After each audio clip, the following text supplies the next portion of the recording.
And in specialized high school, combat training takes precedence over academics, and one student finds himself surrounded by 10 others. But he remained confident, knowing he could summon a massive iron axe with a mere gesture.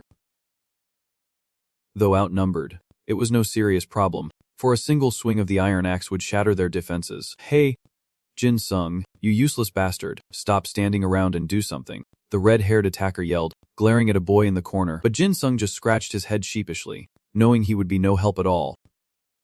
"Useless bastard, just wait until we are done here," the red-haired guy roared in anger. "Yes, this is our main character, Book Jin Sung, but as you can see, he is inept, and others feel unlucky to be in the same group as him." As proof, after that practice match ended, Jin Sung was targeted by the red-haired student and a few others. Despite the beating and insults, Jin Sung seemed unfazed, even laughing it off. "Sorry, but what can you expect from a loser like me?" Jin Sung's infuriating attitude only fueled their rage, and as Han Hung threw a punch, he finally retaliated by running. Seeing the locker mangled by that punch, Jin Sung was right to run. "We are tired now, so we will just hit you 10 times, one for each member you affected." The bespectacled student next to the redhead spoke up. Jin Sung gulped nervously. "Only 10 hits. With that kind of punch, 10 hits would be devastating." He definitely did not want to be beaten for the entire break, and so, knowing discretion is the better part of valor, Jin Sung bolts, screaming for help though no one ever comes. The other students were used to seeing Jin Sung running like a rat every day, so they just watched for fun, like a long-running TV show. And as always, Jin Sung was alone, unable to escape his violent classmates. Surrounded, he could only feebly remind them not to use Ida, or it would hurt too much to bear. "Don't worry, we will hold back, just enough so you do not go running to the time patrol." Knowing they are forbidden from using Ida at school, the bullies begin their assault. They rain down punches and kicks, giving Jin Sung no chance to recover. As the other students watched with glee, they wanted to hit him even harder, seeing it as an insult to be in the same class as a low-level failure like him. As for Jin Sung, he was beaten to the point where he could not straighten his back, but he still wanted to say what was on his mind. "Hey guys, I actually do not think the team lost because of me." Jin Sung really dares to say anything. This also implied that they were so useless that they lost even with a 10-1 advantage, and adding him would not have changed anything. As expected, his retort only infuriated the boys even more, but just as they were about to beat him to a pulp, the teacher walked in. "All right. Settle down. I have some good news for you all today." The teacher's arrival put an end to the bullies' assault, and they returned to their seats, leaving Jin Sung slumped in the corner. Jin Sung breathed a sigh of relief, finally safe from further beating, and dragged himself back to his desk, wondering what had made the teacher so serious. On the podium, the teacher slams the board to silence the students, announcing that their school has been officially recognized by the government. But unlike the teacher's enthusiasm, the students seem indifferent, even annoyed. "Nice. With that tone, another new rule must be coming from somewhere. Right, the break's over. Get your feet off the desk." Jizong complies, but not without talking back to the teacher. "Nice. Can we stop with this nonsense?" Furthermore, he reminded them that the school's recognition by the government was thanks to the outstanding performance of the school's top 3 seniors. Then, the teacher officially announced the new rules. From this day forward, their school would officially become a pilot program for a military system, meaning students would receive military ranks based on their performance. Each homeroom teacher will receive a rank starting from lieutenant colonel and the position of platoon leader. He became the platoon leader of the 10th platoon. No wonder he is so enthusiastic. "So, we are the 10th platoon because we are in 10th grade. What are they turning students into here?" "Stop grumbling," the teacher said. "This is the government's proposal, so do your best. From now on, we are comrades, and during training, you will have to endure like soldiers. There are probably tons of people trying to recruit students from our school right now." The homeroom teacher kept rambling on, but none of the students seemed interested, Jin Sung included, who, never one to hold back, immediately questioned him. "Sir, what if we do not want to study military style?" The teacher shrugged, saying the school was not forcing anyone, so those who did not want to could ask the government to transfer them to another school. However, he kept reminding them that this was a precious opportunity, and only a fool would want to transfer, though the students could not see what was so precious about it. Then, the homeroom teacher poured a pile of military insignia from the cardboard box he brought. Apparently, the third-year students had completed a major mission, helping the school to be appointed as a military school, and they had all received the rank of sergeant. The top students in the second year became staff sergeants, while the rest were privates first class, and the first years started as privates second class. Rank evaluations would be conducted by your platoon leaders at any time. "Find me anytime. I will help you all I can, as your futures depend on this." The homeroom teacher spoke again, reminding the students not to attach the insignia to their uniforms and to keep them safe. Student handbooks will be distributed later for them to attach these insignias. After handing them out, Jin Sung was the only one without one, and before he could question it, the homeroom teacher, in an unpleasant tone, spoke first. Out of the entire first-year class, he was the only student who could not receive the rank of private. Jin Sung, you will start as a trainee soldier. Jin Sung could not believe his ears. What did he just say? And it does not stop there the next day. Jin Sung was called to the teacher's office early in the morning to discuss his future. Then, without another word, he asked when Jin Sung would be transferring schools, which came as a shock. School seems difficult for you, and I know that our school is transitioning into a military academy. You won't last long.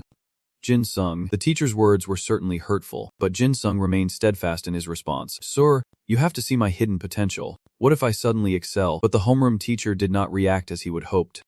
Instead, he burst out laughing, calling Jin Sung hilarious. Of course, Jin Sung was not naive enough to miss the insincerity in that smile.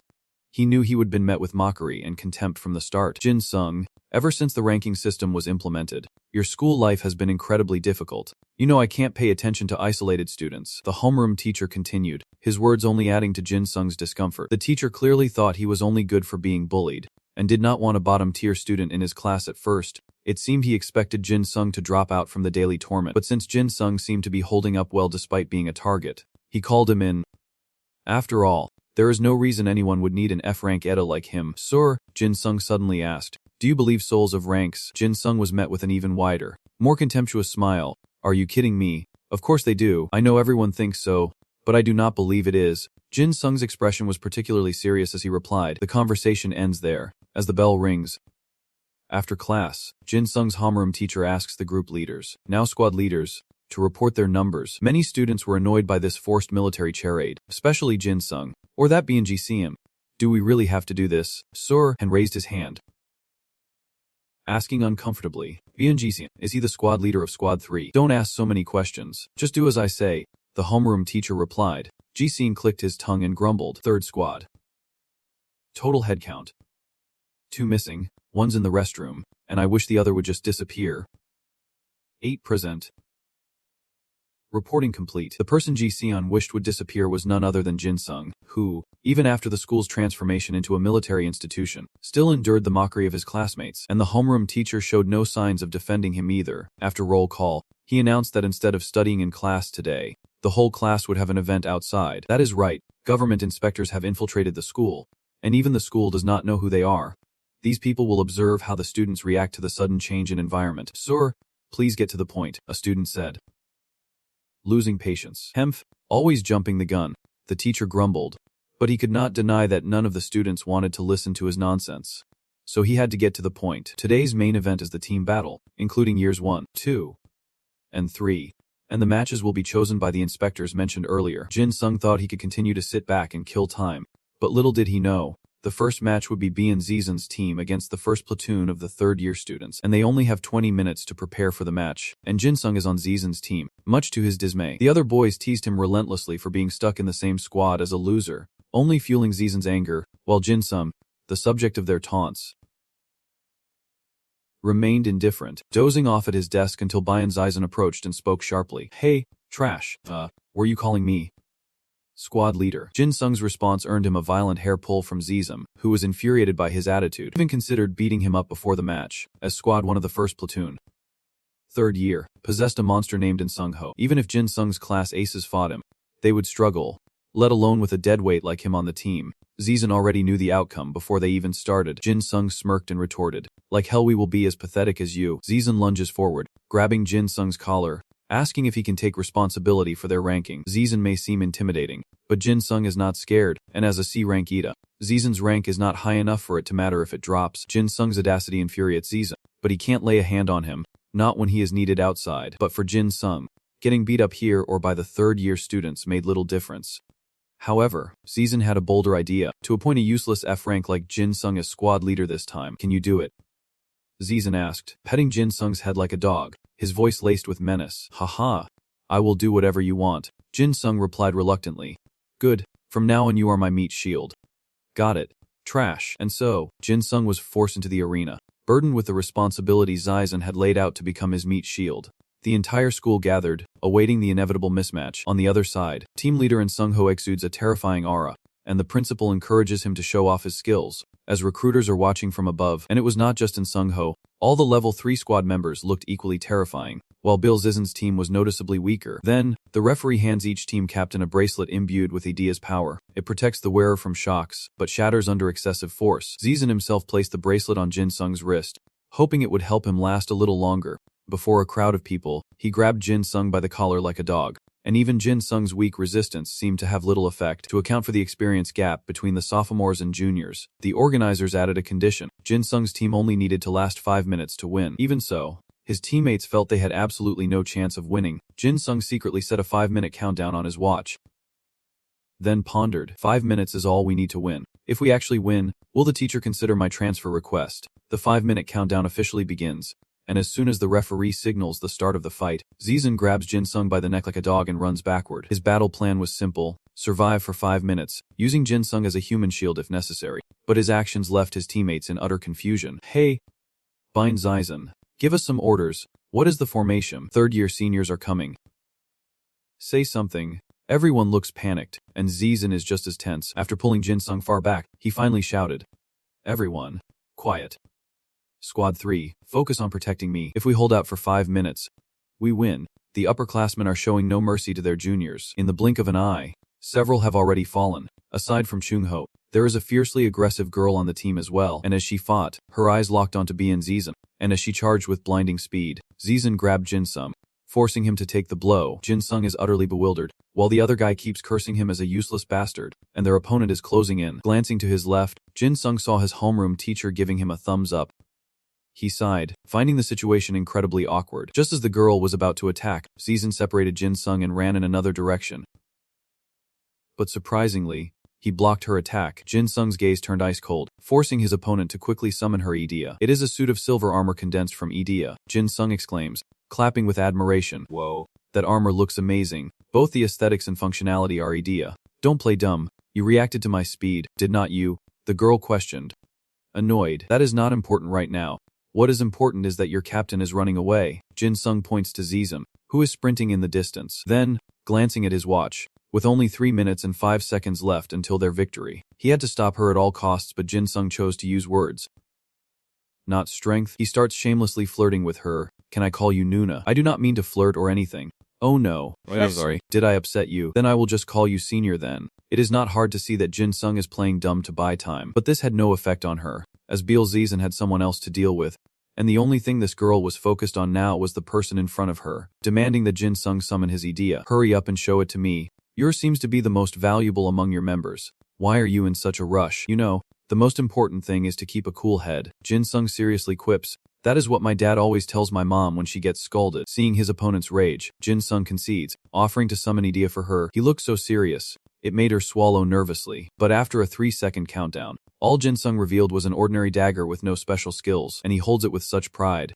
The girl can't help but feel defeated. Then, she remembered the rumors of a low-rank player on the opposing team. Jin Sung did not deny it, admitting he was that infamous weakling. Seeing this, the girl sighed deeply, turned, and walked away, feeling she would made a grave mistake. At first, she thought Jin Sung was the team's most valuable player because of his quick reactions, but little did she know she was wasting her time listening to some low-level nonsense. Meanwhile, Jin Sung drones on about his dagger, annoying her to no end. He warns her that if she keeps walking, he will attack from behind. "This is your last warning. Did you hear me?" Jin Sung yelled. "I have no reason to waste time on you in this time-limited battle," the opponent coldly stated, turning her head. But as she turned, Jin Sung was already lunging at her with his dagger.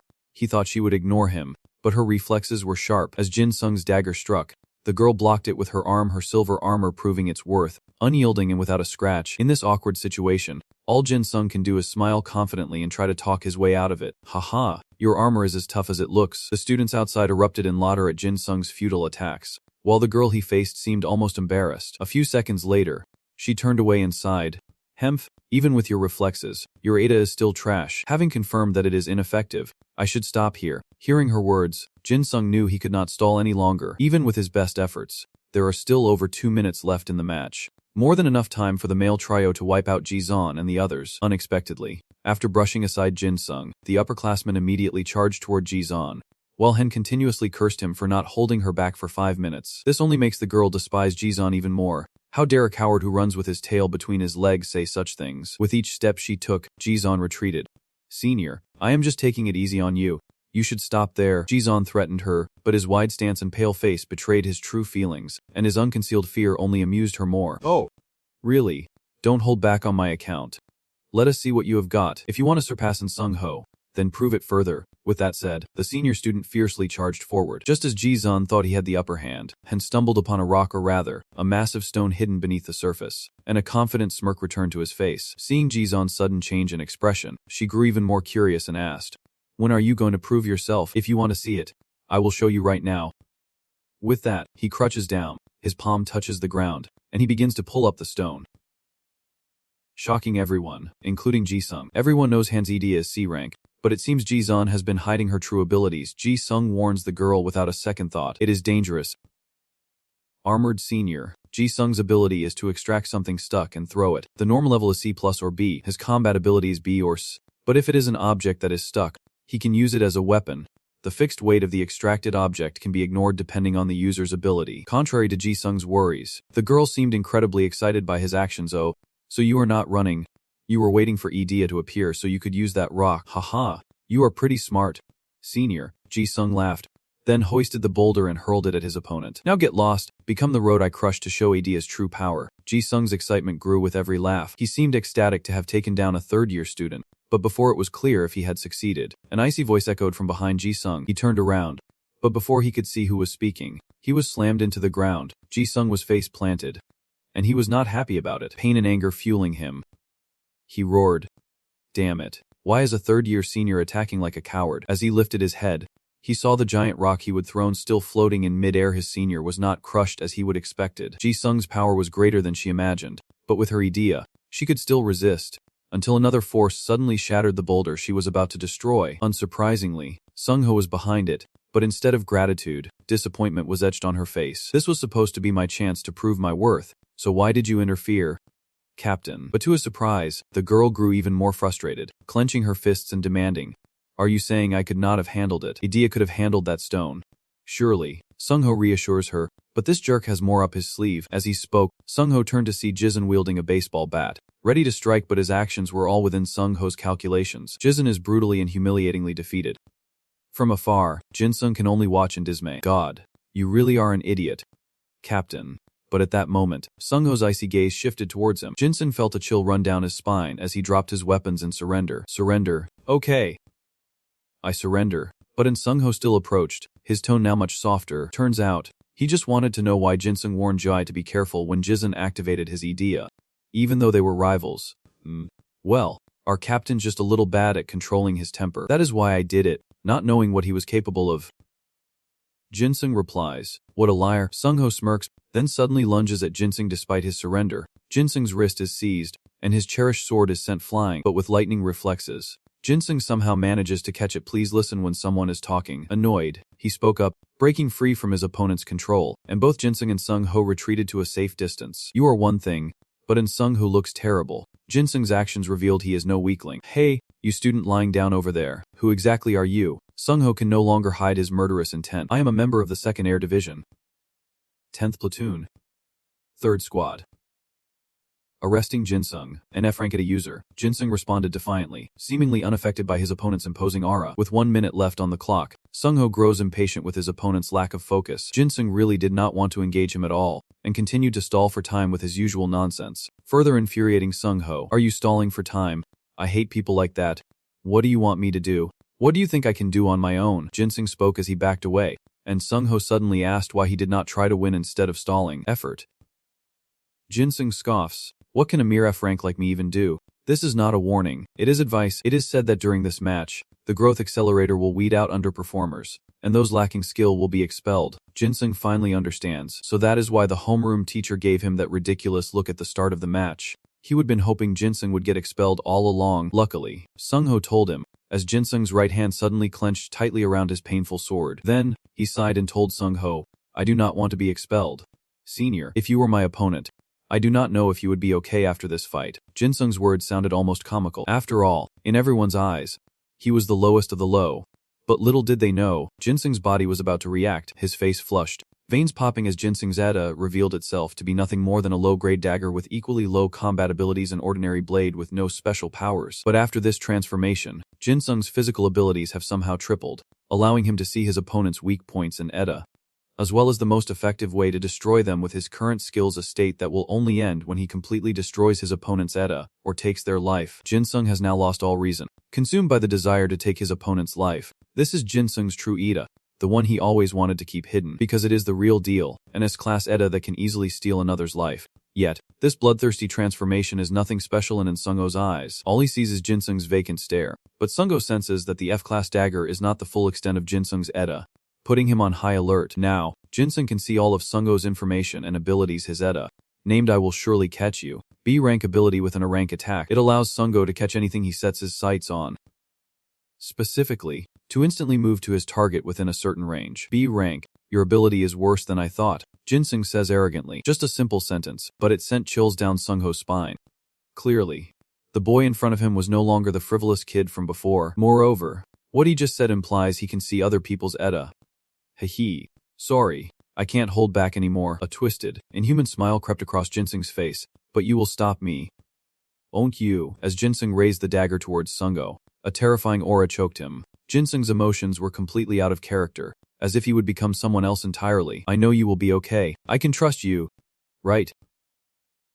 Jinsung continued, twirling the dagger in his hand tauntingly. Outside the ring, the spectators were too far away to see Jinsung's unusual expression or hear what the two were saying. They only saw them standing still, assuming Sungho did not even consider Jinsung worthy of a duel. Who knew that Sungho, the school's monster, would be drenched in a cold sweat, while his opponent, Jinsung, showed no need to defend, yet revealed no openings. Nearby, Juyi, still reeling from her earlier duel with Jinsung, also felt suffocated by his energy. His power now was unlike anything she would sensed before. Juyi did not understand the atmosphere, only that she could not abandon her captain, while the rest of Squad 5-3, oblivious, chatted, confident Sungho could handle a low-level scrub, until they saw Juyi trembling. Stammering, I order all members to attack. With that, Juyi was the first to charge forward. This sudden action catches Jinsung off guard, pinning him to the ground, but he does not seem to mind, his words almost teasing. Haha, senior, your armor is too heavy, and Sungho is looking at Juyi with a strange expression. What is going on? Juyi, the girl, still serious, replies that she is only protecting her teammates as Sungho did before. Team 5-3 was so confident that they ganged up on Jinsung, pinning him to the ground, a sight that truly stung Sungho. You do not need to protect me, he says. Are you sure? Sunbai, a question from the 11th grader pinned down by 12th grade elites. But before Sungho could react, Jinsung retaliated, turning the tables on his attackers. But now, Jinsung's speed is far greater, too fast to even follow, unleashing a relentless barrage of attacks, leaving no room to react. I am not so sure, Sungho suddenly chuckled, confusing everyone. But Juai, you should release your ETA before it breaks. As Sungho finished speaking, Juai's armor shattered, her eyes widened in disbelief, unable to comprehend the extent of the damage caused by Jinsung's attack. And not only that, but the bracelets of the remaining team members shattered as well. Jinsung was so fast, they did not even realize he was the culprit. At this moment, his murderous state had truly subsided. And Jinsung, still lying on the ground, feigned innocence, saying, haha, you guys have great teamwork. Facing him was Sungho, his eyes filled with scholarly air. Had he returned to normal, he asked. But Jinsung had no idea what he was talking about. Instead, his attention is drawn to the woman in the dress pinning him down. It has been 5 minutes. SSS, can you move already? The battle's outcome was decided. Sungho conceded defeat, but said he wanted a serious, uninterrupted rematch next time. Next time, I can only pull this off once. Jinsung waved dismissively, but Sungho did not even acknowledge him, suggesting he take care of some things beforehand. With that, Sungho left, and the members of Squad 5-3 had no reason to stay either. Only now could Jinsung collapse to the ground in relief. It was finally over, their homeroom teacher. Meanwhile, wore an expression of disbelief that B1 Zone had actually defeated the monster and Sungho's team. Soon after, a special guest appeared in the principal's office, one whom the principal addressed as advisor. Judging by his obsequious attitude, this youthful man must be someone of great power or possess extraordinary abilities. Do you have the files I requested? The counselor asked, settling into his seat. Yes, it is all here. The principal hands him a file. The advisor flipped through a few pages, then stopped it in Sungho's file. Seeing this, the principal immediately introduced Sungho as a famous and outstanding student, not only in Korea but throughout the world, and the pride of Haiyan High School. The counselor flips the page, noting Sung-ho had no awards in middle school, yet dominated every match in high school, a rather odd discrepancy. If his Ida level were a bit better. What a shame, the principal lamented. Something's not right. A mere B ranking could not have gotten him this far. The counselor muttered. Then, at the bottom of the file, he saw North Jin Sung's information. And what caught his eye was that he was the only student who was not given a rank, but was just a trainee. The counselor then asked the headmaster about this, and learned that Jin Sung was only a sophomore, but his rank was lower than even the freshman. Unlike the others, the counselor found Jin Sung quite interesting, so he asked the headmaster to show him Jin Sung's past resume. The school labeled Jin Sung a special case, as he lost his parents at the age of 8. Perhaps this trauma prevented his Edda from awakening. After that, he was exploited by his relatives for a long time, and at the age of 10, robbers broke into his uncle's house, suffered extensive physical and mental trauma, landing them in a mental institution, and it was on that very day that Jin Sung's Edda finally awakened. The more the counselor read, the more his brow furrowed. Jin Sung was indeed a special case. As most people's Ida appears around the age of 8, Jin Sung's Edda awakened later unusual circumstances. Yet he only achieved F rank, remaining stagnant in his combat abilities since the age of 15. The advisor sensed something was amiss. It was simply too absurd that his combat ability had not improved even a little in 7 years. He immediately surmised that Jin Sung was concealing his true abilities. But to what end? The advisor then requested a private meeting with Jin Sung. But before that, the principal had a question for him. Counselor, why did you turn our school into a military academy? After this question, the advisor's hand, which had been flipping through files, stopped, and his face darkened, worrying the principal. My apologies, sir. I should not have asked. He waved his hands dismissively. But then, unexpectedly, he received an answer. We were prepared to face the North's mockery, but with this system, there is hope our students can help us rewrite the past. This is Jin Sung's morning routine. Waking up at 6 am. Getting dressed, Jin Sung sleepily smiles confidently at himself in the mirror, telling himself to do his best today. He leaves the house at 6:30 am. Jin Sung arrives at school so early these days because he has been stuck doing all sorts of cleaning and odd jobs. Arriving at school, he is confronted by upperclassmen, and their leader eyes Jin Sung, saying, "You are a sophomore. I do not think we need to dress up like him." Jin Sung, trying to hide his annoyance, forces a laugh and agrees. "That is right, that is good enough." The boy next to her said, "Wait, is not he the only intern at our school?" Jin Sung smiled humbly. "Am I that famous already?" "You guys are exaggerating." That upperclassman stared at him, saying he looked dumber than expected, and the girl scoffed, saying the first squad was getting careless. Jin Sung chuckled. Ignoring their judgments and blatant insults, they showed him no respect. "Isn't your Edda just a dummy? It is totally useless. How could he possibly stand against An Sung-ho with that thing?" Even if he made a mistake, entering the school with difficulty, he quickly cleaned the board upon arriving in class, the chalk dust flying into his eyes, making him uncomfortable. It would not come off, and they even had government support, so why did not they use whiteboards instead?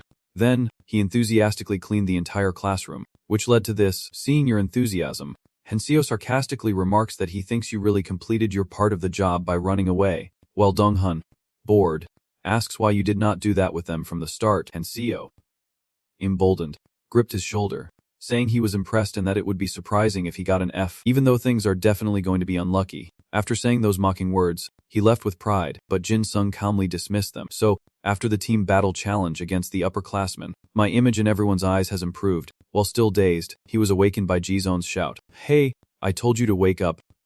You trash." Jin Sung groggily sits up. Sorry, were you calling me?" He thinks, is he going to hit me again? Ji-zon crosses his arms, looking at him with disdain. "I could not get the math materials last time, so go get them for me now." Without a second thought, he agrees, but Ji-zon immediately barks orders. "Go now. I need to copy the answers." He is confused, wondering if he won't be hit anymore, thinking that maybe they have stopped hitting him because of what happened. Jin Sung was once again cleaning the outside hallway when some passersby asked for favors. "I did not get to turn in my social studies homework last time, so remember to turn it in for me." "Okay, hey, me too." Jin Sung, "Take this textbook back to the office later." The request piled up, exhausting Jin Sung, and they began pawning off all sorts of odd jobs on him. Finally, the last class ended, and Nam Kang stretched with relief. Class dismissed. Seeing his over-the-top reaction, the homeroom teacher spoke up. "Quiet down. Everyone, you know today's the deadline for club applications, right?" He calmly replies yes, and the homeroom teacher, seeing Nam Kang's composure, says, "This is mandatory for second-year students, so if you have not joined yet, hurry up and do so." Jin Sung stared at the paper, lost in thought. "A club? Which one should I join? Would anyone even accept me?" Meanwhile, the homeroom teacher droned on, "If you do not join a club, we will have a special meeting with you." Got it, trainee Jin Sung. The teacher's words drew mocking laughter from the students below. No club would ever accept an F rank like him. Would they? They would probably make him take an entrance exam just to see how weak he really is. Those harsh words echoed in his ears, sinking his spirits. They just wanted to mock him. Then, a series of entries on the paper caught Jin Sung's eye. Drilling commands. ETA statistics. Emergency rescue, small unit battles. Individual combat. Weapon research. ETA practice, tiger fighting skills, ideological struggle training. Emergency response. Advanced weaponry, advanced martial arts, advanced attack skills. Combat enhancement, the art of war, the 36 stratagems. What is all this? Every club is related to the military or ETA usage, and as he is reeling, the people behind him start chattering. Hey, which club are you joining? I think I will join the small unit combat club. What is its rating? Wait, let us go to that club together. The excited students gathered in groups, chattering as they left the classroom. They are highly rated. I can't wait. Wait for me. I am coming. Soon. Jin Sung was the only one left in the room, clutching his head. He muttered, "What should I do? I really hope they avoid the ETA level restrictions. This is not a club. It is just groups of connected people." He quickly filled in the blanks, listing mental fortitude training. Omnidirectional techniques. Armored assault skills, the art of war, and that it was unrelated to ETA usage, separate from physical enhancement, and a separate battle. Reviewing the paper one last time, Jin Sung finally left the classroom, thinking not many people would join. It was odd that only one club used their popular gym, but the scene of classmates fighting over it flashed before his eyes. It is mine. No, ours. Get out. That image fills him with dread.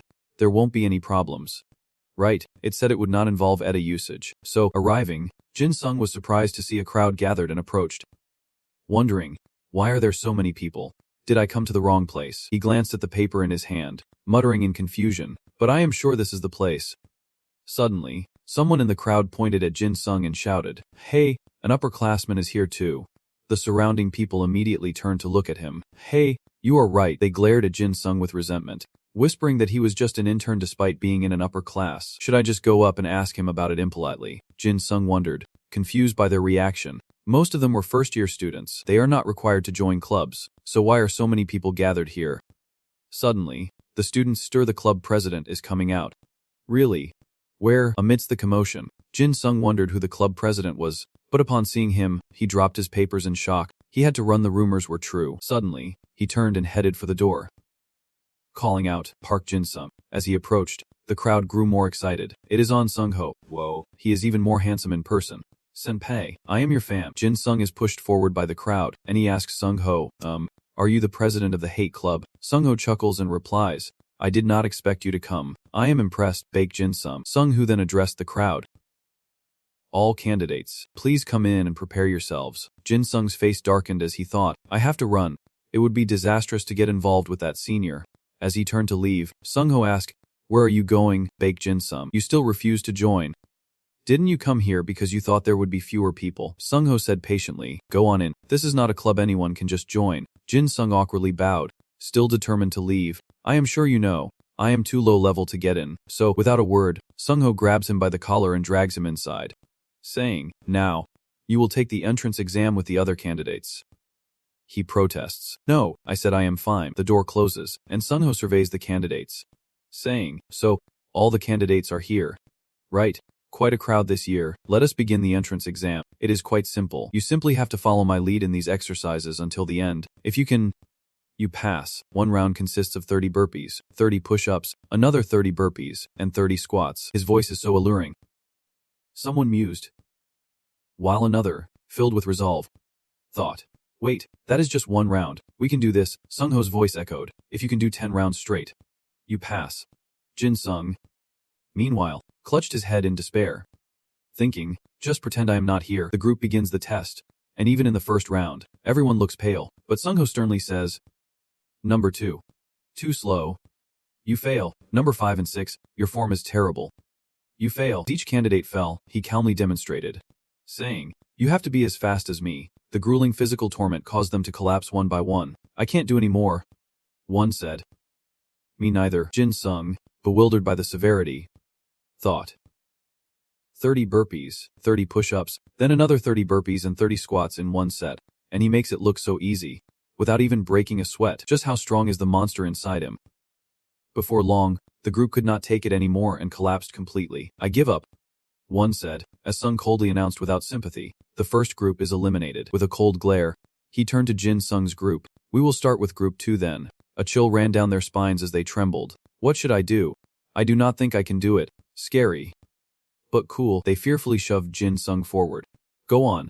Senior, it is awful to make me go first. He was pushed forward unexpectedly. I did not want to either. The girl who pushed him immediately turned and ran, and the people next to him mercilessly kicked him, causing him great pain. Don't push me, she says, smugly covering her mouth with a faint smile. Go on. Senior. He is kicked in front of Sung Ho and looks at his stern face. He chuckles softly. You do not look tired at all. Are you even human? Senior. The fact that we are only a year apart must be a lie. He rests his hand on his chin, lost in thought, then says nonchalantly, You should not say things like that. Book Jin Sung. Jin Sung's face twists at the words. Huh.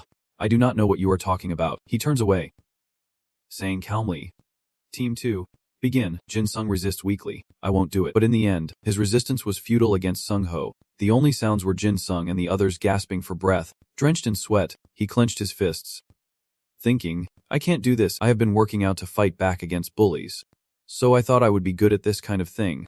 But this is beyond what a normal person can do. After struggling, the three collapsed from exhaustion, and Sung Ho, looking at them, said, Group 2 is pretty good. Should I increase the speed? His words made their faces pale, and Jin Sung shouted, refusing, You can't do that. Finally, the other two deserved a relaxing break with snacks. But wow, the pressure from their senior has not let up. Damn, that is impressive. The onlookers buzzed, wondering if his stamina was already top tier, and if his overall combat ability was really only at the E level. Meanwhile, Jin Sung gritted his teeth, muttering about already exercising at home. Sung Ho noticed his distraction and warned him to focus. While the others looked on in awe, this was round 7. The girls' eyes sparkle as they admire in Sung Ho. While Jin Sung holds his own, Sung Ho watches him with amusement, and Jin Sung thinks, this is too much. He smirked at Jin Sung's expression, saying he knew that the reaction speed he saw before was not just a coincidence, and that he would catch up. With that, Sung Ho began to train even more intensely, shocking everyone he is even faster now. Can the underclassmen keep up with that terrifying speed? Jin Sung, angered by Sung Ho's taunting, retorts, Are you serious? And speeds up, shocking the others. It is too fast. He is already doing it. The underclassman is keeping up with the national athlete. You can do it. Just a little more. He is doing it. He is keeping up. Sung Ho smiled, satisfied. Good. Catch him. Jin Sung. The crowd cheers as he finally collapses to his knees. Exhausted. Crowd erupted in cheers. An F rank made it. Is he the only one who passed? Jin Sung gasped for air, muttering, I am gonna die. They watched him and clapped excitedly, impressed that he would made it. Hearing the praise, Jin Sung collapsed to the ground, thinking, well, that was not so bad. I am being praised. Sung Ho approached Jin Sung, extending his hand, and said, Welcome to the Hate Club, partner Jin Sung. He smiled and took his hand. Thank you. I think I will go rest now. Sung Ho pulls him close, chuckling, and says there is no rush. He can start tomorrow morning. Jin Sung, bewildered, asks if he heard what he just said. He squeezed his hand tightly and smirked. The effects of exercise are doubled when you have someone to do it with, and I have been waiting a long time for someone who can keep up with me. He pulled his hand back, muttering that if they went another round, he would die, and he thought Sung Ho hated people liking him. Sung Ho's face turned cold as he replied that it took a whole year to get one more member. Seeing his sore face, he paled in confusion, thinking, damn it, he is not listening to me at all. I just wanted to join a chill club, but this club is a nightmare. At the end of the day, Jin Sung sighed warily. I do not want to go to the club at all. Just being there means all eyes are on me. All to join the club with Sung Ho. He clutches his head, thinking, this damn club, just for Sung Ho, so I am always getting picked on. How did you get into the singing club? The same jealous questions. Every day. Hey, say something. Recalling those words made Jin Sung despondent. But the thought of Sung Ho sent a chill down his spine. If he did not go, Sung Ho would keep after him. Should he just break his own arm? He stared at his hand, lost in thought, when a voice called out from behind. Hey, Goo. Jin Sung startled, immediately slinging his bag over his shoulder, shaking his head, and muttering, No, he will take me to the infirmary and take care of me, and as soon as I am better, he will drag me along again. He seemed to ignore the call, but the voice echoed again. There you are. He did not care and stood up. It is better to be ostracized like this. Immediately, Jin Sung was loudly called by Sun. Hey, he turned around, startled, Damn it. You scared me. He stared blankly at her as Sehun asked sternly, "Are you a student in this class?" Jin Sung continued to stare, dumbfounded. "Is there someone this pretty in my grade?" But he quickly snapped out of it and stammered, What is wrong?" Sun then took out a card and held it out to him, saying flatly, "I think they said you use this to introduce yourself." Surprised, Jin Sung looks down at the card in her hand. "Sergeant." She stares at him, asking, "What? You do not have a rank?" He scratches his head, finding it hard to explain. "Well, the thing is," as Jin Sung struggled to explain, Sehun suddenly asked sternly in military fashion, "Rank and name?" Jin Sung instinctively snapped to attention and replied, "Trainee Jin Sung. 3rd Squad. 10th Platoon. 2nd Division." He rattled off the information without a hitch, but by the time he realized it, it was too late. Sehun stared at him in surprise, and Jin Sung felt a little embarrassed by the strange look on her face. "Damn it. They made me rehearse this so much it has become a habit." Sehun, though surprised, calmly extended her hand, saying, "Never mind. Nice to meet you. I am Corporal Kim Sahan." Jin Sung forces a smile, shaking her hand as he asks why she is calling him that, to which Sehun replies that he mentioned being in Squad 10. "I am being transferred to the 10th Platoon of the 2nd Squadron tomorrow morning." Understanding dawned on him, and he forced a smile, asking, "You are being transferred here? Then please take good care of me from now on. I have some things to do." So, as he stepped out, Sehun grabbed his collar and pulled him back. "Wait." She roughly shoved him against the wall, her hands slamming against it. Sehun pressed close, and Jin Sung, flustered, asked, "Sergeant, do I need to be there right now?" She coldly replied, "No, I need guidance." Leaving Jin Sung surprised. "What are you doing?" She remained silent, adding to his confusion. He was trapped in a situation he could not escape, and in Sung who could come looking for him at any moment. In a panic, he stammered, "Wait, I am really busy right now. Can't you ask someone else?" She coldly rejects his offer, saying, "No, I am quite comfortable with you." Her words put him in an awkward position, and he asked, "Didn't you just meet me?" Her face darkened as she coldly stared at him, and at that moment, his inner self screamed, "What the heck?"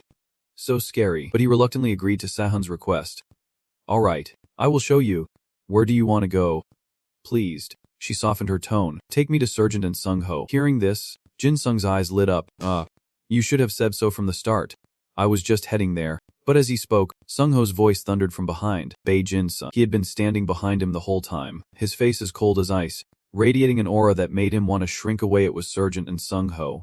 He turned to him and said, "Park Jin Sung. I hope you are not planning on skipping practice." Jin Sung, pale and sweating, quickly explained, "I was just about to head there." Sehun, seeing Sung Ho, chimed in, "That is Sergeant and Sung Ho." He glanced at her and said, "You are in Sector 2. You should show some respect to your superiors." She replied coolly, "I heard there are skill rankings here. Are you strong enough to be my superior? It seems like you and I would have a hard time deciding who is better." Sehun's provocative smile immediately darkens Sung Ho's face, as he asks if he wants him to confirm it.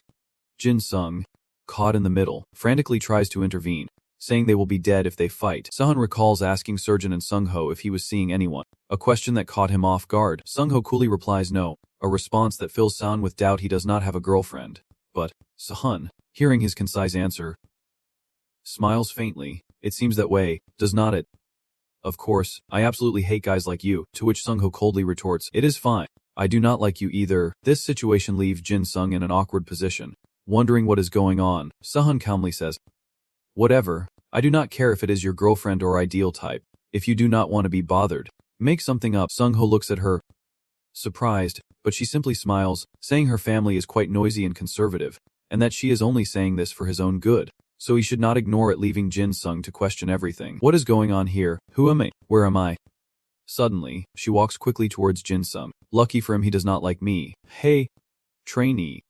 Do you want to go out with me?" Her blunt proposal surprises and embarrasses Jin Sung, who stammers.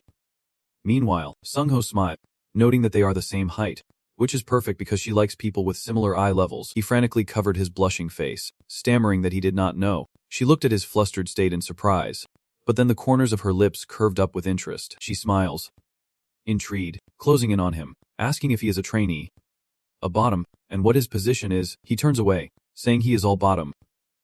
Hearing this, she raises an eyebrow, and he forces a smile, confirming it is true. "See you." Still unconvinced, moves even closer, saying it is impossible for someone to be both inexperienced and single. He insists that he is, but she does not believe him, her face showing annoyance. Sung Ho, seeing the situation worsen, calmly interrupts, saying they are about to go train, so you should be on your way now. In the training room, he and Sung-ho struggled through their reps, and Sung-ho smiled faintly at him. Last one. These words caused him to cry out and fall at Siyu's feet, who coldly remarked, "At first, I thought this was an excuse to avoid me, but it seems you really were training. I have a slightly different impression of you now." He knelt on the ground, panting. Thinking, "Why is she following us?" she asked worriedly. "Are you okay?" Jin Sung looks up, forcing a smile as he begs for help, but she coldly replies, "Since when did you need my help?" He cries silently. Thinking, "What about when you asked me for directions?" Jin Sung, heartbroken, hangs his head and cries, "This is too much." Siyu points at him, then looks at Sung-ho. "But Sergeant and Sung-ho, why train him this hard?" He replies coolly, "He is just a rookie. Despite the difference in rank, having teammates to train with should be enough for him." She then approaches Sung-ho, saying, "I do not know why you are trying so hard to help him. Is there something you see in him?" Sung-ho furrows his brow in suspicion. She chuckled, propping herself up, and said, "Tell me, what is the secret he possesses?" Siyu looked at Sung-ho confidently. "You saw his talent, did not you? Now, answer me." Sung-ho nonchalantly replies that he does not know what she is talking about, and asks if she is not the one with expectations for Jin Sung. She chuckles, moving her face close to Sung-ho's, asking if he won't tell her. She turns to Jin Sung, saying if that is the case, she will just ask him herself. In turn, "You heard us, did not you? Answer me." Sprawled on the ground, he smirked. "Oh dear. I think you have got the wrong idea. I am just a lowly F rank, so your charms are wasted on me." Siyu and Sung-ho were stunned by his words, and Sung-ho frowned in displeasure. He grabs Jin Sung's collar, catching him off guard, and says, "What? It seems we have played dumb long enough. Let us move on to the next exercise." "Wait, why are you so angry?" "Siyu, please save me." In the classroom, the homeroom teacher's voice echoed. "All right. Pay attention. We have a new transfer student today. Come on in." From the doorway, a figure with a cold aura entered, Siyu confidently surveying the class. The male students smirked, whispering about a new transfer student arriving so late in the year, and how beautiful she was. Siyu turns to the homeroom teacher and asks, "Where do I sit, sir?" He blandly replied that there was a spot open at the end of Squad 1, but she should introduce herself first. As Jin Sung stared up at her in a daze, she smiles faintly, approaching Jin Sung, saying she likes Squad 3. Leaving the homeroom teacher in shock. "Hey, hold on a second." She ignores the homeroom teacher's protests. "Please let me join Squad 3. Principal Shin retorted. "There is no room left in Squad 3. Namkang sat next to Jin Sung, glaring at her, but Siyu confidently suggested, "I want to sit here. Can you move?" Namkang, bristling with defiance, retorted, "Hello, I am a second year from Class 1, and even if you suddenly say that, this is still my seat." Siyu slammed her hand on the table, coldly looking at Namkang with a smirk. "So, you are not planning on moving?" Her presence alone sent him scrambling from his seat in terror. "I will just sit somewhere else," he stammered, prompting a satisfied smile from her. "Thank you." She took the seat just as Ji-jun's lazy voice echoed. "Hey, transfer student, who do you think you are acting like this? I am the leader of Squad 3, so start by telling us your name and rank." Siyu crosses her arms, commanding smile on her face. "Is your rank higher than mine? I heard the highest rank for a sophomore is sergeant, and that is me." Then she immediately sits down. "Teacher, I will sit here." Her actions and words are too fast for Ji-jin to retort. "I am the leader of Squad 3, she says, as the homeroom teacher sighs warily. "Another oddball in the class. I see. Fine. Just sit there." Ji-jin, defeated, buries his face in his hands, lamenting his fate. She turned to him, raising an eyebrow at his attitude. Siyu gestured dismissively. "Trainee, do not you like me? Why are you so indifferent?" "I am sitting here because I thought we really clicked yesterday. So do I need to do anything more? We do not need to get along." Her icy tone makes him pale and force a smile. "I will overlook our lack of harmony." She is surprised, but Jin Sung is terrified, sweat pouring down his face. "It is not that I do not like you." Just then, the homeroom teacher calls out, "Hyun, Kim Seal-woo." She smiled and immediately replied, "Yes, sir." He then said, "Shouldn't you at least introduce yourself to the class?" She was a little annoyed by this and said, "But I am already sitting down." Despite this, Siu stands up, saying she will just speak from her seat. This attitude irritates Ji-sung, who retorts that basic etiquette requires introducing yourself in front of the class, to which she coldly replies, "I do not want to. You can all hear me just fine from here." Right, Ji-sung was speechless. "Are you serious?" Siu smiled confidently at the class. "Hello everyone. It is a pleasure to meet you all. I am Kim Siu, a new transfer student, and I will be joining the 10th grade from today." Ignoring the whispers, Siu continued her introduction. "I am a low-rank soldier, and my etalon is the white jade spirit." From the boys to the girls, everyone showed their dislike for Siu, finding her temperamental. Amidst the whispers and negativity, a few individuals were struck by something in her introduction. Her words immediately caused an uproar in the class. The white jade spirit of the Kim family. Is she serious? The class's cold attitude shifted, and the homeroom teacher struggled to restore order. Quiet. Everyone. Quiet. Jade white spirit, the only idea passed down through generations, an idea that normally cannot be transferred.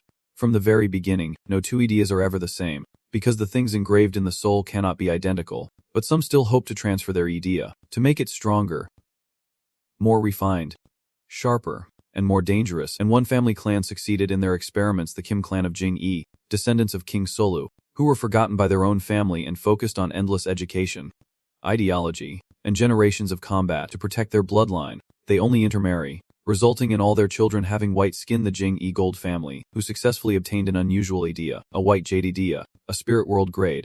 Player's body can manifest a white jade idea. However, the white jade idea only manifests in their descendants from each generation. Their family's digital business declined significantly and was near non-existent. And in the last generation, a sword-wielding spirit appeared. That child possessed physical and latent abilities surpassing a woman, the last spirit capable of acquiring the highest level of swordsmanship. Kim Sahan, born with a silver spoon, acknowledged by the family and God. A prodigy, Sahan surveyed the class, leaning on his desk, and coldly asked, "Sir, may I sit down now?" The homeroom teacher, slightly stunned, quickly replied, "Yes, you may sit down now. From this day forward, Private Kim Sahan will be the vice captain of Squad 3. Order, please. Let us have some order." The homeroom teacher's words filled Jizan with dissatisfaction. "But sir, how can a new transfer student become the vice captain?" He immediately blew things out of proportion, telling him to shut up.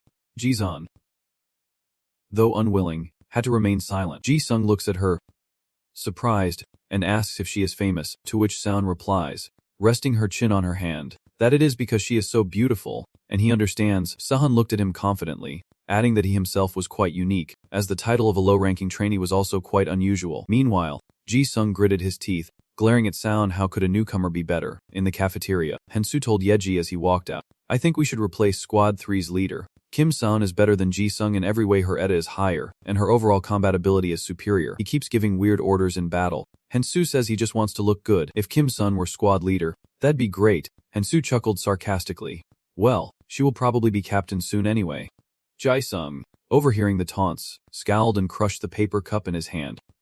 Kim Sahan. Sahan's excited voice echoes through the classroom. "It is lunchtime. Partner, let us eat together." Ji-sung forced a smile and immediately refused.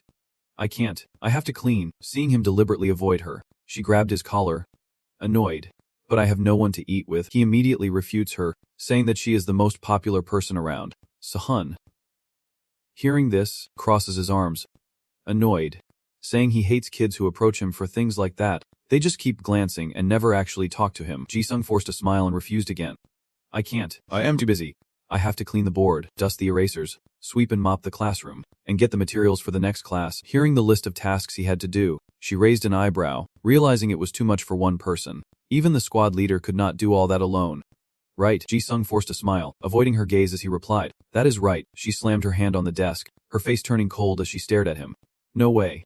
You are not doing the tasks assigned to the other squad leaders too, are you?" "Not only that, but for the whole class." He casually says he only does it because he has already finished his other tasks.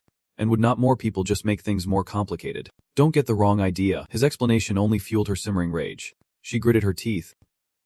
"Misunderstand." She grabs his collar, dragging him away, catching him off guard. "Where are we going?" "I told you, I'm busy." Sahan's face darkens. "Guess where?" "We are going to visit the jerks who keep giving you the tasks they are supposed to do." He is stunned. "What? Wait a minute. I told you, it is fine. Let us go to the dining hall." Si-hun leans into Rong-hun. "Hey, I have something to ask you." The girl next to him looks at her in surprise. Kim Sahan. "What is it?" Rong-hun asks calmly. "What do you want from me?" She raised her eyebrows, questioning. "That is right. You are usually in charge of cleaning Squad 4's training room, are not you? So why are you making the new recruits in our squad do it?" Rong-hun smirked at her accusations, saying it was because he was a name oppressed, but she cut him off before he could finish, saying she did not want to hear his excuses. "From now on, let us all just do what we are supposed to do. It is shameful to bully someone weaker, and I really do not want to be in that position. Do you understand what I am saying?" Rong-hun pales as she stares at her, and Si-hun releases him, saying that if she catches him doing this again. "Understand." He pales in fear and immediately says yes. He understands and apologizes. She coldly points to Jin-sung, saying that he should apologize to him, but he forces a smile and can't say a word. Though Rong-hoon was unhappy, he gritted his teeth and apologized. And once she had done what she wanted, she took him away, apologizing for disturbing his meal. Then, she turned to the new recruit. "Come on, Rookie, let us go to the next person," he asked. "Where are we going now? Didn't we resolve everything?" She retorted. "Where do you think we are going? We are going to see the homeroom teacher." He was shocked and exclaimed. "What? Wait a minute." Inside the teacher's office, the homeroom teacher smiled gleefully at Seo-hoon. "So, that is what happened to Jin-sung. From now on, I will leave the cleaning assignments to you."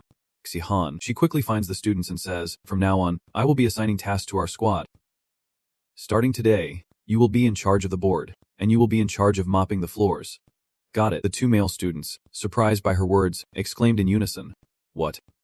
One asked, puzzled. "Why do we have to clean?" The other chimed in, "Yeah, that jerk should," but before he could finish, both were struck in the neck by Xihan's broom. The two reluctantly agreed, and just then, Ji-sun approached. Annoyed, "Hey, vice squad leader." She smiled back at him. "Boy, Ji-sun, do you want to clean too?" He retorted, "At least call me squad leader, vice squad leader." She reluctantly agrees. Okay. What do you want?"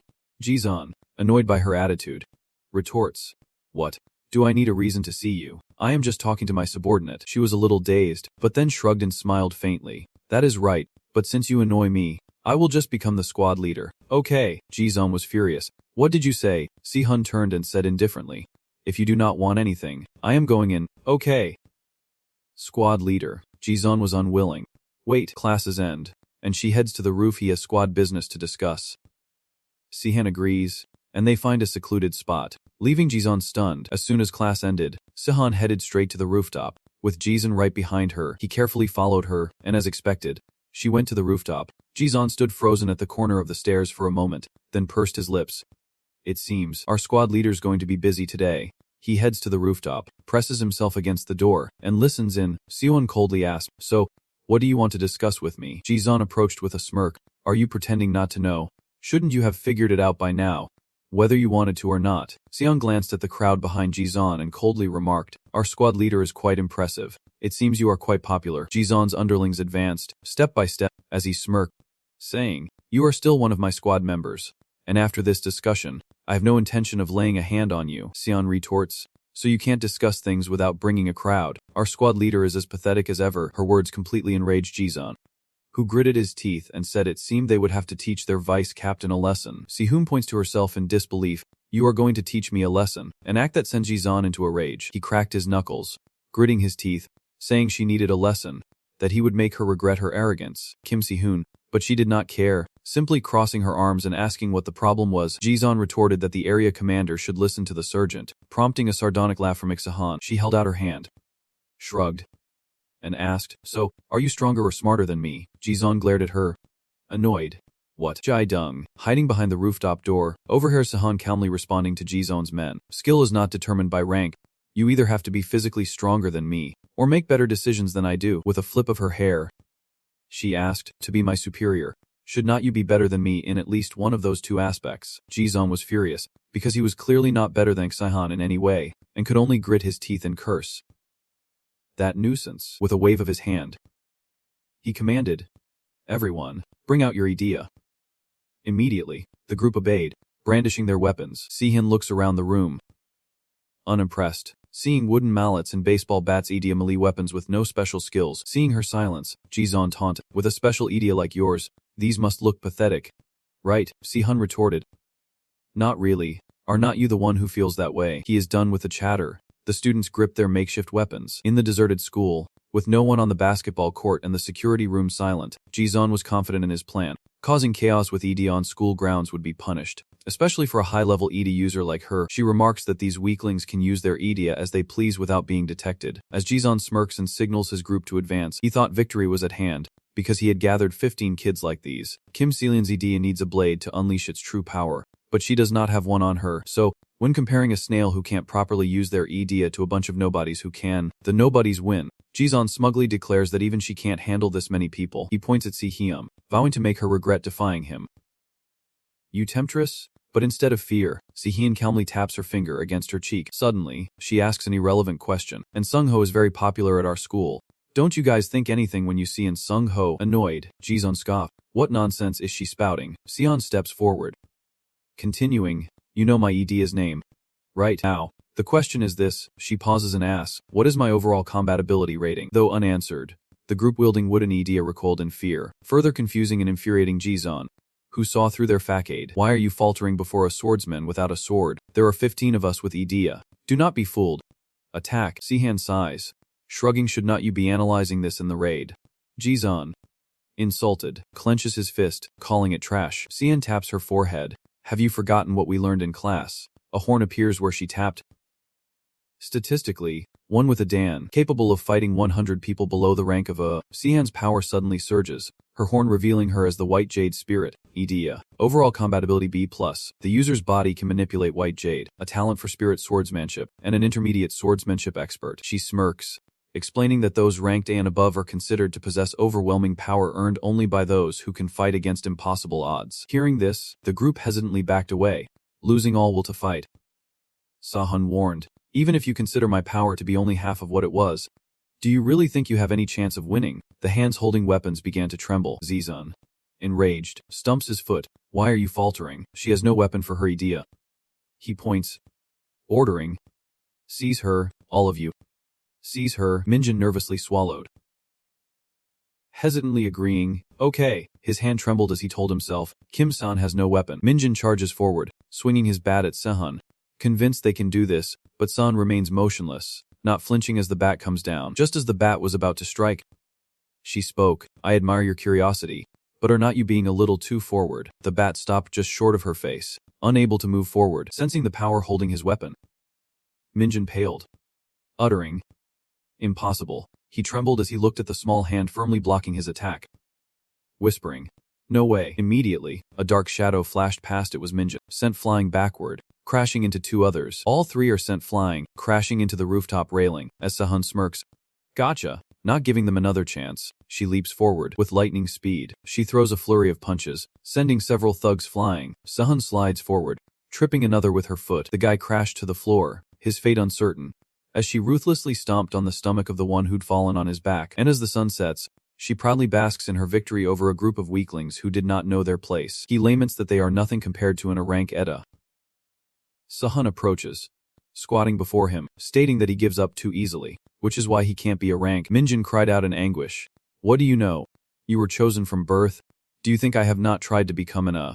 How could someone like you understand? Sahun listened in silence. What is he saying? Minjin vents his frustration, asking how a born genius with both an Edda and a Jia could understand the sorrow of someone without talent. She felt he was pathetic. Yes, he had no choice but to think that way. But the thing is, when I started, my overall combatability was Minjin was stunned for a few seconds. A drink. Sahun, who had been silent, now started ranting. You, a drink. Don't lie. Everyone in this country knows about your family. Does not believe it. If she is going to play mind games, she should at least say something believable. Who would believe someone like her has no talent? Sahun shrugs, agreeing that a rank Edda with a rank overall combatability is useless. She chuckled, I do not want to pick up a sword, but my Ida does, so what can I do? I have to accept it. Minjin and his companions had gotten back on their feet, but he could not believe it.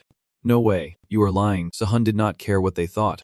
They would not accept the effort she put in anyway. But it did not matter. Her hands, calloused from relentless training, bore witness to her unwavering efforts, now being proven in this very moment. But in an instant, they all fell at her feet. Even without a sword, they could not hope to match her strength. The others are down, leaving only Ji-sun, who tenses as Sehun says, it is just you now.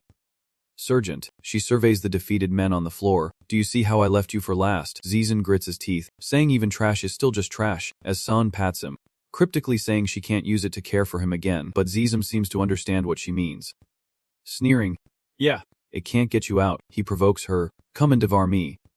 You fiend. Sahun sensed something was off, narrowing her eyes, wondering what he was so confident about, if he still had a trump card, but she did not dwell on it. If that was the case, Sahun lunges forward, throwing a punch with a warning he better brace himself. She thinks, all she needs to do is destroy him. Her fist aims for Ji-sun's gut. He watched with glee, thinking, you have fallen for my trap. Kim Sahan, I knew you would avoid hitting my face. You know the consequences. My plan is to take the hit. I will use my face to meet that punch. His actions made Sahan sweat, as she could not pull back in time. Her punch came so close to Zizan's face. At least she would be suspended, maybe even expelled, a small price to pay to break you. But then, a thud, the punch lands on a hand that suddenly appears in front of Zizan, leaving him stunned. Jin Sung suddenly appeared, blocking the attack, and casually remarked, "Oops, that was close." Zizan, furious that his plan was foiled, cursed him as trash, but Jin Sung just smiled ingratiatingly, saying, "That pretty little nose of yours should not be broken." Sergeant. Jin Sung opened his hand, the one that blocked Sahun's punch, revealing fragments of something. He stood, brushed his hand, and dropped the debris as Zizan angrily tried to get up, demanding how he got there. But before he could rise, Jin Sung stomped on his hand, feigning an apology at his scream. "Oops, my foot slipped." He scratched his head, asking, "Are you alright?" Sergeant. Zizan, seemingly at odds with the world, did not even look at Sahun as he accused, "Did you bring this trash here?" She nonchalantly pointed at Jin Sung. "Why would I do that? He just followed me." Hearing this, he felt a pang of hurt. Auntie. Jin Sung laments his misfortune, unwelcome wherever he goes. For now, the fight is over. Sahun stands down, and she hopes she has improved beyond Zizan's impression of her, but, turning back to where she stood by the rooftop door, she recalled what happened and questioned it all.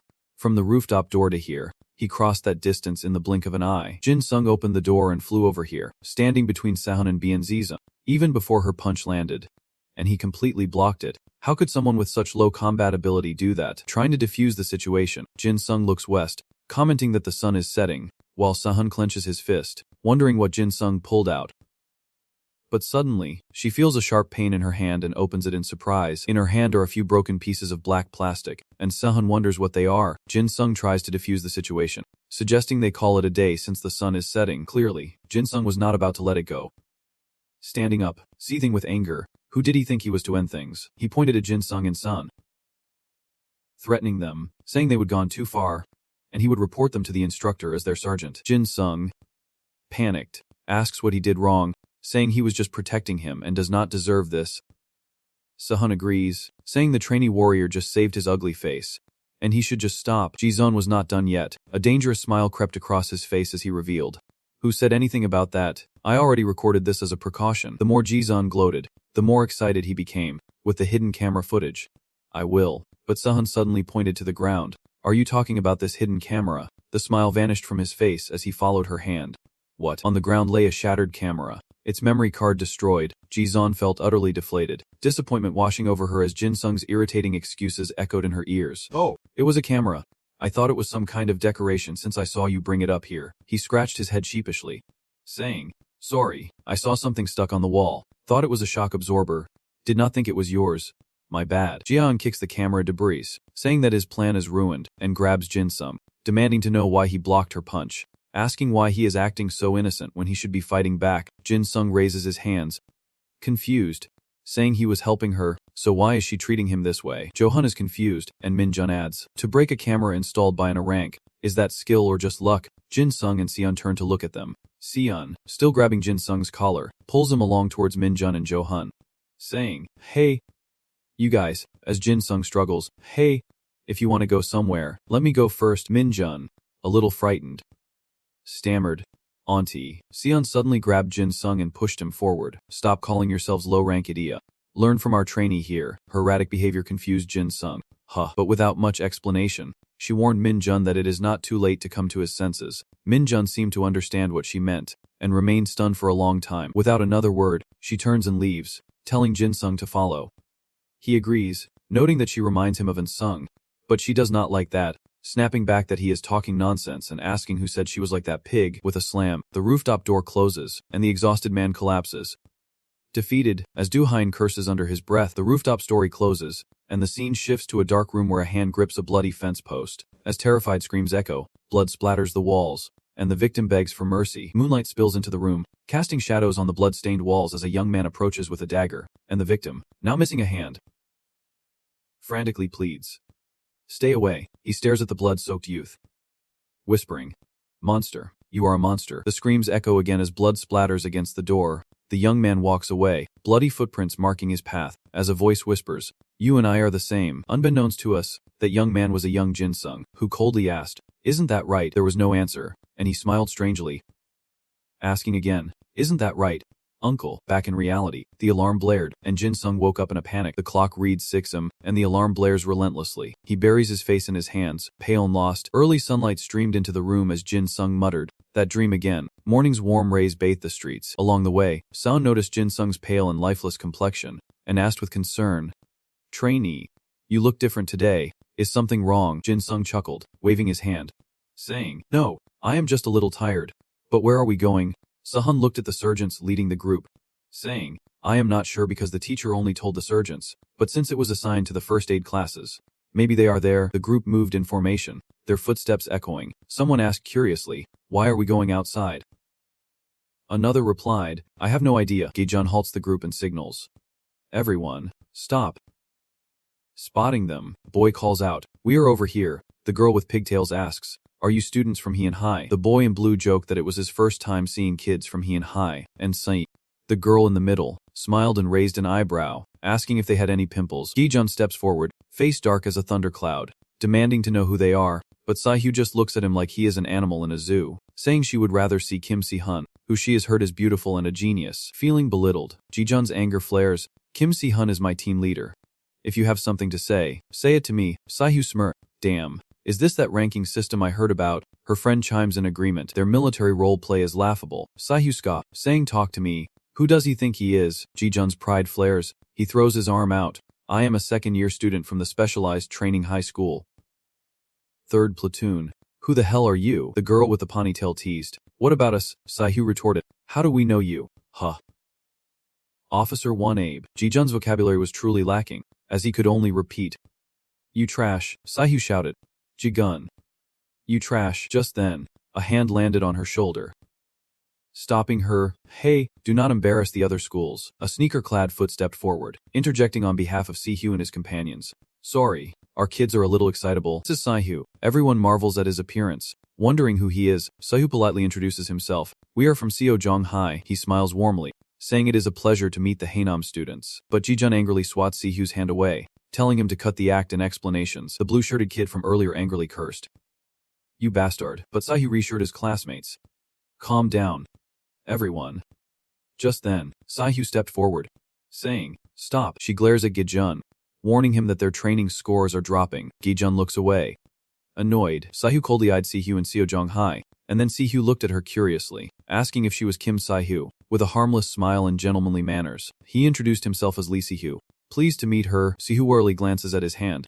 She does not shake it, but instead asks why Seojong's kids are here instead of the team they expected for the first aid class. She tilted her head. "Can you explain this?" Si-hyu smiled brightly. "We are the first aid class you are looking for." He introduced his group of 4 from Seojong High, class 5-2 of the first aid course, saying they were looking forward to the day. The two groups stood before Nara Bank, though they did not know why it was called a bank. Once gathered, they headed inside, having only heard about the class division with high and high school. Opening the bank doors and stepping inside, someone commented that both schools must have a good relationship with the bank, as it would be better than revealing a joint class between the two. Inside, they met a serious guard named Mark Feston, and the bank looked pretty good. Right, Si-hyu looked around, saying it seemed like it was reserved just for them, since customers had become scarce. A guard approaches, greeting them as interns. Seeing the burly guards, the group marvels at their size and strength, wondering if this is the power of security personnel. A woman steps forward as she introduces herself. "Hello. We are second-year students, Squad 10 of the 3rd platoon from Heian High School." Si-hyu, sword strapped to her shoulder, stands tall and says, "I am team leader Kim Si-hyu, and I am looking forward to today." A security guard remarks on their maturity despite their youth, while another laughs. Questioning it, Si-hyu ignores their mocking attitude, and seriously asks if there is anything they need them to do today. The security guard laughed, amused by Sue, saying he liked her so much he wanted the bank to hire her when she grew up, but she coldly refused, as Yan Song sighed inwardly, realizing they were being treated like children on a field trip. Inside the bank, it was quiet, not many customers, and the staff were not too busy. Si-hyu leaned against the wall, thinking, "They are completely underestimating our combat power." She sighed, taking the sword off her shoulder. She knew not many students could work at a bank, but they needed more points. Seeing her friend pass by, she called out, "Excuse me, Lee Si." He approached with a smile, teasing, "You can call me Lee Si-hyu," with a long Si-hyu, clearly not comfortable with such familiarity, said sternly, "All right, Lee Si." She instructed them to divide their class into 4 and form temporary teams. wanting to make a good impression on the bank. Seeing her classmates so relaxed, Sue felt uneasy, unsure if the teacher was even present. An older bank employee asked if the students wanted snacks or drinks, and Go-Hae excitedly asked if they really could have some, while Jong-Hyo immediately raised his hand, wanting a few things. Si-Hyo frowned, thinking they were being too lax, like dealing with child customers, and neither side was taking things seriously. Bank employee passed by her and Si-Hyo, asking if they wanted coffee machine made. Of course, but other drinks were available too. Si-Hyo imagined coffee, smoothies, ice cream. She was starting to think something was wrong. She dropped her sword by the wall and skipped out, asking, "Really? Anything?" The relaxed banker replied, "Of course." Meanwhile, in another corner of the bank, Jin-sung leaned against the wall, quietly observing. Everyone's letting their guard down. As he lamented the lack of action, Si-Hyo suddenly appeared, saying hello. He approached too closely, making him uneasy. Hello. Si-Hyo asks if Jin-sung was with Kim Si-Hyo earlier, and Jin-sung realizes he is talking to senior student Lee Si-Hyo. Chung Sin-dong. Why does he know he has been with Kim Si-Hyo? A thought suddenly flashes through his mind. He thinks he knows what this is about. Jin-sung asked sternly if he wanted him to ask about Si-Hun, since that was his specialty.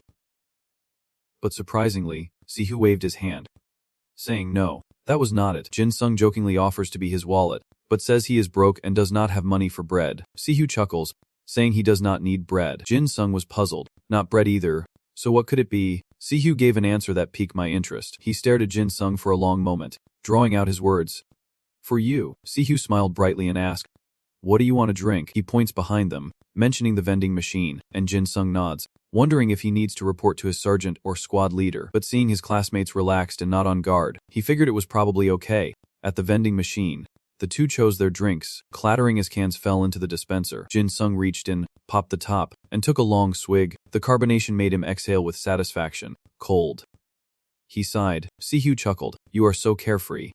Jin-sung, are you some kind of hidden master in high school or something? Jin-sung almost spat out the water in his mouth when he heard that. He chuckled, deflecting the question. I am just pretending to be carefree. Si-Hyo pondered. He stands apart from his classmates and does not seem to fit in. But why is he so carefree? Jin-sung, ignoring his probing, feigned innocence and said, that is my livelihood. Si-Hyo pressed on.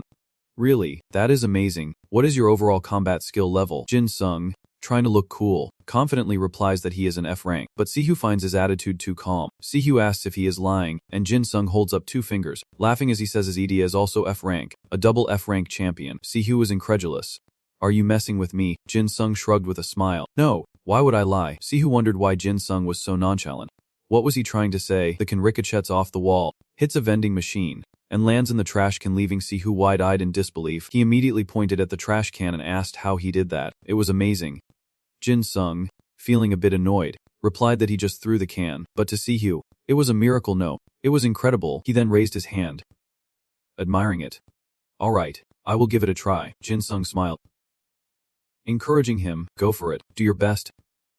Unfortunately, the can went flying, missing the trash can and falling to the ground. Si-Hyo struggles, and Jin-sung casually remarks that his reflexes are not great either. He picks up the can, admitting that he is weak in combat, which is why he chose the path of support. Si-Hyo approaches the trash can, but Jin-sung asks if he said he was an F rank, throwing the can in as he wonders how an F rank could survive in the combat class. The crutch user laughs, unashamed to share. Kim Sahan carries me, plus a little luck. He approaches Si-Hun, eagerly asking, what is your EDA? Si-Hun hesitates. I am different. He immediately demonstrates, his hand transforming into a sharp blade in EDS, with sea-level combat skills, able to turn his hand into a sword. Jin-sung observes closely, nodding, saying his EDA is already excellent, with plenty of potential for growth. But Si-Hun was dejected, saying he would heard it all before. As his power never seemed to improve, he changed his hand back, clenching it tightly. Jin-sung sees through his intentions. He wants to transfer to the combat class and was curious how I survived. He suddenly says that healing is much better, he can save people, and he thinks that is much better than an EDA that only knows how to fight. Si-Hun scratches his neck in embarrassment, feeling comforted by Jin-sung's encouragement. Jin-sung bit his lip, envious. Of course, he turned and patted Si-Hun's shoulder, telling him to be more confident and carefree. Jin-sung quickly let go, a pang of envy in his heart. If only his idea could save people. To hide his feelings, he turned and walked away, wondering if he should return. Later, at the Nala Bank, the homeroom teacher in red sportswear arrives to meet the other teachers, apologizing for being late. The 6th grade homeroom teacher, waiting, simply announces that the children have already gone in. He then pulls out the student grading file high school teachers love to eat, grading right on time. He is surprised. But I have not seen anything yet. The 6th grade teacher replies, it is fine. Just give them a grade. He shrugged, giving high marks to the capable but ordinary students. Since they would not learn anything in the bank anyway, it is just a formality. The scratching of pens filled the air as the grading finished. Let us go for coffee. The initial grading sheet was complete. Henyang Hyundi, Kim Zidi, Baeki Jin Sung. The 6th grade homeroom teacher immediately put away the grade sheet. Leading the group, I know how to make this coffee taste good. The teacher happily says, whoa. Then I will follow your lead. The 6th grade teacher laughs. I knew high school teachers who eat a lot are always cheerful. Back inside the bank, it is quite peaceful. A young man assigned to stand guard with Goei complains. Standing here is tiring. And she nods in agreement. Nothing ever happens anyway. So, the young man suggests, Sergeant, let us play rock, paper, scissors. The loser buys the drinks. Goei smiles. Deal. Let us do it. The game begins. Rock, paper, scissors. He throws paper. She throws rock, oblivious to the armed group approaching outside. Jine, snacking nearby, warns them, hey, someone's coming. While Guy, having lost, asks, so, what are you drinking? An armed group approaches.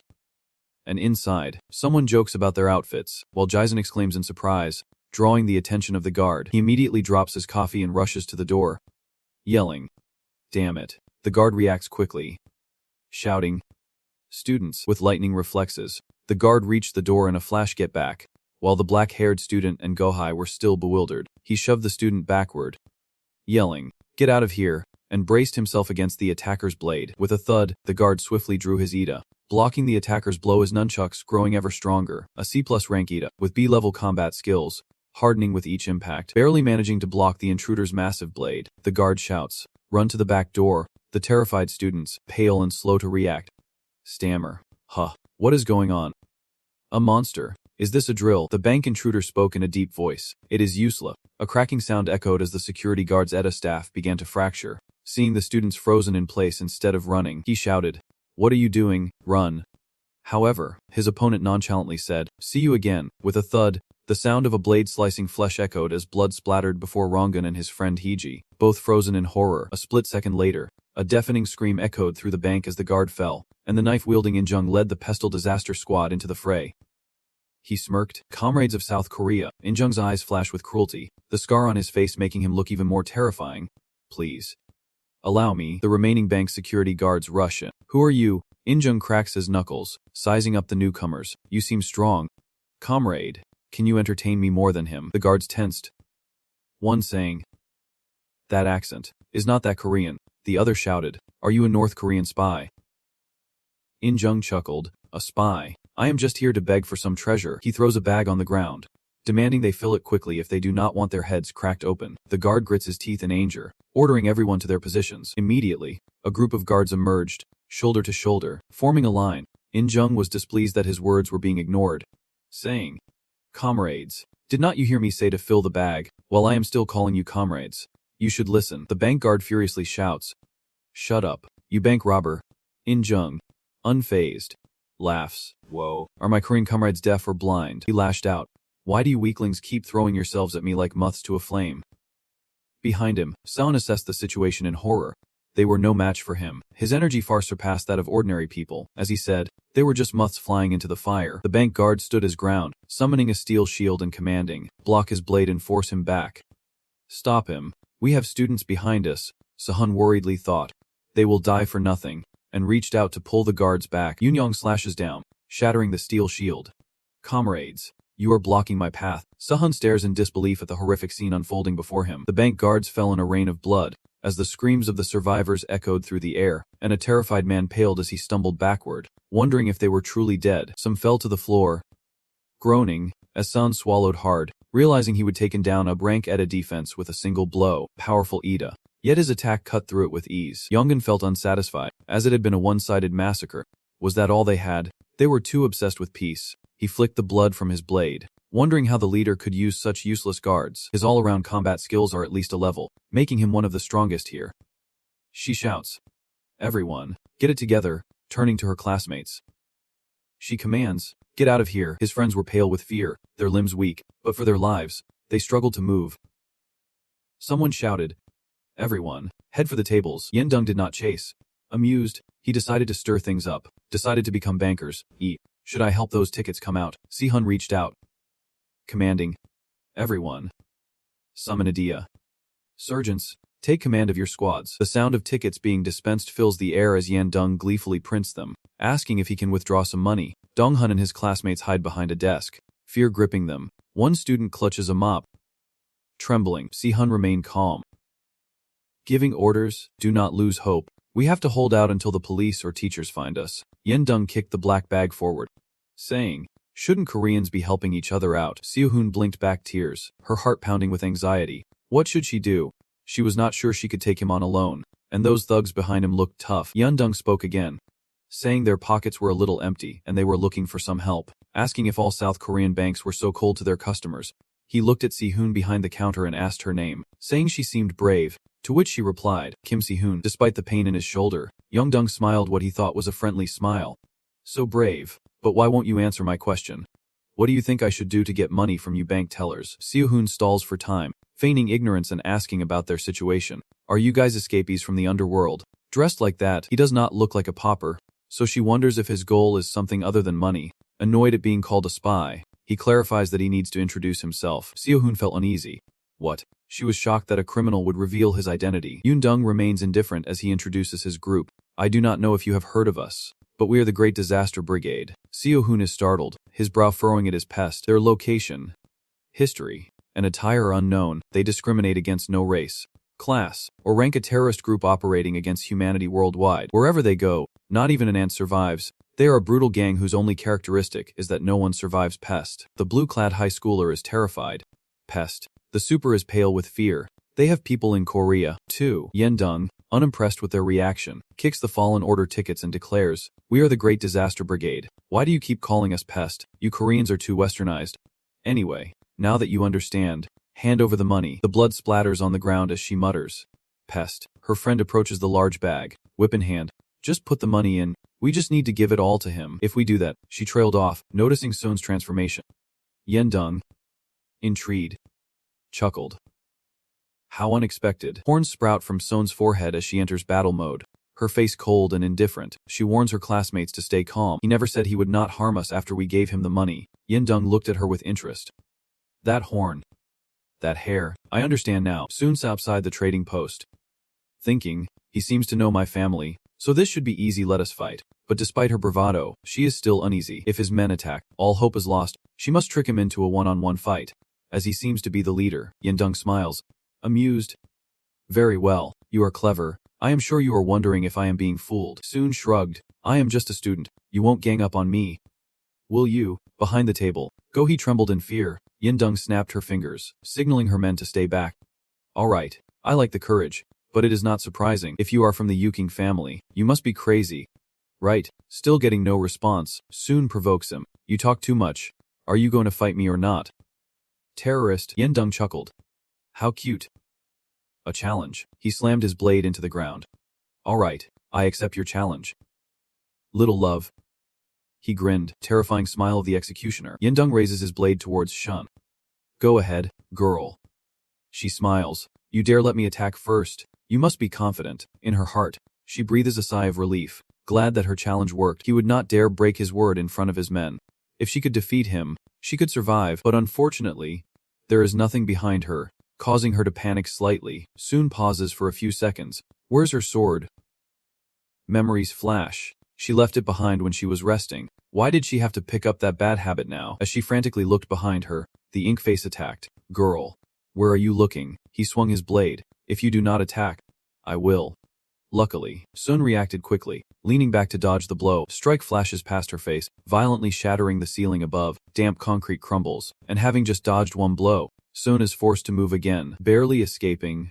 She paled as she looked at the rubble, knowing one hit would be fatal. An idea sparked in her mind, but she needed to land a hit. Sun grabs a large chunk of concrete, hurls it toward Inju, and leaps on top of it like a surfboard. She has something to work with now. He senses the shifting energy behind the concrete, a bit surprised, but he quickly turned, shattering the concrete slab with a powerful strike, asking where her courage from earlier had gone, now that she was resorting to sneak attacks. Discovered, Sun leaped backward and landed on the ground, cursing her situation. Inju scoffs at her evasiveness, mocking, are you a flying squirrel instead of a succubus? Dodging all over the place. Even as he taunts, he continues his relentless attacks. and with no weapon, Seon can only rely on her agility to evade. Hiding behind the front desk, a medic peeked out to comment that she was fighting the mirror-wielding boss, gushing about how amazing Kim Shun was, and they began to cheer her on. The cheers for Kim soon echoed through the office as Jin Sung, hidden away, wondered what to do. Knowing this was not the time for encouragement, hiding with Sun Ho, he excitedly says, "I see why she is so popular. She is fighting Pestel's boss." Jin Sung turns to Sun Ho. He placed a hand on Sun Ho's shoulder, stating that this situation did not need his strength at all. Jin Sung sternly said that they had to run now, to which Sun Ho confusingly asked where they would run to. Jin Sung surveyed the area, then looked up at the ventilation shaft, declaring that was their best bet: bathrooms, lockers, under tables, anywhere to make themselves scarce. Outside, Soon struggled to evade In Sung's attacks as Jin Sung urged everyone to buy them as much time as possible. No sooner were the words out of his mouth than Sun was struck in the stomach with the cudgel, sending her flying backwards. She crashed to the ground, struggling to sit up and lean against the glass. In Sung approaches, grin spreading across his face. "Time to end this little game of cat and mouse. Do not you think?" Soon coughs up blood, and her classmates panic. Kim Sung lost. "We are doomed. None of us are stronger than her." In Sung wiped the blood from his nose, looking disappointed as he asked Sun if that was all she had, to which she replied, "Perhaps. Why do not you find out?" He grinned, feeling that the game was finally over, and that she was a troublesome woman to the very end. Just as he raised his fist, In Sung suddenly slammed the table and yelled, scattering everyone. Then, before anyone could react, he grabbed the flowered uniform, tucked his legs, and ran, shouting, "I am getting out of here." Seeing this, Dong Hun was stunned for a moment. Then he and his classmates ran towards the fire escape, yelling to run as his female companion ran upstairs screaming. Tears welling, Dong Hun was no different, urging her on. "If we are caught, we are dead. Run." Thanks to the chaos, In Sung stopped, and Seen escaped by the skin of her teeth, leaving him to scratch his head. So, they made their decision quickly. He asks his comrades what they think, noting that the team members are obedient and do not act without orders. Even though he has captured all of that coward's allies, the masked soldiers salute, obeying his command. Following his words, the group split up to chase after those who had fled. In Sung mused, considering his comrade to be different, but the dull-witted men would not budge. So where would this elite woman run to while she bought them time? Footsteps echoed in the stairwell, and he concluded that they would eventually be caught. Sahun wiped the blood from her mouth. Confused, he ordered his men to capture them, but did not intend to kill them. She stands, facing In Sung, buying herself more time. He smiles, amused, saying he likes her tenacity, proving she is more useful than he thought. Suddenly, he proposes that Sound join him, but Sahun immediately refuses, saying absolutely not. In Sung advises her to think it over, as women line up to be with him. Sahun scoffs, questioning how she could trust a bank robber without any proof. As In Sung finally begins his introduction, admitting he forgot to introduce himself, he proudly stated his name. "I am Kim In Sung." Sahun recoiled in shock, and he smiled, sharing his moniker, the son of North Korea. This time, Sahun truly paled Kim In Sung, the greatest leader of North Korea, commander of its mightiest army, and its greatest politician, a true monster with the strongest ETA in North Korea and all those titles. In Sung stated, "I have many things to worry about being the son at such a young age. I need a talented wife by my side." Sahun thought in a panic, "No way. Why would Kim In Sung come to a meeting himself?" She involuntarily backed away, and seeing this, he stepped forward. "Girl, why are you suddenly backing away? This is why I usually do not reveal my name." Sun felt a chill run down her spine, her voice faltering. Wasn't Kim In Sung worth a reward? It must be huge since he is a world-renowned criminal. Right? She babbled, trying to reassure herself. "I could buy my friend a tteokbokki with that reward money." In Sung laughed, "Haha, even in this situation, you are still so bold." After his laughter subsides, he narrows his eyes, assessing Si-hun. "So, this is why they did not want me to come myself. This is what they are after, ordering a bank robbery with students inside. Were not they planning to exploit those kids? Coming here was not a waste after all." Cornered, Sahun retreats to the wall where she left her sword, surprised that the victor has been decided so soon. She kicks the sword up, saying she almost died when the girl jumped back here, leaving In Sung surprised. Sahun grabs her sword, now armed and confident, realizing she still has much to learn. She draws the blade, her aura flaring, but to properly wield her idea, she needs a sword. Down a long hallway, students are chased by figures in black. Terrified girl runs so fast she trips. A masked figure in black hauls her to her feet, saying, "Come with me." She screams in terror. "Let go of me," I said. "Let go." Next, the men in black led the captured girl, along with Jonggun and the other students, to a room. While elsewhere, in the bank's men's restroom, Jinsung and Sahun, exhausted, hid inside a stall. Jinsung looks up, scratches his head, and remarks that it must be because it is a bank that it is so clean. Sahun, worried, turns and asks if they should go higher, as they are only on the 5th floor, while the others went higher. He casually sat on the toilet lid, replying, "It will be fine. Calm down." Jinsung smiled and waved, as if guiding him. "Just breathe for now." Sahan frowns, asking, "Jinsung, are you okay?" Jinsung's sinister expression turns to face him, asking, "Huh, why?" Sahan recalls the bloody scene in the main hall, thinking, if we are caught, we could end up like those guards, yet he seems completely unfazed. He averted his gaze, replying, "Nothing." Sahan's voice echoed, "Anyway, if we stay here, we will be caught before we know it. Don't you think we should run?" He reached for the hand of the person sitting across from him, suggesting they go higher, but Jinsung remained seated, analyzing the situation. If it were Sahan, she could hold them off for a while. But ultimately, Jinsung shook off Sahan's hand, declaring that running would not help. He boldly declares that they must fight them, causing Sahan to recoil in shock. "What?" He urgently advises, "Didn't you see those guards over there? Even trained adults can't fight them. What do you think we C and F ranks can do?" Jinsung, with his hands neatly on his lap, suddenly asks a loaded question. "Sahan, do you think souls of ranks?" Sahan Ha, bewildered, asked what he was suddenly talking about, and Jinsung recounted what he had overheard, that Kim Sahan's combat ability was once a D rank as a child, but now she is in a rank. Jinsung insists that Ida is not the ultimate standard for judging people, and Sahan should not be upset about his rank, but Sahan stares back, his face blank. Meanwhile, in the hallway, the elevator doors opened, revealing black-clad figures with obscured faces. Inside the restroom, Sahan's face was drenched in sweat as she anxiously spoke. "Jinsung, why are you saying this now?" As black high tops echoed down the hall, Sahan becomes alert as footsteps approach. "I think they are here. What do we do? We have to hide." Jinsung's voice echoes from the stall. "Lee Sahan, you have a good Ida. Much better than mine. If you help it, you can add all sorts of amazing improvements." Outside, the man in black has reached the bathroom door. Sahan completely ignored him, turning to the door and whispering, "Shia, they will find us." Jinsung placed a hand on his shoulder, saying, "Sahan, listen to me." Sahan Ho tilts his head. Confused, Jinsung leans in. "Serious. Just trust me and do as I say from now on." Inside the restroom, white porcelain sinks lined the stalls as a man in black entered, demanding, "You bastards, we heard you. Come out." He put a hand on his hip, threatening in an extremely arrogant tone. The leader does not like slowpokes. Jinsung opened the bathroom stall, poked his head out, and smiled at him. "Your slang is great. Can you teach me?" The man in black cursed. "Bastard, do not be ridiculous. The boss will understand if an arm or leg goes missing during the capture." Jinsung, still smiling, stepped out and said, "Now that your boss is gone, you sure do talk a lot." "That is great," the man in black roared. "You bastard." Jinsung narrowed his eyes, activating his idea. "Depart." Dagger. A small dagger instantly appeared in his hand. Jinsung brandishes his dagger, aiming it at the man, who scoffs. "What is that? You are telling me that is your soul manifestation?" The man in black activates his idea, his legs glowing, and shouts, "Enough talk. Just surrender." He lunges at Jinsung with blinding speed, demanding he accept capture. The information panel displays acceleration from 0 to 100 in 1 second. Idea ran. Overall combat ability B. Once you start running, you will accelerate from 0 to 100 in 1 second. As Jinsung assessed the situation, he instructed the person in the restroom, "Lee Sina, you have to run like I told you." "Okay." The man in black was closing in fast. "Where do you think you are going?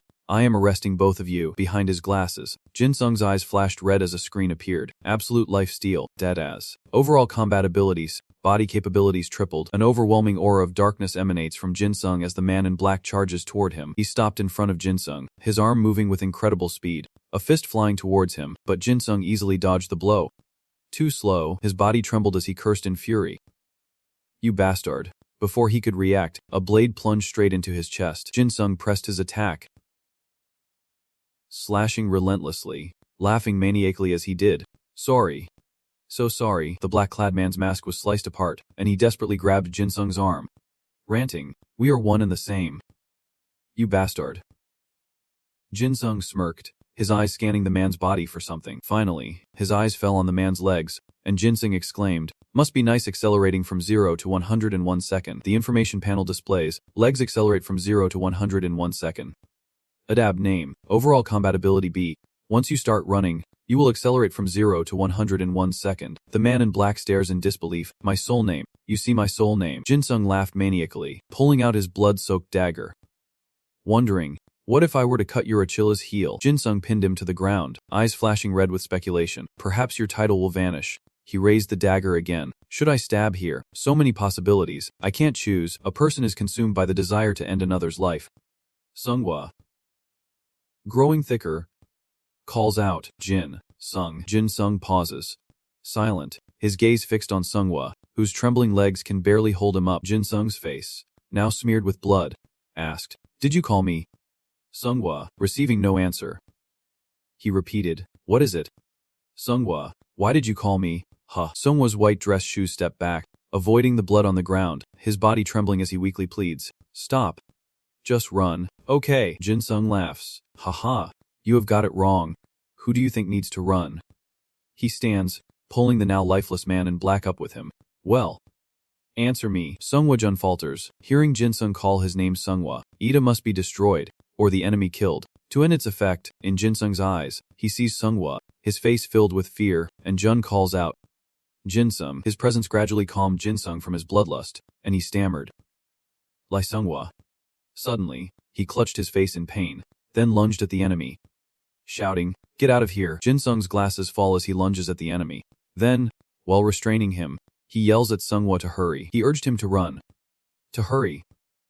Lai Sunghwa. But he hesitated, uttering only, Jinsung. Then, Jinsung suddenly declared that when his hands became painful, as he frantically slashed at the enemy, he asked if it meant his body had become a solid sword. That it was possible, was not it? His question left Sunghwa hesitant, only able to call out, Jinsung, before turning and leaving. As he fled, he shouted, I am sorry for running ahead.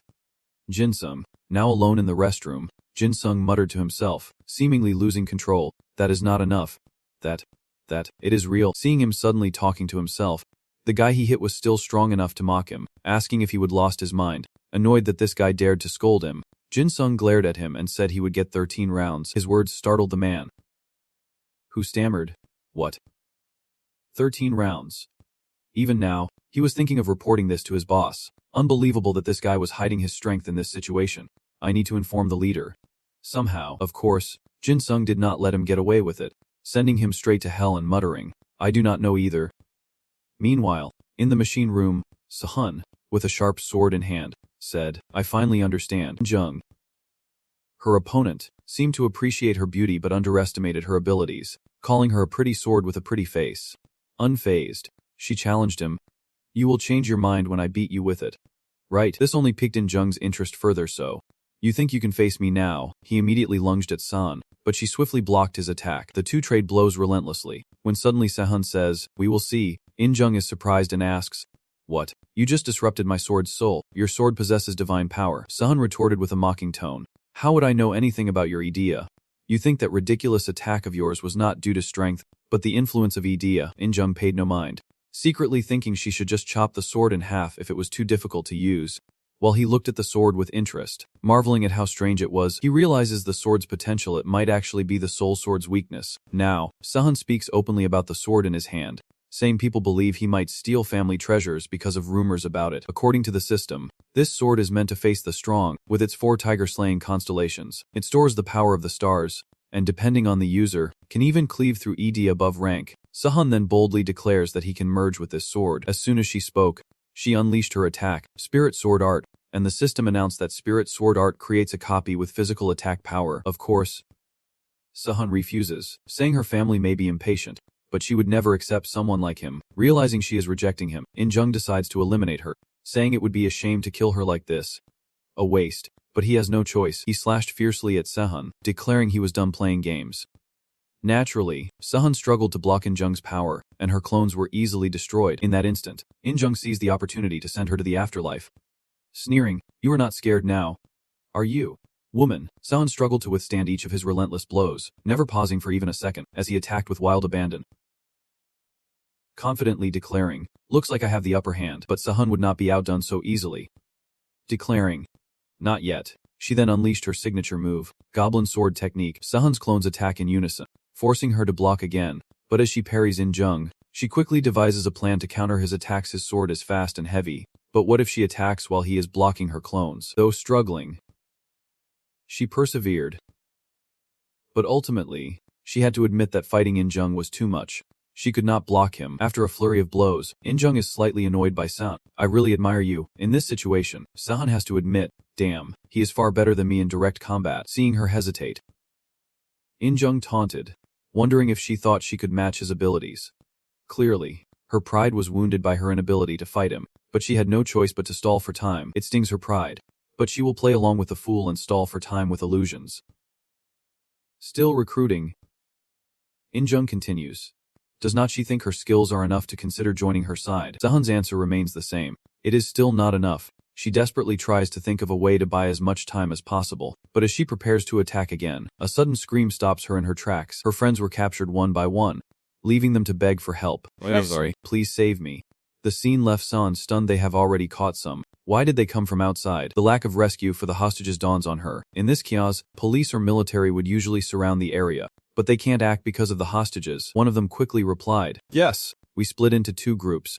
The northern bastards are watching the windows in the corner. They divided the groups to easily capture the students, while the rest waited outside to catch anyone jumping out the windows. The other teams are checking for survivors, and those who have not returned are heading upstairs to check for any remaining northerners. Sahan overhears this and panics, realizing that the police have not acted despite the situation. Besides, even if they did come, they could not do anything, even if they tried to be careful, thinking they were not doing anything.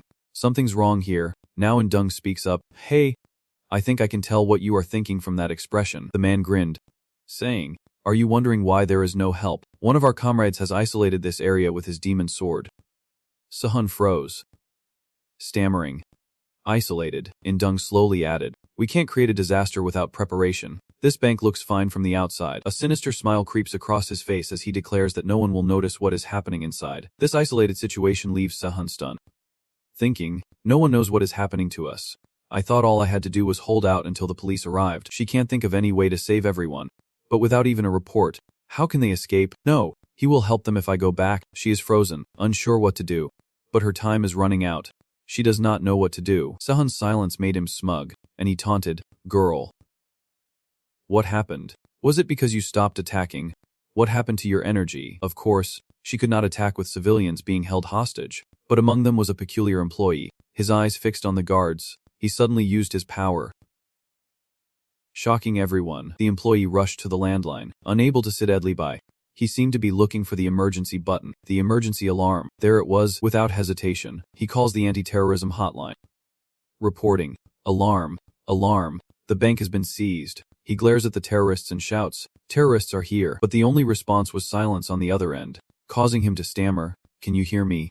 Hello. No reply came, and he straightened up, wondering, why is there no sound? In that moment, one of the terrorists threw a briefcase at him, shouting, hey, bank teller, his tone and demeanor filling the teller with dread. Seeing that he was being ignored, In-jung chuckled and asked if he had not heard him earlier, and the employee, recognizing him, fell back in terror, screaming. Kim In-jung, ever so casually, explains why the phones are not working. He reveals they have an ETA specialist, meaning the phones and panic buttons are useless. Hearing this, the other employees quickly checked their phones and realized they had no signal, which only made them more bewildered. So that is why it did not work earlier. The once brave bank employee panicked, asking why Kim In-jung would rob a private bank in broad daylight. In-jung chuckled, replying sarcastically, are you belittling your work? All jobs are important. That is the core of great communism. Even with death looming, the bank employee shouts that the army will tear him apart if they find him here. In-jung scoffs, asking if he means Lee Sung, the fake name of the butcher. Suddenly, his demeanor shifts, his smile growing more bloodthirsty as he mutters, yes, South Korea does have a fake name. His manic laughter mingles with the bank employee's terrified giggles. In-jung then pointed his sword at the bank employee, sneering, do you understand now why you need to be taught a lesson? Comrade. Of course, the employee stubbornly refused, so In-jung decided to take him out. Do not be too sad. But before he could strike, a voice suddenly cried out, stopping him, halt, you Korean monster. Being called that name by Sahan did not sit well with In-jung. Korean monster, she repeated. Then he suddenly burst out laughing, saying, oh dear, while Sahan glared at him, saying, come and hit me.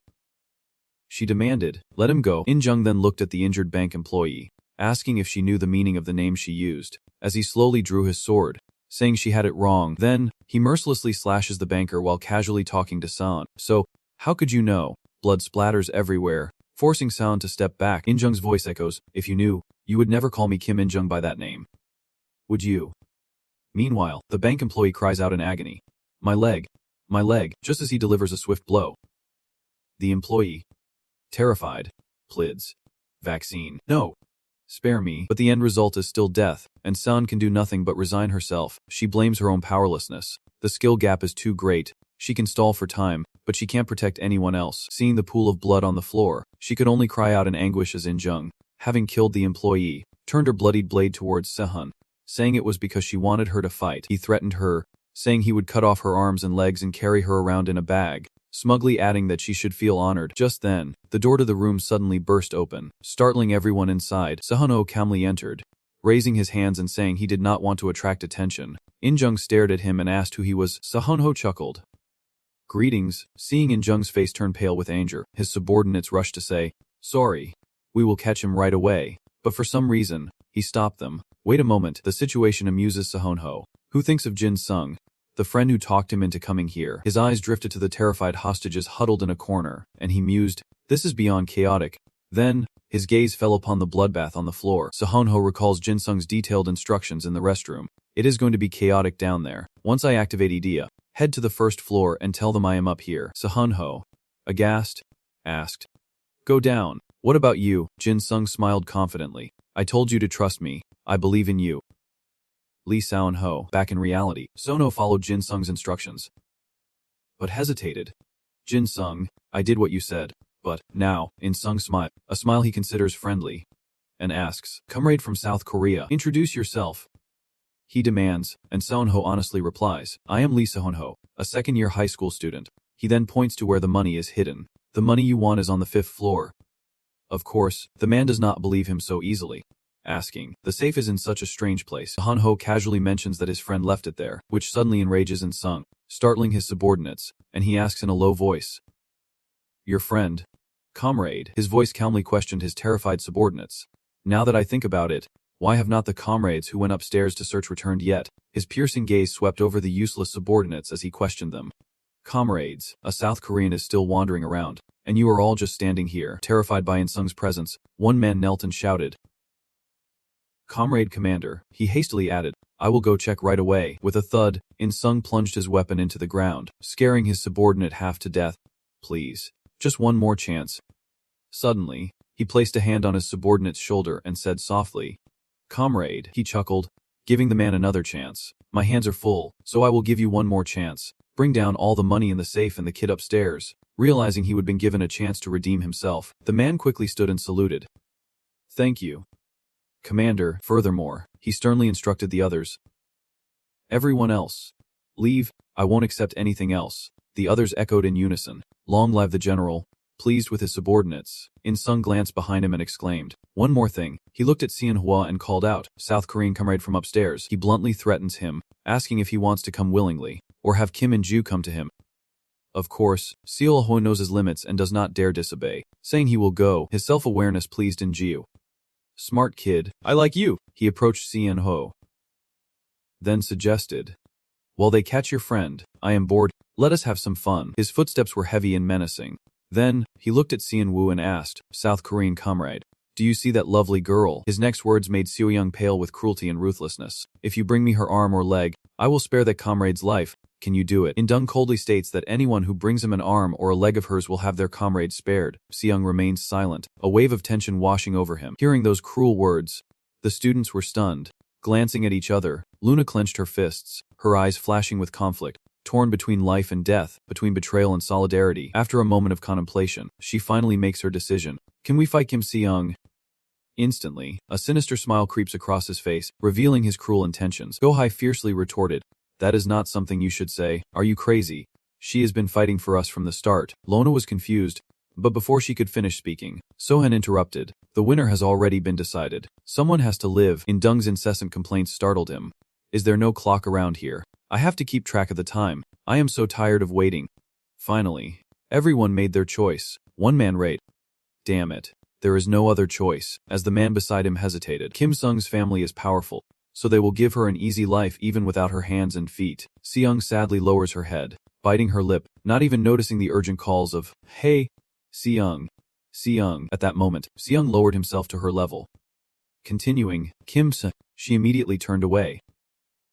Sadly whispering, he leaned in close, whispering words of comfort. Don't worry too much. You only have to endure a little longer. Doubt crept into her mind. How could he come here undetected? And why come at all instead of escaping?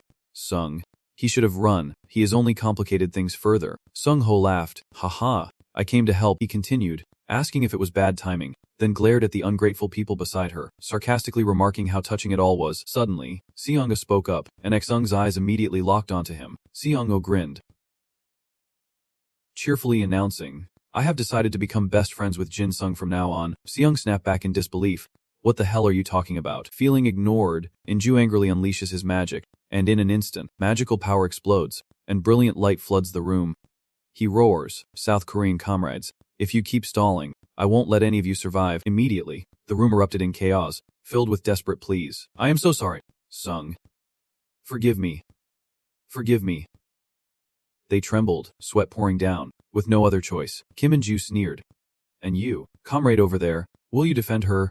The man scratched his head, sheepishly replying, haha, I guess so. Faint smile crossed his lips as he said, not bad. Not bad at all. Inju continued, then I will add one of your arms and 2 of your legs in exchange for the lives of more comrades. Threat heightened the tension. Now only 10 could survive. Sunghwa smiled wryly, placing her hopes. Crazy.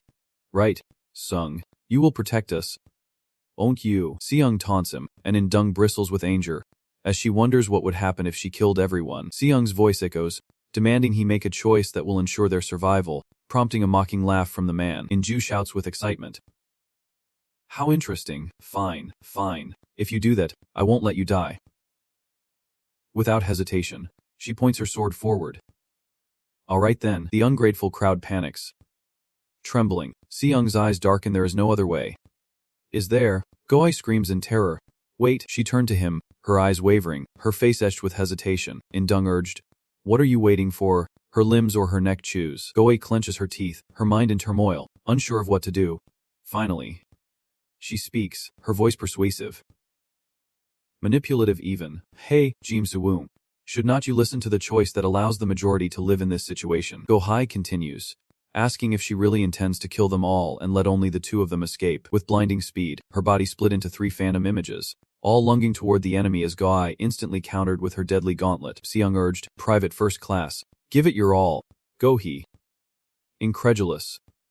Exclaimed, what? Sung's illusions immediately launch an attack, and Gohei quickly raises her hand to block the sword, creating a sharp metallic clang. The moment the illusion faded, she was already upon her, and Gohei gasped, stunned that Kim Seola's illusion had its own attack. How? Taking advantage of Gohei's distraction, Seola landed a powerful punch to her stomach. She was stunned. Kim Seola, she began coldly. Listen carefully. Seola whispered her plan to Gohei. She listened intently, her eyes filled with worry. Then, she unleashed a powerful kick, sending Gohei flying backward. Seeing this, one immediately rushes over, checking for injuries. Hey, Gohei, are you okay? Soen praises, she is strong. But, he calmly states, didn't you see, her shadow clones just disappeared. Another observes that she must be tired, while a skeptical voice questions if that is true. He hesitates, adding that the one beside her is not a loser. Hearing his words, Seoung frowned, easier to defeat. Then, she coldly commanded, Lee Seov, fall back, he exclaimed in surprise, as In Young laughed gleefully. Excellent. In her cold eyes, a twisted amusement flickered. How entertaining. Inju's roar sent the crowd into a panic. Sweating profusely, that is intense. He is beating himself up. Seung grips his sword, ready for battle. When suddenly, a can flies and hits him, the sharp sound mixing with a crazed scream of self-destruction. Inju was startled, his eyes fixed on the can rolling on the ground cold and still, a silent challenge aimed at him. Inju turns around, hissing in anger. What the hell is this? By now, the door to the room is wide open. Behind the door, a figure stood silently, covered in blood. Then, he offered a chilling, sinister smile. Just then, Indung picked up a can from the ground, stared at it with a frown, and asked, what is this? Seoun, hiding behind cover, is shocked, thinking, that can. When no one answers, Indung angrily throws the can and shouts, I asked, what is this? Then, regaining his composure, Indung coldly says, I got a little carried away. The comrade who just came down seems to be the one you mentioned. Then he threatens, First, I will cut off an arm, but the person inside threw something out, provoking his anger. Indung continues to shout furiously. You bastard. Enraged, he asks if they threw it out to stop him, as if that would work on Kim Indung. Then, Indung looks down at the object, recognizing it as belonging to the Great Disaster Brigade. He stared silently into the darkness at the doorway, Indung wondering what was going on. He has gone berserk and is on the offensive. Does he think he can underestimate Kim and Kyung? Kung then unleashes his weapon, his attacks aimed at those around him. With a single strike, the room shook violently, and people collapsed, clutching their mouths and heads. As the house's foundation crumbled, Sahan rushes to assist, battling the demonic entity. Just then, the entire house collapses. But luckily, Sahan arrives in time to hold it up. To everyone's astonishment, she acted like a hero, saving the unfortunate victims. Seeing this, Inju was impressed. For a girl, she is really strong. Stay put for a moment. I need to get to my comrade. Sahan strains as Indung continues, calling him a Korean lackey, and warning that if any Koreans step outside, he will kill everyone. My comrades are waiting outside, so do not even think about trying anything. Everyone was silent, watching him in fear. Then Indung continued, adding that even his weak comrades could now take the limbs of his beloved daughter. Meanwhile, Sahan was still struggling to hold up the wall. Then Indung said, think it through carefully. Sahan retorted, you and family lackey, you think I will just stand here holding this forever? His teammates respond, can you even lift that ceiling? I will be back. Take care of each other. With that, Indung leaps away, disappearing into the sky, leaving Sahan to struggle, holding up the massive wall alone. She strained, I do not know how long I can hold this. If you do not want to be crushed, get out from under here now. Just then, Sahunwa quickly rallied everyone to evacuate, saying they needed to secure those under the rubble first, but they hesitated, crying out that if they left now, that student would be free to move again. Hearing this, those trapped beneath the large rock cried out, Tech. Does she want to watch us get crushed to death? Sahunho then spoke up, hey, get out of the way. She wanted to kill us earlier. Kim Indung and Kim Sahan. You know what you have to do to save our lives. Sahan replies that Kim Sahan came to save everyone, and asks if he seems like he would really kill them. If they all break through the debris and run out together, even if there are enemies outside, there is no way to save more survivors than this. Sahan then voiced her doubts, wondering what would happen if Kim Indung turned back at the sound, unsure how to explain it. Then, the injured Gohyo slowly crawled over, saying, wait. Kim Sahan. Sahan spots her and exclaims, a squad leader. The scene shifts, and a fearful laugh echoes. You are just now arriving. Hello, uncle. Indung wonders if he is alone, and Jin Sung replies that they came one by one, giving him plenty of time to enjoy himself. He smugly expresses his feelings, saying that if they had all come at once, the battle would have ended too quickly. Where's the fun in that?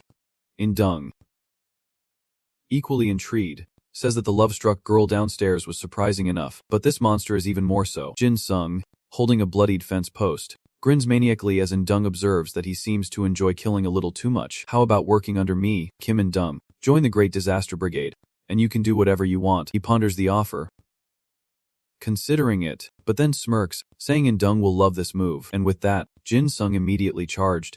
Leaping around the four corners of the room, Indung raised his weapon. Observing, must you be like insects? Jin Sung simply exclaims how interesting it is, as Indung watches his movements, slowly moving into the greatsword's range. He is bound to see an opening, a chance to strike. Indung immediately swings his sword down. Pausing for just a moment, he smugly admired his technique, wondering how Jin Sung could possibly counter. But little did he know, Jin Sung was already behind him. Had his plan been discovered? Doesn't he know the famed Kim Indung wields the 1,000-pound silver sword? The system chimes in, explaining that this greatsword, chosen from 10,000 weapons across the land and crafted from super materials, makes this spinning technique unstoppable. From this angle, with this technique, he can take him down in one strike. But as Jin Sung charges, Indung's massive sword is already there to block. Seeing this, Jin Sung bursts in. You know how to plan, huh? Indung, confused, blurts out, what? Jin Sung then strikes his sword with a dagger, spins on his heel, and asks how his ED got so long. Jin Sung backs away, intrigued, asking how he made it so long, while In Sung remains frozen, lost in thought, wondering if he can evade it. No more than that, he said. Sweating nervously, you can see the name of my idea, because this greatsword was chosen from thousands of weapons across the country and made from super materials. This spinning attack is absolutely unstoppable. Then Jin Sung replies, you. Looking at the system panel, Jin Sung wondered, how could there be so many pluses? Silver tier idea, a plus. Overall combat ability, S plus. Forced enhancement rate, 67%. Jin Sung wondered, what is with this forced enhancement rate, and how did he do it? The greatsword's form reflects the owner's soul, idea. Its force techniques are unstoppable. In Sung thought to himself that he had succeeded. and if he could not read him, he then asked, "What is your name?"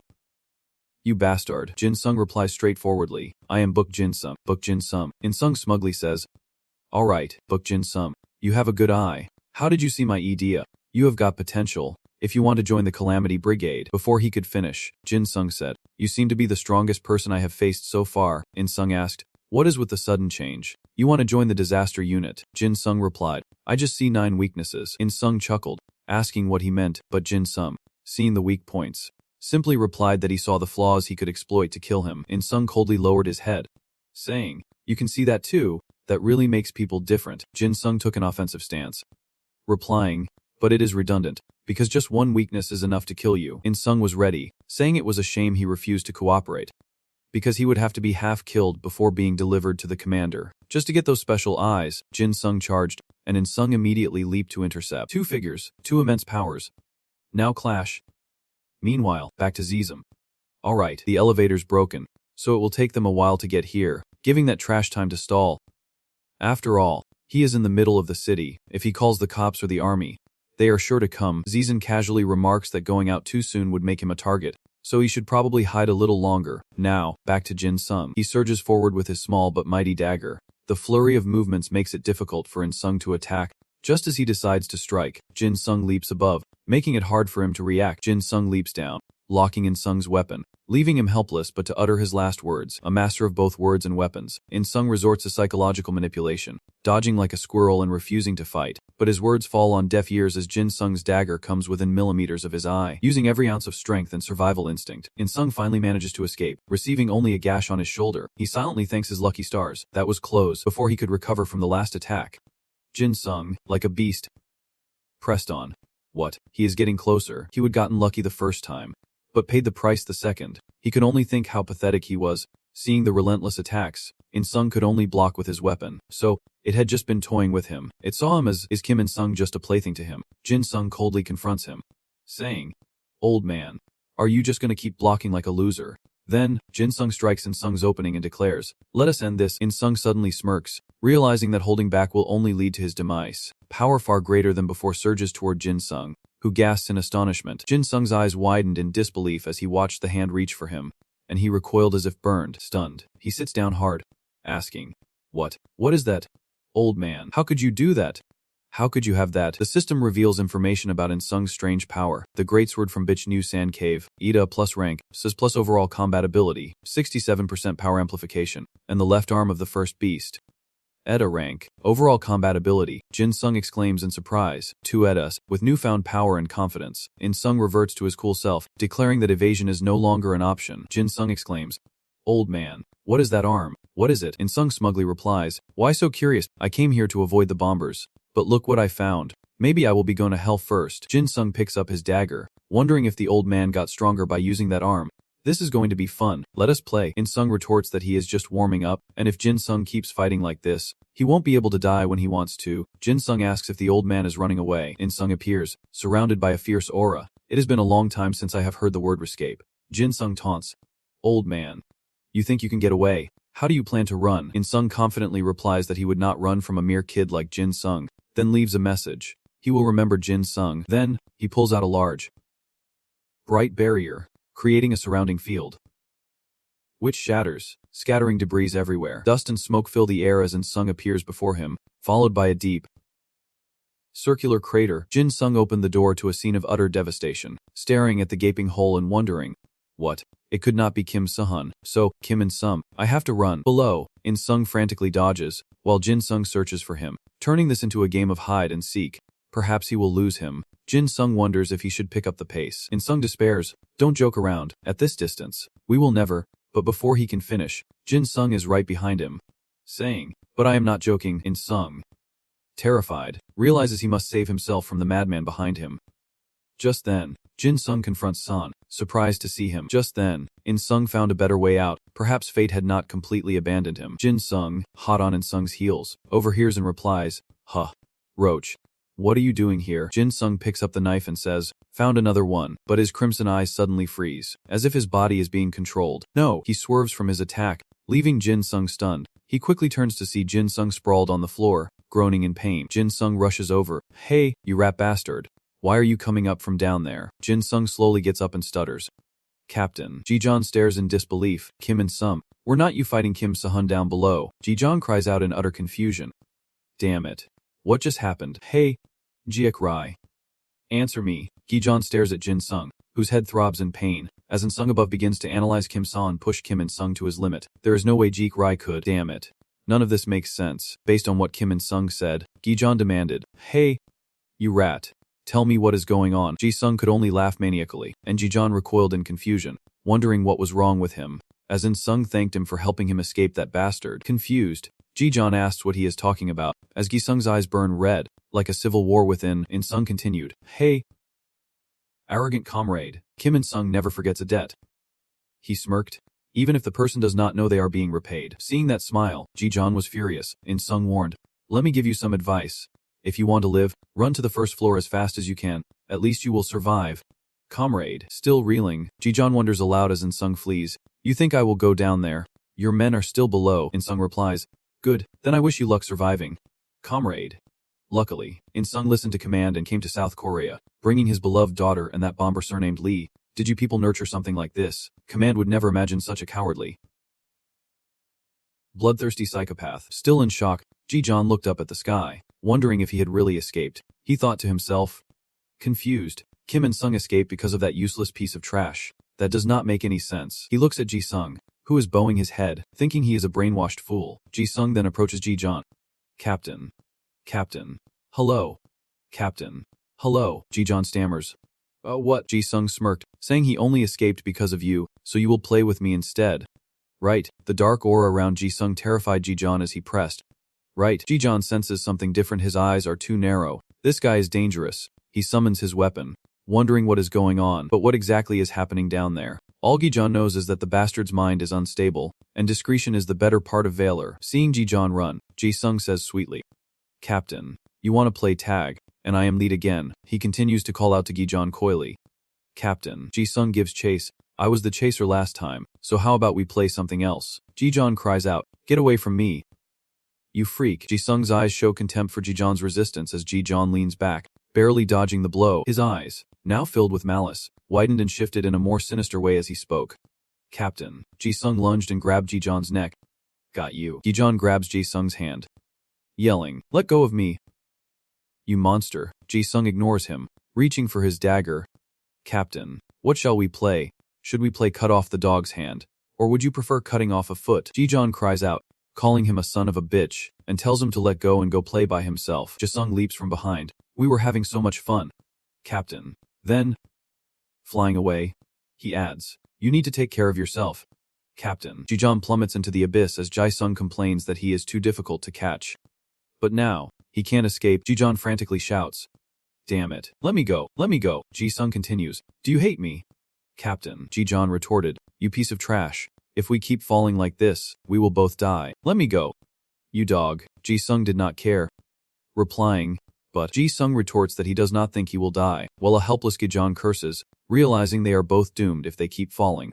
Then, a voice stirs Ji-jeon's spirit, and he is shocked to recognize it, but quickly snaps back to reality. Knowing this is not the time for distractions, he starts racking his brain to escape, figuring Ji-jeon's doomed anyway, and shouts, I won't die by your hand. You bastard. Quickly, Ji-sung releases Ji-jeon, saying he is too slow to handle things, and a sword pierces up from below, aimed at Ji-sung, who calmly remarks, Another one. Ji-sung then uses his knife to deflect the blow. Taunting, Come to play with me. John watches in disbelief. He redirected the sword's force. What the hell? No, no. But more importantly, Ji-jeon shouts, Get out of the way. As he braces for a free fall from several meters, he brandishes his weapon, shouting to boost his morale as Ji-jeon throws his weapon to the ground. He landed safely in the distance, while Ji-sung jumped down, turning to Ji-jeon and saying, Captain, let us play. Looking at the sword that ambushed him, Ji-sung said, This is... He smirks. Aha. The next one to play is my favorite. How long do you intend to keep this up? Sahan is still holding up the rubble. And what is this? The place where he was hit still hurts. The captain of Team 1.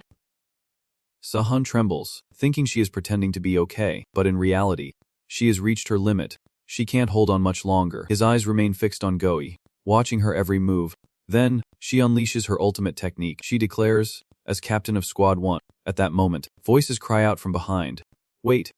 Hold on, let us join you, but Sahan-ho joins the conversation, saying, wait, she is in the same class and school as you. Did you see her stop the concrete ceiling from falling and saving everyone? Sahan-ho steps up to defend the staff member warns, step aside. Or do you want to get punched? Lee Sahan-ho, move, but she insists, I am staying right here. I am not going anywhere. He explains, how can you do this to someone who fought for everyone? Do you really want to do this? The staff member reveals her true feelings, saying, you are too young to understand. I have a family. Stop acting so righteous. You bastard. There is no choice. Move. Sahan, pushed to his limit, begins to lose his mind as the trapped victims cry out, begging for rescue. Go-Hai coldly approached. Realizing Kim Sun was truly weak, there was no time left. He had to move, but Sahan was frozen in place. He began to draw his weapon, saying if she came any closer, he would have to. He clenched his fist and replied that he had no choice then. Suddenly, Hye turns around. Stay put. Squad leader of the 10th platoon.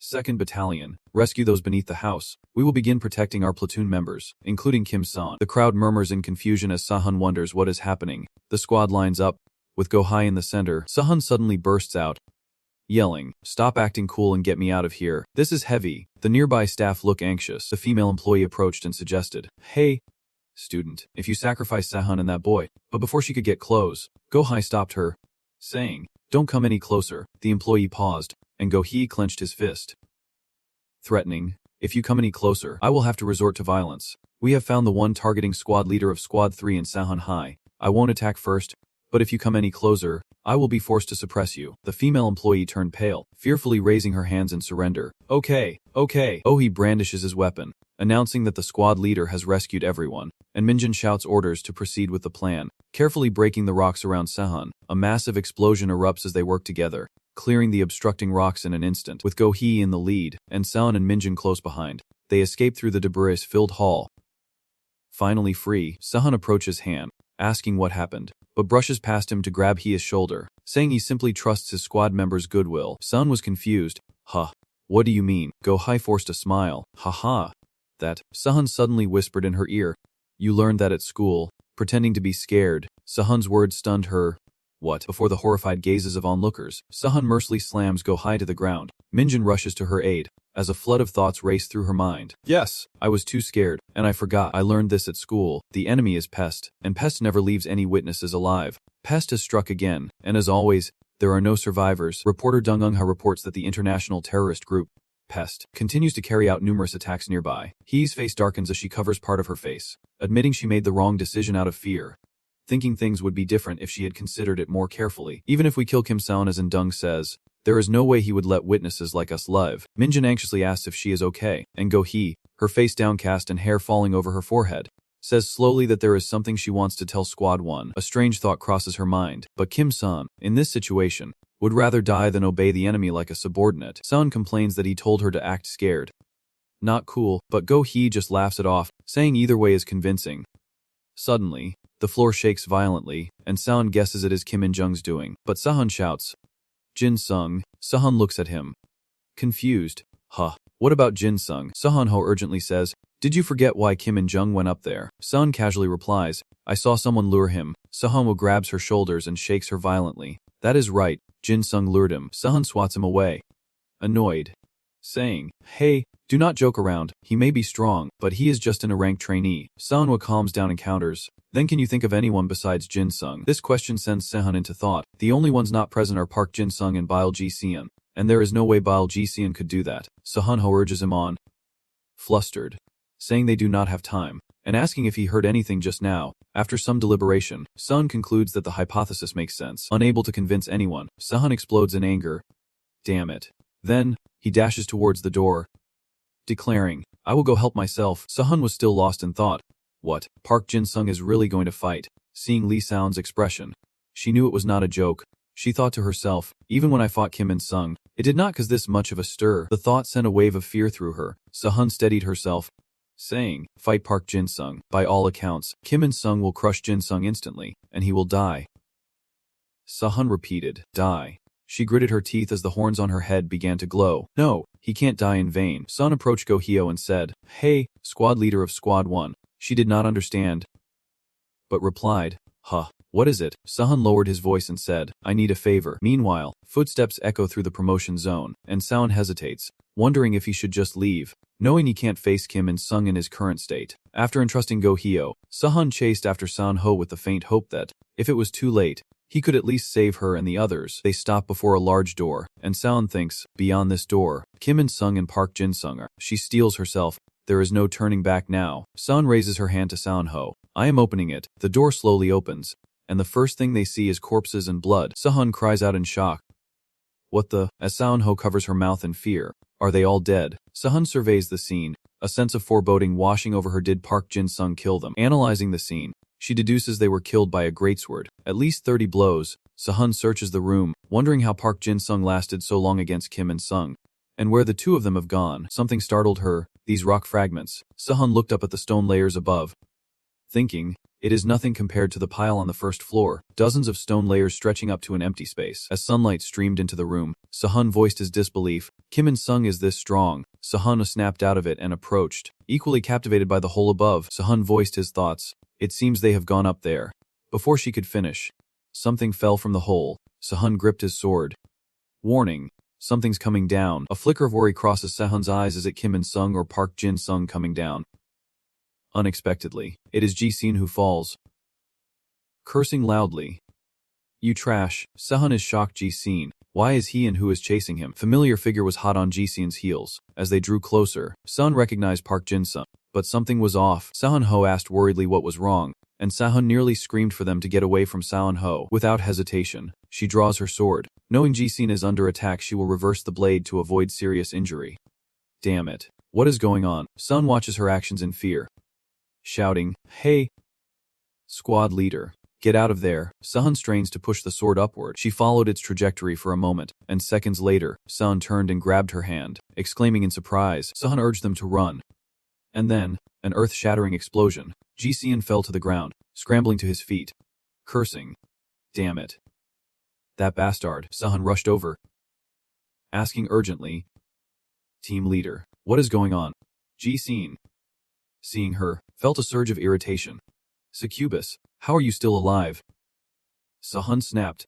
Shut up. Why did Jin-sung attack you? Before she could answer, terrifying voice echoed from behind. Squad leader, Jin-sung feigned surprise, smiling. San Ha, and handsome half-breed Sound too. His beige coat was splattered with red as Jin-sung's smile turned sinister. Let us play together. Jin-sung landed softly, stopping before Sahan's group with a giggle. Hee. Sanhwa paled, forcing a smile as he belatedly asked if they should not have come. But Sahan, ever composed, glared and demanded if he was really possessed by Jin-sung, lost in his own world. Jin-sung's smile is unsettling as he asked, Hello, do you want to play with me too? He approaches, and Sahan, speechless, asks, What is wrong? Jin-sung narrowed his eyes at her, then chuckled. Whoa, what a beautiful Ida. But it is all rotten. Sun was confused. What? Jin-sung continues to ramble. But it is still a beautiful Edda. What a waste. Sahan angrily shouts. Answer me. Trainee. Ji-sung walks over and quickly reminds her. Hey. You Jung, he is not the garbage we used to know. Sahan glanced at him, confused, but Ji-sung continued walking away, muttering that he would just beaten Kim In-jung into retreat. Then paused, turning back to her, saying he would give her a piece of advice to repay her past help, but she should run while he was still talking. He spoke through gritted teeth, as if holding something back. Run, and after he is done talking, well, run fast if you do not want to die. Ji-sung disappeared through the stairwell door, and Sahan, watching him go, called out, Hey, team leader. Explain yourself. Only San Ho and Sahan remained, and he exclaimed in fear, Oh no, he is even crazier than he was in the bathroom before. Sahan immediately realized the key issue, and asked, What? You have seen Book Ji-sung like this before? Sahan Ho backed away in fear, stammering, Well, yes, but he was not this bad. We could still talk to each other back then. Ji-sung, standing opposite, occasionally emitted soft chuckles. Ji-sung, consumed by bloodlust, closes in on So, muttering about how to kill her. Should he do it this way, or that way? No, this way is better. Haha. He clutches himself, his laughter twisting with a familiar voice, saying he can't take it anymore. Sahan, hands on her hips, sneered, asking how he could accomplish anything with such impatience. She continued to provoke him, saying her husband's position was not easy to fill, and he was not even qualified to apply. Hearing this, Ji-sung instinctively tightened his grip on the sword's hilt. Blood stained the blade as he gently stroked it. Replying, I just need to kill all the other contenders, that is all. Hee, I can't hold back anymore. Sahan spread her arms to protect San-ho behind her, never taking her eyes off Ji-sung as she called out, Hey! He replied, puzzled. Without waiting for a response, Sahan charged forward, commanding, I will stall him. You run. Sahan-ho reached out, but it was too late. He cried out in despair, Sahan. She sprinted towards Ji-sung, calculating her chances. She had no sword, and her stamina was depleted. She could only last about 30 seconds. Ji-sung, as if waiting for this moment, beckoned, My dear Sahan. A blade sliced across San, who quickly crouched low to dodge so swift and clean, just like Ji-sung's idea. Before Sahan could counter, she felt a searing pain in her shoulder. Idea is powerful but extremely difficult to control. Just like her, she dodges to the left, trying to widen the gap between them. But in an instant, the blade slices through the air, leaving a long gash on her thigh. Fresh blood gushes out, and Sahan thinks, no, he is in even worse shape than I am. He must have endured so much. Sahan suddenly stops, calling out, Hey, trainee. Ji-sung's raised arm falters, and he smiles, asking, What is it, Sahan? Sahan covers the bleeding wound on her shoulder, earnestly saying, You have been through so much. You have done so well. Ji-sung. Clearly, Ji-sung frowned upon hearing those words, then smirked and said, Yes. You too, Sahan. Ji-sung mouthed a few words before slashing at Sahan, saying, Goodbye. He remained frozen, knife in hand, as Sahan's body slowly fell to the ground, the air thick with the metallic scent of blood. Ji-sung's face was hidden by his bangs, but a faint smirk played on his lips. A fragment of Ji-sung's buried memories awakens one day, not long after he started elementary school. His parents were murdered by robbers for their wealth. They were all so badly injured and bruised that identification was difficult, and Ji-sung, just a child, had nowhere to return. He went to his uncle's house, where his uncle and Ji belonged to the lowest class, only ED-level oppression. They tied Ji-sung's hands and feet with rope, ignoring his desperate pleas for forgiveness. The decaying rope will break if not tied quickly. ED-class oppression. Overall compatibility. Oppression. The uncle, feigning righteousness with a wooden stick, said, If you have apologized, you must accept the punishment. Right, he. She tightened the restraints, a sinister smile on her face, and ordered, Hold him down. The crude, roughly hewn wooden stick was ED-class. His combat abilities were suppressed. Ji-sung was tied up on the ground, begging for forgiveness. He endured beatings from that stick every day, his life filled with nothing but pain and torment, until one day, as Ji-sung sat alone in the classroom, he heard hurried footsteps and a clear voice calling his name. Ji-sung slowly looked up at her, confused. Haein asked, puzzled, Why do you always wear long sleeves? Aren't you hot? Her classmate urged her from the doorway. Haein, what are you doing? Let us go. Haein calmly replied, Okay, just a moment. She looked at Ji-sung and asked, We are going to buy some things. Want to come along? Ji-sung looks down and stammers, I won't go. Haein does not press him, simply replying, Oh, really? Oh, really? So, the next day, her friend, who had been waiting for a long time, came in to urge her again. Haein, hurry up. Haein replied concisely, Okay, but then her friend added fuel to the fire. Haein, he does not have any money. Did not you know, his clothes are smelly and dirty. I do not want to get near him at all. Then there were days Ji-sung was ambushed in dark alleys, shielding his head and unable to fight back. The leader, Den, stumped on him, demanding, Spit out your idea. Ji-sung weakly replied, I do not have any idea. The leader casually said they knew he did not have one, so they were helping him awaken his idea through the beatings. His cronies laughed, asking if they were not kind. So, whether at home or at school, Ji-sung was constantly beaten and bullied, and to avoid it, he came home very late. On his way home, Ji-sung noticed a bush rustling. Curious. He approached to investigate. What is this? Poppy bursts from the bushes, barking. It wagged its tail furiously as Ji-sung exclaimed in surprise. A puppy. He had found a scruffy puppy on the side of the road. Ji-sung sat down, hugging Poppy and laughing. You are as dirty as I am. Poppy nuzzled his face affectionately. It's soft for making him giggle. That is too much. He and Poppy became friends, and every day, as dusk, he spent hours playing with the puppy in the playground.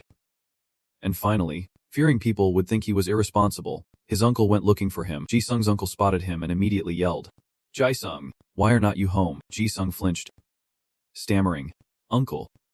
His face turned pale with fear, stammering, It is because... Just then, Poppy poked its head out of the den and barked loudly. Ji-sung frantically tried to stop it.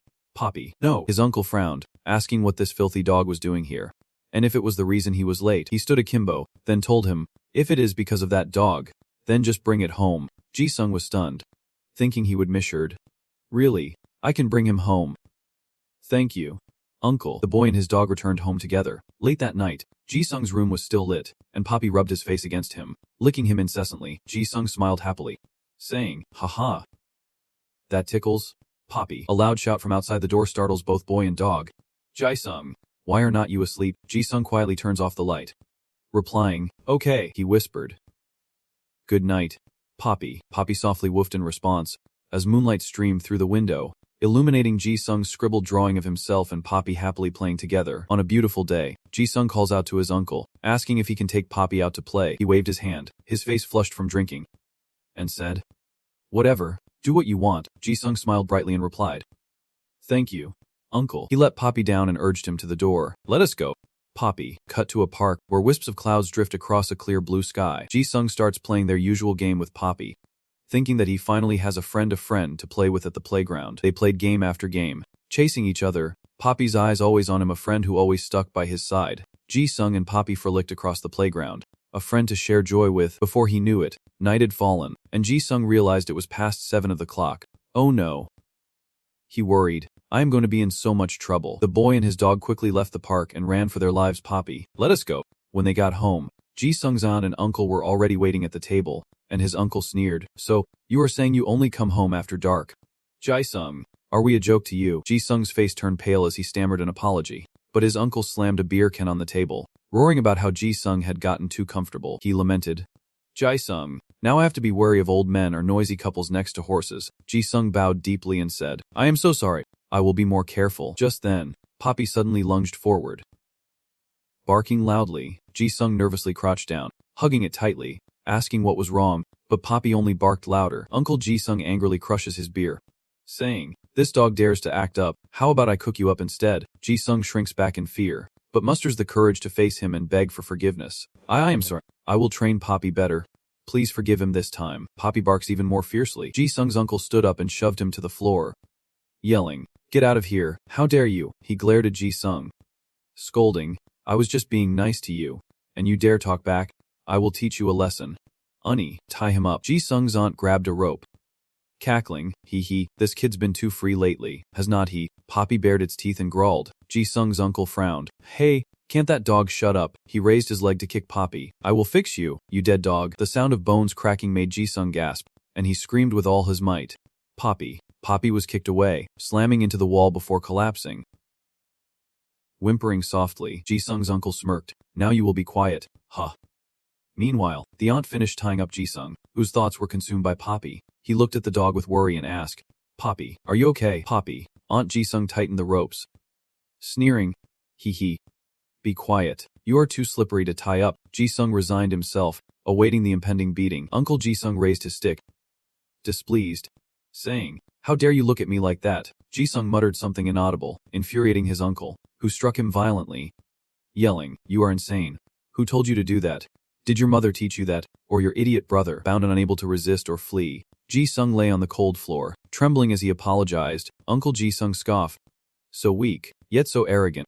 Just like your parents. He suddenly laughed maniacally, and Ji-sung froze as he said, That is why I beat them to death. Aunt Ji-sung covered her mouth, reminding him, what if he finds out? He scoffed. Who would believe a weak, trashy kid like him? Ji-sung struggles to sit up, whispering, Mom, Dad.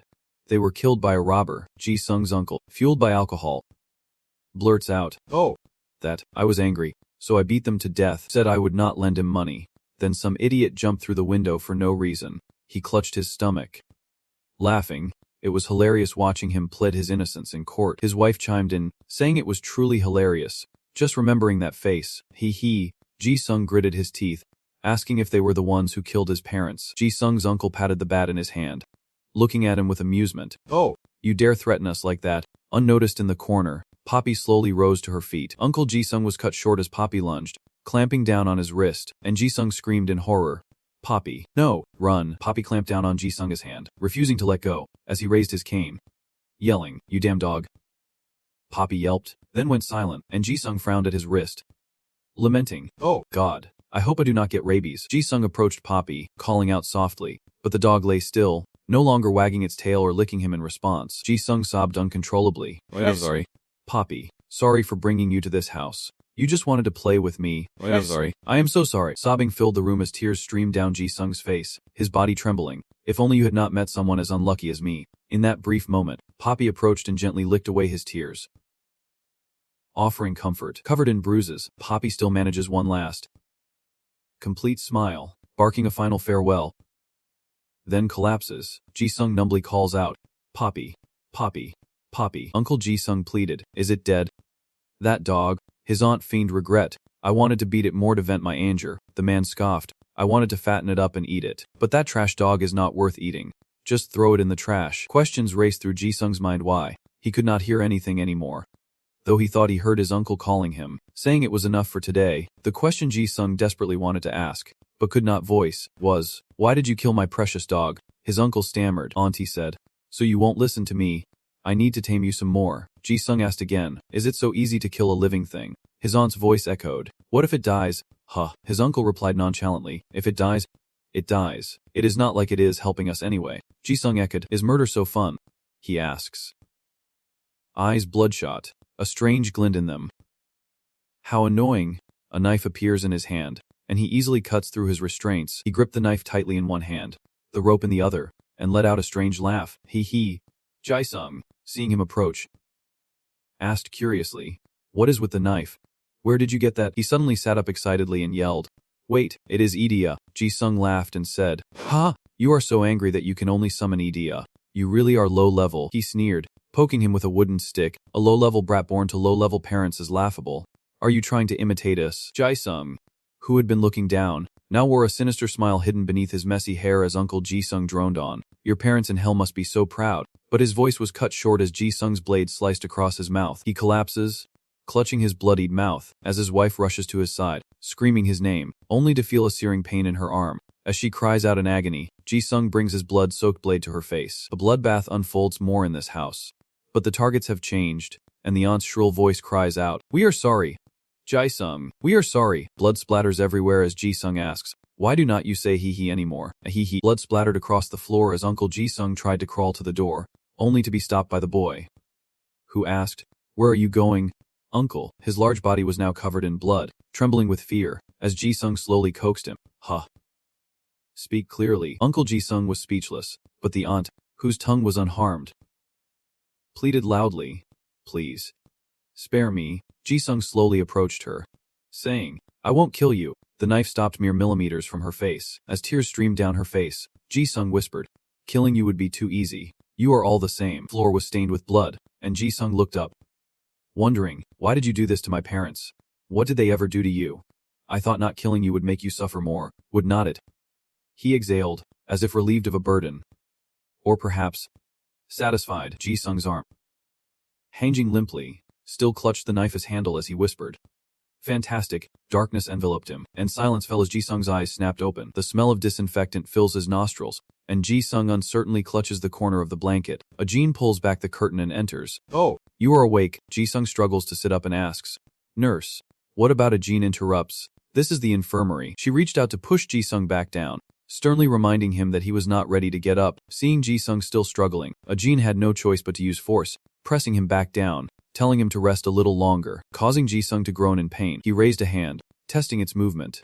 His head was splitting, but why was he here? The image of blood-soaked hands flashed before his eyes, and Ji-sung jolted upright. He frantically calls out for a nurse, but a Jian clicks her tongue, telling him he should rest. She gestures for him to calm down, but Ji-sung did not hear a word, grabbing a Jian's shirt and frantically asking, the bank, are the people at the bank okay? My classmates, Lice Hung Ho. He stopped short, remembering something. Kim Sahan. Ji-sung collapses, muttering Sihun's name, and a Jin, seeing his state, says, Ji-sung, take a deep breath, but Ji-sung ignores her, his face deathly pale as he continues to mutter. That is right. Sihun was standing right in front of me. Ji-sung looked at a Jian desperately. Nurse. Sihun. Sihun. The nurse was also confused, doing her best to reassure him.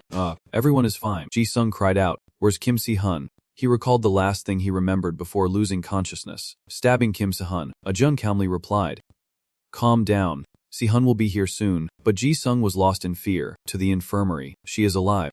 Right, but why the infirmary? Was she hurt that badly? This thought propels Ji-sung to his feet. He leaves a message and runs off. Ignoring Ajin's pleas, he bursts from the room like a wild animal, determined to see her for himself. Ajin sighed, watching the door slam shut, and quietly lamented. If only he did not remember anything. Changing scenes. Ji-sung runs for what feels like forever, panting heavily as he wonders if his body is not normal, perhaps because it has caused too much trouble. Ji-sung continued to run, gritting his teeth as he cursed. Why can't I stop? This damned idea. In the distance, a familiar song began to play. Sahan, unharmed and carrying bags, approached, leaving Ji-sung in disbelief. She was all right, not injured and taken away.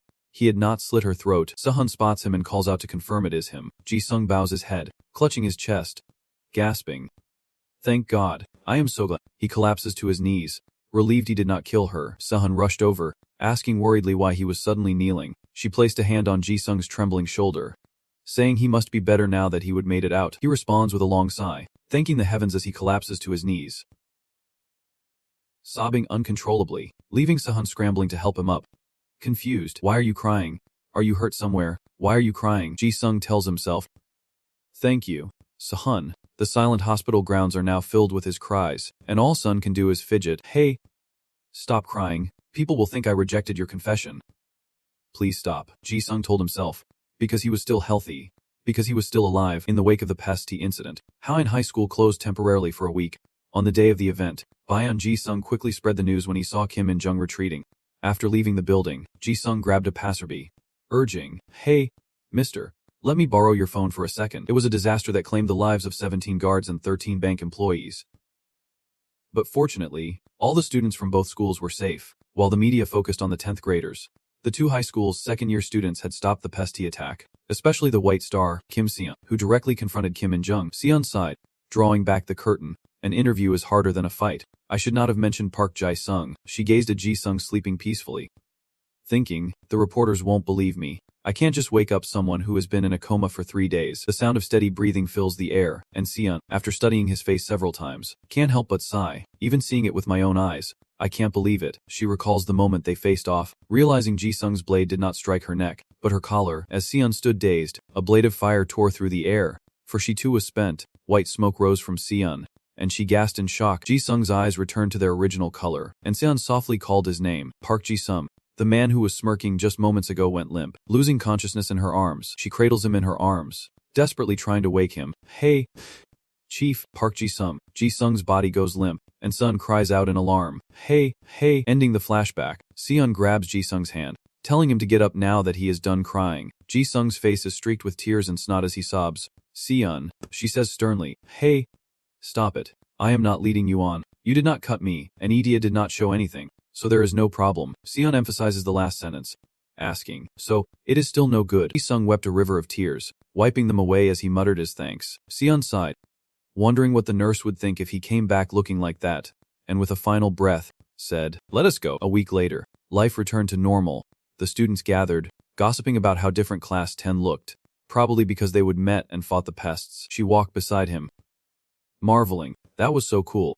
I wish I could do that. Ji-sung tried to shrink away, then sighed, annoyed that even when they are criminals trying to kill them. The bloody scene of the slaughter was etched into Ji-sung's mind. He clenched his fist, thinking he could control Idia, but he was clearly deluding himself, because he could not control his own Idia. So many people had to die in agony. Thinking this, he unconsciously gritted his teeth. Sahan, it is a miracle I did not kill you and even managed to restrain Idia. Ji-sung paused, then resolved, to ensure this never happens again, I must find a way to control Idia myself. Ji-sung pushes open the door, seeking someone who has seen his Idia and can offer guidance, and Sung-ho, who reached his limits and developed his own Idia. Sung-ho was surprised to see him, exclaiming, Jae-sung, I thought you would be resting for good by now. Ji-sung looked at him seriously and said, I want to ask you something. Sung-ho narrowed his eyes, sizing him up, and asked softly, what is it? He landed on the ground and gestured. Speak, Buk Ji-sung. He carefully pieced together his words, then cautiously asked, and Sung-ho, do you think there is a void in everyone's soul, based on their Idia level? Sung-ho was momentarily stunned, as Ji-sung continued with his head lowered. Idia is a ranking of souls, and our power and what we can do are based on that ranking. Sung-ho interrupts, asking if he means to ask whether one's Idia rank determines the gap between themselves and their soul. Ji-sung hesitates. Yes. Exactly. Almost certain that Sung-ho knows. Suddenly, Sung-ho replied, no, a single word that stunned him. Huh. Sung-ho explained seriously, What manifests may differ according to rank, but not the void within the soul. Ji-sung's tears flowed as if a switch had been flipped, and he repeated softly, souls of no rank. Sung-ho looked at Ji-sung, confirming firmly, there is no rank in the soul. He could not believe it. His hands clasped tightly together, his face downcast in confusion, but he knew that too. Then Ji-sung looked up and retorted that everyone's expressions differed based on their ED or rank. Sung-ho nods, saying it is fundamentally different. But that does not make a difference in each person. Ji-sung still wants to argue, but Sung-ho sternly calls his name. Buk Ji-sung, are you seeking answers you already possess from my words? Words that startled him slightly. Jang Sung felt as though he would fallen into a pool of blood, panicking as he questioned himself. Always believing there was no connection between the idea and the soul within, because there is no controlling his rampaging soul when it goes mad. Wanting to kill everyone, it sees a bloodthirsty idea and a soul of equal violence. Sung's idea was awakened in a situation where he lost control. By acknowledging that the idea and soul within his body are always connected, you must accept the reality that controlling that madness will be incredibly difficult. You can almost hear the whispers. The curses. Killing people makes you happy. You monster. Your soul is terrifying. Murderer. A wild, uncontrollable frenzy. Breaking free from his chaotic thoughts, Jin-sung clenches his fist, head bowed in silence. Ignoring Jin-sung's thoughts, Sung-ho sits down and says, from the moment I met you, I knew. I told you to work hard. He looks at Jin-sung and continues. At first, I thought you were lazy. But there was always something different about you. Even though you complained all day, you always came to practice. Sung-ho recalls Jin-sung's pale face, exhausted but still coming to practice, saying, Hyung, my muscles are so sore today, so please take it easy on me. He acknowledges that his training is not something someone with ordinary determination could keep up with. There were training sessions where Jin-sung was completely drained, lying on the floor, complaining that he was going to die, but Sung-ho encouraged his discouraged junior, saying that he was still able to learn and keep up. Jin-sung wants to explain, but while he waits, Sung-ho attaches weights to his nunchucks. A higher ETA rank should mean a higher overall combat ability. That is the principle of the ETA rankings, so everyone always craves a special ETA. But what if you have a low-level ETA, yet demonstrate a higher overall combat ability? Jin-sung had watched Sung-ho's matches countless times, each time the referee declaring, and Sung-ho. Another victory. The immense power of someone with a low-grade ETA. He had won after defeating all the other players. In that case, your spirit, your ETA rank, all become meaningless if you strive every day to perfect yourself. That ETA is just one piece of the puzzle. Hearing this, Jin-sung remained silent, bowing his head with a sad look, his mind racing. As his senior said, it was how he tried to forget his murderous ETA and violent soul, but he could not, because it was always there. An ETA dripping with bloodlust can't be acknowledged, just for its high rank. That is why Jin-sung wants to learn from his senior's efforts to control and master his own ETA. Seeing his silence, Sung-ho chuckled. So, how do you feel? Has my effort become the answer you are looking for? Jin-sung did not reply, lost in thought. As someone had evolved their overall combat ability from B to A, the senior always showed him that one could keep moving forward with relentless effort, and Sung-ho was the example he needed to follow. Having steeled himself, he said, Sung-ho, there is something I need to tell you. Jin-sung then told Sung-ho everything, and after hearing it, Sung-ho calmly said, I see. So the state you showed in the team battle, I conclude that is your true ETA. Jin-sung was slightly surprised. You believe me, someone who claimed to have an F-rank ETA, but really has an S-rank, and that I am the one who defeated Pestel. Sung-ho placed the barbell on the rack, the heavy clank echoing. He sat up and looked at him, asking what he gained from lying. Seeing no benefit at all, Jin-sung was grateful, thanking him for believing him. Sung-ho pats the spot next to him, signaling Jin-sung to sit, as he simply does not want to be controlled by his murderous ETA. Jin-sung sits down, resting his hands on his thighs, his fingers interlaced. I thought I could at least keep it under control, but when he dealt with a Pestel member who broke into the bank, his reason snapped, and the uncontrollable bloodlust erupted. He recalls that bloody moment, when his reason was completely controlled by a crazed, bloodthirsty emotion. The madness controlled his body, causing him to continuously slaughter Pestel members, and no matter how hard he tried, he could not control those emotions. He sought help from Sung-ho, asking what he would do in his place, and how he could prevent his ETA from affecting him. He responds with 2 key points: build a healthy body and a strong mind, and only hard work can create a healthy body. Jin-sung angrily jumps up, saying that he has always trained his body, even harder than most, but nothing has changed. Sung-ho calmly explained that there were common traits among those who could not control their ETA. He stood up, saying it was their inability to love themselves. Sung-ho reached out to Jin-sung, explaining that such people tend to hate themselves, rejecting their own efforts. He urged Jin-sung to be proud of his hard work. However, he brushes Sung-ho's hand away, his face dark. Love. How amusing. He denies himself, claiming he is just a murderer, one who takes pleasure in killing. Seeing him like that, Sung-ho asked plainly, "Baek Jin-sung, did you train hard to become a killer?" He paused, then smiled, advising him to stop thinking negatively. He denies Jin-sung's violent nature, saying he is not a man obsessed with killing, which momentarily halts the bloodlust within him. In Sung-ho's eyes, he was a courageous Baek Jin-sung, one who dared to wield the blade of madness, who strived to control the raging will within. Hearing such sincere recognition and encouragement, Jin-sung collapsed to his knees. Sung-ho shares a typical example from his own life. He always wanted to be the best, but his idea was nothing special. No matter how hard I tried, it was not a peak, or even a foothill, but an endless abyss. For 3 years of middle school, I could not even reach the advanced rounds. I became consumed by my weaknesses. It haunted my mind. I grew to hate my useless, low-level idea, which only made things worse. And I questioned myself, did I truly understand my idea? I analyzed my idea and found my current limits. Through extreme training and determination that others can't comprehend, using my strengths and improving, covering my weaknesses, I must face my idea, so that when I stand in the arena, before my opponent's provocation, I can use my fastest speed to amaze, and use my irresistible strength to restrain them, then throw them to the ground. That is how I overcome myself and grow stronger every day. Sung-ho laughs, throws his jacket aside, and declares that even his present self is not enough. He shows off his muscular physique, vowing to keep pushing his limits and become the strongest, even with a mediocre idea. After that long story, he looks at Jin-sung and asks what he thinks, prompting Jin-sung to remove his glasses, determined to face his own challenges. His eyes, slightly red with emotion and excitement, he throws his glasses down, cracking them. "I will do it too, just like you." Jin-sung rolls up his sleeves, his eyes filled with the determination to surpass himself. Cut to the classroom.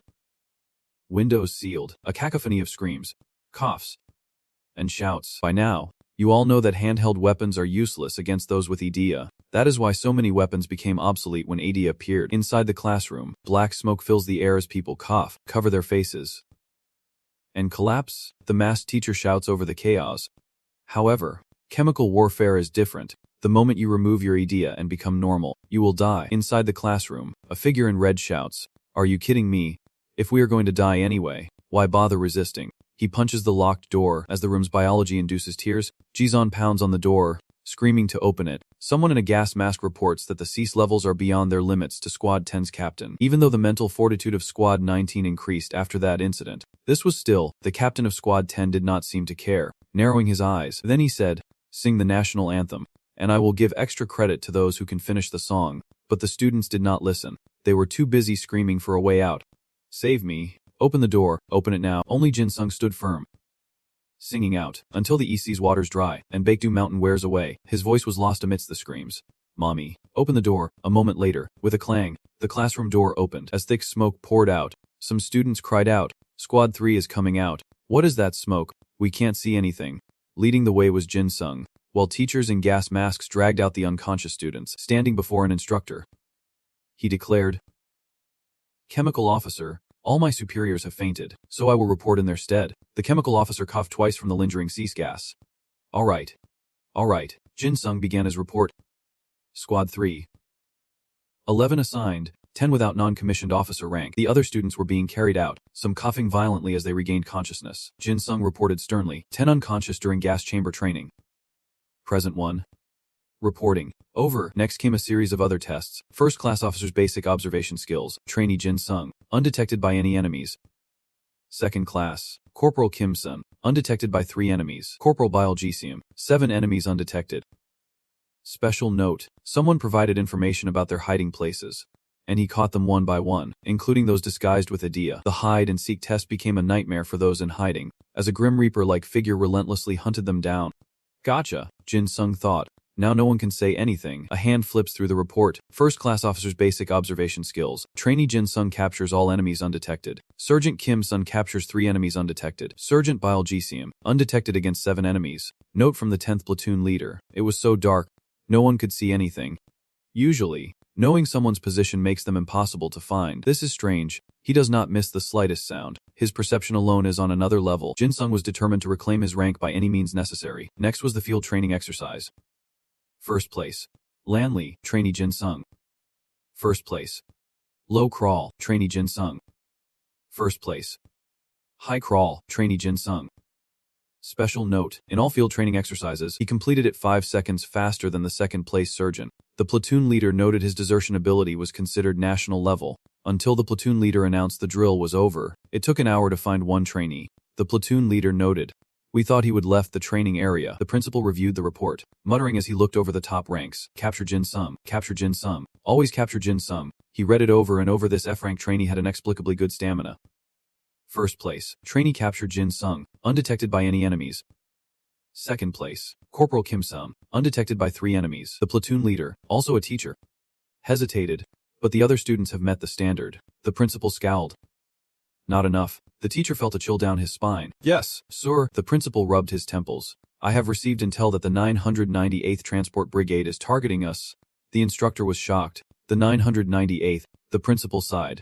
They do not seem to like he and being supported by the nation. At this rate, our school will be reprimanded. With that, he threw the report onto the table. The headmaster marked a date on the calendar, calculating that the current third-year students were fine. And they could just say the first years were not ready. Stroking his chin thoughtfully, he says the problem lies with the second-year students, and they will intensify their training. The teacher is concerned, wondering what kind of training the headmaster is referring to. He placed the marked calendar in front of the teacher, announcing short-term combat training. The principal laced his fingers together, squinting. Familiar, is not it? The scene shifts to a place overflowing with cardboard boxes. What could be inside that has the B-class trainees groaning? How much further? What is even in these things? With Sehun's overall strength, this is pretty normal for her. She is just a little surprised to see Jin Sung carrying 2 boxes. Hey, trainee, why are you carrying 2 boxes? He replies with a smile, saying he wants to train his muscles too. Sehun, displeased, retorts that he already worked out during lunch, but Jin Sung cheerfully replies that then was then, and now is now. She sighs, turns, and continues walking, saying, let us go. Glutton. Jin Sung is shocked. Did my nickname change from trainee to meh? Glutton. Unseen by the pair ahead, the group struggled behind, lugging boxes with strained faces. Ronghun was aghast. Jin Sung wondered.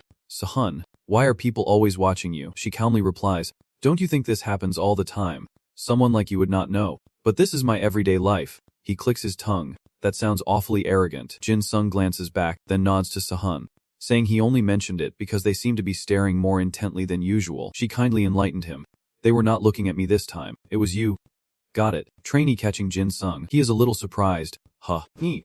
Why me? He then finds a reason. Is it because I am handsome? This makes Sehun pause for a few seconds. She walks on without stopping, and Jin Sung, feeling hurt, decides to pretend he did not hear anything. What a deep thinker. He reluctantly accepts it, but their gazes are burning him up. Because he was not paying attention, he bumps into Jin Sung, and the collision almost made Jin Sung drop the 2 boxes he was carrying. Oops. Luckily, he reacted quickly and caught them in time. Sorry, I was not looking where I was going. Jin Sung, who was standing ahead, glared at him. Jin Sung broke out in a sweat and chuckled. Huh? Team leader. Jin Sung wanted to lash out as he normally would, but he paused, swallowed his anger, and muttered, watch where you are going. You idiot. Surprised by this unusual reaction, Jin Sung wonders if the team leader has changed. What could have happened? Sehun scratches his head, genuinely unaware of why the team leader and others have not been bothering him lately. Jin Sung was dumbfounded. Is it because I hang out with you? Sehun was speechless. It is because you have changed lately. Talking to you is exhausting. Sehun kicks open the fire escape door and heads into the hall, cursing Jin Sung for being so irritating. Jin Sung follows, and Sehun asks, annoyed, what is it now? Who? What? When? Where? Why? Jin Sung sincerely asks if he is not curious about her idea, a question that makes Sehun pause slightly. She sets down the box, saying she is not curious about things like that. Jin Sung shares that he would be willing to explain everything if it were her. Sehun, a statement that makes her blush slightly, telling him not to say such things to other girls. Sehun blushed. I can handle it, but other girls would have fainted by now. Got it. Jin Sung set down the boxes, and he grinned. As long as it is not a girl. Right, because I already told In Sung Ho everything. Sehun suddenly flares up, grabbing his shirt and shaking him back and forth, demanding to know why he told Sergeant In Sung Ho and threatening to beat him to a pulp if he does not explain everything to her first. Ji-jin stood to the side, biting his lip. Damn bastard. Recalling that memory, he really used him, but the pressure Ji-jeon felt was as if he would be killed. Kim In Sung, terrified, fled north of Ji-sung, who stood frozen, running his hands through his hair, lamenting how everything had gone wrong. Ji-jin turns and leaves the hall, unable to acknowledge anything until it is confirmed. Jin Sung chuckles, saying there are too many eyes on them, and he will tell him when they are alone. Sehun lets go. Warning, don't talk to other girls like that. Only I can tolerate it. Right. Sehun brushes his hands off after grabbing Jin Sung's shirt, while Jin Sung adjusts his clothes and asks, but why do we have to move these boxes? Sehun is surprised. Didn't you hear?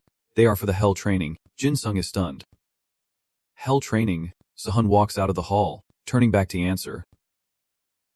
Guerrilla training. The scene shifts outside, where someone with a red light stick is blocking traffic, and on that road, a group of people with military backpacks marched forward in a strict line. Jin Sung, unhappy with the heavy pack on his shoulders, cursed. Damn it. Why do we have to do this? Behind them, Jin Sung muttered, I should have brought another 5 kilos. Sahan thought he was losing it. Hey, are you out of your mind? Jin Sung shook his head. Huh, no. Sahan asked. Then why would someone who ran from hate until In Sung Ho dragged you back here say that? Suddenly you are eager to overexert yourself. You did not even notice you flinched. Why are not you saying anything? Sahan sees the narrow bank, the site of a past incident, now sealed off. Jin Sung tries to deflect, thinking that In Sung Ho would probably carry 10 kilograms weights in each hand. Jin Sung's strange thought process is in overdrive, leaving Sahan speechless, so she lets it go, but just then, the supervising teacher announces a 10-minute break, which makes her frown slightly. She stares at the bank, a haunting place for the trainees. Why here? She knows their intentions, but how could they be so callous? Clenching her fist, she trembles with anger, and Jin Sung senses something is wrong. What is wrong? Sahan, you do not look well. Sahan stares at him. I should be asking you that. Are you okay? Jin Sung laughs, pointing at the bank. Because of that, I thought you would be used to it. Sahan thinks. Was I worrying for nothing? Just then, a boy approached, excitedly asking, Hey, are you the famous Kim Sahan? Sahan nodded. Yes, that is me. Passersby gathered around her, showering her with praise. You are as white as snow, the future of Korea, so young and talented. Can I get your autograph? You are even more beautiful in person than on TV. Please. An autograph. Sun plastered on a fake smile, accepting the praise. Thank you all for your support, but she was not happy at all. This strategic rest stop near the school was the principal's idea to promote the school. Much like the incident at the bank, Hein's famous sophomore pestle has garnered media attention, making this an effective promotion. Furthermore, people can voice their complaints about the training session and receive direct feedback. The shop owners are still happy, even though we are blocking their storefronts. One uncle even came out to cheer us on. Sahan thinks the teachers must have spoken to them beforehand, as they all seem happy to receive the money. Promoting pride and showing off, it is killing 2 birds with 1 stone. But G-Dragon feels uneasy, holding his head, his face pale. Hanzu and Goy are holding back nausea from unpleasant memories at the bank. This is inhumane. Ignoring the victims of the incident, Sahan silently cursed the 10th graders. Disgusted, but they did not stop for long. As Shin urged them on, Jin Sung worriedly glances at Sahan, you have not rested at all. Are you okay? Are you okay? Miss Baldi. Shut up. My temples are throbbing, and my face is stiff. Do not talk to me. My neck hurts. Jin Sung silently stared up at the narrow bank, now sealed off with police tape. His eyes were vacant. Unwilling to recall the memories of that day to say he felt nothing would be a lie, Jin Sung turns to follow the group, resolving to become stronger. To change, so that nothing can affect him again. Cut to the principal's office, where he is on the phone with someone. Yes. Kim Sahan. Good. Everything is still going according to plan. The principal opens the door and heads out, deliberately arranging the route through that place. It really is effective. All right, the road's been extended by another 5 kilometers. He unlocks the car. And now, I'm off. The principal got into the driver's seat, chuckling. The battalion commander's role is to personally encourage the students exhausted from the blood training. After the chat, he hung up. That is why this school can't function without me. The principal tossed aside his phone and sped off. Cut to a mountain trail where the instructor signaled the group to halt. He says the next stretch is a steep slope, so we will have a longer break. Everyone, stretch your legs. Dion stopped, took off her backpack, and turned to Jin Sung, saying, Hey, Grumpy. He complained, Soon. Can't you give me a different nickname? There are plenty of good ones. Soon ignored him and asked, Want some chocolate? Hearing that, Jin Sung's eyes lit up, but he pretended to be reserved, saying, Thanks for the chocolate. She took out the chocolate and handed it to him, but just then, a white car pulled up. Jin Sung turned his head in surprise, and the white car drove a little further, stopping in front of Sian and Jin Sung. The principal got out of the car, complaining about the heat. As a teacher rushed over to greet him, the principal simply shut the door in his face. He approached Sian with a warm smile. Soon. How's the march going? Without flattery, she replied. Yes. Headmaster, no problems at all. He laughed heartily. Ha ha ha. As expected of Sian, the ace of Haiyan High School's second-year students. Seeing Jin Sung with her, the principal asked, And you are? Jin Sung saluted and replied, Kate at Jin Sung. Sir, the principal narrowed his eyes, beginning his scrutiny. Is that so? Jin Sung, didn't I teach you to call me battalion commander during training? Jin Sung awkwardly complies, correcting himself. Commander, Siwa visibly disapproves, noticing his blatant favoritism. The principal sized him up, noting he did not look as tired as the other students. Jin Sung eagerly explained. But before he could finish, the principal ordered him to open his bag. Jin Sung found the principal's attitude and demands strange. He ordered the teacher. I need to check the contents. Squad leader of Squad 10, bring the list of required items here. The teacher found it odd but complied. Yes, sir. Jin Sung, sensing a trap, sets down his bag and begins to unpack. Realizing the principal is trying to catch him in a mistake, after checking against the list, the instructor reported, nothing is missing. Sir, unable to find fault. The principal frowned. Displeased, so, you brought everything after all. He smirks, you have taken out the essentials. But what is still in that bag? What did you bring? Jin Sung smiles wider than the principal, reaching into his bag. This, he pulls out 4 sandbags, showing them off. I brought some sandbags to train with during our breaks. Those nearby are shocked. Sandbags. 4 of them, that is 20 kilos. The principal was nearly petrified. Do you even know what this training is for? Jin Sung smiled, raising his hand. Yes, sir, for guerrilla warfare and physical training. He was still trying to find fault, and Sehun could not stand it. He was deliberately picking on him. She was about to step forward when the teacher blocked her, looking at the principal. Ha ha ha. Commander, the teacher intervened, saying they had to get going. Sun was surprised to see him defend Jin Sung, and even the principal could not find a reason to argue, so he gave in, saying, oh. Well then. Set off. The teacher sees the headmaster off, wishing him a safe return. As Sehun, unaware of their true intentions, scoffs and keeps the matter in mind. Beneath the mountain path, Class 10 continues its journey, unaware of the figure watching them from above. Who says, they will be here soon, Zui. Standing nearby, replies, Kim Sahan is the most outstanding student among them. Right, the white love spirit. I will have to test her. Sung-ho watches Jin Sung walking beside Sehun, and Hao Feng reminds Zui, the one to watch him on the sophomores is Park Jin Sung. Zui smiles.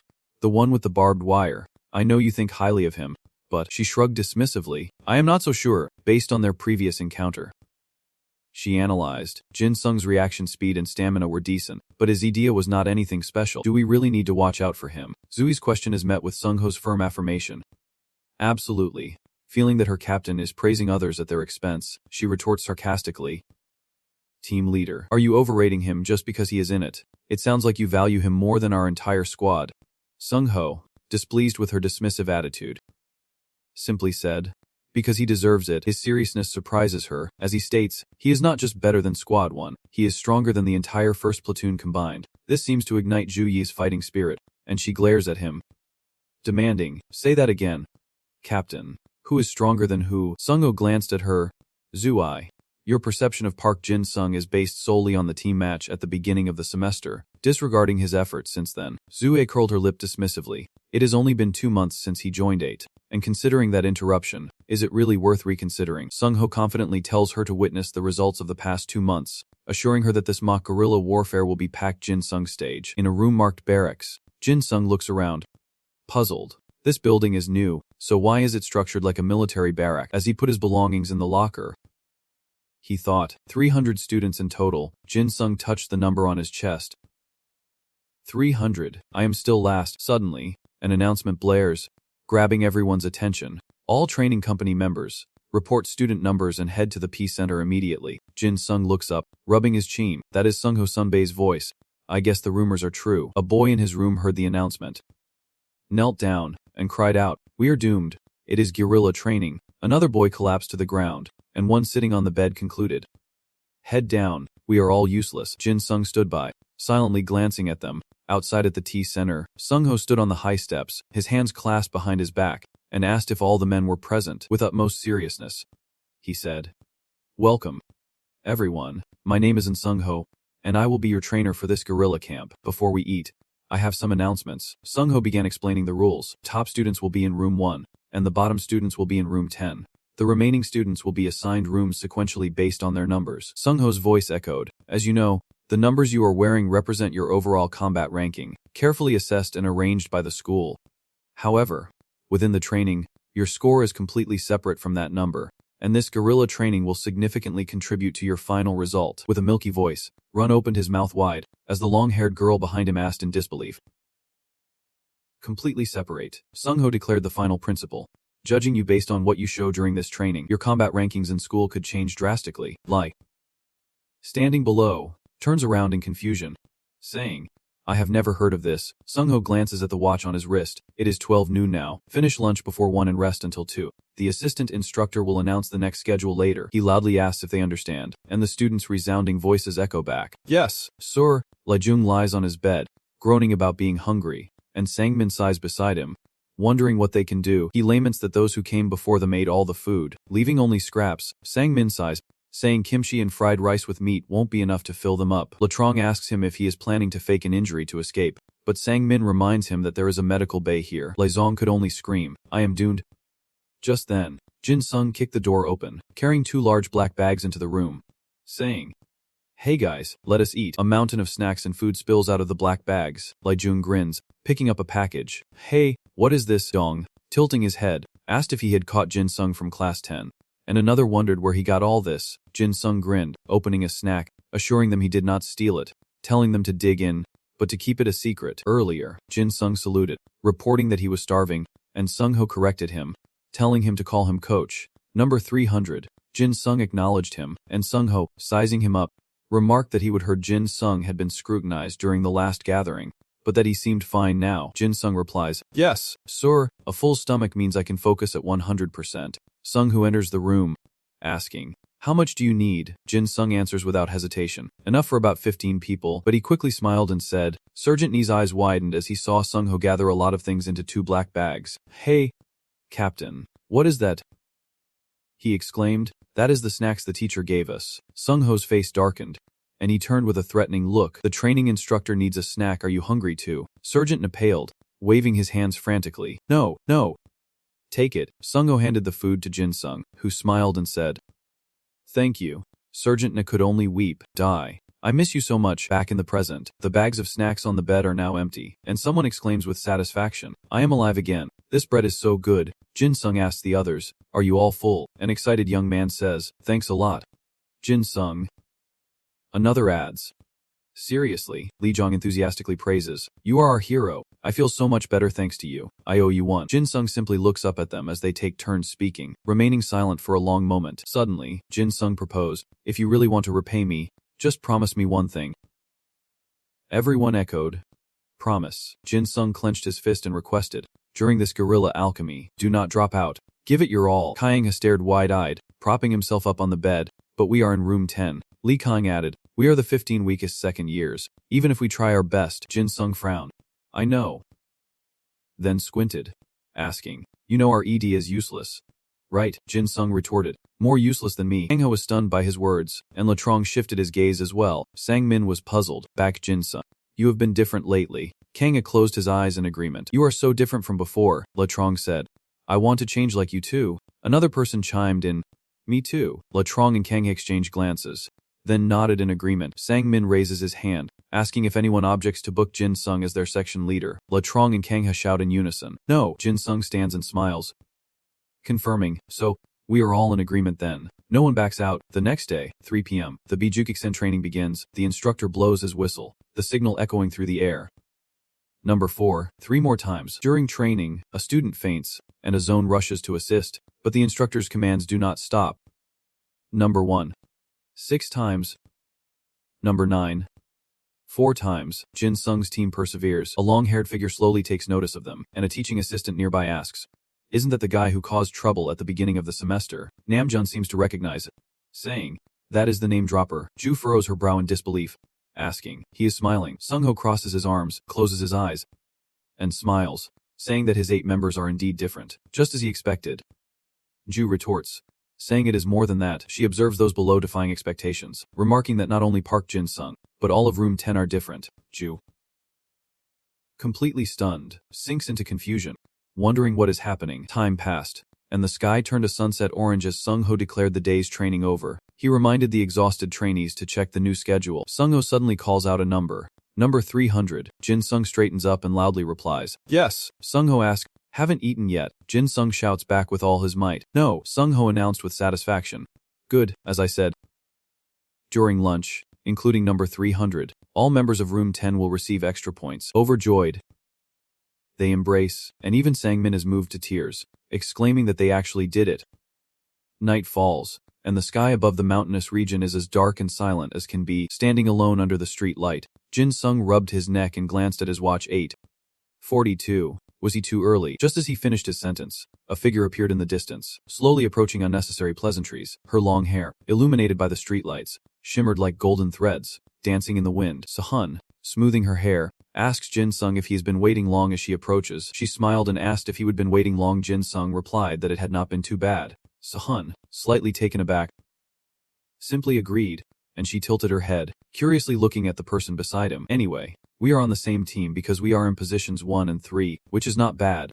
But how long are you planning to stay at the bottom? Jin Sung scratched his head, thinking, probably after this guerrilla training. Sahan widened her eyes and exclaimed, "You are confident." Jin Sung glanced at the person next to him, confidently stating, "Just wait, I will get my badge next week." Sung closed her eyes and asked, "As a private, or a corporal?" Jin Sung, never one to be modest, replied with his eyes closed, "I might even get promoted straight to sergeant, or even surgeon." He added with a finger snap. Sahan threw his head back and laughed. A wide, booming sound. Her hands, clasped behind her back, tightened into fists. Maybe that would be for the best," she muttered, as Jin Sung mumbled. Confused, he turned to ask her again what she said, but Sahan denied it, saying it was nothing. The next day, the morning sun shone down on the military district. On a forest path, Jizan leads the pack, followed closely by Jonghun and the others, all trying to keep up. Jizan, running. Laments. What is this madness? Before he could finish, a black shadow flashed past Jizan with lightning speed, and all he could do was cry out Jin Sung's name, unaware that the members of Room 10 were right behind him, eyes blazing with competitive spirit. Ju Hee, standing with Sung Ho and Azan on the building's balcony, leans on the railing and asks if he is ahead of both groups after 2 laps. Azan observes the situation below and remarks that Jin Sung is indeed something else. While the others look half dead, a sentiment Ju Hee echoes. Azan, watching Jin Sung run, asks if he remembers how none of them escaped the brutal training yesterday, and Ju Hee recalls it as well. Azan glances meaningfully at the person next to her, noting that no one has been healed or recovered since yesterday, and asks if he understands what that means. Ju Hee looks up in awe, confirming, they have not recovered. They really are the living dead. Jin Sung and his roommates continue to lead the pack below. Sung, arms crossed, grinned, muttering the new moniker he would just heard. Death Squad. That is pretty cool. Finally, the bulletin board summarized the top 20 runners from the morning, with a reward of 5 points. First place, 300. Second, 201. Third, 298. Fourth, 292. Fifth, 287. Sixth, 279. Seventh, 285. Eighth, 299. Ninth, 293. 10th, 284. 11th, 281. 12th, 294. 13th, 278. Army boots hit the ground, each step forward led by the assistant instructor, followed by Jin Sung and the other students. His face paled as he turned to see the ominous aura emanating from Jin Sung and the others. The assistant instructor shifted his gaze, wondering, are these really the weakest guys from Nama Room 10? A voice called out from behind. Assistant instructor, lost in his own worried thoughts, he did not notice. Assistant. The voice called again. Assistant. Jin Sung had somehow closed the distance, his hand now on the assistant's shoulder as he called out a third time. Assistant. Startled by the touch, the assistant screamed. The assistant stiffly turned and asked, what is it? Trainee 300. Jin Sung gave him a friendly smile. I am just curious, the assistant thought to himself. This guy seems normal, those dazing guys must be crazy. He quickly encouraged himself. Just relax and talk to him. The assistant nonchalantly waved his hand, trying to appear confident. Yeah. The trainer's not here, so feel free to ask me anything. This must be your first time in training like this? Jin Sung followed after him, asking, thanks. So can you tell me how to overcome aversion quickly? The assistant coach reluctantly replied, I would not recommend it. Jin Sung, puzzled, asked, why? Doesn't faster mean more points? The assistant coach closed his eyes and confirmed, yes. But after you have finished training, he points a finger, explaining that in Sung Ho, the training instructor, will drag you back to the training room and make you train until everyone else is done. The assistant instructor turns back and continues, and since you guys are the first, it will take a long time.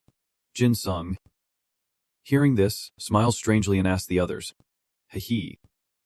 I understand, you all heard him. Right, he excitedly clenched his fists, thinking that faster completion meant higher scores and extra practice. The safety hook is secured to his waist, a trembling hand grips the rope tightly, and the coach, arms crossed, instructs from above. Trainee. Descend carefully. Lee's face is turning purple as he struggles to climb down. Elsewhere, Namkang observes the situation with binoculars, asking if they are being properly instructed, and why they are so fast. The assistant sighs, suggesting he look at the training report. Namkang is stunned by the report's results. What? They all passed the obstacle course. All of them. The assistant, defeated, massages the space between his eyebrows, saying, "You should have seen them." He recounts that when the guy named 300 told them to jump, they jumped. Told them to hang, they hung. Told them to go over, they went. Namkang turned to him. 300 was the name from before, the one who ran in the obstacle course. At the training grounds, Jin Sung shouted encouragement to the person high on the wall. "You can do it." Lee Jung watched him from below, gritting his teeth, a look of determination on his face. He gripped the rope tightly, braced his feet against the wall, and in the blink of an eye, landed safely on the ground. Jin Sung basks in the praise, as Sang Min and Kang Ha rush to celebrate. Even Namkang, watching through binoculars, was astonished. Below, Jin Sung waved cheerfully. "Let us go to the training hall. We still have energy. Right?" And everyone around him roared in agreement. The assistant covered his face, asking if they could switch places, as Namkang cheerfully put a hand on his shoulder. Day 3, IDEA Training Grounds.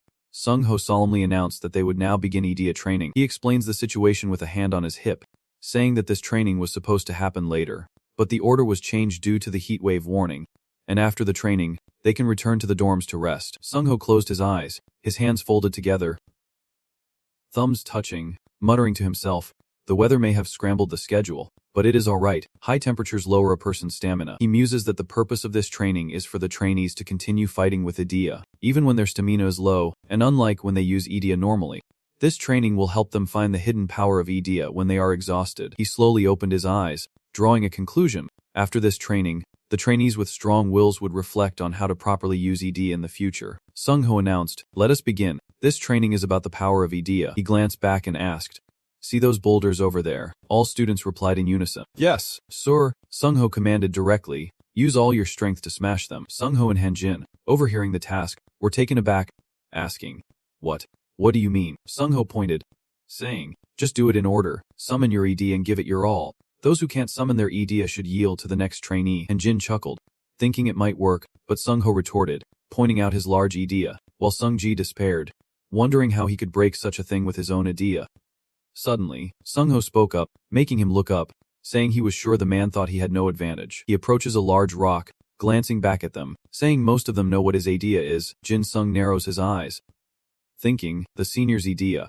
I will definitely catch you. It is a close combat IDEA." He watches Sung Ho's back, thinking that even if he is a senior, he will break that rock. Sung Ho's hands glow as he chants, "I will definitely catch you." Sung Ho moved with lightning speed, his hands reaching out to grip the massive boulder. His fingers dug into the solid rock, causing cracks to appear on its surface. Jin Sung, witnessing the scene, clicked his tongue. "Senior, you really?" The massive boulder on the ground trembled, stirred by some immense force. With his bare hands, Sung Ho lifts a massive boulder to his midsection, his eyes flashing white as he channels power into it, launching it forward. As Sung Ho hurled the boulder, a massive explosion erupted, shattering the giant rock into countless smaller pieces. Yet he remained unfazed, standing calmly amidst the swirling dust and debris. Jin Sung's eye turned red, startling him as he wondered if his ETA had truly grown so powerful. Sung Ho casually brushed dust off his hands as 2 information panels appeared around him. "I guarantee I will catch you. ADAB level +++. You are guaranteed to catch your chosen target within a certain distance. The time it takes to move is shortened, and can be trained to surpass human limits. When throwing a target, a certain amount of its weight is ignored, up to 4 times your own body weight." Jin Sung thought, he can ignore a portion of the weight when throwing. He scratched his head and chuckled, "Haha." Behind him, Sung Ji's face turned pale, his fingers piercing the stone, and Jin next to him felt terrified, wondering if he was even human. Sung Ho, looking at the students before him, demonstrates the technique, but they remain silent and pale. Narrowing his eyes, Sung Ho asked, "Trainees, are you not listening to your instructor?" Everyone was startled, their faces covered in sweat. Sung Ho continued, "All right, we will start from 1. Trainee 1, Dai, standing next to him, took out the documents to check. Sahun chanted an incantation, and a small horn sprouted on her forehead, the white jade spirit. She gripped her sword and approached the massive boulder. Sun brandishes her gleaming sword, her other hand tracing a line along the blade as Sung Ho calls out, "Begin." Sun lowers herself into a ready stance. She unleashes a flurry of blows. Elven swordsmanship, Sahun pierces through the boulder, and with a few swift strokes, Her blade shatters the massive rock into pieces in an instant. Sahan sheathes her sword, the surrounding space enveloped in a cloud of white dust. Zuyi glanced at San, marveling at her innate talent, which was in a league of its own, while Sungo recorded and called out the next move. Zizong dragged the massive tree trunk before Sungo and Zuyi. Seething. You guys are really something. One day, I will prove my worth. Zizong grabbed the massive tree trunk, aiming it at the rock, declaring he would smash those pale faces. With that, he put all his strength into slamming the tree against the stone. Zizong repeated the action. Screaming. Break, I said break. Zuya watched the falling leaves and vines. Thinking. Beyond Zizong, that kid is just like me. Time passed, and Zizong stopped, cursing. Damn it, the tree I picked up is all torn up. Sungo consoled him. Don't worry, I will consider your idea when scoring. Zizong angrily threw the tree aside, clicking his tongue. Sungo said nothing more, just shouted. Next, a loud crash echoed as another student shattered a boulder. Sungo, eyes fixed on his notes, jots something down, then calls out. Next, seeing Jin Sung approach, he asks, "Are you the last one?" Jin Sung ignored the question and walked straight to the boulder. Standing there for a long moment, Zongan asked in disbelief if he was choosing the biggest one, and Sung Yi wondered why, when there were others available. And Jin hesitantly asks if that rock is not meant for people like Sungo or Kim Sahan. Someone reminds him that he is the leader of Room 10. And did not he see the others from Room 10 earlier? Another speculated that he must be, but stopped short as Jin Sung brandished a short dagger. And Jin and Sung Ye stared blankly. He is holding a dagger. Jin Sung turns to the person behind him, calling him senior, then narrows his eyes and nods slightly in acknowledgement. Sungo remained silent, simply nodding in response, as Jin Sung closed his eyes, focusing his mind. Standing before the massive boulder, a red aura emanates from the hand wielding his dagger, as Afo senses the shift and curses, wondering what that half-awakened bastard is up to now. Seeing this, Sahan anxiously reached for his sword. But Sungo, holding his documents, told him to begin with number 300. With one hand covering his mouth, Jin Sung wields his dagger, unleashing a flurry of blows upon the boulder, sending fragments flying. Amidst the swirling dust, Jin Sung relentlessly attacks the boulder with a single hand, a suppressed smile playing on his lips. Jin Sung was drenched in sweat, and a voice echoed in his ears. No! Resist! Zuai, sensing the situation, stammered. What the hell? Sungo glances at his watch, noting that time is up. The massive boulder has been reduced to rubble, and Jin Sung kneels in the dust. He clenched one hand with difficulty. Thinking. As expected, I can't stop it immediately. Sungo approached. Concerned. Let me know if you need me. Jin Sung tilted his head and chuckled. Thank you. His face pale. He bit his lip. Thinking, I can't keep relying on others to turn off my ETA. Jin Sung's hand on the ground was strained, and he calculated, I have not even fully activated one ETA. I want to at least be able to control it myself. Focus. Focus. Focus. A voice from behind asks what just happened, and Haiji looks at the person next to her, wondering where the boulder went. The other students discussed it, wondering how a single stake could do that. Sungo remarked that he thought Jin Sung had finally succeeded. Jin Sung raises his hand, now back to normal, saying it is all thanks to his senior's help. He smiles as information panels appear around him. Musat. ETA level. Utilizes a portion of Musat's combat power absolutely. The more parts unsealed, the harder it is to control, and control is affected by the user's mind. The unsealed parts of his body use Musat's ultimate moves regardless of the user's will. The currently unsealed part is his right hand. Everyone joins in, throwing Jin Sung into the air to celebrate. Boss. Boss. Boss. See he inside. He is just like those lackeys, getting carried away. She smiles, deciding, well, I guess I will let them have him tonight. As night fell, painting the sky a deep black, lights still burned in the high-rise building. Jin Sung knocked on a door, asking, Are you in there? There was no response from inside the room, and he glanced to the side, wondering where the nurse had gone. Jin Sung knocked again, thinking, since the new recruits in the room had never been eliminated, they had not recovered their strength yet, and even natural recovery has its limits. He needed the nurse's help. A man in a maroon tracksuit approaches with a black bag, asking who is there. Jin Sung recognizes him as the head instructor, who, displeased, asks why he is here without permission. Knowing trainees are punished for that, Jin Sung tensed. Face to face with him, the head instructor took a few steps forward in his slippers. Do you know trainees are not allowed here without permission? He leaned in close. I do not know why you are here, but since you are, Jin Sung panicked and backed away. He suddenly throws his head back and screams. Startling Mither, Shin. He looks around, then urgently raises a finger. Shia, you will only be punished if they find out. Jin Sung is bewildered. Wondering, worried, the head instructor urged, get back before another teacher sees you. Jin Sung, completely lost, wondered, why is he doing this?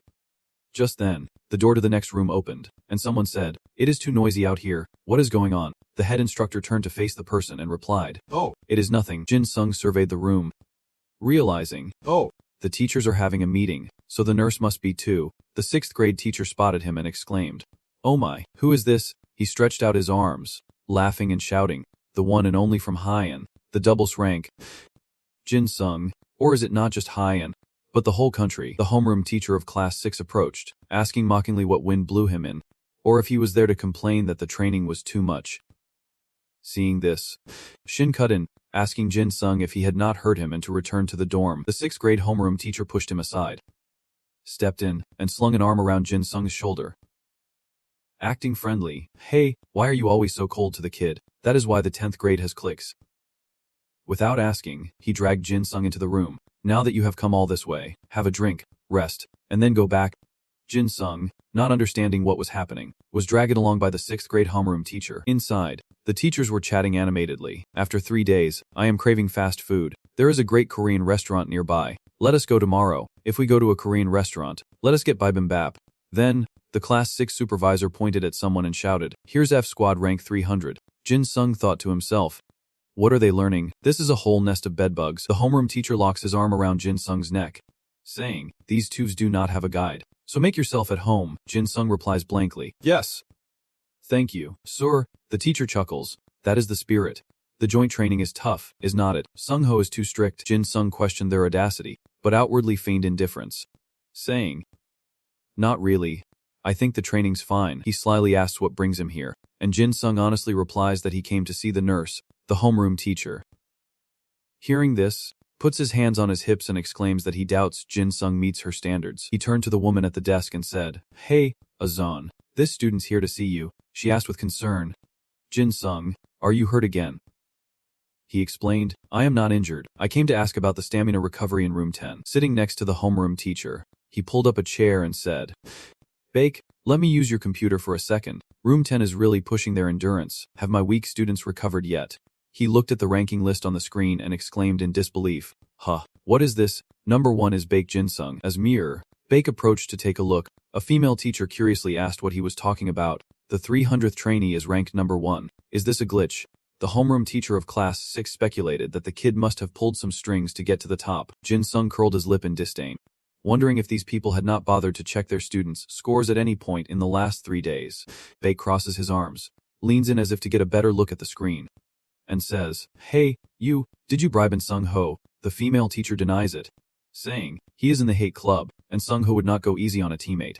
Bake says suspiciously, "Kim Sun is second again, but the strongest from other classes were pushed down by room 10. He states firmly, "They must have bribed their way up." Master Bake looks up, suspicion in his eyes. Not only did someone ranked 300 beat number 1, but somehow, someone stronger than him, an underdog, placed first in today's EDA training. Did not he? How could a weakling rank first in the EDA assessment? And what is more, all the students in room 10 are at the top. Jin Sung retorts that he earned all those points himself and entered room 10 honestly. The homeroom teacher slams his hand on the desk, asking, "What? I was lenient because I pitied your false reputation. You insolent brat." The head instructor, wanting to de-escalate, restrained Jin Sung, saying, "Stop.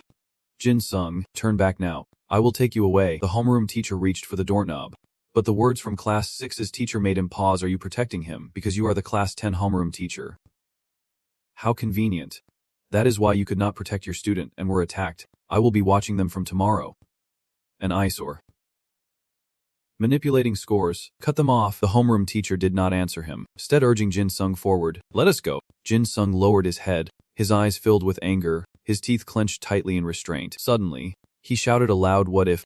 Making all the teachers in the room turn to look. He posed a hypothetical. If, before everyone here, all of room 10 made it into the top 30, Jin Sung turned, playfully jumped, pointed at them, and asked what if such a miracle occurred. A second later, the homeroom teacher burst out laughing, saying that being serious about nonsense was a good way to be a clown, and a teacher with a beard on the left chimed in, "You are really good at this." The female teacher on the right sneered, "You should drop out and become a comedian." Jin Sung grins, saying it is 1000% real, because Jin Sung means truth, so it is the truth.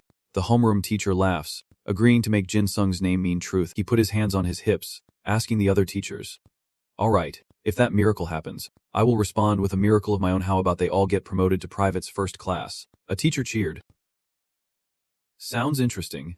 The female teacher sitting in the chair added a condition. But if even one person does not make the top 30, they will all be demoted. The teachers began to place their bets. $20 if at least one makes the top, $100 if none do. Jin Sung snapped his fingers, winked, and headed out, telling them to remember their promises. The teachers did not respond, continuing to argue amongst themselves, certain that this was a fool's errand. Jun hurried after him, while the head teacher watched him go, wondering what Jin Sung was planning.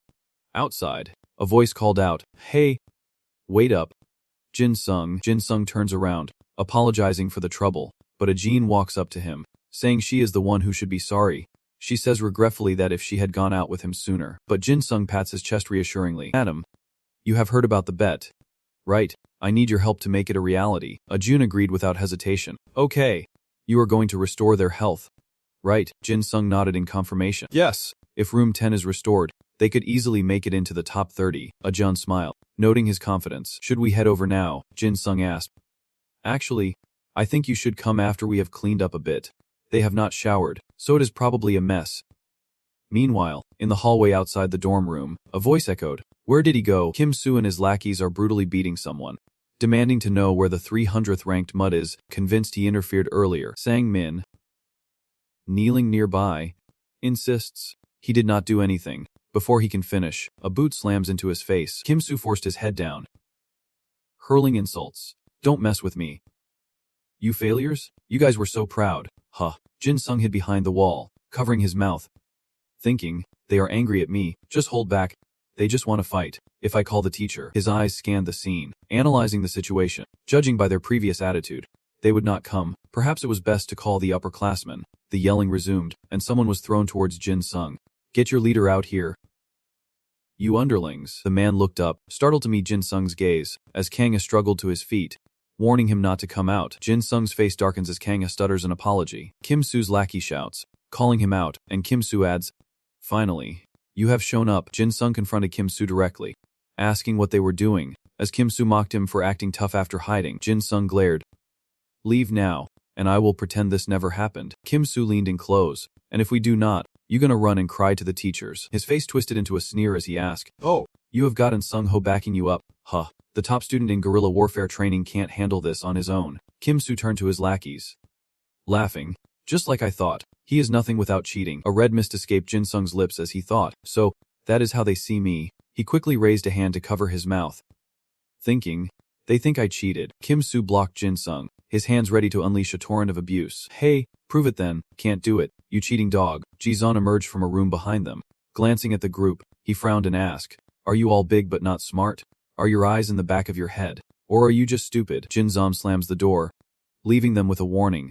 "If you want to get beat up, why not wait for the trenches tomorrow? Where were you hiding all day yesterday?" His lackeys chime in, urging him to transfer, to quit, to show those failures the power of the top 7 second years. Jayo intently watches Jin Sung's reaction, but he just covers his mouth. Motionless, Jin Sung silently mutters, "I have to hold back. I will lose more than I gain by hitting this scum." He recalls the scene in the teacher's office, reminding himself that he is the hope for the entire room's recognition. Jin Sung calculates that even if he is annoyed, if he holds back, the nurse will come and treat them. Kim Soo taunts him, asking if he is scared, and grins, promising he won't let him off easy. Kim Soo chants a spell, his arms extending as he reaches for Jin Sung, who wonders if he is using magic. Kim Soo's boneless arms lash out and ensnare Jin Sung too slow. His limbs coil around Jin Sung's body, locking him in place. "Not yet," Jin Sung retorts, mocking his opponent's limbs, saying they resemble Jun's more than a spider's. Kim Soo tightens his grip, asking if he can still talk, as Jin Sung cries out in pain. He tightened his grip around Jin Sung's arms and waist, taunting him to cheat like he did in training. Kim Soo whispered in his ear, "Before I break a few bones." Jin Sung's face turned purple as he closed his eyes, thinking, "I can't breathe." Kim Soo tightened his grip, his voice mocking, "Oh, you are not going to do anything. But that is to be expected, because from now on, you can't escape this filth." Jin Sung endured, reminding himself, "Just a kid trying to show off. If I just let him do what he wants, he will stop when he's satisfied, and Yida will be here soon anyway, so there is no need to act rashly." Kim Soo turned his head to his roommates, saying, "Look at your captain. All he can do is play cheap tricks. Have you seen enough? You trash." Kana cries out in worry, and Li Zong curses, "Let him go. You bastard. Kim Soo raises an eyebrow, taunting, "Oh, then why do not you come and save him?" Immediately, Lee Zong and Sang Min charged forward without hesitation, yelling as they ran. Jin Sung thought to himself, startled, "No, if we just leave him alone, he will stop on his own." With a single sweep of his arm, Kim Soo sends Lee Zong and Sang Min flying. They crash to the ground, groaning in pain. As Kim Soo scoffed, "You should know that if you are weak, you should hide." Kanga trembled as he spoke. "We would always live like that." But the captain was different. He might not remember, but the day Jin brought Kim Seul to the roof, I was there too. Jin Sung's face turned purple as he glanced back, asking, Kanga slowly recounted. "Back then, I was just an ambitious, foolish kid who only knew how to throw punches." He recalled the past, how even when the captain stopped them, they thought he was weaker, just because he used words. Le Chung admitted from behind. "I was there too." Kanga stated firmly that they were wrong, that the captain did not yield to Jin's violence like they did, and acted to stop them. Jin Sung glared as he continued, "That is why." "Captain," Kanye yells as he and the others launch another attack, but Kim Soo, with a single punch, sends them flying. "Are you guys filming a romance?" He scowls. "This is why you need clear proof." Jin Sung gritted his teeth, realizing he was the one who was wrong, thinking of his teammates and how he told them to never give up. Knowing that fighting now would destroy any chance of getting that badge, Jin Sung recalled his words to Sehun. "Just wait. I will get a badge next week," he muttered to himself, because even though the badge is what he wants, he had assured her that if Room 10 regained their strength, they could easily get into the top 30. But now he realized that is not what the zombies needed. Images of his doormates' excitement and determination flashed through Jin Sung's mind. He gritted his teeth, veins bulging, realizing the zombies did not want to give up, and he was the one who pushed them to change. How pathetic. Having made up his mind, he shouts, "Fence up."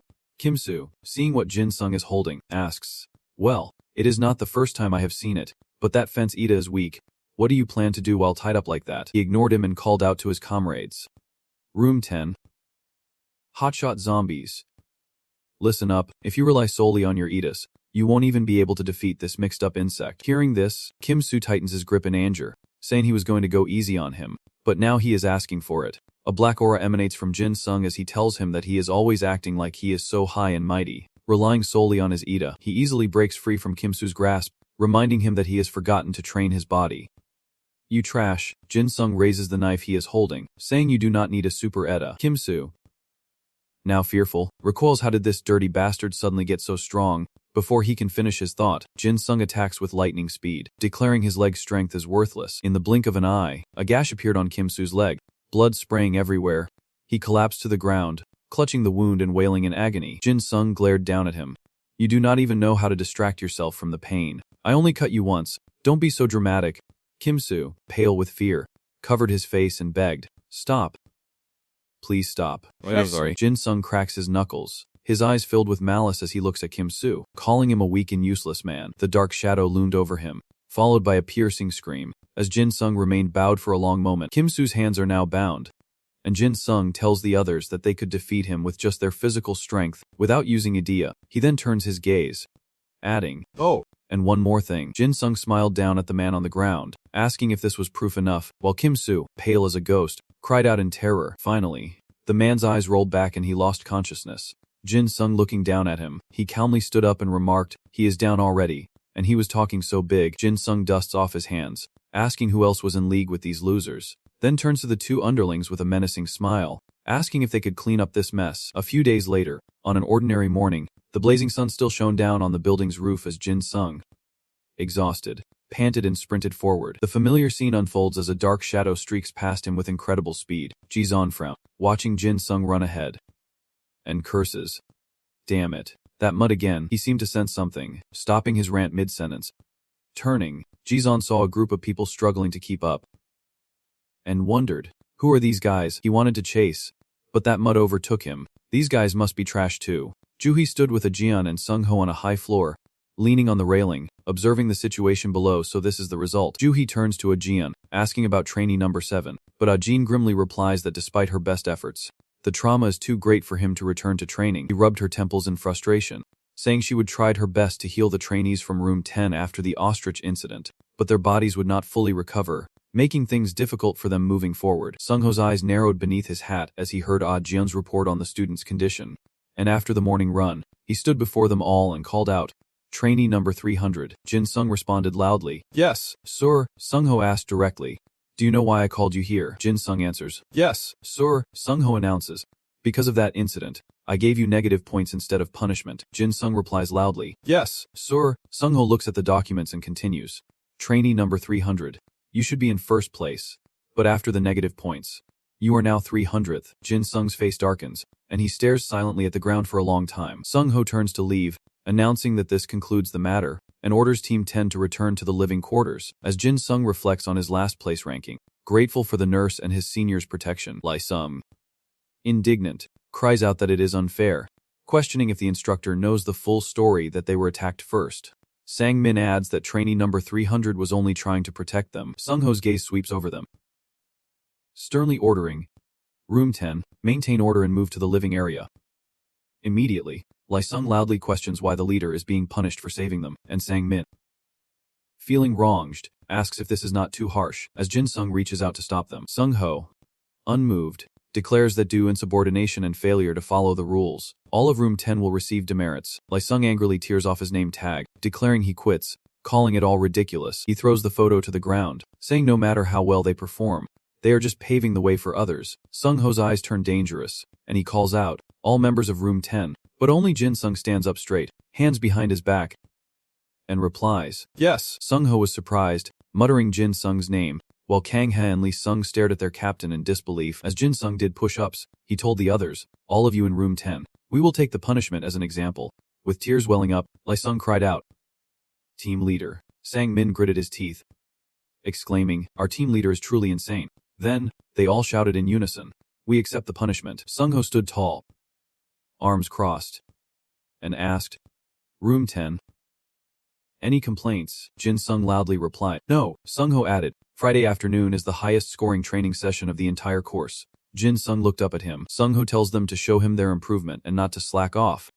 Jin Sung, now burning with determination, shouts yes, as the clock reads 7:41, and Sung Ho thinks to himself that it is almost time for dinner. He decides to give them a break, and Sung Ho shouts the order. Team 10. Stand up. Jin Sung and the others are drenched in sweat, but they still stand up straight and reply, yes, sir. Sung Ho reminds them to be energetic, telling Room 10 to head to the common area, to which they all reply in unison. Jin Sung and his roommates head to the common area, wondering if there will be any food left. Completely drained, he figures there is only dried rice and kimchi left, as Sangmin suggests they split it evenly just as the door bursts open, and the head of Class 6 emerges. Spotting them, he feigns surprise, wondering if this is the famous Jin Sung. He approaches, hands in his pockets, asking if they are eating now, to which Jin Sung replies with a smile, did you enjoy your meal, sir? He chuckled twice, waving his hand, saying the food was not to his taste and he would rather have ramen, like Jong, and Sangmin's faces darkened at the teacher's words, but Jin Sung kept his smile and played along. The teacher continued with a sarcastic tone. Oh right, I heard you came in last in the sprint this morning, looks like last time was just a fluke. Ha ha ha. Jin Sung scratched his head, making up an excuse, saying he was probably weak from hunger, so they should go eat. The homeroom teacher would not let it go, pressing his face close and asking if he would heard that one of his class's losers had been beaten up last night. Jin Sung glared at him, thinking, damn it, that bug must be one of his students. The homeroom teacher continued, I also heard he was beaten by a famous faker. Jin Sung, he threw his head back and laughed, slapping Jin Sung on the shoulder. Ha ha ha, is not that hilarious? Then, the homeroom teacher refuted himself, that kid's quite the con artist. How could a kid from room 7 possibly get into the top 300? He sighed, saying he should at least make up something more believable. A bully. The nurse is too easy on the students. Jin Sung rubbed his shoulder where he would been patted, thinking to himself that he must believe he can't win, so he is just making up scenarios in his head. Jin Sung then mentioned that, as announced, the teachers would be joining them for training tomorrow morning. It was a hassle, but preventing cheating was a teacher's job, or so he thought, but my lunch break is almost over. Just then, two figures appeared behind the 6th grade class president, who was then grabbed by the shoulder. Class president, lunch is almost over, Azan chimed, pushing him aside. Come on. Everyone, let us eat quickly. The class president was dragged away, calling out, I get it. F-rank, see you later. A member of room 10 rushed off, relieved he was finally gone, while another lamented, we have less than 10 minutes left, and a third pleaded, please let there be food left. But Jin Sung stood still, lost in thought, sensing something was amiss. As the morning sun blazed over the training grounds, a voice echoed, "Damn it." Another mistake. A student with a beard grins, scratching his head. "Guide, I am going to have to sit this one out," as another behind him, hands on his hips, admits, "I think I am faking it." The 6th grade class president tilts his head, noticing the physical education teacher doing squats nearby. He gives a thumbs up, praising, as expected of the PE teacher, "You are great at physical therapy." The homeroom teacher humbly replies, "Don't flatter me so much." Dai observes everyone's training, silently assessing, "The atmosphere is not good today." She glanced at the group standing idly by. The teachers here to observe, and because they were not even trying, the atmosphere had become heavy. Dai affirmed to himself, since they were not getting help from the nurse to recover their stamina. They were just sitting around, especially room 10, who were once like ravenous beasts, now struggled to breathe, shaming the other teams. Dai turns to the figure standing above, wondering, what will you do with this atmosphere? Team leader. After what seemed like an eternity, Sung-ho finally spoke, addressing the students, standing above them. He announced that he understood their desire to conserve energy for the bunker battle, and so they would select a representative from each room to compete. Jin-sung looked up, listening to Sung-ho's explanation.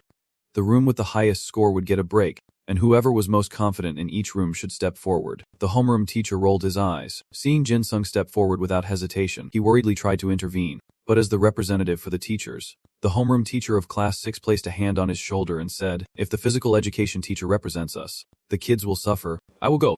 The homeroom teacher was confused. Was not he boasting about being a member of the guerrilla squad just a few days ago? But he agreed anyway, saying, "All right, class 6 homeroom teacher," and chuckled a few times. "Ha ha ha.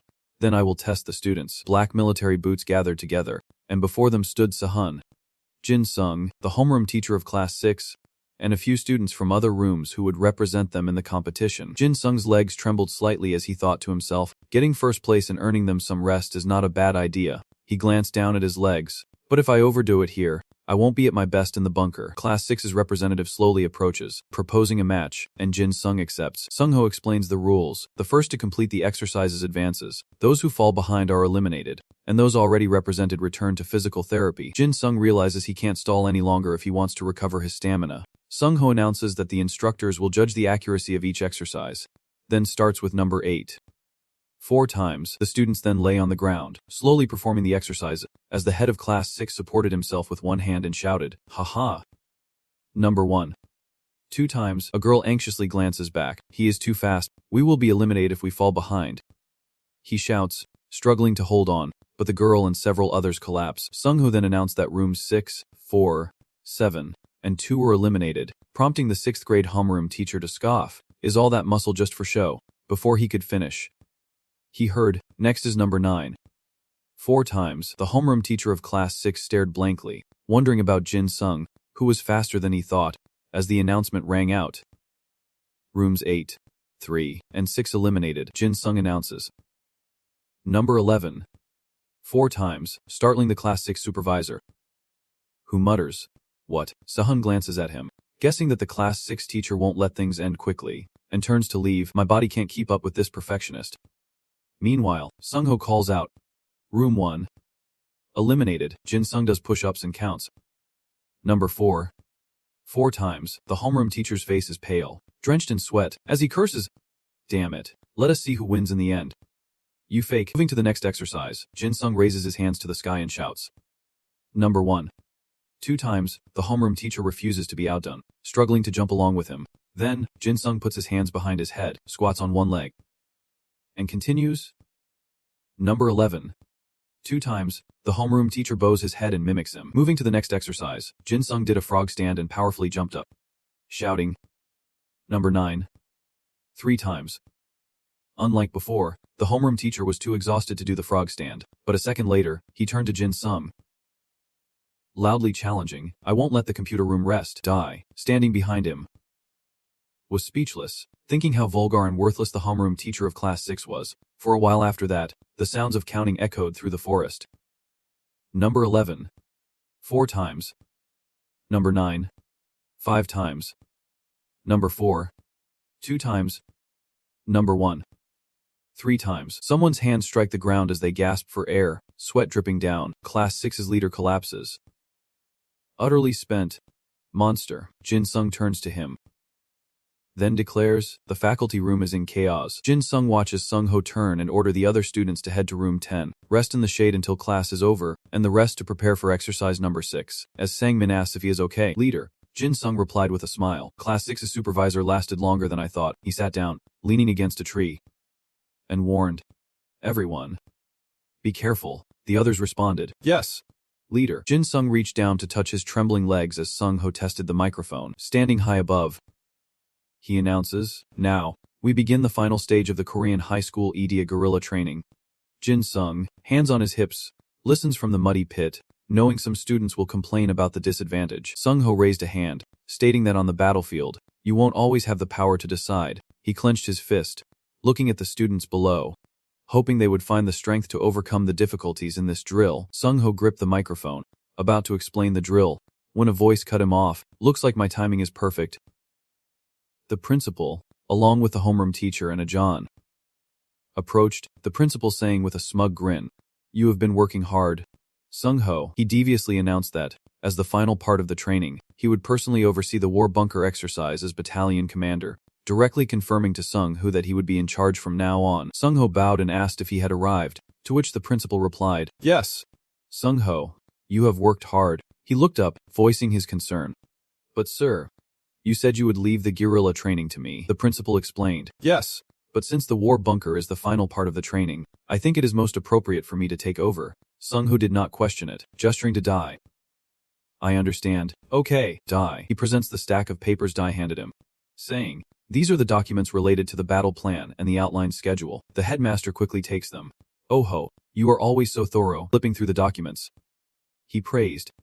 "Very good, your ideas are great, but..." The principal handed the papers to the homeroom teacher of class 6, who was standing behind him. "It is too complicated. I will make it simpler and more effective." The headmaster's voice echoed, praising the trainees. He began his address. "Welcome to the final stage, the war games. I hope you all give it your best." Din Sung, hearing this, looked up in shock. The headmaster held the microphone and said, "Now, let me explain the rules. The matches will alternate between ETA and non-ETA combat, as ordered by the battalion commander, that is me. Falling off the platform means defeat, as does surrender. Unconsciousness also results in a loss. That is all." The principal cleared his throat and spoke into the microphone. "That concludes the rules." Sung Ho spoke up, "Sir, how will you divide the participants?"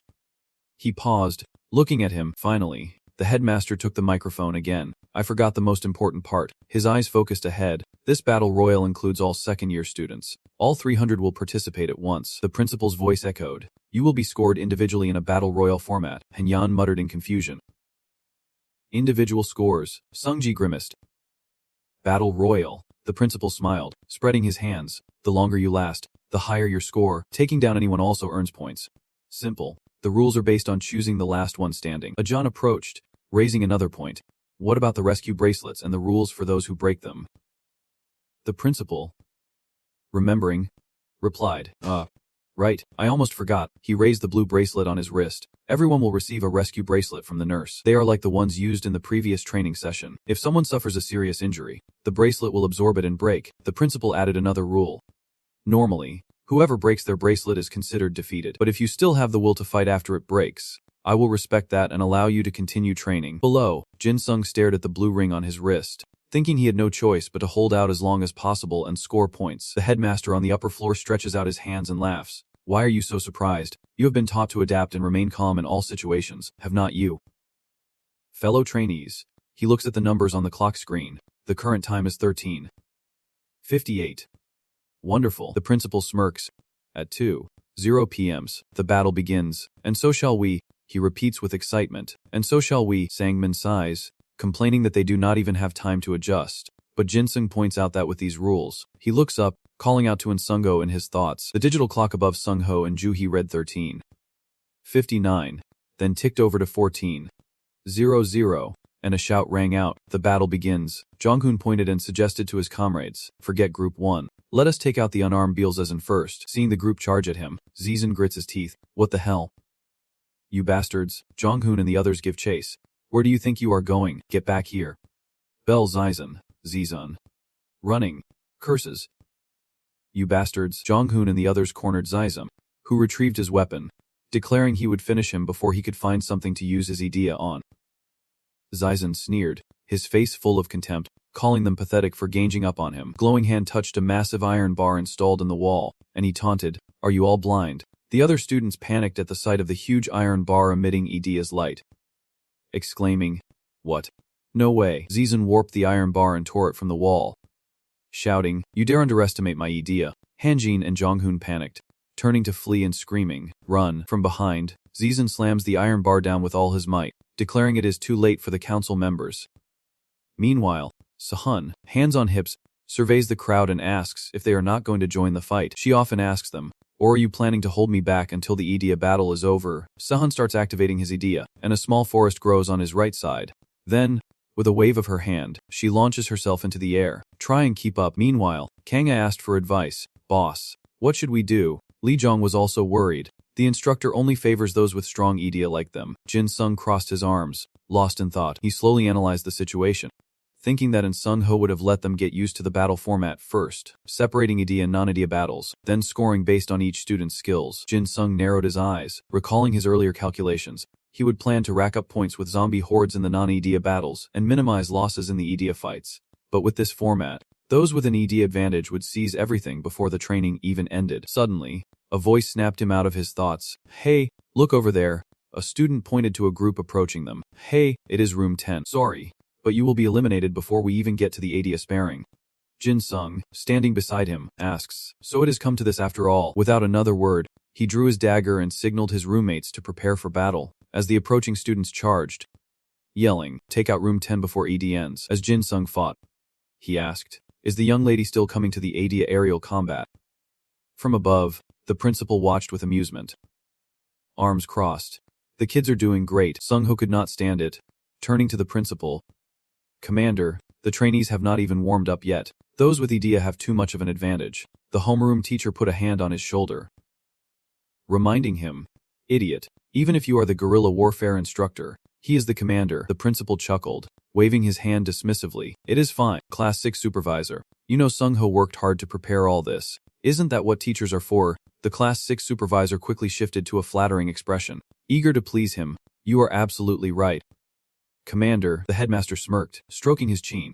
"Perhaps I should give the trainees a little more time." He stepped forward, grabbed the microphone, and announced, "Attention, this is the battalion commander. There will be 30 seconds before the transition to aerial combat." The principal's announcement reached Jin Sung, reminding him that there were only 30 seconds left until the free-for-all began. He was drenched in sweat, panting as he told his roommates, "Guys, 30 seconds left." Sahan surveys the group before her, estimating, about 30 people. "Huh," she smirks confidently. "Just know that you won't be leaving here on your own accord." Sun casts a spell, creating afterimages as she moves with lightning speed. Her swordsmanship deadly. Students fall before her, sent flying into the walls with agonizing cries. Meanwhile, Zizen stares down the armed aggressors, lamenting that his time with Idea is running out. He roars, swinging his massive iron bar, telling the bastards to meet their doom. The group surrounding him is struck by the iron bar, falling into the mud. Upstairs, the principal glances at the homeroom teacher of Class 6, clapping with delight. Just as he expected, Kim Sahan is amazing, and Bien Zizen is impressive too. "I wanted to see more Idea battles." Sung Ho called out to him again, but the principal cut him off, saying, All right. Sung Ho was losing his patience. Then, a command echoed through the space. "Trainees, deactivate Idea immediately. Deactivate all Idea." A student wondered if time was up, while another lamented that it was not worth fighting them without Idea. Jin Sung, utterly exhausted, slumped over, thinking to himself that they had survived. His face showed clear exhaustion, sweat pouring down as he wondered if his stamina would last until the end. As soon as the announcement finished, the group stopped, telling each other to stand still until Idea combat mode was reactivated. "We won't be defeated in hand-to-hand combat, not without Idea, and only facing seasonal rooms. They won't catch us easily." But no one notices Han Bin and Hai Ji nodding to each other as they retreat. Dong Hun was warning his teammates about the Idea battle, but before he could finish, he saw Han Bin and Hai Ji acting, making him pause, wary. Hai Ji took her position and said, "Unni, now." Han Bin immediately signaled, "Now, rooms 2 and 3, keep your promise." Immediately after, the two shoved the figures in front of them into the mud, eliminating them from the fight. Dong Hun was shocked. "You guys, what?" And others advanced toward him. Chaos erupts as teammates fling mud, and one shouts in disbelief, "Hey, are you really turning on me?" Hai Ji laughed, "Gotta thin the competition," and Han Bin adds, While you guys were resting in your rooms yesterday, we were negotiating with the other teams. He smugly recalls telling them he did not expect the second year to end with such a massive brawl. Immediately after, Donghun's head is forced into the mud by his own teammate, who tells them he will see them later. Chaos erupts, and Kang Inigok turns from Jin Sung, asking, "Captain, this is the non-Ida match we have been waiting for, so what now?" Lejung awaits orders. "How should we move?" Jin Sung assesses his teammates, realizing the zombie Hochter group is already at their limit. An Ida match would be unsustainable. He racked his brain. What could he do? What could he do to last longer? Seeing Jin Sung's silence, Sang Min and Lee Jung turned to look. Then, Lejung made a decision, shouting, "We know you are wasting your energy for us, boss." Sang Min continued, "But now, there is only one thing the zombie Hochter team can do." Jin Sung was stunned, unsure of their intentions. "Boss, let us go get them, and prove that damn principal wrong." They all shouted in unison. Lejung signals, "Zombie Hochters, advance." A nearby student panics. What is wrong with them all of a sudden? Su Min cries, "I thought they were out of stamina." Lejung roars, "We are done conserving energy." Kanga commands his dormmates, "Grab one of them, hold them, and drag them away." Su Min flees in terror. Their eyes, "They have gone too far." Her teammate shouts from behind, "Run. If they catch you, they will drag you out." It is less scary not looking back, but one glance reveals the zombie Hochters truly look like monsters, crazed and dragging others from the fight. Jin Sung was deeply moved, tears welling up in his eyes. Meanwhile, Ji Jin glanced over, bewildered. What are they doing? Filming a zombie flick. Suddenly, Sahan appears, greeting him with a smile. "Saving your strength, huh?" Ji Jin recoils at the sight of her. "Demon, get away." But then he heard the surrounding voices, and without realizing it, he was surrounded. Ji Jin shouted, "Why did you bring so many people?" Sahan mocks, saying he is jealous that Ji Jin is so popular. Without idea, he could not face so many people. He grits his teeth in frustration. "Damn it. You deliberately brought them here, did not you?" Sahan reaches out to Ji Jun, saying it is time to go, and asks if she has enough points from the qualifiers. But before he can finish, one of the surrounding students blurts out, asking if the two of them are teaming up. Hearing this, someone suggested they could not win if the two teamed up in the Idea battle, and they had to be eliminated at all costs. And so, the two were ganged up on and thrown out. Sahan did not even bother resisting, saying he had no energy left, while Ji Jun struggled, shouting, "Get lost. You trash, put me down." I said put me down. In the observation area, the homeroom teacher of Class 6 frantically calls out to the principal about team leaders Kim Sahan and Baeun Ji Jiun, while the principal is preoccupied texting someone, not even bothering to look up, asking if they are putting on another show. Noting their excellence even without idea, the homeroom teacher reports that they have been eliminated, and the principal is shocked. Asking what, he is in disbelief, but Sung Ho remains calm, saying it was as he predicted. The principal stares him down, asking what he means, and Sung Ho calmly explains that while they can easily fight anyone in an Idea battle, they struggle against numbers in a non-Idea fight. So, to counter Kim Sun and Baeun Ji Jian, the others teamed up, in a battle without Idea. Those two would clearly be the highest priority targets for elimination. The principal overlooked something so simple. He tried to save face, nodding in agreement. "Indeed. Sung Ho, I thought so too. From now on, Sahan and Ji Jin will reflect and improve." Sung Ho smiled. "Yes, I hope they will," the principal thought. The announcer is waiting, but they have already been eliminated. But there are still those with good idea in room 1. However, the homeroom teacher gasped. "Battalion commander." The principal was startled. "What?" Seeing the scene below, he grabbed the homeroom teacher by the collar, demanding, "What is going on?" Sung Ho completely ignored his antics, rationally analyzing that Kim San seemed to have plenty of strength left to counterattack, but did not. He smirks. Is it because of Park Jin Sung? The result is not what he expected. The principal is furious. He grimly picks up the phone. Damn it. He thought this would be a climactic showdown between the remaining aces, so he told the announcer to arrive late for training.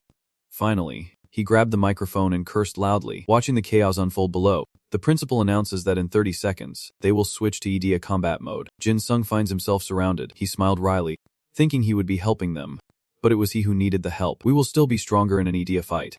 Jin Sung, unconcerned, mutters about his worry that Idea might spiral out of control due to his exhaustion. "I should not control my Idea, especially in this terrible situation." The guy who provoked Jin Sung did not hear and teased. "Auntie, why are you talking to yourself? Hun Bin is too much. Hey, you guys." He warned them to stay away from Pak Jin Sung, but the others did not care. Hai Ji noticed his strange behavior and asked what was wrong, while Hun Bin, pale-faced, continued to warn them that Pak Jin Sung was dangerous. He recalls the previous brawl between Pak Jin Sung and the Junzi gang that is his true power, and they have to stop him. He would hope Jin Sung would exhaust his energy protecting the Junzi, eliminating himself early. But where have all the zombies gone? With no time to spare, the loudspeaker blares, announcing the activation of ETA mode, allowing them to use their abilities. The smug guy turns to Jin Sung, laughing, haha, it is an ETA battle. Remember to watch out for external powers, like Lu Zi. But before he could finish, a punch landed squarely on his full mouth, and he fell to the ground, caught off guard by Jin Sung's sudden attack. His teammates watched in horror, exclaiming that one punch was enough, even with a seatbelt. Distracted by their concern, they did not notice Jin Sung approaching, and with a thud, another punch sent him sprawling into the mud with his comrade. The others felt a chill down their spines. What was that cracking sound? They charged at Jin Sung with their weapons, yelling to get him. Dangerous situation unfolds as a metal rod hurtles toward Jin Sung's head. But like a phantom, he navigates the mud like a seasoned skater gliding across ice, weaving through the armed attackers. When he stopped and turned to face them, someone realized he had just run past was not that the top-ranked student. His classmates were shocked. Was he trying to escape? Don't let him get away. We have to catch him. But no one noticed their weapons had been destroyed. It was not until they heard the splash of something falling that they realized their weapons had been disarmed. And Jin Sung was now radiating a terrifying aura as he glared at them. Hey, he glared at them, his eyes like a bloodthirsty predator, and snarled, "Get the hell out of here." Without a word, they immediately retreated, shouting, "We surrender, coach. We surrender." Haiji fearfully clung to her boyfriend, asking what just happened, while Hun Bin sensed the danger, realizing Jin Sung, armed with a vegetable knife, was truly dangerous. Jin Sung eyed them darkly, like a hunter stalking prey, as a classmate reminded Hun Bin that they would agreed to handle the high-ranking EDA players. In return, we won't lay a hand on you too. Hun Bin angrily swats Taz's hand away. Zico, a rank 300 is not a high ranker, his friend angrily questioned. Don't you know he ranked first in all the guerrilla training exercises? Jin also tried to persuade her boyfriend. Unnie, why are you being like this? In an EDA match, we are much stronger than some rank 300 guy. But Hun Bin refused, shaking off his girlfriend's hand, saying she did not see what that guy did last night. He repeated, saying that guy was really dangerous. As the two hesitated, a sinister voice echoed, startling them both. Hey, you too. Jin Sung, impatient, urged, stop whispering and come at me. Retracting his words, he slowly advances, unnerving the couple. As a man, to protect his girlfriend, Hun Bin decides to act, cursing, damn it, and summoning his weapon, the cunning Joyjae. Name, Idea. Overall combat ability. The power of Joyjae will correspond to your preparation for the fight. When faced with such a long-range weapon, Jin Sung suddenly speaks. Right hand. He boldly raises the vegetable in his hand, warning that he can't kill them. Hun Bin frantically swings Joyjae, a sense of panic rising within him. What is wrong with that guy? Talking to his hand, his Joyjae strikes at Jin Sung, but is deflected by his vegetable knife, and Hun Bin already feels the immense pressure. No matter how he attacks, Jin Sung deflects him with ease. Hun Bin sweats, finding it hard to believe. Jin Sung smirks, a sinister smile, wondering if that is all his opponent has. As the smile fades into something inhuman, he claps his left hand over his mouth, screaming internally, "No!" With his right hand still swiftly blocking Joyjae, Jin Sung thought to himself, "Control it. Control it." Haiji watched from the side, frowning involuntarily. That guy's attitude is too strange. Moreover, he is blocking all of his attacks. Seeing his teammates just watching, Hun Bin could not help but yell, "Are you guys just going to stand there? Get me out of here." His teammates thought, wary and afraid, is he crazy? What if I get hit by his Joyjae and get eliminated? Watching from above, the headmaster was stunned. That student. I do not remember his name. Is he a second year? Rank number 50. Ju watched, a silent shock washing over her. He was on a completely different level than yesterday when he was hit by that rock. How could he be perfectly blocking those Joyjae attacks? She glanced at Sang Sung Ho, the squad leader, who was subtly smiling beside her. Ju realized something. He was not surprised, which meant that down below, Jin Sung, tired of just standing there blocking Joyjae, asked Hun Bin, "Are you just gonna stand there and use Joyjae?" Jin Sung dodges the Joyjae, closes the gap, and decides, "Then I will come to you." Haiji, seeing her boyfriend about to be attacked, rushes forward. "I have to protect my love. Love shield. Love shield. Idea. B rank. Overall combat ability. Also B. But when protecting those precious to her, she becomes stronger. Seeing his girlfriend block the attack for him, Hun Bin shouts to stop her, but Haiji does not flinch, saying, "It is okay. I will show you the power of my love for you." Little did she know just how powerful Jin Sung was, as he brought his dagger down on her heart-shaped shield. With a single blow, the golden shield cracked and shattered. Immediately, the shield shattered before Haiji's astonished eyes, and Jin Sung's left hand seized her face. He ruthlessly flung Haiji backward, and she fell into the arms of her boyfriend. Hun Bin, her eyes wide with disbelief that her power of love had been shattered by that dagger. At the same moment, the blue safety bracelet on her wrist shattered. Seeing this, Hunbin turned pale, and Hyeji was devastated, despite her increased defense. But the impact-absorbing bracelet still shattered. Hunbin immediately removed his safety bracelet. Declaring their surrender, he raised his hand, signaling surrender to Jin Sung. "We are leaving. We lost." Hyeji, still distraught in her lover's arms, muttered, "I can't believe my love was so weak." After declaring surrender, Hunbin quickly helped his lover out of the arena, amidst the horrified gazes of the others. "Let us go." "Darling." Jin Sung did not fly into a rage like he did at the bank. He gripped his right wrist, wondering if the change in his name made him easier to control than yesterday. The twins curse. "Damn it, you useless pair. We did not expect anything from you two anyway." Seeing the remaining numbers in the muddy arena, Jin Sung decides not to waste any more time. There is not much time left. "Let us finish this quickly." The headmaster, losing his composure from the observation deck, roared, "You pathetic failures. You can't even take down an FU rank." Seeing his rage, the twin brothers charged with their clubs, yelling, "Let us crush him." Jin Sung calmly analyzed. Idea clones.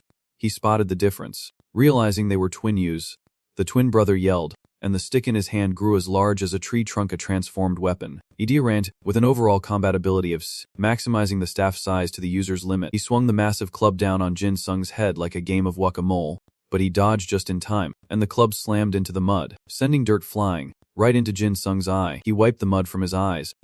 Annoyed, the twin smirked, seizing the opportunity to attack. "Grow." The staff in his hand began to lengthen, aiming for Jin Sung's back. An Idea growth staff, C rank, with an overall combatability of S, grown to the user's maximum capacity.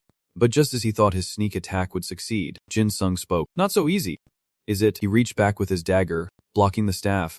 His twin could not believe it. How could he block without looking? Switching his dagger to his left hand, Jin Sung grabs one end of the younger twin's growth-type staff, musing if it is any good, then gives it a sharp tug to test its durability. The younger twin was pulled forward by the sudden force, while the older twin struggled to free his massive staff from the mud. Jin Sung glanced at the older twin, thinking if they are using staffs, then so should he. While the brother was still dazed, a long shadow suddenly appeared. Jin Sung swung his arm, using the younger brother's staff to break the older brother's. The broken piece of the staff flies high, eventually losing momentum and falling. It is too late for those who stood and watched to realize the danger. The massive piece of wood crashes down like a tree trunk, sending mud flying everywhere. A direct hit would mean certain elimination. Jin Sung, not quite satisfied, pleaded, "Let me use it a little longer." But the younger twin, though drag it a short distance, refused to let go, retorting, "You think I would agree? Never." Jin Sung, unconcerned, flashed a mysterious smile, then just keep holding on. Did not hesitate to swing a stick with a monkey on it, Jin Sung spinning it like a fan. Anyone within range of the long stick was knocked down. The older brother running and dodging while yelling, "Reduce the Ida. You idiot." With that, the brother was slammed into him, and the twin brothers fell into the mud. Jin Sung looked at his weaponless hand with regret, cursing, "Damn. It would have been fun to use it a little longer." Summoning his dagger, Jin Sung faces the crowd, knowing he must prepare himself for who knows when the principal will strike. The group slowly closed in, surrounding Jin Sung, who warily gripped his baseball bat. What was that 300th ranked punk planning? The spear wielder suggested they surround him, since they outnumbered him. From the observation deck, Headmaster Shin frowned. "Jin Sung, I did not expect you to go this far." He recalled how he treated his student, knowing he worked hard, yet he ignored his efforts all along, because Jin Sung's Ida was only F rank. Shin ignored him, seeing him as a student who would soon transfer. Shin does not know why Jin Sung is so strong despite being only F grade. Whether it is the result of his efforts or a hidden talent, he completely missed the opportunity to help him become stronger. Once, Jin Sung came to talk to him, asking if he thought there was a connection between souls. Back then, he scoffed, "Are you serious with that question?" Now, he regrets it. A teacher's role is to help students grow, but after hearing his thoughts, he remained stuck in his prejudice. Shin laughed, and Jin Sung had no choice but to laugh along. "I knew it. Back then," he would said, "this kid's always been full of it." He did not even bother to help or advise him. Something Shin now feels ashamed of as he covers his face, but Jin Sung, unable to contain himself, Shin suddenly burst into tears. "I'm sorry." Jin Sung, the principal, was startled. "Hey, what are you doing all of a sudden?" Shin cried out. "Go." Jin Sung, "Show them who you are." The principal was furious. "This guy." Sin relentlessly cheers him on, but the headmaster, annoyed, signals the homeroom teacher of class 6 to drag him out, and he complies as he drag him. Shin out.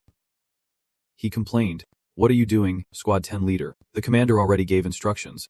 "But Mitha," Shin kept shouting. Show them.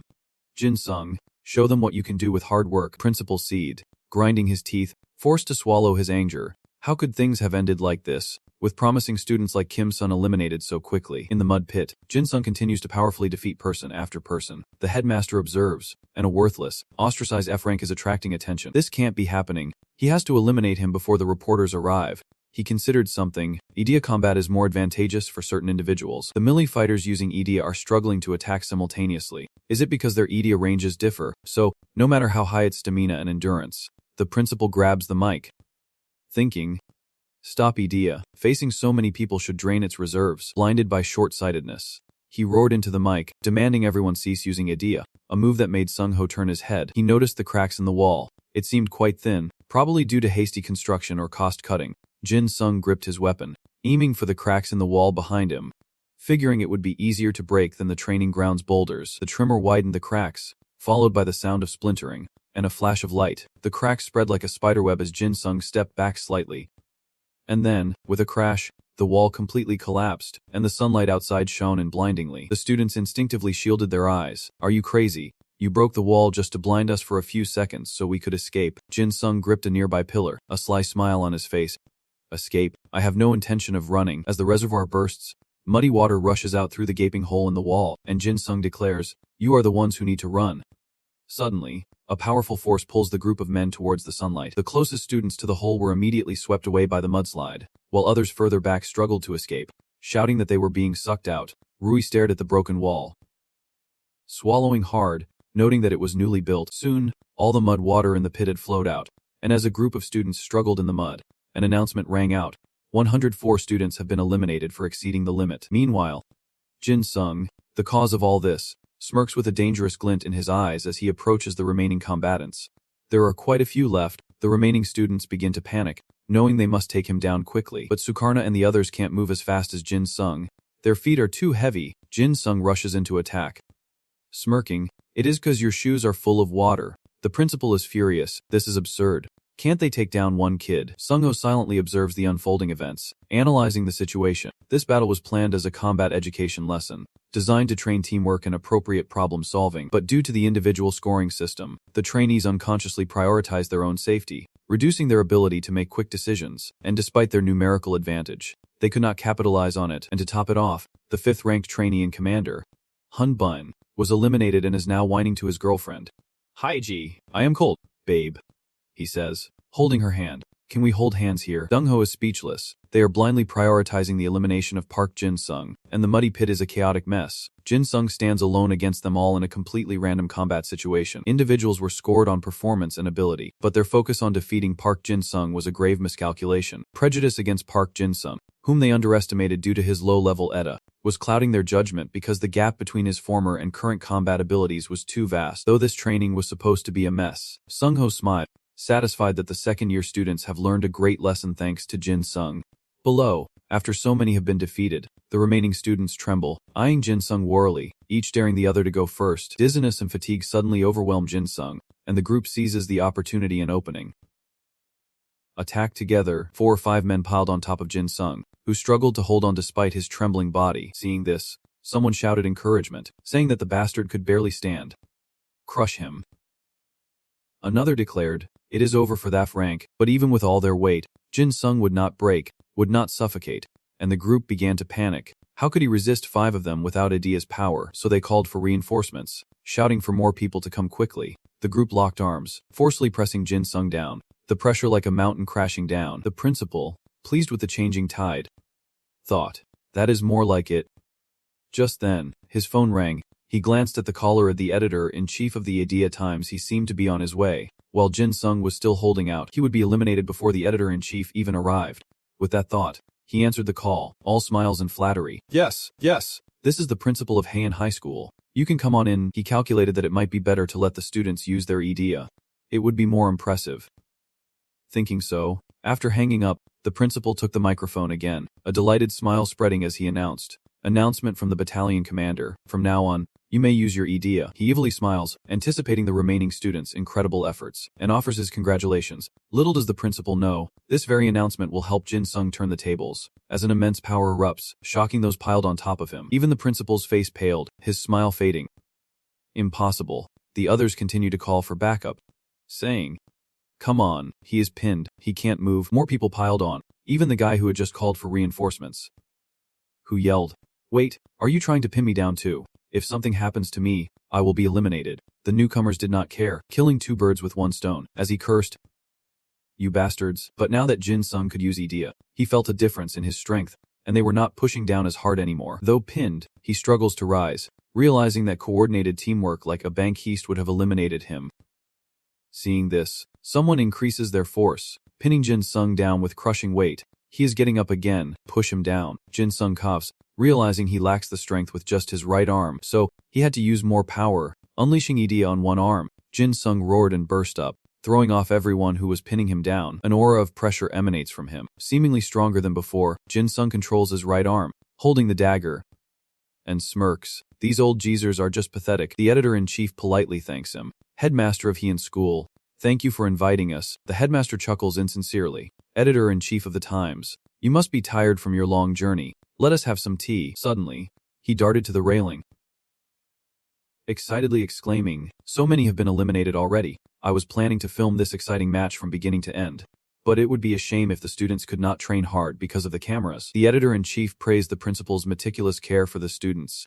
Lung Tung awkwardly agreed, and excitedly suggested they focus on filming the rest, telling everyone to set up their cameras. The editor-in-chief's eyes met Sung Ho's, and he paused, exclaiming in surprise, "Oh!" Then, he quickly approached. "Sung Ho, are you still the training supervisor? Do you remember me?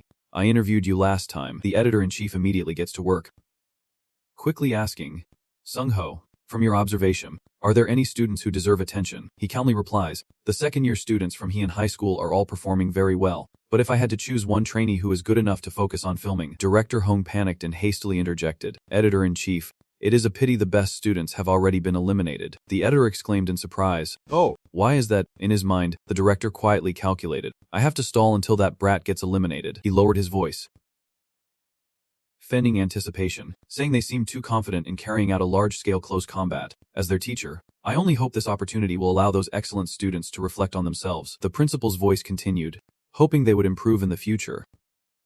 Hearing this, the editor-in-chief clapped his hands in admiration, saying, "Worthy of the renowned principal of Heian High School, I salute your noble qualities." Suddenly, the cameraman exclaimed excitedly, "Editor-in-chief, there is an incredibly skilled student here. This will be a great shot." He hurriedly ran toward him. "Headmaster, please wait for me." Jin Sung of the production department coldly stopped the incoming arrows with his bare hands, shocking the editor-in-chief, who wondered who he was.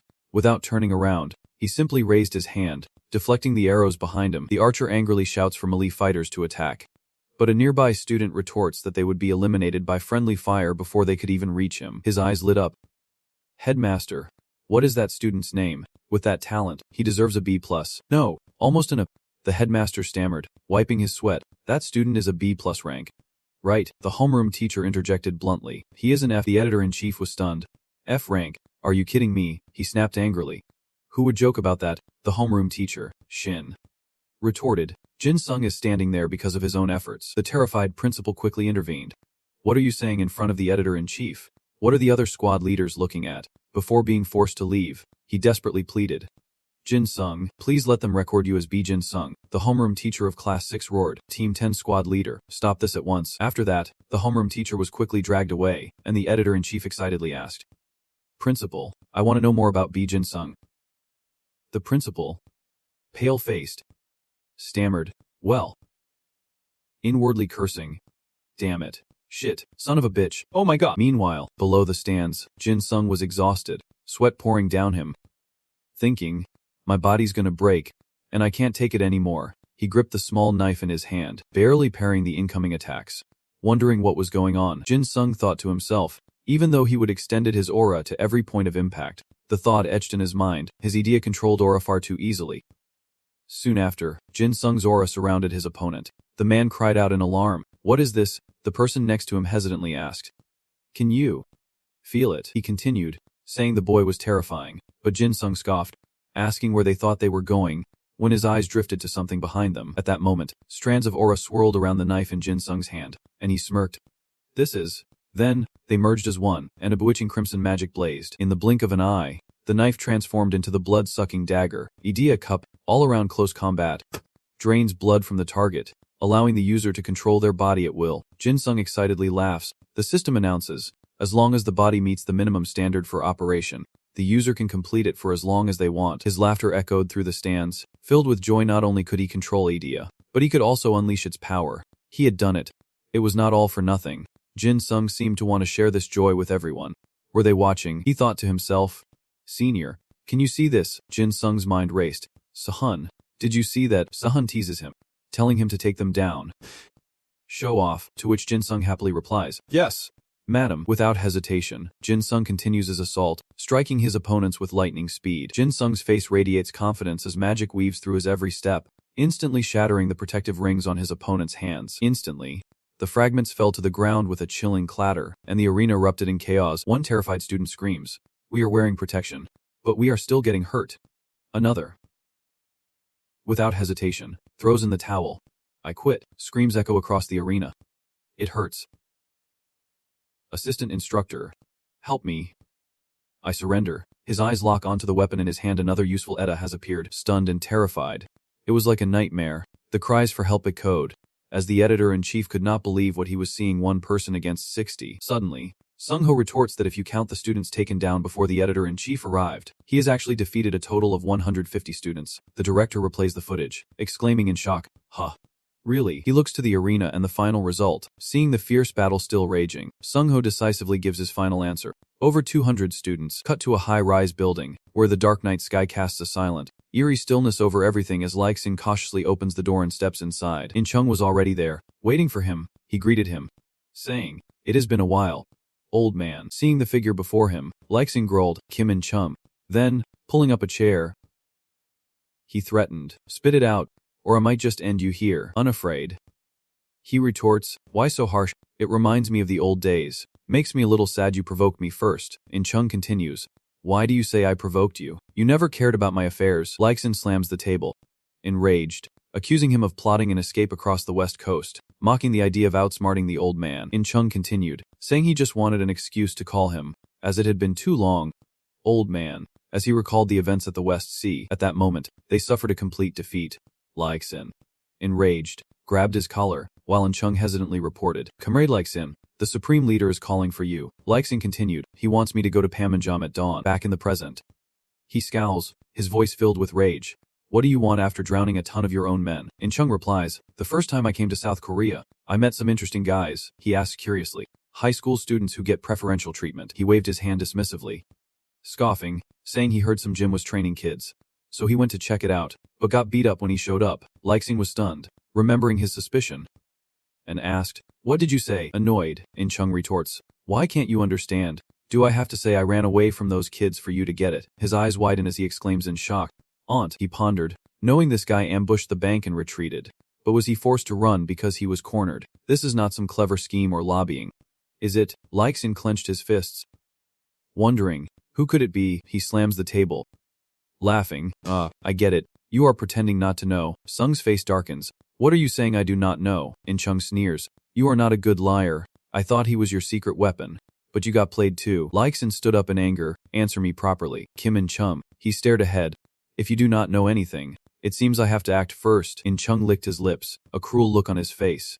"I called you here to talk, but I have gained quite a few unexpected things. It is the 5th day of nighttime guerrilla training." And Jin Sung groggily wakes up, wondering where he is. Sahan, relieved to see him awake, says, "You are finally awake. Next time, you better tell me how long you plan to sleep." Seeing Sahan's gentle smile, Jin Sung glared. "Sahan." Jin Sung reached out to touch her face as if afraid it was all a dream. "Is this a dream?" His sudden action embarrassed Sahan. "Sir, you are going too far." Suddenly, he pinched her cheek, a look of satisfaction on his face, saying, "So soft. So soft." This action immediately darkened Sound's expression. A punch to the forehead jolts Jin Sung awake in pain. Finally, he has come to his senses. He looks around, dazed, and Sound asks if he remembers anything. After taking them all down, he looked at me, jumping around like crazy, saying, "Sahan, did you see that?" Jin Sung, annoyed, cut him off. "I remember that," and turned away. She pinches his cheek again, saying he passed out as soon as it was over, then woke up. Jin Sung is stunned. Passed out. She continues, wondering if he is too weak to even marry her. She excitedly pinched his cheeks, making him uncomfortable. I just woke up, and you are already teasing me. Hey, do not do that. Live happily with me, he said, swatting her hand away. If I say yes, you will just make fun of me. Sahan smiles faintly, watching him, and asks if he thinks he is fully awake now. Jin Sung covers his face, too embarrassed to look her in the eye, thinking that even when he is awake, he is still so pretty. It would be nice if she did not tease him so much. Seeing him like that, she stopped teasing and seriously pulled out a tag, saying, now that you are awake, here, your insignia. Jin Sung took the tag, his eyes shining with joy. This insignia. So I am not a trainee anymore. Sahan chuckles, saying his homeroom teacher will give him the certificate later, to which he asks in surprise, certificate?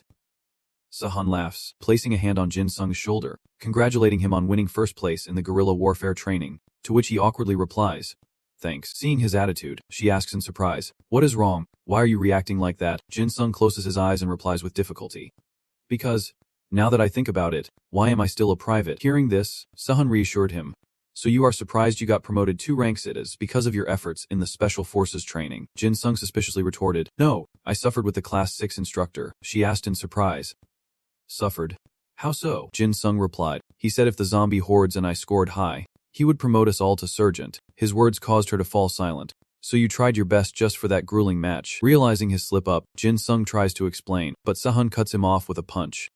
Luckily, she says, everyone except you got promoted, so do not worry. Besides, thanks to you, the nurse is very busy now, so remember to say hello. Her words made Jin Sung dazed, but then he suddenly realized, I forgot about the nurse. She smiled and suggested, how about we hold hands and go thank her? He silently refused, no, I want to go alone, but with a huff. She insisted, no, I said we are going together. With a slightly troubled look, he shakes his head, Sahan, it is not your fault. This is something I should do alone. As he finishes speaking, she reaches out and playfully pinches his cheek. Jin Sung was taken aback. What is wrong? Sahan challenged him. Do you hate being around me that much? He quickly explained, that is not it, but why do we have to go together? His words only fueled Sahan's anger. Honestly, you are such an idiot. Meanwhile, in the office, the homeroom teacher awkwardly placed a teacup on the table, apologizing that the battalion commander was out. Tae-suk frowned, reaching for the teacup, remarking that their management system did not seem very stable. The homeroom teacher was taken aback by Tae-suk's words, but Tae-suk, seemingly oblivious to his discomfort, continued, a commander from another battalion contacted you beforehand, but the one who responded was the director. The homeroom teacher forced a smile and replied, I apologize. It is my shift today. Tae-suk could not help but chuckle. After all, a school suddenly running a special military facility. After all, how could they immediately perform as well as a clear-cut military system like our Unit 988? I suppose I expected too much. Mocked. The homeroom teacher was annoyed but still tried to bite his lip and hold back the Unit 988 Special Training Platoon, established by the South Korean military to cultivate controllable soldiers. It is an alternative to advanced training in special military facilities, recruiting students nationwide who specialize in combat. Their ranks boast elite educators with deep military knowledge, training students under a rigorous system and tactical curriculum, a powerful alternative to higher education, and the strongest military hope for South Korea, focused on combat. Deoksu gently placed his teacup on the table, looking at him. So, when will the principal of that gluttonous high school arrive? The head teacher felt a surge of frustration at his tone. Was he planning to disrespect the principal? Even so, he tried to maintain a respectful tone, saying the principal would arrive soon. I would not want to seem arrogant, but do not you think it is a bit rude to come from another unit? Another unit. That is right. Another unit. I apologize for my rudeness in coming here to declare war. The homeroom teacher is shocked. Declare war. He smirked coldly, his face darkening as he looked at him. I know you understand. Your intelligence network is just too weak. So this is the first time you are hearing about it. A vision flashed through the headmaster's mind, confirming his suspicions. He smirked at the dean's stunned expression, waving his hand dismissively, and Sung-hoo and Kim Sahan, huh, you have such famous students. But, I do not know. I guess you have not heard the recent news about the students' power, those who performed well in the guerrilla training. He took the file from the homeroom teacher, surprised by Jin Sung's information, hesitant to mention this class assassin. Then scoffed, I have seen him, but an F class. Does that even make sense? How could an F-rank ETA survive in a high school specializing in ETAs? You can't exaggerate too much if you want your story to be believable. Watching the homeroom teacher's expression, he muses. Looks like Unit 998 does not have specific information about the second-year assignment. Suddenly, the door opens, and the principal enters with a smile. Sorry I'm late. Tae-suk immediately dropped his arrogance, stood up, and shook his hand. It is no problem at all, Commander of Heian High. The homeroom teacher was amazed by his quick change of attitude, thinking, just now he was calling him principal. Well, I will be going now. Stepping out of the room, he sighed wearily. Exhausted. Suddenly, a sound caught his attention, and he approached the window, peering at the building across the way, muttering to himself, what is going on today? Namai is recruiting for the isolation department. A loud voice echoes from below. 986. 987. 988.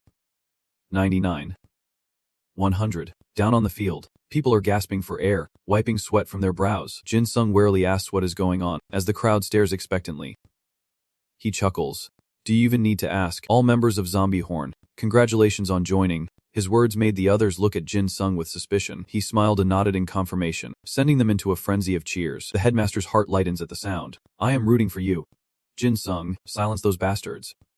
Meanwhile, in the room, Tisu places a document on the table.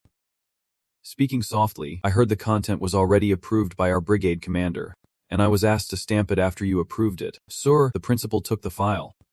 Chuckled, and replied to Tisu, his eyes fixed on the documents. He carefully considered it. Ka joined the qualifying round of the 998th Special Training Brigade's combat training. This is a disadvantage to our side, but to refuse, having gotten what he wanted, Tisu bows in satisfaction. Thank you for your approval. I will return to my unit, the principal muttered. All right. Thank you for your hard work. Price slams the door as he leaves, sitting in his room, head down, gritting his teeth, vowing to repay this humiliation someday. Down on the field, Jin Sung tirelessly trains, his dedication displayed on the editor-in-chief's monitor. He stared intently at the computer screen, stroking his chin thoughtfully. A pressure kill, truly excellent material. He stared at the sticky note, a plus threat level, and muttered, scrap the article. They will probably just clip the video anyway. A plus threat level. What the hell is the government doing? He stood up, gazing out the window, lost in thought. The days when the press could sway public opinion with images and words were long gone. Most would probably see this as a setup, or a disguised advertisement for He and Hai. Who would believe that a near backup feta student took down 200 people? If I had not seen it with my own eyes, I would think it was nonsense. So why would they hide his talent? Because they receive military support from the government, and they are protecting the outstanding students. No, if that were the case, they would have cut the interview with Kim Sahan, the hero of the Pestle Bank incident. Suddenly, an idea sparked in the editor-in-chief's mind. Pestle, he immediately rushed to the computer, searching the list of witnesses related to the Pestle Bank incident. He knew it, just as he suspected. Suddenly, a voice echoed from outside. Editor-in-chief, it is me. He replied. Come in. The person entered and said grimly, this is inside information, but Unit 998 and He and Hai. Receiving the information, the editor-in-chief's eyes lit up a godsend. Meanwhile, Jin Sung walked along, laughing and saying to his team, you all did great today. Immediately, everyone chimed in, saying, same here, boss. It is the first time I have ever felt so reliable. Once we become non-commissioned officers, who look down on us, it is all thanks to you, boss. These words made Jin Sung laugh. I am still just a private. Kanga steps up beside him, saying that the routine and Sungo taught them was just a warm-up, to which Jin Sung chuckles and asks if he has been practicing it every day since then, a statement that makes Lee, standing nearby, turn pale, as they still have a long way to go. Speaking of which, Kanga suddenly looked around, surprised that the second lieutenant was not here. Kangha, seeing his confusion, explained, Kim Sahan told us to call you that, as he recalled Sound's imposing demeanor. Hey, if Park Jin Sung is the boss, then call me Big Sis, he heard Wong say. What? Big Sis? No way. The other two, seeing his reaction, teased him. Boss, no need to be embarrassed. He muttered. Anyway, Sahan was waiting, but I told him I needed to practice one more set, so he went home early. The others teased him relentlessly, saying, you should not say that to someone who is waiting for you, boss. Our leader is so virile. Do you two have dates on the weekend? A strong and virile leader so enviable. Jin Sung, exasperated, shouts, enough with the big sister nonsense. Suddenly, a figure appears before him. Likes and studies him. You are Private First Class Jin Sung from the north. Jin Sung is startled, snapping to attention and stepping back warily. He had not sensed Likes in at all. His friends stare, confused. Likes chuckles. I startled you, appearing so suddenly. My apologies. Jin Sung quickly composes himself, a bit flustered, and says, no problem, advisor Lee. He is momentarily surprised, stroking his chin. Good, you recognize me. Jin Sung scratches his head sheepishly. Who in this country does not know you? No, even the spies probably know you well. He chuckled. You are funny. Are these people your friends? Kang and Lee, tense, shouted in unison. Yes, he is our leader. Their words left Jin Sung speechless, screaming internally that he was not their leader. Leixin, amused by their attitude, glanced at Jin Sung and teased, your subordinates are full of positive energy, as the group behind him echoed in unison. Yes, we are all full of energy thanks to our leader. He covered his face. Embarrassed, Leixin suggested. Then let me have a word with your leader, and they immediately understood. Yes, we will leave right away. Seeing their cooperation, he happily said. Thank you. As they left, he suddenly added, and about today, that you met me. Before he could finish, they understood and replied, we will keep it a secret. Leixin chuckled. Pleased. They are quick on the uptake. And those kids are bursting with potential, a bright future ahead of them. Anyway, let us find somewhere private to talk. As their figures disappeared into the distance, Leixin said with relief, sorry to bother you on your way back. Jin Sung asked nervously. Do you have something to say to a student like me? Leixin replied, I wanted to meet you because of that combat footage. His words made Jin Sung smile sheepishly. It is an honor that you watched it, but for someone as busy as you to meet with me, a student who barely reached low tier, he stroked his chin thoughtfully, then looked at him seriously, saying, Jin Sung, do you believe in soul connections? This question surprised him. Wondering, why is the counselor asking me this? Looking at him intently, Leixin continued seriously, that was a bit out of the blue, was not it? Anyway, back to the main topic. I was the one who chose Heian to become a military school, Jin Sung asked in surprise. You were, his voice low and somewhat cruel. He says he hoped students like him would thrive. Even in the worst environments, he had high expectations for Surgeon and Sung Ho, but things did not go as planned. Jin Sung's eyes widened in surprise. No, we were greatly inspired by Senior and Sung Ho. Without him, my friends and I would not be here. Leixin chuckled, quickly correcting himself. My apologies. I had hoped the students would work hard together after seeing the efforts of Sung Ho. Someone like you. He paused, placing his hand on the boy's shoulder, his face full of hope as he continued. So you have finally appeared. After meeting you in person, I am glad my judgment has been confirmed. He gazed at the student before him, lost in thought. Could he really be the secret weapon Kim and Sung spoke of? The one I know nothing about. Leixin's hopeful words left Jin Sung bewildered and slightly fearful. I am so embarrassed. He gazed at the boy, lost in thought. He was surprised after watching the guerrilla warfare training video, but that alone could not defeat Kim and Sung.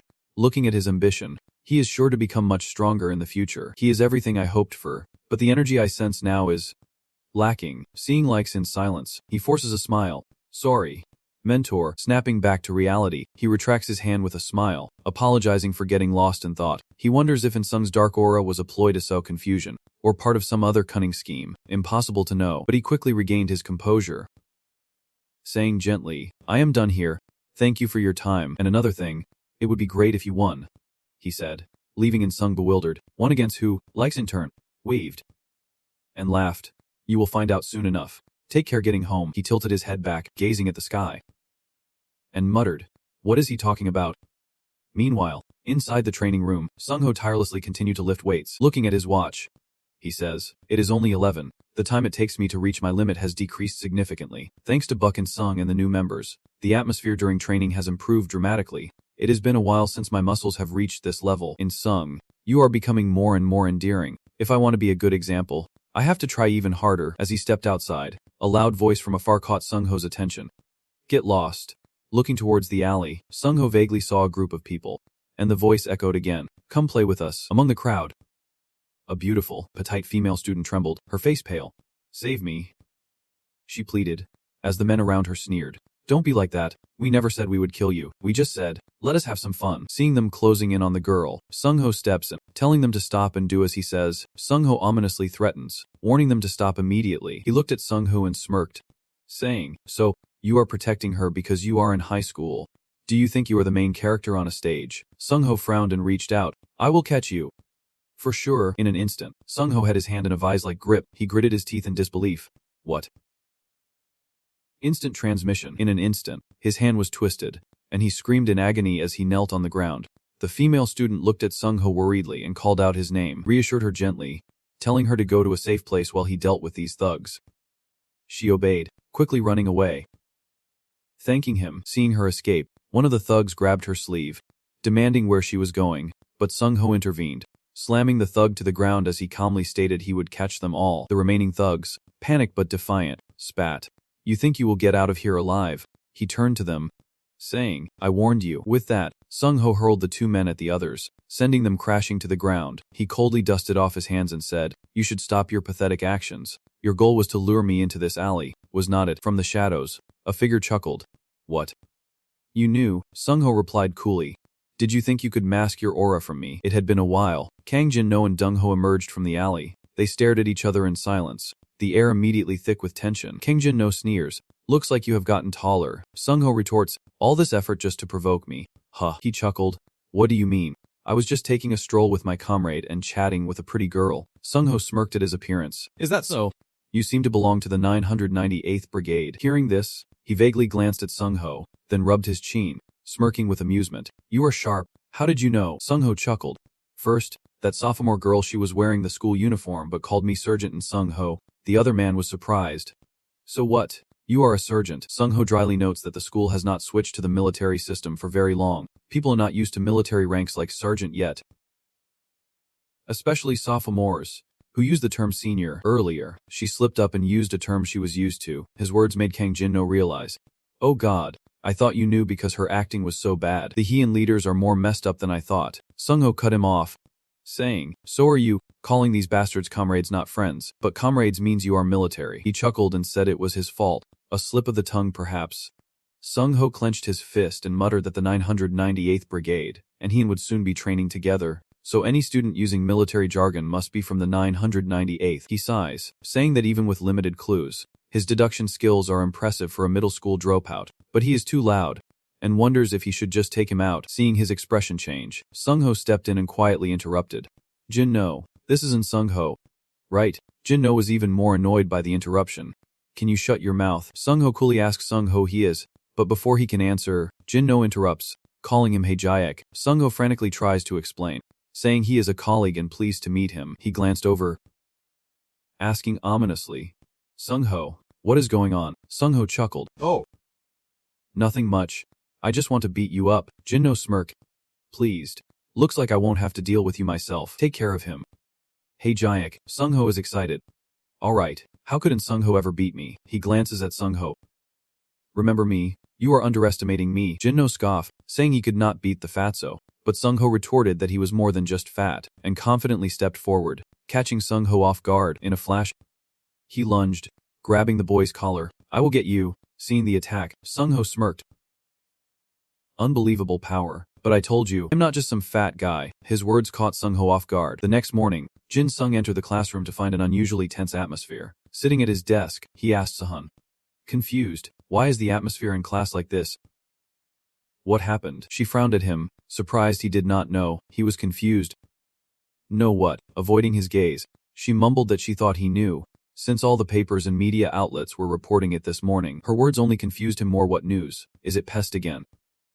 Hearing this, Sahan tapped the back of the girl in front of her and said, Hey, show him the news you were just looking at. Surprised, she turns to Sahan, saying he is in the same club as Sung-ho and does not know. She quietly suggests he just look. Seeing everyone's attitude, Jin-sung tenses up, asking what is wrong with Sung-ho, to which she replies flatly to just look. He anxiously stares at his friend's computer, and a picture of Sung-ho in a dark alley last night flashes before his eyes. Why is he in this alley? Just as he grabs Dong-ho's hand, the ground begins to shake violently, and Sung-ho suddenly convulses as Dong-ho places his hand on his shoulder. The sight before him darkened his world as the screen revealed Sung-ho pinned beneath Dong-ho. After a moment, Dong-ho stood triumphantly, while Sung-ho lay motionless on the ground, covered in blood. The sight filled Jin-sung with rage, and Sung-ho lost. Who is that bastard? Sihun coldly replied. The 998th Special Forces Training Unit. He looked at her in surprise. 998. She somberly states that their military leader will have a 15-day combat training session with them. In the meeting room, Zuya looks seriously at the group below, saying, It seems everyone is here. I am sure you all know what happened to Captain and Sung-ho. Those gathered here are the students deemed most worthy from each class. While we third years will certainly outline the framework of the strategy, I still hope you can share your own opinions. Jin-sung immediately raised his hand to speak. Senior Zoom. What did Senior and Sung-ho say? She replied somberly. The captain is under surveillance, so even members can't approach the infirmary. Even if that were not the reason, you can't visit him for safety reasons.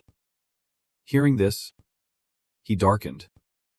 I understand. With a sigh of frustration, Ma Young-hee-young lamented in Sung-ho's condition, while Sergeant Na slammed his fist on the table in anger, asking Juyi what they should do. And Sung-ho, the one who was supposed to lead, is in this state. What can we do until he recovers? Zua crosses his arms, stating that he is being monitored and can't attend meetings even if fully recovered. So this emergency meeting will at least establish a contingency plan. Ma Young-hee-young smirks.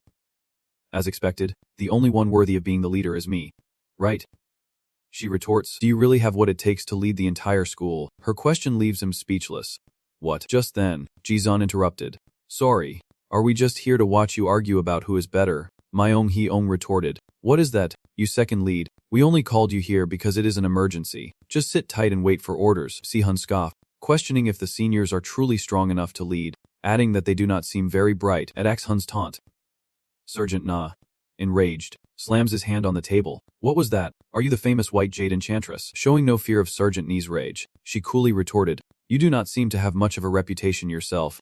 Senior, her words completely ignited his fuse, and he rose in anger, shouting, you little brat. As the situation worsened, Zuai slammed the table and shouted, stop it. If you keep discussing useless topics, I will report you to the head of the house. Sergeant Nee suppressed his anger and sat down, but not without glaring at Ax-hun and muttering, arrogant brats. Zui glanced at Ax-hun and gave a light reminder. Second years, you should stop provoking them. Sihun and Izon replied in unison. Yes, yes. Seeing them finally quiet, Zui pressed the remote and said, so, first, I will share the information the house leader received. At each end, there is a container with a button. If you reach the enemy's container and press the button first, you win. Simple as that. As you know, our manpower is around 900, and our opponents, 998, roughly 3,000. Upon hearing this, Fei leaned back in shock, exclaiming, 3 times as many. The girl next to him panicked. How can we possibly win? Zui immediately calmed them. Quiet. Freshman, I am still explaining. They outnumber us 3-1, but Chief Hien has the advantage of terrain, which is good for defense. Breaking through such a dense defense requires 3 times the strength. And one more thing, if we can hold out for 5 hours, we win, meaning we can overcome their tight defense. Next, information on the 2 individuals involved in the fight with Sung Ho. First, the student who took down the captain, Ruk Song Ho. He is a third-year student, and while we are not entirely sure about his IDA, based on the video, it seems to be gravity-based. He has not shown any other outstanding abilities. But Jin Sung spoke grimly, recalling the terrible match with Sung Ho. Ju replied, confirming that the captain used his ETA to catch the grappling hook, but was ultimately defeated by his opponent's weight. If someone with that kind of ETA attacked us from above with their full weight, we would definitely suffer heavy losses, but with burning hatred in his eyes.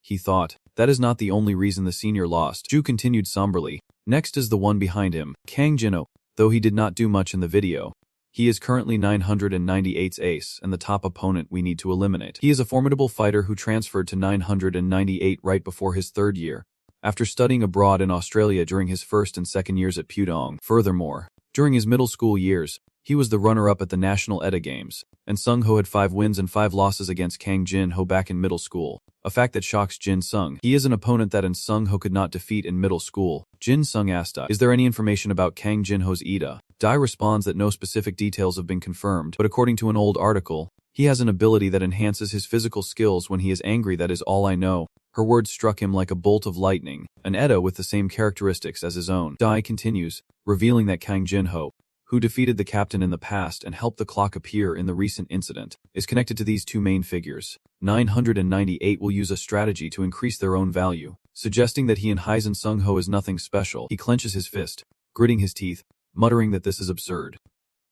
Dai continues, and this is information from the person who leaked the video. This is the location where the video was taken.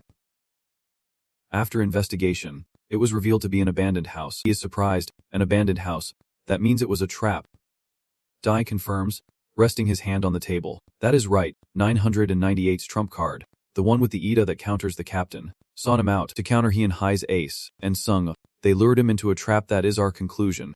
But even if it was a trap, the video does not show any proof of it. The media only focuses on the most sensational part, the captain's failure. Dai interjects, wondering if they might have done something to compromise Sung Ho before the match, or if there was some reason he could not fight at full strength.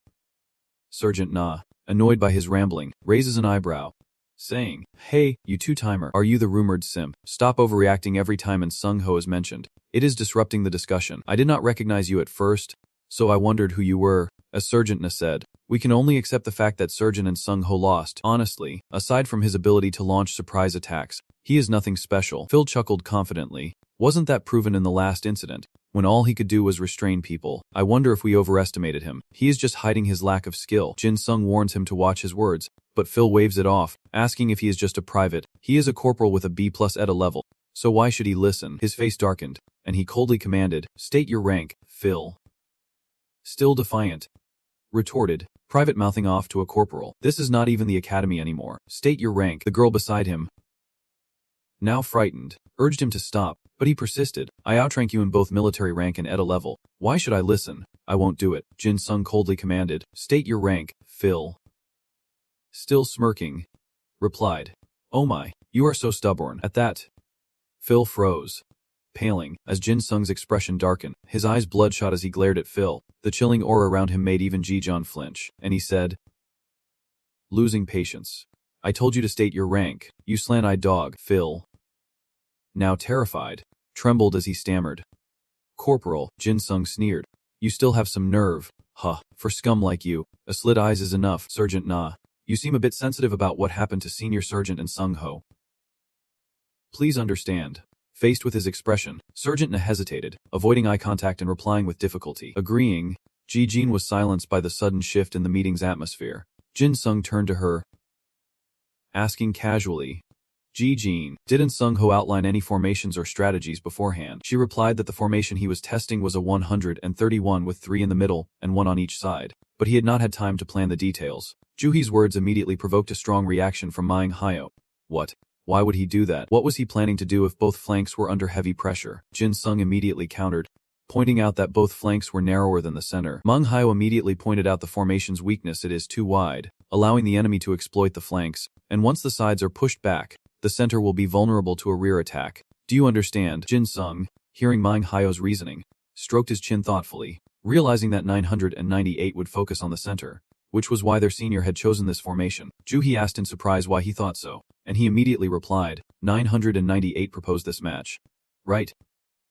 She confirmed, slightly flustered. Yes. Jin Sung explained that Juhi's advantageous terrain is good for defense, and he in high school will win when time runs out. It seems fair, but they are trying to make us passive and focus on defense. They aim to deplete our morale by ambushing our commander and ace, and Sung 998's goal is to publicly crush he and Hai. Instead of in Sung Ho's plan, he suggests reinforcing the center and leaving only a small force on the flanks, a suggestion Mang Haing immediately rejects, asking if he has lost his mind. Let us assume what you are saying is true. If those 998 bastards want to focus on the center and crush us, we can flank them and strike from the sides. And even if they focus on the flanks, as I said, we will have enough manpower to hold out. At least, it seems reasonable within Sung Ho's strategy. Rui looked at him skeptically. Yeah, I agree with Sin Mang Haing on this. Switching to the formation you suggested is too risky for the effect it will have. Seeing their expressions, he bit his lip, lowered his head, and pondered. Fundamentally, both seniors were right, but Jin No, based on his attitude in the video, that bastard gets off on seeing others fall beneath his feet and crushing them. Jin Sung knew it, for he possessed a similar idea. That bastard would pay. After a long pause, Jin Sung spoke. And finally, I hope Sung Ho will guard the last post. Ru was shocked by this absurd suggestion, but Mang Haing chuckled in agreement, saying, sounds good. If someone embarrasses the team with a second loss, they won't have the spirit to fight. Hearing this, Ru turned to Jin Sung, demanding, you think the captain will fail again? Sensing her loss of control, Jin Sung reassured her. Don't worry, and Sung Ho won't lose. Ru was even more confused by his certainty, asking, huh? Then why put him in the back? Jin Sung replied matter-of-factly, because Sung Ho is the strongest. Although Rui agreed with the answer, the proposal still made her hesitate, and she stammered, that does not make much sense. Mang Haing, however, did not seem worried at all, saying dismissively, I do not care what the reason is, as long as Sung Ho is in the back. Sergeant Ni chimed in, agreeing, and sided with Jin Sung as well. He narrowed her eyes and offered her opinion. It is not quite right to say Sergeant N is the strongest, but he must have his reasons. With no other choice, Ru reluctantly agreed, sighing as she concluded the meeting. Alright then, so today is for intel gathering, and the following days will be for adjusting our strategies. If anyone has any input, let me know. Good, you have all worked hard. After the meeting, everyone was exhausted. Sergeant Ni rubbed his head, grimacing as he left. Using my brain is tiring. Unable to contain his sarcasm, Mang Haing quipped that they should not worry and just listen to him. As the others were losing interest, Phil rushed over to Jin Sung, stammering his name. Hearing this, Jin Sung glanced back to see who it was, and calmly asked what he wanted at that moment. Phil clenched his fists, as if steeling himself. Seeing this, Jin Sung understood his intentions, slowly approaching Phil and teasingly asking, let me guess, after I crushed your spirit, you want to regain your honor. Seeing the tension rise, Ju-I stepped between them to intervene. What are you doing? Jin Sung chuckled. Reassuring her, it is nothing, Jue Sumba. I just think our junior needs some guidance. Hearing his answer, she felt relieved, so Ju Yi turned and left, not interfering with her juniors. But not before warning him. Don't go too far. Jin Sung obediently agreed. Yes, madam. Phil, overhearing the conversation between Jin Sung and Ju Ai, felt slighted. He squeezed his eyes shut and warned him. Don't underestimate me. You are just a private. He pointed to himself, trying to prove himself, and declared, I will be the strongest at Haiyan, stronger than Surgeon and Sung Ho and Staff Sergeant Kim Seal. After hearing his boastful claims, Jin Sung's handsome face darkened. His eyes like daggers aimed at Phil. It seemed this guy needed a serious lesson. Outside the academy grounds, Phil and Jin Sung stood facing each other. Phil having proposed this to prove himself. Seeing his confidence, Jin Sung smirked. As a first-year senior officer, our levels are vastly different. I will let you go first. He stares at Phil, activating his appraisal eye to assess his abilities. Edajang B, Compatibility B+, focuses on a target within sight, analyzing their kinetic energy to determine their strength and potential. Though it can't perceive abilities beyond the user's own comprehension, Jin Sung now understood his opponent's intentions. Thinking to himself, you want me to attack first so you can scan my abilities, you squinty-eyed bastard. He sighed in resignation and obliged. Alright, here I come. Instantly, Jin Sung drew his weapon and charged at Phil, moving so fast that Phil was shocked. Thinking, faster than I thought, but Phil quickly regained his composure. Smirking, I see you.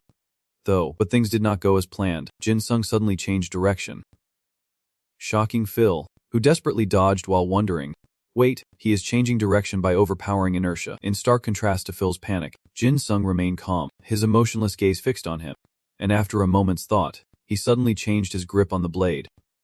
Meanwhile, Phil struggled to evade Jin Sung's relentless attacks, trying to anticipate his movements but unable to counter, leading him to a startling realization. But I still know. Before he could even gather his thoughts, a sharp pain flashed across his face. Phil instinctively retreated to avoid further injury, witnessing Jin Sung's power with growing fear. Silently wondering, what kind of ability is this? Even though he did not actually stab me, it is still too dangerous.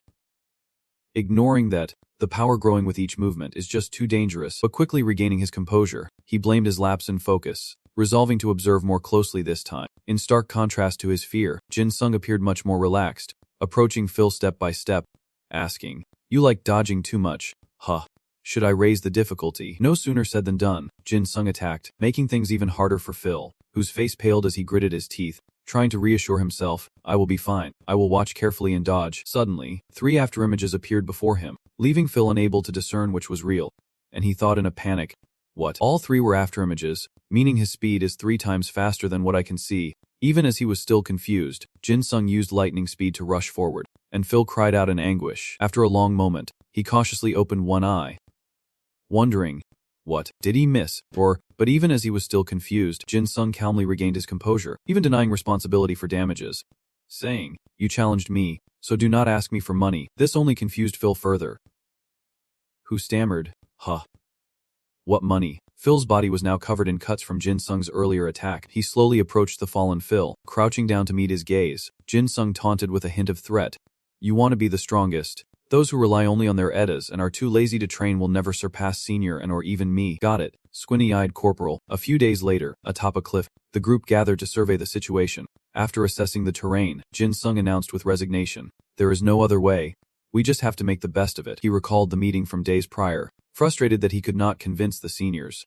The final plan was that Sergeant Jin would cover the weak spots depending on the formation. Nam 3 would be on the left flank, Nam 2 in the center, Nam 1 on the right, and he and the idiot Earthchild squad 1 and 2 take formation. 3 will position the left flank, concentrating the strongest members to break through 998's lines. Jin Sung rubbed his chin, deep in thought, knowing their forces were vast. A full frontal assault would be the right choice. But the problem is Kang Jin No. I hesitated during the meeting because of an unspeakable feeling. That bastard will likely target player 3's defense. Seeking out the team's weakest link, he craves to utterly defeat Senior and achieve a flawless victory. Considering their current situation, Jin Sung dejectedly clutches his head, pessimistically remarking that they won't have enough manpower with just him and those rookies. As he racked his brain over their grim situation, Phil suddenly ran up and shouted, Senior Jins. His cry left Jin Sung utterly bewildered, his mind racing with questions as he confirmed. Senior, he wearily questions, what are you up to? Squinty-eyed Sergeant. But unlike his usual flippant attitude, Phil is incredibly docile, saluting and politely saying, Greetings, Senior. This behavior only makes Jin Sung more suspicious, wondering to himself what has gotten into him. Before he can voice his concerns, Phil shouts out his feelings, exclaiming that he has been too naive. Sir, I misunderstood you. And now I know the truth. Please forgive me and help me in the future. He said so much, but Jin Sung only caught one key point, and he immediately asked, misunderstood what? As if a switch had been flipped, Phil rattled off Jin Sung's past deeds, bribing Captain and for first place in guerrilla training, exploiting the instructor's weaknesses to raise his score, and bribing the press with the headline 1 against 200. Each word felt like a punch to Jin Sung's head, his face darkening as he muttered in annoyance. I did not think this guy was so crazy. The more Phil talked, the more excited he became, rambling on and on. After reconsidering, he realized the rumors were true. He was indeed impressed by Jin Sung's progress and wanted to be just like him, begging Jin Sung to take him in. The commotion immediately draws the attention of La Trong and Sang Min, and hearing the call, La Trong asks curiously, "Boss, who is that?" Phil, overjoyed at the newcomers, raises his hand in a salute and shouts, "I have heard you are the boss's elite squad." Greetings. Seeing this, the others patted Jin Sung on the shoulder, saying, "You got the male lead. Impressive, your charisma is off the charts," overwhelmed by his friend's teasing. He protested, "Don't talk nonsense," but his efforts were futile as Phil eagerly agreed. He eagerly replied that he looked forward to working with him, shocking Jin Sung, who said, "Listen to me." After a long period of noise, everyone finally calmed down, and Jin Sung warily rubbed the back of his neck, explaining to Phil, "Hey, you squinty-eyed private, if you want to join me, you will be in my legion. Which means you will have to join the club of the senior you look down on." And Sung. Phil immediately stated his position decisively, saying he deeply regrets what he did and asks for guidance in the future. Seeing his sincerity, Jin Sung finally agreed, asking, "If you are so willing, can you follow my orders during this training session?" Phil clenched his fist, determined. "Please command. My team's top players will obey you." Jin Sung felt the situation was looking up, thinking, "Not bad." He placed a hand on Phil's shoulder, agreeing, "All right. Squinty eyes, you are temporarily in my squad," he excitedly squealed. "Yes. Thank you, sir. I will do my best." Things seemed to be developing for the better, and Jin Sung was secretly pleased, thinking he would make the most of this advantage. His eyes drooped, his entire body radiating an eerie power. Inside the opposing team's tent, everyone was focused on the information coming in from their teammate. The connection is established, and a voice announces, "This is Delta 1, Alpha. Do you copy?" Delta 1 confirms the preemptive strike on the target and is initiating the attack. Song Rang, responsible for the connection, immediately replies, "Roger. Delta 1. As planned. Before he could finish, a piercing sound cut him off, and he confirmed with the other end, "Delta 1, your signal is very weak. Delta 1, respond if you can hear me." Dungmine, sensing trouble, asked, "What is wrong? Or are they using some kind of ETA that can interfere with or even block electrical signals?" Strange sounds emanated from the other end. "Hello, we are listening. Delta 1. Never mind. Can you hear us clearly over there?" Songrang turned on his mic and replied, "This is Alpha, who is on the other end." No sooner were the words out than a voice crackled back, "Hee, this is Private Park Jin Sung from the 3rd Platoon. 10th Regiment, a nice special training flight." Songrang rubbed his chin, a sense of doubt creeping in Park Jin Sung. He would never heard that name before. Dungmin clarified, explaining that he was the one who spread the false report of single-handedly taking down 200 men. After explaining, he fell into thought. It was the last day of the week for the squadron on the front lines, and they responded to the cut-off communication with a quick ETA. Song Rang laughed, saying, "Haha, is not Annie not bad either. However, if he single-handedly reads the code to the runner's area." Just then, the radio crackled with arguing voices. "Arg, run, you crazy bastard, stop chasing me. Don't push me, I told you, Dung is a zombie, a freaking zombie. You jerk." Hearing the conversation, the whole team fell silent, their faces grim. After a long pause, the situation on the other end stabilized, and Jin Sung finally spoke, asking for help. "It is a bit noisy here, but I think I understand the situation. Send reinforcements or something." After hearing that, Dungmin gave instructions, understanding that the current situation must be prioritized, and told Denta 2 to reconfirm the situation at Denta 1. But before he could act, another team's voice crackled over the radio. "Bravo Z. Bravo Z. Respond, Anfa. Please respond." Song Jiang grabbed the radio, turned on the microphone, and replied, "This is Anfa. Go ahead." Receiving the response, Bravo Z immediately reported that all troops at Bravo 1 were retreating again. All troops at Bravo 1 were retreating, confirming an ETA attack. Dumbfounded, Dungmin shot to his feet, demanding confirmation. From the left as well, from the left as well. Dungmin frantically reviewed their intel, shocked, wondering how they were under attack when the high school third years were supposed to be weak. But now, I will make my move. He then lifts the log with both hands, holding it level with his shoulders. This is his ability, to dislodge something stuck and throw it. ETA level, B+. Overall combat ability, B+. He can use anything stuck in the ground as a weapon. Anything you dislodge becomes weightless to you, and the object size changes depending on the user's mental capacity. Steadying himself, Zenon takes a deep breath and hurls the massive stake at his enemies. Roaring, "Die, you miserable trash!" Sensing the danger, the enemies cried out, "It is coming again. Everyone, get out of the way." A chaotic scramble ensued, screams echoing through the area. If you get hit by something like that, even with a shield, you are going down. No question. Meanwhile, after taking out a group of enemies, Zenon dusts off his hands and sighs in relief. That was refreshing. Behind him, Zui witnessed the whole thing. She scoffed and asked how he felt, saying his ETA would be the most effective on the battlefield. Just as she would said, even though this was a defense-themed battlefield with hidden ruins, its usefulness depended on how they used it. But Zenon, ignoring her completely, just waved her off dismissively, saying she was only annoyed that he was the only one brought to the third year's location. But he would let it slide since he got to watch that garbage 998 struggle. Zui, exasperated by his attitude, reminds him that he might be more valuable if he spoke more politely. Zenon turns to her, challenging her to show him what the upperclassman can do, as he will relax and watch from there. Zui did not bother arguing, smirking as she replied, "All right, time to prove the worth of the third years." She began to unleash her power, a light radiating around her. The armor shone brightly, enhancing the combat abilities of those around the idea's owner. If the owner believed they could withstand an attack, they would take no damage. With preparations complete, Zui issued a firm command to her team. 3rd Platoon. 1st Regiment, 11th Squad. Though our leader is absent, let us show them what we have got. At her word, they surged forward, while on the opposite side, the enemy team rallied into battle positions. The experienced Kachung or in squads are here. Everyone, get to your battle stations. Just then, Zui leaps into the air, her armor radiating a blinding light, affecting the enemy's vision. My eyes. She gently landed on her opponent, easily taking one down. My Ohio also ordered the team under his control, the long-range team, to retreat behind Bionexixon's hidden dungeon and prepare to support the front lines. Meanwhile, Zhu quickly coordinated the formation, ordering Team 1, Squad 1, into tactical formation number 3. Her words echoed the team's resolve.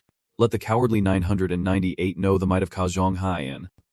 Soon after, Zui's team swiftly cleared out the 998, and the entire team gathered in the valley. She quickly reported the situation and outlined their next move. 998 had retreated to the next front line, and they would regroup and advance. Before she could finish, a figure descended from above, landing behind Zhu, stopping her in her tracks. It was Jinho, his towering presence threatening to crush Zui. He was seething with rage, disgusted that they had to retreat on their first mission, and before anyone could react, he was already powering up his fist for an attack. Jinho sneered, asking if they are just cannon fodder and to scram, bringing out someone with real power. Then he strikes Zui. The force of the blow, combined with her delayed reaction, sends her flying backward, and Zenon cries out in alarm. Vice Captain, are you alright? Despite the massive dent in her armor, Zui reassures her teammate that the attack was nothing. Jinho, amused that she survived his attack, sneered and said, "Oh, this is going to be fun." Zui rose, closing in on Jinho, looking up at him with disdain as she said, "So you are Jinho, as belligerent as the reports say."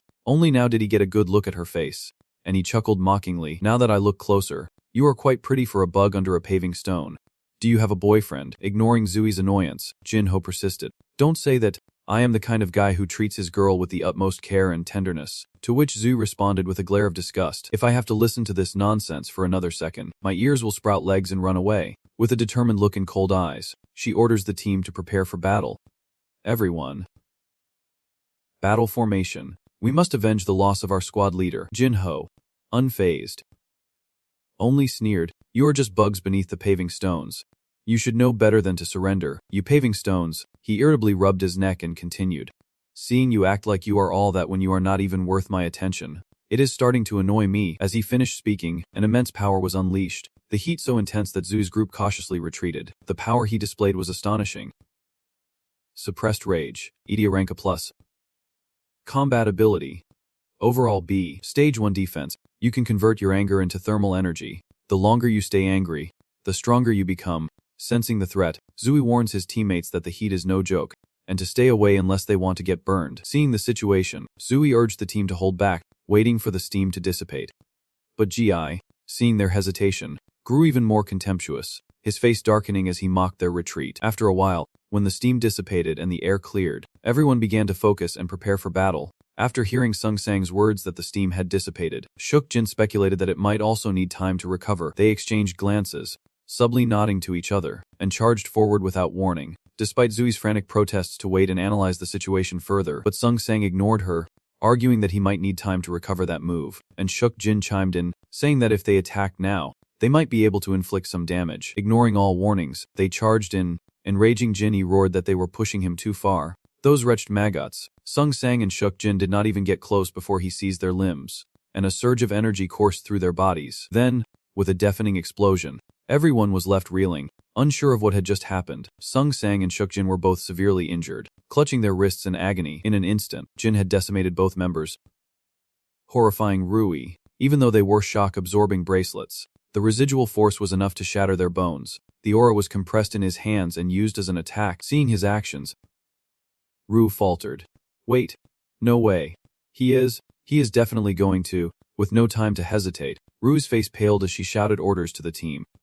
Everyone, we need to save the injured first. Seeing Jin's grim face, she knew he was the type who would not care if you were injured or eliminated, he would attack anyway. Hearing her orders, Jin, now bloodthirsty, taunted. What is this? You are going to save these bugs. Just try it and see. He dismisses her words with a wave, and a blast of heat erupts, hurtling toward Rui. She is stunned. He is throwing superheated steam with his fist. Luckily, she quickly regained her composure, deftly dodging his attacks.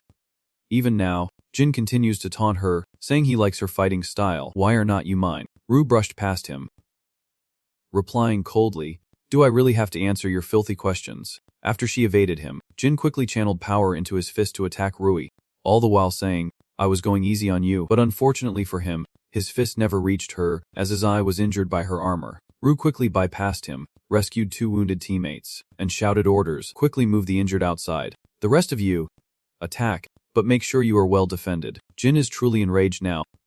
He winces, rubs his atching eye, and threatens, you are starting to annoy me. She looked at him and realized in horror, an unimaginable amount of primal energy was radiating from his entire body, and he spoke with a boastful tone. Can he kill her? Rui is desperately trying to create a defensive shield, buying time for her teammates to evacuate the wounded. The shield she created was so strong that Jin could not break it. He furiously punched the barrier, yelling in anger, you are going too far. Ru held her ground, thinking, he has already taken out 5 squads. I have to stall until everyone recovers. Jin, frustrated by the shield, sneered, you are just going to keep defending. Bring in Sung-ho here now, she demanded, only to be met with scorn. You think you are worthy to meet the captain? She scoffed, further enraging Jin. He roared, threatening to tear her mouth apart, and unleashed a flurry of blows against Rui's shield, forcing her to struggle. Just as she was about to run out of strength, her teammate rushed over with news. Rui, we have moved them. She breathed a sigh of relief, then smirked, taunting Jin, I am done playing with you. I am out of here. But as she prepared to leave, Rui froze. To her shock, she was sinking into the earth, as Jin taunted her with cruel amusement. Who said you could leave? You think I would waste my time? Rui thought in a panic. When did my feet get stuck in the ground? Before she could even process it, Jin was already focusing all his power into his fist, preparing to strike her shield with full force, saying, stuck in place like that, what happens if I attack from the side? Jin strikes the side of the shield with full force, leaving Rui struggling. Sweat pours down her face, her eyes wide with tension as she assesses the situation. With her feet stuck, she is losing balance and can barely hold the shield. But quickly, Ru regained her composure, believing she could do it. At that moment, Jin landed another devastating blow, causing cracks to appear on the shield's surface. Seeing this surprised Jin, who wondered if the magic shield had broken, he threatened Rui, saying the others had fled. Or should I just shatter this magic shield first? Tell me, what do you think? His menacing words turn Rui's face pale as she frantically wonders, what should I do? Her silence only fueled Jin's rage, and he roared, hey, are you ignoring me? You are making me angry. But as he focused on her, a strange object hurtled toward him from behind. Just as the pillar was about to hit, Jin noticed, quickly dodging out of harm's way. At the same moment, Rui's shield vanished completely, and a voice shouted from afar, warning her to fall back. Ru looked towards the sound in surprise, thinking in confusion. That voice. Then, a series of large objects fell between her and Jin, rescuing her just in the nick of time. Seeing this, Jin's veins bulged, and he clicked his tongue in annoyance. Tetch. I almost had her. Taking advantage of the chaos, Ru hurried back to her teammates to escape. Once he confirmed her safety, Jizone used his power to hurl more rocks and pillars, completely blocking Jin's attacks. Ru ran to his side, gratefully saying, "Thanks. I was able to retreat because of you," to which Jizone, still arrogant, sighed and teased, "We're not you gonna show off your third awakening?" But he can't keep up the facade for long, as Jizone is shaking from using too much power. He explains the situation, saying he threw everything he could because it looked dire. Ru blankly replies, "Okay," and Jizone tiredly groans in pain, perhaps seeing him in such a pathetic state for the first time. Ru unusually praised him, saying he was the most useful person on the left flank, and that he should rest because he looked pale, but he still did not forget to boast, replying, "Oh, you are just realizing that now." With that, Jizone slumped over, exhausted, as Rui passed by, patting his back mockingly, saying he would be even more useful if he fixed that full mouth of his. As the situation stabilized, the remaining team members rushed over, and Meng Hang anxiously asked Han and Rui if they were okay. After a long while, everyone gathered to assess the situation. "This route is blocked, so what do we do? Should we concentrate our forces at the center?" "No. There is no guarantee Unit 998 can get through. He won't cross this path easily, as he will be wary of an attack from Bayan Jizon." With the left flank assault thwarted, Meng Hang asked if Kang Jin No had been defeated, but she gazed at the ravaged landscape and mused that he could easily evade them, and once he knew the captain was not here, he would find another way. Just then, Meng Hang spoke up again, asking where Rui thought Kang Jin No would go. If he knows the captain is not at the front, there is only one place he will go: the center. Fiyu, ever curious, asked if Kang Jin No would target them specifically because they were the weakest link. "Must have realized our main force is on the left flank and Sung Ho is in the rear. Now that the first bridge is destroyed, he does not need to worry about the second and third. So, after hearing your analysis, he will head to the center, the closest point and nearest to our rear." And Fiyu gulped, a mix of fear and confusion in his voice as he asked what Jin Sung planned to do. "We held them off with the surprise attack, but we have been stuck ever since they sent in the guards." Later, he stood up, his eyes full of conviction, and asked Piyu if he could break the stalemate and change the war with the first years. "To prevent that, we must break this stalemate. You are planning to go to the center with these kids?" Jin Sung nodded firmly. "Yes. If the first years can hold their ground." Fiyu turned to look at his teammates, lost in thought, and with newfound resolve, he declared, "Let us do it. Team 1 will repel all attacks." Jin Sung patted his shoulder, saying, "That is the spirit." Having made his decision, Piyu rushed to gather his team, shouting, "Team 1, assemble at the command point." Jin Sung gazed into the distance, across the battlefield, secretly resolving himself, "How is trying his best, so I must test my limits." Meanwhile, in Sehun's central team, after hearing Goi's report, he seems incredulous and asks, "Byunji Jang said that, are you being too harsh?" Sehun said nothing, summarizing the information. "So, the left flank failed, and now we are switching to the center. It is the key point. We have to try harder and defeat them before Gang Jin arrives." As she spoke, she pointed her sword at the enemy, intimidating them. Hanum hurriedly urged his teammate, "Hey, help Jonko use Ida quickly and stop her." But Jonko's pale face was his only response, as he fearfully lamented, "How can I? Every time I try to increase my weight, she just slashes right through the middle. I will be cut down for sure. If Jinho finds out we are being held back by one person, he will kill us first. But she is the one who took down 200 of our men all by herself." Sun was amused to hear them talk about her like that, and she arrogantly replied, "It is only natural, since you are fighting the strongest of the Gaozong Heian, the White Jade Enchantress," he said, backing away in fear, only to bump into someone. A dark voice echoed, "Where do you think you are going?" Jongo paled as he recognized the newcomer, stammering, Jinho." Sehun froze upon hearing the newcomer's name, thinking, "Kwang Jinho. He is here. I thought it would take him longer." Jinho stepped forward, facing her, and asked with a hateful tone, "So, you are that famous Jade Beauty? The strongest? Huh. These stepping stones all say the same thing." Without a word, he lunges towards Sehun, unleashing a flurry of attacks, shouting, "It is annoying how you weaklings all say the same things." Jinho throws a punch, and Sehun quickly blocks with her sword, but the force sends her flying back several meters. She is shocked, realizing she thought she could block it, but it blew her away. Based on that last attack, this guy's combat ability is at least a rank. Having reached a conclusion, she exhales and calmly says, "There is no helping it. I wanted to avoid using this with cameras around." As she spoke, a blue light enveloped her, and Sehun changed into a blue robe, radiating immense power. After completing her transformation, she politely continued, "If I lost without using this, I would never hear the end of it." Seeing Sehun's outfit change, Juno asked curiously, "Does Heian High School require girls to wear armor?" "I just beat up some girl in shiny armor myself." Sehun, realizing who he is talking about, replies. Sounds like you are talking about Rui-senpai. The next moment, she appeared right next to Jino, unleashing her power and preparing to attack.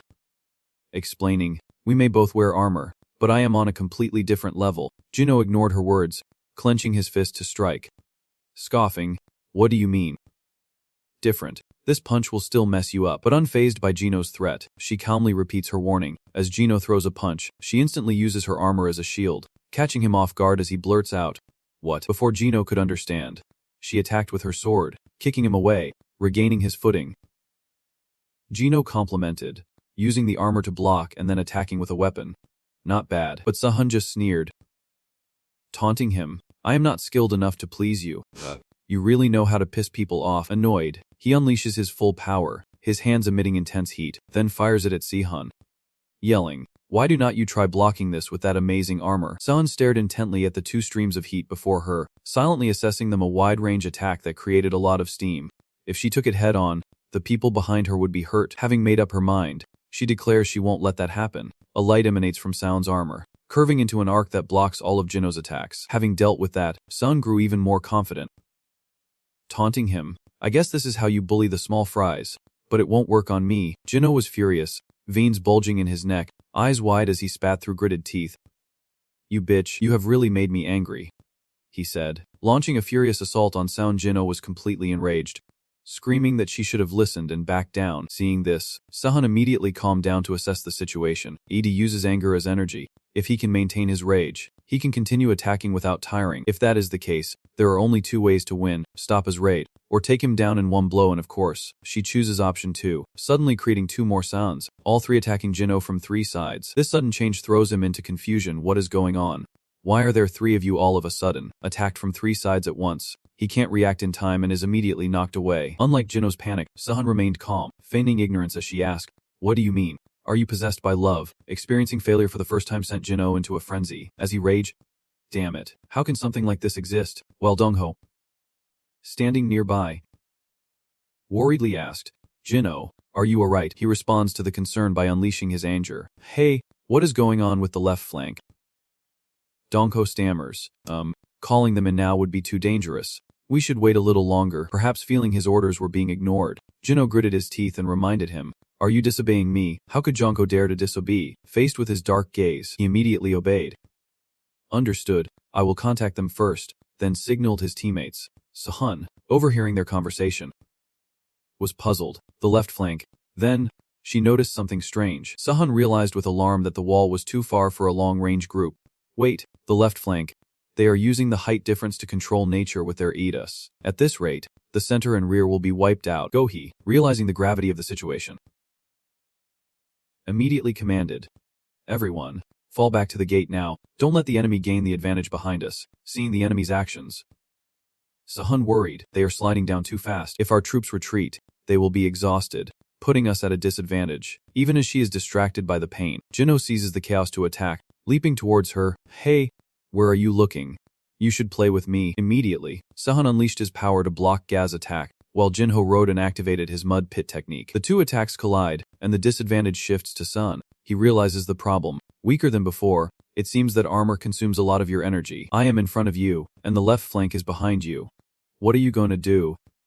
Sahan said, trying to sound calm. "If I defeat you and the army behind me." Before she could retort, Jinho cut her off, gloating, "Acting tough now won't do you any good. Look at your face. You can't even last 5 minutes." And as he said, her energy was draining fast. Sahan's face was now pale, as if she could faint at any moment. She raised her sword, trying to defend herself, calculating her next move. These military advisor trainees were strong, but she had to defeat this bastard. A sudden sound erupted as Jino's teammate yelled, "What the hell? Who are these lunatics?" Sun glanced over, curious. Meanwhile, Sangmin was enthusiastically fighting and showing off, yelling that they could not beat them. Sahan was relieved, glad it was his team, as Jinho clicked his tongue and asked who the weaklings were. Hearing Jinsung's teammates being disparaged, Sahan's face darkened, and she issued a stern warning, "Watch your words. Those men are friends of the leader, my future husband." Seeing her fearsome expression, Jinho hesitated, but still tried to retort, "Husband, you are still playing house as a high schooler." Then he turned and left. "I am out of here. I only fought you because I thought you were worth it,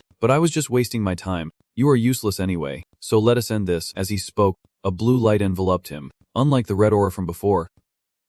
Jinho's power, born from forgotten rage, manifested as an ETA plus, a testament to his overall combat ability, a plus. Tier 3. Unique. Leg strength enhancement. Sun quickly noticed the change. The atmosphere had shifted, and the temperature had dropped. The ground even cracks as Jinho's figure flashes past her. He leaps, unleashing a kick, but Sahan reacts in time to block it, surprised by the sudden shift in attack style, his power and speed now unlike before. Once again, Jinho returns to his fighting stance, but this time, he uses a different form, declaring he will end this quickly. The two clash, but Sahan is on the defensive. Jinho coldly assessed the situation, deciding he would rather disarm her than deactivate the cumbersome armor. Suddenly, Sahan retreated, halting Jinho's attack. With her eyes closed, she calmly replies to his previous statement. Yeah, you are right. I need to practice with this armor a bit more, and without me, everyone here will be fine. He probes, confused. What? Are you declaring surrender? Who gave you the right to run away? Sahan calmly sheathes her sword, asking who he's referring to, as a surge of light emanates, and her armor vanishes, returning her to her academy uniform. Sahan raises her sword, unleashing a surge of power as she finally answers Jinho. Who else would it be but me? Jinho calmly observed the power swirling before him. Unimpressed, he furrowed his brow and scoffed. Is that your brilliant move? You think I will fall for something so obvious? But Sahan thought otherwise, a smirk twisting her lips as she mocked him. Your learning abilities are still lacking. You already saw its power earlier. Suddenly, two more clones appeared, their combined force growing, causing Jinho to be wary as he took a step back, ready to fight. Jinho observes the power, offering a detached assessment. It seems this won't be a simple fight. If you know what is coming, just take the hit and leave. Instantly, she and her two clones lunged at Jinho with their swords, the sounds of impact echoing as dust filled the air. After unleashing that attack, Sahan exhaled warily, while Sangmin and Li Zhong watched with excitement. The ladies' number 1, Li Zhong chimes in. She took out 998's ace in one fell swoop. But unlike their excitement, Sahan bluntly states the truth. It is a shame I could not defeat them all at once. Her words surprised them both, and they responded in unison. Sahan turned to them and explained that if Kang Jinho had defended, the shockwave would not have reached the 998 grunts behind him. Kang Jinho does not care if his allies are behind him. He probably jumped off the cliff right before the blow landed. Even from this height, with his vapor and physique, he can land without a problem. Now understanding the situation, Sangmin is impressed, while Li Zhong thinks of something else. If it were our captain, she would have sacrificed herself to stop it, and of course, we all would have stopped it together. Sahan suddenly remembers something, turning to ask, come to think of it, where's that Four Eyes guy? Down in the valley. Jinho lands safely, unscathed, rubbing his hip and sighing in relief. That was too close. Now, all that is left is to kick that guy and have Yongjung follow the plan. Right, Jinho said as he slowly approached. Seeing that Jongo had not left the valley yet, he was furious. What is going on? Why are you still here? I have stalled for so long already. Jongo stammered. Well, the thing is, ahead of the stairs, a voice cut him off. So you have arrived. That man is Jin Sung, casually waiting for Jinho on the stairs, and while he waits, he remarks that he heard Jinho finished his training. A moment later, in the valley below, it is unclear who struck first, but the two are locked in fierce combat. Sensing Jin Sung's power, Jinho questions him, you are an S-class assassin, are not you? Have you been waiting to avenge that bastard? Jin Sung smirks, replying ambiguously, is that so? After their clash, Jinho grudgingly admits that Jin Sung has good instincts for predicting their secret infiltration below the cliff, but Jin Sung ignores his boring words, twirling his knife and taunting him. Are you tired? All this talking is tedious. You speak as if you are hiding something significant. This comment only fueled Jinho's rage, veins bulging in his forehead as he spoke of staging an accident. Far from intimidated, Jin Sung taunts him, daring him to try and kill him, and with that, he lunges forward. Jinho lunges, throwing a punch that is easily blocked, then spins and unleashes a kick, repeating the sequence. But each attack is effortlessly deflected. Jin Sung had not even moved, blocking Jinho's kick with one hand. Taunting him, you are struggling this much and still arrogant. He gritted his teeth, cursing. Damn you. The more Jinho loses his cool, the more Jin Sung provokes him, demanding he fight properly, asking if he is still hiding his strength. Jinho's body stiffens with rage, his eyes like daggers. You really want to push me over the edge? Fine. Do not come crying to me later. Jinho then told Jongo he was using level 4, ordering him to get lost, a statement that paled Jongo's face. He tried to dissuade him. Wait. Jinho, level 4 only for Insungo, or with the warden's permission. But in this moment, rage takes over, and he does not care anymore. Deal with him first, then report it later. This kid's power is beyond imagination. Seeing his resolve, Jongo immediately warns and evacuates the team. He is really going to use level 4. Everyone, run. At this rate, we will get caught up in it too. Seeing them try to flee, Jin Sung remarked, "Oh, those are Unit 998's men. If you are going to run, you should head that way." One of them protested. "What? That is the path to your rear lines." But Jin Sung was not about to let them off easy.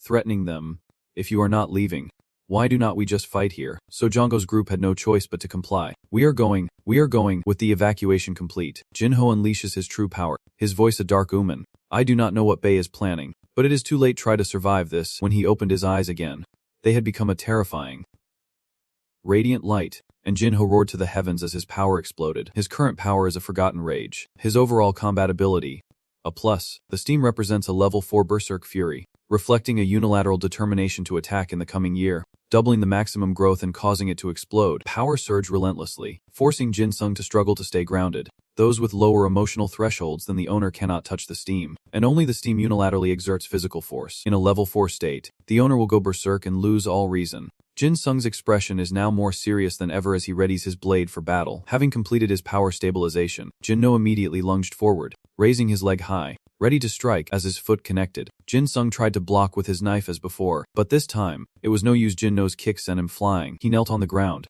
struggling to stay upright, silently assessing that the level of attack had certainly changed. Before Jin Sung could react, Jinno charged again, intent on attacking. Laughing maniacally, Jinno raises his fists high, intending to strike Jin Sung, and a deafening boom echoes as dust fills the air. But luckily, he was able to dodge that last blow. As the dust settled, his figure was immediately revealed. Jinno, like a man possessed, relentlessly attacks Jin Sung. He thinks in disbelief, what is this? It is being suppressed, and overwhelmed by the onslaught. He can't find an opening to counterattack. Jinno lunges again, his fist connecting with Jin Sung, who cries out in pain. Jin Sung was sent flying dozens of meters. He assessed the situation with slight apprehension. Normally, the steam would spread and unleash his full power. That is a lie. Even Sahan could not withstand that kind of blow from above. Before he could think any further, Jinno charged again, even more furiously. Seeing his loss of control, Jin Sung muses that Kang Jinno's personality would force others to submit with violence. He would not fight in such a state of mind. But, with a smirk, Jin Sung realized that he finally had a worthy opponent to test his strength against, and as he stood, a strange power emanated from him, causing Jinno to pause. Wild grin spreads across his face as Jin Sung rises, his voice dripping with challenge. Welcome, friend. Let the games begin. The real dogfight starts now. On the trail, a faint voice echoed. Let us end this before Jinno faces the consequences of using the fourth stage. Sergeant Ne responded from behind. But is not something strange? Why have not we encountered any defense teams on the way here? Their tactics might be bad, but this is just awful. The cuff chuckled. I do not know either. No sooner had he spoken than he came face to face with Sung Ho. He narrowed his eyes at the group. I have not received any reports that the front lines have been breached. As expected, 998 already created a hidden path. Sergeant Ne questioned. That isn't Sung Ho. They left their strongest in the rear. Radar, scan the area with Ida. Prepare for an ambush. Sung Ho stared them down. I am alone here.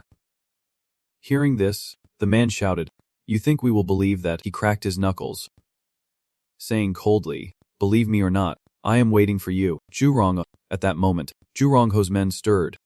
Retreat. Jurong. Is there really no one else around? Even after all my Ida scans, I could not find anyone else. Upon hearing this, Dongho muttered, Then there is no problem, because there is no way and Sung Ho can beat me. Sung Ho's face darkened. I will definitely catch the person.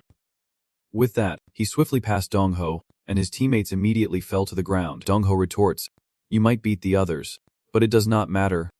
Because you can't beat me, a dagger-wielding protector would have been better than you. Sung Ho replies flatly, A dagger, I see. He raised an eyebrow at this, thinking, Well, if I beat you, we are guaranteed to win.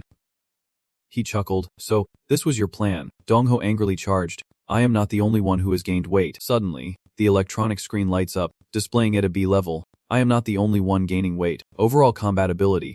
Increase the weight of both you and your opponent, as well as the weight of any items they are carrying, by up to 20 times. But as Dongho lunged, Sung Ho easily blocked him. Surprising him, Sung Ho spoke softly.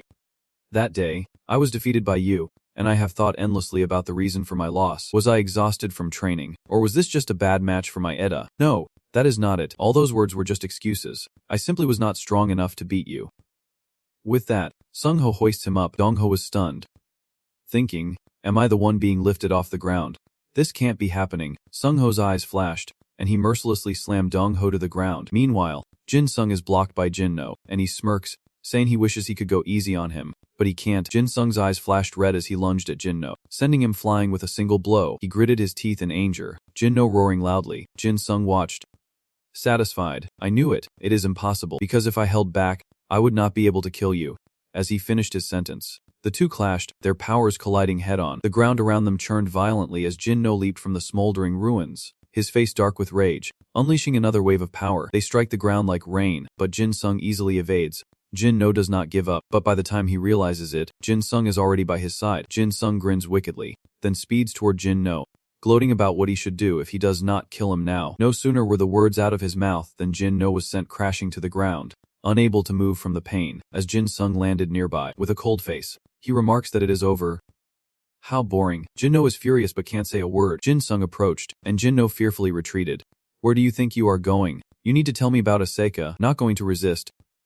This time, you can even use a pink cloud different from before. Let us end this. He gripped the crimson blade tightly. Without hesitation, Jin Sung swings the blade at Jin No, triggering a massive explosion that shakes the earth. As the smoke clears, Jin Sung plunges his sword into the ground, finally extinguishing his idea. I can't believe I could not eliminate it when you were interested.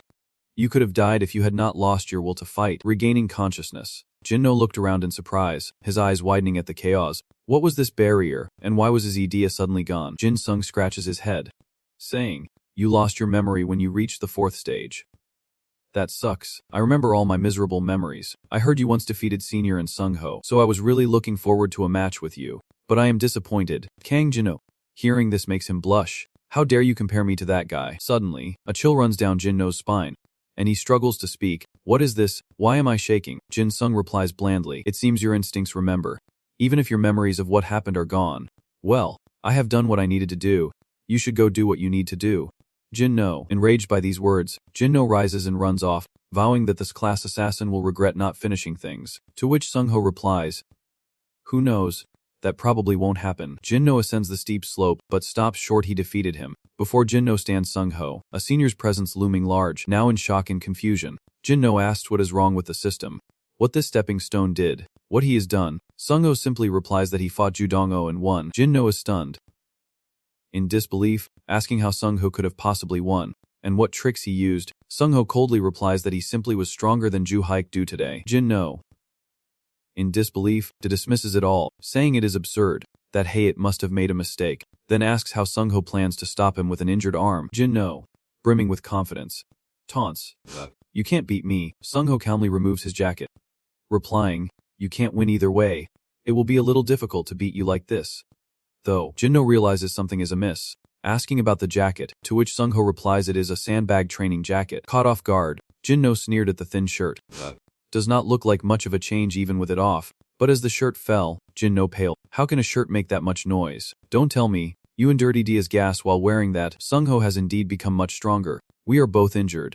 Making this a fair fight, Jin No cries out, how could a guy like you before being punched in the chest by Sung Ho? Blinded by Sung Ho's radiant power, Jin No cried out in frustration, but his punch sent him flying out of sight. Enraged, Jin No resumes his attack, thinking, this bastard dares to challenge me. Power gathers at his feet, then he leaps, aiming a kick at Sung Ho, screaming, die, you stepping stone. Unexpectedly, Sung Ho did not dodge, but stood his ground and blocked Jin No's attack, catching his leg with one hand. I keep wondering about the attack in the alley. Why did not you do anything yourself? Sung Ho continues, saying that this attack has shown him that while he has grown stronger in the last 3 years, Jin No has not changed at all. Enraging Jin No, who asks if he is implying he was afraid to get involved. Then Jin No's murderous aura began to show, his eyes losing their pupils. How dare a stepping stone speak to him like that? Sung Ho simply held Jin No's leg and said nothing more, letting Jin No see the danger. As Jin No retreated, Sung Ho flew backward, seemingly unharmed, adopting a defensive stance. Sung Ho retorts, is that your idea secret? A fighting technique that steals your awareness but boosts your power. Jin No, consumed by rage, ignores him and charges. Sung Ho calmly continues, that is a mistake. Jin No. Sung Ho effortlessly dodges Jin No's attack, explaining that he should know about his fighting techniques.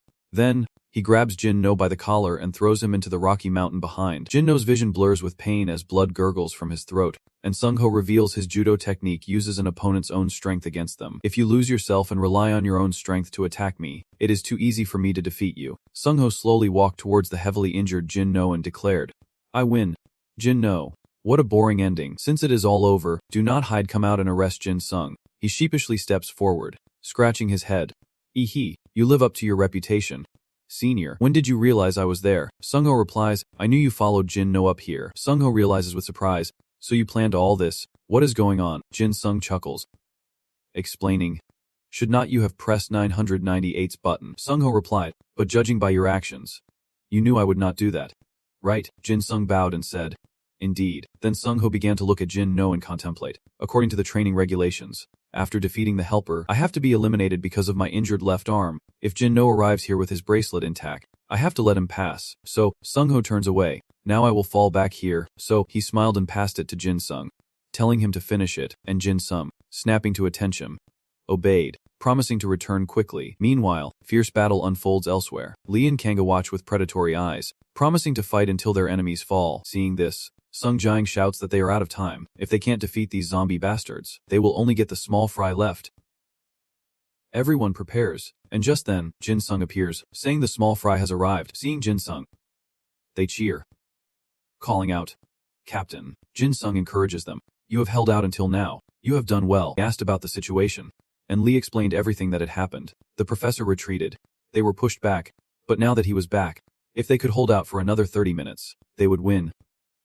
Hearing this, Jin Sung looked into the distance, thinking, 30 minutes. Is that enough time for us to get through this? Upon hearing this bold idea, Lee Jong was taken aback. We have to break through. Jin Sung reluctantly replied. Senior Sung-ho said we have to end this. Lee Jong countered. But that is too much. Jin Sung thought to himself, if only there were more time. But now, there are only 30 minutes left. Even using his heightened senses would not help. He should only think about what is possible. No, Jin Sung needs to expand his control. Should he use his legs for speed or his left hand for power? No, he closed his eyes, contemplating the optimal course of action. What Jin Sung needed most now was eyes that could see through the battlefield. In a flash of thought, the system appears, revealing a part of the Hiran assassin Eda. Overall combat ability a plus. Manipulation by focusing on a target. You can detect an opponent's weaknesses in Eda, and discover how to defeat them. But it only applies to the most difficult method. It is then that Kang Hae observes that the Heian have not moved. To which Heiji replies that they will win if they hold out for 30 more minutes, asking if he thinks they will move, adding that they lost because they could not reach Jin No and Jong-o, and Juji is about to lose too. I better avoid getting hurt, Kang Hae warned. Hey, one of them is running over here, Heiji, confused, wonders, what madman is charging in alone? Fairy gaze, overflowing with murderous intent. Who the hell is that? His eyes are insane. Meanwhile, in a quiet place, the White Jade family head speaks. What do you think of that kid? Bet responds, confident of his victory. He reasons that Jin Sung's weapon is simply a sword, so he cannot possibly lose. Hearing this, the elder replies that he should at least have that much confidence if he wants to marry his granddaughter. Even walking the path of the sword, he still has too many shortcomings, and wearing armor is ridiculous. The Kim family's White Jade Fairy is not someone he can touch. Calm down, clan leader. There is nothing to worry about. Just then, an announcement rang out. 998 supplies had been seized. The Heian special training team was victorious. Jin Sung raised the flag high, his face filled with pride. Meanwhile, the lackey assures his master that he will take responsibility for Seal, as 998 ambushes Heian's strongest student, and Sung, and so begins a large-scale friendly sparring training round. On the left, Dujisia, who demonstrated excellence with her powerful Eda, proving that allies are deceiving and leading the squadron with incredible defense. A freshman who blocked the opposing squadron's advantage with her still lacking abilities. White Jade Fairy, Kim Seal, vividly displayed her power during the test, while Sung-ho successfully avenged himself and reclaimed his title as the strongest high schooler in Korea. An overwhelming victory against 3 times the force. But what is truly remarkable is that even with a low-tier Ida, the so-called bottom-of-the-barrel zombie squad has captured everyone's attention, and possessing the F-rank Ida assassin is Book Jins, who, despite being the lowest-ranked student, broke through the encirclement of hundreds of B-rank students on his own. Seeing him raise the flag of victory, the students who had given up on their low ranks were greatly encouraged. Meanwhile, the principal kept patting Jin Sung's shoulder. Grinning with delight, he continues to encourage all the students, declaring Private First Class Jin Sung the pride of High and Elite High School. Today's High and Elite High School Excellence Award goes to Sergeant Major Jin Sung. Jin Sung, standing in the crowd, secretly thinks how uncomfortable this is. The principal, who discriminates based on students' ETA rankings, is skilled at exploiting moments like these for appearances, and a new trend has emerged at high and specialized high school. Explosive training, thus, the Hate Club, the starting point of this new boom. Standing on the steps, Sung-ho proudly thinks that Sung-ho knows that this lovely kid, Book Jin-sung, has steadily increased membership. Cut to Jin-sung walking with Sun, lamenting that he just wants a peaceful life. Sun retorts that Jin-sung now understands his pain, and that all that is left is for him, Yeo-sung, to marry him. Jin-sung paled, wondering how the topic had shifted. Sahan replied with interest, "See, I told you I would be good to you. Let us live together while avoiding reporters." Jin-sung retorts, "Treat me well. My foot. I do not want to be abused again." Sahan threatens, "Of course, if you do not want to die, then I will just have to kill you." Just as they were about to beat Jin-sung, a voice saved him from certain defeat. It is Senior Book Jin-sung. Everyone gasped upon seeing him. Where is he? It is the assassin, Baekok, and Fairy Baekok is right next to him. Seeing everyone fanboying over him, Jin-sung is scared. No, my training time," while Sahan proudly says, "My man's so popular." Just then, Jong-hun speaks up, "Jin-sung," and as Jin-sung turns to look at him, he asks, You guys tried out for the hate club too?" Jong-hun awkwardly replies that they just went, and Han-soo adds that they failed. Jong-hun recounts dejectedly, "I was confident, but I could not even gather energy before the second cycle." "So you passed on your first try. That means you were working hard even before joining the hate club, and we did not even know." Jong-hun and Han-soo hang their heads, and Dong-dan says, "I'm sorry." Jin-sung, he says fearfully, "I know asking for forgiveness for bullying you is a long shot, but we want to change like you, so please give us a chance. Even though we failed this time, we will try again. You can do whatever you want with us, just like we used to bully you. Please teach us how to train." Hearing their sincere apologies, Jin-sung agrees, "I understand, but something seems off in his eyes." As Jin-sung says meaningfully, "I will personally train you, so let us work hard together." Like a bolt from the blue, Jong-hun and Han-soo turn pale. Jin-sung Sunbae is smiling. The two hurried off, leaving behind an apology. "Sorry. Jin-sung, you are in trouble now." Jin-sung, he replied, "What is wrong with my smile?" Sahan, witnessing everything, just laughed and said, "See, I am the only one on your side. Give up and marry me." Jin-sung complains about the betrayal as Sahan laughs at his pain, and just then, a girl appears, calling out to him. He turns around, wondering who is still around, and she nervously asks about his relationship with Sahan, wondering if they are dating. Jin-sung laughs, saying Sahan's just teasing him. They are not dating. Relieved, she replies, "Really, I am so glad I asked." Sahan sees an opening, but her eyes suddenly flash with intensity as the girl begins to speak. Jin-sung, I know this is sudden, but Sun quickly covers his ears. Startling him, she turns Jin-sung away. "Oh no, what to do? This loser is a little busy, so I think you should talk to him next time." Jin-sung cries out in pain. That hurts. Tears well in the girl's eyes as she says Sahan is too cruel. She gets to see Jin-sung every day. Well, she mustered all her courage and waited to meet him. And today, she at least wanted to confess her feelings. San pauses, then says she understands and apologizes for being wrong. San turns and says, "She has something to tell you, so I will leave you two to it. See you later." Jin-sung is confused, but the girl seizes the opportunity. Jin-sung, Sunbai. He quickly turned back, politely asking, "Oh, sorry, what is wrong?" The girl urged, "What are you doing? Aren't you going after her? Hurry." Jin-sung startled and replied, Yes. Jin-sung then hurried after Sahan as the girl had asked. Wondering what she wanted him to do, Sahan told him to stay, but the girl insisted he follow Sahan. The girl sighed sadly, saying, "He said they are not dating, but how can I confess when he makes that face as soon as she leaves?" Senior Sahan is so cruel. The scene shifts as Sahan, flustered, asks about it. "Captain," Jin-sung replies. "Yeah." He asks, "Can you tell me why she is like that? I am scared." Jin-sung is also confused, saying, "I am the one who wants to know." He recounts, "I followed her and asked her what was wrong, but I do not know why either." Jin-sung then pressed Sahan, asking what was wrong, but Sahan angrily turned away, telling him to go talk sweetly to that cute junior. Jin-sung replied that, unfortunately, he could not talk to the cute girl. Hearing those sensitive words, Sahan flies into a rage, cute, regret, and furiously attacks Jin-sung. "Why did not you listen to her confession?" Jin-sung, blocking the blows, retorts helplessly, "There is no way that dream scenario could happen." Squad leader, Sahan angrily retorts, "In your dreams, I say that every day. How could you not notice? I am charming, alluring, and adorable, not to mention strong, the perfect boyfriend material." Jin-sung retorts, "If you had waited for me like always, you probably would not be so angry. Anyway, I am off to train." After Jin-sung recounts everything, he laments, "I can't imagine what I did to make her like this," to which they silently agree, "It is all your fault." Cut to Sahan checking his phone for a message from the benefactor.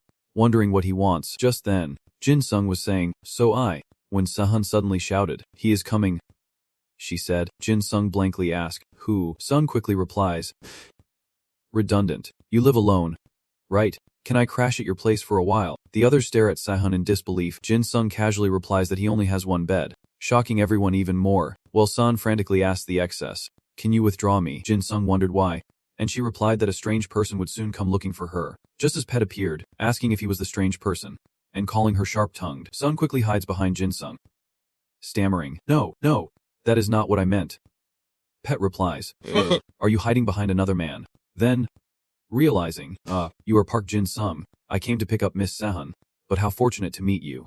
Jin Sung, surprised, he asks if Pet knows him, to which Pet replies, introducing himself as Bratislava Pet, and that he has heard much about Jin Sung from the White Jade family, leaving Jin Sung to wonder why he is being discussed within Sahan's family. Pet replies that the reason is, he apologizes for asking this so rudely upon their first meeting, but would Jin Sung fight him? Hearing this challenge, the crowd quickly buzzed with excitement. Pet, as in, Pet, the former European youth champion. Why is he wearing our school uniform? Meanwhile, Jin Sung silently assesses Pet, unaware of his fame, but wondering why Sun is reacting so strangely. Then Jin Sung asked Sahan, who was hiding behind him, "Sahan, is that your friend?" Sun shyly replied, "No, he is not." She continued, "He is apparently an assassin my family sent." Jin Sung exclaimed in surprise, "An assassin?" Sahan reassured him, "Don't worry about it." Hearing this, Jin Sung tries to calm himself, saying that there is no reason for them to fight, and that they should talk it out. Pet replies that while he is here to escort Sahan, he also wants to fight Jin Sung, leaving Jin Sung speechless and wide-eyed. Hearing this, everyone quickly dispersed, whispering amongst themselves, "What is going on? It looks like the training team is about to fight." Annoyed by the noise, Sung Ho asked, "What is going on?" He approached and asked, "Who are you?" Pet approaches Sung Ho for a handshake, introducing himself, "Pleased to meet you," and Sung Ho, "I'm Bratislava Pet from Slovakia." Sung Ho replies, "I know." Pet responds politely, "I am honored that you do." Sung Ho asks what he wants, sensing he has something to say to the acting at squad leader. Jin Sung pale, surprised to be called the acting leader. Pet proposes a sparring match with Jin Sung, but Sung Ho replies that using ADIA in the battalion requires permission from above. Pet suggests that Sung Ho, a monster of a superior, is already here. It seems like a good idea, making Sung Ho reconsider. Finally making his decision, Sung Ho quickly grabs Jin Sung's hand, forcing his consent. Then Sung Ho grabs Pet's hand, leaving him confused. What? Bringing their hands together, Sung Ho declares a simple arm wrestling match. Pet bursts into laughter, impressed by Sung Ho's cleverness. Sung Ho tells Jin Sung that he will take their silence as a yes, but Jin Sung is terrified by the upperclassmen's threatening aura. Sung Ho says Jin Sung better win, in the name of the hate club. Suddenly, Si Hunja, "Do we need to wave?" She grabs Jin Sung's hand, and he cries out in alarm as Ex-Hun commands with a fierce glint in her eyes. Win. Jin Sung clutches his head, a bad feeling washing over him. Pet cracks his knuckles, ready to go, and says, "Easy on him." Jin Sung, then, turning to her, "Ladies," he gazed at her with adoration, vowing to win for her sake, begging for her attention.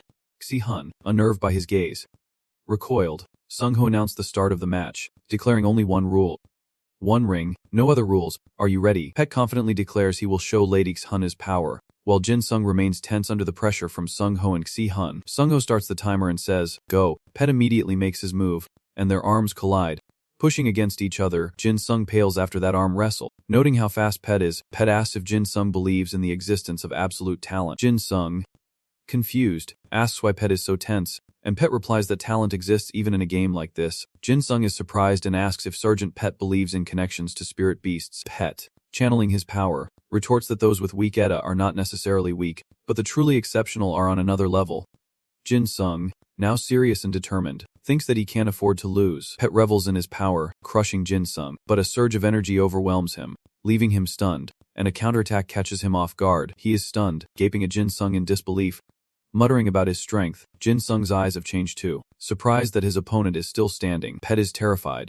"No way, is that disgusting energy yours?" Jin Sung replies, "Pet, if you do not get off my foot right now, I will crush your hand." Pet, unable to accept the taunts, focuses his power into his arm once more, but just as they are about to clash, Sung Ho intervenes, telling them to stop, demands they stop, saying things will get out of hand if they continue like this. Pet clutches his arm and asks, "Jin Sung, is this terrifying power your ETA?" Jin Sung smirks confidently, and Pet wonders if they should find another way to determine a victor. Given his dark energy, Pet replied that he knew it was not ordinary swordsmanship, But he did not expect this. Looking at Jin Sung's arm, Pet said seriously that it was an energy he did not want to absorb. He then turned and waved goodbye, saying that was enough for today.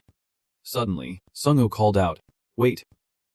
Bratislava Pet." He asks if he has a training facility in Korea, to which Pet replies that he does not, but is he thinking of recruiting him? Sung-ho waves him off, saying he does not care about any of that, but if Pet needs it, he is welcome to use the Hate Club's facilities whenever he wants. Pet politely declines, asking if he looks like he needs to train his muscles. Sung-ho turns away, telling Bratislava Pet that he is a genius with incredible Ida and innate combat skills, so there is no need for muscle training. But remembering holding Pet's arm, he adds that scholarship does not mean the learning stops, and he hopes everyone continues to strive for more. Pet turns and says, "You are more interesting than I thought," and Sung-ho, "Coming to Korea might have been a good idea." The scene shifts to early morning as Pet's voice booms. "Miss Sahan, I am curious about the national value of high-level Eda awakeners, and your view on the increasing lack of morality due to those traits," he asks Sahan, then sees Jin Sung and exclaims, "Superfluous nuisance." Sahan slams the table, silencing him with a wave. "Oh no, Pet, he needs to sit. So Mao, move over here, you superfluous nuisance." Jin Sung awkwardly replies, "Huh. No need, I am going to exercise." Sahan slams her hand on the table, threatening him, but Jin Sung quickly changes his tune. "Sergeant Pet, please move. This is my seat." Pet remains unfazed by the table's slam, and Jin Sung dismisses his workout plans, saying it is irrelevant. Pet turns to Sahan, remarking on the absurdity, and addresses him as Miss Sahan. Sahan, at a loss, cries out in fear, telling him to leave before she punches him, while Jin Sung silently wishes to go train, when suddenly an announcement calls for Corporal Kim Sahan from Platoon 10. Squad 2, Corporal Kim Sahan, report to the medical officer's clinic. Sahan, overjoyed, thought she was saved and quickly ran off, saying she was being summoned by the medic. Jin Sung finally breathed a sigh of relief. "Phew, I am off to train." But Pet pulled him back. "Jin Sung, can we talk for a moment?" Jin Sung saw the serious expression and thought, "Guess I won't be training after all." Cut to Sahan arriving at the clinic, where she peeks in to announce, "Doctor, something's up." Azorn greets Sahan with a smile and a pile of pastries, apologizing for calling her in during lunch and suggesting they chat over dessert. Sahan sensed something was off. "The dessert? You mean?" Azorn replied, "Isn't it cute? Go ahead and eat." Hearing that, Sahan sat down and politely responded, "Ahaha. Thank you." Azorn smiles gently, saying, "Oh, let me know if it is not enough. I have plenty more." Sahan pauses, asking if she usually eats this much. Azorn laughs, saying of course not. She only bought so much because she is eating with him. Usually she only eats about 30. As they ate, Azorn asked, "So, have you thought about it?" Sahan paused, looking at her. Seeing this, Azorn quickly apologized, saying she was sorry, as this was her first time scouting, and it seemed to be putting pressure on him. Sahan replied that he was the one who should be grateful. Sahan replied that the offer was too good to be true, but Azorn insisted that he would become a master. She extended her hand, inviting him to join Maestry, an elite group of masters in Korea, open only to the very best, while the White Jade Kim family is a group of masters focused on using family secrets to create warriors. Mastery recruits talent from all over the country. Special elite force created by Lee Sin, the head of the ruling power in South Korea, composed of the best masters in every field. Maestry prepares for national emergencies. As Azorn proposes to Sahan, "Join Maestry. I am sure you will become a great master." Sahan hesitantly replies that he is still lacking as a swordsman, but Azorn nonchalantly says that the Maestry position she is recommending is for a master of defense. "I value your defense skills more than your swordsmanship." Sahan bowed his head, lacking confidence. "I am sure you know, but I have to succeed as a swordsman." Azorn reassured, "Sahan, I was already sure of this when you asked me about Ki and Aura. We can definitely help you grow, that is, if you agree." Sahan retorted, "I am an elf with a deep connection to the sword. I must become a skilled swordsman." Azorn was puzzled. "We are not trying to stop you from pursuing the path of the sword. Wouldn't it be great if you became a swordsman with excellent defensive abilities?" Sahan sadly lowered his head, just as he thought. She did not understand ever since she was little. She wished she did not have sword skills. Sahan did not want to use skills that could hurt others to become the strongest. But no matter how picky Sahan tried to be, her idea only grew stronger. The familiar sounds echoed through the training room. "Where's Kim Sahan? She has skipped practice again." And sound swordsmanship had reached the Aura Master level. Just as she thought that, Sahan suddenly spoke.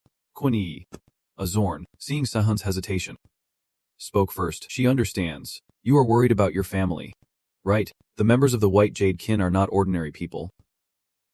Azorn continued, "But would not it be interesting if you secretly joined us? I think joining Mask, learning everything you need, and then leaving is not such a bad idea. Those who become masters possess a different level of pride and ambition. Kuni must also aspire to become a master, so perhaps she can understand Sahan, who does not share that ambition. Can idea truly not be changed? What would Jin Sung say in this situation? Suspecting something, Sahan bowed goodbye to Azorn, saying she needed more time to think about it. Sun went back and sat on Jin Sung's back, pondering how others saw her idea as trash. So, when Sound's Gen aura first appeared, she was so happy she could jump for joy. But Sahan realized something when he saw Kang Jin No running down the cliff. Using Gen aura against Kang Jin No, focusing solely on defense would have led to her being overwhelmed, but by using its power to attack, Sahan not only forced Kang Jin No to retreat, but also stopped 998's advance. What if even the best masters in Korea can't teach Sahan a different path?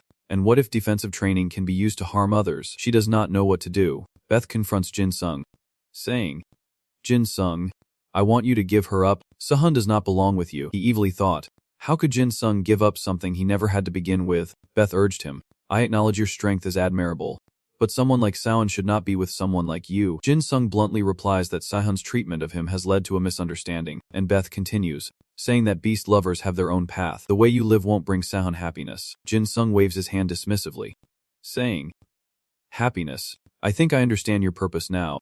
I should have known when you mentioned talent. Jin Sung then gives Beth a serious look, which Beth returns in silence. He muses that, as Jin Sung thought, Sergeant Beth believes an individual's talent is more important than they are, while Jin Sung believes people are more important than talent. Then Jin Sung speaks, asking if he does not believe all souls are equal. Beth responds, Of course. Jin Sung presses, So what are those of lower status to do live their lives in mediocrity? Beth countered that this is the duty of the nobility. Those with high social standing and power have corresponding obligations. The nobility will take care of them. But Jin Sung replied that it was not enough. He continues, You can't divide souls into ranks. A rating system with long names is meaningless boasting, and has no right to determine someone's future. Beth remained insistent, arguing that someone without talent could not help San.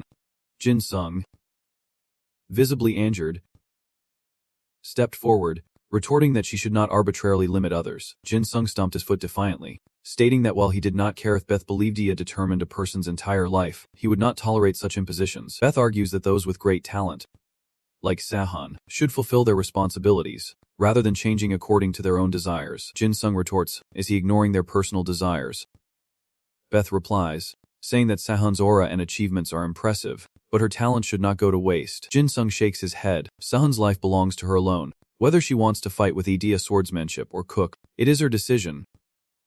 Beth counters, arguing that talent is predetermined, and Sahan was chosen to be the greatest swordswoman. Hearing these firm words, Jin Sung walks away, saying their personalities do not mesh well.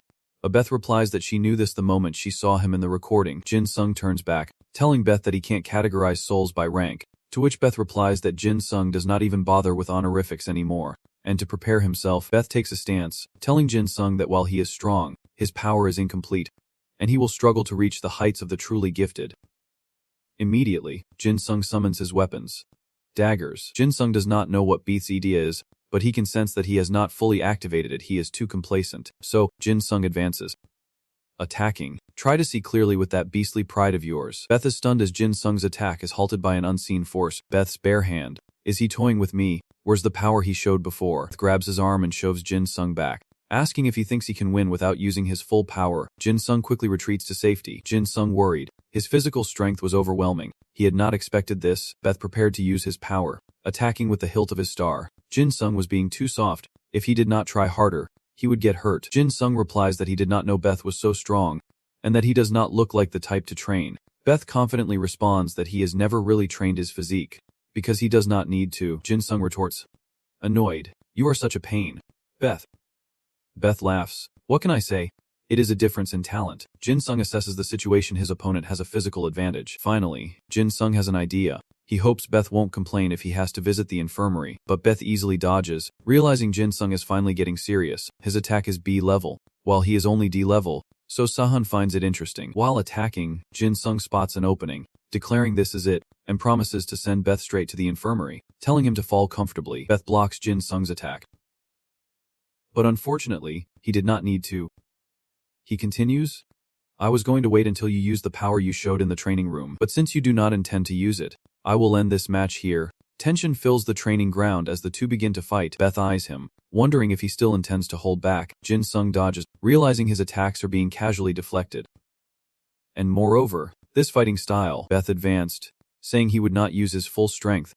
Jin Sung, I am disappointed. He lunges, slashing his sword across Jin Sung's face, forcing him to flip back to avoid the blow. Jin Sung furrows his brow, realizing his opponent is deliberately mimicking his attacks, possessing the uncanny ability to learn and replicate instantly. Beth points his sword, reminding him to end the fight quickly, but Jin Sung mutters to himself about defeating him with only his skills. As Jin Sung lowered his hand, his eyes turned a fiery red, and he glanced at Beth, saying it was unfortunate. Beth's eyes flickered with something, and he tightened his grip on his sword, saying it seemed he would finally changed his mind. Musat. 1 minute. A sinister aura. Musat's ultimate skill plan is in the eyes. Sensitive targets will lose their fighting spirit when the master's aura reacts. Beth looks at him warily, saying, this aura is even more malicious than before. Jin Sung replies coldly, you are the one full of malice. Beth, you have been mimicking my attacks. Beth waves his hand dismissively. I thought it would provoke you. Jin Sung scoffed, flicking his spear. Provocation. Huh. How arrogant. Beth began to unleash his energy, not backing down as he retorted. Arrogant. We will see about that. Clutch block and a plus-minus Idia class, plus-minus overall combat ability, is the magic sword of Phogos from Mythology Island. Abandoned in the land of the gods and known as the Great Greed or the Devourer of All, it allows the wielder to perfectly mimic an opponent's movements, but is limited to the wielder's range of motion. Jin Sung calculated that he had the advantage in this match, shrugging and saying, well, with that ability, you have the right to be arrogant. Jin Sung waved his hand, adding, not only that, but you also possess a body suitable for using this ability. Beth grimaces, unnerved by the feeling of being seen through, saying it is as if he knows all about my ability.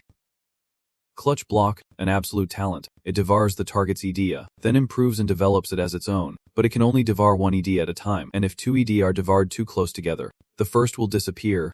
The size of the idea that can be devoured depends on the mental strength of the user.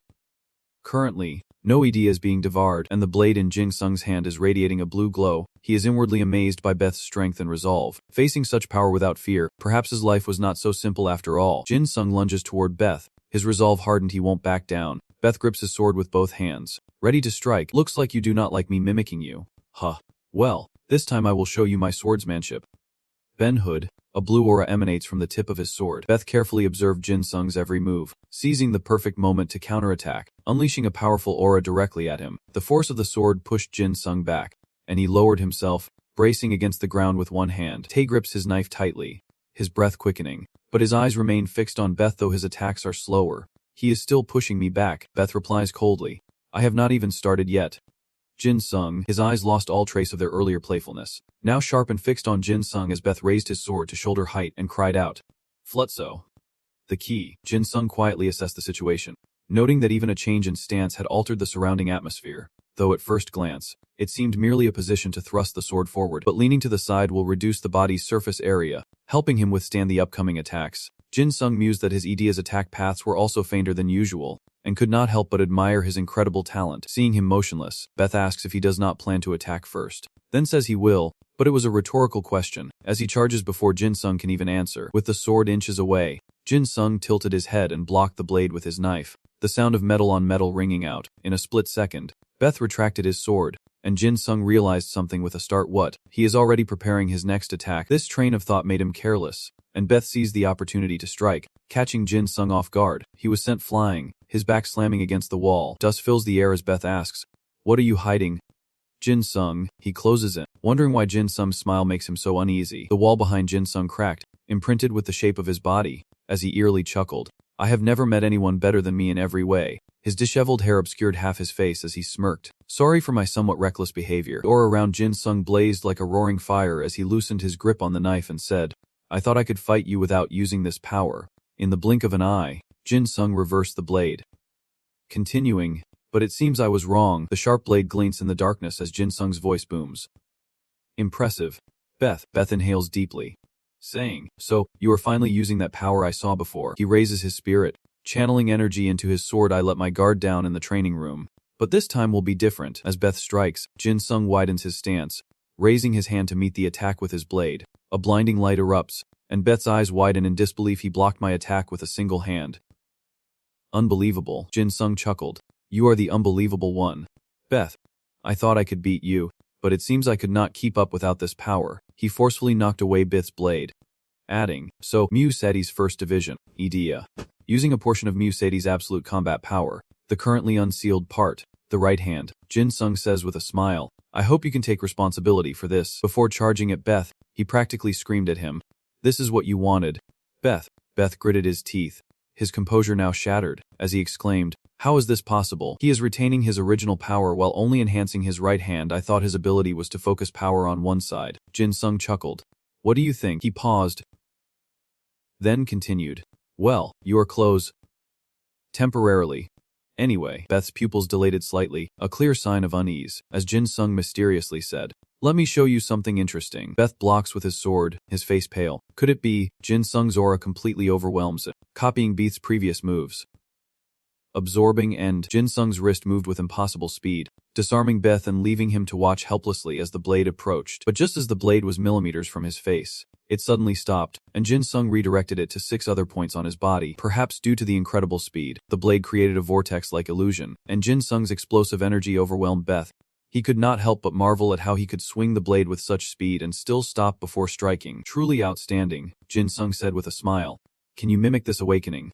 Beth, he relented, saying, Jin Sung, you are stronger than I thought. That terrifying right arm is that the true form of your idea. Jin Sung replied cheerfully, I can imitate the Chu technique to a certain extent when using a dagger, though I can't be as terrifyingly perfect as you. Beth sheathed his sword and sighed. I would not dare imitate your right arm's performance just now. I did not expect you could mimic my Chu technique. Jin Sung scoffs, pointing at himself, asking if his idea is too filthy to consume. Beth looks at him curiously, asking if he can sense other people's idea. Sorry, but I only eat delicacies. If you were to bite my idea, you would get a stomachache. Just as he finished speaking, Beth said, and I already have an idea I want to bite. He seemed to care a lot about this. I need to keep my stomach empty until then. Beth suddenly notices the air thickens with tension, the source of which is none other than Jin Sung. He retorts sternly, I am warning you. Beth, do not lay a finger on Sahan. Beth lowers his eyes, gesturing helplessly. That is the family head's decision. Jin Sung grits his teeth. I can't interfere in other people's family matters. Beth interjects, holding out his hand. Actually, you can. To be honest, the patriarch wants to meet you. That is the purpose of this meeting. Jin Sung's face twists in confusion. Confused, he asks why they were fighting earlier, to which Beth explains that he wanted to see his true abilities before taking him. Lowering his voice, he adds that since he won, he wants to give him a piece of advice. He will never understand their family head, who is twice as bad as he is. Beth's words successfully threw Jin Sung into a panic, as he sweated and thought, a nobleman worse than this guy. Pulling back his wild imagination, Jin Sung asked curiously, Hey, Beth, why do you listen to Baeko Kinza? Beth replied, the family head will teach you today. Jin Sung grimaces, stammering to confirm. Wait, you mean today? At Xianqian International Airport, the scene is chaotic as Lee Sin steps out of the car, unable to resist scolding. How ridiculous. The second idea, now enraged, began smashing everything around it. Standing tall as it roared, someone summoned me, said there'd be lots of meat here for me to eat. Lee Sin stared in disbelief. An idea that can talk. Meanwhile, the second idea frantically searched the rubble, asking where its meat was. Lee Sin paused, noting that while there were many types of idea, he would never seen one so large, let alone one that could speak. His eyes darken as he realizes this could be the work of Pasteur, or some other terrorist organization. Lee Sin resolves to put an end to this quickly, as the fleeing crowd catches sight of Lion Kinho. This is F Squad Captain Lee Sin. Hearing this, the others quickly looked over, thinking, that is Lee Sin. Really, we are saved. The second was also drawn in, turning to Lee Sin and asking, who are you? He calmly replied, I am Lee Sin. Suddenly, the second one bowed, sniffing him intently, and exclaimed, you smell so appealing. Lee Sin, unfazed, stared directly at it and asked, this is the first time I have met a talking idea. Who is your master? This inadvertently struck a nerve with the second, who closed its eyes and roared in response. My master said I would get a mountain of meat after I woke up. Lee Sin chuckled to himself. It could talk, but it was not very bright. He could not help but complain. Your breath stinks. Hey, too. I think you should rinse your mouth with salt water after every meal. Lee Sin frowned and said, to prevent future troubles.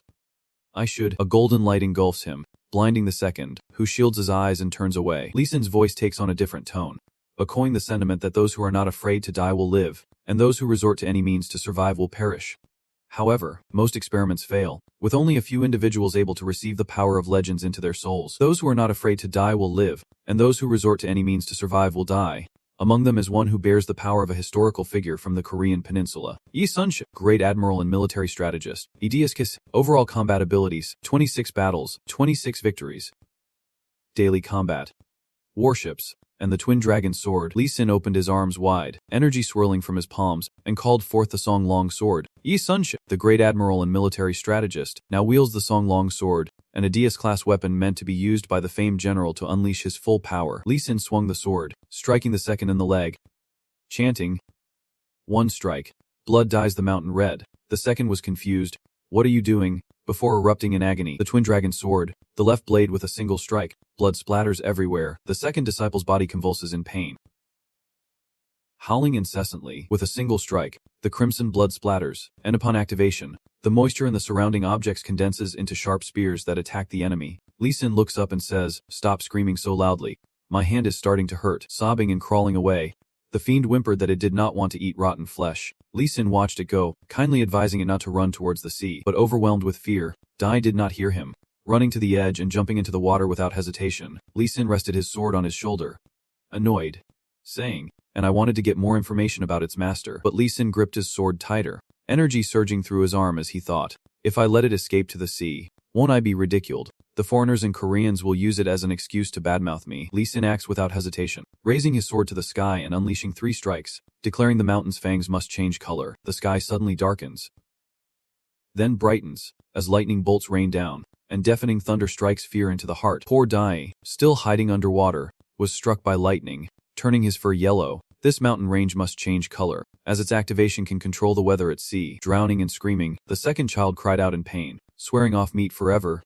Lee Sin, hearing the cries, rushed to the shore, hardly believing the second child could withstand that lightning strike. He spins his sword, seemingly controlling something the sea itself. A whirlpool forms around the first one, who cries out in confusion, "What is happening?" Electricity and water make a deadly combination. Dia flails wildly, crying, "It hurts. I can't swim." Lee Sin gasps in astonishment. Its endurance is terrifying. He seems to realize something. This talking AD is strong and incredibly healthy. It is not mature enough to intentionally attack humans. And something's very suspicious. He really wants to investigate further. Lee Sin crossed his swords, making a silent decision Chen Chu would not defeat him. He roared, "Come forth, my warship." Calling forth warships would greatly enhance their strength. The anicaps, a legendary warship squadron that crushed pirate armies, summoning 12 fully armed and armored warships, indestructible on the sea, with dragon heads capable of unleashing hellfire. The ships are ready, and Lee Sin immediately commands, "All attention, fire." The fleet converges, surrounding the second. Alone, it was bombarded by the full force of 12 ships, struggling and writhing in a sea of fire, the pain unbearable. Lee Sin remained calm, but inwardly, he was astonished it was still holding on. This was the most resilient Edea he had ever faced. The second, submerged, roared in fury, "Leave me be. I have so much life. I want to live. I want to feast on female mechs." Lee Sin leaned back, sword leveled, and declared, "Lee Sin will manage and provide your rations. Now, leave here in silence. Squadron, deploy the crane wing formation. Warships surround the enemy, creating a formation like a crane spreading its wings, crushing the enemy forces." The destructive power of purgatory fire has increased tenfold. With an overall combat capability of SSS, the second was swept away by the vortex and disappeared, with only its screams echoing. "I do not want to die yet." Having dealt with number 2, Lee Sin returned to his normal form, and in the silence, his sigh of relief could almost be heard. "This whole thing is giving me a headache." Lee Sin smiled expectantly, wondering how the bear's master would react. As the scene shifted to a building somewhere in the secret corridor, In Sung walks along with his hands in his pockets, saying, "Hey, does not it hurt your eyes to see me like this?" He could not resist teasing. "You must be used to it by now, right?" Number 1. Satang stopped and turned back to ask, "You are back?" Number 2. In Sung waved his hand. "I finished early thanks to you," a contrast to his usual carefree demeanor. Satang says somberly that he has something to report, his face obscured by his robes. He recounts that the Class 2 monster he was sent to eliminate has been destroyed. In Sung is not too surprised by this news, stating matter-of-factly, "I figured as much. It had to fight Charlie Sin." Satang looks puzzled. If it just died, its essence should be floating on the sea. But no, it vanished completely. In Sung is shocked, asking if Charlie Sin took it. As Satang turns to leave, wondering how he can't sense its aura if that is the case, In Sung shrugs, admitting he did not know Lee Sin possessed such an ability. As Satang informs him that the top-tier monster he needs is coming to Korea soon, Satang glances back at In Sung, his voice laced with worry, fearing it will be destroyed like the bear, ruining their plans. In Sung scratches his head, saying that even so, they can't attack Lee Sin without proper preparation, and he will try to distract him when the top-tier monster arrives. "That foolish bear forgot we told it not to go to the sea. There is no saving it now. Let it go." Satang sighed and turned away, Resigned, his figure faded into the dark path, resurrection circles glowing as if awaiting a demon's arrival. Satang's voice echoed in the space. Luckily, we can resurrect others. Meanwhile, elsewhere, a servant bowed respectfully to Insung, saying, "Please, come in." Insung. He stared in stunned amazement at the gate before him. Beyond the gate lay a sprawling private estate, silent save for the absence of insects. Soon, they arrived at a villa ablaze with light, where a servant announced, "Master, I have escorted Park Jin-sung." A deep voice responded from within. "Enter." Obeying the order, the servant opened the door and entered, with Jin-sung following close behind. A long banquet table came into view, where the head of the household was already waiting. The servant retreated, and Jin-sung hesitated for a moment before stammering, "Greetings, sir." Before he could finish, the master cut him off, his face contorted with barely contained rage. "You are late, you impudent fool." But the master showed him no respect. Snapping back, "Just sit there." Jin-sung had no choice but to obey. "Yes, sir." He thought, "Does he hate me that much?" Jin-sung sat patiently at the opposite end of the table, waiting for the head of the household to speak first. But minutes passed in silence, and Jin-sung thought to himself, "Why is he just staring at me without saying a word?" He tentatively asks if he can eat something, to which the head of the household coldly replies that is what the food is there for. He suddenly pointed at him, saying, "Let me be blunt, you are the one always spouting nonsense to my granddaughter, are not you?" Jin-sung chewed thoughtfully, asking, "Nonsense? I am not sure I understand." The head of the family slams his hand on the table, demanding, "Are you the one who corrupted my granddaughter?" Jin-sung stops eating, asking seriously, "Are you referring to that hallow? That is a power Sahan obtained through effort and hard work, so why are you so angry?" The head of the family scolds him. "You fool, you know nothing, you are the one who corrupted her." Jin-sung raises his hand, flustered. "Hold on, please save the scolding for later. I know you have questions for me, and I have them for you too." The head of the family clenched his fist. "You ignorant fool, I will unleash my fury on you after this." Jin-sung, curious, asked, "What has piqued your curiosity enough to summon me?" The head of the household gets straight to the point. "Besides knowing there is a meddling busybody always lurking around my granddaughter, I heard you were there when Pest attacked." He asked suspiciously, "What did my granddaughter do there?" Jin-sung recounts honestly, "At the bank, she stepped forward to save everyone. Just like the news reported." The head of the household narrowed his eyes, and began to scold. "You fool. Do you think I called you here just to ask about an obvious truth that everyone knows? I am asking if you saw my granddaughter defeat Kim In-sung with your own eyes." Jin-sung was flustered, still not quite understanding what the head of the household wanted to know. "What do you mean?" The head of the household, uncharacteristically patient, explained, "Those who are called the best are labeled as such because they are the best, anytime and anywhere. I am curious if she truly earned her title as a prodigy swordmaster." A flicker of hesitation crossed Jin-sung's eyes as he recalled the situation. Though San fought Kim In-sung the longest, only Zan and Lee Se-hongwon knew the truth of who defeated him. Jin-sung weighed his options, deciding that honesty would only put Sahan in a difficult position, so he resolved to keep the secret and replied, "Sahan drove Kim In-sung away to save me." As expected, this answer greatly pleased the clan head, who crossed his arms and chuckled. "I see." Jin-sung was stunned as the clan head continued. "Obviously, if she can't defeat weaklings like Pest on her own, she is not worthy of being my granddaughter." Kim In-sung, clenching his fist, apologizes, saying that the Lord's words were a bit much, as Kim-sun almost died fighting Kim In-sung, and Jin In-sung adds that even with an rank idea, she is still just a high school student. The head of the family sternly retorted, "How can you say such a thing? My granddaughter is different from ordinary people, even if she is still in high school." Jin-sung gritted his teeth and asked, "So what?" The head of the family patronizes him, saying, "I have told you. You fool, the so-called best are labeled that way because they are the best. Anytime. Anywhere." Jin-sung's face contorts with rage as he grits his teeth. "Girl." Jin-sung seed. "She is that day's granddaughter. What would you have done if she had died then?" The old master roared, the screen behind him trembling slightly. "How dare you suggest Shun would die fighting alongside such a scoundrel?" Dio flies from behind the old master, who emits a threatening aura, warning him to watch his mouth. Dio confronts Jin-sung, its massive head drawing near, and roars. Jin-sung calmly narrowed his eyes and said, "You are blocking my view. Get out." The head of the family gasped in surprise, hiding his discomposure as he thought, "Amazing, I put so much effort into creating that masterpiece. Yet it is not afraid. It seems quite tough, and it exudes a rather strong scent of blood for its age." Seeing Dio still standing motionless, Jin-sung advises once more, "Come on, kitty, get off the table." "Okay." Dio was clearly intimidated, retracting its leg with a snap while glancing at the master, who suddenly raised his left hand in a signal. Even so, he had to admit, the boy could threaten Dio, which he had created with that indomitable will. Not bad. Even if he is just a child, Jin Sung asks with concern if he is alright, as Diho returns behind the master, who asks what he means. Jin Sung replies that rumors say he is a nuisance, and the head of the family inhales sharply, the air growing cold. He admits Jin Sung has a strong will for his age, but wonders if he truly thinks that is enough to threaten him. Jin Sung's eyes turned red as he frowned, then suddenly laughed. Well, you are right. An inexplicable unease washed over the clan head, who asked, what are you looking at? Bloodbone art. ED rank, plus or minus. Overall combat ability. A plus or minus, the user can summon anything they draw with grass. The more intricate the artwork and the more focused the user, the more real the summoned creature feels. Jin Sung wondered why he would choose to fight when he possessed such a great idea. Why would he use such forbidden techniques to fight? The head of the family sighed. You fool.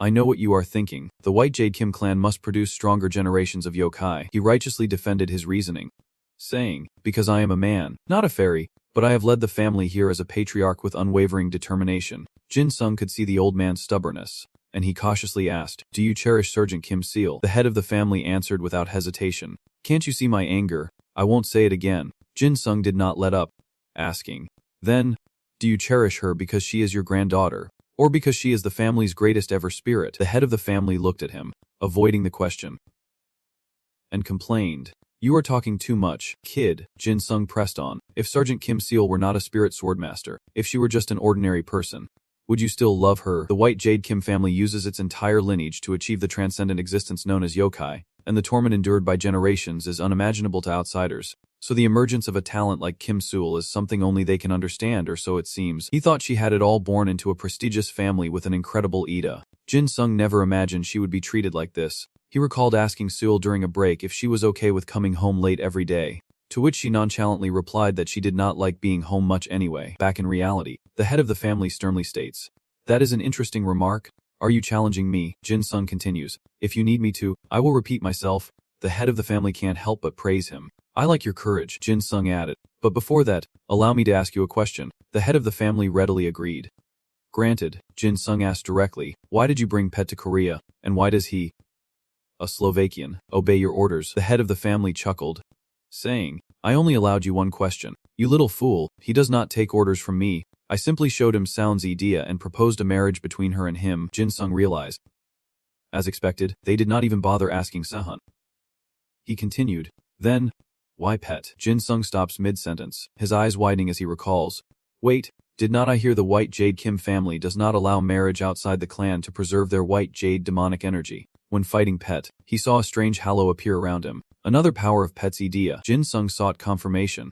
How long have you been planning to wait for Pet to use his idea? The patriarch bluntly stated, I know the one who can unleash his power. He coldly added, if she does not meet my expectations before graduation, I intend to have Pet devour Sahan's spirit. He adds that he still believes his granddaughter can become strong enough that even Pet won't be able to absorb her. The head of the family clenched his fist, declaring that she could never be the best with a weak sword made to protect others. A spirit must climb to the top on its own. That is what we, the White Jade Kim family, have been waiting for thousands of years. That is my granddaughter, Kim Sahan. Jin Sung warily rubbed the back of his neck. It seems impossible to convince him. I understand why Sahan wanted to escape this house. The head of the family gritted his teeth in anger.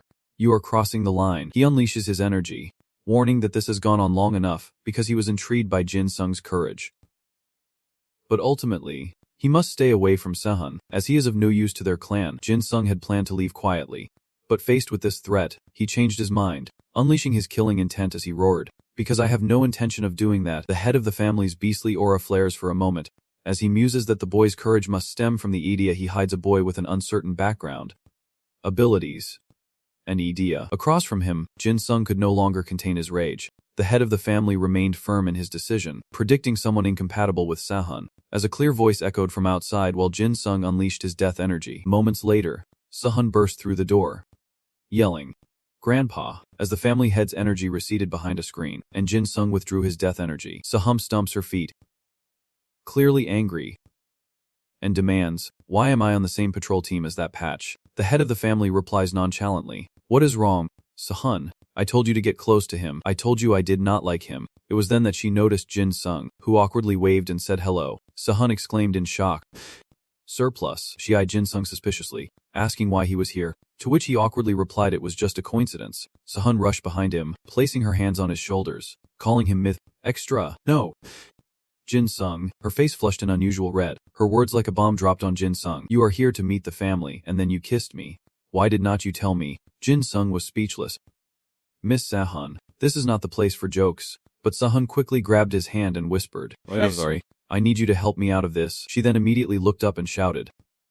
Grandfather. Jin Sung sensed something was wrong and quietly called out, Sahan. Sahan grabbed his shoulders tightly and exclaimed, forget that patch name. Why did not you consider letting me marry Jin Sung? Suddenly, a chill ran down her spine. San had been there the whole time, and her grandmother was not pleased. He thought to himself, what? Isn't it just her? She looks so young, like she is only in her early 20s. How old is she?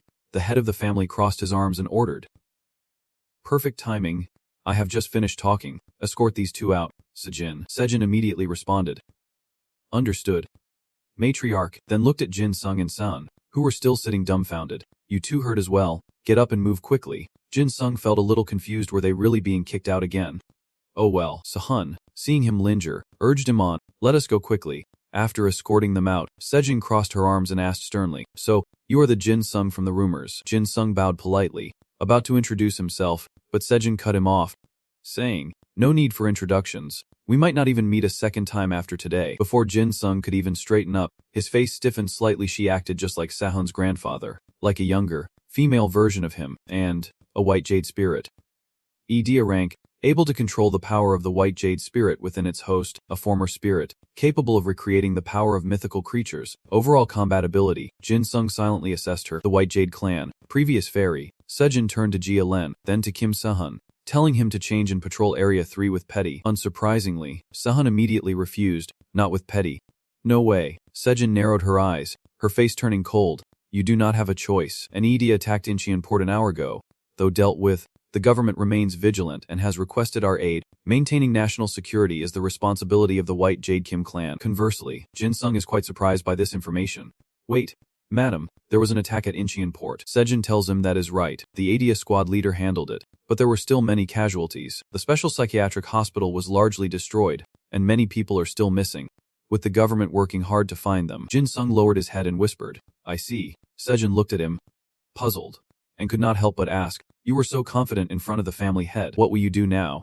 Do you have family in Incheon? Jin Sung hesitated. No, I do not. It is just, Sejin saw his hesitation. You seem troubled. I won't pry, but that is the situation there. Kim Sahan, prepare to leave as well. Sahan sighed. Yes. Jin Sung turned to look at her, thinking, this is the first time I have seen Kim Sahan like this, but she has no other choice. He regained his composure, looked directly at Sejin, and said, Auntie, there is something I need to tell you. Sahan blankly called out. Jin Sung, Sejin interrupted before he could speak. Remember, you are just an outsider and have no right to interfere in our family matters. Jin Sung ignored her, his voice firm. From today onward, his eyes locked on her, declaring, I will patrol with Sahan every night. Changing scenes. The two begin patrolling the area, and someone breaks the silence. Today was awful. It is San, who sincerely apologizes. Jin Sung replies, what are you sorry for? It is okay. Sahan hurried ahead, seemingly to hide her blushing face, saying, I do not think you would dare face my anything like that. Jin Sung, also embarrassed, scratched his face and replied, it was just a momentary feeling. Sahan giggles, wondering what kind of emotion that was, before suddenly stopping, struck by a thought. As they walked on, Sahan asked, Jin Sung, did you know the medic is working with Mag? Jin Sung agreed, that makes sense, she is talented. After all, Sahan recounts that she also invited him to join the Mag, not as a swordsman, but in a completely different position. Jin Sung, not understanding her hesitation, asks, confused, that is a good thing, is not it? Sahan does not reply, gently touching her sword hilt, thinking, I can wield a sword skillfully, but, Jin Sung winks, saying, what are you hesitating about? He began waving his hands and feet, explaining that if he knew how a blow could hurt someone, he could avoid it. He just needed to do what he liked and not worry about anything else. Sahan was momentarily stunned when he told her to stand up and pursue her dreams. Her eyes welled up with tears, her nose red as if she were about to cry. Sahan suddenly grabbed his hand and called out, Jin Sung. She spoke with heartfelt sincerity, thanking him deeply. It had been a long time since she would seen Sahan smile like that. Jin Sung was mesmerized. The atmosphere was so perfect that no one dared break the silence. A week later, under the night sky and lit streetlights, a voice cut through the quiet, signaling that things were about to go wrong. Dujun stared at the documents in his hand, his heart in turmoil, regretting posting that article online a few days ago. Who knew something terrible would happen in Incheon that very day? He sighed, Realizing his post had received little attention and was largely ignored, Dujun flipped through the pages, reflecting on how much this student had been through. The more he read, the more sympathetic he felt. What an unfortunate childhood. She was a victim of the Pasteur economic crisis, and after the Incheon incident, her uncle, her only living relative, is now missing. Inside the document were several clear photos of bamboo, and Dujun carefully noted details beside each one. If this bear-like ED is Pasteur's new weapon, then this attack... He stopped, scratching his head and sighing. Am I digging too deep into this? I am starting to get a headache. Suddenly, an old woman approached and called out, "Hey, young man." Dujun immediately looked up and asked, "How can I help you?" The old woman held out a thick book, saying, "Take this for me." Dujun was suspicious was this some kind of cult invitation, but figured he could just take it and throw it away later. Still, he stood up and politely accepted it, saying, "Of course, madam." Dujun takes it with both hands, gently touching the yellowed cover, an inverted cross. This book is made of some high-quality material. As if compelled, Dujun opens to the first page, revealing illustrations. He thought to himself, a winged lion. So realistic. The detail is incredible. Turning to the next page, Dujun saw something that looked very familiar, and he was shocked. This is the bear-like idea that attacked Incheon port. Dujun's brow furrowed as he flipped through the pages, wondering what secrets the book held if only he could decipher the language. A massive shadow crept closer as Dujun remained engrossed, thinking he needed to take it back for further investigation. The shadow halted as Dujun closed the book, and a sinister voice echoed from behind him. How shameful. Dujun whipped around. Startled, a massive claw struck, ending his life. From that day on, San patrolled for 3 hours every day, starting at 8 p.m. A cheerful passerby cheered, "I am a fan," as she walked with Jin Sung. She thought, it is strange that my family is not interfering, but it is for the best. Sahan checked the time on his phone, thinking, anyway. She stared intently at her phone, eagerly anticipating his arrival. As Beth approached, Sahan remarked, "Finally, you are here." With a smile, he slowly approached her. Suddenly, San recoiled in surprise, wondering why he was there instead of Jin Sung. Beth confronted her, saying, "Greetings, Miss Sahan. You will be patrolling with me today." Sahan wondered, has something happened to Jin Sung? Could someone have pressured him? San then asked if Sejin is behind this, but he denies it, telling her she is overthinking things, so she presses him for the real reason. And so, Beth began to explain, "I made a request. I had to bow before Jin Sung, explaining that I had something to tell you." Sahan then asked, "Beth, I heard you came to Korea to absorb my idea. I will give it to you now, so why do not you return to your country?" He replied that he was not planning on returning to Slovakia for a while, prompting her to ask why. Then, he moved closer and said something that made her blush. He liked her too much to be swayed by others. Sahan felt a bit cheapened, considering they barely knew each other. Beth replied innocently with a smile, "That is right. I simply watched your videos and fell in love." Before he could finish, Sahan grabbed his phone. Sahan, the reason I wanted to patrol with you was..." Beth cut him off, clearly displeased. "Excuse me, I need to see this." Sahan opens the message and asks Beth, "Beth, did you get this message too? Emergency alert. A terrorist has been reported in the downtown area. All family members are ordered to the designated address immediately." He replies, "I received it too." Beth's jovial mood vanishes, replaced by grim seriousness. "Looks like we will have to catch up another time." Sahan, confused, replies, "We see each other every day. What do you mean?" Another time, and they raced off as onlookers watched, nodding to each other, knowing they had to get there immediately. Cut to the school's basketball arena. Phil cheerfully enters, saying it has been a while, Captain, and asks Jin Sung how he has been. Under his icy glare, Jin Sung replies, radiating intensity, "It has been a while," his eyes narrowing. "But if you provoke me again, I will add 10 push-ups to the set." A member doing push asks curiously, "Captain, what is it like dating the battalion's idol?" Another chimes in, "What do you two do late at night?" Jin Sung points to the push-ups and says they just took a walk around town, but adds 20 more push-ups. The others shout in unison that they won't give up until they get the answer they want. Everyone's gear is neatly stowed away, and as the exercise ends, one member slowly rises, saying, "We are in the middle of playing a prank on a senior. Why are you leaving like this? It is going to ruin the mood." Intrigued, another asks what is happening. A school-wide announcement. Phil stares at his phone, breaking out in a cold sweat, and asks what urgent matter has arisen. Sung-ho arrives with urgent news. Unfortunately, today's training ends here. He reads the alert on his phone and orders them to head to the rally point immediately. Cut to the city center, where the colossal first is tearing through everything. The special forces shout to each other to fall back and regroup carefully. As they spoke, they enraged the first one. "Reorganize. Is this really an Ida? It looked down at the tiny humans below. Unfortunate. The first just stares ahead, thinking, I just need to go north, I do not intend to harm you. But the commander, still seeing it as a threat, orders his troops, 1st to 3rd ranks, maintain attack formation, 8th to 12th ranks, prepare for long-range assault. First heard its sharp teeth chatter. I just need to go north, it thought. And then, the commander below gave the order to fire. Thousands of sharp arrows rained upon the giant, causing it to grimace. Unlucky indeed. As the arrows shattered, mere pinpricks to the colossal being, it simply stared and uttered 2 words. Unlucky. Thousands of tiny humans surged toward the first one, advancing, but it quickly crushed them with its massive feet, forcing the commander to signal a retreat. From a nearby rooftop, a soldier lamented that this Ida could easily wipe out half their forces just by walking around. The master turned and called out, Sejin. Sejin slowly approached, replying, awaiting orders, Master Shanghai. He glided past her, saying she should attack the monster head-on, while he would have the others attack its flanks as much as possible. Sejin acknowledged the order but needed clarification. Understanding. But where are San and Pet? The master simply replied, they should be here any moment. Don't worry, she responded. Yes. Shanghai. The master signaled his forces, let us move out. Everyone replied, yes. Shanghai. The master unfurls the scroll, a surge of magical power threatening to break free. He holds the scroll firmly as Diho appears beside him, growling at his command. This does not look good, Diho. Beneath the surface, the first is slowly advancing through the night, but she stops.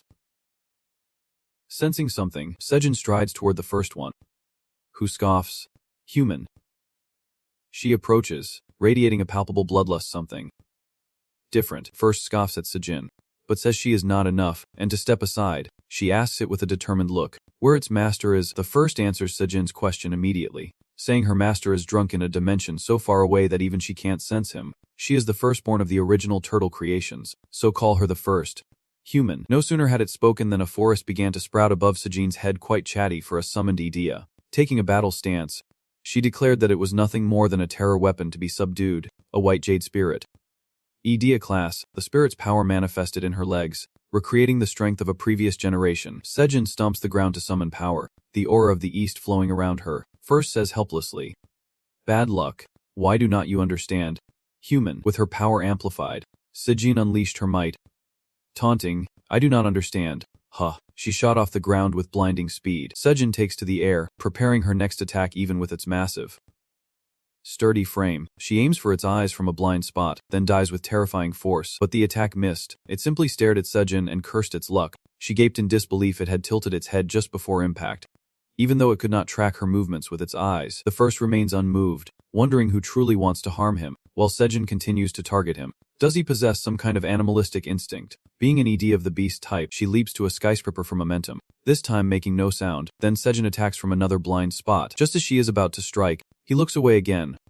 Bad luck. Sejin has never touched the first. Can he sense her exact location without looking? And so, she hurls herself into the skyscraper. Sejin's face contorted in pain. This is more than just instinct. There is something else at play. She plummeted from the sky, and just then, Diho appeared to catch her. She recognized him as the master's tiger and offered her thanks. A person and a small tiger, as if they could be swallowed whole by the first's claws at any moment. Diho quickly realized the danger and threw Sejin away. The massive claw crushes little Diho, but in truth, it was merely a warning from the first.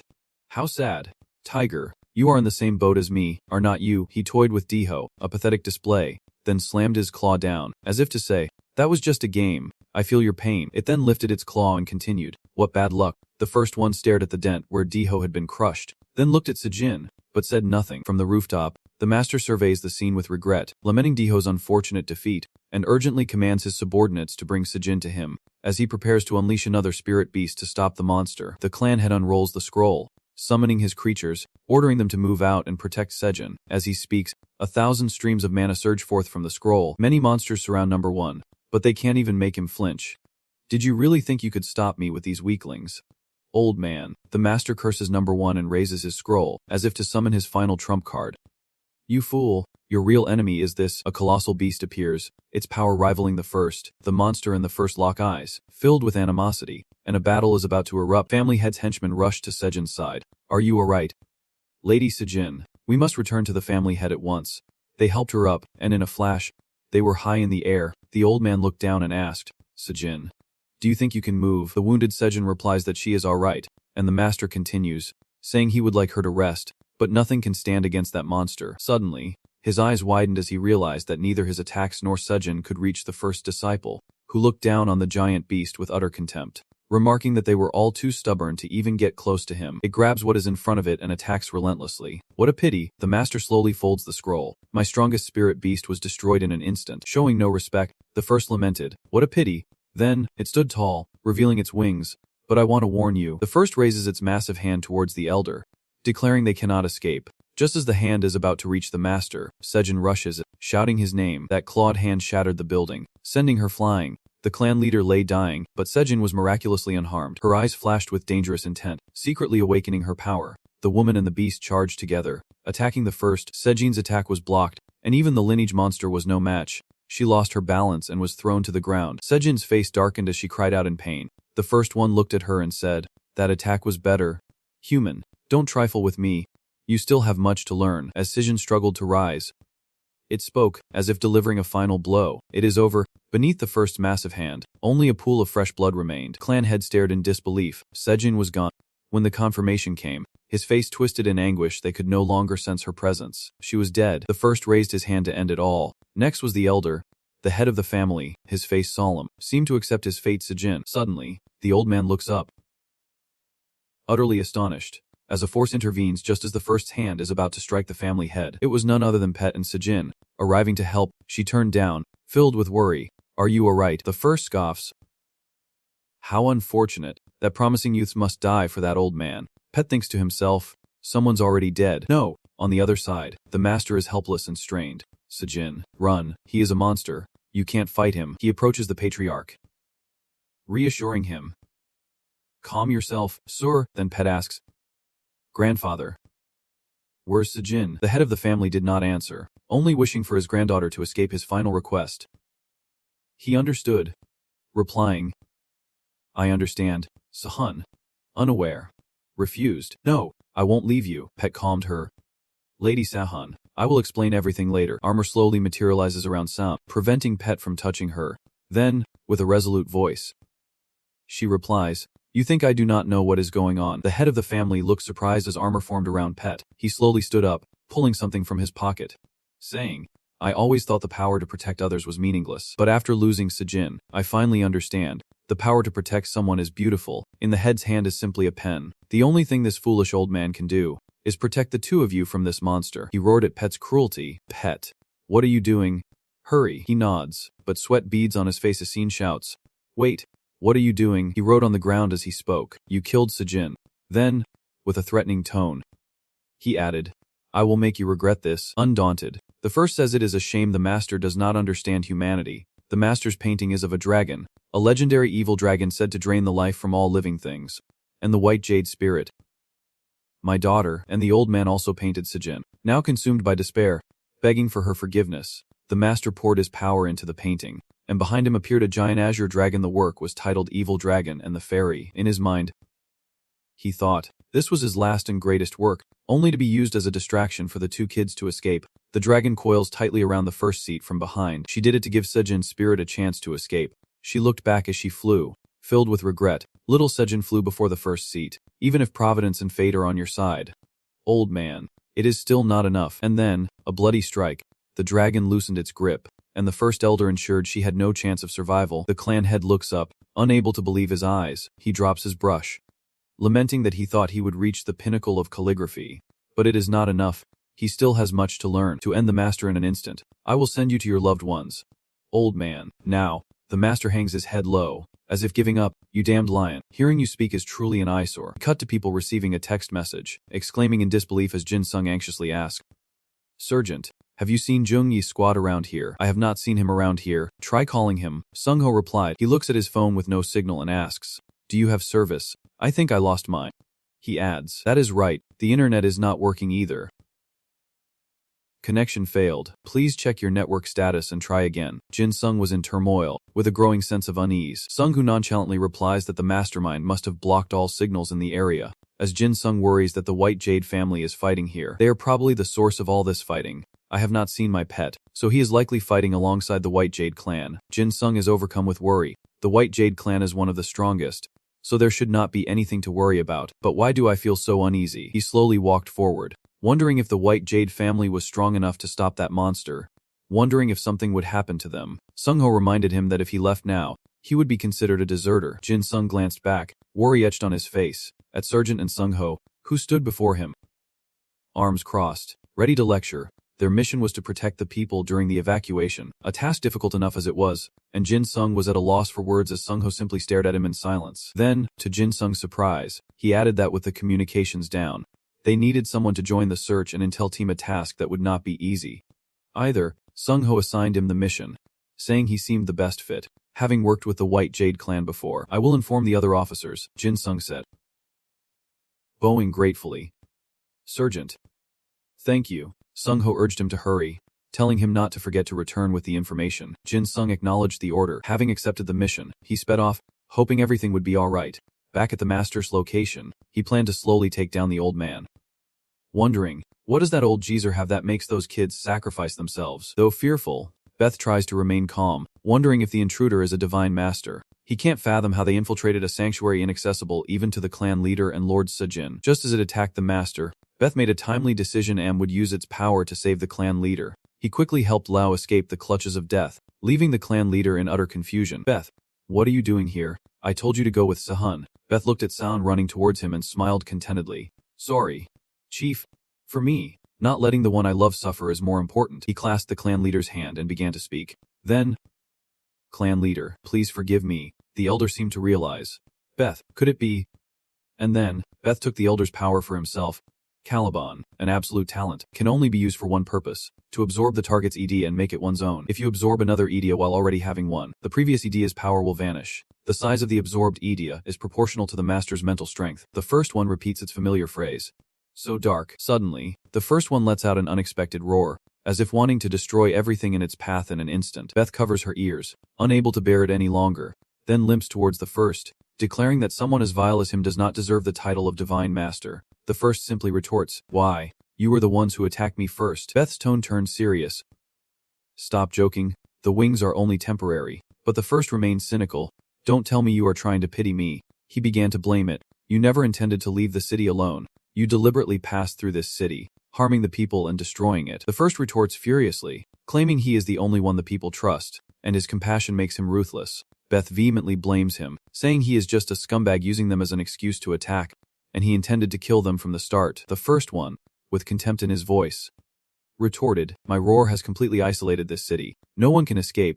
This will be your grave. As he pitied them, he raised his sword. But you, I will let you live. Beth retorts with a sharp gaze. No need. His power and sword become one caliber. Absolute talent. Idea absorption, blood mist art, 30% absorption rate. Idea change.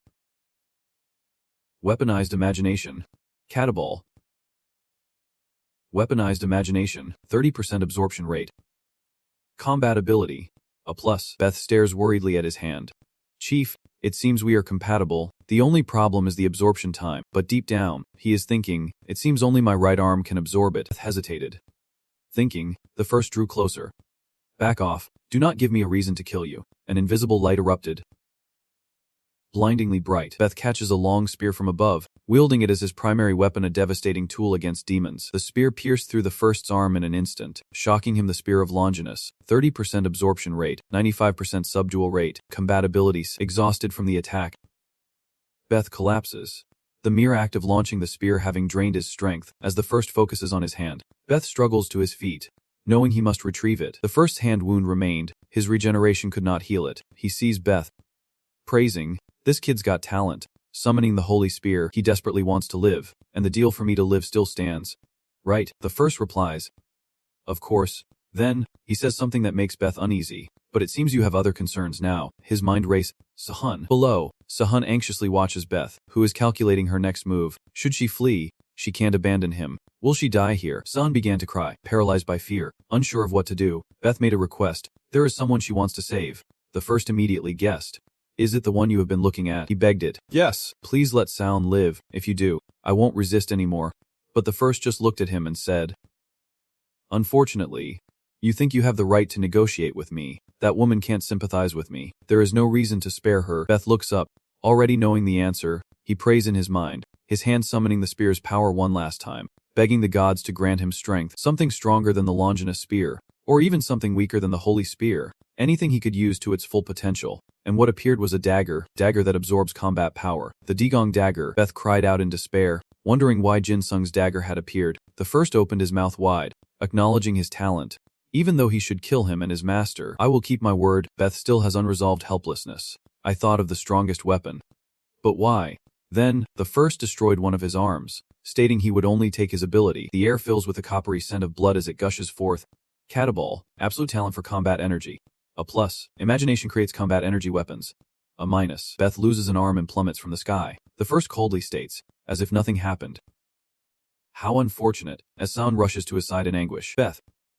He continues, another talent meets their end. Their abilities stripped away. Beth fades away, whispering, I'm sorry, I just wanted to protect everyone. As her heart shatters, he adds that she sacrificed everything to save them, empathizing with them. But they could not. How tragic. Sahun grits his teeth, telling Kenkat to shut up about everything. Number 1 taunts her, saying he can't hear her, and if she wants to sympathize, she should speak up. Sahun, losing all reason, screams that he is the one who caused everything. The damn lion. The antlers on her head grew longer, a testament to her weakness. It was all because she was not strong enough. She draws her sword. But the trouble she faces, this sword will be Sihun's main weapon, for the late Sijin, and for that damn lion. But the first is still relaxed in the face of her rage. Understanding her will, Kid, San is now ready to explode at any moment. Jade Spirit. With explosive power, the demon has abandoned all pretense, focusing every ounce of energy, skill, and ability including aura and strength as it asks with disdain. It seems you do not intend to back down. Combining your current state, the perfect swordsman's combat ability, a plus, an earth-shattering mode, and the evil fox's enhanced power. Sahun uses all his strength to leap into the air. Her eyes now burned with hatred as she commanded the lion to kneel, the ground cratering beneath Sahun. She channels all her rage into the fight against the first one, driving it back in disbelief. I am being pushed back. Sahun leaps into the air, targeting the first's eyes, and as fate would have it, she blinds him with her blade. Sahun attacks relentlessly, screaming for death, tears streaming down her face, vowing to kill him with every strike. Her horn suddenly shatters. How unfortunate. Sahun's attacks are like mosquito bites to him. If they all attacked at once, they might stand a chance. But it seems she still can't empathize with others. She roared, "Shut up." But the first one continued, "Humans only learn through hardship, and you are the type who won't shed a tear until you see the coffin." Sahun charged, ready to end it all, but she commanded, I said, "Shut your mouth." And then her remaining horn shattered as well. The first one warned her that she needed to empathize with others, that fighting alone would only lead to failure. From afar, a voice calls out, "Hey, lion." The first turns to look. The shadow slowly approaches, offering a deal. If they fight together, all will be well. But it is Jin Sung, who coldly replies, "You are the ones who pushed us to the brink. What nonsense are you spouting?" Sahun, shocked and frustrated, asked, Why are you here?" She grabbed Jin Sung's collar, yelling, "You idiot." Despite her anger, Jin Sung calmly tried to explain that he had not returned yet. He says that, but deep down, he is scared too. The situation is more dangerous than he thought. Corpses are everywhere, his pet could die at any moment, and many people have gone missing. Sahun, now calm, released Jin Sung's collar and apologized, saying she was late, and asking why he was there, calling him a fool. Then she broke down on his shoulder, repeating, "Why?" as the two shared a tender moment. Suddenly, Dunnat appeared, asking, "You have a strange scent. Are you the one responsible?" Then it declared, "Yes, I make those without empathy live in despair." Jin Sung was bewildered by its words, but he stood his ground, declaring, "I do not know what you are talking about, but I will stop you. You monster." He then used his abilities to analyze his opponent, wondering, what is this thing? I need to figure out its powers. But then, something seems to happen as Jin Sung's eyes suddenly begin to bleed. This scent of blood awakens something within Jong Il. The smell grows stronger. What is that smell? Just then, the system sent a notification. The monster is from Daniel Seal's book. Combat ability. Sound saw Jin Sung coughing in pain and worriedly called out, "Jin Sung," while Jin Sung frantically tried to say, "Even my idiot." After that painful ordeal, Ding Yai approached Jin Sung, wondering, "What have you done? Why do you smell like us?" Instead of answering, Jin Sung mocked him. "Must be because you are a hybrid of birds and giant dogs. You smell like animals." Normally, he would be unfazed, but deep down, he is starting to sweat. Damn it. This is the first time he can't see through a monster's ability. However, instead of getting angry at his insults, the apostle states matter-of-factly, "You are much stronger than the others. That scent is especially strong on you." Thinking he was being mocked, Jin Sung retorted, "What? That is a lie. I brush my teeth twice a day." Suddenly, Sahun softly called out from behind him, "Jin Sung." Before collapsing, she managed to utter just 2 words. Run away. Seeing her about to fall, Jin Sung rushed to her side, catching her just in time. And relieved, he said, I got you. Jin Sung gently leaned Sahan against a car. She was weak and tearfully asked, Jin Sung, what are you doing? He did not answer, but turned and ran toward the first disciple, causing her to panic and scream, No, do not go. If you make a mistake, you will. But he simply drew his dagger and reassured her softly, It is okay. With that, Jin Sung began to activate his partial aura. As his aura awakened and enveloped him, the system displayed information. Combat ability. Right hand, eye. The first, looking down on Jin Sung, sneered. How disappointing. Is that all you have got, you filthy human? You are even weaker than the last ones. Jin Sung knew he was weak, but he was determined without taking a risk. He could not win, not even by a little. He pushed himself, just a little more, to awaken his inner power, at least enough to see his opponent's stats. After Jin Sung's efforts and persistence, the aura within him finally awakens aura. Half. Enhanced absorption. Right hand, eye. New enhanced absorption. He feels the aura spreading through him, awakening in a different part each time. Right leg. The aura spreads to his abdomen, then moves up and to the left, and a new sensation courses through Jin Sung's veins, making him exclaim with excitement. Though consumed by dark energy, Jin Sung retains a sliver of reason, concern for Seal. He does not want her to see him controlled by this power, but he is on the verge of losing it, again and again, growing more and more frenzied. The system sends a series of red alerts, announcing the awakening and strengthening of the entire body, except for the heart and head, due to the lust aura, the partial absorption, and the new component. Though Jin Sung looks a bit gruesome at this point, the Earthmaster is not afraid and even challenges him, asking why he does not just attack.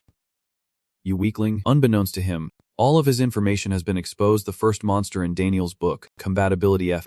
Daniel, who was killed by King Nebuchadnezzar for treason, wrote about the monsters in his dream in his book. Legend says what is written in the book is connected to reality. The first monster is the only one with human thoughts, and boundless empathy can exist in humans. After reading that, Jin Sung, both excited and restrained, says it is because of you that this awakening had to go this far, because of you. Seeing him like that, the first was delighted, saying, What a pity, just do what your soul tells you. Lust has taken over you, perhaps you will soon throw yourself at me. Just then, a system notification appeared. Empathy, recognizing the will and malice of others. This notification only drives Jin Sung madder, as he laughs like a madman, flailing his dagger and saying, You understand me? Oh, so that is empathy. I see. No wonder I could not see it before. It is such a pain. His current state only makes the first even more curious about him. I am so curious. Before I kill him, I want to know why a human emits that scent. Could it be related to the person I am looking for? Seeking answers, it quickly decides, I will help you free yourself. But Jin Sung, seemingly not needing the help, refuses. Stop. Even as its claws near his eyes, he cries out like a madman. Stop it. Instinctively, Jin Sung stepped back, laughing as he uttered an incomprehensible phrase. Just listen to me. The death energy around him exploded, shocking the first seat, the stench so strong it nearly numbed his senses. Within Jin Sung, a machine churned out deathly energy, pouring forth as he chillingly spoke. You think you will be safe, now. Slaughter is but a trifle. The system flashes another red alert. Full death energy. Class compatibility. His master has gone mad. The first fighting spirit surges as well, and it roars a challenge. So, you still think you can kill me? Come on. Then, just as things reach a boiling point, Jin Sung suddenly turns his back on the first. He has noticed someone dragging Sahan away. Her departure ignited his madness, triggering a surge of killing intent that threatened to consume him. Seeing him leave, the first one roared in fury, demanding where he was going. It then grabs a car from the side of the road and hurls it at Jin Sung, saying he can only leave if he can dodge it. Let us see. But Jin Sung quickly dodges to the side, narrowly avoiding being crushed. The first's actions have truly enraged him. His eyes, filled with murderous intent, question the first. What is this? Who wants to die first? Jin Sung's murderous aura was so terrifying, it sent shivers down the first seat's spine. Words clearly were not working, so Jin Sung decided to let his fists do the talking, charging forward and declaring, You are the one who started this. He slashed at the first's arm, demanding. Right after that blow, the system sent a notification. The first monster in Daniel's book is based on compatibility. It does not take damage from attacks below a rank. Jin Sung's attack stings the first, who can't believe he has been injured by someone with such a low-level weapon, a monster that can block a rank attacks. Jin Sung retreated, his blade dripping with the first's blood, fueling his excitement as he exclaimed, So, even this giant dog bleeds like a human. Aren't you a dog? Or are you a special breed? I do not really like mistreating dogs and cats. You know, in that instant, the first one smelled a scent that raised its hackles. That terrifying scent had returned. Before it could process anything, Jin Sung suddenly lunged in front of it and asked, Do you know? He laughed like a madman, asking if the first knew what his uncle did to his dog back then, before unleashing a flurry of blows, laughing with each strike. Like this, and this, and this. His insolence infuriates the first disciple, who cries out that Jin Sung is insane, but Jin Sung, lost in his madness, continues his merciless assault. Even so, he was still aware, dizzy. So dizzy. After that, he was swallowed whole, unable to stay conscious. After taking a beating, the first finally found an opening to attack. Angrily roaring, "I can sympathize with you, one with an aura like ours, but you will die here." After easily dodging its attack, Jin Sung casually strolled onto its arm and, in an eerily calm voice, began a horrific tale. "You know, it is because I once had my own arm severed and was forced to crawl like a dog." With that, he raised his blade, a sadistic grin spreading across his face, and asked, "Can you even imagine it?" He did not hesitate to plunge it into the first disciple's arm. Jin Sung then mercilessly slashes a long gash across its arm, causing it to cry out in agony. In his current crazed state, the first screams only excite Jin Sung more. "How does it feel to be sliced from arm to shoulder? Do you have any idea what she put me through? Try to empathize with me, then tell me how it feels." The first, in pain and rage, roared, "Stop yelling at me." She then delivers a powerful slap to Jin Sung. Yelling human, Jin Sung is sent crashing into the dirt. Though he took a direct hit, he was not seriously injured, only cuffing a few times. Even with his devilish glare, the first one was not afraid and even dared to look down on him, saying, "No matter how dangerous your scent is, your body is still just a human's." Arrogantly, it declares that Jin Sung still can't defeat it. After a bloody exchange, the first is curious about something. Even if Idia dies, she will just return to her master, not truly disappear. But curious, he asks, "Human, have you ever looked at yourself?" Jin Sung, confused, scoffs, "Huh, what?" He repeats, "Have you ever observed your filthy self?" Human, with a straight face, Jin Sung retorts, Why would I?" Receiving this reply, the first one finds it reasonable, saying, "Indeed, you have never seen it. Have you? It is others who bear the brunt of your nature." This enrages him to the point where he stomps his foot and loudly demands, "Enough. Why should I see anyone other than my uncle and aunt?" In response to his anger and questions, the first strikes at Jin Sung's heart, saying that the person he needs to see is himself.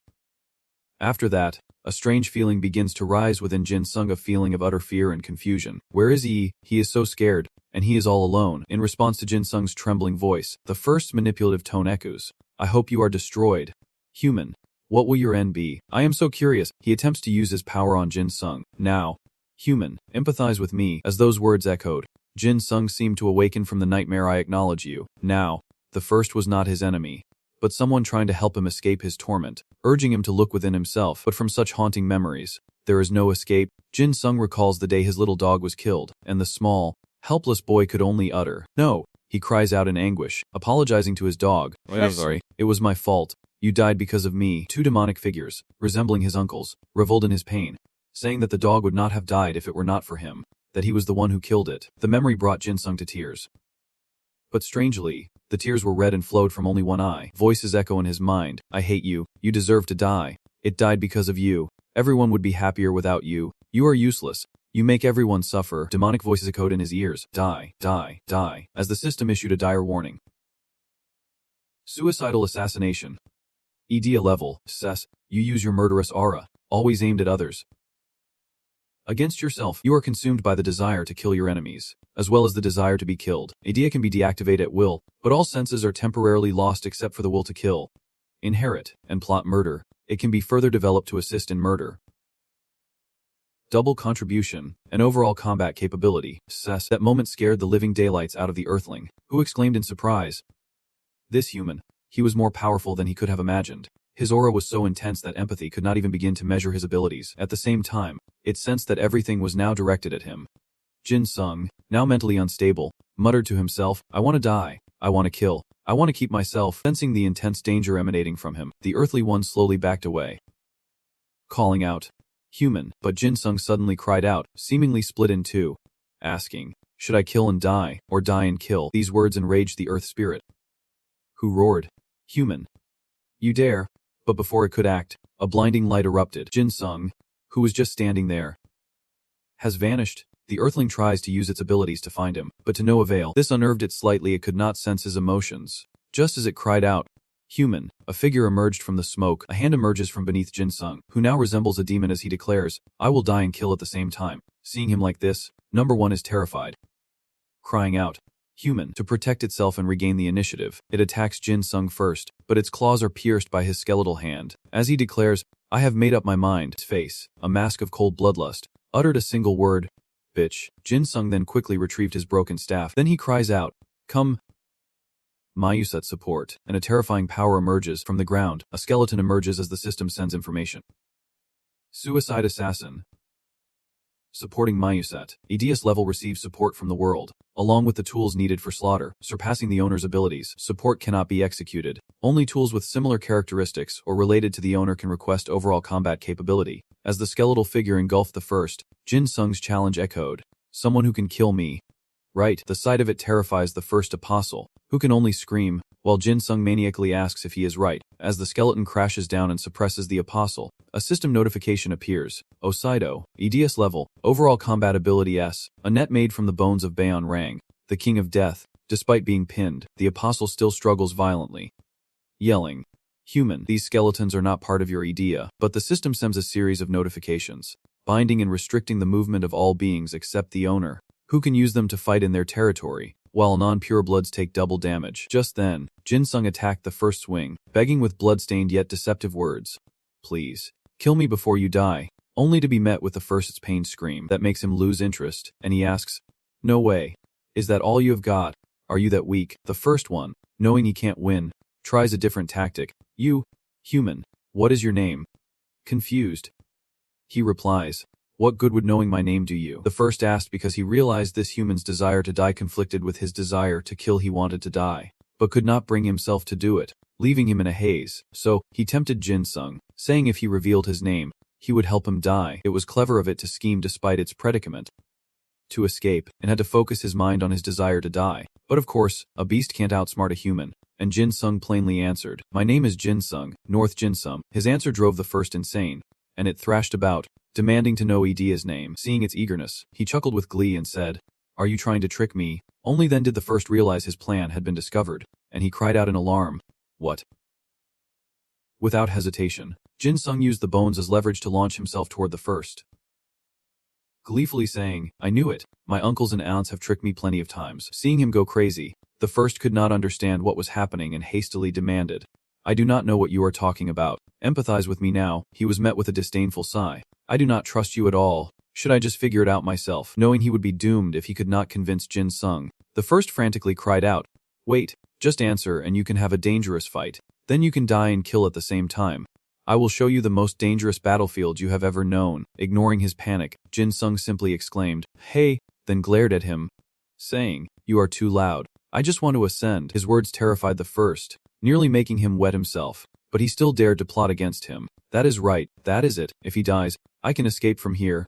Hurry, focus on his death. Amidst the heavy scent of blood, Jin Sung casually asked, now that I think about it, do you know what my uncle used to do to me?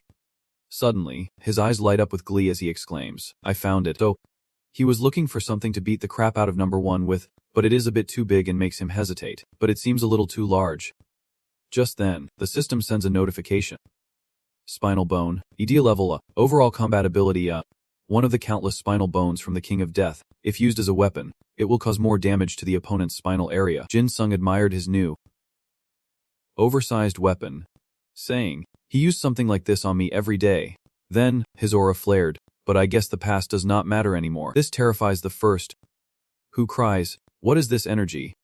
Jin Sung, no, just kill me quickly. His pleas are followed by an enraged scream. What is this? After a time, an eerie silence fell. From somewhere, three figures emerged at the sight of the battle between Jin Sung and the first. One of them, bewildered by the fog he summoned, muttered, where did all this fog come from? Meanwhile, Jin Sung was busy with something. Look, here are your ribs. I am returning them to you. Meanwhile, the three figures navigated the mist, one marveling at the sheer volume of it blanketing the city. Jin Sung, occupied with impaling the first seat, was overjoyed to see them and called out, everyone. One of the three was a John, who, not recognizing him, removed her mask for a better look and asked who he was. Upon realizing it was him, she stammered in shock, is that Jin Sung? The two with her, seeing she knew Jin Sung, turned and asked, hey agent, you know him? What is wrong with that kid? But she did not answer, lost in her own confusion. We received reports of an unusual monster, but why is Jin Sung the one attacking it? Back to Jin Sung. Seeing a John's silence, he petulantly asks, hey, Nurse, are not you going to say anything? Is it? His eyes turned wild as he asked if she wanted to die too, and before John could answer, Jin Sung jumped from the highest point, excitedly uttering, This is, how. Then, he suddenly flew towards John, who, realizing he would gone mad, quickly shielded her allies. Wait, let me talk to him. But before she could act, Jin Sung attacked one of her companions, lost in delusion. He screams, Teacher, I will save you from my uncle. John, unaware that Jin Sung hallucinates her companions as his uncle, asks in confusion, Uncle, what do you mean? Jin Sung, without answering her, Jin Sung lunged at the remaining companion, shouting, In exchange, you have to kill me later, okay?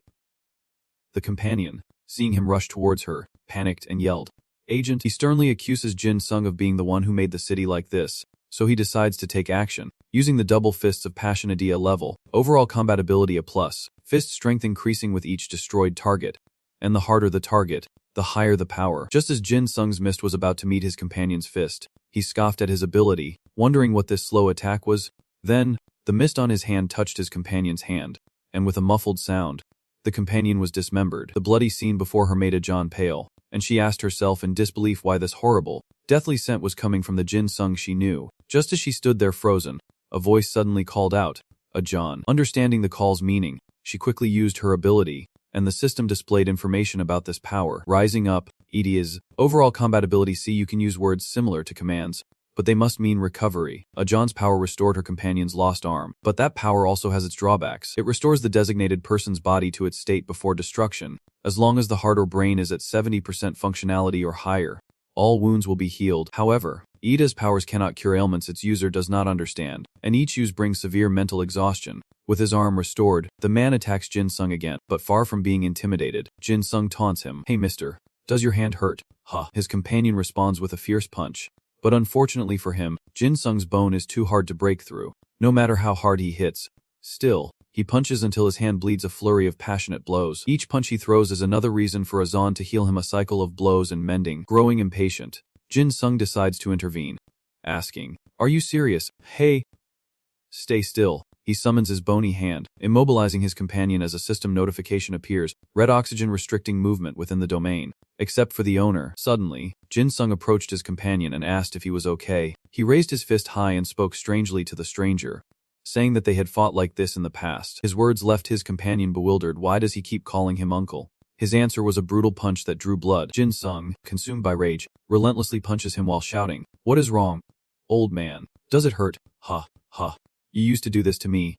Do you know how much it hurt? Blood splatters everywhere, freezing Adon in fear, as Jin Sung relentlessly pummels his companion, demanding to be heard. No, he obviously does not care and only gets more aggressive. You have to listen to me. After being scared out of her wits, Adon regains her composure and begins to heal her friend. Get up. His companion was beaten senseless, then healed, a vicious cycle driving him mad, until he finally chose to end it all. The result, of course, is that he truly meets his ancestors after Jin Sung's relentless attacks, while he is covered in his blood. Now, to truly end this fight, he loudly commands the system. Assassination support. EDA level wooden club. He grabs the short sword and decapitates his companion. This bizarre turn of events leaves the onlookers in shock, their legs giving way beneath them, Adon among them. Just then, a familiar voice called out to her, Teacher. Before Adon could even scold him, Jin Sung grabbed her wrist tightly. Jin Sung, what were you thinking? With those two you just killed. He suddenly drags her to the first, calling out, Hey, big dog. She is bewildered by his actions, asking, Where are you taking me? As Jin Sung led Adon to the first, who was being helplessly tortured, it rasped with its last breath, Human. The slow, dying words horrified Adon. Human. To be so intact means Park Jin Sung must have cherished you. You have no idea how lucky you are. Adon, horrified by the sight of the first, realized, This is a monster. No, so it really is a monster summoned by Idea, and the first, seeing her, had an idea. I do not know why he wants to die for her, but I can't miss this chance. I have to convince that woman to end it all. I can't take this game anymore. Without hesitation, he spoke.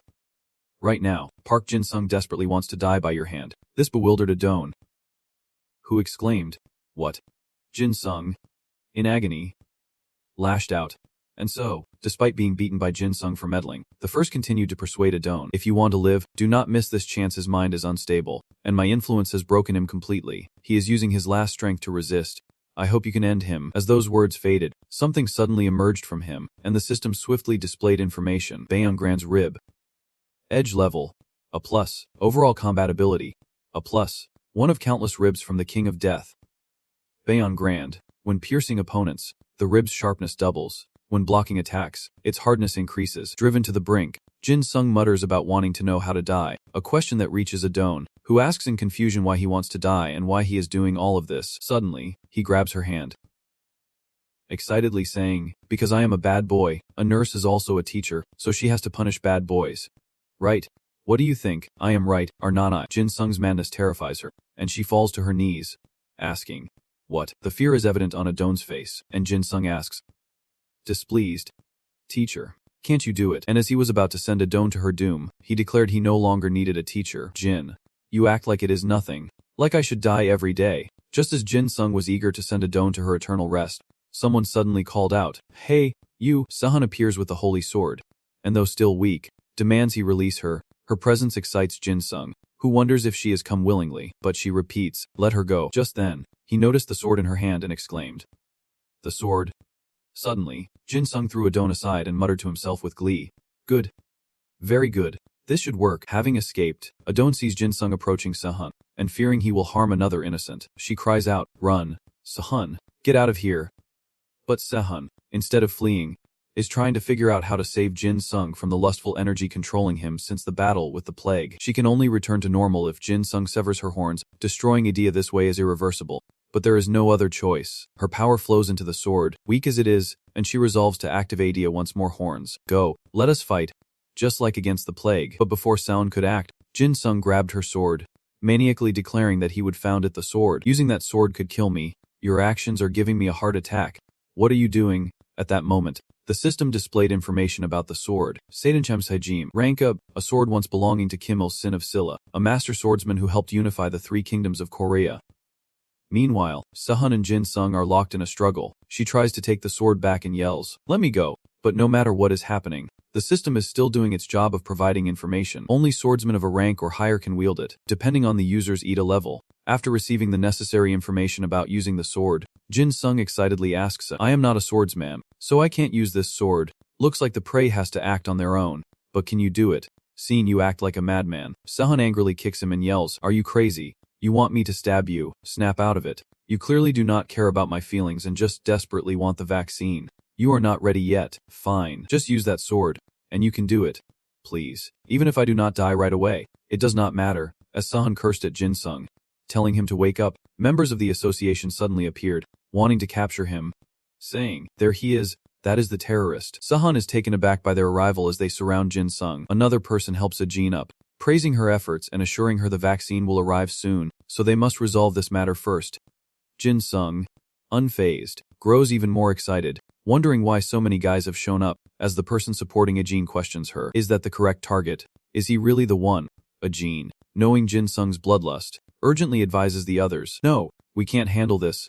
We need to get away from here." Her words confused the man beside her. What did she mean?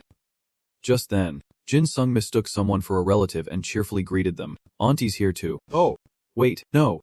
Auntie's always over there." Seeing his nonchalant attitude, the surrounding men loudly demanded that he release the idea and surrender, as he was already surrounded.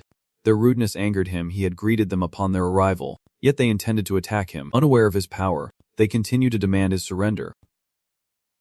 Threatening force.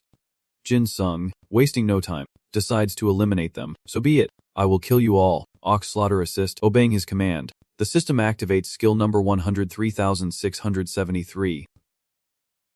Duosini's anecdote, engulfing everyone present and causing them to panic, wondering if an idea could teleport them. Meanwhile, Jin Sung activates his skills 103,673. Duosini's cloak, and the situation could not be worse, as evidenced by Sound's terrified face. Now, Jin Sung laughs maniacally, saying he does not need his uncle anymore and can survive on his own. His madness terrifies Sound, but she steels herself to stop him, knowing everyone will die if he continues, begging for him to be stopped. Then, in a frenzy, Jin Sung shouts that they can all die now, over and over, until a sword pierces him, wielded by none other than Sun. The sudden attack leaves Jin Sung stunned, while Sahan trembles, unable to speak, stammering, "I only." In response to her shock, Jin Sung, with a proud voice and a hint of delight, says, "As expected of our leader, I knew you would stab me. He gently wipes Sehun's tears with his bloodied hand and says, but if you are going to stab, you should aim higher. With that, he collapsed, and Sehun, heartbroken, sobbed uncontrollably. I'm sorry. I am so sorry. As she uttered her final apology, she pulled the sword from Jin Sung's sorry. With that act, Jin Sung's idea was deactivated, and the barrier surrounding everyone quickly vanished. Sehun hurriedly cradled Jin Sung's head and asked, Jin Sung, are you back to normal? Then his eyes glazed over, prompting Sehun to worry. Jin Sung, say something. After a moment of silence, Jin Sung took her hand and softly said, Sehun. At the same time, the system announced that the intent to kill had been cancelled and could be turned off, but other senses besides the desire to kill would be temporarily erased. As the notification ended, Jin Sung felt the changes within his body. I will heal you right away, so just hang in there. But at this moment, he is drowning in guilt over what he has done. No, what have I done? Her fear turns to worry as she calls out, Jin Sung, and he trembles in terror, unable to believe he is responsible for the bloody scene before him. No, I did not. This is not what I wanted. Blood. Everyone's bleeding. A series of bloody memories flash through Jin Sung's mind. This realization sends him spiraling into terror. Screaming, this is not what I wanted. The images replay in his mind, trapping him. Jin Sung, what are you doing? The visions terrify Jin Sung, and his screams alarm Sun, who frantically cries out, wake up. Jin Sung, someone, help. Meanwhile, in Panjiang, at Mount Jimu's Sun Palace, voices echoed. The first one has returned. A hooded figure revealed, I have confirmed their return after the destruction. Another reported, I have received word that the South Korean bastards are also facing trouble. At this, Jung grumbled unhappily, but was not the first place destroyed the place you sent me to rob. This made the mysterious figure wonder. Which place? Jung, enraged by the question, roared, if you do not remember, who will? I was humiliated, and this is how you treat me. This infuriates him, but the cloaked figure placates him, taking the blame, saying, my fault. I needed you to draw attention to summon the Book of Daniel, but this only fuels his anger as he roars. You sent Kim and Jung just to draw attention. With a sinister smile, Satan says that if it were anyone else, they would think this area was important, and he is the only one who can go anywhere without fear of defeat. This infuriates Jung, who yells, you can still say that after seeing my condition. You bastard. Unfazed, Satan smugly replies, that is why I chose you. Having said his piece, he turned to leave, but not before adding that the third and fourth had been confirmed and would reveal themselves soon enough, prompting a surprised Jung to exclaim that they were finally here. A sinister smile spread across Satan's face as he declared that their era was just around the corner. Back to Jung, gasping in his hospital bed, his eyes shut tight in a deep sleep. He dreams of himself wielding a blood-soaked glaive. A cold sweat breaks out as the bloody battlefield appears in his mind. Even Jung's terrified face becomes clearer in Jin Sung's dream. He awakens in a cold sweat, gasping for air, his eyes darting around the room as Sehun, noticing his awakening, calls out with concern, Jin Sung. Her presence startled him, and he shot up in bed, calling out, Sehun. The sudden movement aggravated his wounds, leaving Jin Sung speechless with pain. Seeing this, Sun quickly helped him lie down, gently urging him not to strain himself, but as soon as he was down, Jin Sung asked how long he would been unconscious, to which Sehun replied, scolding him, that it had been 3 days. You idiot. Jin Sung weakly says he wants to get up, but Sehun insists he rest, saying he is not a god who can recover in 3 days, so he should just rest more. Just then, Lee Sin walked in, teasing the two of them. You should listen to your wife, a happy life. His appearance surprised Jin Sung, who seemed about to say something. Lee Sin pulls up a chair next to Jin Sung's bed and asks how he is feeling. Jin Sung replies that he is doing better and has recovered a bit. This was their time to talk, and Sehun knew it, so she stood up, but still looked worriedly at Lee Sin and Jin Sung. Well, there is a lot to talk about, so hang in there. Lee Sin solemnly reveals that the National Disaster Management Information System and the National Crisis Alert System have designated him as a Level 1 National Disaster Factor, also known as a Disaster Manifest. This announcement leaves Jin Sung bewildered, repeating the phrase, Disaster Manifest. Not stopping there, he reveals that they have decided he is a threat to the lives, property, security, economy, and other aspects of the nation's people apparently. Both agencies have decided he is more dangerous than hurricanes or terrorism. Then he asks, but only the higher-ups know about this, not the others. Do you know what that means? That question confused Jin Sung. What do you mean? So Lee Sin explained. Because I blocked everything. Jin Sung was shocked and confused by this, asking loudly, what? With a cold demeanor. He explained his reasons. Korea's only has class Ida. Even I and Junajin were only given class. It seems you have hidden it well until now, and we understand why you had to. Understanding Lee Sin's hidden meaning, Jin Sung is somewhat resistant, saying, I'm sorry, but if you want me to use my ETA again, I do not think I can. Lee Sin calmly replies to his refusal. Private Jin Sung. The world is experiencing an unprecedented crisis. He explains the current state of the world, far from peaceful, with crime and death rates rising daily, and countless acts of discrimination growing worse. Based on this, he wants to persuade Jin Sung to use his ETA, saying, I apologize for judging you based on your record, but you should know what you need to do now. He bluntly states that harsh realities won't change just because nations clash, and it is not just North Korea. Other countries are also making suspicious moves, leaving Jin Sung conflicted and unsure how to decide. Then, Lee gently reassured him, affirming that the country needed his strength, a statement that made him waver once more. Strength. He then burst into tears like a child, asking if that was the kind of strength he needed. The strength of a murderer. Suddenly, Lee gently lifts Jin Sung's face, encouraging him with a voice full of trust, asking if he remembers their first meeting, and urging him not to give up, because they need people who believe in the growth of the soul. His words also made Sahan realize something. The growth of the soul. She seemed to realize that, yes, in the White Jade Kim clan, they taught to quietly follow the path that the soul shows you. She had lived a life according to idea, not herself, and so, she silently decided she would no longer let her soul dictate her life. Just then, Jin Sung's heavy voice echoed. The growth of the soul. He cries out in despair, questioning Lee Sin. My soul is a murderer. What do you want a murderer's soul to become? Without haste, Lee Sin slowly rises and asks, do you know the total damage? He tells Jin Sung that he prevented even greater damage, 12,000 casualties and an estimated 3.4 trillion won in property damage from the destruction of the city center. Unimaginable losses, but Private Jin Sung prevented it, making him an asset to the nation. He sternly says, no, you are a citizen of this country. Lee Sin seems to have done something that shocks Jin Sung, who cries out. Jumped. Lee Sin bows and expresses his sincerity. I am truly grateful to you. His companions also bowed in unison, thanking Jin Sung for his contributions, moving him to tears of gratitude and shame. Despite the recognition, Jin Sung is still tormented, thinking, no, I am the one who killed my comrades. His self-reproach prompts Lee Sin to sternly say that he also protected the city, and without him, it would have been destroyed. What is more, he loudly encouraged him, saying that no matter what happened, he saved the city's people, so he should stop blaming himself and get up. His words seemed to touch Jin Sung, but he was still afraid of his own bloody deeds.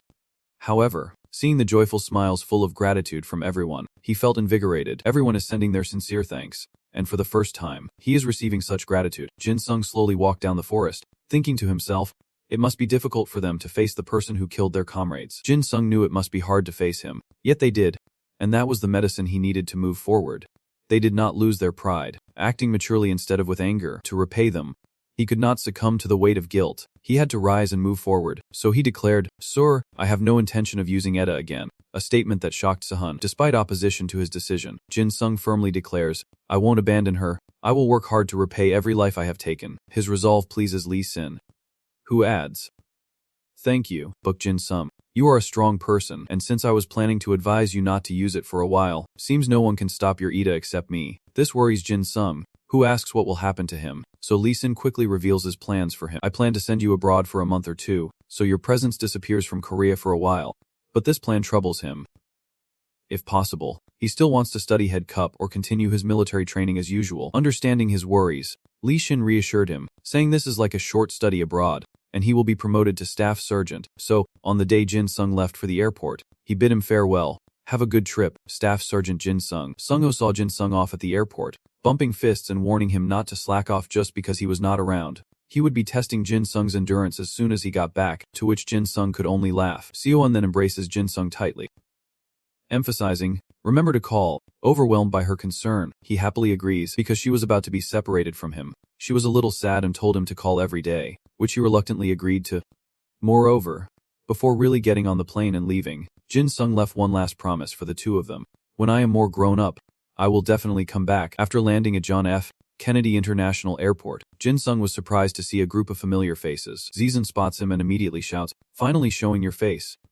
You trash. His presence surprises Jin Sung, who blurts out, Zizan. Fee suddenly yells, don't call my boss that. You bastard. More familiar faces surprised Jin Sung Vin.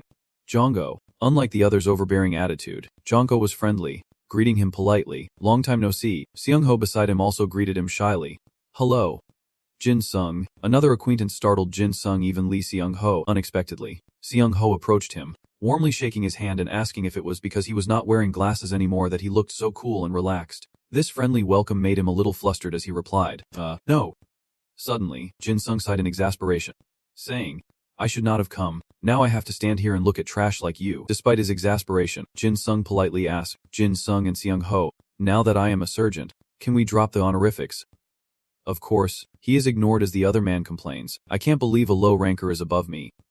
Whatever. After complaining, he turned to Vin and asked if he knew the schedule, which irritated Phil, who retorted that his superior should be teaching him these things. At that moment, Jongo honestly stated that someone must be waiting for them.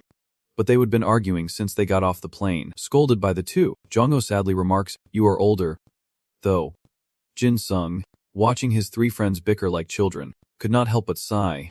I can't believe I have to endure this group for a month. They are so incompatible. Just then, someone called out to them, hey, are you done talking? Jin Sung turned around at the sound of his name and respectfully asked, are you our guide? Teddy introduced himself with a smile. Just call me Teddy. The garbage truck will pick us up. Later, in the car, he clarified his role in managing the group. I am new here myself. Even so, while you are here, I will manage everything, including translation. Stick with me, and language won't be a barrier. My Eda will help you. After a while, the car stopped, and Teddy announced, sternly reminding them, we are here.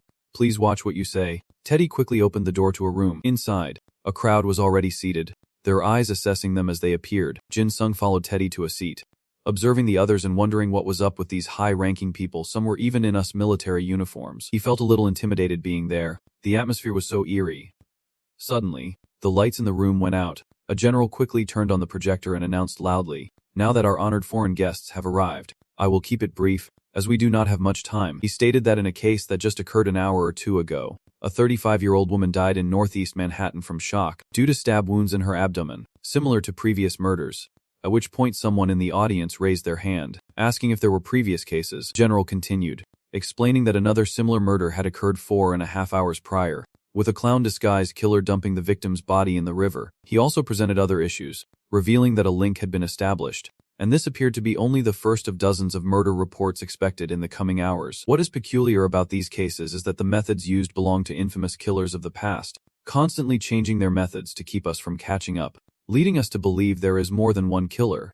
But they share a common trait. The experts have found a common thread in organization pulling the strings, a cult called the Pure Enlightenment Society, originating in Korea, which explains their similar methods. Hearing this, Seo Wong Ho immediately recognized the organization mentioned in the meeting, Than No Lo, rumored to be a cult led by someone with incredible brainwashing abilities, though it was said to have been wiped out by the Kim Association. His words made Jin Sung wonder why a dead sect in Korea was running rampant abroad, and he should just call him Seo Wong. Meanwhile, the room buzzed with discussion. This was not just a copycat crime. They were definitely operating with purpose. Then, it hit him. Those unfriendly glances he would felt earlier were from a few zealous snakes whispering behind him. So, those kids came all the way from Asia. He seemed to know why these people disliked him. Even though he had not done anything yet, he could understand their discomfort. If foreigners came to your country to kill your people, you would be angry too. And it is even worse when they send children instead of helping. Suddenly, someone speaks up for Jin Sung's group, asking them to spare the children their anger, and then abruptly snaps to attention. A woman appears, declaring that enough is enough. The crowd murmurs. Wondering what is happening, he suddenly became interested and whispered, capture Jin Sung. If you are a man, you know who she is. Of course, Jin Sung had no idea who anyone was. Auntie, who? Meanwhile, the girl was talking to the person who had defended Jin Sung's group. I did not think you would come. I heard these kids were sent by Lai. Just then, he revealed her identity to Jin Sung. She is Valaji Sepasaner. These words shocked everyone. Ani Radmir is Valaji Sepasaner, the best Dracula of North America. That girl, who captivated the crowd and commanded a general's respect, is ED of this rank Dracula bloodline. Sepasaner now turns to greet Jin Sung's group. Nice to meet you all. My name is Valaji Sepasaner. Just one smile from her sends Ho into a frenzy. Valaji smiled at us. Jin Sung, shaken by his infatuated friend, asks, who is she? His question prompts a grand introduction of Sepasaner, revealing that she is only 28 and already a lieutenant general, leading a special ops team in the US military that handles secret missions worldwide. Not only that, she is also a beastman leading this elite squad. Delta Force. Her leadership, fierce combat skills, and charm are recognized by all, and the Delta Force she leads is considered the strongest. Just then, Sepasaner suddenly pointed at Zizan and called out to him. With the same arrogant attitude, Zizan bluntly asked, what? I mean, why did you call me? Sepasaner, helpless at his attitude, said, "Your gaze is not very friendly. You have heard about the matter. What do you think about it?" Harboring resentment, he bluntly replies, "Frankly, I do not think us kids should have an opinion on this." This leaves Sepasaner speechless, but she manages to say, "You know your place." She then frankly states, "If our people have any ill feelings towards you, I will take this opportunity to apologize in advance. But you should also understand that if they had not requested this, we would never have brought children to such an important meeting." He quickly uses his ability to analyze Sepasaner, a Dracula Maka, an Edia-level being, with overall combat abilities making her the prototype for all Maka bloodlines and other bloodsuckers. Suddenly, he slams his head violently on the table in pain, causing Sunghwa to worry and ask, What is wrong? What was that just now?" Sunghwa approached him, concerned, and gasped, "Your eyes, they are bleeding." The commotion caught Sepasaner's attention, and she approached, asking, "What did you just do?" Jin Sung answers honestly, probing your idea. This makes her incredulous, and she asks, reading my idea, "You better not be lying to me, kid. What did you see? You would not dare reveal everything you know about me in front of everyone. So you are just equivocating. The power gap between us is too great, which is why I suffered such a backlash.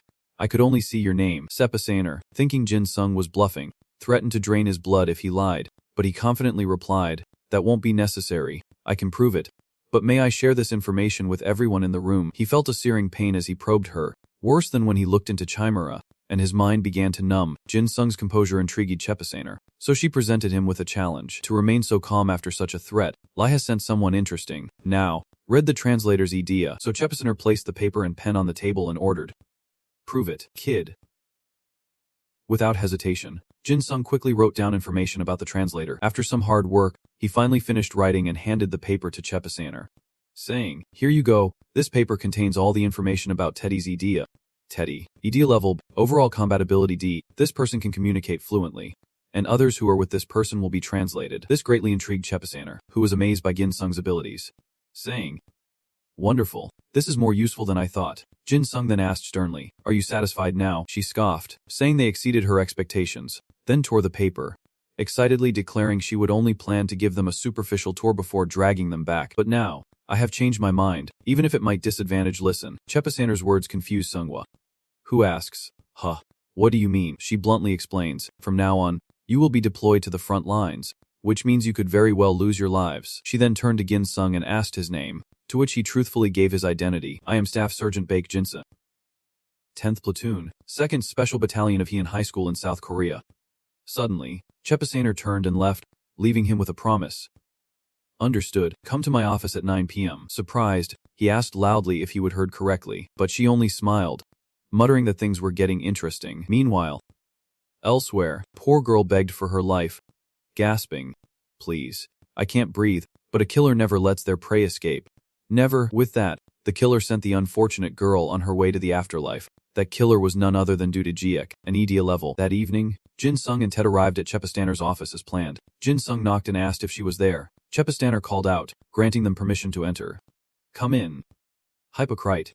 Jin Sung, hearing this, opened the door and entered. Asking for permission to enter, his eyes fell upon her, seated on the sofa, working. Not bothering to greet them, she casually told them to sit anywhere, and as he was about to speak, she cut him off, saying, "Just call me sister. Everyone in our unit does." Since Sepasaner asked him to call her sister, he hesitantly asked, "Sister, why are you calling me that?" And then she questioned him, "Hypocrite, who else knows you can read idea? The data Leixin sent me does not mention that skill of yours, so Leixin does not know either." And he hesitates, saying maybe yes, maybe no. His answer prompts Sepasaner to sigh. What an indecisive answer. Suddenly, she gives an inscrutable smile and bluntly suggests, "Hypocrite, join my unit." Jin Sung can hardly believe his ears and asks if he heard correctly, prompting Sepasaner to repeat herself. She repeats her offer, join Delta Force. Jin Sung refuses, saying he already belongs to a different team. But Sepasaner won't take no for an answer, revealing that she leads Delta Force. She hands Jin Sung a stack of documents, suggesting they discuss this later. After he puts out the immediate fire, Sepasaner revealed that they would identify the John Wayne Gacy impersonator at JFK Airport and the Zodiac Killer impersonator at the brothel. Then assign Jin Sung his mission, infiltrate the target locations and use his ADA to identify any suspicious EDAs. Perhaps you should look for EDAs that resemble a razor blade. The next day, at John F. Kennedy International Airport. The usual hustle and bustle made Jin Sung's team click their tongues in dismay. It was all too normal. Jin Sung rubbed his tired eyes and complained, "I do not even know how many days it has been, my eyes are so dry." Beside him, Du-hong, despite constantly eating, continued to sigh, exhausted. Seo-hua worriedly advised Jin-sung. Team leader, why do not you rest? If you collapse, this mission will fall apart. Just then, Chepastaner appeared and assigned Jin-sung's team a mission in a slum that had occurred an hour ago. A suspect, possibly the heavenly demon cult leader, has been apprehended. I require all of you to continue surveillance and remain on standby. Furthermore, she requested Jin-sung and Teddy to follow her, saying, I need Fi Yiji and Nguyen Thianjia with me. Let us go. Hearing her call, Jin-sung quickly followed, saying, coming. Having to watch the airport for hours, Jin-sung's eyes grew wary, prompting Chepastaner to suggest he rest, but Jin-sung refused, insisting he was fine. Hearing that, she did not press further and asked directly about the job. Any new information? He blurted out, no. Then wondered, but how was the cult leader suddenly arrested? It is like they fell from the sky. Even Chepastaner herself did not know, so she simply explained, I do not know, his appearance is too difficult to explain. I have to see for myself. My 4th unit has successfully sealed off the slum. We can meet him. Just then, the radio announced that serial killings were occurring throughout the city, with over 90% of the killers matching the list. Jin-sung was stunned and called out, Sis, this? Chepastaner is now furious that their confidential information has been leaked. They are onto us. The information was leaked somehow, and it seems we have a mole. The radio reports that a particularly large number of killers have appeared at John F. Kennedy Airport, and local police forces are unable to contain the situation due to lack of manpower. Hearing this, Jin-sung panicked and tried to get up, realizing the kids were there, but Chepastaner pushed him back down, reassuring him to stay calm. She promised him she would take care of it in a flash, just as her subordinate's voice came through the radio. Requesting orders. Without hesitation, she issued a series of stern and decisive commands. Units 1 and 3, suppress as many killers as possible, using lethal force if necessary. Unit 2, lock down all exits so no one escapes. The person on the other end of the line then asked for her opinion. What should we do about the airport? Chepastaner smirks ominously and replies, I am coming. She puts down the radio, then angrily kicks her leg, summoning bats from nowhere, fueled by her rage. It has been a while since I have been stabbed in the back like this, so I want to go on a solo mission. The bats fly wildly, terrifying Jin-sung, who shouts, Bats. There are bats in the car. This attitude of yours is annoying me. Chepastaner said, turning around, you do not like bats. Jin-sung did not dare say he did not like them, so he just mumbled, not really, but suddenly, Chepastaner smiled contentedly and said, that is a relief. She summons more bats, then grins with delight, declaring, it is hunting time. Volunteers, translate and find the heavenly demon cult leader. I will let Unit 4 accompany you. Surrounded by the bats, Jin-sung cries out in fear, begging, please, I want to go to the airport too. But before he can react, the bats envelop Chepastaner and teleport her away. Then, strange light appears inside the car, while at the airport docks. Things are looking chaotic. Jo-hong and Siwonghwa are being chased by monsters, with Jo-hong screaming in terror. Clearly, they are waiting for Chepastaner to leave. Annoyed by his yelling, Siwonghwa snapped back, if you have time to scream, use it to run faster. Just as he finished, the monsters attacked, but he dodged in time, yelling, die, die, die. The technique that allows him to dodge those attacks is his trajectory-snatching eyes, an EDA B+ skill that focuses his vision on a single object to determine its speed and direction. But ordinary people do not have his skills, and they are all getting hit. Some only have time to cry out, help me. The situation makes Zizan click his tongue in annoyance before yelling, hey, squinty eyes. Are you just going to keep running? Phil, busy dodging knives, still manages to say, senpai, while I am evading and distracting them. Please run. This makes Zizan furious, and he yells, you can see they are just C-rank awakened, and you still want me to run. But before he could fully vent his anger, the Hummer chimed in, urging him to leave, promising to heal him. Trapped in a corner, he could do nothing but fume. Zizan stomped over to Jo-hong and loudly commanded, come here and go bankrupt. Zizan was a little chubby, so he ran a bit slow, but he tried his best. I am coming, just a little slow. Okay, I am not the only one gaining weight. Without wasting any time, he quickly uses his ability to bankrupt. I am not the only one gaining weight, increasing his and his opponent's weight, as well as the weight of all the weapons the opponent is equipped with, up to 20 times. While waiting for the water to reach him, Zizan gets into position. As the water reached him, he smugly praised himself. Excellent. Then, he used his skill, Dissolve, to free an object stuck in the area, EDA B rank, allowing him to use anything on the ground as a weapon. Instantly, an ordinary rock transformed into a weapon, delighting him so much that he exclaimed, perfect. Just then, a warning sounded, Crap, some guys are running this way. While Phil was busy fighting off the C-rank monsters, Zizan took a hit to the waist. What a cheap shot. Phil saw it happen and paled, calling out, "Senior." After a moment of shock from the surprise attack, Zizan angrily slams a stone shield into the C-class monster that ambushed him, yelling, "Get out of my face." He is left panting after the blow. His eyes fell on his wounded waist, and he lamented helplessly. What is this? How embarrassing. Elsewhere, a brawl was also unfolding, as Ong had just treated a monster to his devastating punch. Meanwhile, Phil and Seowa were horrified to see Zizan fall, rushing to his side and shouting, "Zizan, Senior, do not pass out. Senior," though dizzy from the attack. Zizan retorted, "Shut up. You idiot. I am not gonna die." Yunhua quickly checks Zizan's wound, activating his healing ability, his hands transforming into scissors to stitch the injury closed. A ranked ED ability. Each of his hands transforms into a pair of scissors, stitching up any wound in a single pass, even those considered irreparable, though internal injuries are beyond his skill. As he activates his ability, his hands become scissor-like claws, and he gently says, "I will heal you right away." Seung-ho carefully moved the scissor-like hands towards Zizan's wound, and threads suddenly appeared, stitching it closed. The wound was neatly and cleanly soon shut, and Seung-ho said with satisfaction, "Done." Even so, he reminded Zizan, who was drawn to the screams, that he would only stitched up the wounds, and the internal injuries remained, so not to overdo it. Now, everything became terrifying as the madden turned into monsters, attacking civilians. While the innocent were helpless to resist, these events compel Zizan to act, regardless of his bleeding wound. Don't overdo it, that'll be tough. He quickly uses his skill, disassembling an object stuck in the area. Right now, Zizan is more fired up than ever, and with a weapon in hand, he eagerly charges forward, yelling, "Let us go, you bastards." Seeing this, Seowa sighs, "Can't you just rest, Senior? Or do you want to die first?" Despite his words, he does not stop Zizan, knowing the enemy's relentless advance, and even Du Hong, usually one to slack off, is now on the front lines. Perhaps I should lend a hand as well. Even so, Seowa frowned, seeing them as nothing more than a ragtag group driven by fighting spirit alone. He closed his eyes, trying to calm himself. A figure appears in his mind, shouting that running is pointless. Jin Sung, in some past circumstance, had earnestly advised him, "You have a good idea, far better than mine. If you nurture it, you can unlock its true potential." This revelation fuels Seowa in the present, and he grits his teeth, bravely surging forward. Jin Sung vows to try his best as well. Amidst the fierce battle where Seowa's group struggles against the out-of-control monsters, after fighting for a while, Ji Jin, exhausted, lamented that they never seemed to end. Just then, someone praised them, saying they were doing a great job. A swarm of bats suddenly appears, startling Du Hong, who cries out, "Bats." I can hear Lord Chepes Sanner's voice in the swarm. Chepes Sanner's subordinates quickly recognized who the bats above belonged to, exclaiming with joy, "Bats. Darkness. And mist. It can't be. Lord Chepes Sanner is here." Chepes Sanner emerges from the swarm of bats, a vampire.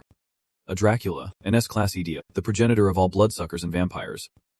A legendary, immortal monster, whose true form is a swarm of bats, darkness, and mist, with transcendent abilities.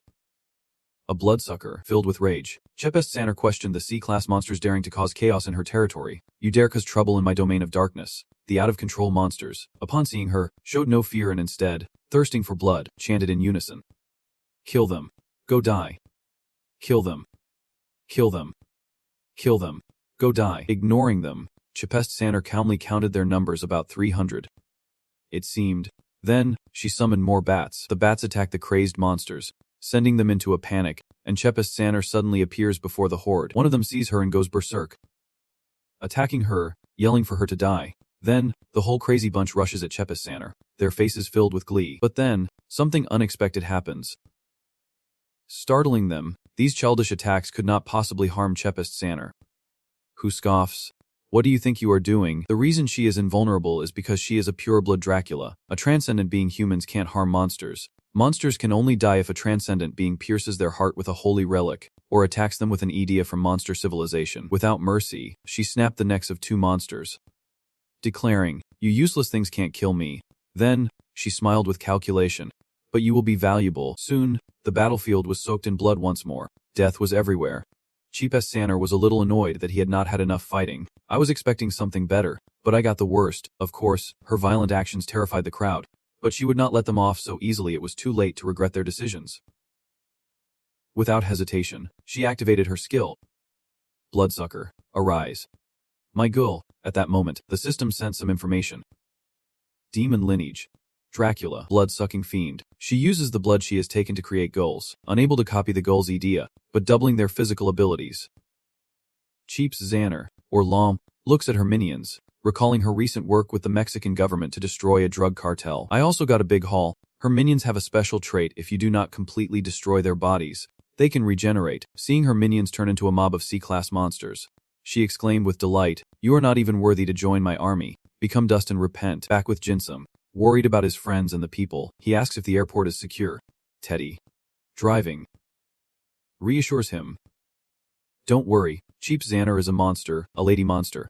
That is, still concerned, Jinsung suggests to Teddy that they should fight, but Teddy dismisses the idea, insisting they follow orders, though Jinsung wants to say more. But of course, he would not give him a chance to betray the mission Cheap Xander had given him.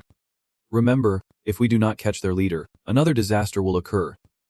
Understand? Feeling helpless, he complies, saying, "Understood." The car speeds down the road. The streets should be bustling, but today there is not a soul in sight, making Jinsung uneasy. It is too quiet, is not it? Teddy agreed, saying, "Yeah, it is strangely quiet." Just then, a voice crackled over the radio. "This is Delta Force Unit 4. We have located Vrady Cheap Xander's vehicle. Is this the correct target?" The question made Jinsung wonder target. But then, the voice on the radio issued a strange command. "Get out of the car and move to the left. In 30 seconds. There will be an opening. We will meet you there." Over and out. No explanation given. The person on the other end abruptly disconnected. Obeying the order, Teddy quickly stopped the car, and Jinsung got out, explaining that he could not get a response when he tried to contact the person on the radio. He wanted to check things out, but Teddy stopped him, urging him to turn back, saying he had a bad feeling about this. But of course, he stubbornly does as he pleases. They are fighting with everything they have, and we need to do something too. Seeing him rush headlong into danger, Teddy helplessly chases after him. "Hey, wait for me." After a while, Jinsung sensed something was wrong, something was not right. Teddy had realized it earlier, and now he felt it too. Why were there so many gaps? Jinsung suddenly stopped, startled by something he saw, then bolted off, causing Teddy to yell, "Hey, what is wrong? Don't go off on your own." Ignoring everything around him, Jinsung ran, thinking, I knew something was off. He recalled the detail in the walkie-talkie message they would name themselves as 4th Unit Delta Force, and remembered his conversation with Cheap Xander. Sister. He thinks, they have tricked us. Someone leaked information. The enemy is among us. He focuses on one detail. They call Laji Cheap Xander's sister, which contradicts what Cheap Xander said before. Call her sister, that is what everyone in the unit does, plus the fact that they mentioned me as a target. Jinsung could only conclude that this was a trap. As he raced towards the decimated Delta 4 unit, he urgently commanded them to retreat, determined to prevent further losses and seize the opportunity to destroy the Finfook organization. He realizes these men are the core force, experienced veterans of Vlado's elite guard. At the same time, the leader and Jack are also present, and he slyly whispers into Jack's ear, "Kill them." Her presence made Jinsung realize why Delta 4 had been deceived. Their experience had clouded their judgment regarding the orange-haired girl. Now, Jack's bloodlust awakens. She smiles with delight, pulls a razor from her pocket, and says, "Of course." The system quickly sends information about her, Jack the Rip Year. Codename Idea, overall combat ability, a serial killer from the 20th century. He was so famous that many copycat stories and distorted versions of his tale emerged later on. After reading the intel, Jinsung panics, realizing Delta 4 is no match for her. Damn. Her power is overwhelming. Delta Force can't handle that woman, and I sense more enemies on the way. We need to retreat now. As he predicted, she is now slaughtering the Delta 4 team. They can't keep up with her speed. Where is she? Don't tell me she is behind us. Finally, each of them receives a sudden, fatal stab from her. The killing intoxicates her, and she strikes with unrestrained glee, reveling in their demise. Just then, someone unexpectedly struck her back, and she was held down for a 2-on-1 assault by Delta 4. Of course, she was not scared, but laughed, saying, "I can see through your movements. Can't I?" At which point the system sent an explanation for that arrogant statement. After killing someone, she can absorb 1/3 of their physical abilities, totaling 151. As soon as these words were spoken, she mercilessly dealt with the person who dared to restrain her. Amidst the chaos, a voice cries out, "Retreat."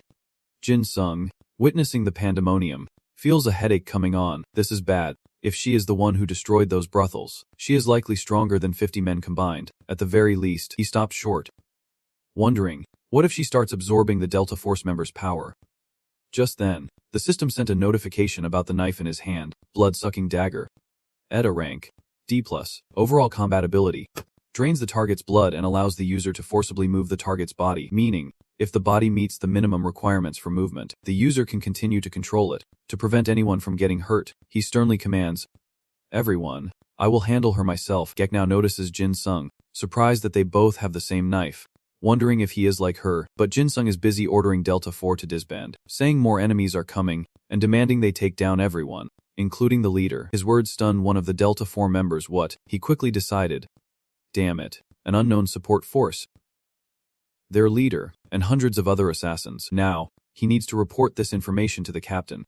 And so, Delta 4 followed Jin Sung's request and withdrew en masse, retreating and regrouping as ordered. As he watched them leave, Jin Sung felt he had things under control perfect. They would have avoided the worst-case scenario. His eyes turned to Jack, who was screaming madly. Now, only this woman remained. Unbeknownst to them, Jack's scream held power, creating a barrier that instantly killed those within its circle. The system identified the cause. Each sacrifice granted her physical strength, now at 152, with an added effect of causing suffocation in a localized area. This scene delights Jack, who asks mockingly if he is alright, but Jin Sung replies with a chilling, calm voice, knowing he must make a quick decision, as prolonging things here will do no good. Just as he and Jack were about to attack each other, the cult leader spotted him in the distance and recognized him as that Asian kid who had been constantly ruining their plans. At that moment, Jin Sung sensed his presence and turned around. The two devils glared at each other like mortal enemies, but Jin Sung had the edge, reeking of fresh blood. It terrified the cult leader. I have seen plenty of killings, but I have never seen such bloodlust in anyone's eyes. He hated feeling oppressed like this, so he roared in fury,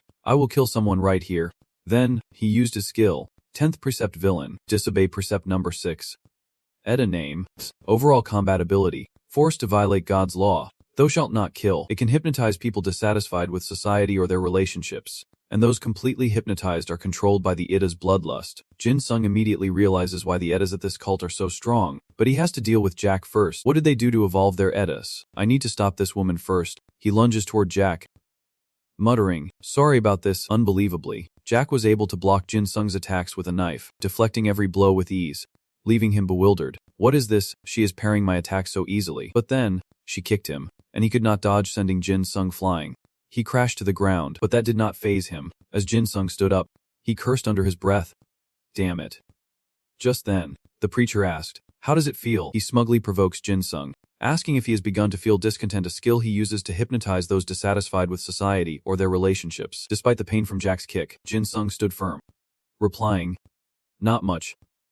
The priest, now arrogant, threatened him. "You have two choices, work for me, or become Jack's prey." Intrigued, Jin Sung asked, "So, what kind of goal will your idea turn me into?" His words revealed to the cult leader that Jin Sung knew everything, piquing his interest even further. "You have deciphered my idea already." How quick. He assumed Jin Sung was joking and did not intend to answer, but Jin Sung was serious. "Then do it." His attitude surprises the priest, who blurts out, "What?" But ignoring his shock, Jin Sung insists on knowing what he will become after being infected with his idea. His desire to become a ghoul amuses the priest, who happily obliges. Very well. Furthermore, he offered Jin some sincere advice. He saw great potential in him, potential to surpass human limitations, urging him to free himself from human morality.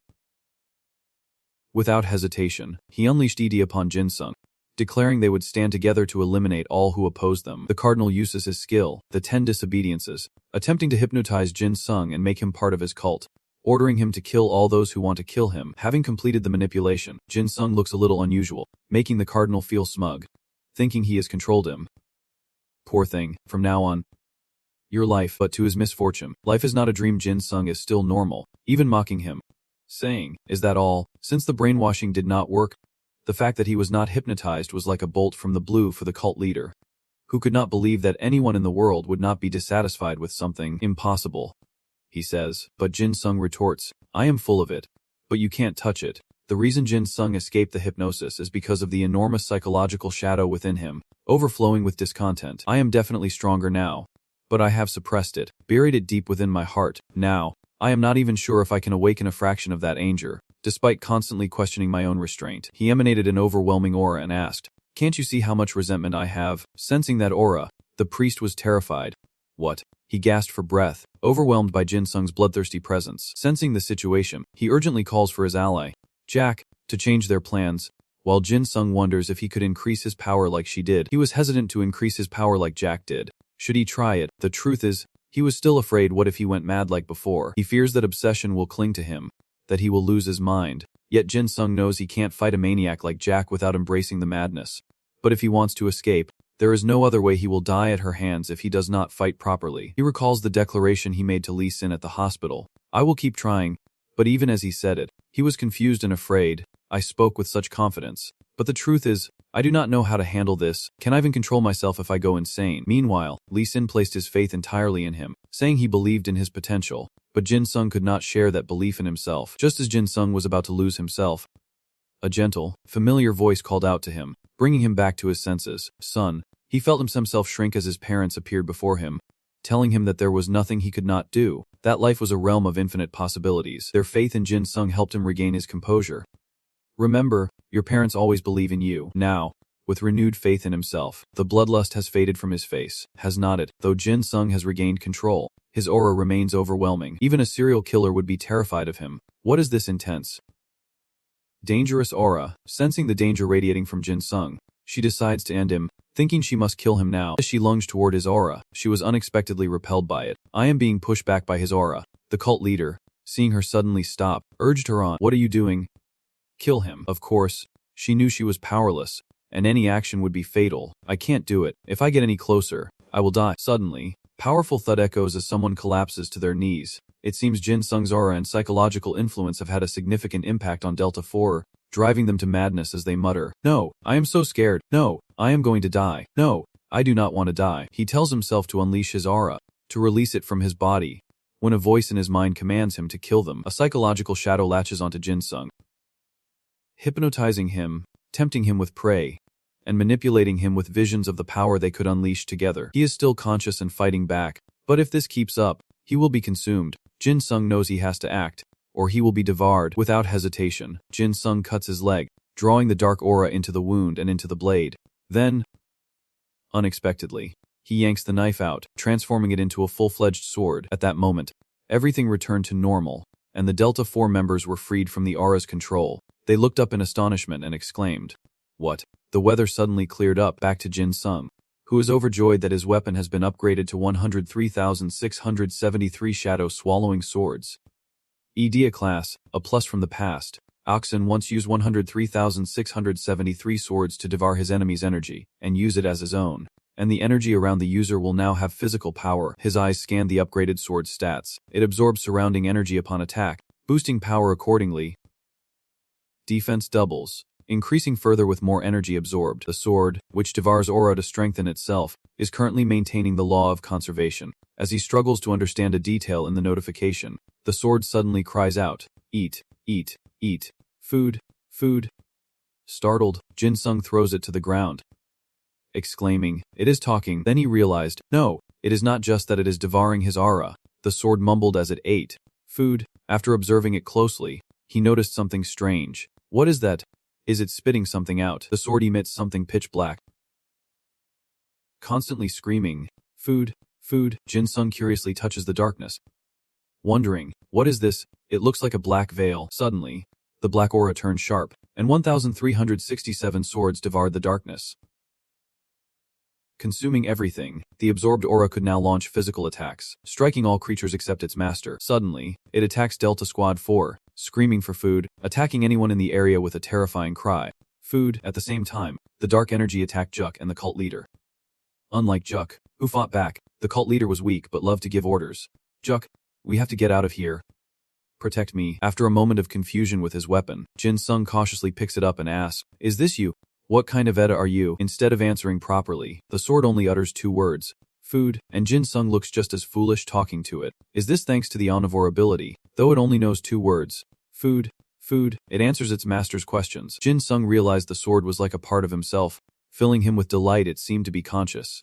And since it responded to him, perhaps it was a fragment of his soul. Unbelievable that this thing was a part of him. And so, he quickly gave it a name. "From today on, you shall be known as Omnivore." While he was busy admiring his new pet, Rake unexpectedly tried to sneak up from behind. "Die, monster." Omnivore quickly sensed her action and cried out a warning, "Food." Understanding its signal, Jin Sung turned around. Before he could react, Omnivore unleashed a wave of dark energy, blocking Rake's attack and protecting him.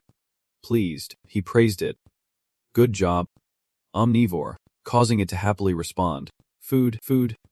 Suddenly, It thrashes and cries out, startling him food, but then the system sends an explanatory notification. The sword devours darkness, absorbing the surrounding aura, and amplifying the user's power with each strike. When defending, its defensive power doubles, and the more aura it absorbs, the higher that percentage climbs. As the omnivore devoured the dark energy, Jin Sung realized something else. It was not just his own. It could devour everyone's dark energy in the room. No, at least to them. This weapon is a natural enemy, a fact that fills him with glee as he points his sword at Jack and taunts. What would your soul circle say in a situation like this? How pathetic. Provoked, Jack explodes, accusing Jin Sung of fighting dirty.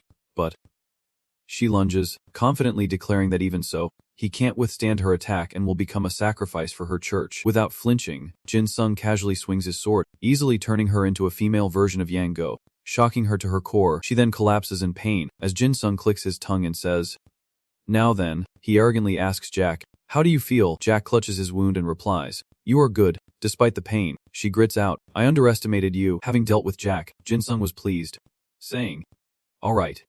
One down." Then, he planned to take care of the cult leader, saying, "Now for the big cheese." Seeing the cult leader run faster than a rabbit toward a certain direction, he mused, "That is the only exit. Looks like I won't have to lift a finger."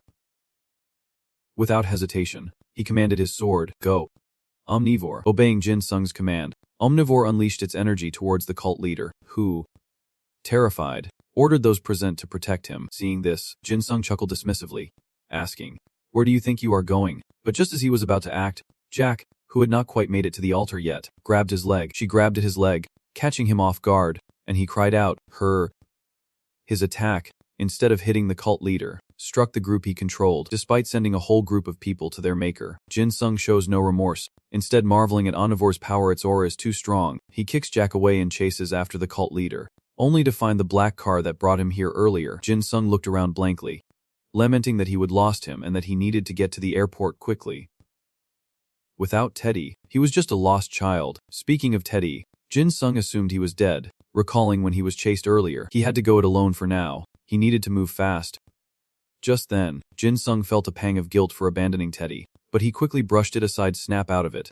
He did not have time for this. Jin Sung quickly decides on his next move, find his sister and check on everyone. But as he reaches for his phone to call Pastaner, he realizes, how can he contact her? He does not even speak English. Jin Sung looked at Omnivore, an idea forming in his mind. It was worth a shot. Anything was better than nothing. He then unleashed his pheromones. Then, Jin Sung urged the Omnivore to scream louder, promising to feed it if it could be heard. Obeying, the Omnivore roared, "Food, food, food, food." It screams just 2 words, "Food." Jin Sung waits in silence. And then, from the sky, a swarm of bats appears. The bats swarmed Jin Sung, who resisted but did not kill them, and Pastaner emerged from the swarm. She suddenly embraced Jin Sung, surprising him so much that he cried out, "Sis," and she happily replied, "I am so glad you are alive." She then expressed her concern upon hearing about the attack on him and Delta Squad, saying, "I'm sorry. When I heard Division 4 was destroyed, I thought you were dead. I thought my mistake had killed you." Jin Sung quickly replied, "No, I'm sorry. I could not protect the team, and I lost the target." But Pastaner insists it is her fault for sending him, and she is relieved he is alive. Just then, Omnivore approaches, calling out to her as if to get her attention. "Food." Sure enough, she noticed it and said with interest, "Is this your idea?" Jin Sung, "It is a little fierce, but very cute." Without further ado, Jin Sung quickly asks about his friends, if the people at the airport are okay. Pastaner says without hesitation that they are safe, but they are on their way to stop the leader's plan. And of course she will go with them, so they should talk as they go. Her words shocked Jin Sung, who grabbed her wrist and exclaimed, "What do you mean?" He wondered how the patriarch could act so soon after barely escaping with the loss of so many apostles. Jin Sung's surprise confused Pastaner, who revealed, "The translator came back and told me you were in danger from assassins. He even detailed how you learned of the leader's plan." Pastaner's words, he caught a detail. The translator. Did she mean Teddy? She quickly confirmed and asked, "Yes. Is there a problem?" Now, Jin Sung began to suspect this man. Teddy is still alive. How could an ordinary man with no powerful ETA survive among hundreds of assassins? Furthermore, how did he know about the Grandmaster's plan when he was standing right in front of him? Just then, Pastaner presented a ring, explaining that Teddy had given it to him, saying that wearing it would allow them to communicate without him immediately prompting a system notification about the ring's abilities. The Ring of Carnage allows the wearer to communicate with anyone, regardless of language, and can extend this ability to others nearby for a short time. This only deepens Jin Sung's panic, as he realizes Teddy's original Eda is vastly different from what it is now. His Eda. Wait, before it only had simple translation abilities. Fearing something bad has happened, Jin Sung urgently asks, "Where is he? Where is he?" Unaware of the danger, Chae-Pitsana reveals that Teddy accompanied Jin Sung's team to Zyker's prison, news that sends Jin Sung into a panic. His comrades imprisoned. Impossible. His somber expression made Chae-Pitsana uneasy. What is wrong? Tell me. But Jin Sung was lost in thought, fearing that he had used disgruntled prisoners to attack his comrades. Jin Sung then asks about the prison's population, specifically how many death row inmates are there, to which Chae-Pitsana estimates around 3,000. This number nearly floors Jin Sung. 3,000. If his suspicions are correct, and the man is controlling their minds, he will have 3,000 more killers at his disposal. Knowing what the cult leader would do, he urged them to stop him to prevent a bloodbath. If that happened, the whole city would be paralyzed by his cult. They had to get to that prison immediately. Seeing his panic, Chae-Pitsana reassured him. Calm down, we are on our way. Suddenly, Omnivore cried out twice, "Food, food." Just then, Chae-Pitsana's radio crackled with a signal. Meanwhile, in Beijing, as chaos erupted and terrified screams filled the air, a child in its mother's arms cried out, "Mommy, what is that?" The monster ranked third in Daniel Emerson's Book of Monsters that threaten humanity, and something massive appeared on the rooftops, sending people into a terrified frenzy. The monster, according to the system, is the third-ranked EDSS from Daniel Emerson's book. In response, the world's strongest, Siolan, and SSS-ranked Edia wielder, tried to stop it. Siolan, the world's strongest, fought fiercely against the monster, whose claws could shatter the earth with a mere scratch. But the sudden appearance of another formidable monster created chaos, attacking everyone, including Xiaolan and the third-ranked monster. The third-ranked monster died without resistance, and with such overwhelming power, even Xiaolan and SS-ranked Edia were helpless, leaving the government no choice but to request mandatory assistance from all S-ranked individuals worldwide. Even Chae-Pitsana received the support notification, and she was bewildered by it. A mandatory support order. According to reports, the mandatory support order, an order only an international organization can issue to resolve global threats, dictates that representatives from each nation must participate in resolving the international organization's designated global threat. 80% of nations have agreed to this treaty. Secondly, the alarm is accepted if at least two S-class individuals die within 24 hours. Third, the death of an S-class individual triggers a red alert. And fourth, threat to humanity's peace constitutes a special emergency, requiring at least one of these three conditions to proceed. Chae-Pitsana Junze trembled with fear, struggling to ask herself what had happened in China, her state alarming Jin Sung, who anxiously called out to her. Meanwhile, her phone displayed an urgent notification, an emergency alert. Today, Friday. When this message was sent, Siolan, an SS-class combatant, has been confirmed dead, fulfilling the third condition, and the monster that killed him is classified as a global threat, so a call to arms has been issued. Good luck to us all. Seeing Chae-Pitsana so panicked for the first time, Jin Sung anxiously asked, "Sis, what is wrong?" Despite his shaking, she was consumed by one thought. Impossible. Xiaolan is dead. The only SS rank in China. Shaking her did nothing, so Jin Sung raised his voice, asking what was wrong with her phone. Chae-Pitsana finally spoke his name. Jin Sung. She asked sternly if he was worried about Teddy's betrayal and the cult leader's arrival at the prison to preach, which he quickly confirmed, adding that around 3,000 assassins could be released in New York. Suddenly, the interrogation intensified, with Chae-Pitsana pressing, "How much damage do you think there'll be? Will New York be destroyed?" Seeing her grave expression, Jin Sung was confused, saying, "Surely not that much. What is on your phone?" Without hesitation, she reveals that the world may end, an immeasurable threat to humanity's very existence. Information that leaves Jin Sung in disbelief. What is happening? Chae-Pitsana did not answer, her eyes fixed on her phone, her mind racing with questions. The U.S. President's number. They must have been informed. They are deploying all the SS ranks to the battlefield while an SS rank just died. This is too dangerous. Then, suddenly placing her hand on Jin Sung's shoulder, Chae-Pitsana coldly declared, "I can't go to the prison." These words shocked Jin Sung, who shouts, "What? I do not know what happened, but a traitor is heading to the prison with my teammates. This is an emergency." As he insists they need her there, Chae-Pitsana suddenly grabs his hand and says, "We believe in you." She then hands over control of her army to him, saying, "I am giving you full control of my army. Go to the prison, stop the cult leader, and save your friends." As she speaks, She places a ring in his hand, the ring of the Slaughter King. Hearing Chi Pazaner offer him full command, Jin Sung asks what will happen to her, and she replies that she is going to Beijing. Before teleporting, she asks him to promise to avenge Squad 4, asking if he can do that without hesitation. He declared with unwavering resolve, "Yes, leave it to me." Chi Pazaner, pleased with Jin Sung's confidence, replied, "Good, then I will trust the boy likes and brought." Before leaving, she urged him to save the lives of those in danger, and to do his best. Jin Sung agreed, and as she teleported to China, she declared, "I am counting on you." Later, at Vickers Island prison, Jin Sung is escorted to the location. But as he is about to ask the mayor about Han's situation, the mayor suddenly stands and says, "You have finally arrived." As he mentioned that Chi Pazaner had told him about Jin Sung, Jin Sung extended his hand for a polite greeting. "Yes, I am Jin Sung."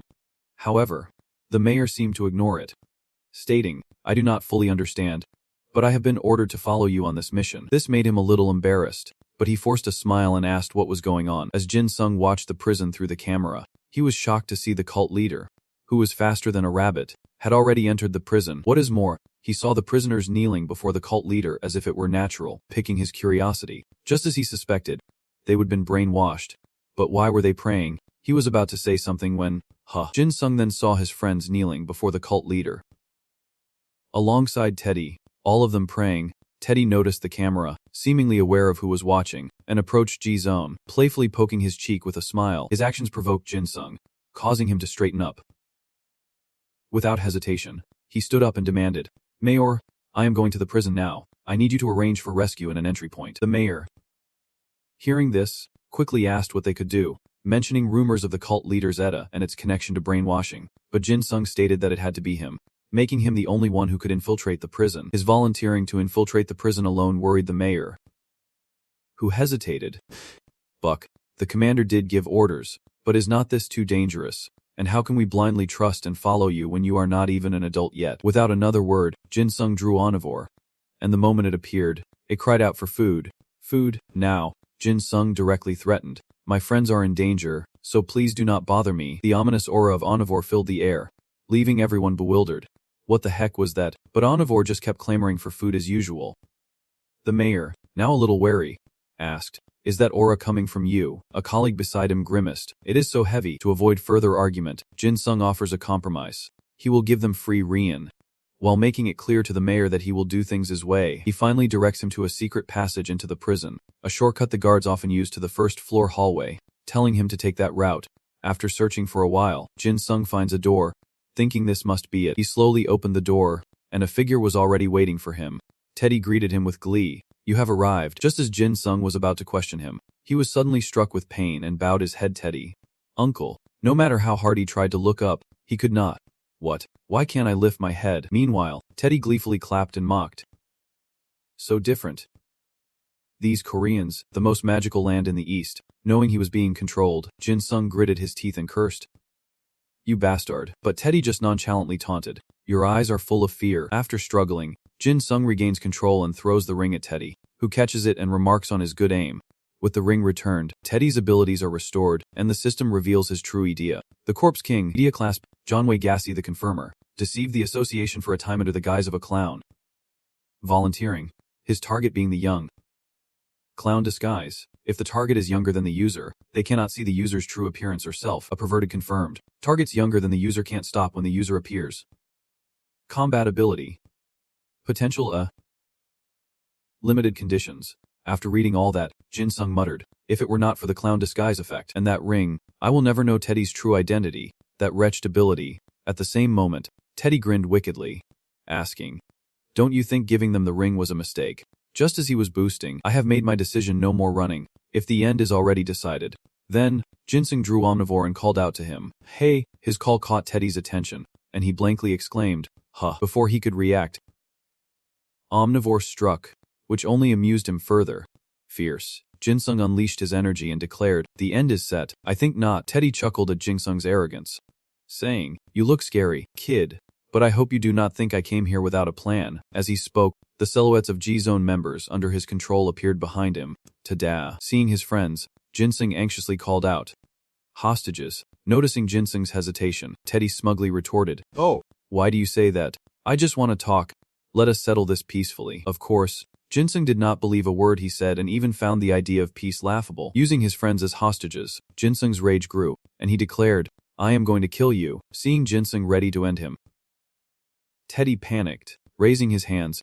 Wait, I am just a messenger to the leader." Of course, Jinsung had no intention of letting him lead the way. He just wanted him to pay for provoking him. "I will go myself, and you will die here." Jinsung's aura enveloped Teddy, terrifying him into silence, but he still managed to flip Jinsung off and curse. "You bastard." Driven mad, Jinsung was ready to end it all. No questions asked, die. But before he could act, Teddy controlled the Jian and Gi Hong, forcing them to harm themselves, which shocked him into stopping. Damn it. The bloodline, turning to the others. He saw they were the same, and he panicked. Ji Jin, Vin, Si Hong was, realizing he could not fight him head-on. He had to think of another way Teddy could not control them, meaning his master is watching from somewhere. If that is true, they are in real danger. Jinsung finally gives in to Teddy's demands, agreeing to do as he says and to hurry up. Seeing that he had obeyed, Teddy was extremely pleased. Very pleased, he grinned triumphantly at Jinsung. "Let us continue." Before leaving, he warned Jinsung not to follow him if he wanted his friends to be safe, leaving Jinsung seething. He realized that he could not save them unless he found the mastermind, but he is at a disadvantage and can't do anything. If he misses this chance, he will truly die here. Jinsung follows Teddy somewhere, and a blinding light forces him to shield his eyes. The light emanated from a glass-encased building, and as Jinsung stood in confusion, everyone around him suddenly knelt in reverence. Familiar laugh startles Jinsung. That voice. The self-satisfied Yang Yang greets him. Pleased to see him again. Jinsung uttered 2 words. Cult leader, before the man asked him how his experience had been.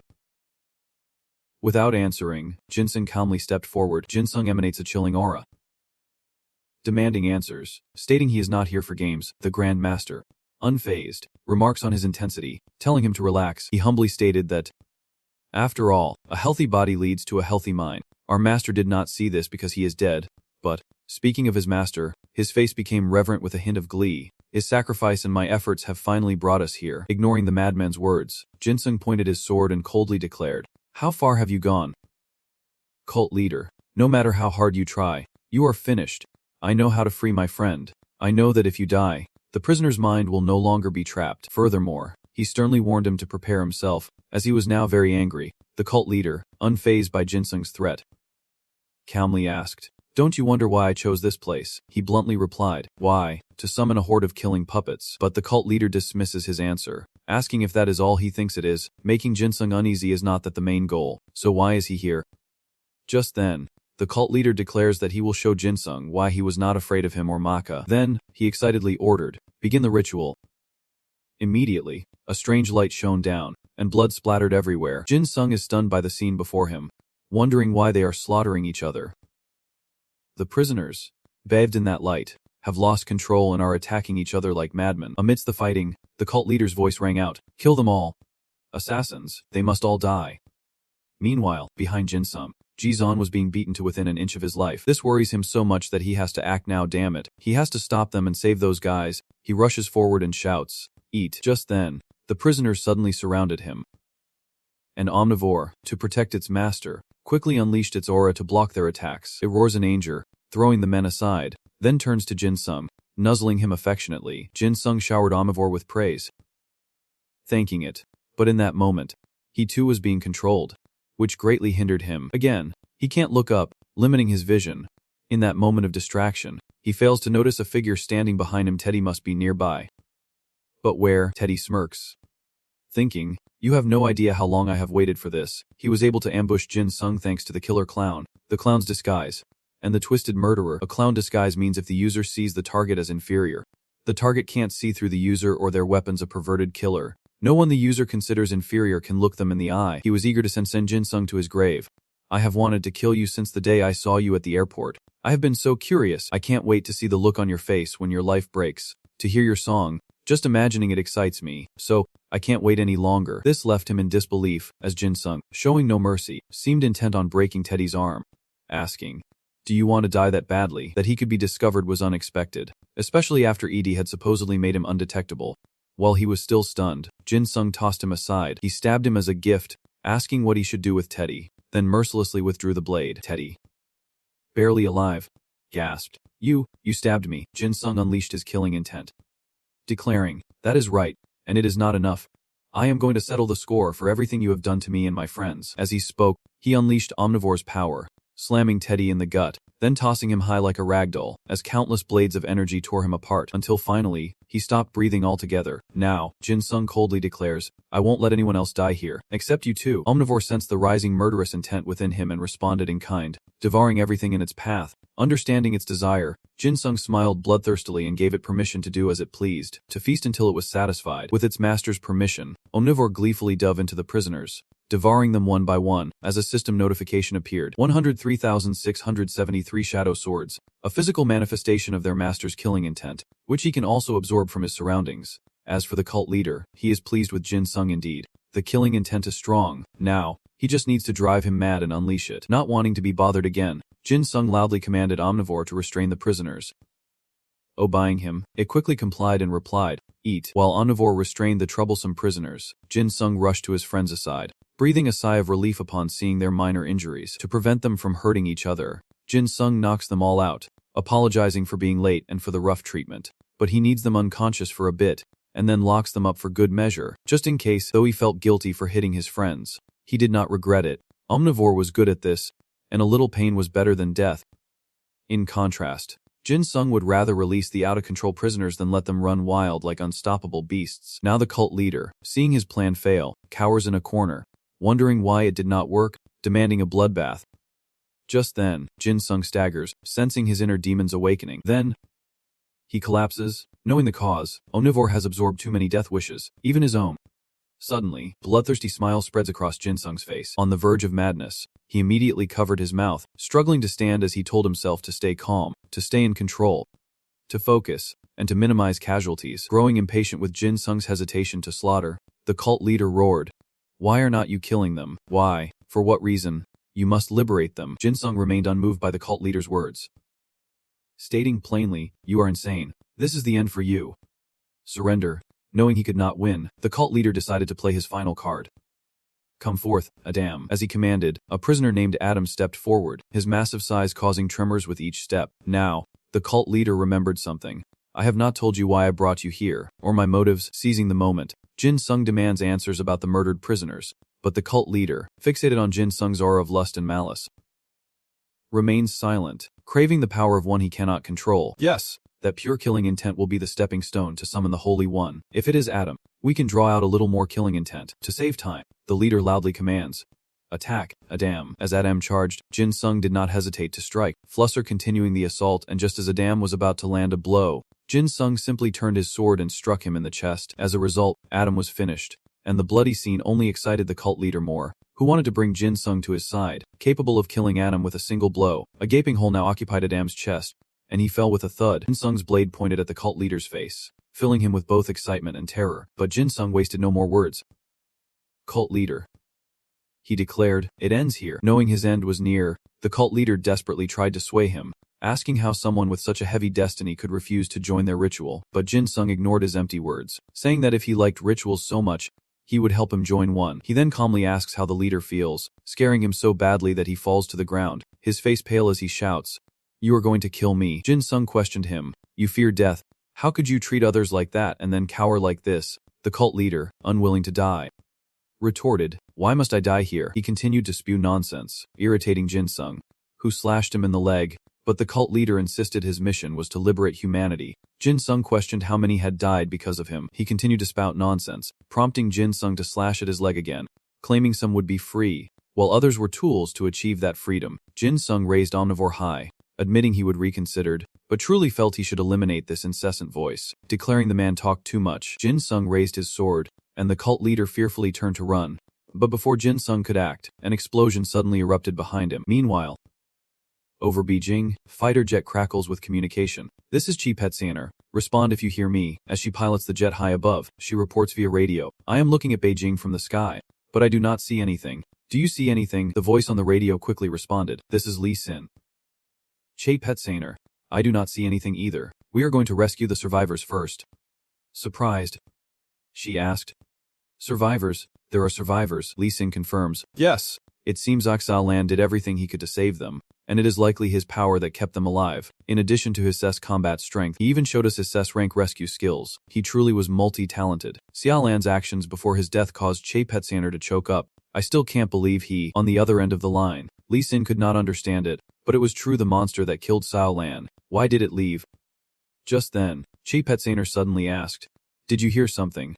Li Xin reported what he knew. The monster that killed Xiaolan looked up at the sky, said the blood was too strong, and left Beijing. Chapetsaner suddenly thought of Jin Sung. The smell of blood. She blurts out that it is chasing after him. Li Xin, on the other end, did not hear her and impatiently shouts, "What? What did you say? Speak up, I can't hear you." Suddenly, she cries out that it is a Neojok, and the kids he sent there are in danger. Back with Jin Sung. An explosion out of nowhere has cost him his chance to kill the cult leader. Annoyed, he turns to see what is going on. Wondering what the hell it is, before him stands a massive figure, its eyes full of amusement as it sizes him up, saying, "This energy is interesting, don't mind me. Continue what you were doing. Actually, if you do not continue, I will kill them all." The cult leader, seeing the newcomer, suddenly rejoiced, saying, "Greetings, I knew this day would come. Mirage. The day." He then raved, "See, I told you so. Helping others is the only way for God to descend." He proudly and confidently declared, "I am not wrong. Humanity will evolve through my faith." The cult leader turned to Fox, reverently pleading, "Oh, God. Come, help me be the first to evolve to the next level." Fox returned his gaze with clear displeasure. As the cult leader smugly anticipates power and evolution, Fox unexpectedly sends him to meet his maker, a move that shocks Jin Sung. Fox then says, "What nonsense are you spouting? If you are not going to use your strength, then I, the fourth, will eliminate you." Hearing this, Jin Sung, confused, asks about something he would noticed. The fourth, seeing Jin Sung size him up, Fox is amused and urges him on. "Enough talk. Show me your true power." Suddenly, Jin Sung drops a bombshell, leaving Fox stunned. "I killed number one. Why do not you leave and live a little longer?" After a moment of disbelief, Fox burst into laughter, dismissing Jin Sung's claim as nonsense. "Number one, no matter how weak number one was, there is no way you could have killed him." He then gleefully challenged him, introducing himself as a creature like him, but on a different level of violence-loving being who knows no fear, demanding proof of his strength if he truly killed number one. Hearing this, Jin Sung calmly replies, "Power. It is definitely there." At the same time, the prisoners gradually awaken from the manipulation, wondering why they are there. Before they could process what was happening, Jin Sung's murderous aura terrified them. "But you see, I am a little tired. Can we do this next time?" Rejected, Fox declared unhappily, "Then I will have to kill everyone here." His words sent the prisoners into another frenzy. "What?" Fox casually rakes his claws across the wall, declaring that if Jin Sung can't match the bloodlust he exudes, he will die. The wall crumbles, sending the prisoners fleeing in terror, but Jin Sung remains unfazed. He hesitated, unsure whether to unleash the death energy within him. Did he really have to resort to this? "I have not been able to unleash my killing intent since he appeared." After all this deliberation, still no answer, he looks up, intending to negotiate with Fox. "I want to refuse. Is there really no other way?" Seeing his hesitation, Fox angrily declares that everyone, including him, will be attacked by his violence and rage, and then he strikes, shaking the earth. Its sudden action startled Jin Sung. Damn it. Unable to hesitate any longer, he urged Omnivore, absorb everything and protect everyone. Obeying his command, Omnivore unleashed its aura as Jin Sung rallied himself, repeating, "I can do this. I will do this. I must do this." A moment later, dust billowed as Omnivore weakly uttered, "Food." Now exhausted, Jin Sung desperately calls out to Omnivore, only to witness the prisoners crushed beneath massive walls, causing him to cry out. The prisoners, he blames Omnivore and himself for failing to protect everyone. "I told you to shield them." Before collapsing from exhaustion, he knew his condition was beyond repair. He could not even maintain Ida, let alone use Omnivore. Even with the released essence, he could not stop it. He could not fight like this. He still blames himself. He saved his friend. But what about the others? Are they all dead? Now, Fox asks again if he refuses to fight, urging him to reconsider. Jin Sung clutched his chest in pain and retorted angrily, "Even breathing hurts. I am out of strength." Damn it. Seeing that he was truly spent, Fox did not press him, saying, "Compared to that kid in China, you are still a child, but watching you has been worthwhile." He observes him, anticipating that he will grow and his aura will develop even further. Before leaving, Fox leaves a message. "I will let you live until you are strong enough, but next time, I won't be so lenient." His words caused Jin Sung excruciating pain, but he stubbornly retorted, "Don't make me laugh." Ignoring him, Fox said coldly, "I am going to a more violent place. I want to see all kinds of human violence before I meet the Lord." Her words startled Jin Sung. He is going somewhere else to do this again. He is not someone they can handle. He struggled to his feet, thinking, I barely managed to save my friends. He knew he could not defeat Fox in his current state. No, he did not have time to think about others. He could not handle this monster. Jin Sung knew he was not the main character, a hero, or a savior, but amidst the flames, he pulled out his phone to call someone. The person on the other end answered, sounding nonchalant. Huh, what a surprise, calling me after all this time. Hearing that voice, Jin Sung became incredibly agitated. Meanwhile, on the other end of the line, she was as sassy as ever. Aren't you going to talk to me? Just you wait. We are getting separate rooms. I am raising the kids, but you are paying child support. Suddenly, Jin Sung broke down in tears and whispered, Sehun, back in Korea. The sun had already set. And Sehun, hearing Jin Sung's strange tone, anxiously asked, what is wrong? Jin Sung, not wanting to reveal everything, simply said, it is nothing, I just wanted to hear your voice. Her voice fueled him in that moment. After hearing you, I realized, unaware of his change, she continues to playfully tease Jin Sung, remarking that he seems to have matured, but does he think she will forgive him for only calling to say sweet nothings after all this time? Sun's words made him laugh as he realized he did not want to be a hero or a main character. Suddenly, Jin Sung said that after hearing her voice, he understood, his confusing words making Sun cry out. But he seemed to know what he wanted now. He just wanted to be a coward and stand on the sidelines. Then, Jin Sung regained his composure, chuckled, and said, I am hanging up now. Sehun, caught off guard by the sudden call and abrupt end, was about to say something. Hey, wait, she urged him with genuine concern. I do not know what is going on, but you have to survive and come back. Jin Sung replies softly but firmly.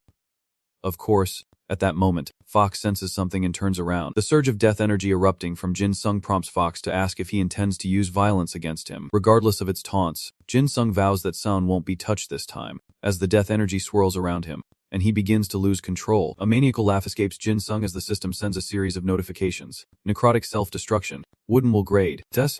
As boost. Corpse energy self-destruct combines combat ability. Des. Corpse energy self-destruct and blood-sucking sword level 103,673. Combine combat ability as ++. Ses Tang. Jin Sung's current state slightly startles Fox. How can you activate soul power before me? You even have a familiar scent. The scent of someone who enjoys violence. Hearing this, Jin Sung laughs maniacally, saying, are you friends with that stuffed animal I killed last time? You are pretty strong, too. I feel like you could actually kill me. Seeing him activate his battle mode, Fox does not hold back and powers up his well force. Danny Ansel's monster. A wood attribute is class will, the fourth monster, the devotee of unconditional violence. Strong enough to crush 3 other monsters of the same caliber. Overwhelming by all standards. Souls with a will grade below cannot activate their will, and creatures with weak wills will lose heart when faced with this overwhelming force. A standard level cataclysm of power, capable of bisecting a wide area and crushing all enemies within, creating a slowing effect in the affected zone. Jin Sung stares intently, then suddenly bursts into laughter. He exclaimed with glee, you are strong indeed. Finally, I can die. Violence and madness. Fox, just as insane, roared, I prefer pure violence. But hurry and kill me. Annoyed by the constant chatter, Jin Sung flies up and taunts Fox, asking why he is not doing anything. An omnivore joins in, landing a few blows as a greeting. Beaten relentlessly by the two, Fox coughs up blood, while Jin Sung laughs manically. Growing ever more excited, Jin Sung pummeled Fox, yelling, I told you. Kill me. Then, he taunted him. Are you going to summon another stuffed animal? Can't you kill me? Jin Sung lands another blow, screaming that his uncle said useless people must die, as he loses control once more, consumed by the memory of his tormentor. After a flurry of attacks, Fox's voice echoes through the dust, admitting he is impressed by Jin Sung's violence. It seems its body is evolving, as it slowly utters words of disdain. But it is not enough. Its muscles swell as if inflated by a water bomb. Jin Sung's attacks are still not enough to seriously injure him. He is far from reaching my level. Fox has now evolved to a new level Daniel's creature, walking on 2 legs, with an overall combat ability of SSS-Rank. Of course, Jin Sung paid no mind to its words, frantically repeating, what are you saying? What are you saying? He did not even dodge Fox's fist, instead standing his ground and yelling, if you can't kill me, you will die. You know that. Right. In that instant, Omnivore used his chi to surround Jin Sung, creating a sturdy shield against Fox's relentless attacks. But after a while, the barrier shattered, and Fox proudly declared his power. This is violence. Jin Sung looked up in awe at the glorious, yet violent scene, his eyes locked on a Fox's fist. And then, a muffled boom echoed as it collided with the aura barrier, like an almighty god. Fox commanded, rise. Human, sensing no ki from Jin Sung, it declared, I know you are not dead yet. From within the rubble, Jin Sung rise, vowing to make Fox pay for striking him, to which Fox retorts that he was struck as well. Then, it added, violence always loses to greater violence, and with that, it unleashed the great earthquake. Instantly, the earth and stone parted, and a massive boulder appeared before Jin Sung, prompting Omnivore's aura to emerge in response to the dire situation. He lunges forward, blocking the earth and stone. In this desperate situation, Jin Sung laughs and mutters, "So, am I dead yet?" He muttered slowly, "But it seems I am not quite ready to be served up just yet. I do not want to die this easily." Just as he said he did not want to die, Jin Sung suddenly went mad, swinging his sword wildly and shouting, "I want to die!" He roared, slashing wildly at the rocks, crying, "I want to die! Why was I born this way?" Seeing him still able to fight, Fox commended, "Brutal, but still decent violence." Just then, Jin Sung leaps forward, asking why Fox won't die, questioning why he can't kill him. To stop Jin Sung's attack, Fox hurled a massive boulder at him, which he promptly sliced in two. Screaming, "Maybe I should just die." Seeing him go berserk, Fox laughed with delight. "I take it back. This violence is wonderful, like two old friends," Jin Sung casually suggested. "Now it is my turn, then yours. We will take turns fighting." Fox wholeheartedly agreed and was genuinely thrilled. "If there is anything else you want to show me, let me see it now." With that agreement, Jin Sung immediately launched his attack, unleashing assisted murder. Silence answers his call. And displeased, he demands, "Why is there nothing?" Thinking the system was bugged, Jin Sung demanded more violence, promising to wait as long as needed. 3 seconds. 5 seconds. Frustrated that the system was not listening, he angrily questioned why it would not let him die. "I want it. Are you listening? Are you asleep?" Just then, a dot of light appeared before Jin Sung. Growing impatient, Fox asked if this is truly the end. Ignoring the question, Jin Sung throws a tantrum at the system, demanding to be killed. It feels there is no need to argue or fight anymore. This is the end, and it has nothing left to settle with him. Jin Sung, enraged, shouts that he will decide when he dies, that he is the one who wants to die, and no one should decide for him. He will self-destruct and kill everyone who tells him to die. Tired of Jin Sung's screaming, Fox decides to take action with a devastating earth tremor. Knowing his old tricks would not work, Fox had a backup plan. This was not the same old move. He unleashed a completely new attack. Earth shatter. Suddenly, a massive boulder appears before Jin Sung.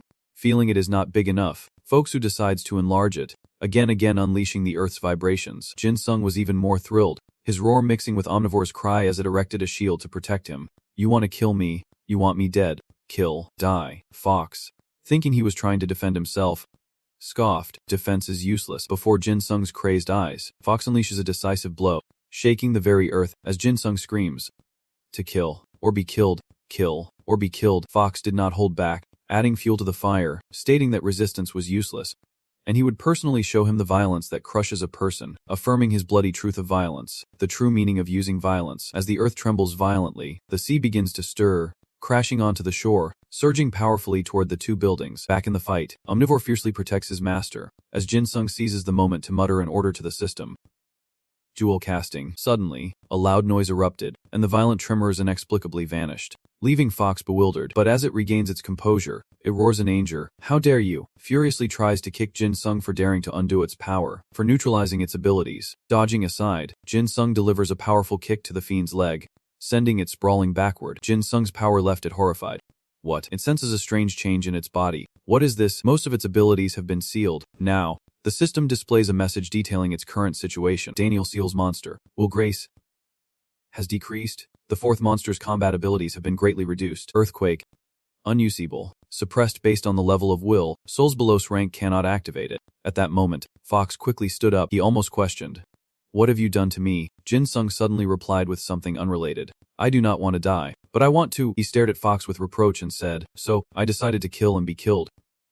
Immediately, another red alert appeared. Aura of Demise. Song Chung will pull a soul stronger than its master to a similar level, and if the target is injured, the owner will suffer a similar amount of damage, with a limited usage of 3 times. 1 out of 3. Jin Sung's face twisted into a killer's grin as he asked, "Did I do well?" Understanding Jin Sung's words, Fox asks, confirming his suspicions, You used brute force against my power." Though impressed, he remains condescending. "Impressive. But what do you think that will accomplish?" Jin Sung ignored its empty words, scoffed, and repeated its statement. "Isn't violence overcome by greater violence?" Then, he activated his skill, Ox slaying assist, and then another sword appears, the 4-Tiger Demon Slayer sword, an S-class artifact, its power dependent on the user, capable of weakening even a class artifacts. Jin Sung quickly grabs the sword, which is just as powerful as Omnivore. This sword belonged to General Kim Il-sin, who played a huge role in unifying the 3 kingdoms of Korea, a legend on the battlefield, with overall combat ability, depending on the user's skill, an explosive aura, Tiger Quelling Sword, stats increased from S to A, overall combat ability increased from S to A. Pak, a bit jealous, sarcastically remarks that it is as if the whole world is supporting him, but for Jin Sung, this was nothing. He had one more trick up his sleeve, activating another skill, the Tiger Quelling Sword, copied, amplifying the user's power threefold. Aura. Jin Sung then summons Omnivore and commands it to unleash its energy, which it does with a bizarre, unsettling laugh. 2 streams of black and white energy intertwined in the air as Fok recognized the energy from the swords. He asked, "What is that monster sword, kid? It smells like us. How can you wield such a blade?" Jin Sung smirks, saying he is good at holding back. Then shouts, "What about you?" As soon as he said that, the 2 auras lashed out, binding Pak's mouth and limbs. And in that same moment, something appeared on Jin Sung's wrist, causing him to cry out in pain. Beyond the pain, he felt an unusual pleasure, causing him to laugh with delight, and Jin Sung stepped onto a field of energy. He approached Fok and proposed a game. Whoever can endure the longest wins. He excitedly declared, "Ready or not, here we go." Without wasting any time, Jin Sung begins his assault from the ground up, starting with the legs. Though he strikes Pak's legs, Jin Sung seems to be in just as much pain. Turns out, wherever he hurts folk, he gets hurt in the same spot. Starting with the feet, Fok notices this, asking if he is getting hurt in the same places. Then it spoke, "You have limited my power, yet you are also injured." Jin Sung, feeling the pain, blurted out, "It hurts." And it, seizing on this discovery, taunted, "You think this means you have won?" Thinking he would scared it, Jin Sung grew more excited, wanting to torment it. "Are you scared? Should I stop? I do not want to." Of course, it was not scared, but like someone who enjoys being tormented, it loudly demanded, "Violence begets violence. Keep going, kid." Hearing Fok's words, Jin Sung lunged forward, asking, "Right, this is better, is not it?" As he attacked its thighs, as he fought, he hummed an odd tune.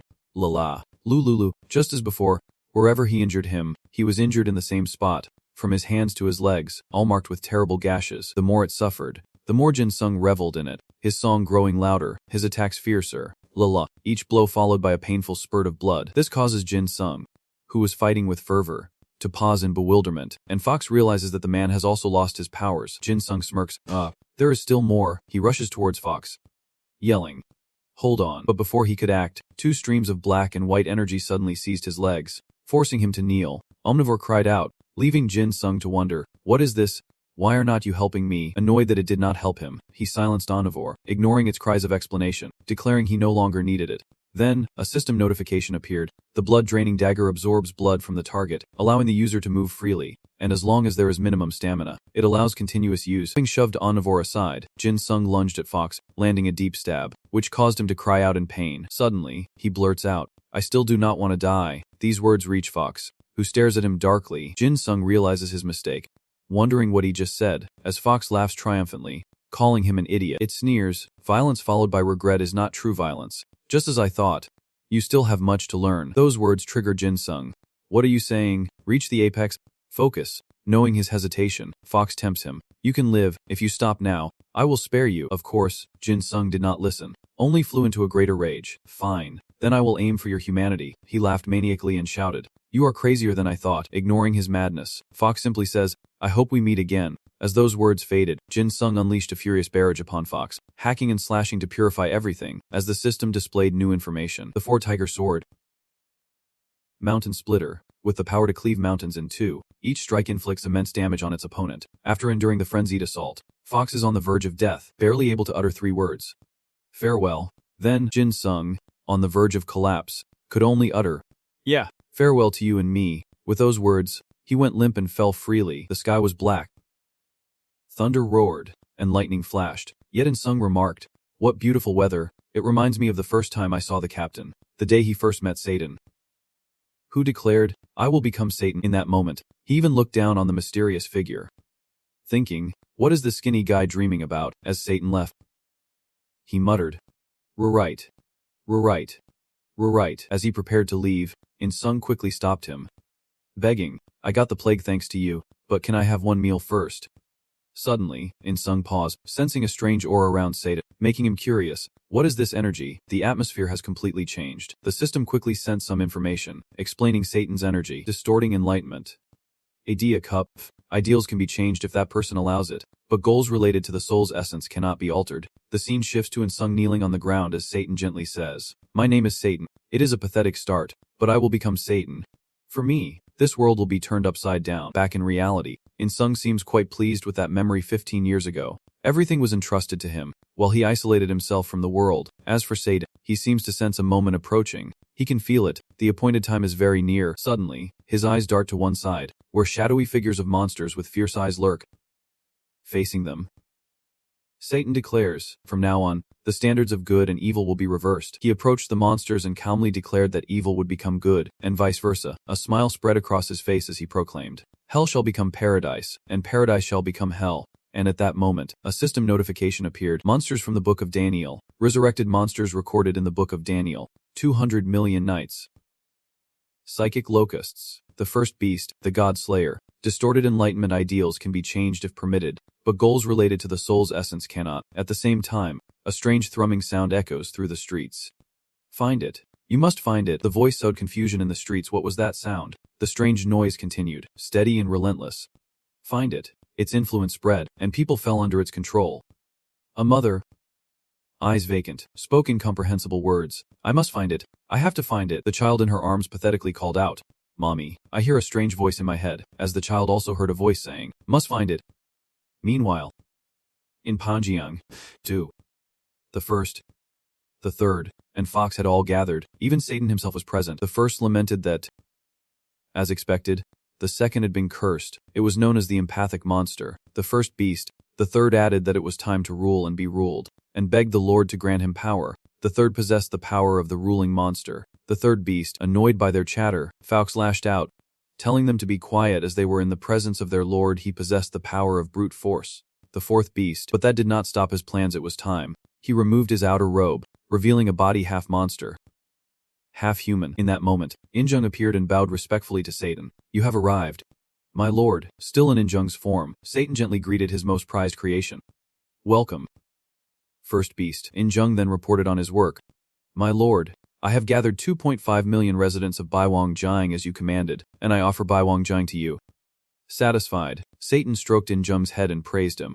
"Good, now not just your left hand, but your entire body will become the first beast." Suddenly, strange characters from his hand transferred to Injung, enveloping him completely. And then, he evolved the Crimson Apocalypse, the primal beast. Idea class, all-around combat ability, bestowing the titles of first and second beast upon the target. Having received the Dark Lord's grace, Injung rises and asks, "My lord, where has the second beast gone?" The Dark Lord replies nonchalantly, "I do not know. He is closer to you than to me."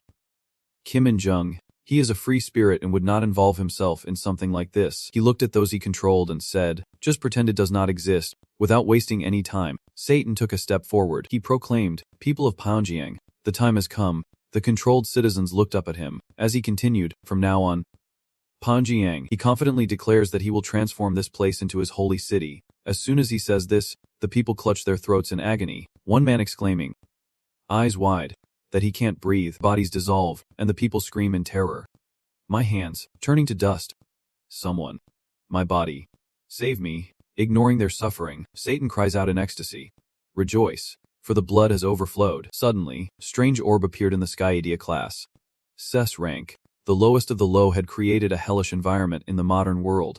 And then something burst forth from the heavens. Vakan III suddenly roared savagely as the system explained their condition. Simply stepping into this area would increase the combat power of all creations under the protection of the inverted cross by 1 level. Empowered by the darkness, the first eagerly asks the others if they feel this power, to which the third calmly replies that he can, that the power of dominion has been bestowed upon him. Satan then looked at the object suspended in mid-air and shouted, "Let round 2 begin, God, or should I say, Jade Emperor."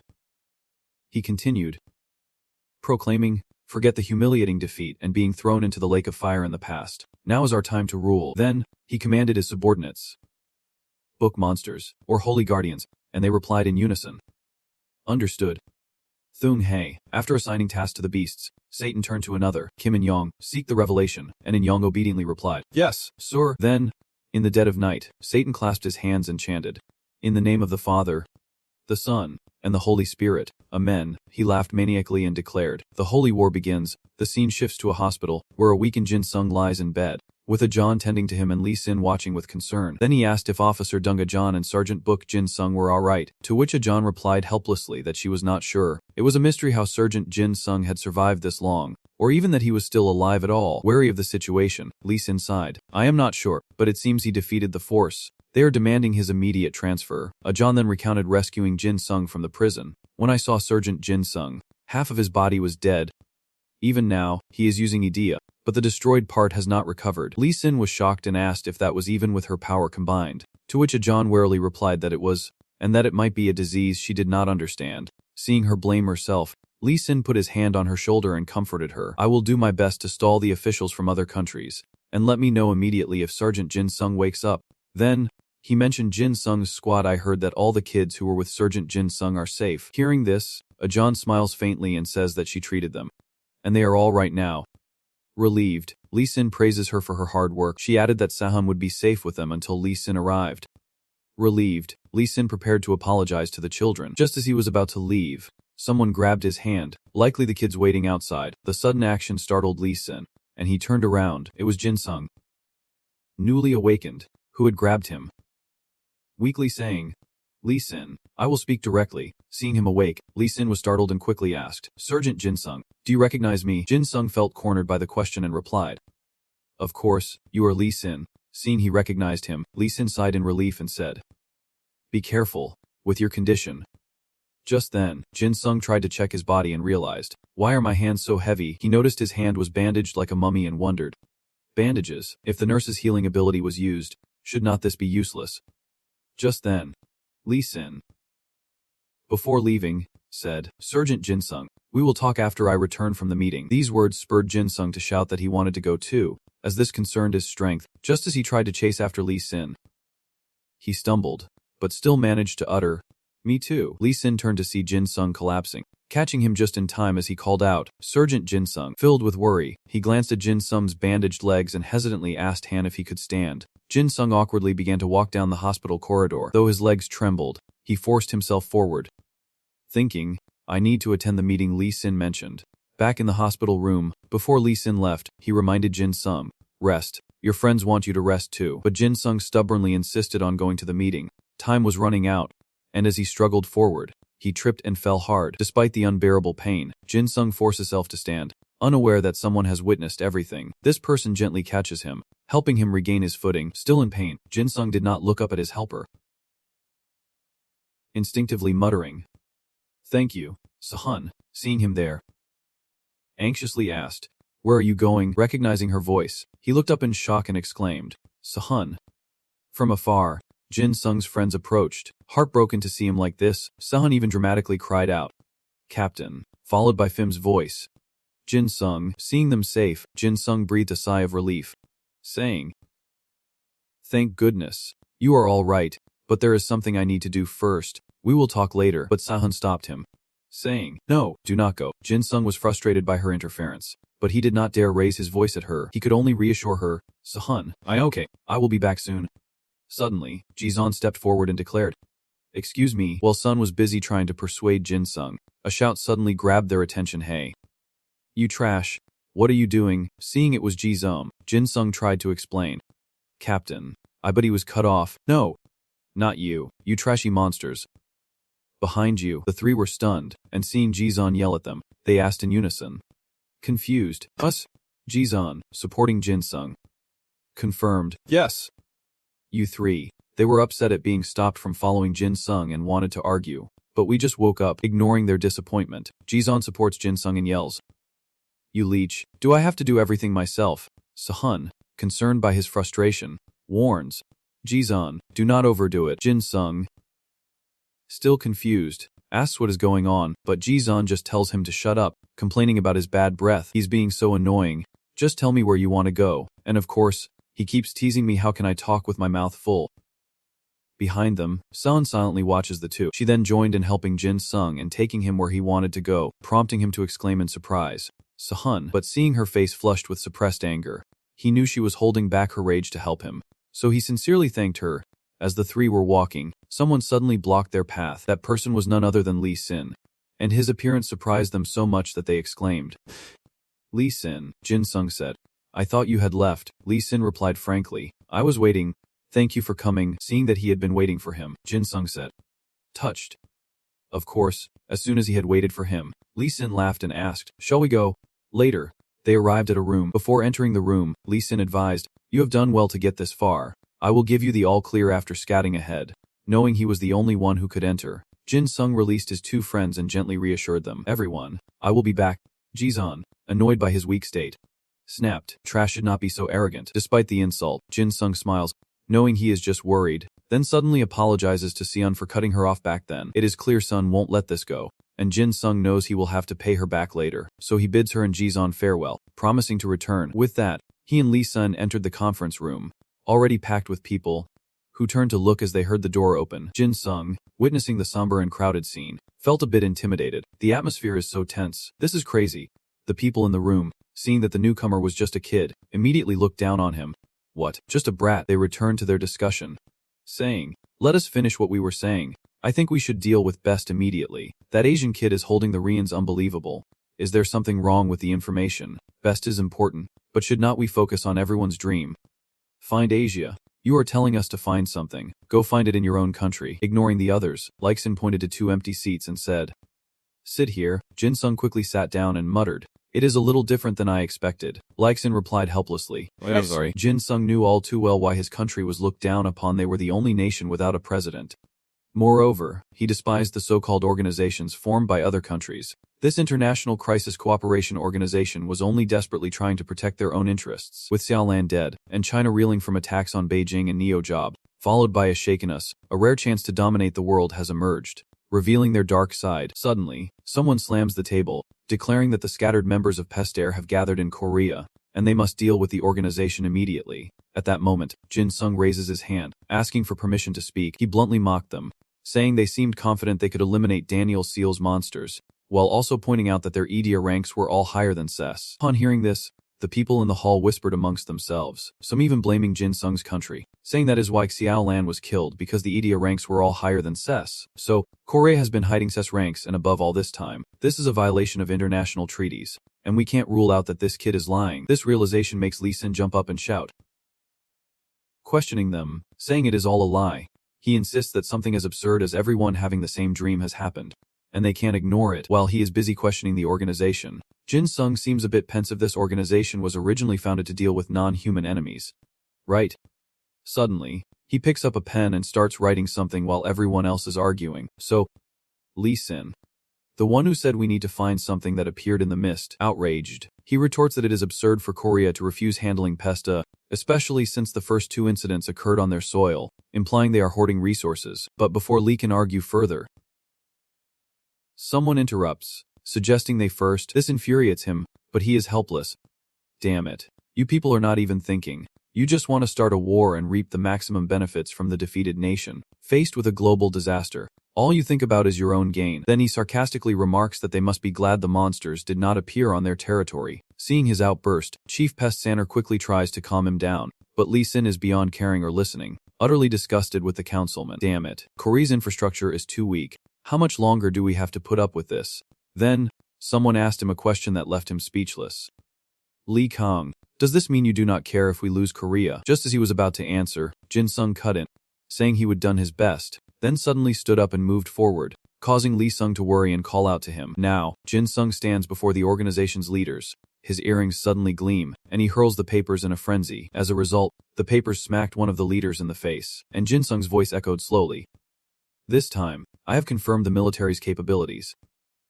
Without fear, he flipped them off and said, please take note. The man Jin Sung threw the papers at felt a little embarrassed, quickly removing them from his face, despite looking exhausted. He mocked, thank you for the information, but this is not a place for a kid like you, even threatened Jin Sung, but was met with a look of utter indifference. Korea will pay for harboring North Jin Sung. This caused an uproar, with those present berating him. How dare you speak in the assembly hall like that? Korea will be punished. Ignoring the moral grandstanding, Jin Sung turns to leave, further infuriating the crowd. Where do you think you are going? Hey, kid. How rude. Jin Sung suddenly pivots, exhaling, and with a glance at the assembly, declares, "Thank you for descending upon our nation like wolves in a crisis. I trust you won't overstay your welcome." His words infuriated the dignitaries, who roared, "What did you say?" Li Xin looked bewildered, while Chi Petzner was astonished. Stammering, Jin Sung, leaving those annoying guys behind. Jin Sung walked straight out of the meeting room, slamming the door shut as he said, "If you do not understand Korean, hire a translator. You fools."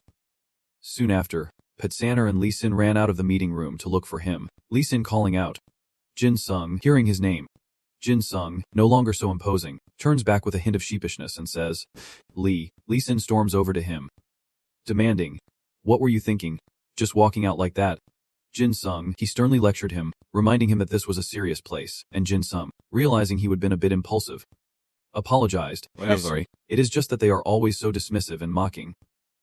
Hearing this, he did not scold him further, simply saying, "Don't do that again." However, Jin Sung now feels like he has caused Li Xin even more trouble. He would not have come here at all if he had not insisted, and now he has acted on his own and caused problems for Li Xin. Just as Jin Sung was feeling guilty, Li Xin suddenly burst out laughing, saying he really enjoyed this. This made Jin Sung confused, and he exclaimed, "Huh." Li Xin laughs with satisfaction, praising Jin Sung, saying he feels great. Even Chi Petzner praised him, calling him amazing, as they stand in the hospital hallway.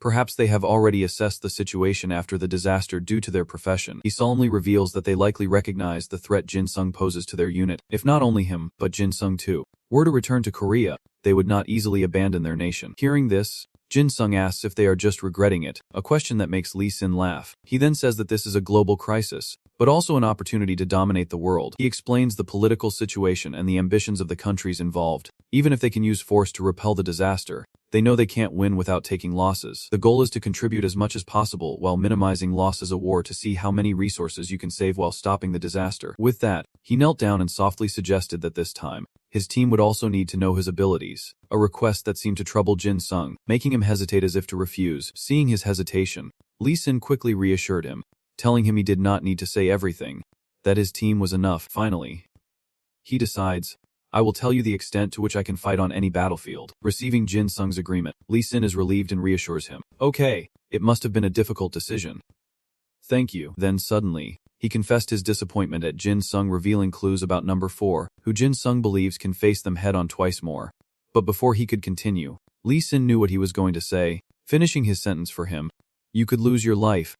Right, having struck a nerve, Li Xin could only acknowledge Jin Sung's pain, gently stroking his head and reassuring him that he was lucky to be alive. He then advised him to rest for now, but Li Xin's suggestion made Jin Sung so resistant that he jumped up, arguing that numbers 1 and 4 were still alive. Of course, Li Xin did not give him a chance to say more, stating that it was enough, emphasizing that he had done his best for everyone, and now he should rest and recover. But Jin Sung remained stubborn, until Chi Petzner stepped in, saying, "Jin Sung, I understand how you feel, but you can't fight in this condition." She gently explained that he would not be able to use his full strength and might even become a burden to others. "You would not want that, would you? We are very grateful for your contributions." She gently stroked Jin Sung's face and assured him that he did not have to be responsible for everything. Jin Sung is moved to tears by everyone's concern, and Chi Petzner, amused, pats him roughly on the head, saying they have to leave, to which he politely replies, "Yes." Suddenly, Chi Petzner said something cryptic. "America is not easy either. Chi Petzner and I are thinking of investigating that dream." This piques Jin Sung's curiosity. "A dream? What kind of dream?" Li Xin explains that the dream told him to find something. "You did not dream it." Jin Sung, of course, has no idea and replies, "No, I have never had a dream like that." This puzzled Li Xin, who turned to Chi Petzner and asked if she would ever seen anything like Jin Sung. Chi Petzner was not sure, saying it was unprecedented and quite intriguing. As they spoke, a stranger lurked nearby, eavesdropping on their conversation. "I trust the secretary can find it. Usually, she calls me by my name, so why the sudden formality?" Suddenly, Li Xin remembers something. He asks Jin Sung to recommend a few people he would like to work with, causing Jin Sung to exclaim in surprise that he wants him to form a team. As Li Xin turns to leave, he confirms, "I hope so too, but just choose someone." "Well, see you later." Now, only Jin Sung remains in the vast hallway. He sighed in frustration, when suddenly, a familiar voice called out, startling him. Seeing Sahan approach, Jin Sung quickly wiped away his tears and stammered, "You are still here. What are you doing?" Sahan, annoyed, scolded him, "Cry if you are tired. You idiot, do not act so tough." Of course, Jin Sung would not easily show his weakness to others. Why should I cry? Seeing his stubbornness, Sahan forcefully turned Jin Sung's face towards him. Then, she suddenly embraced him, gently praising, "You have done well." Jin Sung, Sahan's acknowledgement touches Jin Sung's heart, and he bursts into tears, sobbing, "Sahan, I really did my best." One expresses their exhaustion, the other offers gentle comfort. "I worked so hard. I know. But it was all for nothing. It is okay. Just let it out. I am listening." The scene shifts to a flight, where someone calls out, "Do Hayek." "Silawa," Jin Sung asked, "Will you two join my team?" Sahan and Dongho were initially taken aback, but then Dongho sadly remarked, "Huh. You still do not have a team. That is rough. I could cry." Jin Sung, thinking he was being misunderstood, quickly explained, No, that is not what I meant. I want you two to join our team," he stammered, saying, "and cooperate with me. That is difficult." Dongho, hearing this, grinned and said, Jinho would be furious. Hearing him say that, Jin Sung was a little curious. "Oh, and where's Kang Jinho? Why are you here?" He chuckles, saying Jinho is training hard after being defeated by Hai Andy. Fueled by anger, Sahan, sitting next to him, smiles sheepishly and replies, "Too much praise. But you know." He then stated that even if he joined Jin Sung's team, it was not the right time, and Du Hong agreed, adding that he was too old to follow his younger brother. Their rejection left Jin Sung somewhat disappointed. Really, he was a little sad to hear that. Seeing his downcast face, Du Hong comforted him, saying not to worry. They would meet again someday. Soon Wu Hua smiled and added, "That is right. I guarantee you will see my face even if you do not want to. I will climb to a position where I can help you with my strength." Their words gave Jin Sung pause, but a smile finally bloomed on his face as he bid farewell to his two friends, saying, "Yes, please do not lose your way, and take care." And then, on the flight, only the joyful chatter of friends remained. Jin Sung, worry about yourself. Do not let us catch up. A week later, in Korea, on the streets, a man loudly preached about the Mana Saint. The end is near. If you want to live, believe in the Mana Saint. Mana Saint is love. Of course, no one paid attention to him or the patrols in the streets, as they were all too busy worrying about making ends meet. Seriously, I did not realize prices had skyrocketed so much. The situation is even worse than during the Great Depression. The housewives and small business owners warned each other to be careful, as danger lurked everywhere, and the store next door had just been robbed. The students were a little more concerned, noting the soldiers running all over the streets. A truly frightening sight. War may erupt, but fear not, the White Jadekin will protect us. Jin Sung, witnessing the scene, worried, wondering if things would be alright, as he was told he would be joining a squad. "But I did not think I would have to save the public market." Seolar replied bluntly, "That is fine. We just need to reassure the people." It seems she just helped someone, who is profusely thanking her. "Thank you so much," and she humbly replies, "It was my pleasure." She sighs to Jin Sung, lamenting that everyone believes she defeated Frisk, despite her attempts to explain. But, seeing her concern that Jin Sung might think she is taking credit, he quickly reassures her that it is okay. Jin Sung chuckled, acting nonchalant. Figuring no one would believe a failure like him could defeat Frisk, he recalled the news he saw on TV about the incident, and Seth's class awakened. Frisk defeated by someone from the White Jade Kim clan. Suddenly, he remembers something that is right. "Where are we supposed to be today?" Seolar replies, seemingly the orphanage. She quickly tells Jin Sung to follow her. "It is nearby. Let us go." Jin Sung sighs at their goldfish-like memories and hurries after her, calling out for her to wait. Later, at the orphanage, the children cheered at the sight of Seo Hyun, exclaiming, "It is Big Sister! It is Big Sister!" They gathered around her, expressing their admiration. "Whoa, you were on TV the other day. That is amazing." Jin Sung looks around, sighing. Who would have thought I would be back at the orphanage? Suddenly, a child points at him and asks, "Hey, who is that old man behind you?" Being called uncle by the boy makes Jin Sung's face pale as he stammers, "Uncle." Seoyeon seizes the opportunity to tease him. "Hey, uncle, the kids are scared of you. Go play somewhere else." Ignoring him, she is busy inviting the kids to play a game, and they eagerly agree. Jin Sung, still reeling from being called uncle, mutters to himself, "I got called uncle before even graduating high school." His eyes are drawn to Seoyeon, who is playing with the children, as a series of information about their eddas appears. Finger gun, idiot, allows the user to fire projectiles when their hand is shaped like a gun. Current weapon, index finger. Current ammunition, rock bullets. Porcupine quills, E to Z, allows sharp porcupine quills to grow from the pores on the body. Current sharpness, iron chopsticks. Maximum length, 1 meter. Bipolar disorder, Etta Steele, can control the emotions of any target. Condition. Target's acceptance is required. The distance between heaven and hell is paper thin. Can determine the 50% probability of anything. For example, making a coin only land on heads. Target's current emotion. Happy. This piqued Jin Sung's interest, realizing the kid's abilities were stronger than those in his own squad. Suddenly, one of the kids ran up to him. The child bluntly asks, "Hey, what are you doing here? Are you a pervert?" Jin Sung is taken aback by the question, replying, "Huh. Where did you learn those words?" The little girl introduced herself clearly. "My name is Jin Chan-ah."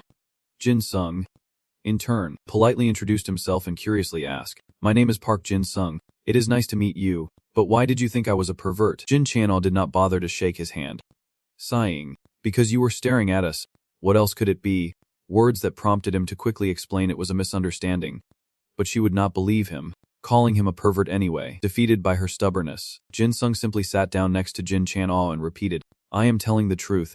Then, the two of them silently watched San and the other children playing soccer. Suddenly blushing, Jin Sung blurts out that he did not know sound like kids so much, prompting Jin Chan-ah to ask what the perverted uncle is doing with her. Jin Chan-ah, all-knowing, declared, "You are not a pervert. You are lying. I know you are her boyfriend, or just a close male friend." These words from a child startled Jin Sung, who asked, "What? Why would you think that?" But Jin Chan-ah ignored his panic and loudly questioned him, "Which is it, girlfriend or just a friend? Your face is red." The little girl even stood up and pointed at him, firing questions like an interrogation. "You like her, do not you? So, it is just a one-sided love. Then, have you even tried confessing? Have you two held hands? Have you ever eaten together alone?" When Jin Sung did not answer, Jin Chan-ah flew into a rage, asking if he had or had not. Losing patience with the brat, he smacked her on the head. Then, acting all grown up, she retorts, "Who do you think you are to ask me that? I have no reason to discuss my love life with someone I just met." Before he flicks her forehead, the little girl asked, aggrieved, why he hit her. Suddenly, Jin Chan-ah burst into tears and sobbed, saying she would tell her sister he hit her. The thought of her telling Max Sahan about it made Jin Sung panic. What? Before she could run off to Max Sahan, he stopped her, saying he was sorry. Grabbing her hand, Jin Chan-ah angrily turned around, pouting, and said it hurt. Seeing that he would hurt her, he quickly apologized and asked, "I'm sorry, but what was your name again?" Annoyed that Jin Sung already forgot her name, Jin Chan-ah emphasized, "Jin Chan-ah." Faced with her fierce attitude, Jin Sung relented. "All right, Jin Chan-ah," he then bluntly asked, "You are the one with the ability to control emotions, right?" It seems he has noticed something about the children here. They are far too aware of adult emotions and feelings, and they should not be so happy. Even meeting a celebrity, it must be this girl's ability. Jin Chan-ah is surprised that he discovered her ability, but how did he know? Just then, the system reveals information about her ability, a God-given bipolar disorder, able to control the emotions of any target, provided they accept it. Jin Sung answers her frankly, saying he knows because he used to live in an orphanage too. This piques her curiosity. He lived here too, but how did he know it was her? Of course, how could he answer that question? He can read people's etus. Sorry. Maybe he was a little intrusive. After learning of his abilities, Jin Chan-ah, though impressed, retorted, "For a pervert, you have a useful ability."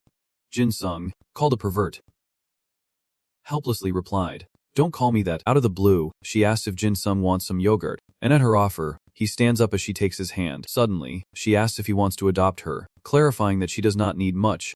"Just a way out of here. Since I already have someone I like, I won't make a move on you." Jin Sung is stunned by this, asking, "What are you talking about?" Jin Chan-ah suddenly declares that she wants to fight, leaving Jin Sung stunned, asking if she really wants to fight. With conviction, Jin Chan-ah declares she wants to kill the monsters that murdered her parents, leaving Jin Sung to sigh, wondering what is going on. Thinking he was about to refuse, Jin Chan-ah quickly expressed her joy at seeing him and Sahan arrive, saying, "You do not know how happy I am that someone from the White Jade Golem clan is here. Though everyone here is very nice, I am leaving." Knowing he could not be gentle, Jin Sung turned serious and asked, "Jin Chan-ah, how old are you?" Jin Chan-ah replied honestly, "I am 11. Just as Jin Sung was about to use that as a reason to refuse her, how could she fight at only 11 years old? She angrily pushed his hand away and shouted, "Let go. It is fine if you do not accept me." Her eyes turned to Sehun as she declared, "I have made up my mind." Her resolve prompted Jin Sung to try one last time. Jin Chan-ah, but before he could react, his phone rang, drawing Sound's attention as well. So he awkwardly told Jin Chan-ah to wait while he took the call. As he answered the phone, a frantic voice on the other end asked, "Jin Sung, are you with Sehun?" Meanwhile, at the medical room, Azan, sounding alarmed, tells Jin Sung and Sahan that he needs them at the doctor's office immediately. Peste has requested a joint meeting with world leaders. Inside the International Counter-Terrorism Agency, anger is palpable as Satan's voice booms from the screen. Greetings for the Assembly of International Counter-Terrorism Delegates. He sneered and introduced himself. We are Peste. The image that followed sent shockwaves through the room. One person cried out in horror. Red veins. Is not that Kim In-jung? Miso was stunned. His skin, on the other side. A man screamed in panic. Is he even human anymore? Amidst the chaos, a voice of reassurance rang out. That is definitely Idea. Everyone, do not panic. Satan smirks, a sinister smile spreading across his face, and declares, as the head of the anti-humanity organization, I am here with a proposal. Kim Sich is furious, questioning who dares negotiate as a terrorist and call themselves a leader. Miso scoffs, demanding Kim In-jung be brought forth, as he is the only one worth talking to. Hearing those contemptuous words, Satan grinned, bizarre and gleeful laugh echoing. The man asked, bewildered, what is so funny? The other coldly replies, surely even humans have received the revelation. Unable to believe his ears, he asked in astonishment, Aunt. Satan continued. Lucifer awakened. Satan. The enemy, the red dragon, the old dragon, the father of sin. As those words were spoken, the people in the meeting were stunned, and one person cried out in surprise. He continued, I am the enemy of every god mankind believes in. Miso muttered, he is insane. Satan retorted, this is a threat disguised as an offer. Humans, to see you deny such a clear revelation. Truly. Humans, someone muttered in disbelief. What the hell is that lunatic talking about? He chuckled. Lunatic, you say? Satan's voice suddenly deepened. Very well, let me change my approach. Then he hung in the air, casting a cold gaze upon the earth as he unleashed his killing field. The God Slayer. As Satan spoke, the world underwent a drastic change, with crimson spots igniting across every continent, like the mark of a nightmare unleashed, the red line of doomsday. The God Slayer.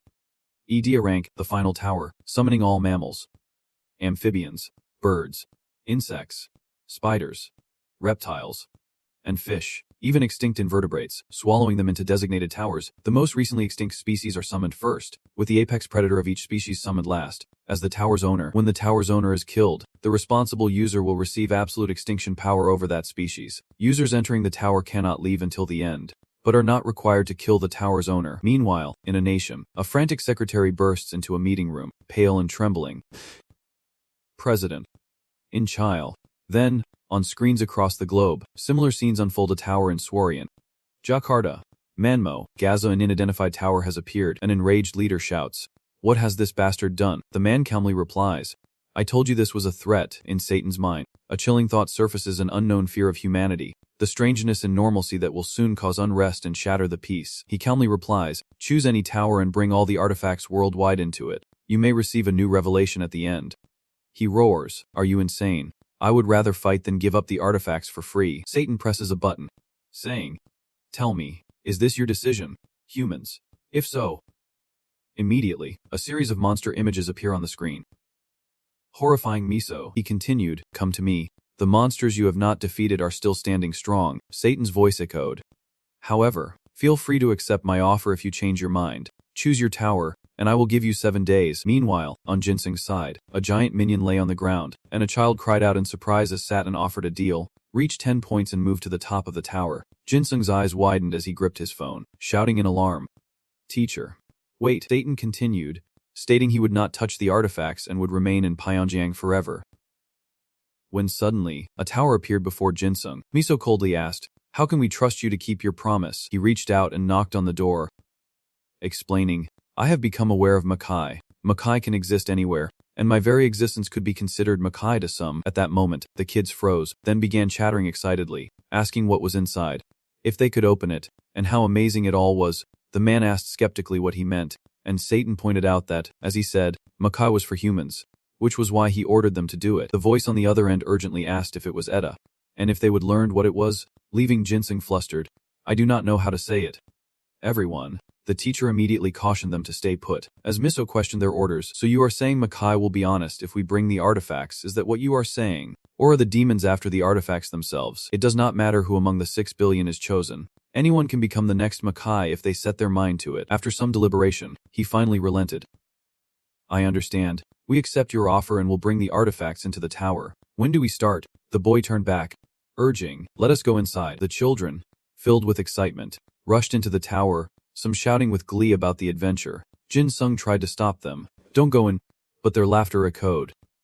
Adventure. Sensing the movements within the tower, he smirked, a cold glint in his eyes. Everything was proceeding exactly as planned.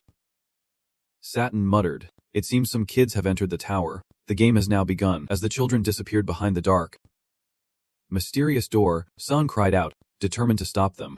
But she only managed to grab a shoe that had fallen off one of them. Wait for me." Sahun felt a growing unease, thinking it was too dangerous. She did not know what was in there, but she could not say it was dangerous inside. She stuffed the shoe in her pocket, cursing under her breath. "Damn it." Sahun turned back, her voice firm. "Jin Sung, I am bringing the kids back," he exclaimed in shock. "Auntie."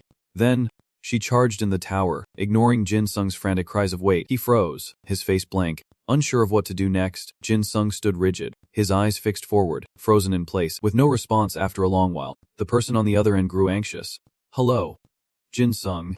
Hello? Are you there?" Hearing the voice, he immediately put the phone to his ear. Jin Sung explained the situation. The teacher and the captain had just gone inside, along with the children from the orphanage. Ajahn gasped. "Oh no." Jin Sung anxiously says they have not returned yet and he is going to check, but she stops him, saying it has not been long since Sahun and the kids went in, and they do not know what is inside. In that moment, Jin Sung was silent as he heeded the advice to trust Sahun and wait.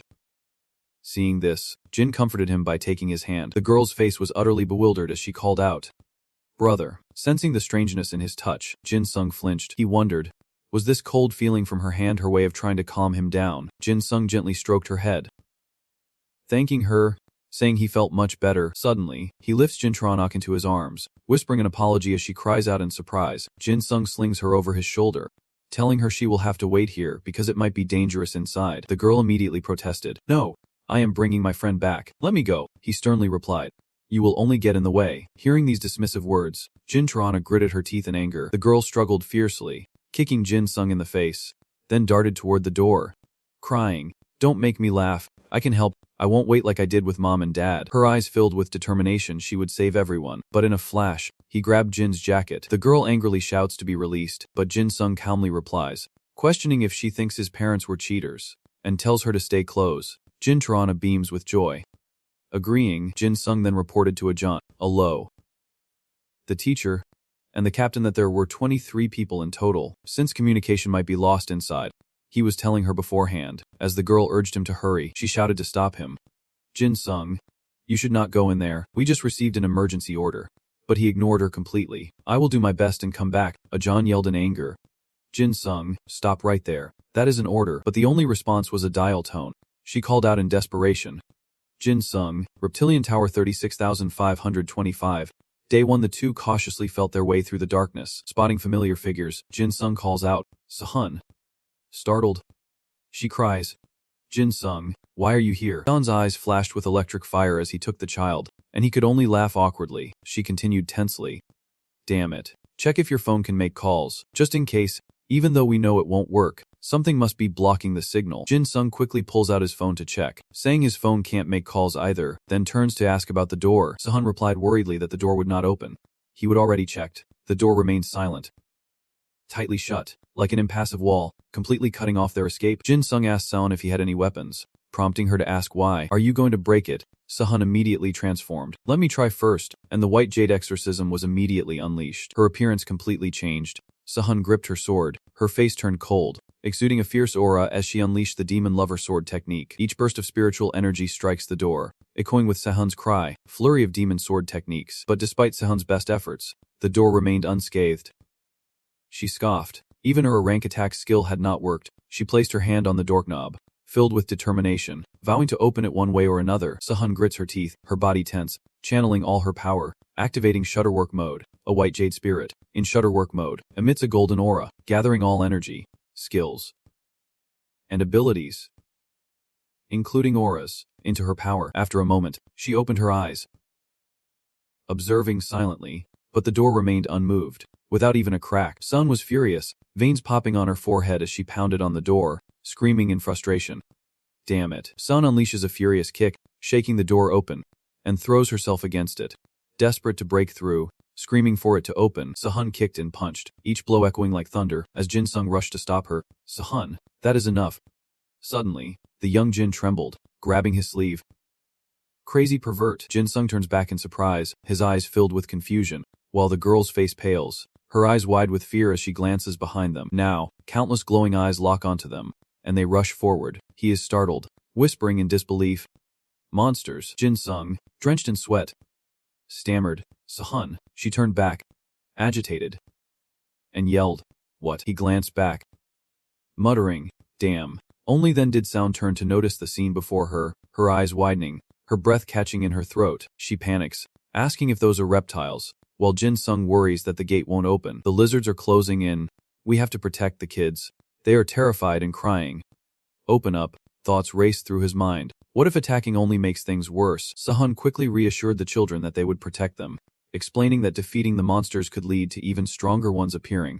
But the children sobbed, saying they were scared. Jin Sung pondered. Staring at the reptiles before him, there were too many to just defend. As they advanced, terrified scream pierced the air. Jin Sung. His power surged violently, eyes flashing with a bloody glint. Analysis complete. Omnivore. It is time to act. It coiled around Jin Sung, radiating a heavy aura. He glared at Omnivore, his gaze firm, urging it to act. Soon, Omnivore transformed, and Jin Sung smiled with satisfaction at the viscous slime surrounding it. The children screamed in terror, one crying out, "It is too scary." Another, pale-faced and tearful, whimpered, "I am so scared." Their cries echoed, "I am scared. I want to go home." Seeing the children huddled together, Jin makes a decision, unleashing her power and disrupting the flow of mana. In the blink of an eye, the fear vanished, the children calmed, and the crying ceased. Then, Jin turned sharply forward, her eyes as sharp as drawn bows, following every development of the battle. At that moment, the Omnivore relentlessly charged into the colorblind, and cries of pain echoed throughout the tower. His spirit energy seemed on the verge of spiraling out of control, and Sahan anxiously called out to Jin Sung. She immediately rushed over, grabbing Jin Sung's shoulders as he reassured her. "Don't worry about me, Sahan, because I have already called the teacher. She should be here to sort things out soon." Seeing the children terrified and crying, Jin Sung felt ashamed and remorseful. "I feel so bad for them. Maybe I should just end it all in one blow." Sun glanced sideways, praising, "No, I think Jin Cheon is making them feel better." Suddenly, the girl waved and smiled brightly, saying, "Hi, Mom." Sahan was stunned. Jin nonchalantly nodded. "Yeah, that pervert told her to. Now he is a brutal pervert. Anyway, that brutal pervert told me to be his daughter." Sahan was speechless and glared. Jin Sung panic, quickly clarifying, "She is the one who said it." He immediately grabbed the girl's shoulders, demanding, "What are you saying? Weren't you the one who asked me to adopt you?" At first, he did not agree, but then her voice rang out, chilling Jin Sung to the bone. "Unnie." He panicked, falling to his knees before Sun. "Yes, Captain," she says sternly.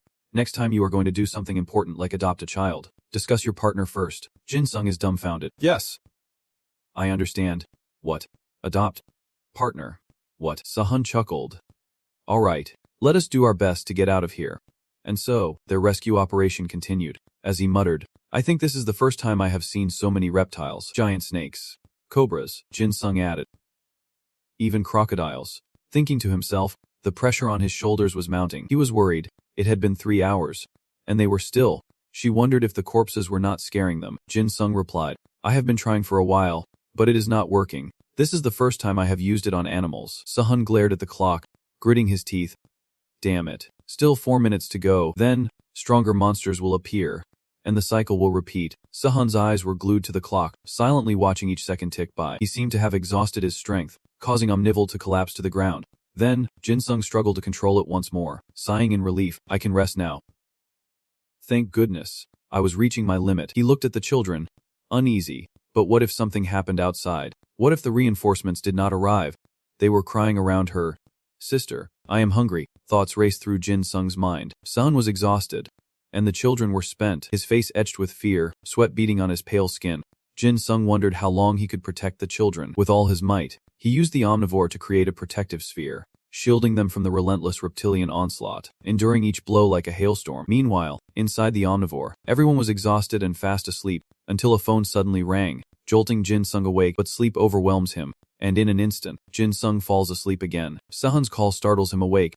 "Jin Sung, wake up." He rubbed his eyes, still heavy with sleep, and mumbled, "Huh?" She asked worriedly, "Jin Sung, are you okay?" Seeing the Omnivore slowly breaking apart, he was shocked. Jin Sung struggles to his feet, apologizing for his exhaustion. Sahan grabs his shoulder, sternly telling him to stop. She quickly transforms, teasing, You worked hard yesterday, so let your wife handle the rest. Hearing this, Jin Sung blushes with embarrassment. He flatly refuses, saying he is fine, but Sahan angrily tells him to stop. She continues, saying they need to hold out until the support team arrives, and offers to help. Sahan gently strokes Jin Sung's head, telling him to sleep and rest easy, to which he compromises, agreeing to just 1 hour. She immediately calls out for Jin, asking if her daughter can put the perverted uncle to sleep. The girl quickly unleashes her power, obeying her mother, as Jin Sung panics.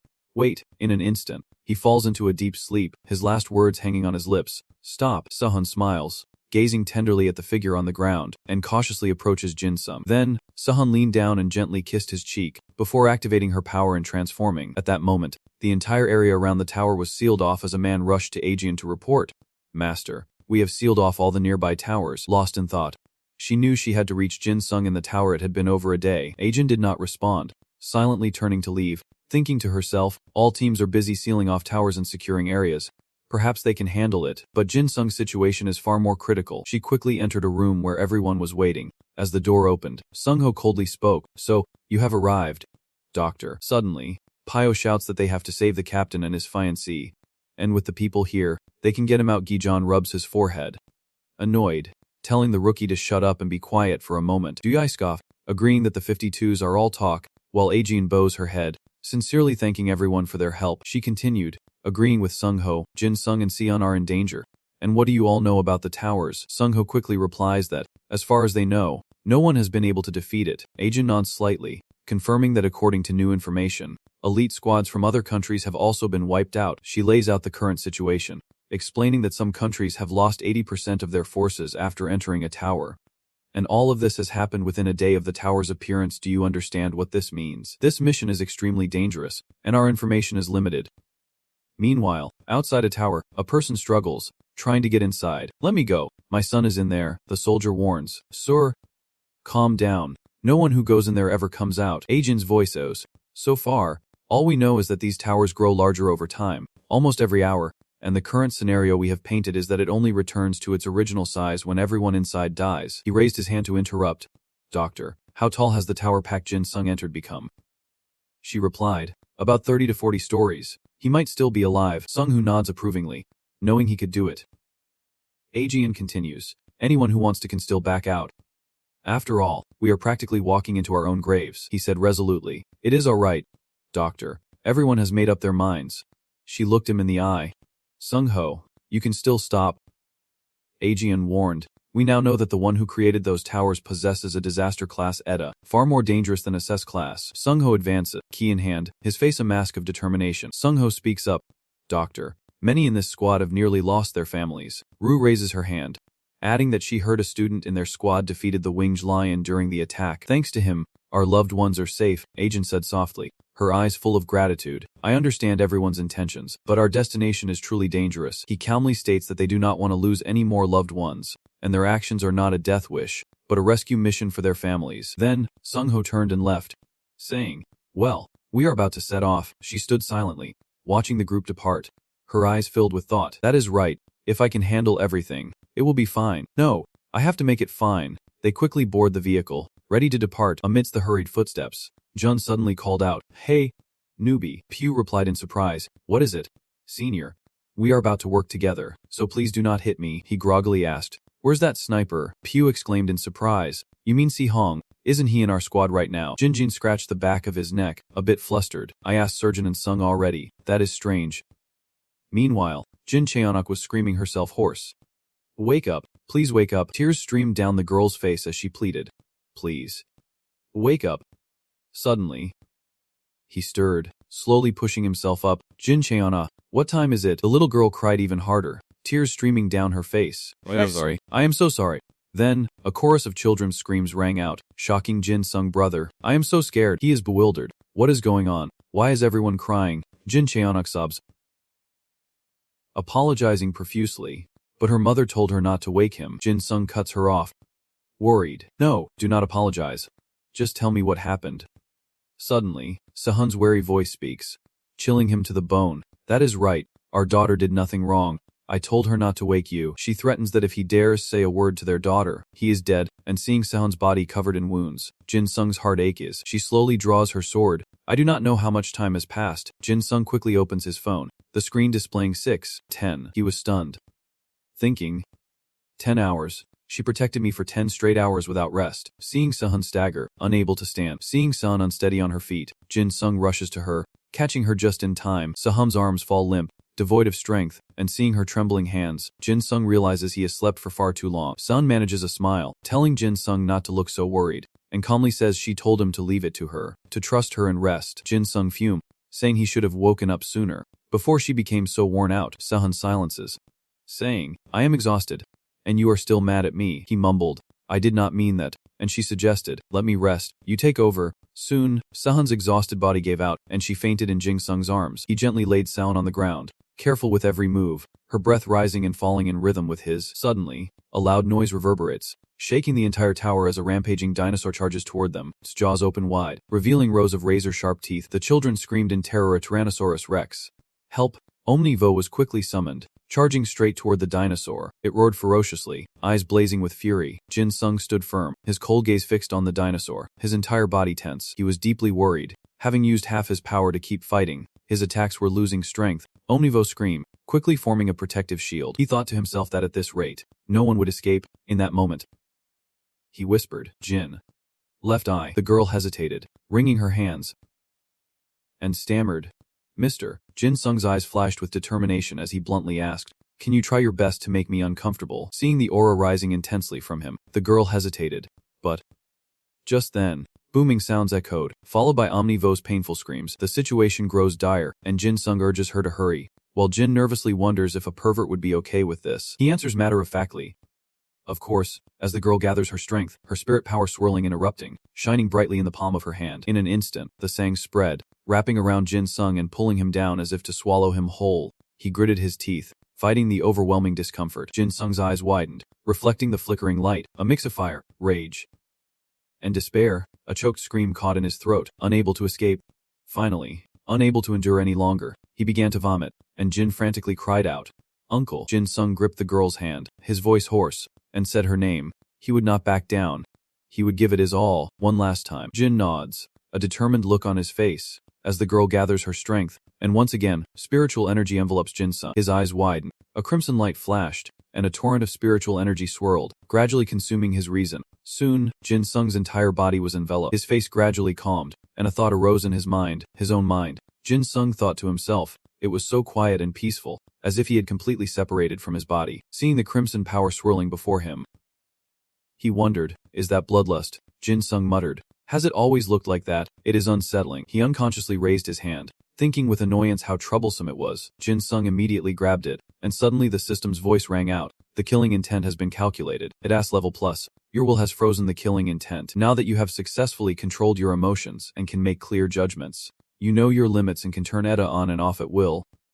Soon after, his body began to transform, his back becoming broader, his muscles bulging. Jin Sung's limbs grew tense, radiating a savage power, and a system notification appeared. His physical stats would change to adapt to the killing intent. A chilling wave spread, startling Jin Jaeon, who quickly withdrew her hand, exclaiming it was too cold. He sighed softly, a plume of black smoke slowly escaping his mouth, quickly spreading, cold and heavy, casting an invisible pressure on everything around him. As the little girl called out worriedly, Uncle, Jin Sung slowly turned his head, his crimson eyes blazing with an unnervingly cold light. He gently patted Jin Jaeon's head, expressing his gratitude. Thank you, Jin Jaeon. I could not have done it without you. Jin Sung reaches forward, channeling power into Omnivore. While outside, the dinosaur attacks relentlessly, its sharp teeth clamped onto the shield. Omnivore suddenly turned frigid, emitting strange hissing sounds that startled him. Then, sharp spikes erupted from the shield's surface, and the system displayed Kraken mode. Ice element. Overall combatability is plus. It lunges towards the dinosaur, blood splattering everywhere, as it shrieks in agony, impaled by a barrage of sharp spikes. In an instant, the dinosaur collapsed, lifeless. The sight stunned the children. One whispered, it is dead, filled with confidence. He believed he could clear the tower with Idea. Then, a system notification chimed, announcing the tower of 36,535 reptilian sins, created by the god of slaughter, could summon recently extinct reptiles. You cannot leave the tower until you reach the top, and each hour will bring a new phase. The more you struggle, the higher the tower will rise, monsters remaining before the summit. 13. Overall combat power. From F to S. Current ranks, Jin Sung muttered. 13. It will take at least 2 hours to kill them all. The girl frantically reached out to him. Mister, are you really okay? Jin Sung did not answer, only silently quickened his pace forward. Shouting, Omnivore, he turned slightly, his heart heavy with thought. Jin Sung's eyes locked onto the girl on the ground. Whispering, just wait, he immediately strode away, as Jin Cheon screamed. Uncle, Jin Sung coldly commanded, protect the kids and Kim Sahan. Immediately after, he cast his magic without hesitation. Mutual kill. 6 Kenton, the system explains. 6 Kenton. Idea class. SSS-Rank. Overall combatability S. Barrier made from the Demon King's mist. It restricts the movement of all beings, including the user, who can wield the mist as a weapon. Jin Sung surveys the options, then makes his choice. Bai Hang's mist. Idea level. A plus. Overall combatability. A plus. One of the shards of mist doubles in sharpness when attacking and doubles in length when defending. Without hesitation, he brandishes the mist. Jin Sung gripped it tightly, striding forward with determination in his eyes. Let us end this quickly. Powerful strikes rain down like thunder, and Jin Sung pauses to assess the situation. That moment, the wall began to crack, the fissures spreading like a spiderweb, growing ever wider. Simultaneously, a system message appeared. Murderous intent has been calculated. I am watching you. The wounds you inflict will only grow, never heal. Soon, the cracks widened into a gaping hole, and the wall shattered, revealing a horde of monsters writhing within, their red scales shimmering like living flames. Suddenly, the wall repairs itself as if it was never broken, and from its surface, a menacing red light emerges. From within, a giant serpent appears, its eyes locked onto its target. Jin Sung swiftly grabbed the serpent's head, unleashing a torrent of magic, tearing it apart in a furious rage. The serpent's lifeless body fell at his feet, its blood splattering. One by one, the monsters fell before Jin Sung, and the system announced the 36,535th tower of the Idea class Carnage race. SSS, monsters remaining before the summit. 13. He fought relentlessly, the number of monsters left before reaching the summit. 8. Jin Sung charged forward, crushing them underfoot. And now, the number of monsters left before reaching the summit. 5. He stands amidst the monster corpses, defiant, beckoning them to come. Jin Sung focuses, grips his weapon, and thinks, Flusso. Lock. System analysis. Murderous intent calculated. Physical stats will change to adapt. The user stats will increase to match their killing intent. And now, Jin Sung's entire body transforms. Muscles bulging. Power erupting. He muses that thanks to 6 Kenton, his job change speed has doubled, and his attack power has doubled thanks to Baiyang's rib. Jin Sung is filled with determination, his eyes gleaming with a murderous will. He will definitely get out of here. He immediately charged forward, unleashing a decisive attack. A muffled explosion echoed, magic flashed brilliantly, and the entire space trembled violently. Suddenly, Ru's eyes widened in horror. Over there, Jizon panicked, his face pale. What the hell is that? Sung-ho paused, his voice laced with worry. Doctor. That is. Before them, a monster coiled around the towering tower, and Azan exclaimed in fear. It is beginning, the final level, she asks in disbelief. Jin Sung, do not tell me he has almost cleared the entire tower. Sung-ho frowns. Puzzled. Doctor. What do you mean? Azan grew anxious. Most towers around the world return to normal size after reaching that height. No one has ever lasted this long. She urged. Sung-ho, we have to hurry. Can we pick up the pace? He nodded firmly, his voice steady. It is wind. They rushed forward, their footsteps echoing. Suddenly, a dark figure appeared before the tower, and someone shouted with joy that they had arrived. Hearing the noise, the man turned back in surprise. When suddenly, a strange voice called out, Hey, fun uncle. Covered in blood, the warrior's face lights up at the sight of rescue. But inside the tower, a surge of magic hurtles toward Jin Sung. He reacted instantly, grabbing it tightly. That voice continued. I do not know. Jin Sung looked up. Startled. Auntie. Footstep echoes down the stairs as he continues. Why am I here? A large figure quickly appears before him, the man adding, I have no idea. His eyes locked onto the man before him, searching for information. Isaac, the Armor King. Idea class, SSS. Calamity, overall combatability, SSS. Disaster, the strongest existence among the reptilians. Though this great being was forced deep into the earth, they were compelled to return here through the god of slaughter. Physical damage is ignored, only mental and spiritual attacks affect Isaac, who can only exist within the reptilian's tower and can freely manipulate the temperature within a 6-meter radius. Ignoring defenses, Isaac's chosen targets cannot defend. Negating immunity, enemies exposed to Isaac lose their immunities. Jin Sung stammers as Isaac glances around, eyes full of curiosity. Where is this place? He speaks, asking if he is the master of this tower, as the crimson chains are quickly unleashed. Immediately, the shards of mist hurtled toward Isaac. His eyes flashed with coldness, staring intently at what surrounded him. The bright mist tightened its grip, and Isaac murmured, "These fragments. I know them," he wondered. "I want to know this place too. Tell me, where are we?" Jin Sung touched his hand and coldly replied, "Why? What good would it do you to know if you are about to die?" The sword is drawn, and he commands, "Omnivore. Fall back." Immediately, Jin Sung leaps into the air. He lunges at his enemy. Roaring, die. In an instant, powerful strike is unleashed, followed by a dazzling explosion of magic. The sword plunged towards his head, followed by a deafening clang, and Jin Sung was stunned by what he saw. That devastating attack did not harm Isaac at all, his voice ringing out coldly, "I will not die." He clenched his jaw, his eyes bloodshot with anger. At Jin Sung's command, the mist rose into the air, and with a clenched fist, he unleashed his attack. Connect. At that moment, the shards of mist began to fuse together, piece by piece, rapidly linking up. Soon, they closed in around him, and with a wave of Jin Sung's hand, the omnivore transformed into a dark shadow. Lashing out, it coiled rapidly around the pure white mist fragments. System display. Red bone. Kraken state. Ice-cold overall compatibility. SSS. Before long, Omnivore had completed its task, creating a sturdy armor-like shell. He tightened his grip on the sword, an endless stream of magic flowing into the blade. Jin Sung unleashed a fierce strike, the omnivore tearing through the air toward the enemy as he roared, "Devour them, tail." Suddenly, it resisted, as if held by an invisible force, and Isaac praised, "Impressive restraint." His voice echoed, "I do not acknowledge you." Isaac King was dragged down by the omnivore, who was running rampant before him.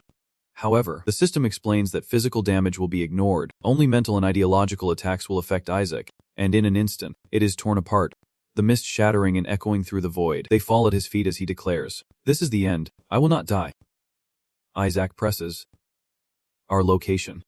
Tell me." Jin Sung was silent, realizing his opponent was immune to physical attacks, as he would suspected, recalling their previous exchange. He knew this foe would slowly grind down his opponents. He smirks victoriously, but he already has a plan. His opponent's eyes widen in shock as he smiles confidently. In Jin Sung's mind, the words echoed, "Premeditated intent.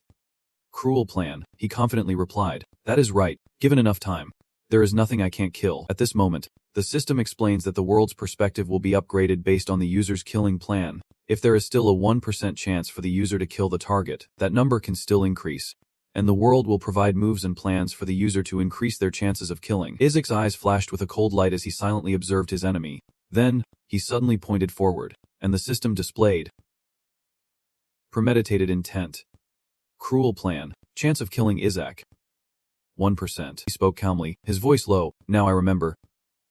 Isaac continued, "I know those ice fragments. Their master was sealed by us." Jin Sung quickly retorted, "Not me. I only borrowed them." He angrily retorts, "Yes, you have borrowed quite a lot." Immediately, fierce spirit energy erupts, engulfing Isaac. We were driven out. With that terrifying power, the shattered mist fragments resonated, then slowly crumbled into dust. Suddenly, the system warned, "Armored King Isaac. Changing temperature.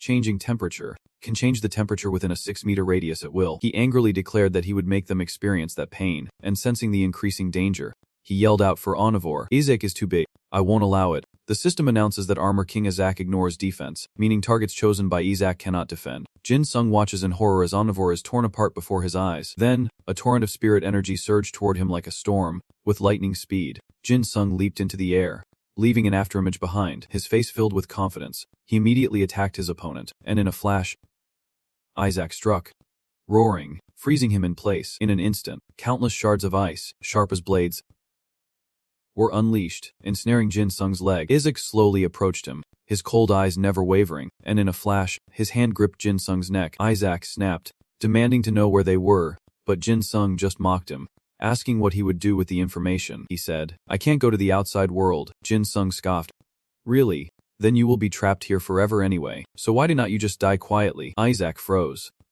Eyes wide, staring as if to devour his opponent whole, he roared in a frenzy of utter rage, "You are useless." At that moment, the system displayed a message. King Isaac's armor removes immunity. Enemies who have come into contact with Isaac will lose their immunity and defense. In an instant, Jin Sung was covered in blood, riddled with wounds. His trembling hand desperately clung to the sword as Isaac arrogantly declared that anyone who stood before him would become weak. Finally, unable to hold on any longer, Jin Sung lets go, and the ice beneath him shatters as Isaac's voice echoes, Die here. His hand tightened like a vise, lifting Jin Sung into the air. When suddenly, piercing laughter erupted from his mouth. He was stunned, his eyes a chaotic mess of confusion. As Isaac wondered, "You keep laughing. Do you find death amusing?" Jin Sung continued to laugh uncontrollably, his body shaking. Suddenly, his eyes turned bloodshot, pupils swirling as if hypnotized it was coming. The system then announced that the killing intent had been calculated. The ruthless plan, the chance to kill Isaac now. 3%.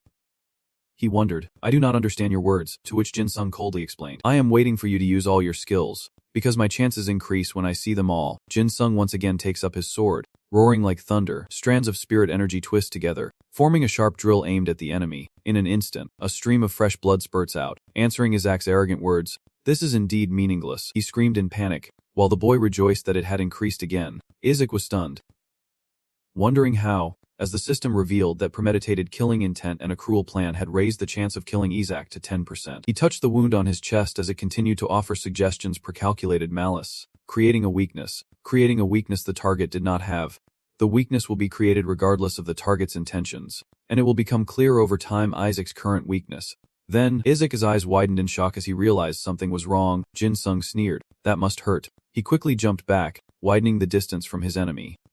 "My scales. Something's very strange," he continued, saying it took a lot of time and effort just to wait for those scales to take effect, to which Jin Sung replied mockingly, "Worth it. Do not you think?" Isaac clutched his wound, widening it. "This hurts." The system displayed a message. Premeditated malice. Cruel plan. 25% chance of killing Isaac now. He sneered, "Accept your fate." Meanwhile, Hilly learns that students from Hyundai are trying to rescue Kim Sahan and bake Jin Sung from the tower, and decides to form a joint team with the US and China, as they know how to defeat the tower. After forming a team of S-class Eddas and the strongest fighters, he entered the insect tower. But then, a heavily wounded man, trembling in pain, struggled to speak. The rescue team. He weakly continued, "You are too late." Lee Sin knelt down, urgently asking, "Are you the only survivor?" The man struggled, his breath failing. "Thank goodness. If I had died here, the tower would have reset," he continued, saying that would make his friend's death meaningless, his eyes filled with determination. "Very well. Let me handle the rest." In that moment, the man breathed his last, his eyes still wide, carrying unspoken feelings. Lee Sin gently closed the man's eyes in a silent farewell, then rose, a heavy weight settling in his chest. A piercing sound echoes, followed by the reverberating footsteps in the silent space. Seeing the monster before him, Chief Xander shouts urgently, "Everyone, be alert." Lee Sin stood frozen, doubt clouding his mind. This kid. No, this thing is the boss of the insect tower. At the same moment, the system announced, Insect King, Sea Pharaohs, Edea class, Calamity. Its overall combat ability is catastrophic. The king of insects. Though these great beings were driven deep into the earth's crust and core, they were forced to break through the pillar of return through the god of death. He gulped, fear creeping into his chest. That thing defeated an entire S-rank army of 200 people. Seeing Lee Sin's in action, she shouts, "Lee Sin," as Pastaner urgently commanded. Everyone, prepare to fight. The scene before them left both speechless, eyes wide with shock. The sea pharaoh's twisted mouth, filled with sharp teeth, descended upon the corpse at its feet, tearing and devouring, savoring each bite. The system explained that sea pharaohs can consume anything they identify as food. He glared at him, his eyes filled with dark rage, while the sea pharaoh remained lost in its bloody feast. Unconcerned, Lee Sin transformed, radiating a powerful, heroic golden light. Mountains and rivers tremble before his shining blade, which cleaves the very heavens. The system displays Lee Sin, the loyal and steadfast general. EDS, overall combat abilities. This sword was wielded by General Lee Sin during his meditation. He wiped the blood from his lips, a satisfied smile spreading across his face, while the man frowned, fury burning in his eyes. Without hesitation, Lee Sin swung his sword, the slash aimed directly at the enemy who dares. At that moment, the enemy's head was split in two, blood spurting out. He continues his assault, declaring with fervor, "With this sword, I swing, and mountains and rivers will be stained crimson with blood." Lee Sin adds, "Any liquid that touches this blade will become sharp thorns." Swords continued to strike, bodies were pierced and drenched in blood, leaving nothing intact.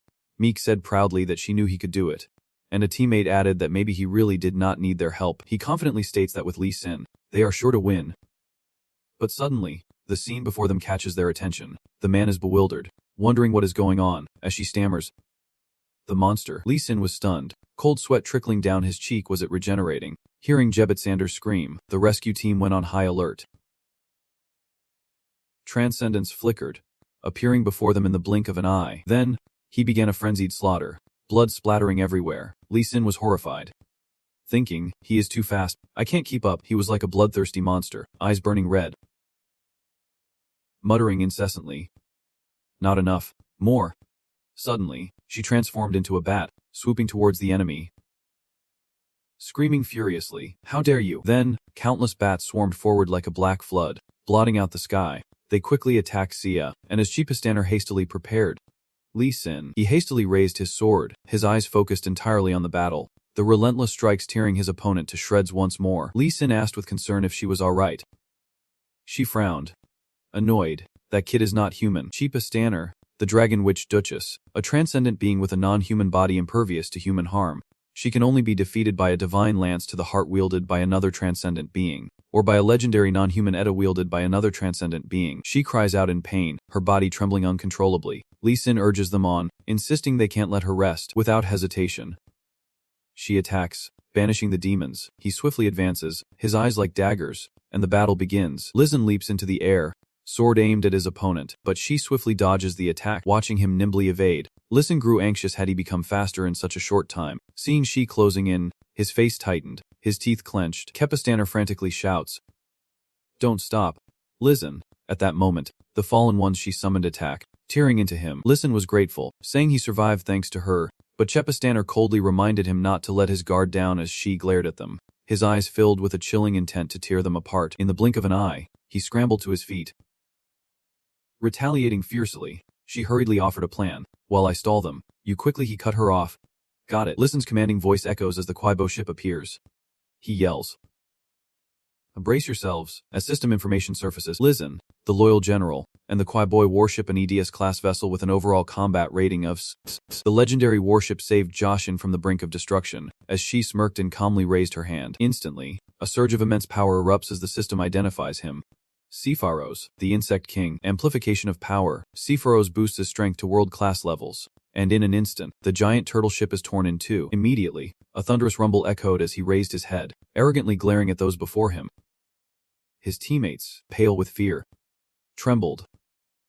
One muttering, "We are done for." Chipastaner roared, "What are you doing? Keep attacking." Magic surged, relentlessly bombarding Sia. Looking down, she frowned, anger rising within her.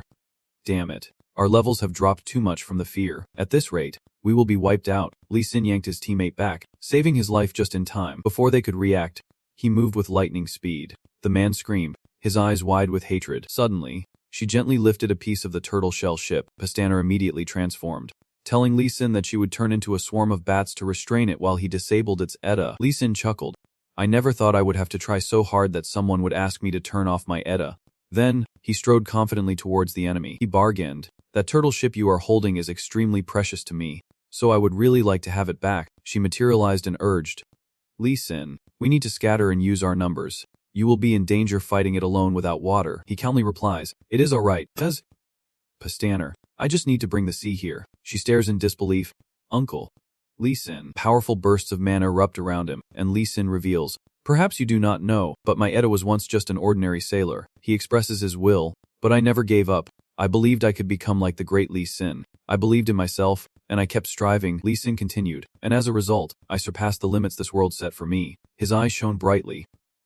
"And finally, I became who I am today." Lee Sin boldly declares himself General Lee Sin. As the system displays his stats, General Lee Sin, loyal and at war. ED, overall combat ability SSS, the legendary general who saved Josian from the brink. A Korean icon, 26 battles, 26 victories. War records. Turtle ship and twin dragon swords. He smirks confidently. "Alright, then prepare for a real battle." At Lee Sin's command, a book appears. War log. The system explains. Lee Sin, the loyal and warlike general. War log. These are the chronicles of a great general, a symbol of his nation, allowing the user to recall every detail of naval battles recorded within. Enemies defeated at sea can be summoned and controlled through this book, the second monster in Daniel's book. Earth 2. Chipastaner hesitated, explaining that using this skill reveals all his plans, which is why he avoids it, but now there is no other choice. Lee Sin instructed. Chipastaner, take care of the rest. She immediately transforms, agreeing without hesitation. "Okay, do as you wish and leave things here to me." The war journal instantly bursts open. Light erupting, and he shouts, "Appear, Big Bear." Suddenly, A bear's hand reached out, and in an instant, a giant bear appeared, the very monster from Daniel's book. Earth 2, SSS-Ranked idea, captured by the Chronicle's power. Everyone salivates. I smell something delicious. Is there meat around here? Lishin gently reminds him. You should look down at your feet. Earth 2 startles. Looks down. And exclaims, her. Meanwhile, Seer was blissfully enjoying the feast, sucking and slurping with pure joy. He immediately raised his hand. Screaming, something's biting me. Dione stumps the ground. Annoyed, I hate bugs, Chipes-saner asks curiously. Like sin. What is that bear? He laughs excitedly. Looks like raising a bear is not so bad after all. Like sin says, I will explain later. Chipes-saner, do you trust me? If you have followed me this far, you probably do. He warns them to prepare for naval combat and not to drown. She immediately nods and flies off to execute the plan. Roger that. Li Xin commands the bear to summon the ocean, as the earth too. Nauseous. Wretches, I hate bugs. Then, a massive torrent of seawater spews from its mouth. The system identifies it as a monster from Daniel's book, a gluttony demon. I hate disgusting things. It can summon anything it has ever eaten, and it can also choose what to store. Currently stored in its stomach is seawater. As the torrent raged, his comrades cried out in alarm. Chipes-saner struggled to protect them from the surging flood. Shouting, get up here, amidst the raging torrent, they struggled to stay afloat as the earthly two wiped its mouth, grumbling that it was even hungrier now. Standing on its hand, he coldly declares, I can use my full power on land. Now that we are at sea, why did not you go greet my other 10 ships? With a wave of Li's hand, the turtle ship instantly appears. Meanwhile, at another tower, a tragic scene unfolds, with blood splattered everywhere. One man winces, covering his nose, complaining about the smell of blood, while Si Wangwa remains unfazed by the chaos around them. He questioned what the blood was, looked down at his clothes, and calmly replied, This, now, Chung Ho and Ajan have arrived. As he gently helped her down, she wondered why none of the White Jade kin had shown up. They were supposed to provide support, and who were those two behind her? Meanwhile, Si Wangho stared at the blood on his hands. Complaining, It is so sticky, he snapped irritably. I am in a hurry, so explain it again. She quickly moves forward, asking if he is Si Wangwa and if he has seen anyone else. A group they were supposed to meet. He stares ahead, his eyes as cold as ice, devoid of warmth. Meanwhile, bodies lay scattered, each victim felled by a fatal sword strike. Recalling the scene, Si Wangwa gleefully admits, I killed them all. Si Wangho angrily demands, Hey, Smiley. Tell me, when was the last time we met? Si Wangho backs away. Hey, why are you staring at me with that scary face? He snaps. Then why do not you answer my question? He reached for the doorknob, a strange smile on his face. We just went to America together. Si Wangwa feigned friendliness. It has been a while, has not it? Nice to see you. He stammered. This guy, you and I met just 3 days ago, he replies with a smile. Oh really? I must have forgotten. An enraged Seong Ho demands, Who are you? What have you done to him? The door bursts open, and Sai Wangwa smirks. I do not know, but see you inside. He urgently commands, Hey, catch that bastard. Quickly, Jizon's comrades rush in. The scene shifts to a car in the water, its occupant in shock. Turtle ships surround him, closing in, as if to drive the enemy into a corner. Suddenly, the ship's head opens, revealing a massive, powerful cannon, and Li Xin's challenge echoes as they open fire. Explosions erupt, blinding light flashes, and smoke fills the air. This is the turtle ship. In a crane wing formation, the turtle ships surround their enemy, amplifying their firepower tenfold. Unable to dodge, Seer takes a direct hit, and the system offers a hint. The Insect King, Seer Feroz, has incredible vitality. To kill Seer Feroz, his body must be completely destroyed using a method never before seen. The elite forces clash, churning the waters violently.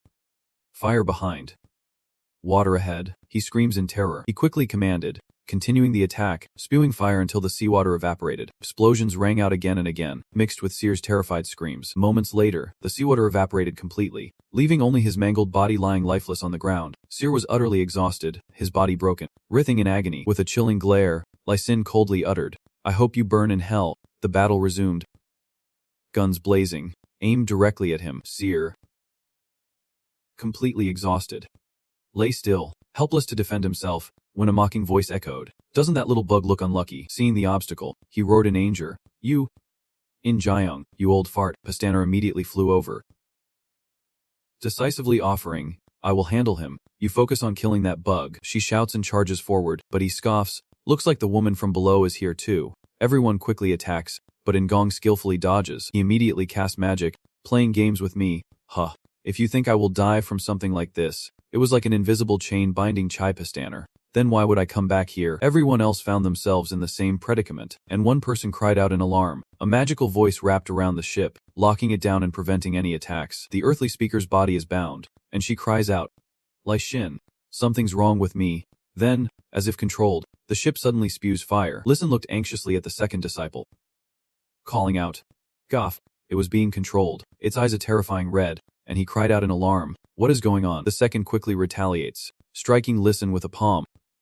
Meanwhile, Chi Pastana roars in fury, demanding what was done to his Edda and body, as she fearfully mutters if that bastard has become an hare. Then, she screamed in order to use all the Eddas, but Pastana was caught off guard and brutally kicked. She leaps back, her face cold as she speaks. I was getting tired of your team, but do not you think this immortality is a bit much for a human? He roars arrogantly, demanding she kneel, while Pastana realizes the strange prayers are causing her Edda to lose control. In the distance, her teammates were bewildered.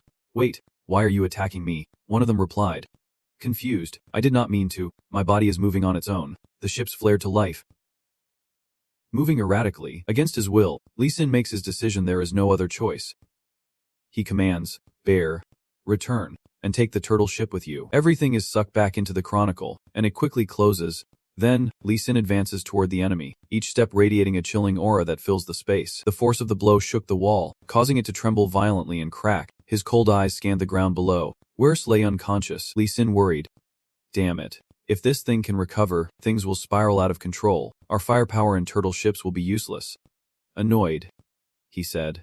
If you had not interfered, we would have killed it already. Is your ability to manipulate minds? Injung remained unconcerned. Why the rush? It has been a while. I have only come to chat. Lee Sin retorted irritably. You always provoke me, do not you? Do you really want to die by my hand? He scoffed.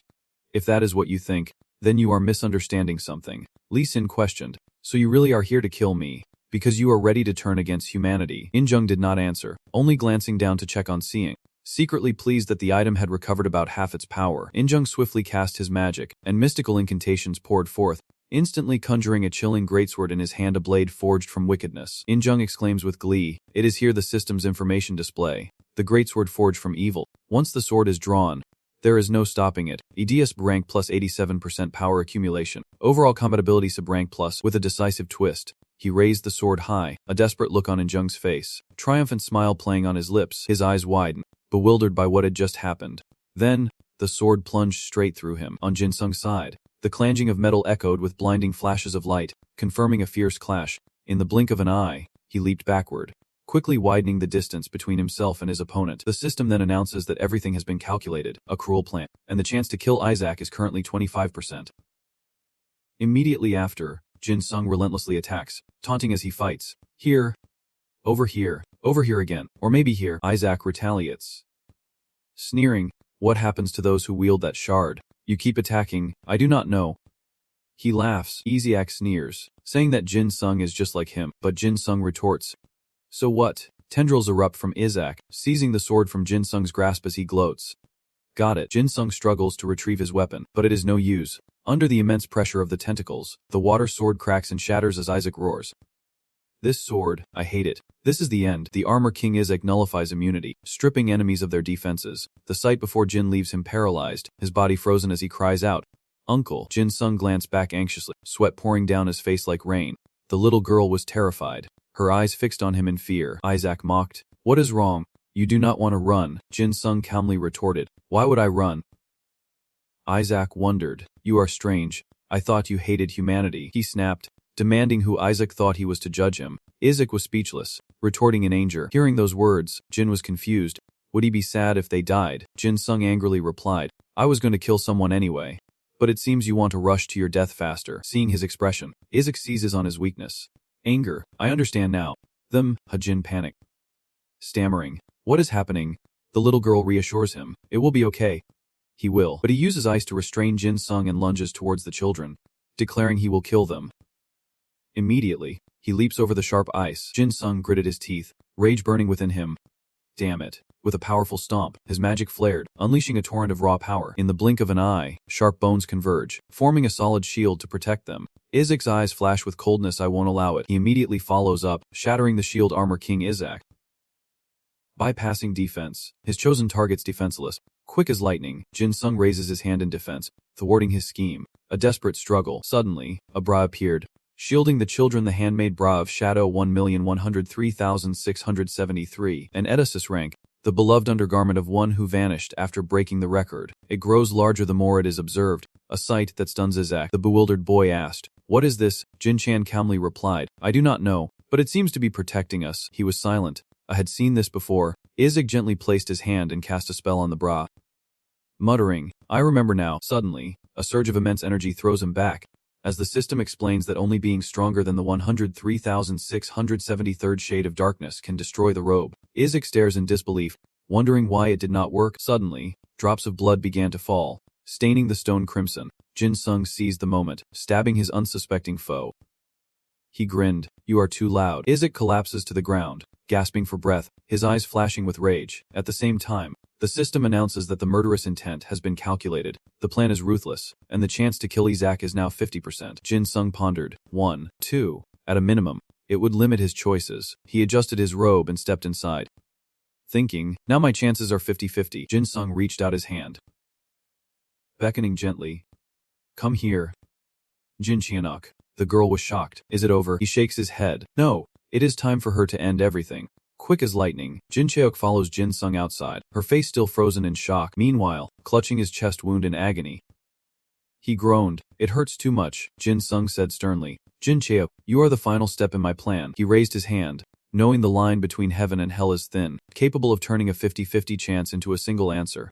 Then, Jin Sung gripped Jin Cheok's shoulder, full of trust, relying on her completely. Instantly, his power surged into the girl, and Jin Sung grimaced, thinking, "Sorry, I am reaching my limit." At the same time, the system displays that the killing intent is precalculated. The user is aware of their limits and can temporarily summon their ETA. As the ETA activates, murderous intent will continuously generate. The little girl looks at him worriedly, calling out, "Uncle." Jin Sung smirked. "That is why I need you." He squeezed every ounce of strength, trying to amplify the killing intent in his magic. "Here. Take this." Feeling his power surge, Jin Sung grins widely. A moment later, the girl collapses, exhausted, and he praises her. "Well done." Not wasting a second, Jin Sung launches a swift attack, his eyes sharp, his face determined. Meanwhile, In Sung's sword pierces Lisa, the ancient runes etched upon it glowing with a cold, murderous light. He froze, his face tense, a sense of unease washing over him as he wondered what would happen next. Lee Sin asked, bewildered, "Kim and Sum, what is your plan?" He replied bluntly, "I told you, I just want to talk." He furrows his brow in anger. "I have nothing to say to you. Get out of here." Kim and Sum. Lee Sin rushes forward. "We just want to get out of this place." In Sung rests his sword on his shoulder, his voice mocking, "Come on. Why are you in such a hurry? Is it because of North Jin Sung?" Hearing those words, he instinctively stops. Lee Sin thought to himself, "He knows." In Sung laughed triumphantly. "Looks like I was right." He continued, "Why do you think my master sent me to this tower?" He scoffed. "Master? Are you referring to that terrifying satanist?" He continued, "The main reason is the prophecy. As long as we can control the prophecy, the inferior humans can't threaten us." In Sung smirks. "So there is one more thing." Lee Sin interrupts in a panic. "Do not tell me." He confirms, "That is right. We can't let the one who defeated the first and fourth live." In Sung's voice continues, "My master, just as foretold, North Jin Sung will become a major obstacle for us." He coldly states, "Jin Sung is still in the tower, even for your master. There is nothing you can do in the middle of Korea." In Sung smugly declares that the day has come, and he is not the only one who wants to deal with him personally. As Jin Sung grabs a Jack by the neck, his eyes flashed with coldness, pupils burning red as blood, as the system chimed in, premeditated intent to kill confirmed. Ruthless plan, current chance of killing a Jack, 97%. In an instant, a searing flame erupted, engulfing them both. A special technique that bypasses immunity and alters temperature. The flame subsided, leaving a thick cloud of black smoke. As he cuffed and gasped for air, Jin Sung slumped, as if burned from the inside out, having clearly exhausted all his strength in that final move. Suddenly, a voice echoed, "What is this? Looks like I arrived just in time." Behind the man stand Jin Sung's aunt and uncle, as In Jung exclaims that he would have destroyed it long ago if not for the restrictions. Meanwhile, at the tower, Seung Ho wondered where the Book of Revelation was hidden. Leixin retorted, saying it was impossible, as the World Anti-Terrorism Organization would have intervened if it had been moved. In Jung leans on his sword, replying nonchalantly, "Did not I tell you? I came here fully prepared." He points to the sky, slowly explaining, "First, when you dealt with that second Lieutenant Bear." Inju continues, "Did you notice that our plague has already spread at the scene?" Huang gasps, "Aunt G." He continues. More precisely, it is in the hospital that the second bear destroyed. In Jung boasts that they were able to capture Jin Sung's aunt and uncle thanks to that. Li Xin angrily asks In Jung what he is trying to do. Hearing the familiar name, he was stunned. Lai Xiaohua. He recounted. Didn't you do everything under their orders because they used Jin Sung's uncle as leverage? This is the second thing we prepared. Unable to believe what he is hearing, Xin asks if there was a conspiracy from the moment Xianhua decided to help Jin Sung. In Jung nods, saying he has too much to protect and can't do it all alone. He lightly raised his sword, saying that if his work was done, he would take his leave to save time. In Trung calmly departed, reaffirming that the moment he tried to capture the second disciple, he had already won. Xin, still confused, called out, "Wait," but the man quickly used his spiritual power, his figure vanishing like the wind. It was over. Outside the tower, Zhang grits his teeth in anger. What have you done to him? Xiong Ho laughs. You have a good eye. He immediately removed his mask, declaring that he had killed the original and stolen his face, then threw the mask to the ground. A grotesque face appears, covered in hideous red scales, as he cackles, "But do not worry, I am here now, so prepare to be blessed." Seeing the figure before him, Jack hesitated.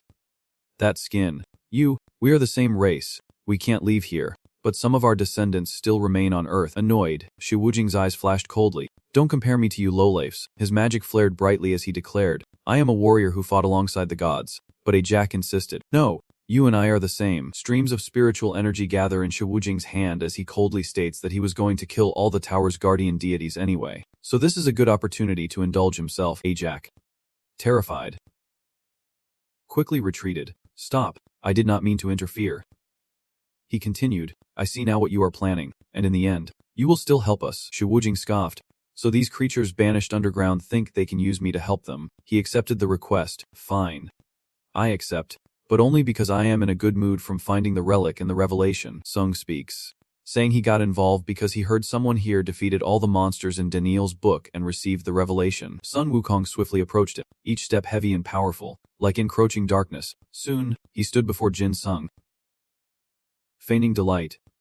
Found you. Shi Wujing seized Jin Sung's hand, and Jin Sung cried out in alarm, begging him to wait. Li stumbles forward, muttering about the Old Testament, as Jin Sung collapses, exhausted, but still reaching out. In an instant, the system displays information. The Old Testament, an Edea-class artifact, a covenant between humanity and the gods, recording the stories of the gods before the rebirth of Jesus. The next book to appear is the origin of all copies of the Bible. Satan booms. Oh! Revelation. Reveal the true form of this sacred object. Jin, terrified, cried out, tears streaming, guys, help me. His teammates immediately rushed forward, one of them yelling furiously, let her go. But at that moment, Isaac blocked them, declaring, everyone, witness history in the making.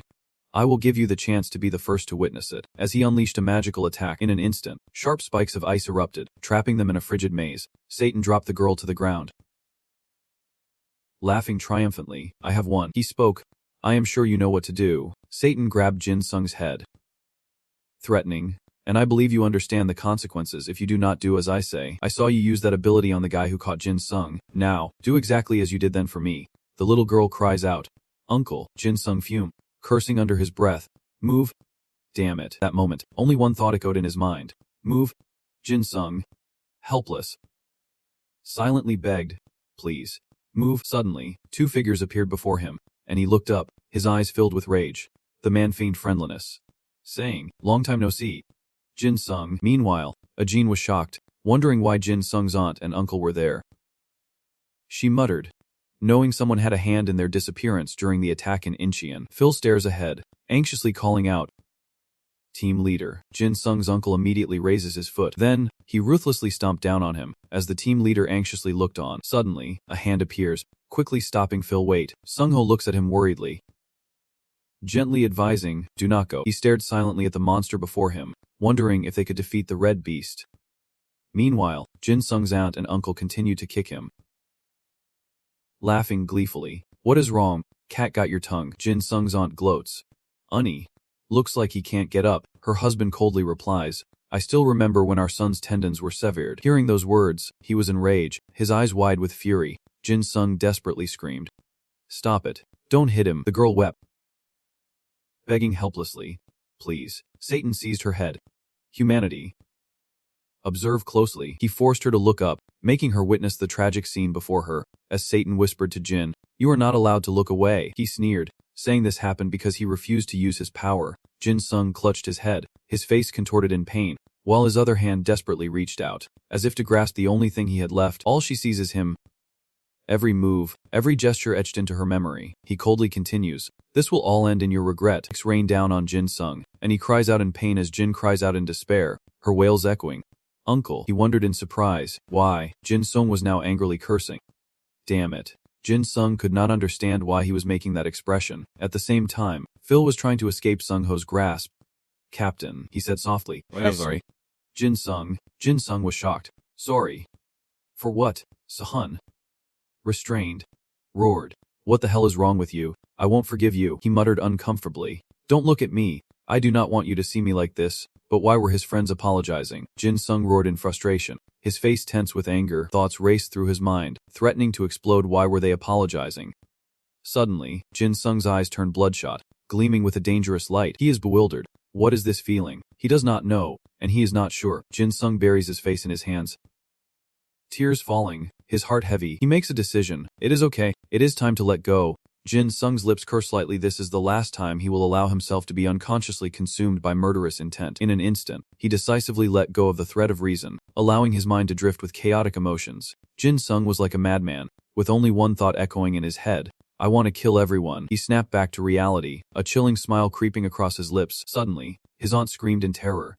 "Husband. My leg. My leg. Ah." Startled. "Ah. Jin Sung, do not tell me," she cried out in a panic. "Husband. My leg. My leg." But it was too late. He moved like a soulless puppet, completely controlled by bloodlust, devoid of reason. Sensing a familiar presence, Isaac turned back, recognizing the aura. It was him. He angrily lunged at Jin Sung. Why are you here?" Isaac attacks with fury. "Die. We remember." Jin Sung whirls around, eyes wide with dread. Isaac attacks with fury. "Die.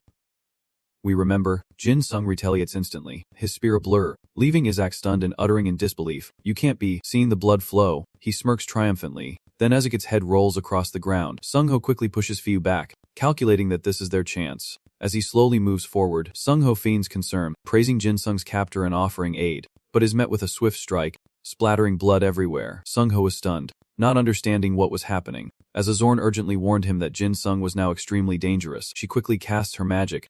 "Sung Ho, get over here." In the blink of an eye, Azorn pulls him to safety. She quickly uses her healing abilities and rises. Pio cries out in a daze. "Captain." As everyone murmurs, one person exclaimed in surprise, "He just attacked Surgeon and Sung Ho." The other replied, "He almost lost his head." Suddenly, a scream pierced the air. "Wait!" The tower. At the same time, the system announced, "The God of Slaughter has been deactivated." Witnessing the scene, Jin could only gape in shock as the girl added, "The tower is completely gone." The death god immediately summons the first disaster, saying, "If you can hear me, come to me." In Yong retorts, "Finally, the day has come." Jinwoo remains silent, his cold eyes sweeping over the two before him. The system immediately warns. First disaster. Class ED, a catastrophic monster created from a Satang without the Lord's support. That is why it is called the first disaster. Even though the user is only temporarily contracted with the Satang, they will still be granted power and dominion. Whenever a user is summoned by a Sathan, they must obey its commands. The user's life force becomes linked to the Sathams. "Long time no see. You bastard." He grinned. All information about the summoned is vague. Blasphemer. All the curses in the world. He done. Injung wondered if he had become more taciturn since they last met. Had he made him this way? Suddenly, his eyes turned bloodshot, flashing a cold light, as if locking onto a target. Immediately, Jin Sung strode toward them. The Slayer stunned, his face tight with worry. He snapped, demanding they kill Jin Sung and turn the place into a sea of blood. "Master, are you in Suk?" Sung Hoon pleaded, warning Jin Sung not to listen to them, not to dwell on the past or his pain. Jin Sung smiled wryly.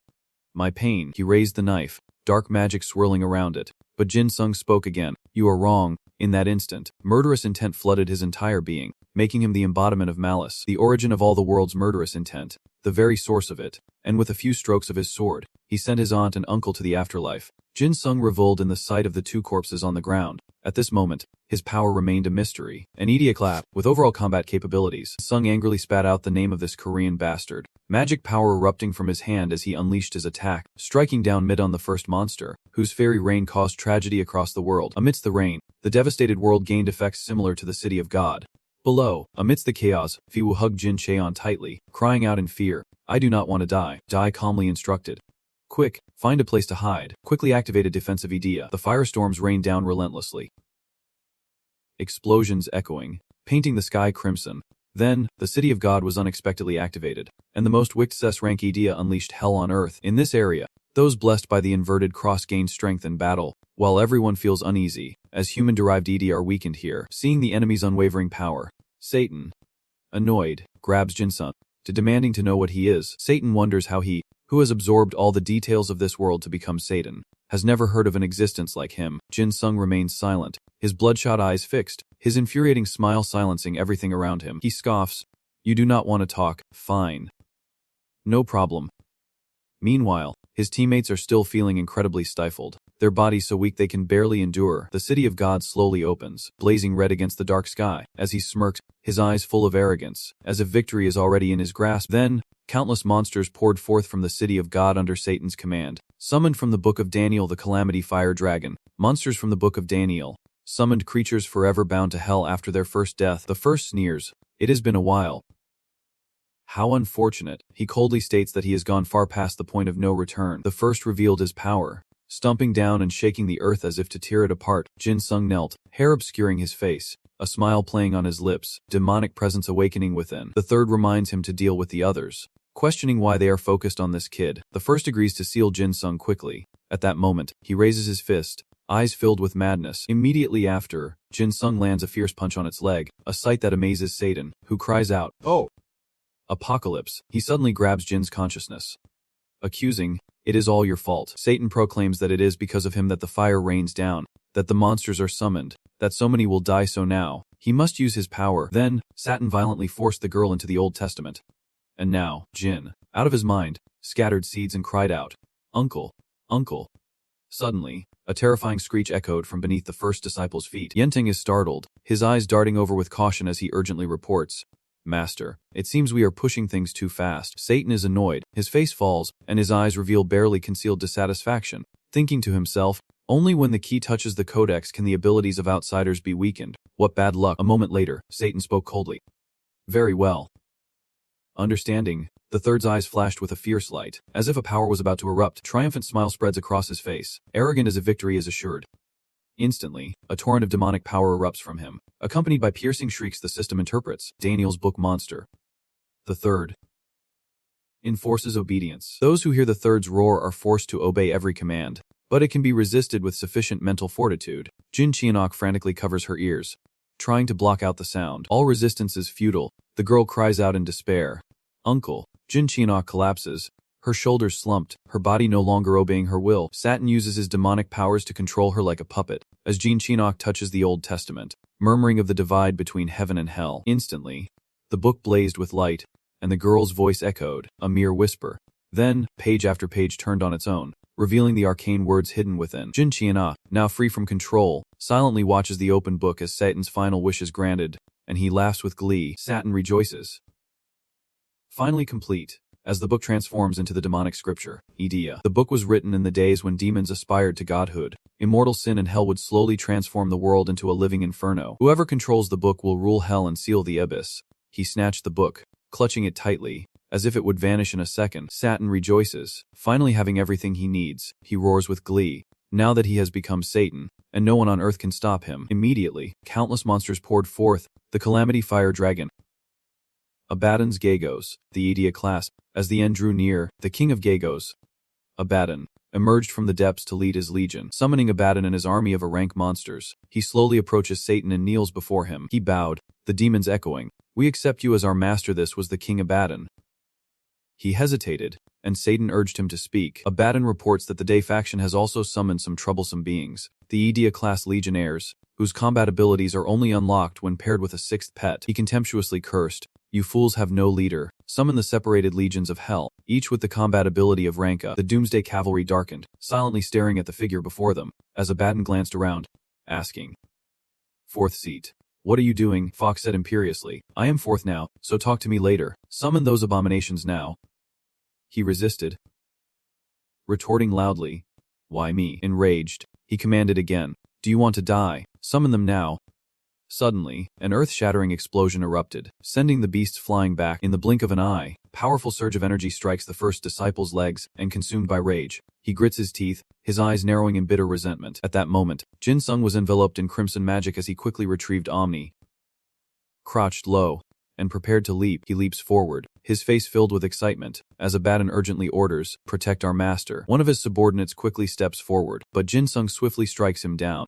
Enraged, Sata roars, "What are you doing? Get in there." Sata frowned, silent, his eyes deep in thought. Then ordered, "If there is no record of him, make one and be sure to document his story."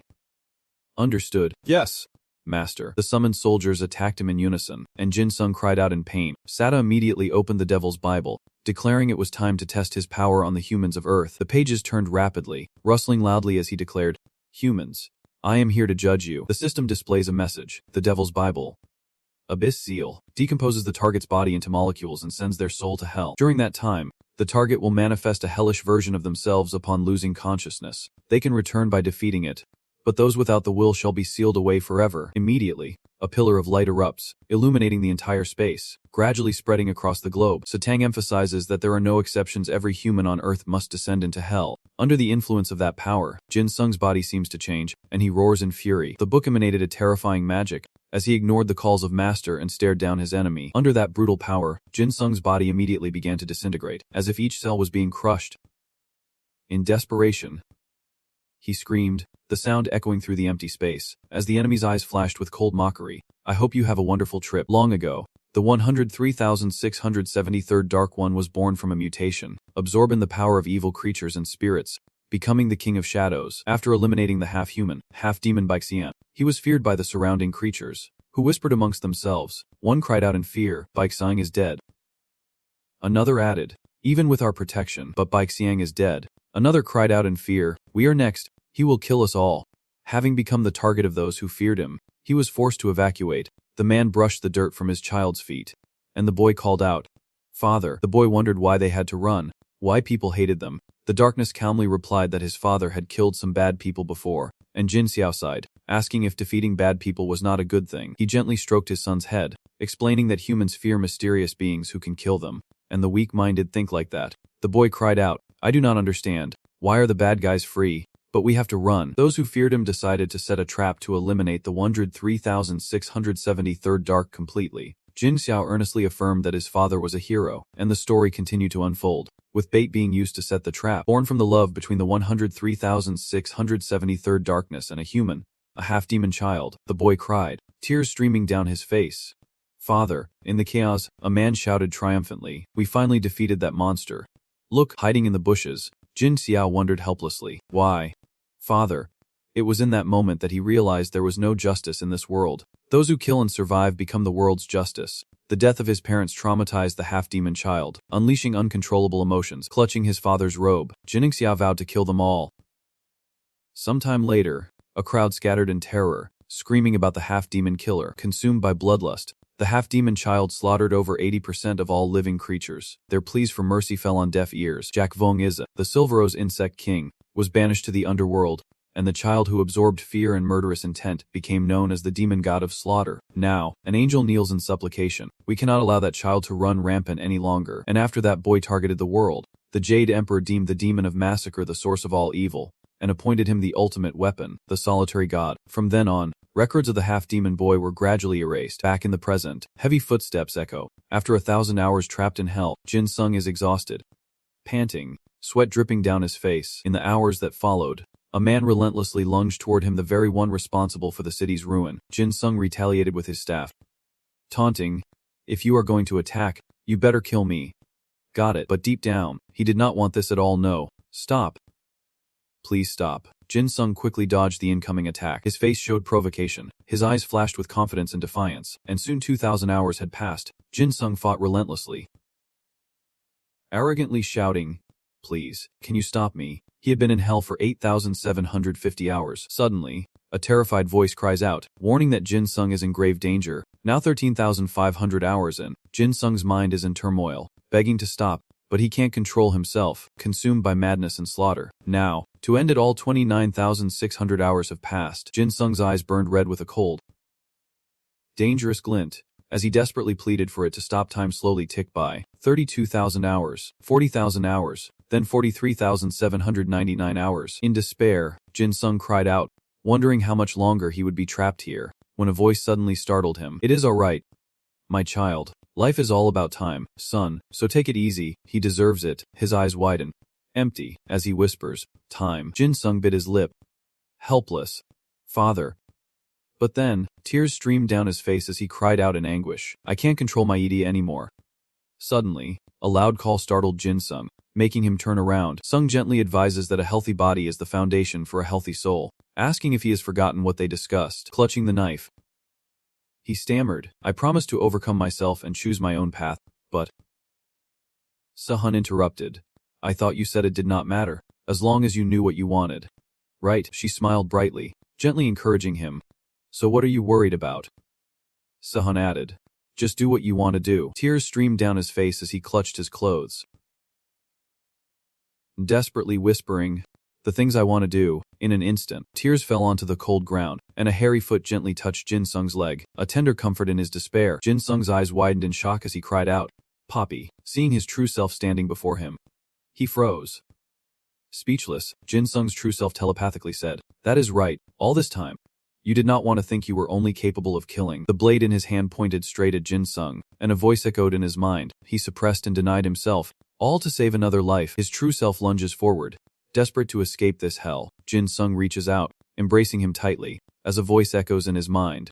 He has always been too weak. The entity delivered its judgment. He, born to absorb murderous intent, had never truly paid attention to himself. Jin Sung whispered a heavy-hearted apology. His next words stunned the entity. "You are a part of me." In an instant, tears of joy streamed down its face, and it shyly whispered, "Thank you." At that moment, to prevent chaos, God's greatest power and ultimate weapon was erased from the world. A being who could suppress demons, a servant of God who had absorbed his murderous intent. Jin Sung sighs in relief, his body feeling lighter than it has in ages. The magic awakened within him is the Mani, the god of slaughter.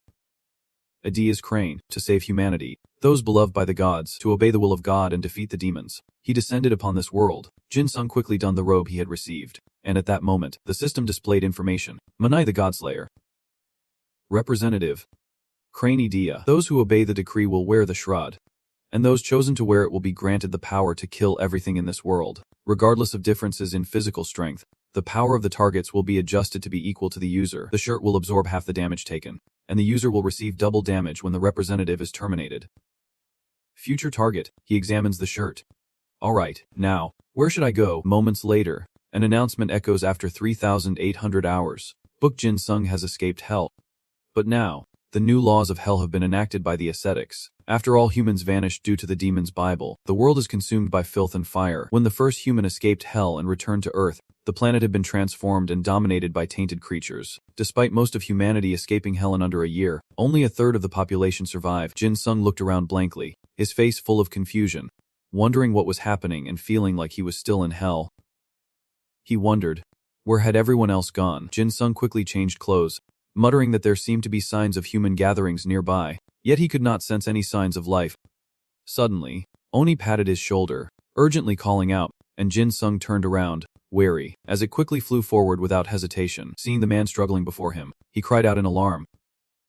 "Someone's here." Jin Sung rushed over to Han, asking, "Hey, are you okay?" Seeing the countless wounds on the man's body, he could not help but be horrified what was going on. His entire body was covered in coin-sized holes, and it seemed as though the culprit intentionally wanted to inflict pain rather than kill him outright. The man weakly gasped, "Them? Those things? Those things?" His voice trailed off. "Indistinct. Bank," Jin Sung urgently pressed. "Which bank?" Before the man could finish, he breathed his last. "My wife, do not go." Jin Sung shook the lifeless body, his hands trembling as he searched him, shouting, "Hey, what happened while I was in hell?" Meanwhile, inside a cold, desolate building, Mary ran for her life, glancing back as if something was hot on her heels. She slammed her foot down, using the momentum to leap over a pile of debris. Then, Mary unleashed a powerful kick, striking her enemy head-on. Her ability, legs that run faster and faster. EDA class, overall combat ability. The feeling of being chased allows the user to accelerate and drive them away. The more the user runs, the faster they become. Even though the user's legs can become continuously faster and stronger, the other parts of their body will still be injured as normal. As the monsters below roar with excitement, Missy Chut excitedly announces that the girl has won again, as the monsters below chant in unison for more. He spoke, thanking the crowd for their support, promising to show them what humanity was capable of, and they went wild, urging him to hurry and begin. A hulking figure commanded, "Human, get up." The Missi's voice boomed, "Especially for today," and continues, saying they have brought a male human, specially trained by them. In an instant, the doors burst open, revealing a new figure. A giant appears, muscles rippling, letting out a deafening roar, displaying overwhelming power as Missy Chut stirs up the audience, saying, "All right, everyone, place your bets now. Can this girl defeat the human specially created by our master?" Mary sobs, "I want to stop this." Hearing those words, his eyes turn cold, stopping in his tracks as Mi Chut angrily kicked her, demanding she get up. Mary pleads, sobbing, "I can't fight anymore." But he grips her tightly, forcing her up. "It is all because of your good-for-nothing husband who ran away. You know that, right?" Missy Chut threatens that their master is furious with her, as Mary cries out in despair for her husband. Hen continues the show, announcing that the audience has waited long enough. Missy Chut announces the show is about to begin, as Jin Sung enters the arena, asking where he is. Hen spun around, shocked, and exclaimed, "Huh, you can fix people." "What is that?" Jin Sung gasped, his eyes lighting up with excitement. They are all ghouls." "Oh, what is this? There are even some Idia in there. And you guys are serving Satan." Surprised, he wonders if they are not demons, as Missy Chut angrily shouts, demanding to know who he is, and if they were not supposed to have sacrificed him. Jin Sung coldly glares at the giant, furrowing his brow, asking what they did to him. Suddenly, he raised his fist and charged towards Jin Sung, as mana flared around him, and Ani roared, "Hold him." Immediately, it wrapped around the giant's arm, stopping his fist. Omni constricted the enemy's hand, rendering him immobile, while Missy Chut broke out in a cold sweat, exclaiming that he was doing it with just one hand. The audience erupts in a frenzy, with one fan exclaiming, "Amazing, is this today's performance? Who is fighting?" Another asks, "What are those octopus tentacles?" A voice shouts, "I want to bet again." Jin Sung smirked, his eyes filled with contempt, and instructed, "I will fight, so make sure you get a good angle." The man questioned, "Did our master send you?" He craves attention. "Yes. He is close to the jackpot." "That is good." He expertly hosts, "Everyone, today's surprise has only just begun. Looks like my boss set up a surprise to trick me too. So why do not we turn the tables and start over?" Mary looked at Jin Sung, wondering, who is this kid? The fight begins, and the giant attacks him relentlessly. But Jin Sung swiftly dodges the blow. He muttered, "I am really very sorry." Then, Jin Sung unleashed a powerful punch. Omi quickly unleashes more power, wrapping tightly around Jin Sung's arm, crushing the giant's insides and causing him to vomit blood. With a single blow, he sent the giant crashing to the ground, turning his gaze to the next foe as magic surged intensely. The monster's eyes narrowed, fixated on Jin Sung, but he ignored it, focusing solely on the woman before him. Jin Sung urged her to run if she was alright. Mary was stunned. "Huh.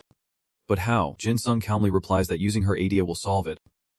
She hesitates, but he smiles optimistically, encouraging her that everything will be alright. Tears welling in her eyes, Mary whimpers softly, gently wiping them away. Mary then runs off in a panic, stammering apologies as her feet pound the ground. But instead of escaping, she finds herself circling back to Jin Sung. The Missy excitedly shouts, "It is over, our champion has emerged. Mark Vest. Give up." Mary's eyes fill with remorse as she sadly whispers, "Wait, I'm sorry." Jin Sung's voice whispered in Mary's ear, startling her. "About what?" She held him back as she realized he was running right beside her, while an enraged voice boomed, "Who is that human?" Mary's eyes widened as she exclaimed in surprise, "Huh. What?" Jin Sung praised, "You are really fast."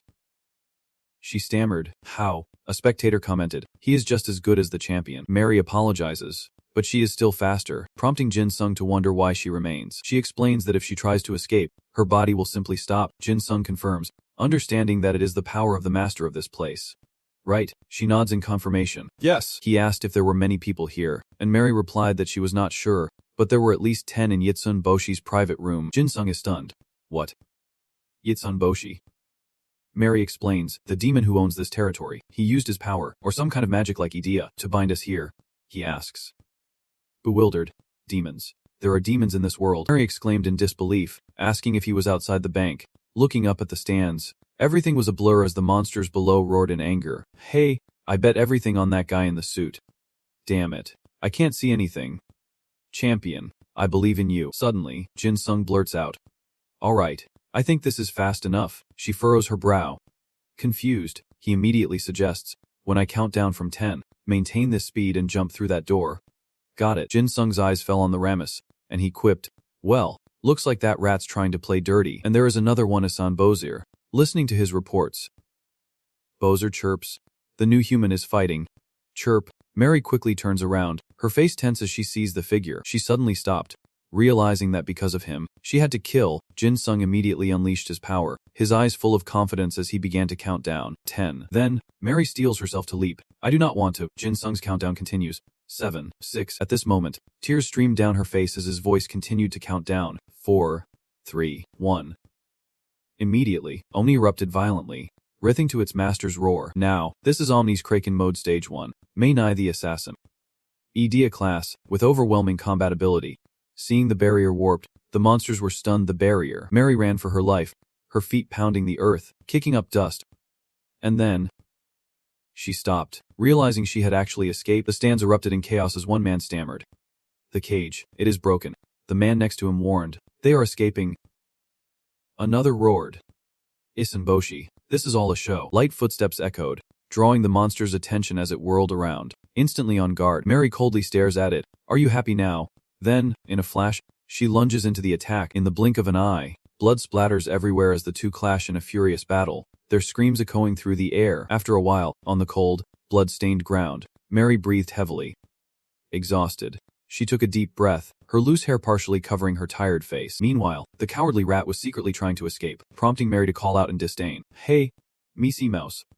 Startled, he cried out. Cheat. Fueled by hatred, her attack surges forward. She will kill him. Seeing Mary's bloodied hand closing in, the cowardly Mix screams. Cheat. Just as he was about to meet his end, Bosi intervened. Stop. But then, her hand froze in mid-air, unable to move, panic rising within her. Mary grits her teeth, vowing to kill everyone. Especially Bosi. Jin Sung meets the old man's gaze, who looks ready to devour him. Bosi demands to know who he is, and Jin Sung points to himself, asking if she means him. He snapped, who else would I be talking to? Cheat. Jin Sung, feigning contemplation, replied, I am actually quite shy. You know, would you believe me if I said I was your uncle's secret inspector? Bosi angrily raises his staff, asking what nonsense he is spouting, but Jin Sung lazily replies that it may sound strange, but he is telling the truth. Bosi glares at Jin Sung, enraged, and says he will correct that attitude. As he spoke, he snapped his fingers, and the assassins abruptly stood, as if controlled by an unseen force. Mary froze, unable to believe what she was seeing. Tears welled in her eyes as Mary trembled, softly calling out, Jin Seal. Seen by him, she slowly approached them. Everyone. In that moment, Jin Sung's face suddenly darkened, and he muttered, Hey, God. He asks if he is the only one bothered by this, and wonders if it is okay to kill the rat. Jin Sung continues, saying even if he says yes, he can't guarantee the rat's survival. The robe swiftly enveloped him, his eyes now cold and dangerous.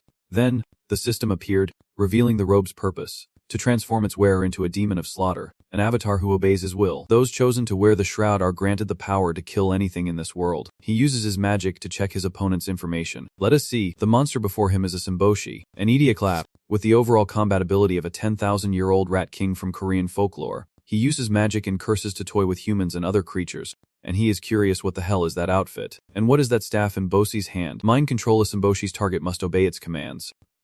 Currently, the distorted perception of the demonic scripture has been enhanced, compulsion rate 100%. Got it. That rat, he mutters menacingly. What? At that moment, magic from Bosi's staff flared brilliantly. Chit. Then this command will be perfect for an intruder like you. Mary cried out in terror. No, as his eyes turned sinister. Mind bind. Magic surged, eager to claim him, as Bosi declared arrogantly, Give up your life. He sneered, I will kill you and take your body for experiments. Helpless, she wept in despair as Bosi raised his staff triumphantly. Here, God. Suddenly, Jin Sung's voice rang out, startling him. I have not seen God's face yet, he quickly commanded, his voice resolute. Ong Ahai. Its chrysanthemums immediately burst forth, hurtling towards the enemy as Wang Nio tightly restrained the monsters. One of them roared in panic, little shame in Bosi. Then, it ensnared the life forms the Bosi had just summoned. The sight filled him with dread. What is going on here? The Bosi whined. Why won't you die? He desperately chanted, hoping to bring Jin Sung down, but to little effect, the mental bindings only hurting himself until he stopped. Defeated. Die. Die. Bosi desperately cast his spell. Mental restraint. Mental restraint. Mental restraint. Mary was surprised, wondering why the exorcist's power was not working. The secret was his use of the murderous demon energy, the source of all murderous intent. Any mental attack from an opponent with weak murderous intent will be ignored. Jin Sung sneered. You are wasting your energy. Bosi, seething with anger, shouted. Why? Why are not my commands working? Ignoring him, Jin Sung stepped forward, causing Bosi to recoil in fear, begging him to stay away. Jin Sung raised his staff and said, Listen closely, aiming it at Bosi. Do you even remember who you are? He stares at Jin Sung, asking what he is babbling about. What cheat? Jin Sung backs away, nonchalantly replying that it is his past, before he became the lesser Bosi, and wonders if any of the monsters here remember their past lives. The blue monster suddenly cried out, and another pink monster curiously asked what they had done before. The boss bared his teeth and said he did not remember. What did I do 10,000 years ago? Then, the system announces that its Bosi has been strengthened by the distorted perception of the demon scripture, with an F-box amplification rate of 100%. Jin Sung realizes that Bosi is not a true monster, but rather, they have been influenced by the F-box. Though it is not yet certain, Bosi roars, snatching back his staff, declaring himself the 10,000-year-old monster. It's Bosi. He coldly tells him, No, you are just a dirty rat, and everything here is just a normal animal. A monster snarls. Nonsense. We are different from them. We are stronger. Jin Sung sighed, realizing that so many transformed animals meant they were becoming demons, and catching the Satan would be difficult. Then, Omnivore gently stroked his head with its tail, and Jin Sung smiled, saying, Hey, are you comforting me? Okay, let us solve this problem first. Bosi, seeing him like that, could not help but think he was crazy, and that he should take this chance to escape. Suddenly, Omnivore wrapped its body tightly around his waist. Jin Sung asked Bosi if he could turn the drug people back to normal. Startling him, Bosi defiantly challenges Jin Sung, claiming all humans are devils, and asks why he should listen. Jin Sung sighed, realizing there is no way to turn them back. Mary sobs helplessly as Bosi drags Jack Omnivore, squeaking. So what? Then, Jin Sung grabs Bosi by the collar, causing him to cry out. He coldly states that he will have to avenge them. Bosi watches Jin Sung, wondering what he is planning, then cries out, What are you doing? If you do not show yourself, we are dead. He turned his head, and Bosi, terrified, squeaked as a clawed foot landed on the ground. Before Jin Sung stood a hairy monster with sharp jaws, an Edea-class mimic, a giant cat-like beast known to mimic human voices and feast on children. Rumor has it, the more it eats, the bigger it gets. Current count, 199. Jin Sung recognizes it, as the mimic roars, revealing its massive jaws. Seeing this, Jin Sung suddenly remembers something. These teeth, they match the wounds on his brother near the bank. He asks it, You are the one who hurt him, are not you? Bosi cackles, convinced he is done for, claiming the mimic has never lost a fight. The mimic, teeth bared, licks its lips and opens its maw to devour Jin Sung. He barely leaps back before it can snap its jaws shut. Jin Sung is furious. How dare it bare its fangs at him? And then he strikes, using Killer Move 2. Incarnation. Ignoring the difference in physical strength, the target's power will be adjusted to be equal to the user's.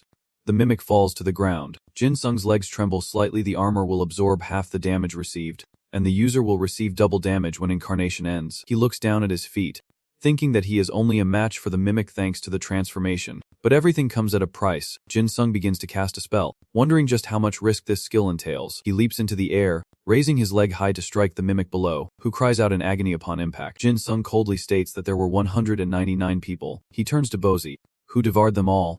Right. The man frantically cries out, asking if Jin Sung defeated the mimic with pure strength alone. Without hesitation, Jin Sung approached, glaring at Bosi and demanding an answer, punctuating his words with a forceful stomp. Jin Sung slowly approaches the mimic as Bosi trembles in fear, drenched in sweat. Mimic, what are you doing? I fed you. You should have done better. Jin Sung glances at Bosi and says, I will take that as an admission. Take this. Tendrils emerge, constricting the mimic, squeezing tighter and tighter. Jin Sung, enraged, stumps on it, demanding it regurgitate all it has consumed. He raises his foot in threat, promising to make sure it never eats again if it fails. Jin Sung then kicks the mimic, finally eliciting a reaction. The mimic then opened its mouth wide and spat out a mouthful of blood, followed by a stream of blue energy, specifically the cocoon it had swallowed earlier. Bosi is stunned, as Jin Sung turns and says it is his turn to unleash his power. Without a word, Jin Sung grabs Bosi by the ear, who cries out, accusing him of cheating and demanding to be released. He cried out in agony, demanding to be released, but Jin Sung silenced him. Mary watched with surprise. She struggled to ask who he was and how he could defeat Asan Bosi, but Jin Sung simply replied, Excuse me. Jin Sung asks if she came here with her husband, a man with brown eyes and thick eyebrows, but wonders if he is mistaken. The girl's eyes light up as she asks how he knows, and if he has met her husband. The other monsters, controlled by the omnivore, cried out in unison. Do something. Isin Bosi. He killed the mimic. He will kill us all. Jin Sung angrily summoned tentacles from the ground, while a bird-like monster cried out in fear. Wait, but unfortunately for it, his tentacles annihilated it, leaving the ground flat and devoid of monsters. Jin Sung glanced to the side. Thinking, their bodies disappeared. Meanwhile, Bosi struggled, shouting, "Let go, let me go." Damn it. He clutches the old man's earring, thinking he can investigate this later. Then Jin Sung speaks up. All right, remove the seal on her. Bosi stubbornly cries, die. Why should I? He glanced at the old man. Really? Then, Jin Sung turned to the girl. You asked how I knew about your husband. Right. He lowered his head and said softly, I saw him in front of a store nearby. His whole body was covered in holes. Like this, Jin Sung drops a bombshell, revealing her husband was toyed with by the mimics.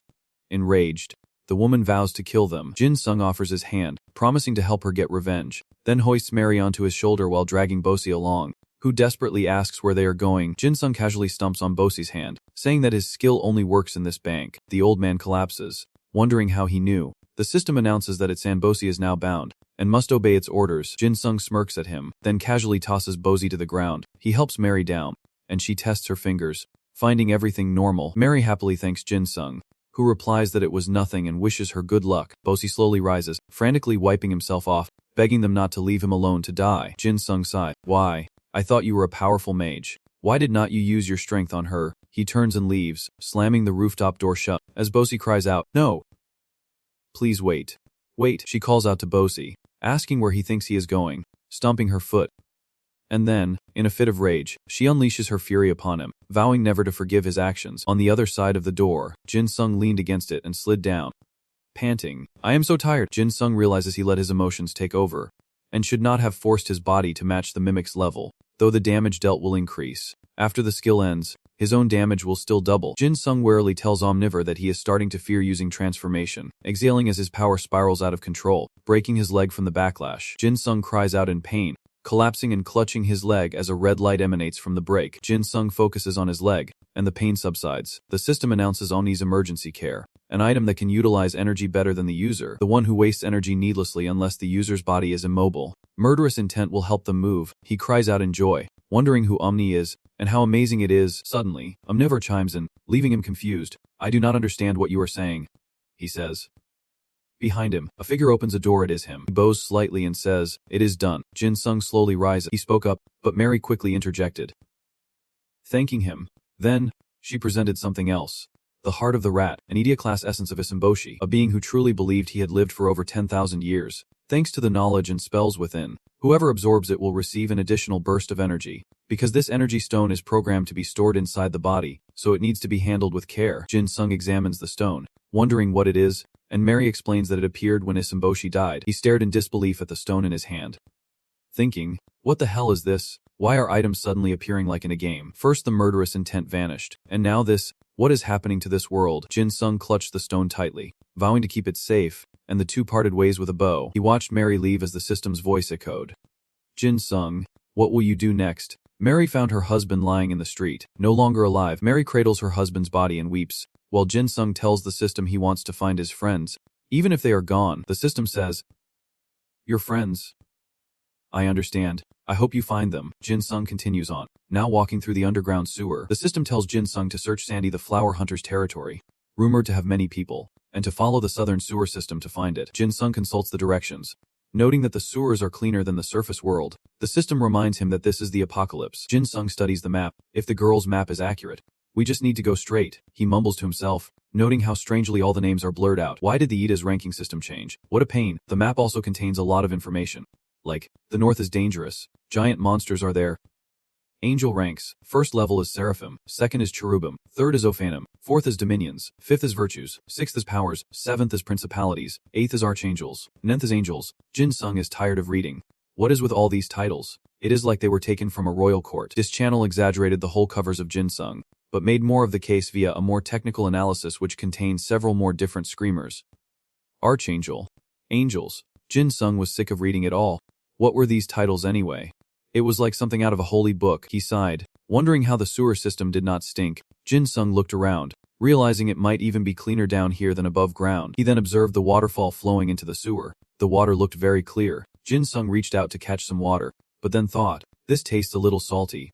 Wait, do not tell me, he exclaimed in surprise. Seawater. Jin Sung quickly turned around, sensing something nearby. Suddenly, voices echoed, bring it here. Quickly, he hurried away, the voices reminding him of someone. Where's the captain? You idiot. Were not you listening at the meeting? The captain went the other way. Jin Sung suddenly remembers Lee Jong. Captain. Wanna bet a popsicle with me? Sang Min laughs beside him. Perfect. Winter is the best time to eat ice cream. Jin Sung bit his lip, wondering if they were members of the Calamity Counter Squad, and if they were still alive. Then he began to climb the stairs, thinking, no, I am sure they are still alive. As he climbed, he thought, they are definitely going to laugh at me for not getting there sooner. I will be there soon. Jin Sung opened the manhole cover to emerge. Because he missed them, he was immediately frozen by the scene before him, locusts swarming everywhere. System message. Abaddon's locusts. Tier 8. Archangel. Overall combat ability, 100. The Locust Army is led by the Locust King. Abaddon. Though they have no special strengths, they have the advantage of numbers. The long-haired girl struggles to cast a defensive spell. Thanks to their high reproductive rate, they can occupy any area they appear in. The black-haired boy shouts. Don't turn your backs on them. The team huddles together. Stay close. Everyone. Damn it. This is not enough. The black-haired boy shouts. Hurry, into the sewer, to the manhole cover. The long-haired girl interjects. No. We went through so much trouble to erase our tracks with seawater. We can't be exposed. The black-haired boy frets. What do we do now? We are all going to die. Jin Sung steps forward, leaning heavily, and asks, need my help? The long-haired girl turned back. The man in the suit. Did the captain send him? The black-haired boy replied. No. That guy. He looked at Jin Sung and continued. He came from the sewers. The long-haired girl exclaimed, and a grasshopper hissed. Another member glared, saying we are done for. Even the sewers are not safe anymore. Which is why I said we had to be careful. Jin Sung smirks, wondering if he has given them the wrong impression. As he summons his dagger, unsure of what is to come, Jin Sung declares that perhaps he can lend them a hand. As the locusts exchange confused glances, and he begins to unleash his ultimate power, he quickly lunges forward, attacking. It has been a while, has not it? I wonder if these newcomers know about this. These things can regenerate. Right. The mantises attack in unison, and Jin Sung takes a step back to prepare. He casually swings his blade, the attack almost too simple, and with one strike, Jin Sung obliterates a monster. He slices down a few more before pausing, leaving them writhing on the ground in pain. This surprised Jin Sung. Were they really that weak? The remaining locusts seemed frozen, unsure of what to do. He looked up to see a dark shadow looming. The locusts were planning a group attack from above. He scoffs, remarking that they are finally learning to strategize. But it is too bad. Jin Sung swings his blade, declaring that it won't work on him. One by one, they fell, and Jin Sung turned to face the swarm with a terrifying gaze, his blade tearing through the locusts. He raised his blade and struck down one who dared attack. Then Jin Sung leaped high and delivered a final blow. More quickly surround him, and Jin Sung dashes forward without hesitation, laughing maniacally as he raises his blade, diving toward his enemies. You think you have a chance? Tell me. Go on. The two blades crossed, Jin Sung's faster blade knocking the grasshopper to the ground. Another swarm gathered overhead, then flew away. Jin Sung's eyes widened as he watched them flee. Consumed by a bloodlust, he vowed that none would escape this place. Jin Sung turtled.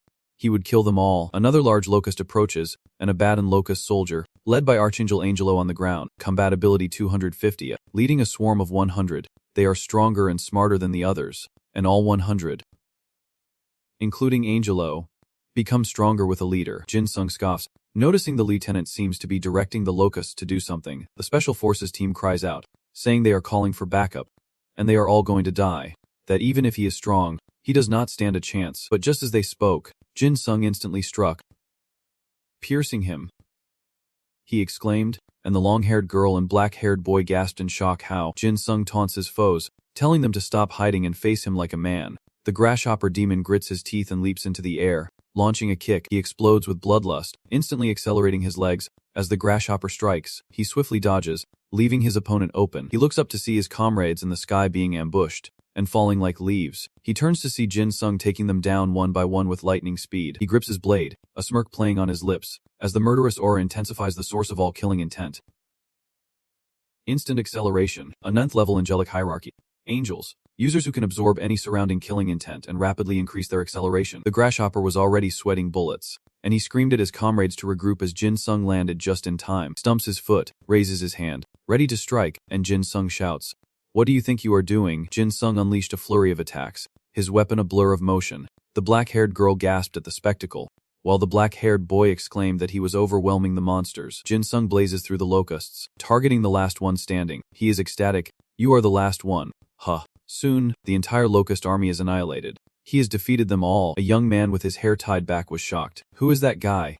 He even took out their leader. Jin Sung turned to them and said, "Excuse me." He asks if there is anywhere to wash up, but before the black-haired guy can apologize about the lack of water, the long-haired girl cuts him off, saying they have plenty. The other guy happily agrees. She points to Jin Sung, saying he is right here, and the long-haired girl smacks the black-haired boy's hand, calling him a fool who does not understand. In the sewer passage, the special ops team moves quickly, leaving Jin Sung behind. Why are they moving so fast? He thinks to himself, I do not know the way. If I do not keep up, I will lose them. Jin Sung quickens his pace, thinking he should get a little closer, and calls out, "Excuse me," startling the dark-haired man, who blurts out, "We are almost there." Jin Sung quickly explained that was not what he meant, then noticed a strange purple light. What is that light? These orbs of light whizzed past him, flying towards the special ops team as the long-haired girl cried out, "Captain." As the captain loudly asked if everyone was alright, the long-haired girl quickly replied that she was not sure, and that they were on their way back. Jin Sung looked at the muscular young man before him. It was Kang Jin-ho. Jin-ho glances over at him, identifying the man in the vest as a they. Dadalji pokes his head out, spotting Jin Sung, and then embraces him tightly, exclaiming it has been so long and he thought he was dead. Gasping for air, Jin Sung managed to say he could not breathe, while Du Kang laughed, overjoyed to see him again after all this time. Jin-ho, annoyed, told him to knock it off. Gasping for air in the embrace, Jin Sung asks if Kang Jin-ho is well, reminding him that he is their leader, and asks him to tell the man to let go. He approached Jin Sung and shook his hand, saying he would heard about the rescue and was grateful. They clasped hands firmly, and Jin Sung replied that it was nothing. He just happened to be with them. Then Jin-ho frowned, asking, you are with them? Why? A bewildered Jin Sung replied, is something wrong? I came because there seemed to be a lot of people here. He stares him down, asking what he did back then. Jin Sung asked, confused, why he is looking at him like that, as Dong-ho pleads, saying Jin Sung is a good person, and reminds him of when he saved him from the dogs. Jin-ho pulls Dong-ho back, exclaiming that it has been 5 years, and they can't trust anyone anymore. This fool is still defending him. But what if our Jin Sung? He explodes, asking if he has forgotten that Jin Sung was once a member of the Marines, and what he will do if he is still working for that damn battalion commander. Hearing this, Dong-ho bit his lip, unsure of what to say. Jin Sung asked, confused, our headmaster. What happened? I am just glad you are all alive. They smile in relief, saying he does not know anything, so he is not one of them. Jin-ho flies into a rage, asking if he has forgotten the pain that scum caused them. The former principal of Hae-and-D High School Training Center, now commander of the Hae-on Liberation Regiment, returned to Earth early and became the leader of the returnees, using his experience to create a massive organization renowned for its solid cooperation. And the result of their monopolization of resources, already scarce due to Earth's destruction, is that everyone outside the organization suffers. Jin-ho clenches Jun's hand, saying, I am grateful for your help, but I still need to be sure. Jin Sung scratched his chin, explaining that he had not been back on Earth long, so he did not think he needed to worry about it. Jin-ho burst out laughing, asking if he thought he would believe that, since no one could survive there for more than a year. Jin Sung says with his eyes closed, why do not you believe me? The woman at the bank said the same thing. Jin-ho exclaims in surprise, you were at the bank. Rong-ho shakes Jin Sung's shoulders. Isn't that where Senboshi and the anicaps are? Anyone who goes there becomes their slave. He frowned and cried out, telling him not to shake him like that. Then, Jin Sung pulled out a red stone and said, look at this. Jin-ho picks it up, asking if it is just a stone, but Jin Sung says he got it after killing its Senboshi, to which Jin-ho replies in disbelief, saying that the rat is immune to physical damage. Rong interjects, saying Jin Sung would not lie about something like this. Jin-ho places the stone in Jin Sung's hand and asks if he is saying that the first thing he did after 5 years was kill its Senboshi. He replies that, more accurately, the woman with him, craving anicaps, killed its Senboshi. He asks in shock if it was the undefeated team leader. Then Jin-ho stroked his chin and thought before grabbing Jin Sung's hand, pulling him along, saying, come with me. Quickly, Jin Sung asked in confusion, where are we going? Jin Sung called out, asking why he was in such a hurry. Jin-ho stopped, handing him a bag, saying they needed to seize the advantage before the principal realized he was there, and that he would need this. Jin Sung demanded to know what advantage they were trying to gain, but Jin-ho, grabbing another bag, explained that even with the chaos following its Senboshi's death, they still had a chance. Leaving Jin Sung utterly confused, Jin-ho turns, explaining that with anicaps dead, the bank is safe, and the nearby convenience store is unguarded for 5 years. Supplying aid has been difficult, leading to many injuries and deaths. Jinho turns to Jin Sung, asking if he wants to help, and without hesitation, Jin Sung agrees. Elsewhere, the headmaster sits in his chair, scratching his chin as he orders his men to move out immediately. They salute and respond in unison, and he chuckles. The headmaster muses, "I knew locusts hated seawater, but I never imagined they would bring it to the sewers." He grips his chair tightly. Impressed, the principal laughs, pleased, saying he needs to control that place, as he always has. Back in the damp sewer, the two Jinhos step into a puddle. Jinho leads the way with a light, and Jin Sung remarks that he has changed a lot since their last encounter. He replied coolly, "I only care about my people. Nothing's changed." And then, Jinho smiled faintly. Jin Sung sighed, noting that despite his words, Jinho is carrying 4 bags. He stares at his back, thinking he truly cares for those close to him. He is leading me along out of kindness, especially since he is unsure what they think of me. Before, when Jinho's teammates asked to go, and we said we wanted to go too, he refused, saying no.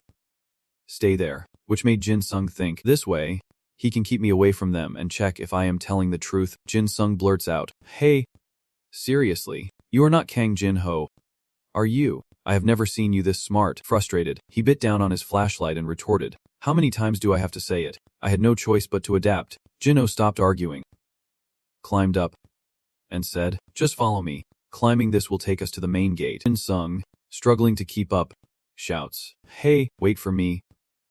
You bastard. Have you been here before?" Jinho urges him on, and they find themselves before the silent bank. Jinho climbed up to survey the area, noting the eerie silence. Wondering if the creature was truly dead, Jin Sung approached, saying there was nothing there, asking if he finally believed he had killed the rat. He turns away.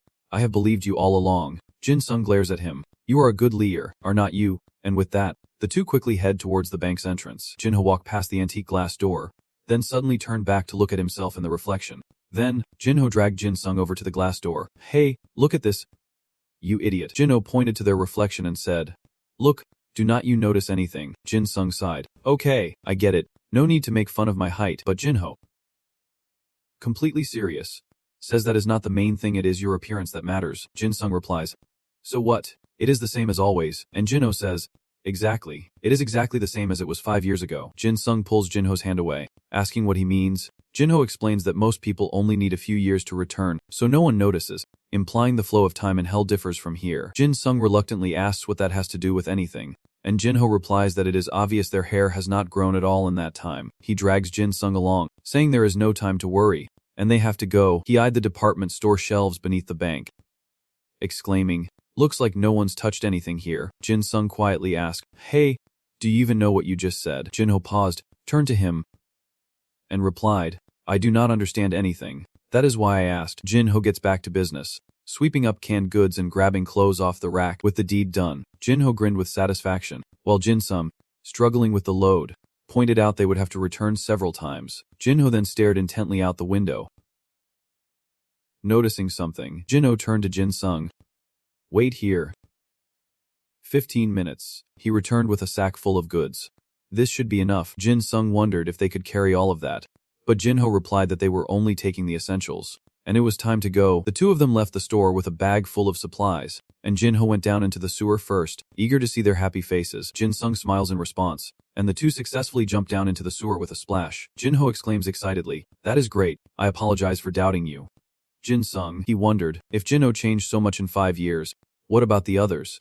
Jin Sung looked up and asked if he knew how the others were doing. Jinho replies that he does not know about the rest of his team, and Jin Sung sadly understands, but Jinho glanced at him and said that the idiots at the base would know. Jin Sung perked up, and Jinho turned to him, adding that he would heard news about An Sung and the Horned Girl. Jin Sung exclaims, "Horns? Are you talking about Seon and Sergeant and Sung Ho?" Jinho replies, "At least those two are still alive, but rumor has it they are being hunted." Curious, Jin Sung asks about the rumors, pressing Jinho for details about Rebecca and her quest for a sacred artifact, the Sang the Sword. Elsewhere, Seon surveys a battlefield, concluding this is not the place. She needs to go to Bizon, and turns to leave. Jinho continues, saying rumor has it you need to find 5 different pure swords to receive the Rebecca's inheritance. Jin Sung asks if finding them all grants a wish or something. Jinho says he does not know, but it looks like Seon is. Then he turns and whispers that she is also looking for someone else. Jin Sung asks, "Seon is looking for me." Jinho laughs, saying he gets right to the point, but Jin Sung blushes, saying that is not what he meant. Jinho slyly adds that he can ask her himself when they meet. then says he wants a really good meal at that point. With that, he turned and continued on his way. But suddenly, Jinho's eyes widened in fear, and Jin Sung asked worriedly, "What is wrong? What is it?" He replied, "This smell." Jinho says this place was supposed to be safe, and a confused Jin Sung asks what he is mumbling about. Without a word, Jinho drops his bag and runs, telling Jin Sung he is going ahead. As Jin Sung yells after him, asking where he is going, Jin Sung quickly gives chase, yelling for him to wait. While back at the gathering point, an arsonist has set the place ablaze. His teammates desperately try to put out the fire, shouting for water as they are attacked. The Hyandi bastards have found them. The brown-haired boy stares at the flames, realizing the Mon clan's position means they have infiltrated the area. The headmaster's men, holding torches, declare that the territory now belongs to them, and everyone should choke on the smoke. The long-haired girl urged everyone to hold their breath, telling the ponytail guy to cover his mouth with a cloth.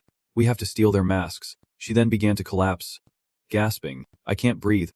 My head." The torch on the ground slowly dies out as Dongho gasps for air, thinking, the smoke could not have spread this far. Before him, a thick fog of smoke blocked the entire sewer passage. Dongho grits his teeth, thinking, there is smoke in the other pipes, too. The others panicked, saying they had to get out of there, but a short-haired girl urged them to stay calm and assess the situation outside first. Someone reached the sewer entrance, but sure enough, they were ambushed.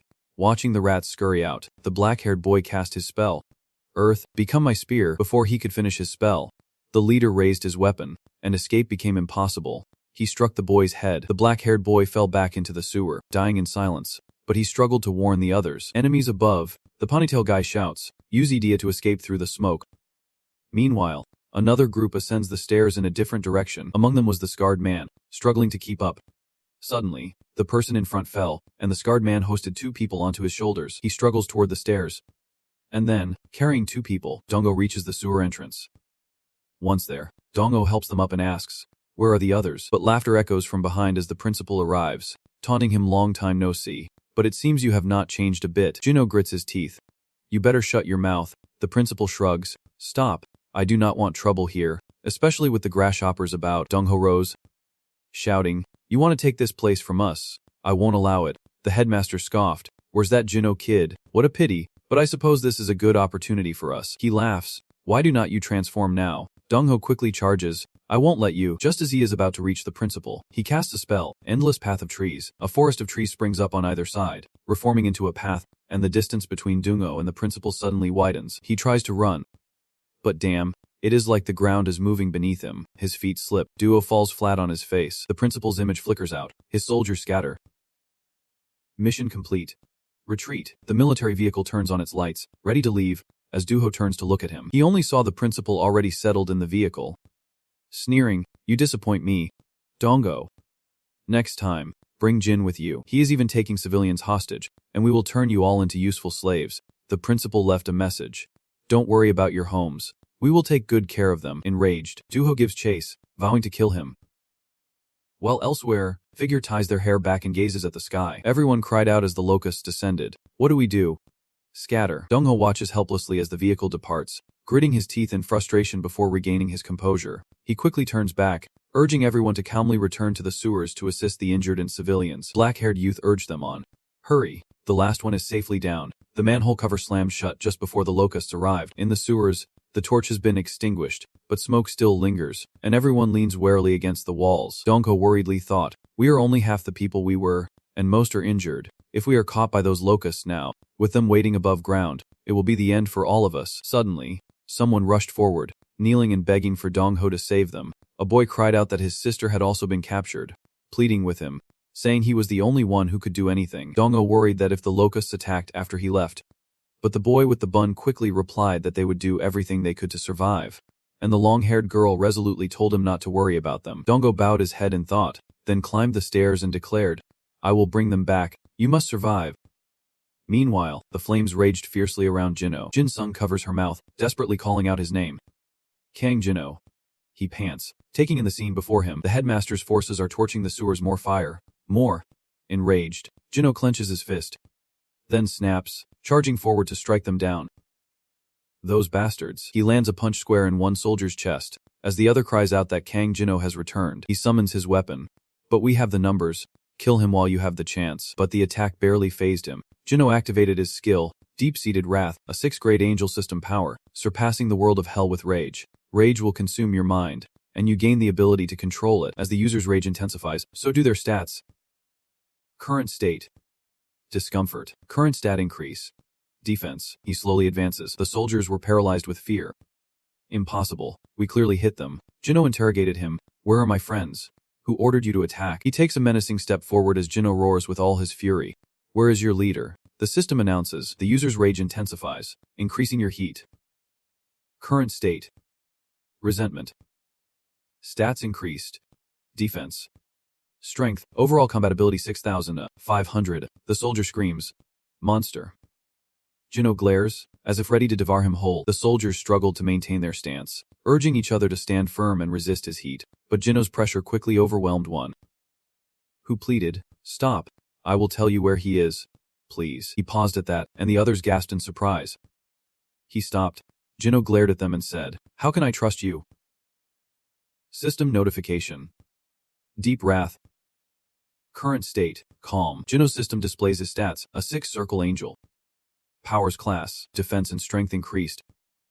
Body lowered. An overall compatibility at 7,600. He takes a step, grabs a soldier by the collar, and says he will find out himself. Jinho lifts the ugly thug off the ground, declaring they can all die now, leaving only the soldier's screams behind. Meanwhile, Dong-ho arrives, panting, and finally spots the headmaster. It is a building atop the mountain, perfect for observing the locusts and anyone climbing the hill. Below lies a river, and above all, an artificial waterway to prevent any intrusion. Dong-ho clenches his fist, furious that the principal would attack them after obtaining this place. Unforgivable, and before him lies a seemingly endless staircase, leaving Dong-ho speechless. He steeled his resolve. These stairs were nothing. Dong-ho felt a surge of power as he raced up the steps, determined to reach the top. After a while, he stopped to rest, finding the place incredibly dull as sweat dripped to the ground. The headmaster was already waiting for him.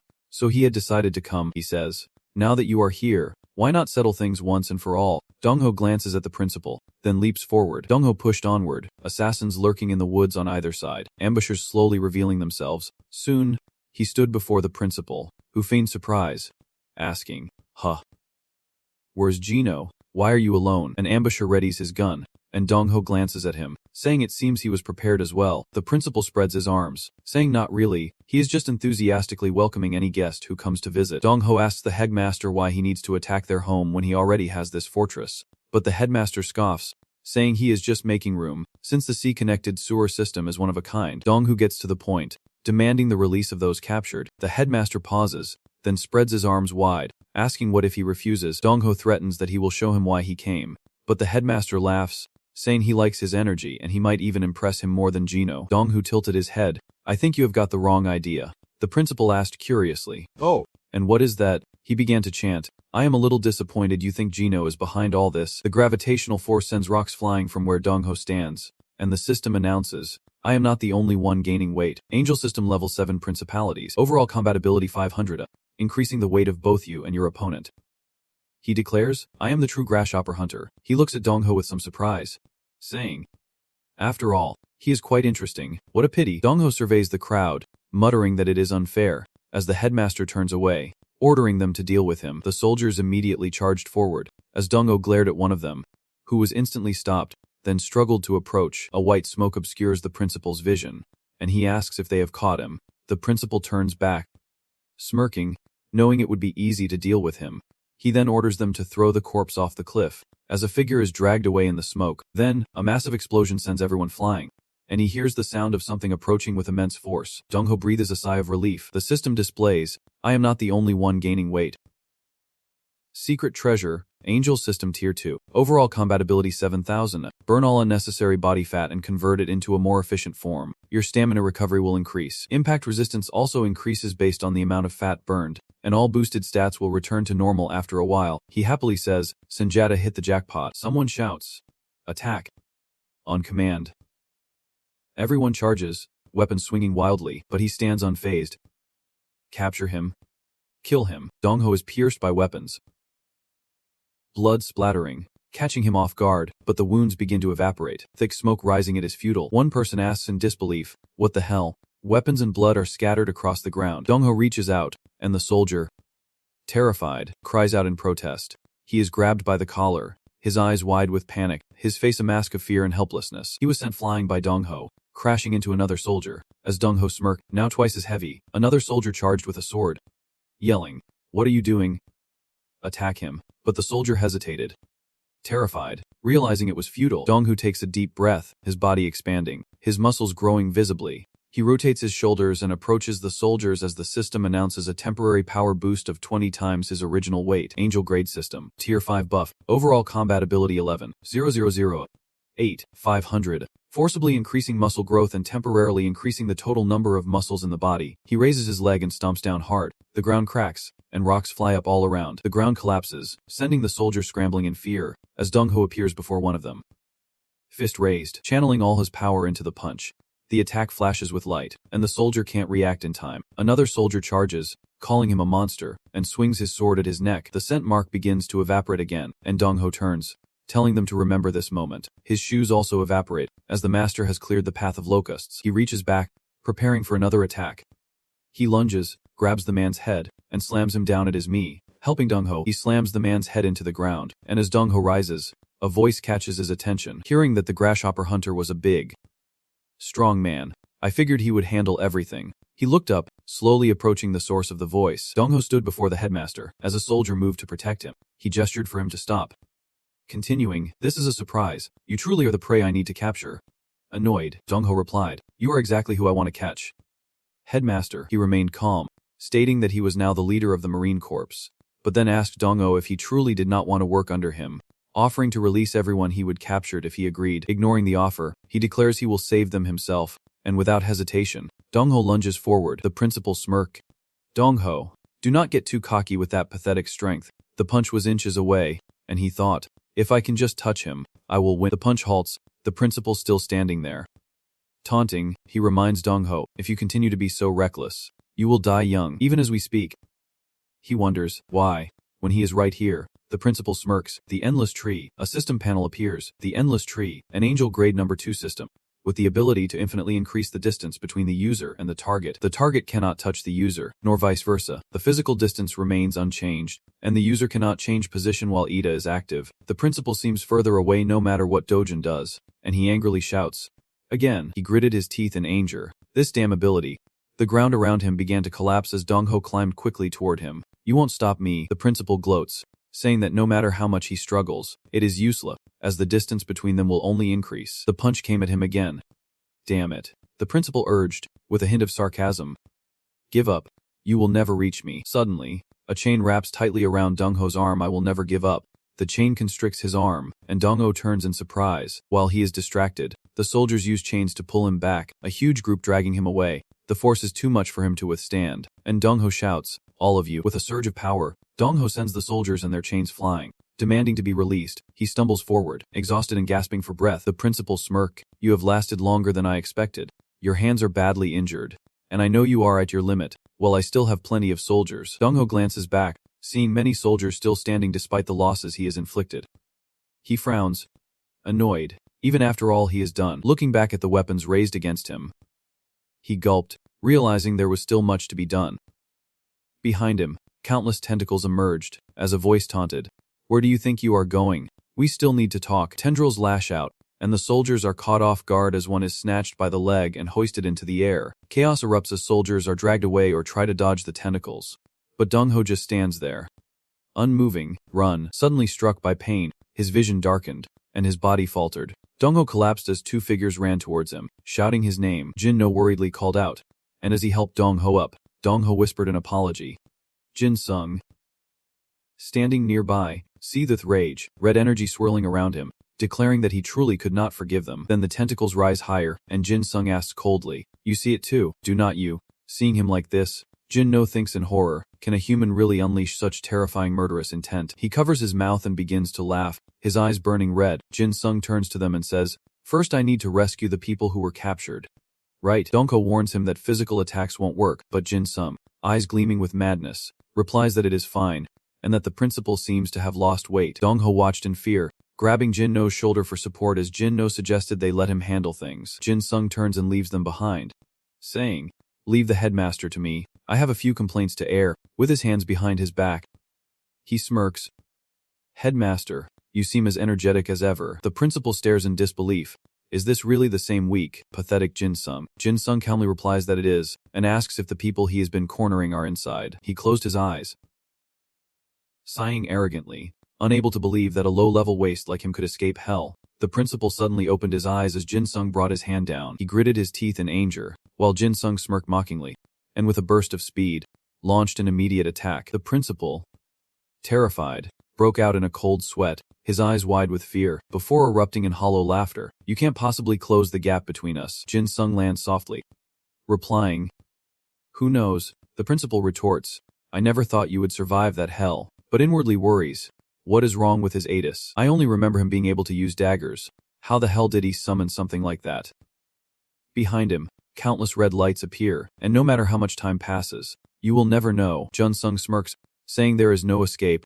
The headmaster reaches out, gears turning behind him, declaring the distance between them is infinite, unbridgeable by anything. The thorns in Jin Sung's hand glowed red, and he scoffed, are you sure about that?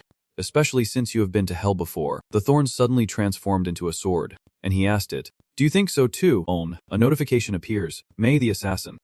Omnivore, Angel Class Level 9. 1%. True Pain engraved with the number 103,673, Father of May the Assassin. In use, the user can refine their killing intent, forming any shape. The blade will have its own will and use the user's killing intent. The principal smirks, saying that switching from a fence to a blade won't close the gap. He raises the sword high, wondering if he should use both hands to grip the blade tightly. Jin Sung steps back, attacking the principal, but he calmly dodges. The sword is close, but he remains still. He chuckled, but Jin Sung unexpectedly struck him in the face with the hilt of his sword futile. The principal, stunned, clutched his face, wondering what had just happened. He raises his foot high above the principal's head, warning him not to do anything foolish. The principal slams his hand on the ground, screaming in terror. Tree path. Jin Sung shields his face with both hands. The headmaster is now far away, and he softly calls out, Headmaster. The sword drags along the ground, leaving a deep gash no matter how hard you try. It is useless. Jin Sung swings the sword, and a beam of red light shoots toward him, causing him to recoil in fear. Smoke begins to rise around him, and he thinks worriedly, is my ED being forcibly nullified? Jin Sung smirks, but the smile does not reach his eyes. The headmaster trembled, swallowing hard, and screamed, stop. Do not come near me. Jin Sung delivered a powerful punch, knocking him senseless. He grabbed the principal's collar, sword to his throat, and said, when did you get so fat? I wonder how much blood this flabby chin will spill. The principal begged, I will tell you the location. Please. Jin Sung calmly replied, you think I need it? A voice calls out, and he looks up to see Jin No helping Ho walk toward him, followed by a crowd of others. He ignored the principal and said happily, oh, you guys rescued everyone. Jin No suddenly shouted, hey, watch out. In a moment of carelessness, the principal punched Jin Sung hard in the left cheek. After knocking him down, the principal seizes the chance to escape and save his own skin, rubbing his atching neck as he yells, everyone, listen up. Switch to Plan C. From behind the fence, someone alerts the kidnappers to evacuate the area. Realizing the code, the kidnappers grabbed torches, shouting to each other that Plan C to burn everything was now in effect. They threw the torches to the ground, and the flames ignited fiercely in the wind. The abandoned barn bursts into flames, black smoke and intense heat rising. The fire rages fiercely, swirling with thick black smoke, its heat and light consuming everything. Screams fill the air as they are told to evacuate down the mountain, carrying the injured as they flee the inferno. Meanwhile, the headmaster and a soldier stood amidst the flames, the soldier urging, Commander, we need to evacuate now, despite the heat. He smiled, saying, I can't leave until I see them dead. As Jin Sung fights the flames, Jin No approaches, asking if everyone has been evacuated. He nods, confirming their descent. He hesitated, but Jin No knew trusting him would get them all killed. Jin Sung wondered what he had done wrong as he turned around. Look, the locusts are diving into the fire like crazy. He looks up, marveling, whoa, that is amazing. The shadows grow, so dense they blot out the sky. As all three gaze upward, Jin No panicked. Is this the time to be enjoying this? Fear crept into his voice. Let us get out of here. Jin Sung shielded his eyes, looking slightly dazed. What is the rush? If we take out a few of them, the whole swarm will scatter. His brown pupils suddenly turn red, blood chrysanthemum form. Family business. I see it. Seraphim level 1 angel system. 1%. Looking around, all the locusts have their own status boards. Abaddon's Locust. Total combat power 100. Abaddon's Locust. Total combat power 100. The system appears, allowing the user to read the target's stats based on recognized standards. Seeing the lead locust, Jin Sung says cheerfully, I see it, Seraphim System Level 6, commander of the 1000 Locust Army, total combat power 2500. The Locust commander looked down at the three of them, his voice laced with disdain and boredom. Just you three. How disappointing. Total combat power 2500. 2500. Total combat power 500. Jin Sung looked up, eyes blazing red. Right. You want to see something interesting. He shifted his stance. Preparing to attack, he burst forward with terrifying speed, Jin Sung leaning back as he closes in on the locusts. In his eyes, only red and white remained. The disdain of a predator. He swung his sword back, his eyes widening with a smile that made his expression terrifying. Jin Sung swung his sword forward, as countless tentacles surged from his back. The locust commander, witnessing this, was terrified. He smirked, his eyes full of danger and enchantment, and bid farewell as the tentacles formed a circle. Jin Sung lands softly, taking a step forward, his voice cold. Looks like this side's mostly taken care of. I wonder if the others are finished. Meanwhile, Jin Woo and Dong Ho stand behind the principal, Jin Woo smirking. Aha. So you were hiding here. Hearing this, he turns around, his forehead covered in sweat, a forced smile on his lips. Let us calm down and talk. A hand grabs his collar, pulling the principal and causing him to scream. Wait. Damn it. Together with the angry corpse, Jin-no throws him off the cliff without hesitation. Saying farewell, a grasshopper monster looks up at the falling shadow. Confused, the grasshopper grins, revealing rows of sharp teeth. But then, blood splatters. In the forest, smoke billows, and some trees are broken from the flames. Jin-no tells Jin Sung that the fire is taken care of, and the kidnapped people are safe. Jin Sung is happy, saying he knew Jin-no could do it. But Jin-no wonders when he ever said that. You are changing the subject. I am starving. Is there anything to eat? Jin-no sighed, pointing out that he is changing the subject, as Rung-ho steps between them. Concerned. Huh. You look exhausted. Go back and rest. Closes his eyes and calmly asks, what are you talking about? Brother. After bandaging him up, the two whisper to each other, and he asks, so, Byun-ji-jeon is there too? He replies that is right, and the team leader is with him too. Jin-no comes up from behind, and Jin Sung is surprised to hear this, wondering why they are here, as the north is dangerous with the increased distance. But is not Musen in the south safe? He sat down beside him, explaining that this was one of the few places unaffected by the pollution, so they wanted to join, but the 3rd and the cavalry were stationed here, making it too dangerous to bring civilians. Jin-no nudged him, adding, more importantly, have you heard the news? He recalled, oh, about Kim Sahan. Jin Sung is pleased to hear this, saying he heard that Sahan is looking for something called the Creation Sword. He explains that there are currently 5 swords in Busan, so there are rumors that one of the merged swords has appeared, meaning Sun will also go to Busan. Jin Sung's eyes widened in surprise, realizing the 3rd would never stand for this. He abruptly stood up, declaring, I have to go. Seeing Jin Sung's urgency, Rong-ho grabs his shoulders, saying, hold on. It is a battlefield there. They are fighting to the death every day, but 1J is resolute. I have to go. Boon Dam and the nurse are waiting. He tries to stop him, but seeing Jin Sung's worry, Rong-ho relented, reminding him, all right, please be careful. It is a slump. The system notification appeared. Vocation. I see it. The contempt of the predator. The user cannot generate murderous intent while waiting for cooldown after activating the ability. With a 10-hour cooldown, Jin Sung thought, no wonder his legs were starting to hurt.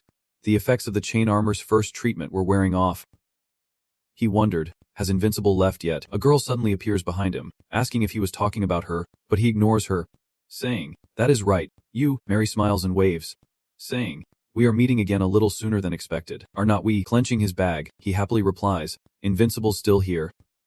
She explains, I was just about to leave, then you showed up, and of course, I saw your amazing performance against the locusts. Jin Sung stumbled, losing his balance, and Mary, seeing this, steadied him, asking if he was all right. He quickly replied that he was fine, but wondered if he could ask for her help, to which Mary agreed, saying that he was her benefactor. After all, Jin Sung thought to himself that with her help, he could gather his scattered comrades. We have a duty to protect everyone here, and he also likes the mountains. Sorry we can't go with you. Jin Sung put on his bag, smiled, and said, it is okay, I will send a signal into the sky. Come find me then. On a chessboard, a white knight stands surrounded by black pieces, Bizanor Andy, before a ruined fortress, a knight's camp. Someone says, so someone left a knight behind. Their orders must be impressive. Jin Sung stands within the jaws of a panther, saying, hey, how long do we have to maintain this chaos? Next to him stands a black pawn. The leopard demon stared intently at Jin Sung, their eyes gleaming. War is the beauty of command. He angrily kicked the pawn next to him. Stop with the nonsense. Are not you just doing this for fun? If it were not for orders, I would have crushed their skulls already. The leopard adjusted the chess piece with its claws, asking if Insung did not enjoy this strategic battle. Insung is furious, but the leopard retorts, "Don't be so hasty. This is the best part." He gritted his teeth, his eyes full of anger as he gave the order. "Kill them all," Insung pointed. "If none of you can bring back the head of that monster, I will personally storm through that gate."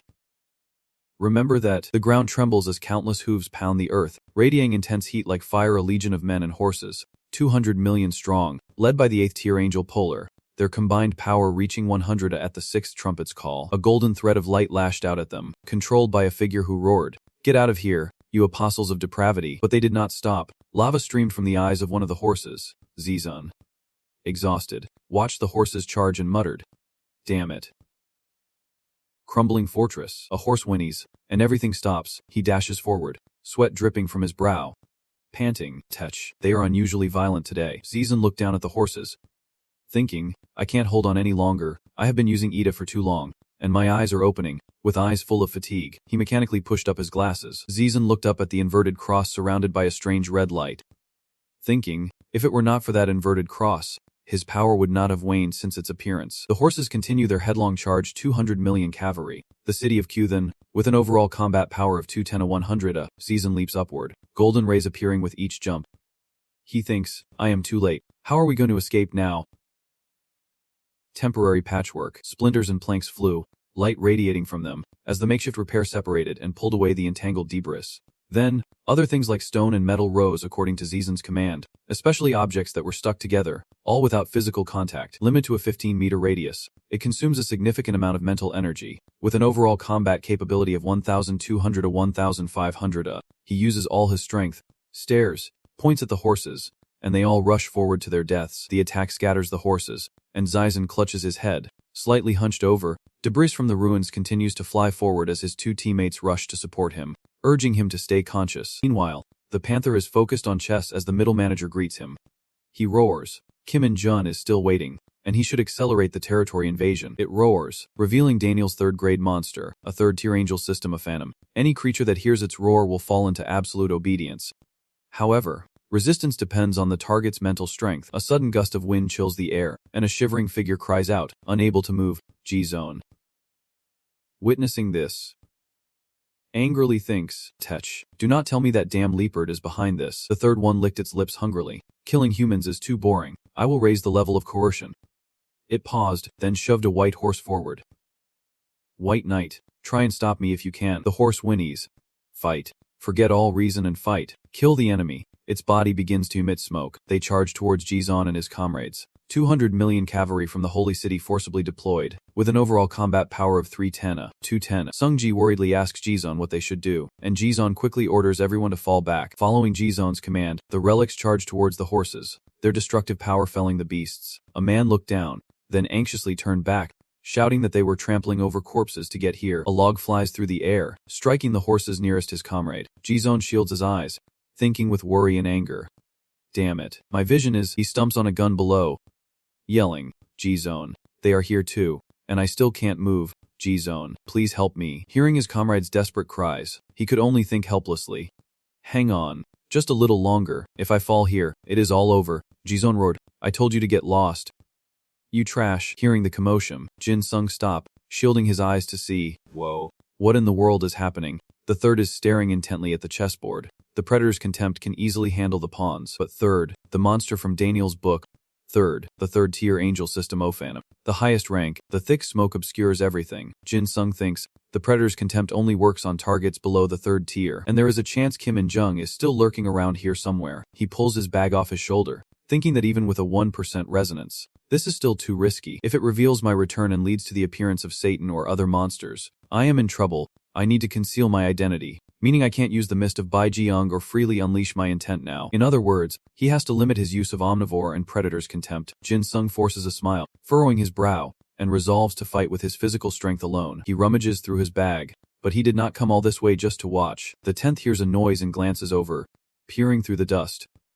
Wondering, he looks ahead, where someone is running swiftly toward the ruins. Jin Sung runs relentlessly, accelerating instantly. Then he dashes off and disappears into the dust and smoke. He leaps, kicking a horse squarely. Jin Sung lands on the ground. A half-mask now covers his face, and he coldly commands them to leave. Not repeating himself, Jin Sung charges towards another horse, kicking one as the next one rushes in. He lands a punch, his eyes cold and unwavering, sending the horse flying and forcing the others to halt. Jin Sung lands a kick, grinning, thinking hand-to-hand combat is not so bad after all, while the third looks on from afar, seething with rage at the interruption. That guy's lucky. Jin Sung kicks the horse squarely, landing.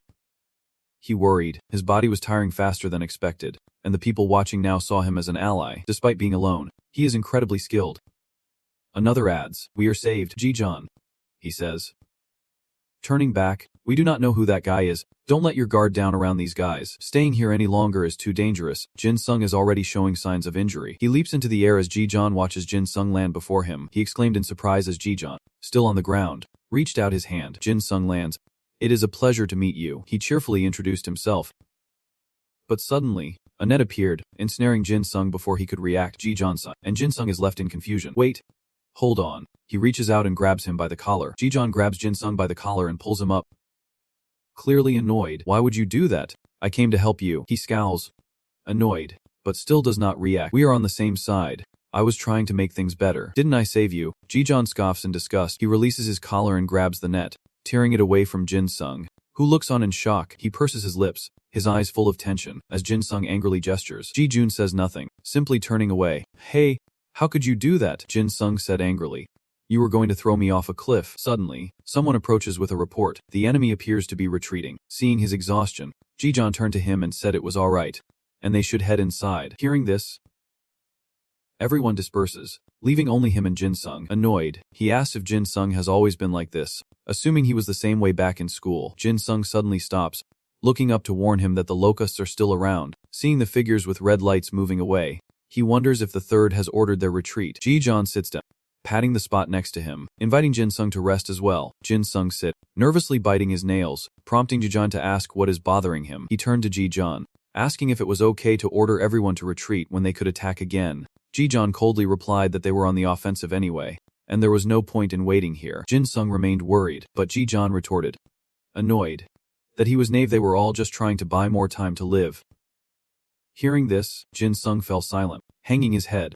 Realizing they were just pawns for that rotten lipper to play with, Jin Sung tried to argue that they were the last pride of Korea, but Ji-John shattered that dream, saying he just wanted to live. Silence hangs heavy between them as Ji-John glances at Jin Sung, offering a quiet thanks, but questioning the sudden appearance and aid. Jin Sung is taken aback by the thanks, and lowers his head, lost in thought. The reason he is here is to repay the loyalty of the one who entered the tower to save him 5 years ago. He recalls Ji-John's shock, his hand pressed to his chest as he declared, "I am here to help you." Ji-John retorted, "I asked where you came from, not what you are here to do." He retorted that if he did not tell him, how would he be any different from a spy? Jin Sung panicked and explained that he was not a spy. Ji-John chuckles at his reaction, then takes a deep breath, apologizing for his harshness, saying he did not mean it, and that he is not cold-blooded enough to drive away the person who saved his life. Jin Sung is taken aback, thinking, "It is nothing, Captain." He is really grown up and has a strong sense of responsibility. Ji-John gets up and says, "Enough rest. Let us go inside. By the way,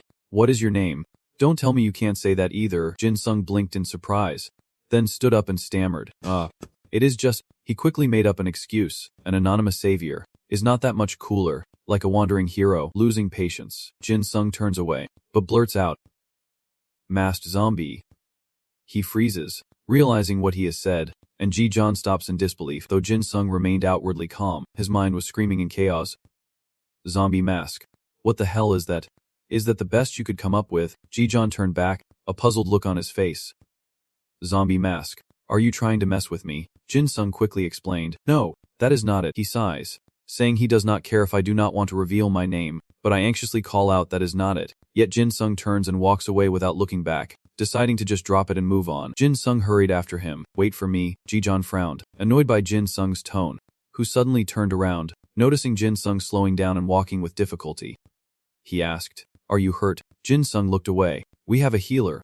I will take you to them." Jin Sung happily agreed, relieved and grateful. Everything looked so old and dilapidated as Jin Sung looked around. Jin Sung cautioned him not to look too closely, as it was their weapons depot and a vital location for the fortress. He touched his neck, looking embarrassed, and after observing him for a moment, Jin Sung suddenly recalled someone else's image.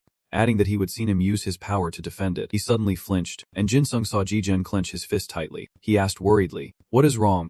Did I say something wrong?" But he just turned away. "It is nothing." Jin Sung tilted his head. Confused, after a short walk, an old but intact house appeared before them. Standing in front of it, Ji-jin announced, "We are here." The wooden doors creaked as if someone was approaching, and Jin Sung's eyes widened with tension. A woman opened the door, and Ajin asked suspiciously, "Ji-jin, who did you bring?" Jin slowly spoke. "Let me introduce him. He is the only hope for Rick's fort." This sight left Jin Sung stunned. Ajin approached to greet him, and Jin Sung could not help but think how long it had been since a new person had arrived. His teacher, once so radiant and composed, now wore disheveled clothes and dark circles. She must have been working herself to the bone. Though Jin Sung remained silent, she anxiously exclaimed, "Oh dear. Your body. You are badly injured. I used to be a school nurse. Believe it or not. If you take off your shirt, I can heal you." Ajin's enthusiasm startled him, and he cried out, "Wait, don't come any closer." As he backed away, sweating profusely, he realizes Ajin has treated Jin Sung's wounds before. She will recognize his body. Jin Sung's strange behavior prompts her to ask Ji-jin what is wrong with him, but Ajin tries to reassure him, saying she won't touch his mask, so he should not worry. Jin Sung quickly makes an excuse, saying he is just a very sensitive person. This reason quickly left her speechless, and in the next moment, Ajin questioned, "Ji-jin, what is his name?" Accustomed to this answer, he replied without hesitation, "Masked zombie." Shocked, Ji-jun confirmed, "It is true." He said it himself, and Ajin repeated, "Masked zombie." In an instant, Jin Sung embarrassedly covered his face. "Just call me a passerby, please." A moment later, she gently said, "All right, I will keep my distance and heal you. Just as you wish." Under Jin Sung's worried gaze, Ajin calmly asks Han if he is ready, and he prepares to enter a state of intense focus. Jin Sung smirked, removing his shirt, and in an instant, a dark aura enveloped him. Simultaneously, a system notification appeared, Demon Subjugation Mode. Intermediate. The shirt absorbs half the damage, but when intermediate is removed, the damage doubles. Just as warned, Jin Sung's wounds worsened, and he gasped in pain, stammering, "Quick! Quick!" Hearing this, Ajin immediately uses her healing ability, Regeneration, and the system displays, Regeneration. Angelic rank, level 4 Dominion, regenerating the target's body from the damaged area. Her gentle power instantly surrounds Jin Sung, and in a flash, this magic completely heals his severe wounds. Thus, Jin Sung seemed to be free of pain, his expression returning to normal as he bowed in gratitude, saying, "Thank you, Nurse No, hope of the ragged fort." However, Ajin slowly turned to Jin Sung as if to ask something, and he understood and quickly nodded in response. Then, she smiled politely, "Just call me Ims." Ajin. Hearing this, Jin Sung warily replies, "Yes, madam." In the quiet atmosphere, he thinks to himself that at this rate, all his wounds will heal after just one day of rest. Before he could finish, Ajin complimented him, saying his zombie mask and mental strength were incredible, to which Jin Sung shyly asked if it was true. She calmly explained that it was difficult to recover mental strength, so she thought he would pass out, and from behind Jin Sung said he was not bad. Amidst their surprised expressions, Jin Sung casually remarks that he is simply used to the pain, but eager to change the subject, Ajin asked what he plans to do next. Suddenly, he remembered that a friend had told him Ajin mentioned there was an alliance here. Overjoyed, Jin Sung eagerly replied, "A temporary esper, so I want to go take a look." The next moment, he panicked, seeing Ji-jin ready to attack, and shouted, "Hey, Ji-jin, what are you doing?" As expected, Ji-jin sternly threatened, "It is true that I would have been in danger without you in the last battle, so I can't let you see the guillotine." Terrified, Jin Sung hastily explains that he just wants to look, not take. Ji-jin quickly refuses again, apologizing, stating that he can't give a strategic weapon like that to someone he just met. Despair washes over Jin Sung's face as he pleads, "Forget the guillotine. Just change my nickname." Ajin chimes in calmly, "It is probably okay to show it. No one pays attention to it anyway. It just attracts unnecessary attention." Still, Ji-jin hesitates, but, ignoring Jin Sung's hesitation, she quietly reasoned, "It is okay. He does not seem like a bad guy." He retorted loudly, "The way you say that makes me sound like a bad person." Ajin immediately replied, "Oh my. How can you say that while wearing that mask?" Unable to contain her curiosity, she asks why it is called a zombie mask when it is clearly a goblin mask. In an instant, Jin Sung lunges forward, begging her to stop scrutinizing his mask. No sooner had he spoken than Ji-jin withdrew her power. The next second, he said, "Follow me." Moments later, Ji-jin summons the massive Blade of Agony, as Ajin slowly introduces it as the Alliance's Blade of Agony.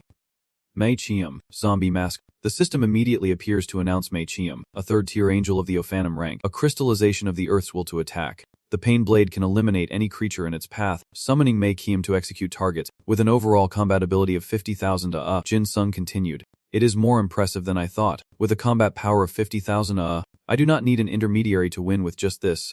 As he was about to touch it, Ji Jin's voice rang out. That is enough, you better not touch it.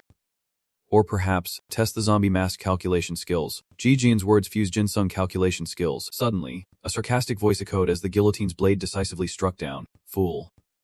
Fortunately, Jin Sung turned back just in time. Huh. The guillotine. The situation grew dire as the blade threatened to sever his hand, and Jin Sung frantically pulled away, shouting in alarm. He then exclaimed in surprise that it was back to normal. From behind Jin Sung, Jin spoke softly. What a pity. Zombie mask. You are not the master the guillotine desires. Hearing this, he hesitated, but before Jin Sung could finish, she eagerly asked what the guillotine had said. Amidst a Jin and Ji Jun's silence, Jin Sung quietly replied, It said I was stupid. After a 2-second pause, Ji Jin burst out laughing, unable to contain himself, his laughter growing louder as if to provoke Jin Sung. Ji Jin and Jin's amusement made him shout in embarrassment. Don't laugh. Ji Jin ignored him, saying, The guillotine likes smart people. Most people at the Vix Fortress have checked their compatibility with the guillotine, but you are the first to be called stupid. Laughing freely, he shouts, Congratulations. Jin Sung, teary-eyed, grits his teeth and curses the sword. The system continues. Guillotine. A guillotine to execute targets. Anything that can manifest can become a target. Each time it is used, the target's coordinates must be updated. The guillotine sword has its own will and will directly choose its master after reading the new information. Jin Sung thought to himself, so in short, I have to calculate the target's coordinates at the same time as using it. No wonder it chooses its own master. He collapsed in pain, thinking, damn it, I thought I only had to do math in school. Though he could not help but laugh, Azong tried to comfort him. Don't worry, the guillotine is pickier than you think. I was rejected too. The next moment, Jin Sung asked curiously what it had said to Azong, and she paused for a moment before answering. Something like, what a pity, I thought so too. The guillotine was summoned when it saw me, but the blade did not fall as it did with you. This answer only fuels his anger. As he wonders if the guillotine is now discriminating, Jin Sung storms toward it, declaring it is time to see what it is made of. Seeing this, Jizon loudly warned, Hey, zombie mask, the guillotine won't be so easy on you a second time. Before he could say more, Azong spoke up. Wait. Then, Jizon hurriedly said, Nurse, I know it was lenient the first time, but it won't hold back after that. With a perfectly calm demeanor, she slowly replies, It will be fine. That kid can handle it.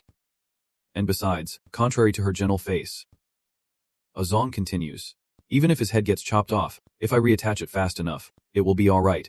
Right. Meanwhile, Jizon asked in disbelief, Huh. Ji Sung irritably touched the guillotine's blade. The older brother scoffs, saying a knife like you calling others stupid is ridiculous, and he will have to correct its attitude. Even so, the guillotine persists, calling him blind as it quickly locks Ji Sung's neck in place. To his shock, the guillotine then roared, Weren't you going to clean me? Its blade gleaming. Fools must face death. It gave Sung no chance to resist. I warned you, did not I? Next, the guillotine declared that fools must face punishment and be banished, a sight that horrified Ji Sung and Asung. He frantically summons his power, as if to save Ji Sung. Masked zombie. Unexpectedly, Ji Sung remains calm, stating it is just self-defense. He unleashes a powerful surge, enveloping the guillotine that attacked him first, leaving Asung stunned by Ji Sung's incredible power. He thinks to himself, Guillotine, you are hesitating. Then, Ji Sung threatens, I told you I would clean you up, did not I? He slammed his hand into the guillotine, thinking, now it is so scared it won't even move. Before Ji Sung could act, it released a smokescreen and reverted to its original form. The guillotine continued to mock him, calling him a fool and frightened. Seeing this, Ji Sung quickly grabbed the handle of the blade. Enraged, he swung it fiercely into the sky, thinking, am I still a fool in their eyes? Immediately after, Ji Sung rushed to Ham. Hey, so the guillotine really acknowledged you? Ji Sung replies slowly, not exactly acknowledged. Just heavy. You lasted about 2 seconds. He guessed eagerly. Moon obedience. Ji Sung then communicated with the guillotine telepathically. Hey, guillotine, stop trying to execute me with your thoughts, or I swear I will smash you to pieces. Still, it retorted, you idiot, you can't use me anyway. As if trying to provoke him, he immediately retorted, what did you say? You thing. The guillotine continued to sneer. You are really stupid. At the same time, Ajin gently approached, exclaiming, oh my eyes are sparkling with curiosity. The guillotine did not appear when I touched it. What did you do? Hearing that, Ji-sung forces a smile, but before he can finish, Ajin pleads, we have never seen the power of the Pain Blade united. Can't you show us? Ji-sung agrees with her wish. Since we have suffered so much because of it, let us see what it can do. Ji-sung grew even more anxious. Well, Just then, the guillotine continued its tirade. Idiot. Idiot. After a moment, Ji-sung pleaded. Come on. Do something, and Ajin urged. Hurry. Masked zombie. Sweat pours down Ji-sung's face as he aims the blade at the large rock before him. Thinking, here goes nothing. In a flash, the guillotine appears. Guillotine summon. Seeing this, Ji-sung was shocked. It is execution time. Just then, the guillotine sputtered. Told. You. Idiot. Then, the system announced. Guillotine. Total power -1000. It mocked. You are too stupid to calculate coordinates. Ji-sung's face showed horror. What? Moments later, the guillotine's blade loomed before them. It seems Azan wants to use Jin-sung as bait. At least now we can move the guillotine. Ji-sung chuckled. Progress. I guess. Easy for you to say, Jin-sung muttered. But it does not make me feel any better. Regaining his composure, he quickly asked, by the way, how did that thing... The guillotine. Even get here. Azan slowly replies that it drifted in from the sea, and airstrikes have gotten worse since its arrival. Hearing this, Jin-sung immediately asks how the third knew the guillotine had drifted in. This question triggered a memory, a storm of toxic mist appearing out of nowhere, followed by his sudden arrival. He would not miss this for the world. In the past, a panicked team member exclaimed, Girl. What? Then, Azan casually asks, Masked zombie. Did you come to the coast on your way here? Jin-sung immediately looks into the distance and replies, there is something floating like a boat. Without hesitation, she confirms, that is the boat. This answer shocks him, and Azan casually says, this is our only hope. We will leave as soon as the ship is finished. Jin-sung quickly fell into thought. To build that boat, they would have to use materials meant for the fortress, and they were already running low.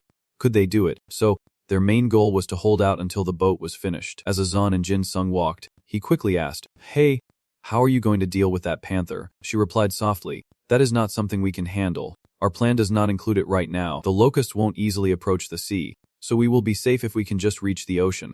Right. Azan's evasion surprises Jin-sung. That, in that instant, he thought, it has not acted because it has not needed to, but once the locusts are out of the picture, the third won't sit idly by. They must know this, but they are probably too exhausted and desperate to care. As Jin-sung was lost in thought, a voice of astonishment rang out. Over there. Look, it was a resident of the fortress.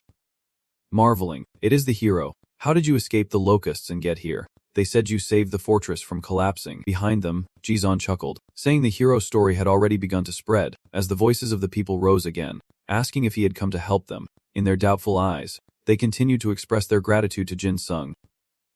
Thanking him, what a wonderful person. We are alive thanks to you. Unable to bear the praise, Ji-sung interjected. Don't just stand there, why not eat and talk? The villagers agreed. We have to treat our hero. Let us eat together. They grew excited, promising a feast for the hero, but Jin-sung was overwhelmed by their enthusiasm, wondering what Ji-sung was up to. Soon, the feast began with a meager bowl of porridge. Jin-sung was surprised, thinking, a small bowl of porridge, is this a feast? But then Ji-sung patted his shoulder and announced, everyone, as you have heard, this man protected our fortress. He excitedly shouts, let us thank the masked zombie, the outsider who protected the fortress, and let us enjoy this feast tonight. Then, a villager gently approaches and says, thank you so much for coming here. Please, eat your fill. We are sorry it is all we can offer to our savior. Thanks to you, we have hope now, let us survive together. These words made Jin-sung thoughtful. For a moment, he had been caught up in the joyful atmosphere. All right, then I will eat my fill. After the feast, Jin-sung gazed at the sky and took a deep breath, softly remarking, now I feel more alive. Suddenly, Ji-sung appeared from behind, asking what it felt like to be a hero. Jin-sung tripped him without hesitation, saying he knew Ji-sung was trying to pressure him, but it would not work. He still could not use the guillotine. After a hearty laugh, Ji-sung asks Han to stop talking about the guillotine, saying is giving him a headache, and instead tell him where he is from. Jin-sung replies that a friend asked him to come. His curiosity piqued. He asked about this friend who'd sent him, and Jin-sung immediately revealed a familiar name, Yuokra. Ji-sung's interest deepened, wondering if that squinty-eyed guy was still alive. Without hesitation, Jin-sung confirms, saying that Dong-ho told him what was happening here, to which Ji-sung sighs in relief that he did not come. He quickly added that the man had wanted to come as well. The next moment, Ji-sung's monotonous voice echoed, I will keep that in mind. In the blink of an eye, Jin-sung changed the subject. That upside-down tree still appears in the sky at night. Right. Ji-sung looked up, clicking his tongue in annoyance. Immediately, he answers Jin-sung's question, saying that thing is why he keeps getting weaker. Ever since the third appeared, his combat abilities have been greatly reduced. Is there anything else you want to ask? No sooner had Ji-sung spoken than he could not help but ask, why do you keep clicking your tongue? He seemed to have completely misjudged the situation. Now, instead of answering, I am telling a story. Hey, masked zombie, I have a friend too, one whose skills and parents are all top-notch. These remarks caused Ji-sung to break down in tears, painfully recounting how hurtful it was to be compared to his own parents. The atmosphere between Jin-sung and Ji-sung grew heavy after this story, and then Ji-sung continued, saying that he tried to compensate for his own shortcomings by humiliating others. Now, I won't answer. He bullied, fought, and threatened them, and yet Ji-sung felt like a patriot. Hearing this, Jin-sung interrupts, so back then, you really were a jerk. Apparently, his contempt was too obvious, because Ji-sung asks, what? Jin-sung quickly replied, oh, it is nothing, and it was then that Ji-sung met a certain kid. Despite being the victim, Jin-sung seemed unfazed by the judging eyes, shrugging them off with ease, as if a spear had pierced right through him. So Ji-sung bullied Jin-sung even more, telling him that he was just like him. At this point, he scratched his head sheepishly, like he did not need to pretend to be better than me. Looking back, maybe I just wanted to tear off his mask. Suddenly, images of the past flashed through Ji-sung's story. And then, I discovered he was truly a monster, constantly growing stronger with power that did not match his F-rank idea. And so, my faith began to waver. Wasn't the idea ranking system an immutable law of this world? To see an F-rank defeat in a rank, his voice trailed off, and in the next moment, Ji-sung looked up to the sky and sighed, as if to exhale those old feelings. After a pause, he spoke, Lisa Hongwa, he is the friend I mentioned who died. Ji-sung somberly recounted, that guy was always rambling about that F-ranker 24/7. He admired how you tried to change, how hard you worked, and that one day you would stand shoulder to shoulder with him, and told me to try too. All that nonsense. Ji-sung's next words stopped Ji-sung in his tracks. He died somewhere unknown to me. And the last time I saw him, he gave me a whole speech about how amazing Park Ji-sung was. The thought of his sudden, silent death, as if his passion had been extinguished, is painful, and the passion he ignited in me is gone as well. With the story at an end, both Ki-sung and Ji-sung fall into contemplation. After a moment, Ji-sung mocked himself, saying he did not know what else to say, but at least he had a friend who helped him change. Seeing this, Ji-sung gently comforted him, saying he had a very good friend, and to carry on Lisi Honghwa's will, and stand shoulder to shoulder with Park Ji-sung. He immediately agreed, that does not sound bad, if I could see him again. Even so, Ji-sung curiously asked, Ji-sung, you keep touching your eye. Are you okay? Ji-sung casually replies that the heavier he lifts, the more it hurts, and even the doctor does not know why, probably just stress or something. Just as he finishes speaking, a raindrop falls to the ground, and Ji-sung immediately announces that it is raining. In the blink of an eye, Ji-sung stood up, saying let us go inside. He quickly called out, wait, I still have a question. Without hesitation, Ji-sung wondered, how were you able to build this fortress? Ji-sung's tone returns to normal as he explains that they tried to contact the Illuminati, a name that clearly confuses his companion. What is the Illuminati? Ji-sung calmly explains that they are people from the underworld, rumored to have some half-bloods in their ranks. Reeling from this new information, Ji-sung looked as innocent as a fawn. A half-blood? What is that? He immediately exclaimed, you really do not know anything. Do you? Half-human, half-monster, or more, Ji-sung repeated in astonishment. Half-human, half-monster. After a moment, Ji-sung slowly explained. Simply put, they are monsters disguised as humans. They have formed an organization with terrifying power and influence, but they do not appear in public. Ji-sung thought to himself, what is this nonsense? A half-blood underworld organization? Seriously? Oh well, I have already seen a talking rat. Ignoring his disbelief, Ji-sung continued, the Illuminati told us to meet at Hyundai, so we went. Ji-sung frowned. Then, recalling the past, he replied, but when we got there, no one was around. I think they knew the third was coming, so they ran. Lost in the story, Ji-sung angrily shouted. You guys should have run too. Ji-sung. Even Ji-sung was filled with regret. It was too late. I realized it too late. You see, there were too many of us to move easily. The next second, Ji-sung clicked his tongue and replied.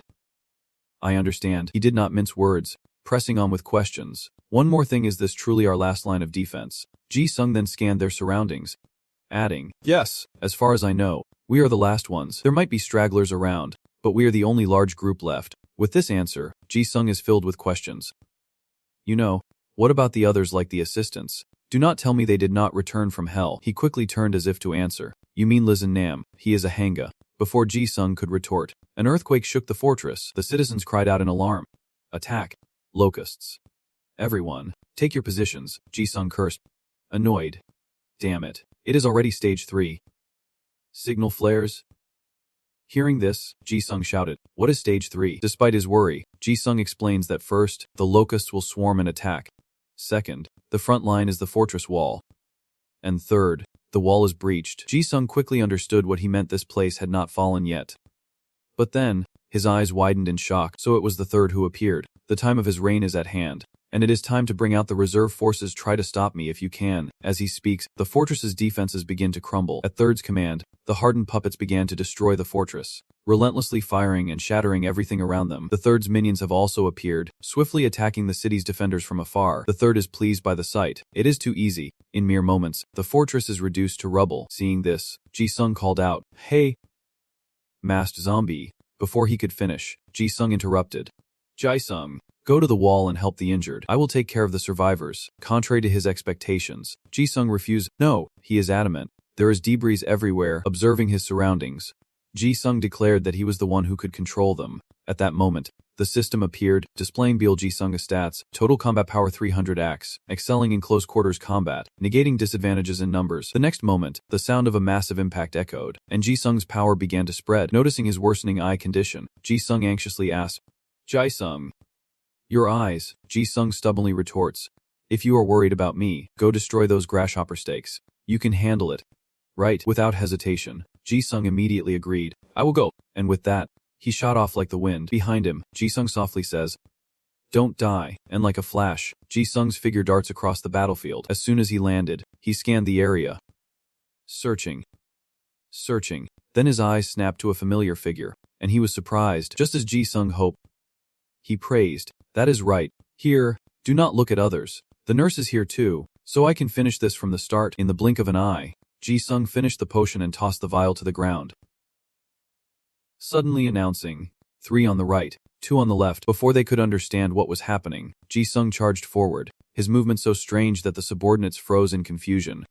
And while they were stunned, Ji-sung landed a decisive blow from behind. He showed no mercy, continuing his onslaught. Amidst the thick smoke, Ji-sung calmly counted 1 down. Having wiped out the henchmen, Ji-sung thoughtfully eyed the pillars before him. Perhaps instead of smashing them, Bun-dam would appreciate it if he brought them to him. Having made his decision, he quickly hoisted the ancient tree, Ji-sung muttering to himself that since he was leaving anyway, he might as well go big. Without hesitation, he brought the ancient tree into the fortress, startling the people. "What is that up there?" Even from a distance, Azone recognized the masked zombie. And in the next moment, Ji-sung landed, staff in hand. Seeing this, she quickly casts a healing spell on him, and Ji-sung gratefully thanks her. In the blink of an eye, he flew off, declaring he would bring more. Azone cried out in alarm, saying to wait, as he was not fully healed. With incredible speed, Ji-sung returned. The second. He counted. The third. The fourth. Ji-sung's actions lifted the spirits of the fortress's people. Now they could persevere. Even so, Azone pleaded, "Hey, masked zombie. Please wait."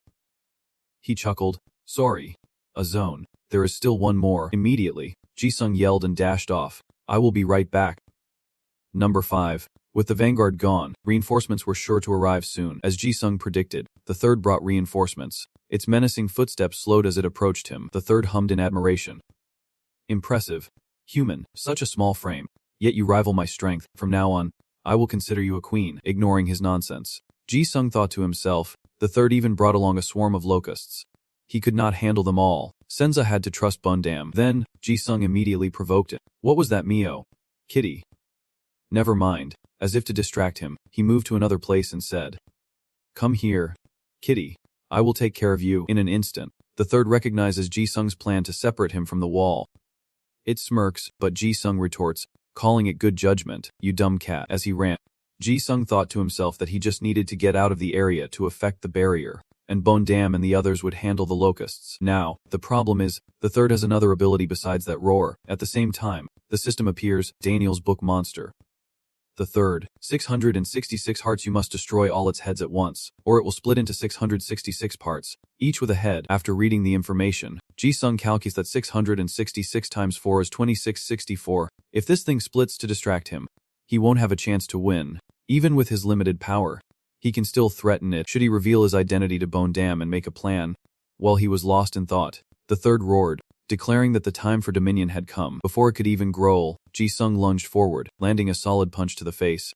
He knew he had to stop the third disciple if he commanded the locusts or used that sound to threaten Bon Nam. In a flash, he unleashed a flurry of attacks: right shoulder, right fist, instant movement, each blow sending searing pain through Ji-sung's hand. But fortunately, the third suffered a similar problem. After a moment, he thought to himself, Ji-sung's right hand was already going numb from just one punch. But he is in the same boat. If they are both injured, he clearly has the advantage. The system reappears, blood curse type. Inheritance. I see you. The wounds the user sees will not heal, and the immortal green snail appears. The longer the user fights, the more violent their movements become towards the target. The third does not know his plan. It roars. Very well. How dare you say such things? From above, Ji-sung kicks the third, saying he has no intention of playing chess, despite its constant talk of queens. Enraged, it prepares to roar again. Immediately, Ji-sung blocked the attacks, saying, "You think I will let you scream?" But as he finished, he noticed something strange. A thought flashes through Ji-sung's mind: the head in the back does not look like it is about to roar. For about 2 seconds, he ponders. Meaning. Luckily, Ji-sung has spotted the key point. It is him. Without hesitation, he closed in on the third, saying, "Hey, head number 4, since you are the only one who is quiet, you must be the main head, right?" "Good." Just then, a voice echoed from the third's fourth head. "This dominion is not bad." It opened its mouth wide, making the sound clearer, but it is still lacking. So, Yin-jung was hiding inside the third's head, and he unleashed a fierce attack on Ji-sung, sending him flying. Seeing this, Ji-sung could not help but curse, wondering where he was hiding. Then, Yin-jung casually replied that he was just about to take a nap. So noisy. Though, Yin-jung thought to himself, ignoring Ji-sung's attitude, and began to criticize. "Third, are you going to move or not?" Hearing that, Third replied sharply, "It is hard to fight with someone in my mouth." Yin-jung immediately grasped the situation. "A fight. Third, do not forget why we are here." Clearly annoyed by these words, the third's expression darkens. "Yes. Proper rule. I know." The next moment, he leaps from its mouth and declares, "Get ready then, I will take care of the masked kid." Third quickly moves. Understood. As it began to split, the system announced that Daniel's book monster, the third, had 666 hearts, split into a total of 2,664 pieces. In mere seconds, the third was closing in on the fortress. This situation makes Jin-sung anxious. "Stop." But before he can leave, Yin-jung rushes into the fray. "Don't go so fast." He smirks. "That masked girl reminds me of someone. I have to see what is under that mask." Though furious, Jin-sung could only curse inwardly. Damn it. Kim Yin-jung. He grew increasingly worried, fearing the fortress would be devoured. Seeing the third's underlings charging towards him, Ji-sung panicked. Wondering what they were, to avoid heavy casualties, he quickly ordered his teammates to prepare for defense. A swarm of flying leopards whizzed overhead, leaving him wondering if they were part of the third's smaller, but had it been hiding this cloning ability. Ji-sung feared they could not cope with this power. It could overwhelm them at any moment. This realization infuriates him. The damn beast has been toying with them all along. Without hesitation, Ji-sung uses his Ida to push back the pack, ordering everyone to focus their attacks. And so, they all attack the flock of flying leopards, their howls echoing through the area. "Die. You trash." Suddenly, a leopard tried to sneak attack Ji-sung, but he reacted quickly, blocking its attack. "Get lost. You bastard." Unbelievably, the panther speaks, mocking him. "What a pity. White Knight, I wanted to test my dominance over you a little more." Enraged, Ji-sung roared, "Stop talking nonsense, and get your hands off my sword now." He mustered all his strength to fling the panther and his sword away, screaming for it to die. Suddenly, a loud noise from behind caught his attention, and he exclaimed, "What is going on in there?" Just then, a panther flew past with a harpoon in its mouth, and Ji-sung realized what it was carrying. He panicked. It seemed Ji-sung suspected something. The monsters scattering earlier were now focused on chasing the one carrying the guillotine. Heading towards something, he was completely stunned, unable to believe what he was seeing. Then, he quickly urged his teammates to run inside. But one of them questioned, "What about the defense?" Just as Ji-sung cried out, a dark shadow fell over him, freezing him in place. But that was not the real problem. Looking up, Ji-sung saw the massive third disciple soaring overhead. This situation makes him curse twice. Damn it. Suddenly, a loud bang echoes, sending rocks flying as Ji-sung collapses to the ground. He trembled, struggling to stand, muttering, "These bastards. I have had enough." Suddenly, someone helped him, healing him. Turning around, he saw Jean, and surprised by her appearance, he called out, "The nurse." Just then, she stammered, "Ji-sung, you are alive. What exactly happened?" Ji-sung replies that the third prince stole the guillotine, But that is not important right now. He urges Ajin to forget her other wounds and save her Idia for him, advice she takes without question. Ajin quickly agrees, then asks what Ji-sung plans to do, to which he solemnly replies that he will buy them some time. As Ji-sung spoke, he immediately used his Idia, summoning massive pillars and declaring it was thanks to what he brought back. In that moment, the third appeared, gloating that he wished Ji-sung had lasted a little longer. Just then, massive pillars flew toward him, and he took the full brunt of the attack. Amidst the barrage, he noticed a figure controlling the pillars. It was, enraged that Ji-sung dared to strike him like a dog. The third realized it was the White Knight, and hastily used his wings to defend against the incoming pillars. Even under the barrage, it remained unfazed, sneering, "As expected, your dominion is impressive, but far from reaching me." Insulted, Ji-sung said, "That meaningless mouth, I will silence it, you damn beast, worse than garbage." Before he could speak, more pillars appeared, converging above the third disciple before crashing down upon him, leaving him reeling from the impact. Ji-sung was ecstatic. "How do you like that, you damn leopard?" After that barrage of fierce attacks, he chuckled to himself, thinking he just needed to stall for a little more time. But just as he was about to say something, he saw something that shocked him speechless. Oh! It turns out the third still is not hurt at all, despite just taking those hits. Ji-sung, realizing the situation, can only think, this is bad, that long-lived leopard. Just then, the third elder called out for the White Knight, stating he wanted to test his control. But alas, he was out of time. Those words. It roared, attempting to dominate Ji-sung, launching its attack, and Ji-sung was indeed struck by the mind control. He grits his teeth and screams as he struggles to resist. While elsewhere, In-sung and Jin-sung continue their relentless battle. Seeing Jin-sung only dodging and not attacking, In-sung scoffed, saying he was just scurrying away like a scared rat. As a system notification appeared, Crimson Dragon unleashed. First form. Cherubim class, the highest tier of the angelic system, with a total combat power of 1 million. As Jin-sung dodged the attacks, he desperately searched for a way to defeat him. Kim In-sung's power is 1 million. He is stronger than I thought. What do I do? What can I do?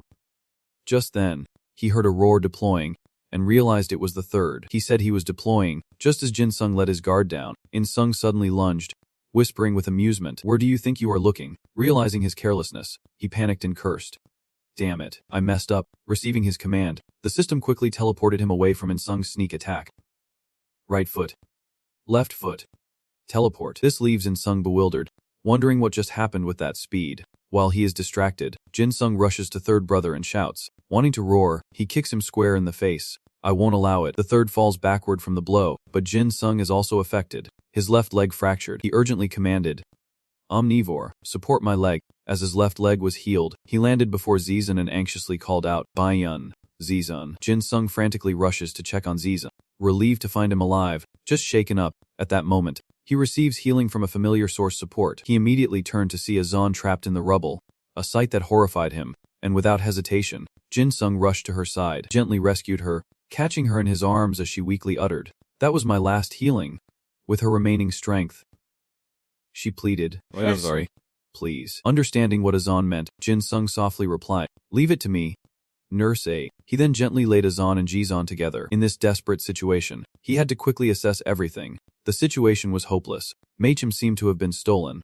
His allies could not fight. He could not use murderous intent due to the inverted cross, and the enemy was still getting stronger. In-jung smugly said, "Hey, masked kid, I am a little hurt that I am being ignored." Jin-sung turned his gaze towards him. Kim In-jung, third, speaks next. "His rule is better than I thought." Jin-sung turns his gaze to him.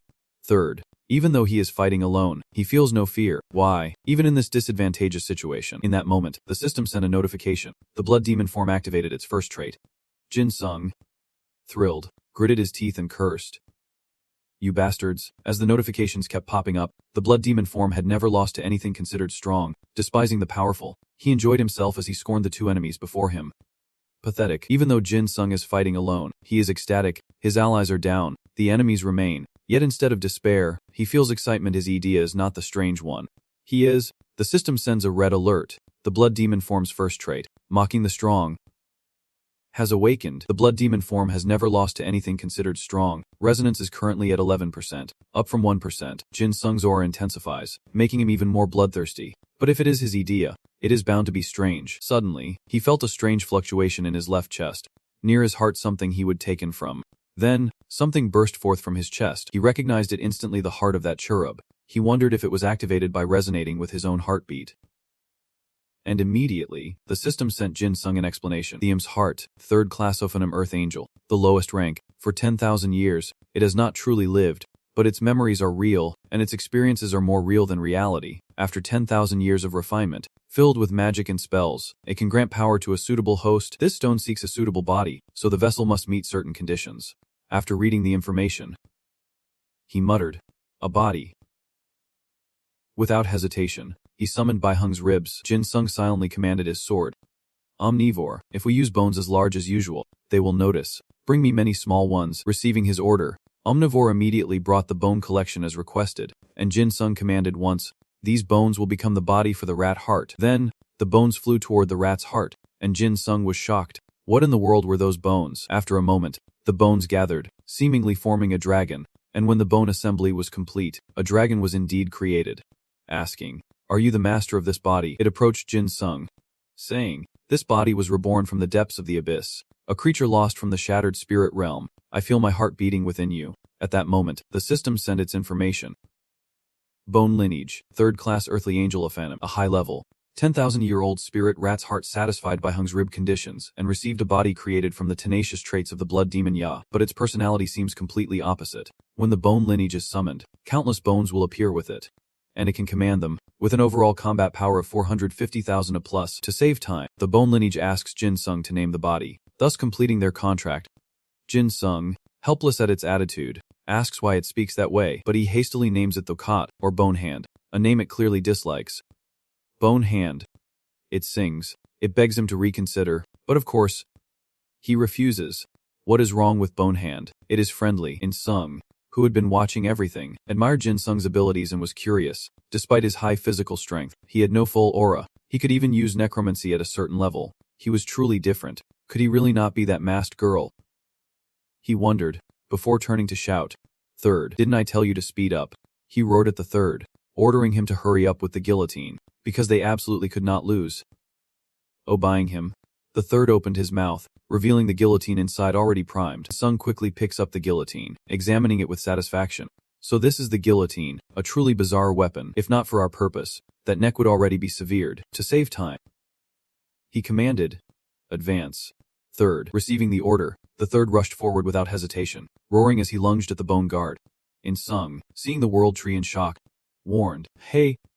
Up ahead, look up ahead." The bonehead glared at the third, annoyed, and said, "You dare interfere." It slapped the third away, declaring, "In the fateful moment this body received its name." Third is sent crashing into a wall, and In Sung angrily scolds Sushil to get back in formation. Before the third could even think of retaliating, the bonehead lunged, clamping down on him, eliciting a pained scream. Meanwhile, the skull revolted, declaring this the price for interfering with his moment of contract, a punishment he would make them pay dearly. Seeing the situation stabilize, In Sung commanded, "Skull, push it away from the fortress now." Bonehead immediately obeyed, declaring that he would show his contractor the absolute power of his body, and began gathering his strength, causing the third seat to exclaim in disbelief. The bone spirit's power threatened to consume the third, fear flooding its eyes.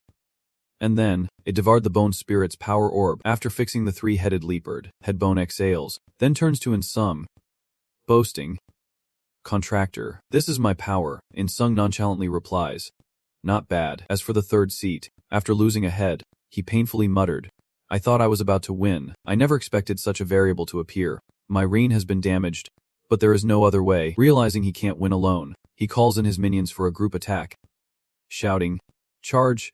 My army!"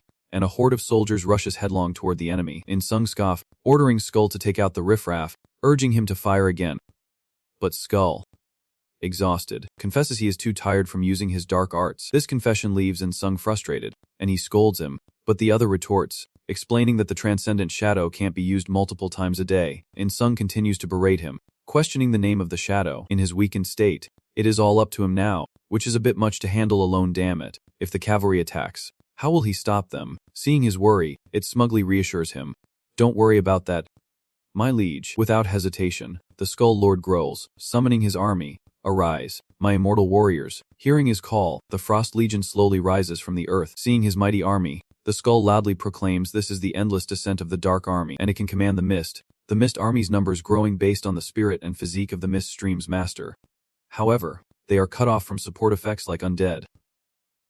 Preordained fate. and the current compatibility of each Namha. And so, the battle between the Dark Song surprise troops and the Bone Soldiers began, neither side willing to yield. This situation startled the third, who cried out, "They can summon an army too. More variables on top of variables. I can't keep up." Finally, he decides to play his trump card, the ability to make others submit. "All of you, bow before me." The third's roar crashes down upon the Bone Soldiers. The Bone Soldiers responded to the third's submission ability with a disdainful sigh, returning to their task of striking the surprise troops, as the Bone leader arrogantly laughed. "It won't work on us. The situation is unacceptable to the third. It can't be my dominion."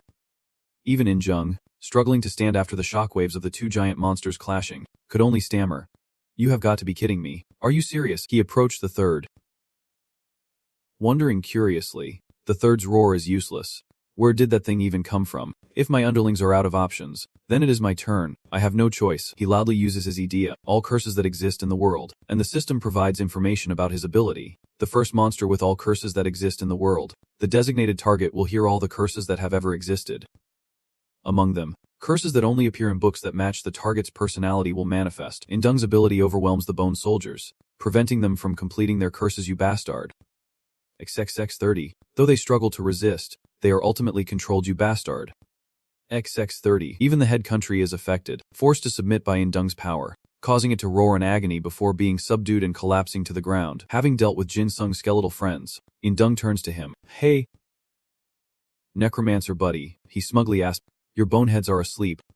"What now?" Unafraid despite being alone, he scoffs. "So, now I am your necromancer buddy." He calmly places his hand on the skeleton soldier and asks, "What do you mean by that?" Jin Sung uses his ability to free the skeleton soldier from Yin Dung's Zeta, a blood demon form immune to mental attacks. Yin Dung's Zeta is indeed fading away. Thu Kat has regained control of his body, and Jin Sung boldly declares that he wants more. Yin Dung is shocked to see Thu Kat obeying Jin Sung's orders and attacking him, exclaiming, "What? It can move?" Without another word, he quickly dodges before Thu Kat can crush him. Unable to believe Jin Sung shattered his Zeta, he angrily demands, "You can bypass my Ida.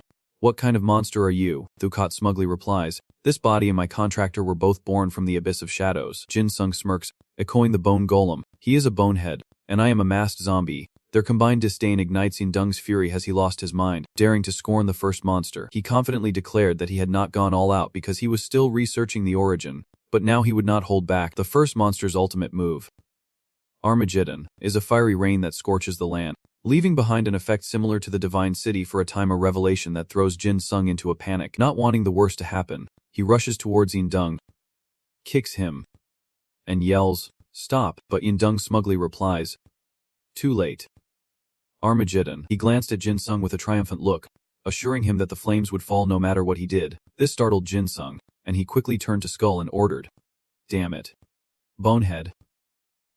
Protect everyone." As Bonehead tried to protect everyone, the third suddenly appeared, blocking its path. The memory manipulator, held back by the leopard, Bonehead struggled, yelling to be released, but the third would not let it go, vowing not to retreat, even if injured. And then it happened. Jin Sung witnessed what he called Armageddon. No, it had arrived. Red spots appeared in the sky, which he called Armageddon. Those red dots are actually giant fireballs. At this moment, the third, while holding Bonehand tightly, confidently declares that he cannot end his reign, but this time it is truly checkmate. Meanwhile, In Sung arrogantly taunts Jin Sung, saying, "Old necromancer buddy, if you have got a trump card, now's the time to play it." It seems Jin Sung does have a way to stop this, but he has his own fears about using it. Damn it. Using Omni might stop this, but then they will recognize me, and Satan or the third will jump in. He knows his friends are doomed without Omnivore. But if this continues, those unconscious inside, Jin Sung recalls his heart-to-heart with Jizan and quickly makes a decision. There is no other choice. This has to be the final showdown. Without hesitation, he summons his blue sword, Omnivore. But before he can do anything, something strange happens, stopping him in his tracks. A whirlwind of sand and dust erupts, leaving him bewildered, wondering what is happening as a powerful sandstorm rages. In Sung is dumbfounded, unsure of what is going on as he uses his blade to fight back against the wind, exclaiming, "What the hell? Where did this storm suddenly come from?" Then, as if struck by a sudden realization, he thought, "This is impossible." Another fragment of the unified sword. The sandstorm, instead of subsiding, only intensified. They devoured all the fireballs, infuriating In Sung as the doomsday flames were quickly extinguished. He could not afford to hesitate any longer. He had to deal with this before it got worse. He turned to his men, realizing the surprise troops were useless, swept away by the sandstorm. Then he looked at his opponent's men, saying their death-defying warriors were also held back. You former necromancer. Realizing neither side's soldiers could fight, In Sung ordered Third to stop toying with them and finish it quickly. Third retorted loudly, Kim and Sum, I am using all my power. Of course, In Sung did not care and roared, you are being pushed back by that slimy skeleton. Are not you ashamed to say that? Before he could finish, a horde of muscular monsters appeared. Shouting, smash it to pieces. The monsters rushed towards the Third, calling him report, and began tearing at his head, causing him to roar in agony. It seems these monsters are very attached to the Third's head. Loudly declaring, we will smash it to pieces.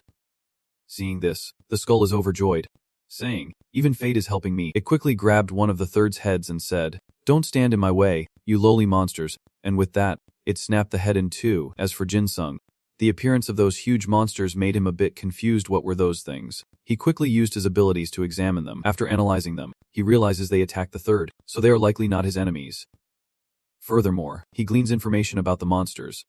Juoxini, 6-tier power angels, these head-crushing phantoms, or perhaps a mysterious being who enjoys smashing skulls, are plagued by headaches, despise erratic movements, possess an innate and violent urge to crush everything, and are currently absorbing distorted enlightenment from the occult chant scripture, boasting a 100% forced amplification rate and a total combat power of 9,000. Suddenly, the Duoxini started yelling, saying their boss told them to smash the leopard's head. To crush it, Jin Sung noticed 2 words in their rant, boss. Injung was now a bit angry at the Duoxini's interruption, wondering where these bastards came from. Just then, a voice suddenly warned him to watch his words. Girl surrounded by aura glared disdainfully at Injung, who was as rotten as ever. With that, she unleashed a devastating strike, its power leaving Injung terrified and speechless. But as the blade fell, he could only spew blood and agony, unable to utter a word, before collapsing to the ground. In that moment, familiar feeling washed over Jin Sung. This sword strike reminds him of someone. This sword energy. The girl who just attacked Injung approaches Jin Sung and says, 5 years. Huh. It has been a while. That sweet voice surprised Jin Sung, and he realized it was her. He called out the name he had not spoken in so long. Sahun. Hearing Jin Sung call her name, Sahun embraces him tightly, overcome with emotion. She sobs. Say something. Please say something. Sahun's actions leave Jin Sung bewildered, unsure of what to do next, but he smiles gently and softly asks his long-lost friend. It has been a while, has not it? Sahun. Sahun released Jin Sung, and with tears of joy streaming down her face, she said, all this time, I have been searching everywhere for you. You idiot. Sahun cheerfully asks if he is still the same, noting his height has not changed, to which Jin Sung bluntly replies he has only been out of hell for a few days. This surprises her, and she asks if he is still a senior in high school like he was 5 years ago. She chuckled, teasing Jin Sung. Oh, come on, call me older sister, quick. Seeing her so carefree, Jin Sung reminded her, Sahun, the battle is not over yet. Just then, Injung angrily lunged forward, shouting, you insects. He slammed into the bone guard, causing it to release the dark star. Seeing it fall, Jin Sung cried out in worry. Bonehead, but Sahun interjected. This is not the time to worry about that. Injung seemed to recognize her, his murderous aura exploding as he said, long time no see, you little love demon. Though he feigned joy, his face twisted with hatred. I am so happy to see you again. So happy I could explode with annoyance. Sahun retorted, equally annoyed to see her face again, as idea within her flared, coldly remarking, I should have said the same. With that, a panther appeared, followed by a dog, as Sun slowly demanded. Choose.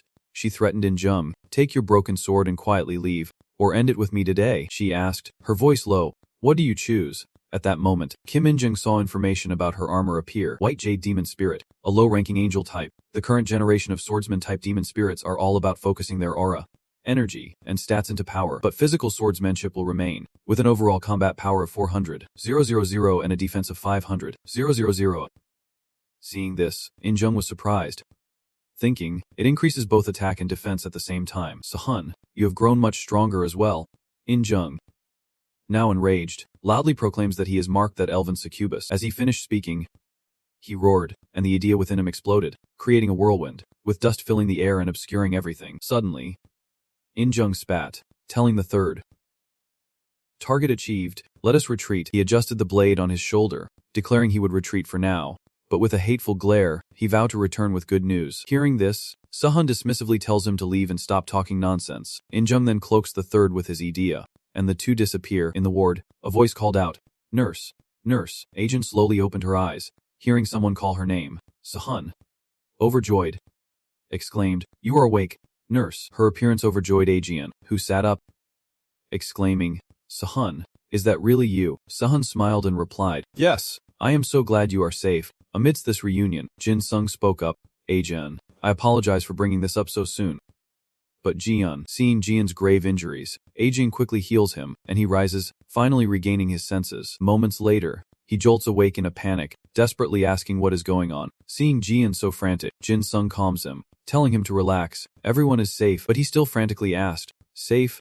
Did you beat them? What about Mei's blade? Before Jin Sung could answer, Sahan spoke up, we were not able to retrieve the sword. Hearing her voice, Jian turned and blurted out, huh. Spirit, ignoring his friend's rudeness. She smiled and greeted him, long time no see, Captain. Then she suddenly said, it is a shame, but if we keep fighting, the casualties will only get worse. Following Sahan's gaze, Jian looked and was horrified to see the fortress collapsing. He was a little panicked, but still calm, grateful that a spark of life remained within him, and thankful for Sahan's help, saying, thank you for coming, love. We owe our lives to you. It was the first time Sahan had heard Jian say thank you, so he teased him, look at you, all grown up and thanking people. Jian, embarrassed by the teasing, was speechless, ignoring her teasing. He gets down to business, asking about Third and Kim and Sung. Hearing his plans, Jin Sung asks where he is going, and he replies that he will hide on a nearby island. But Sahan suggests going further west, along the coast, where there are many smaller islands, perfect for hiding. Jian wanted to agree, but the situation was difficult. He wanted to, but not with so many people. Sahan then turned to Ajin, asking if she had something like a bag. Ajin remembers she has something similar, saying, wait, I brought one. Suddenly, Sahan puts her sword to her hair and says bluntly, if there is no bangs, she cuts her hair, saying they should no longer be followed by monsters like the third. But in that moment, a horde of Dueoxini appears, and Jean cries out in terror, asking what they are. The Dueoxini cheer in unison, food, food, feed us, master. Sahan, far from annoyed by their boisterous voices, proudly introduces the Dueoxini. She then explained why she cut off part of her hair. They often get headaches, but eating body parts containing my aura seems to relieve their pain. After eating Sound's hair, the Dueoxini sigh in satisfaction, savoring the taste. Sahan, while putting her hair into a cloth bag, suggests to Jean, Captain, take them with you, let them work, and pay them with this hair. This startled the Dueoxini, who cried out, Master, are you abandoning us?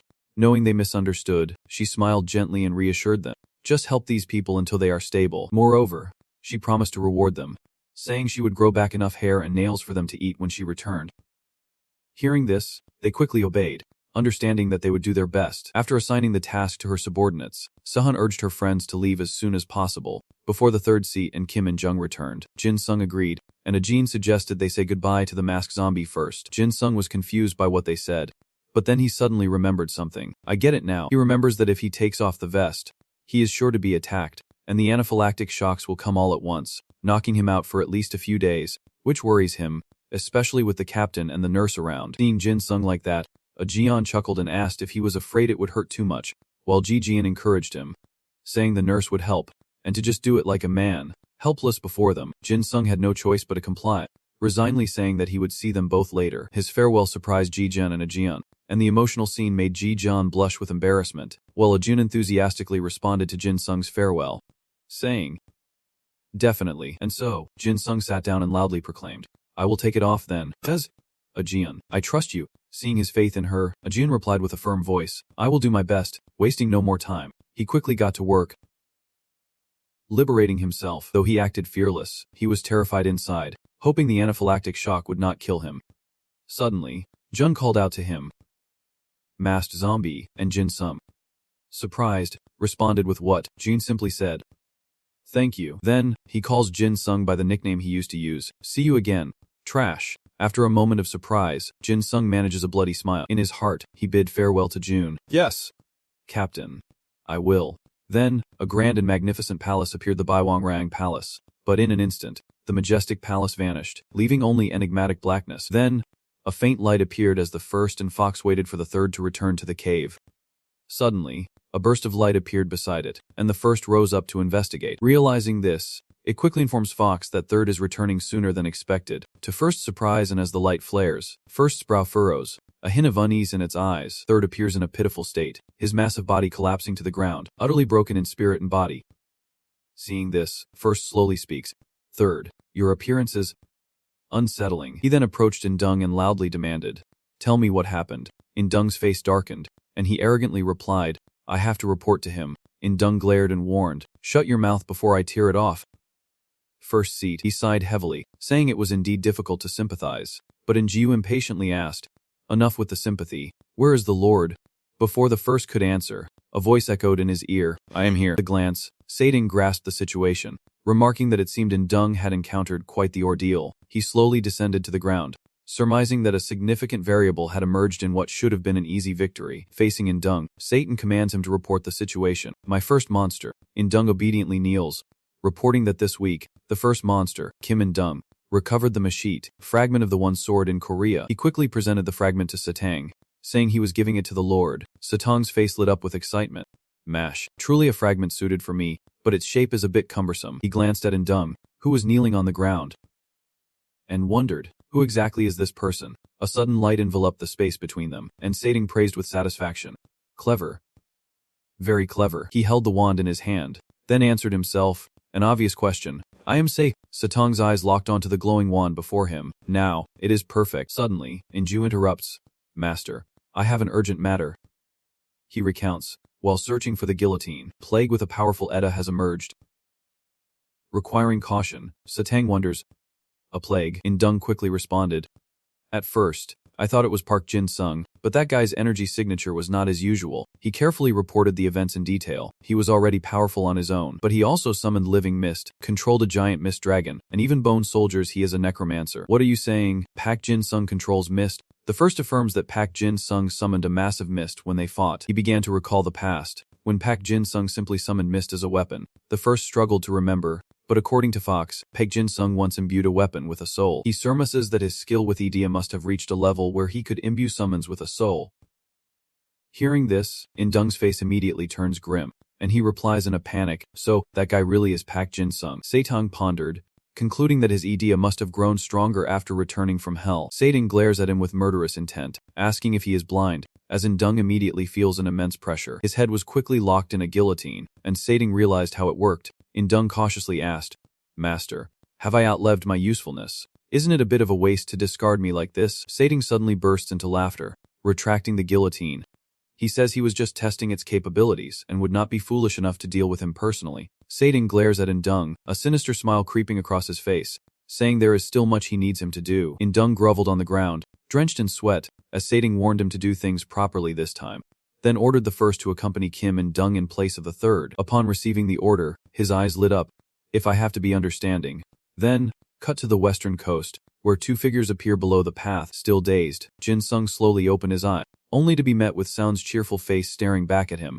She asked if he was awake, and he replied, confused, "Oh, Sahan." Before Jin-sung could finish his sentence, he realized he was being held in Sound's arms. His face instantly flushed red. He quickly jumped down and stumbled back in surprise. She pouts, scolding him for his reaction, and Jin-sung, startled, replies that she should not be carrying the princess like that. Just piggyback her. Sahan smirks, saying she had no choice. With a coy expression, she teases Jin-sung, wanting to see the face she has not seen in 5 years. Thinking, this way, I can look at him as much as I want. His sleeping face is so cute. Unsure of what to do, Jin-sung quickly changed the subject. Shouting, "Where's my mask?" Sahan manipulated a small gust of wind, gently lifting the mask and bringing it to him. "This? I have been holding on to it." Jin-sung was surprised, thinking to himself, cuts. Sahan wondered if he still needed to wear it. Jin-sung stared silently at the mask in his hand, thinking it was a temporary solution to hide his identity from enemies. Jin-sung pondered for a moment, then spoke. "But now, even the masked zombie is probably a target." Sahan looked dumbfounded, confidently drawing her sword. "I guess I will have to find another way to hide my identity." Suddenly, countless grains of sand poured from Sahan's sword. Jin-sung, curious, asked what the sand was. She quickly explained that it was an ability of the sword.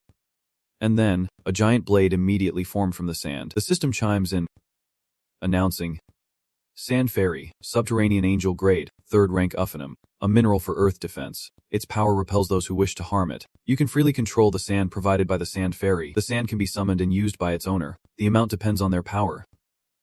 Absolute defense. The sand is compressed into the hardest form the user can imagine. Size varies depending on the amount of sand available and is capable of repelling any object that penetrates from the inside. Total strategy, 30,000 strands. Sahan proudly showed Jinsing his sword. "What do you think? It is my second sword." "Pretty cool, right?" Jinsung, sweating bullets at the sight of it. reluctantly praised.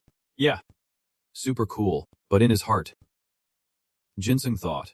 It looks more like a stick than a sword. Memories of the past suddenly flood back, and he realizes, so this is what blocked Kim and Jung's attack. To change the subject, Jinsung asks, Sahan, where are we going? Sahan's expression suddenly turns serious as she bluntly replies. To China. He is caught off guard. China. Sahan explains. That is right. According to the information the nurse gave us, the parasitic pagoda has appeared in China, and the deep sea has already formed there. Cut to a flickering fire, revealing a lone figure in the dark. Dora whispers that time is running out. Then, she quickly flicks her tail and swims down below. Eager to find something, down below, a figure begins to emerge from the depths. It is Lee Sin, sitting by a fire, and Dora calls out to him. The firelight danced across Lee Sin's face as he cheerfully asked if she was there to reset the magic. Dora seemed annoyed. Suddenly, she dives deeper, asking if he still won't return it to her. Lee Sin plainly replies that if he did, they would have no future. He threatens Dora with his gaze, does not he? Not only that, but Lee Sin's tone is also laced with sarcasm. Deep-sea King Dora. Hearing this, her eyes lit up with a fierce anger. Then today, you have no choice but to look into my eyes, suppress your spirit, and not use it. Lee Sin's face remained fearless, staring directly into Dora's eyes. Finally, Lee Sin relents, sighing as he asks how long Dora intends to continue this. Dora resolutely replies that she will continue until he returns her friend, to which he slowly rises and replies that he already told her. Dora. Lee Sin patiently explained once more that if she and her friend attacked together, they would not be able to defend themselves. Recalling a past confrontation where he could not use his idea to kill her friend, she glared at Lee Sin, her eyes filled with hatred. Lee Sin, I want to kill you. He chuckled, then reminded Dora, didn't I tell you that if I die, your friend dies too? Hearing that, her eyes narrowed slightly as she spoke. No, why? Must restrain myself. Just then, Cheap's Xander appeared, interrupting the tense atmosphere. Still waging a pointless mental battle with that squid, Lee Sin turned in surprise, asking, you are awake? Cheap's Xander shrugged. You know, because of those guys in the deep sea. She slowly looked at Dora and said, so that squid won't attack us. Cheap's Xander's presence suddenly causes Dora to lose control. She grits her teeth, and a terrifying power emanates from her body annoying. Still, sensing the situation turning sour, Lee Sin immediately warned. Cheap's, do not push her too far.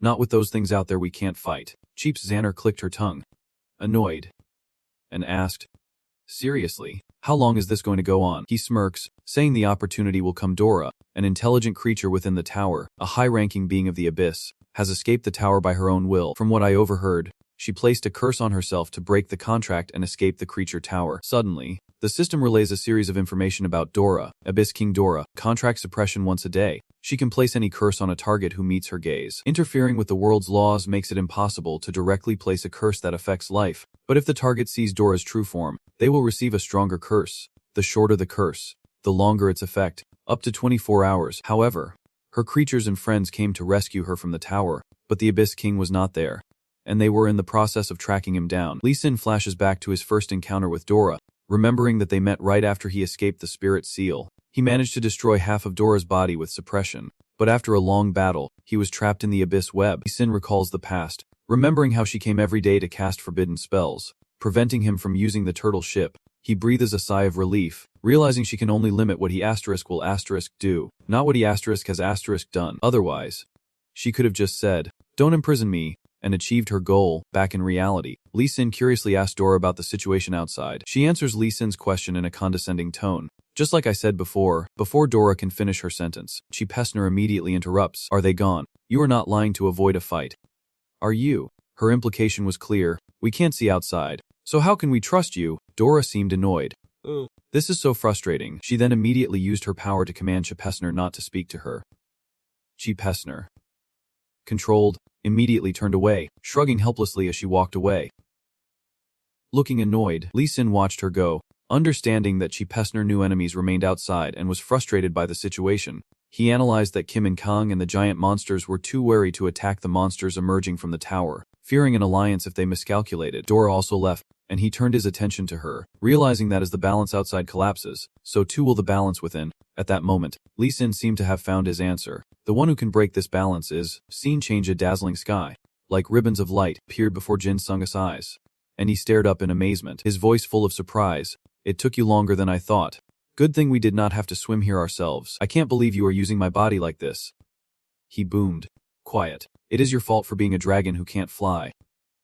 Hearing this, The dragon grew angry. Are you mocking my swimming skills? Jin Sung ignored the outburst, simply reminding him, just focus on swimming. The three continued forward in silence, until he suddenly remembered and turned to ask, by the way, were you alone the whole time after the zombie incident? Because Jin Sung asked about it, Soon's face immediately lit up with excitement. You want to hear about my adventurous journey to find my idiot husband? Hearing his answer, Jin Sung quickly tried to politely decline, saying he would listen later, before changing the subject to whether he had met Senior Sung Ho or the zombie squad. The A2 members, hearing this, Sahun's face paled slightly, and he lowered his head, saying softly, to be honest, I do not know where they are. It has been 3 years since I last saw Sung Ho and the zombie squad. I heard Sung Ho went to Gangwon with his team and the zombies. Jin Sung found it hard to believe, asking, Gangwon?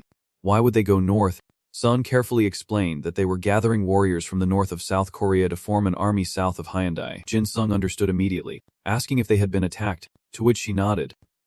Apparently, they were crushed after Kim and Sung's counterattack, but Sung Ho survived, as did some others. His spirit shattered in an instant, and Jin Sung, grinding his teeth, lost all patience, shouting, We have to go find them now. Sahun gently touched his cheek.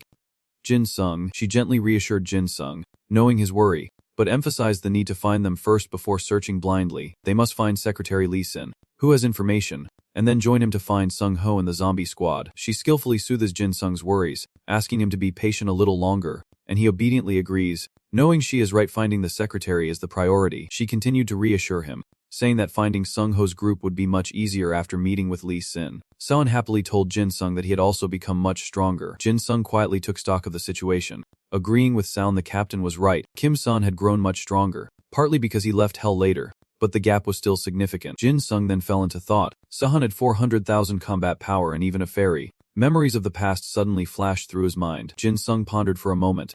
Though he had summoned the Frost Head with 450,000 combat power and a murderous army, and though he possessed powerful allies, his biggest problem was his own fighting ability. Disappointment crept across Jin Sung's face. Just as the atmosphere turns bleak, the system's voice suddenly rings out. Sanguithea, the May killing god, a terrestrial angel, level 8 Akinio. Killing intent can be used as a tangible substance. Vitality, or active energy, it controls killing intent, but it still has not abandoned the habits of a crazed vengeful spirit. The more it uses killing intent, it becomes even more euphoric. Current synchronization rate with Sanguithea is 1%. Total combat power is 15,000. Jin Sung is a little surprised. His current combat power is 15,000. The system displays another notification, stating that he has not abandoned his instincts. The more he uses murderous intent, the more he creates, reveling in ecstasy. Current synchronization rate with Sanguithea is 11%. Total combat power is 15,000. After reading the system's message, an idea immediately sparked in Jin Sung's mind. The synchronization rate with Sanguithea reaches 100%. It will possess enough power to seal even godlike beings. But with this first awakening, it only increased by 1%, now at 11%. Jin Sung stared intently at the system screen, propping his chin as he pondered deeply. Even with the cloak to balance his power with the enemy, his body could not handle it, so he could not use it carelessly. Ironically, it was his own idea, yet even he could not fully understand it. Then, the system displays another notification. Original killing intent. Instant acceleration. Inheritance, I see you. Prey instinct. Core heart. Omnivore, sword with a soul. Anomaly. Incarnation. Future manifestation. Jade Emperor's mutual kill, only usable in situations of world-threatening crisis and divine approval. Jin Sung reads through it and speculates. Future manifestation or Jade Emperor's mutual kill. The condition to unlock is to be approved by the world and the gods. His face suddenly darkens as images of Saturn and Fox flash through his mind. Jin Sung guesses that Kim and Jung's combat power must be around 1 million, and Fox or Satan are definitely no weaker. He has wasted too much time analyzing. Jin Sung scratches his head, then sighs. Realizing he is getting nowhere, he decides to focus on finding Secretary Lee Sin. Just then, the skull suddenly spoke, happily announcing that they could see the shore and the false memories. Jin Sung focused his gaze, spotting the tower and the water sphere. Just as he would said, he confidently declares that Secretary Kim is there. The scene shifts to a grim prison, filled with agonizing screams. In Jung arrives, and a warden greets him, saying he has been expecting him. He sneers, asking if In Jung remembers the people they captured last year. The guard confirms they were transferred as ordered, and In Jung commands him to lead the way, passing cells where warriors have been driven mad. Master, kill me. Disgust was evident on his face. These warriors were now too weak to use. In Jung smirked, continuously mocking the imprisoned warriors, saying they deteriorated this much from just a little dirt. After a while, the guard spoke up, saying, here it is. In Jung entered the cell, immediately seeing Sang Min and Kang Ha hanging there. In Jung approached them, remarking that Park Jin Sung had given him a humiliating gift, Kang He, hearing the noise, opened his eyes. Kang He mistakes him for Jin Sung, weakly calling out, "Park! Jin Sung, Captain." In Jung's lips curl into a sly grin. He laughs maniacally, declaring he will return Jin Sung's gift in kind. The scene shifts as the Guardian prepares for battle. Leading a masked entourage in black robes into the district, Jin Sung senses their power, realizing they anticipated his arrival, adding that this is supposedly the only place where teleportation is impossible. Seo frowned and immediately requested, "Let us go back." Jin Sung, "We will return later." Jin Sung asked curiously, "It is just Earth 1. Can't the two of us take it down?" His system swiftly provides detailed information about Earth 1. Daniel's monster. Earth 1, Earthly Angel rank. Tier 3. O Phantom. Intermediate level, the first monster, the only one among the monsters to possess a human heart, capable of unconditional empathy with humans. Empathy, able to detect hostile intent and act before it occurs. Non-empathy, according to the Earthly Angel hierarchy, it is completely immune to soul damage of a lower rank than Anti-Angel. Level 5. Resonance. Destroying the target's physical body will inflict equivalent damage to their soul. Total combat power, 300,000. Sahan strongly opposed Jin Sung's plan, saying, "No, we do not know the situation inside that sphere, so we can't waste our strength before going in." Bun Tended explained that using their power here could leave them vulnerable to even more enemies, her words precise and persuasive, successfully convincing Jin Sung, a testament to her experience since escaping hell. She assesses the situation and continues to make sharp deductions. They can mobilize forces immediately. If this is just a precaution, they will reinforce their army in a few days. Let us retreat for now and wait for an opportunity after they leave. Jin Sung eyes the massive sphere, agreeing with Sahan's suggestion. Cut to a blinding red light erupting near the first seat. As the light fades, In Sung appears, shocked to find Kim and Sung already there. The first slowly leans down, asking, "You have arrived, Kim and Sung." He is far too impatient. It takes time to prepare. Those bastards have not shown up yet. Huh. The first laughs at In Sung's arrogant demeanor, remarking on the interesting thing he has prepared. In Sung seems pleased with his preparations, and so does the first. "Are you curious how they will react to my fruit?" In Sung barks orders for the cavalry to form ranks, then suddenly freezes, his gaze fixed on something in the distance. Sahan urged him to wait for another chance, but Jin Sung, consumed by rage, glared intensely, as if wanting to incinerate everything in his sight. Sensing Jin Sung's burning rage, Sahan follows his gaze, only to be met with a horrifying sight: zombies. She instantly realized her mistake. Kim and Sung knew Jin Sung would appear, because he could not ignore the zombies. Sahan desperately tried to stop him. "No, Jin Sung." But before she could finish, Jin Sung ignored Sound's warning and charged straight toward In Sung. As he turned, Jin Sung suddenly appeared, leaping out of nowhere. Well, the number one laughed. "So you could not resist any longer, huh?" In an instant, Jin Sung was face to face with In Sung, and the number one. Nulian Jine glared at him and shouted, "Kim and Sung." In Sung remained calm, asking Dun Nat with a smirk, "What is wrong?" "Dine Nahat, is North Jin Sung here?" He immediately replied. "He has been lurking in that corner for about 30 minutes. Hearing those words, he simply chuckled. "So, you have noticed. Then I have no reason to hide anymore." By now, Jin Sung's rage was beyond control, a dense aura of death radiating from him, threatening to consume everything. In Sung, however, was satisfied, having successfully provoked Jin Sung after so long. That deadly aura, to have number one beside a fuse. How pathetic, I can hardly connect it to what it once was. Frowning, Jin Sung plots to end this before the third arrives, then suddenly shouts, summoning the mist head. Upon hearing Jin Sung's command, wisps of white mist immediately appeared, swirling and rapidly coalescing. The bone spirit quickly formed a complete body, roaring skyward. Mist, blah, blah, blah, blah. As soon as the bone spirit appeared, a system notification chimed. Mist lineage, Earth Angel level, 3rd rank of Phanim. High class. The heart of a 10,000-year-old rat spirit satisfied the conditions from Bai Hyang's mist and received a body created from the blood demon's trait of despising the strong, but its personality seems completely opposite when the mist lineage is summoned. With it, some mist soldiers appear, and it can command them, bringing the total combat power to 450,000. Upon seeing its opponent, the Bone Guard speaks with disdain. This time, it is a lion instead of a leopard. Still operating as the chewer of pledges, Jin Sung commanded it to silence and recall the Frost soldiers. The Frost Bone obeyed, slamming a hand into the ground and roaring, "Arise, Deep Legion." Then, countless mist soldiers rose from the ground, all poised and ready for battle, as Jin Sung commanded. Reverse formation. Kraken mode. Then, a sword appears in his hand, and Jin Sung lowers his stance, gripping the blade tightly, ready to face Yi Jum. But just as he is about to charge, Sahan's voice cuts through the air. "Jin Sung, you can't fight right now." Distracted, Jin Sung froze, and Sahan desperately tried to reason with him. "Calm down." But Jin Sung stubbornly charged toward Jung.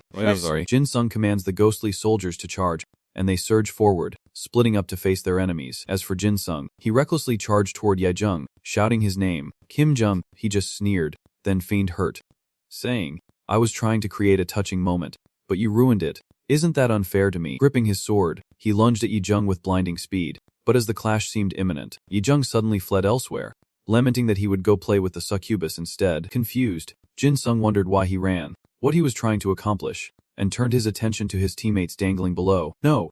First, he had to save the zombie squad, even though it would put him at a disadvantage.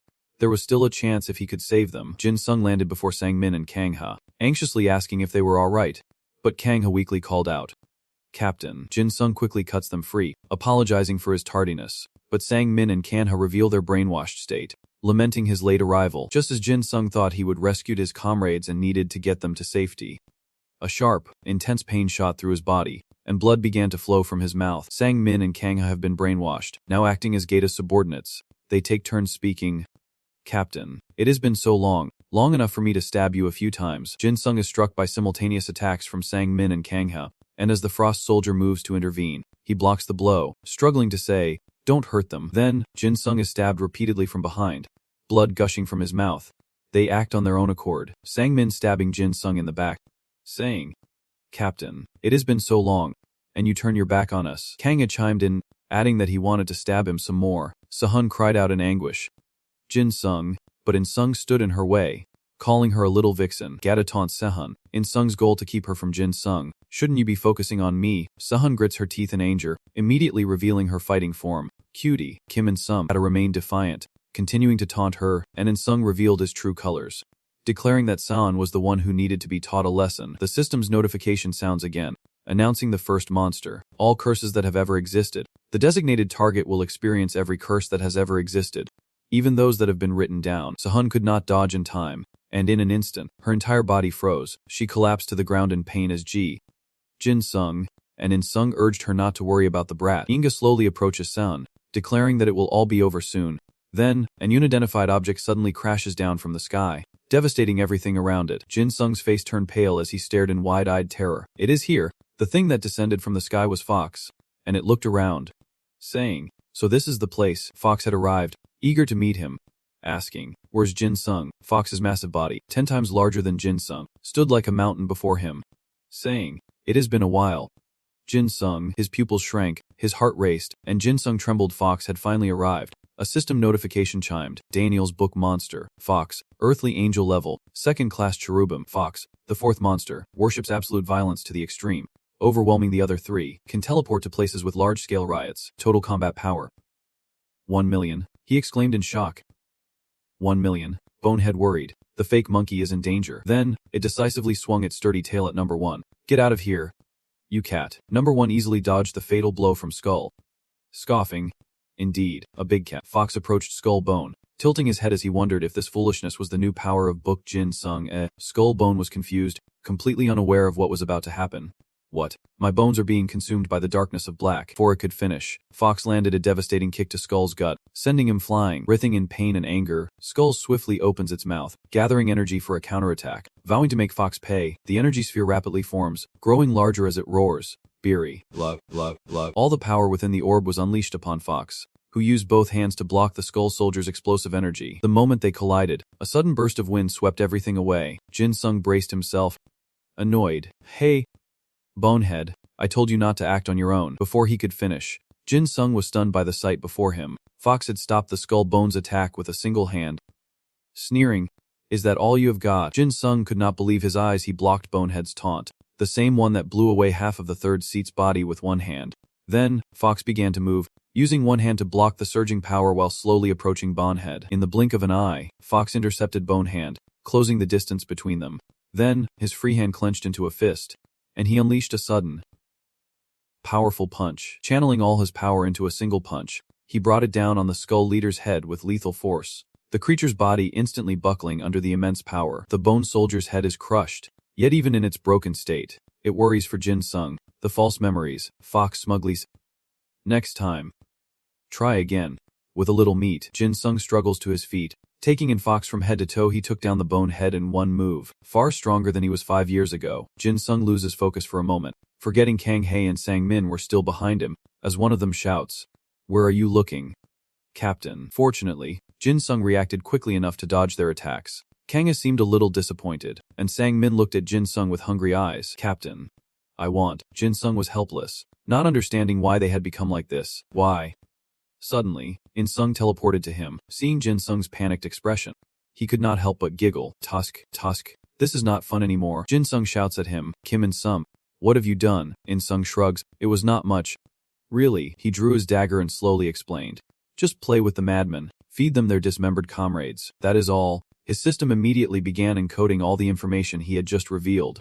Madman. Earthly angel level, 3rd rank Uffinum. The madness of the earth takes form. A breath and a rod of a wounded world, amplifying negative emotions, turning its user into a madman, enhancing combat instinct in proportion to remaining sanity. The Wrath Sword, a suitable wielder. Even the so-called sane can't fully control the madman. The more who go mad because of it, the fiercer the backlash, and the greater the combat power it grants.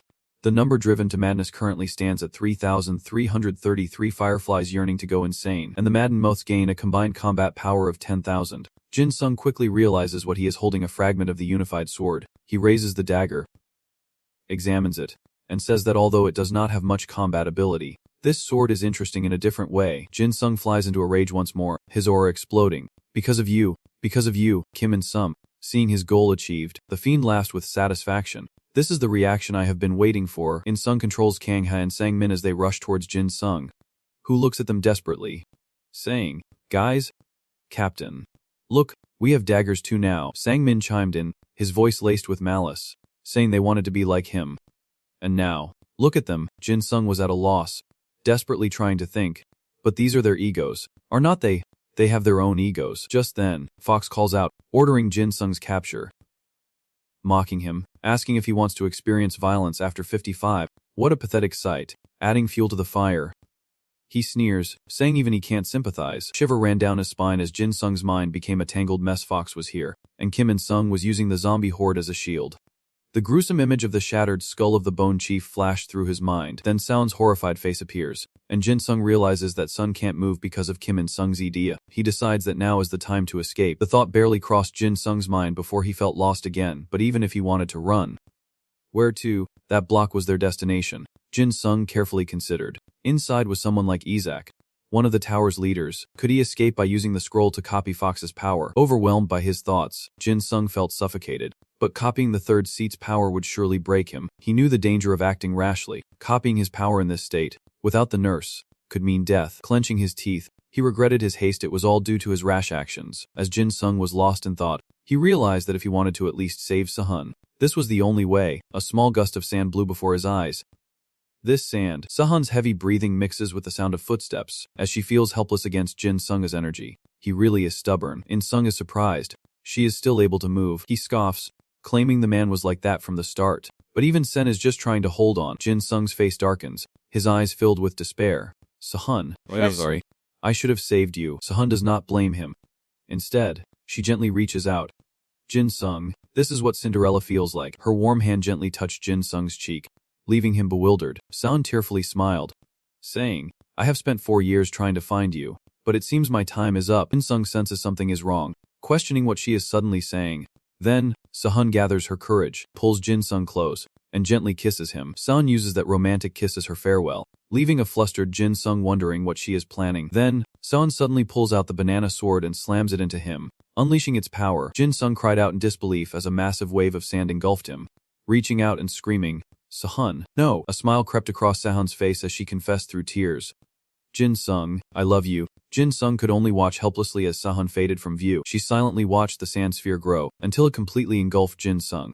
In Sung, seeing Jin Sung about to escape, immediately ordered number 1 to attack the love-struck girl. As it moved to obey, a white sphere suddenly appeared, blocking its path. Then, the sand sphere before Sun was slowly engulfed by a stream of water. She watched him, making sure Jin Sung was safe.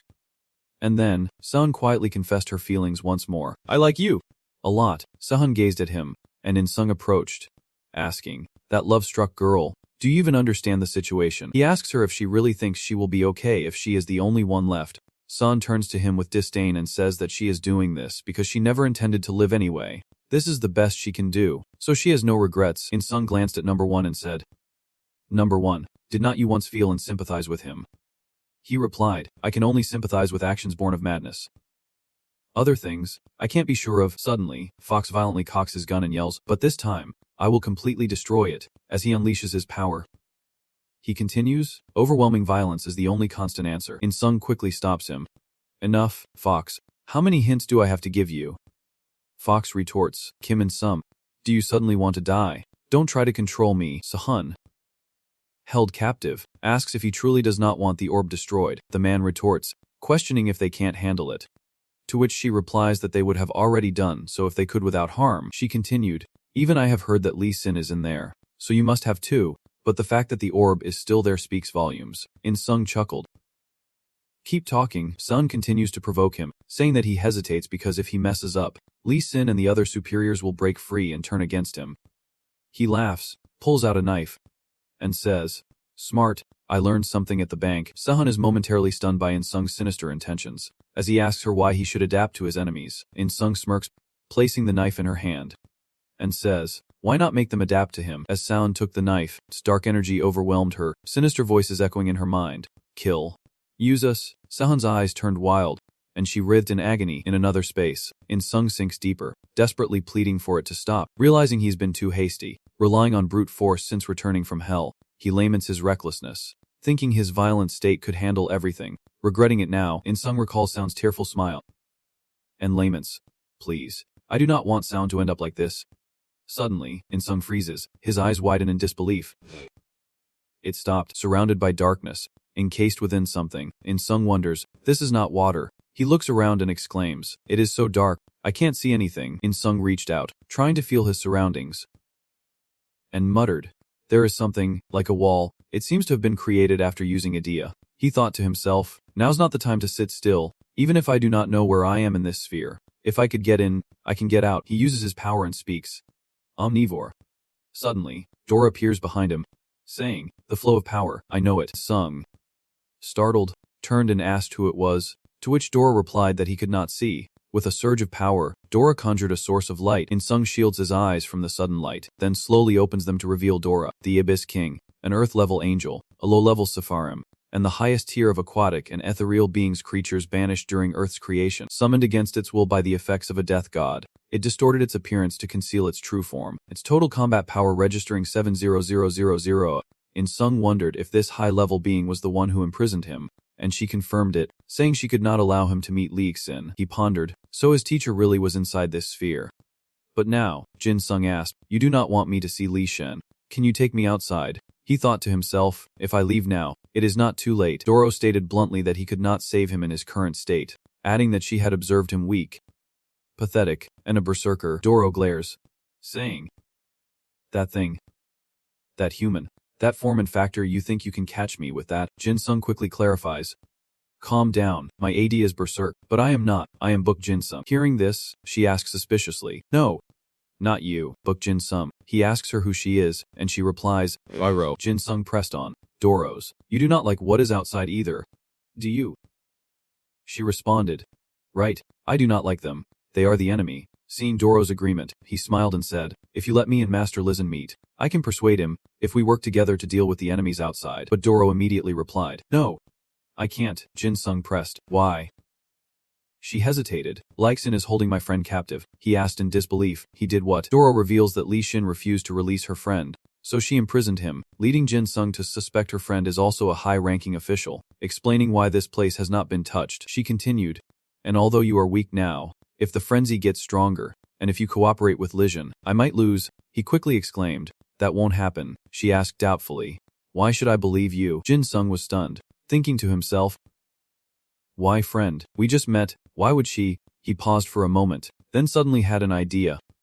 Thinking, I know. Jin-sung pointed at himself and said, Doros, be my friend. She stammered, friend. He hesitated, I know my ED is your enemy, and this is sudden. But, Dora's eyes widened, she leaned in close and asked curiously, friend.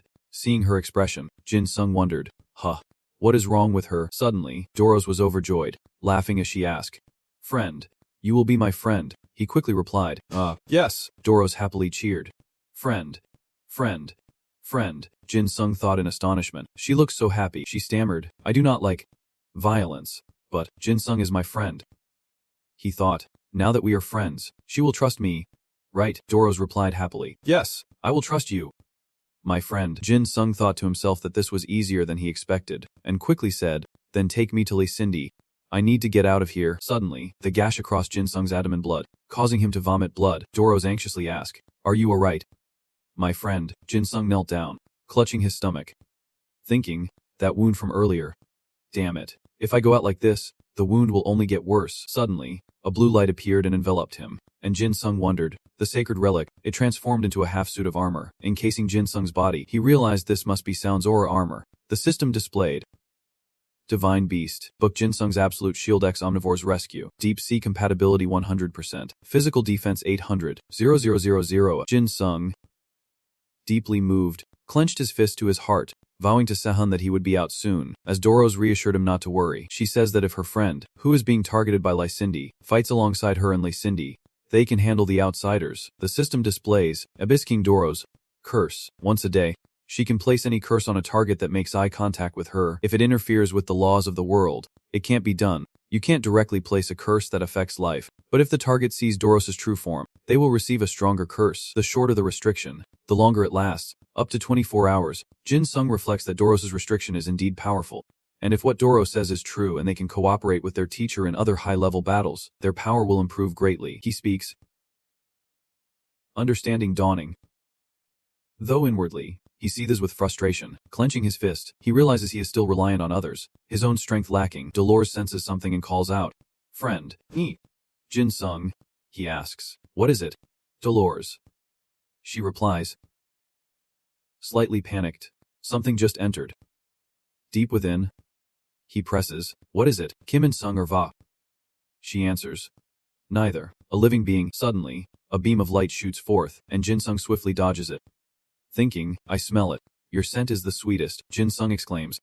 That is. He immediately recognized the knife flying back and forth, and Jin Sung exclaimed, fragment of the unified sword that Kim and Sung possesses. The knife echoed, I am the darkness of the earth, and I have wanted you since then. It continues, saying the girl from before was boring, and it won't let him go anywhere. Jin Sung is stunned as the knife flies toward him, and he swings his arm. The knife instantly settles into his palm, and he exclaims, got it. Suddenly, it glows with a purple light, and Jin Sung stares at it in surprise. Suddenly, a giant eye appears in his subconscious. Taunting, you think you have caught me. You are the one who is trapped. I will kill you and make you accept me. The eye closes in on Jin Sung, who is momentarily stunned. Suddenly, Jin Sung asks if the one it mentioned earlier was Sahan, causing it to panic and wonder why he is unaffected. The knife was clearly shocked. Wondering how he could withstand its power, Jin Sung scoffed, ignoring its pathetic noises, and demanded if it was referring to Sahan. He emanated a terrifying aura and commanded it to answer, revealing that 10 minutes prior, Sahan was forced to hold the knife, relentlessly whispers evil commands, urging her to kill and embrace it. In Sung, seeing Sun falter, taunts her, little lover boy, not even trying to resist, you probably want to, but you can't. Can you? He chuckled, lamenting the chaotic energy emanating from the madwoman, as the two men holding Sahan's arms egg her on. Just go crazy. Miss, it will be easier if you do. Sahan asks if going mad would make things easier, a sinister smile spreading across her face before she bursts into laughter. Meanwhile, In Sung turned to number one and said that the love-struck girl seemed to be taken care of. He asked, what do you think? Exciting, is not it? First says with a smile, as expected of Kim and Sung. How satisfying, Fox behind him laments. Pathetic, could not you have added a bit more violence? First replies, Fox, it is a pity you can't empathize with others, locking eyes. She continues, saying our current situation is quite interesting. Suddenly, the first senses something and cries out, wait.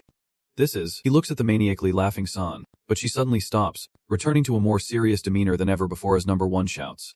You have been tricked, Kim and Sung. That love-crazed brat has not gone mad. He turns his head, asking, what? Sahan lunges forward, declaring it is too late for the fools, and hurls the knife into the orb back in reality. The knife speaks. That is the last thing I saw. Jin Sung hesitates. Sahan, Dora reassures him. Friend. Calm down. She reaches for his shoulder but stops, sensing his dark aura. Jin Sung seed. Thinking, Kim and Sung, I want to kill him. But with my current strength, Dora stammered. This aura feels like the berserker form we saw before. Jin Sung was startled. Berserker form, he stared at the knife. Contemplating. Right, the berserk form uses lust to increase power. Jin Sung smirked. Calculating. This thing has so much lust. I can use it as a weapon. I had to use too much power to control the overwhelming lust in my body. He steels himself, thinking, now I do not have to hold back against them, do I? Dora A's comments that the berserker body's aura has become even denser. Empowered by the aura, Jin Sung's armor becomes even stronger, and the system announces that the true second trait of the berserker body has awakened. The true nature of the berserker body is pure malice that harms others. Even though the gods took it away, its echoes remained and were sealed away as malice. Current sync rate 50.11%. The system displays Berserker Body, Earthly Angel Level 4 Dominion, current core sync rate 50%, total combat power 450,000. The surprised knife wondered. Impossible. I am the lust of the world above ground. Jin Sung glared at it and said, I hate noise. Be quiet, or I will deal with you. The knife trembled in fear. Please. Spare me, the system reveals. Madman. Berserk Sword. Suitable user, Earthly Angel Level 3 of Phantom.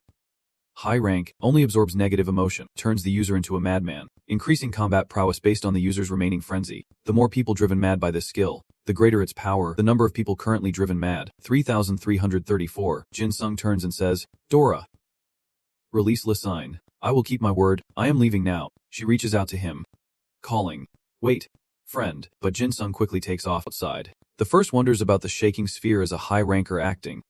Suddenly, a red light bursts forth, piercing the sphere as it flies out, and the first exclaims, that is, Jin Sung appears in formidable armor, enveloped in a dense red aura as the first calls out, book Jin Sung. He lands softly. As the first smirks, he is changed since he first arrived. The first's eyes widened as he stared at Jin Sung, saying, I can't sympathize with him anymore. What is that aura? He charged forward, shouting, I want to understand it so I can sympathize. The first calls out to him, North Jin Sung, but Jin Sung coldly retorts, shut up. He slashes his blade once, and the first's body is instantly covered in cuts. He roared. Impossible. As the first's body gushed blood, Dora swam deeper and faster, and Lee Sin, seeing her, said, Dora, you are here earlier than usual. Dora calls out to Lee Sin, and seeing her panicked expression, he asks if the attack has finally begun. She replies that they have arrived. But perhaps, it is even more dangerous. He asks what is happening. Outside, Jin Sung brutally slashes at the first disciple, who collapses into a pool of blood, muttering that he can't understand. Suddenly, Jin Sung drops onto the first's head, stumping on him and asking why he is alone. Jin Sung pressed, demanding to know where Suayan was, but the first still feigned a smile, saying it was a pity. He continued, claiming he could not sympathize with Jin Sung's current feelings, before Jin Sung struck him again, eliciting a pained scream. He shouts, where is Suayan? It replies that Fox and Kim and Sung have already taken her. Jin Sung asked, what? It roars. By a hair's breadth, the tragedy is complete, he said, losing his composure. That they took him, that is all. Jin Sung's eyes widened, revealing his rage, and he stammered, am I? Too late. Red aura radiating from his body was immense, as Jin Sung raised his blade and commanded, bring him back here. He struck the first down with all his might, screaming, bring him back, I said. Bring him back. Jin Sung slashed wildly, losing his composure as he roared.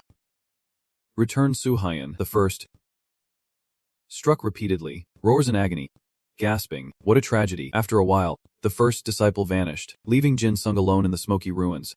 He said with resentment, I said bring her back here. Images of Sun flood his mind, her warm embrace, her smiles, her tears. Jin Sung clutches his heart, feeling like it is about to burst. He questioned himself, his heart pounding, begging for it to stop. Jin Sung gritted his teeth, his eyes losing their humanity. He screamed internally, begging it to stop, when suddenly Dora emerged from his core, looking around, saying, friend, Leixin, we'll be out soon. Where did they go? But besides Jin Sung and the pool of blood, there was no one else.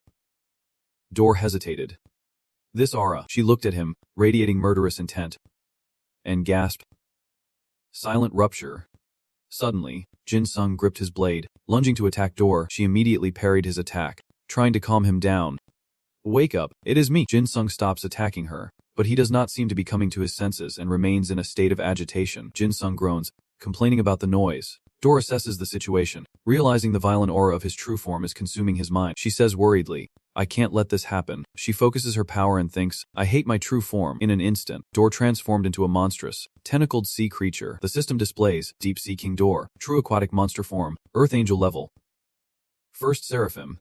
Low tier, total combat power 850, 000. She rushes forward, saying, friend, I will help. Dora lashed out at Jin Sung, saying, the pain, just bear with it. But her tentacles only slammed into the ground as Jin Sung flew away. He dodged her massive tentacles as Dora's eyes widened, muttering that there was no time left. Jin Sung glides across the waves, dodging the tentacles' attacks, his voice cold. So, that is the source of the constant noise. He leaps and runs across her tentacles, appearing before Dora in an instant, ready to strike. Suddenly, a voice calls out, "Duck!" Dora and Lee Sin, clad in armor, leap into action. He crossed his swords and said, "Long time no see." Lee Sin blocked Jin Sung's attack. Two clash with renewed vigor, and Lee Sin remarks with a smile, "It is a shame to see you like this, Jin Sung." He flung Jin Sung backward, sending him crashing into the water. Jin Sung quickly sits up, saying with intensity, "Too noisy." Lee Sin landed as well, remarking, "So this is what you meant by going crazy." He held his sword forward, saying, "I would appreciate it if you woke up soon. We have other enemies to deal with."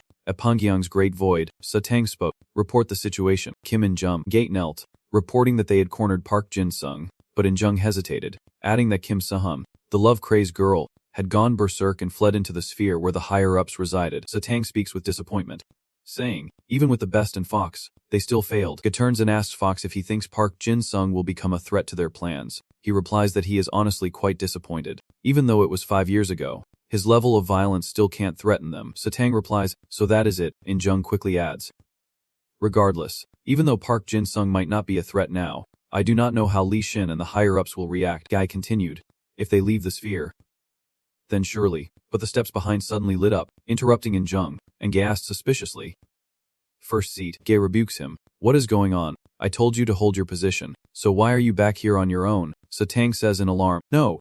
It is not coming back on its own." Deal collapses, looking utterly miserable, and Jung wonders what happened. Gay approaches and exclaims, "What happened to you?" DL. Jung curses, wondering if the situation could have changed so drastically in such a short time. Gay explains that the monsters summoned by his idea are restored when they return to his side, even if they die outside. Satang continues, saying that DI is still unconscious and unable to act, as if the power from his idea has been wiped clean. Jung is shocked, saying it even affects the divine order. "Impossible." Satang replies, "Yes, I noticed this 5 years ago." Gay says sternly, "It seems we have found it." Go looks at his palm and says, "The most troublesome fragment of the unified sword. Release the record." Elsewhere, Cheap Santa runs with her subordinates, one of whom asks, "Cheap Santa, are you sure this is safe? What if it is a trap?" She replies, "If the higher-ups wanted us dead, why would they open a path for us?" He then asks if the military Lishan is okay. Cheap Santa thinks as she runs, "The squid who stood outside for 4 years suddenly took Lishan away. Things must be bad out there. That damn squid. It should have explained something before leaving." Suddenly, he exclaimed, "Cheap Santa, we can see the situation outside, and it looks like there is a battle going on." She immediately ordered, "We do not know who the enemy is yet. All teams, assemble quickly." He replied, "Understood." Cheap Santa approached the sphere's gate and looked out, lamenting, "Tech. The aftershocks of the battle are this intense. Just who is the enemy?" But looking down, Cheap Santa was momentarily stunned, thinking, "That giant thing is the squid's true form. He is fighting something with it. What is Li Sung fighting?" Below, Li Xin and Jin Sung exchanged blows too fast for Cheap Santa to follow. What kind of monster could possibly fight Li Xin and a high ranker at the same time? Li Sung strikes, sending Jin Sung flying back, barely dodging the blow. He is okay.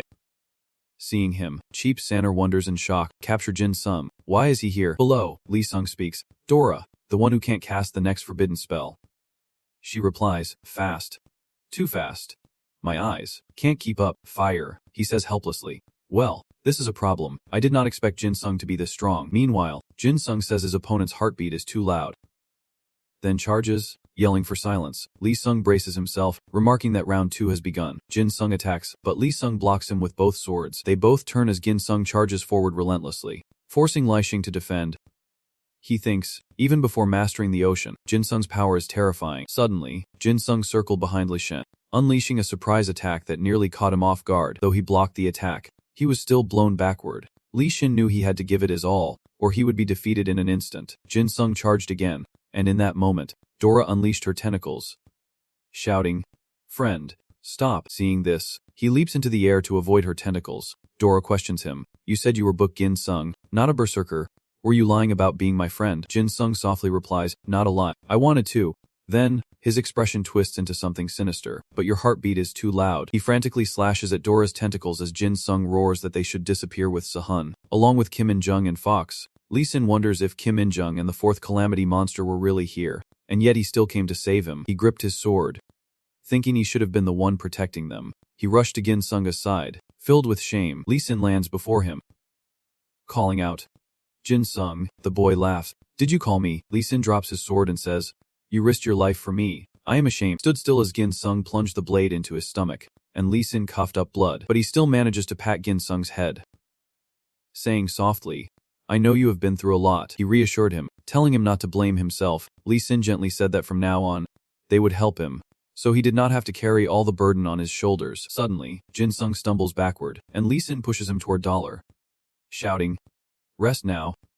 He signals, "Dollar, now's the time." Dollar understands immediately. Using her tentacles to restrain Jin Sung, who sputters her name in confusion, she softly calls out, and before Jin Sung or Dollar's ever-widening eyes, she warns, "Killing intent. Do not use it as energy anymore." The system displays, Abyss King, Dollar, cursed. Once per day, a desired curse can be cast upon those who look into Dollar's eyes. Because it interferes with the laws of the world, it cannot be broken, but the curse cannot directly affect the target's life. But seeing Dollar's true form strengthens the curse. The shorter the command, the longer it lasts, up to 24 hours, and by looking into Dollar's eyes, Jin Sung has fallen victim. Suddenly, his chest cavity glowed, and he cried out in pain as a red aura exploded around him. Dollar tries to snap him out of it, urging him to wake up, but Jin Sung realizes his heart has stopped beating. He raised his hand to his chest, and Jin Sung ripped the white button from the armor. But upon hearing that, it immediately lit up, then turned black. She worriedly asked Han if he was okay. The armor separates from Jin Sung's body and vanishes, and he replies that he is okay. Jin Sung said, thanking Dollar for stopping him. Below, Lee Sin kneels, stating that the seal seems to be active. Chapastaner jumps down and calls out to him. Lee Sin, who responds in kind, she questions his sanity, asking why he took the blow without defending himself. Seeing Lee Sin shielding his wound, Chapastaner exclaims at its severity. He reassured her. Don't worry. Chapastaner, annoyed, she retorted. Don't worry. Don't worry, you will die if you keep this up. He chuckled, saying not to think he would die so easily. Suddenly, a blue light emanated from his hand, and Chapastaner wondered what it was. As Lee Sin reached out, she wondered in surprise. His wounds were healing. The system appeared, Admiral Lee Sin, 26 wins out of 26 battles, the first and third naval commander of the 3 provinces of Joseon, who won all 26 naval battles he participated in at sea. Users are granted 26 chances in total. Upon death, failure, or loss against their will, they can recreate the situation to a point before the failure occurred, not exceeding 24 hours, and not to be used more than 5 consecutive times within 24 hours. Current usage, 11 wins from 11 battles, 11 Jin Sung 26. She forced a smile and said, even death can be overcome. Your ED is truly too strong. My worries were in vain. He cheerfully replied, in naval warfare. I have to give you some credit. Lee Sin turned and asked, Dora, how is Jin Sung? She brought Jin Sung closer and said, he is calmer now. As he landed, he apologized, saying it was all his fault, but Lee Sin immediately cut him off, saying they were the ones who should be sorry, understanding how hard it must have been for him to save them. With a heavy heart, Jin Sung reveals that Sahan has been captured by Kim Il-jang, prompting Lee Sin to ask if he means the White Jade Spirit, Sahan, and if that is why Jin Sung lost control, and comforts Jin Sung, saying they will do everything to save Sahan, but it won't be easy. Jin Sung understands, and Lee Sin asks Dora if there are still enemies out there. She responds that right before she came out, her friend dealt with the Grim Reaper. Hearing this, Sai reflects that the Grim Reaper was the #1 monster that caused chaos in Korea before, and Lee Sin asks what about the others. Dora replies that those people can teleport as long as that cross is still activated, leading Lee Sin to lament that after 5 years, he is completely out of touch with the current world, and so the external enemies have retreated. He suddenly questioned, what now, Dora? Are you planning to trick us into the deep sea again? She hesitated. I won't deceive you all. Dora extends her tendrils, saying, my friend, I promised Park Jin Sung. She gently places a tendril on his head and says, join the team. Lee Sin teases. Friend, whoa. So cold. Dora, after 4 years, I am still not worthy of being your friend. She retorts, if you would just release me, I would not have had to capture Lee Sin. He thought to himself, was it really that easy to solve? Lee Sin pondered, no, perhaps Jin Sung's despair moved it. He looked at Jin Sung, who was comfortable with Dora. Thinking, it is too heavy, do not press on my head, he sighed inwardly. Well done, Jin Sung. Lee Sin says that if the speaker made a promise to Jin Sung, then he should trust them, to which Dora hesitantly asks if they will release her friend now. He replies that he will, but should not they move somewhere else first, away from that upside-down cross? Suddenly, Lee Sin notices something and warns Dora to watch out as Faf charges in for the attack. He thinks, a 4th circle monster, and leaps into action, yelling, Cheap a stanner, she jumps with him, cursing. Damn it. Meanwhile, Dora was taking the brunt of Fof's attack, as Jin Sung, carried away by Lee Sin, turned back and cried out, Dora! Fof grabs Dora's tentacles with both hands. Taunting, to Pex, you have lost your swagger already. How foolish. The system displays, Daniel Seal's monster, Fof, is overwhelming and a bane, overwhelming by Seraphim standards. Souls below the 4th Dominion cannot activate their idea. The weak will lose all will when facing Fof. A bane. Those who see Fof face will have all physical abilities halved. Dora is pushed back by Fof, and she cries out, it is mocking me. She is blown away, and Jin Sung worriedly calls out her name. He mutters, is my power being suppressed because of the curse? Like when I fought the third. He wonders if he should use the scroll without malicious intent. Lee Sin reassured him.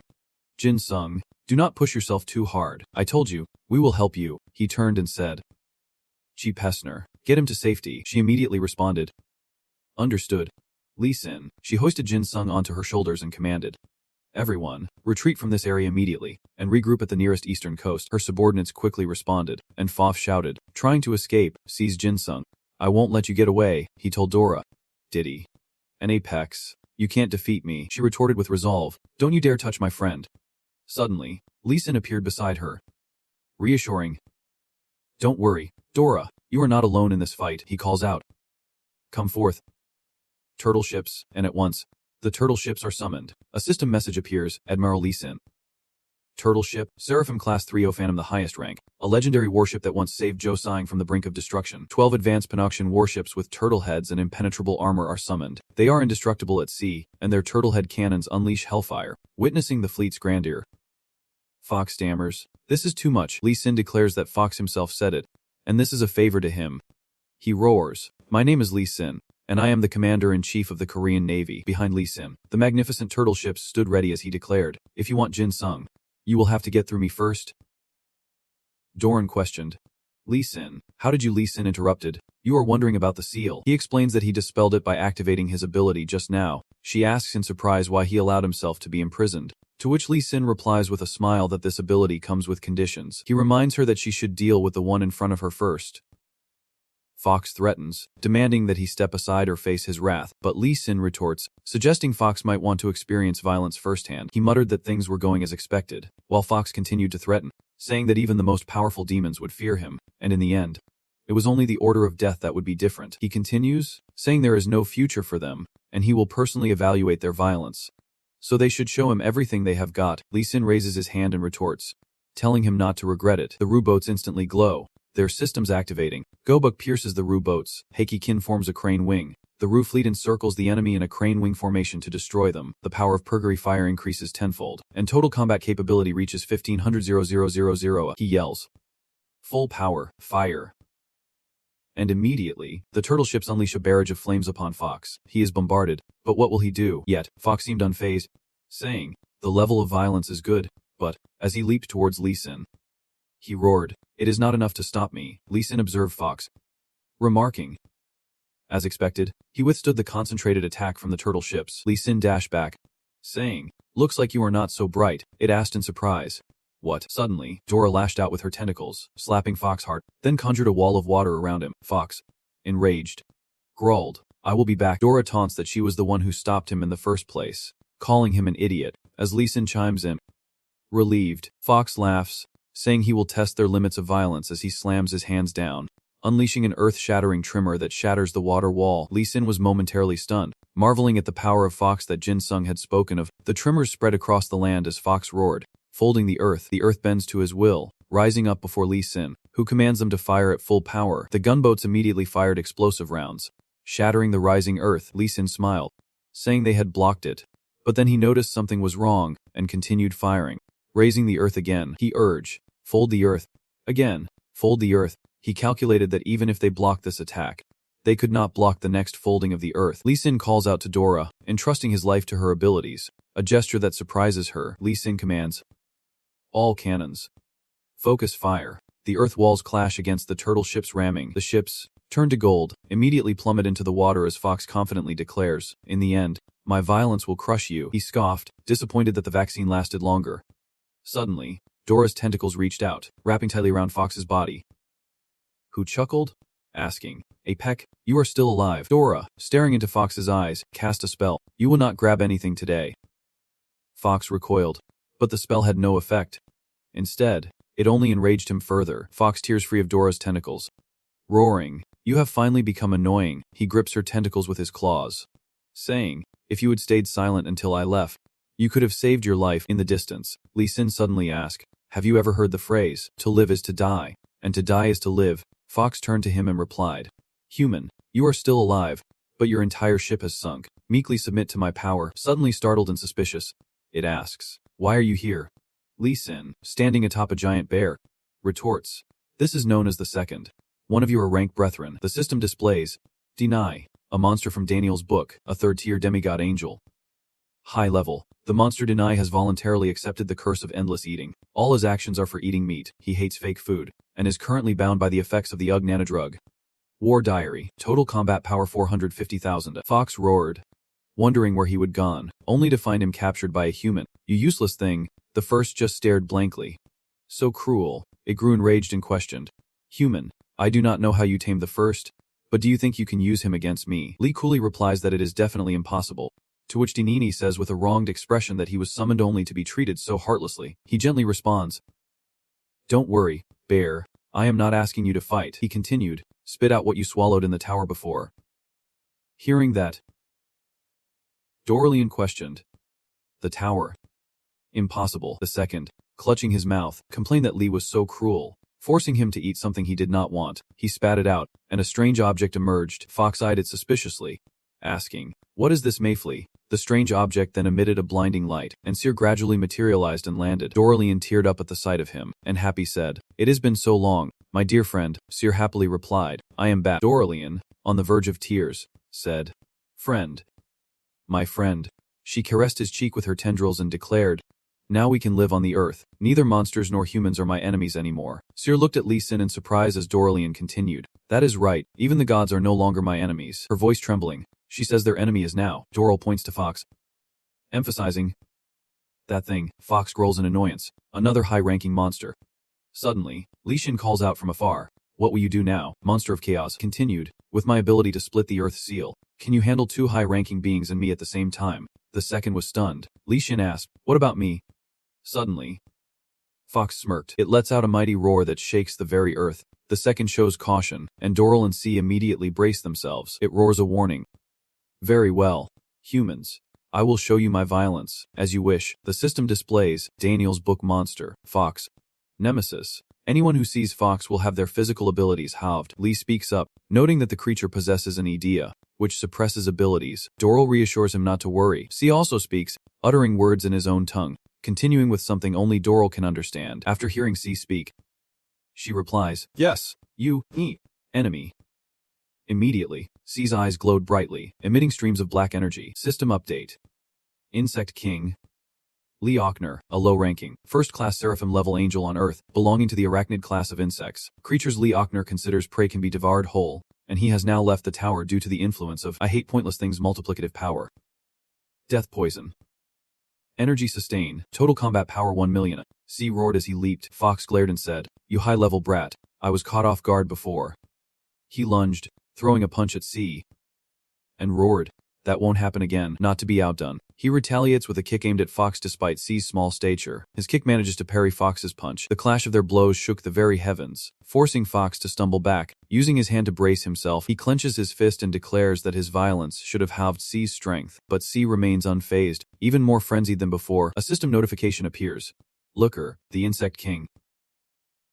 Strength multiplier. Insects are considered the strongest creatures relative to their size. The world will recognize Looker as the physically strongest being. No greater power can exist. Fox exclaims, "Interesting. That insect." It roars, "Let me enjoy this a little longer." Cut to another location. Chipastaner helps Jin Sung along, saying they should be far enough, and when he groans, she comforts him, telling him not to strain himself and to rest until the others arrive. Jin Sung hesitantly replies, but Chipastaner just waits like that. She quickly interjects, "I understand how you feel, but even without the seal, your current condition is not good. Frankly, you are barely standing right now." He touches his stomach and thinks, just as Pastaner said, the stab wound. He further considered that the accumulated damage from his reckless rage, coupled with the seal preventing him from using murderous intent, had reduced his recovery ability. Chipastaner chimed in, saying that even with her here, her idea would only be a burden. Jin Sung looks at her, wondering if Chipastaner's idea, the vampire Dracula, is invincible against humans, but useless against non-humans, especially New Fox. He reflects that Chipastaner and the general have been stuck in the deep sea for 4 years, and she must be even more worried than he is. Chipastaner takes flight, saying she will gather the others, urging him to rest, even if just for a moment. He hesitantly agrees, Jin Sung lamenting that Seal is in danger because of his recklessness. He thought, even though he convinced Dollar to join Lee Sin's side to defeat the enemy, he could not offer them anything because he could not control his power. Jin Sung wondered, if he could break Dollar's seal, he could recover and help them somehow. He clenched his fist, thinking, if only that seal was not there.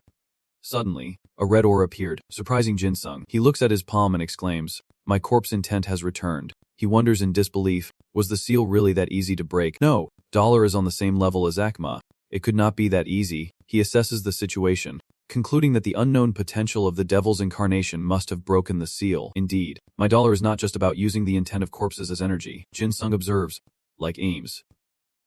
Chipet Sanner, who wields the power of the legendary Macedong, or Lieutenant General Lee Sin, who possesses the symbol of Admiral Lee Sin. He continues, his Dollar also possesses the power of the gull. And now, thanks to awakening trait number 2, his resonance rate has jumped from 11% to 50% in the blink of an eye, which is already incredibly powerful. He hesitated for a moment, but it still was not enough to fight Forbes. Jin Sung stared into the distance, thinking that the unknown trait of his ETA that had just been activated might be the key to increasing his resonance rate further. As he reached into his pocket, he said he has always been good at analyzing other people's ETAs, not just releasing murderous intent, but also finding the hidden power within himself. Jin Sung pulled out his knife and said, into the berserker he just used. He pondered, adding that the overwhelming senses had strained his heart, but he used the pain to suppress his inner self. Jin Sung gritted his teeth, stabbing the knife deeper, thinking, deeper.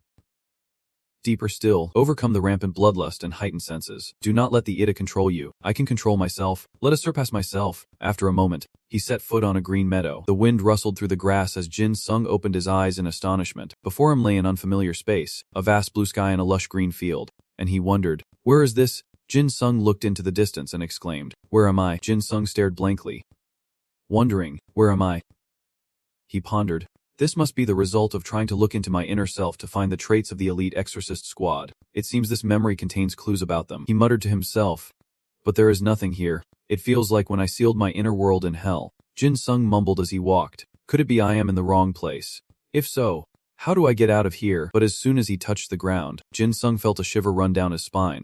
His instincts were telling him something. Jin Sung looked around, wondering if time would pass in the blink of an eye. If he looked away, would 100 years have gone by? Suddenly, Jin Sung saw a fish flying in the sky and exclaimed, a horned dolphin. Jin Sung then looked away. Suddenly, a horned snake slithers up to him, and he assesses it, noting that neither creature seems normal. Seeing them staring at him, Jin Sung wonders if they want him to choose one of them. He reaches for the fish, thinking a dolphin might be better than a snake. The snake hisses in anger and coils around Jin Sung's arm. He shouts, what? I did not choose you. Get off.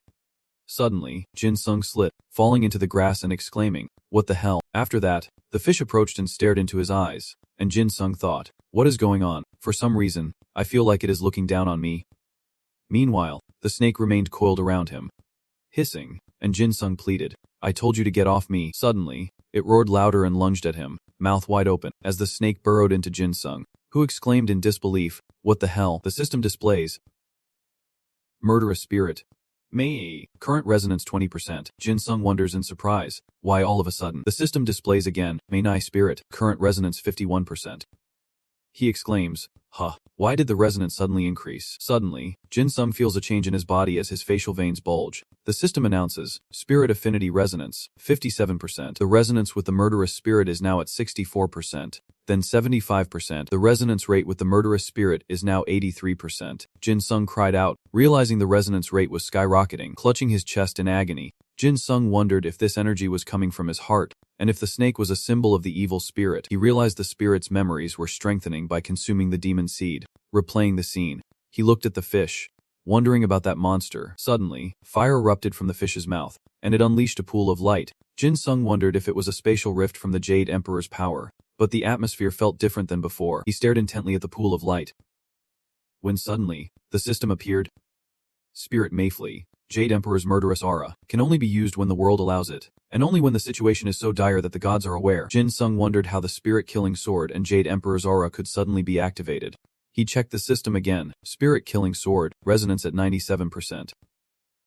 He considered, could reaching 100% resonance be considered a serious situation? Suddenly, a sword appears from the light, pointing directly at him, and Jin Sung wonders what it is. The system updates. Spirit Slaughter Plum Blossom. Current resonance 98%. Jin Sung stared in terror at the sharp sword before him, his face paling as he thought. Could it be the sword? The system displayed. Spirit killing me. Current resonance 99%. Suddenly, the sword hurtles toward Jin Sung, and he cries out in terror. The system displays.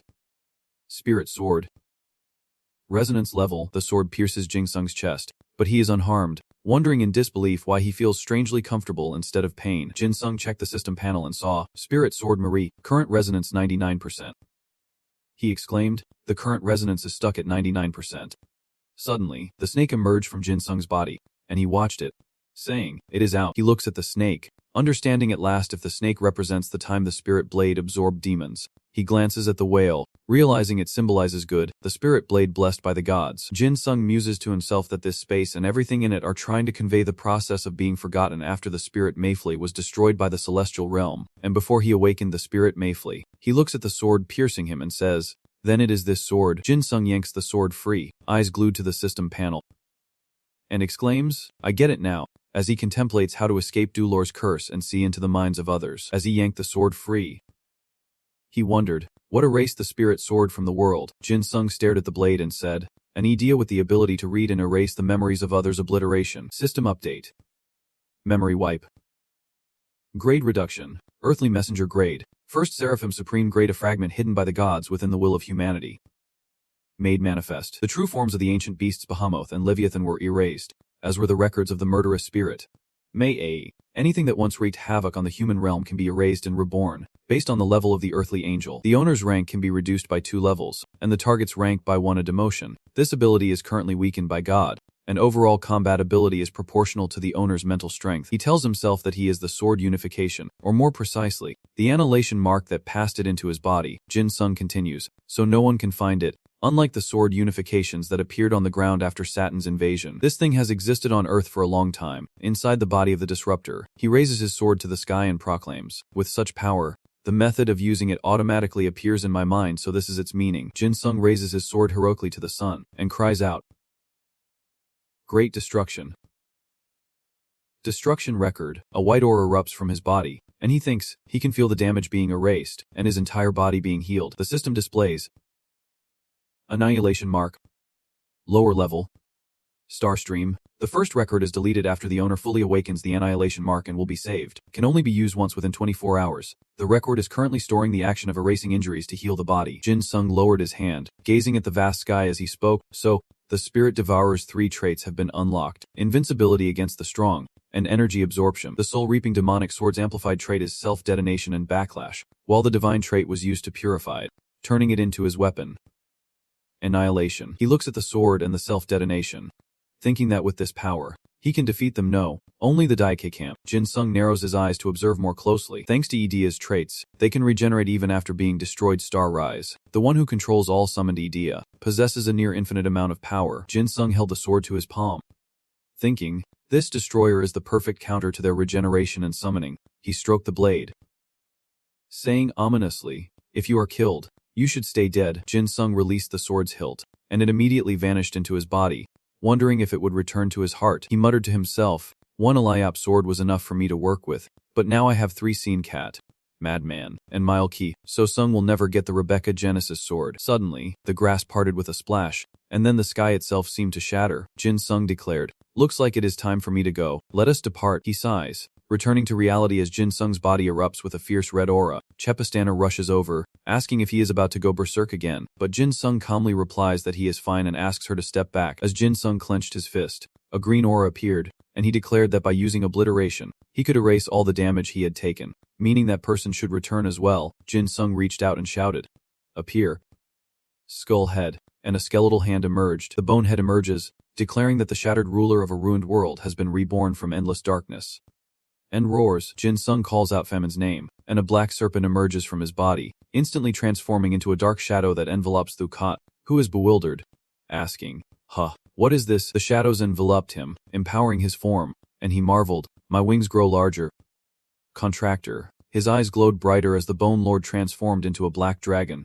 Roaring. So this is fusion. System update. Bone Dragon combines with Kraken and Famine. Total combat power 800,000. Chapith Saner exclaims in surprise. Whoa. It is like a real dragon. Jin Sung said. Now, that is what I call a dragon. He told Chapith Saner that he was heading straight to Pyongyang, to which she replied in disbelief, urging him to stop. What? I know you have realized some things and your power has increased, but going straight into the enemy's lair is too dangerous. As Jin Sung turned away, he replied, if we do not seize this chance while Master Li and the superiors are dealing with Fox, we might not get another opportunity to save Seal. He thought to himself, it is hard to explain, but I can feel it. I have to go to Pyongyang now. Chapith Saner relents, fine, but I am going with you. Jin Sung replies, I can handle it. Stay and help Master Li. Chapith Saner counters, I am worried about you too. But frankly, I would be useless on a battlefield full of monsters. She continued, but rescuing 2 war criminals is another matter entirely. As you know, Jin Sung pondered. Indeed, Chapith Saner's ED excels in covered ops and large-scale battles. He sighed. Understood. Let us go. Hatlong tells Jin Sung that he will show him his amazing flying skills, to which Jin Sung replies that he just grew wings. Meanwhile, Chapith Saner orders her subordinates to listen carefully. Because she and Jin Sung are going to Pyongyang, she requested that Li Xin be notified and to rendezvous with them, and the abstainers immediately responded in unison.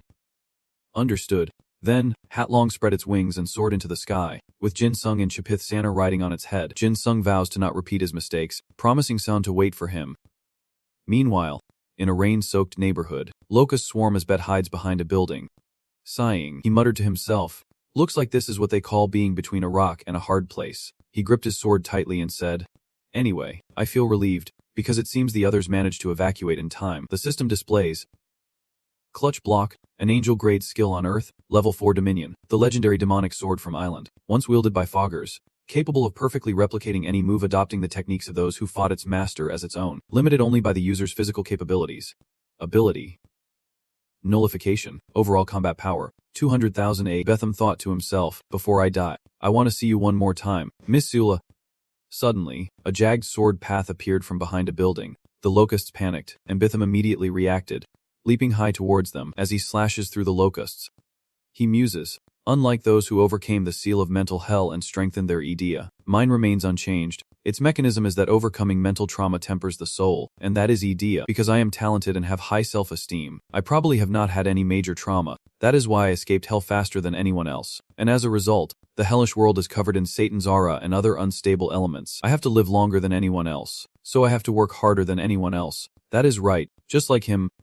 Suddenly, Pet realizes something, his eyes widening. A grasshopper man kicked Pet, but he blocked the blow with his sword.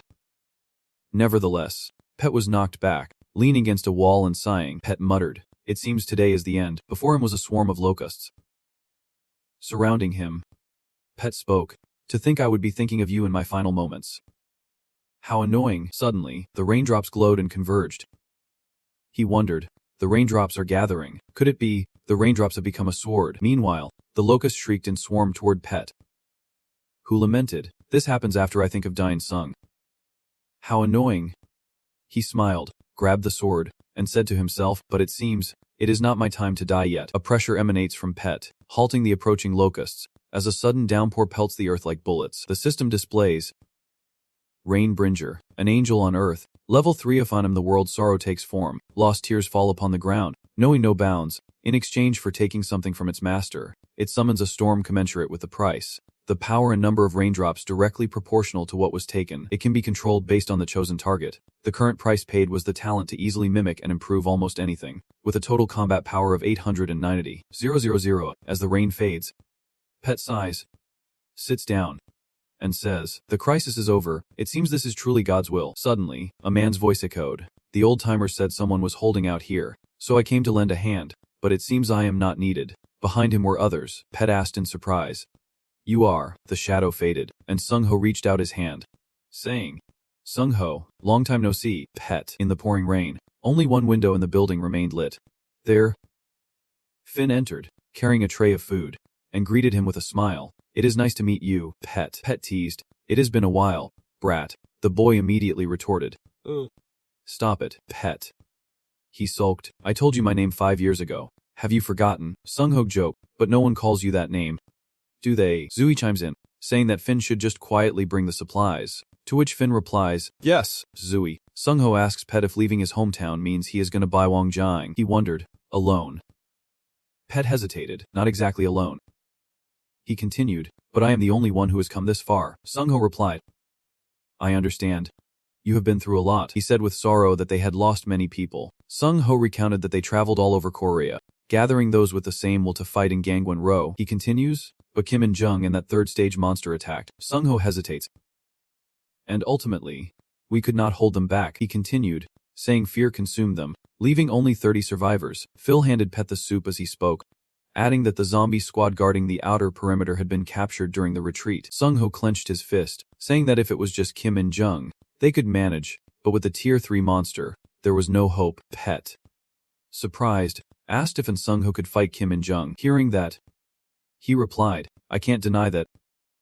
Pet hesitated. The power I sensed from Kim and Jung was terrifying, to be honest, even for you, and Sung-ho. Sung-ho replies that he would agree if it were giants like Fusset, 7, or Fox, but he can handle Kim and Jung. Pet hesitated, saying that from anyone else, it would sound like boosting, but coming from him, it was different. So what was his next move? Sung-ho took a sip of soup and replied that they were going to Pog to rescue the captured members. Hearing this, he quickly cuts in, saying it is too hasty, but wiping his lips, he adds that it is something they must do. Pet asks anxiously if Sung-ho, Miss Sahan, or Jin Sung are with him, to which he replies that he met Kim Sahan a few months ago, and she was looking for Pak Jin Sung. He hesitated, and Pet continued, Pak Jin Sung has not returned from hell, he said with a hint of regret.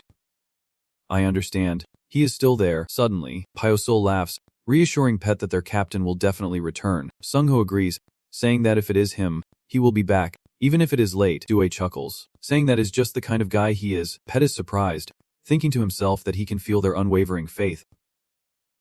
Almost unshakable, they believe Jin Sung will return. He chuckled softly, I think so too. Suddenly, someone burst in. Captain, Sung-ho asked, what is it? He replied, report. The reconnaissance team that arrived in Pyongyang first reports that there are no 3 monsters stationed there now, and even the dark cavalry has moved elsewhere. He asked again, so, only the locusts are guarding Pyongyang? He replied that it was indeed so, and Sung-ho closed his eyes. Muttering, is this an opportunity, or a trap? He rises and says, Pet, we are going to the Pyongyang chairman's residence. What about you? He immediately replies, I am going with you, and Sung-ho. Meanwhile, Phil and Ju-ai are ready for battle as Sung-ho thanks him and tells them to head to Mount Jiang near the chairman's residence. Ju-ai confirms the intel, and Sung-ho asks her to gather all information on potential holding locations. Pet hesitantly asks Sung-ho if he can ask something, to which Sung-ho inquires what it is, hypothesizing that Pet wants to know what he will do if the captured people are dead or their minds are corrupted. Pet replies, yes. And he states plainly that there is no other way but to free them from their suffering. Sung-ho clenches his fist, showing his helplessness, and seeing this, Pet says softly, I asked a pointless question. I'm sorry. He replies, no, it is thanks to you that I have made a new decision. Phil calls out from afar, Captain, we have located their position. Everyone looked at him, smiling to show they were ready. Sung-ho turned back and asked, Pet, I will go in with the zombie squad to rescue everyone. Can you and Zooey handle the locusts? He immediately replied, Roger that. Sung-ho shouted, our priority is rescuing the captured members. Avoid danger if possible. He signals the start of the operation, and everyone takes off at lightning speed. As they move, Zooey suddenly asks, Pet, we need you to buy time for Sung-ho's team to surround and charge. In how far can the power of the fusion sword take us? Drawing his sword, he reassured her. Don't worry, Zooey. Pet leaped into the air. As the grasshoppers watched him in a panic, Pet raises his sword to the sky and chants, fall, rain. Immediately, a torrential downpour begins. He landed and chuckled, saying it was enough to cover the entire residential area. Fiu, watching from afar, exclaimed, whoa, it is amazing no matter how many times I see it. Sung-ho adds that they are indeed reliable, and they will storm Han's residence. The heavy rain causes the Locust clan to fall, and Pet says that the combined sword is better than he would heard he traded his talent for it. And if it was not good, he would be ruined. He scoffs, but it does have a weakness. Zooey questions, a weakness?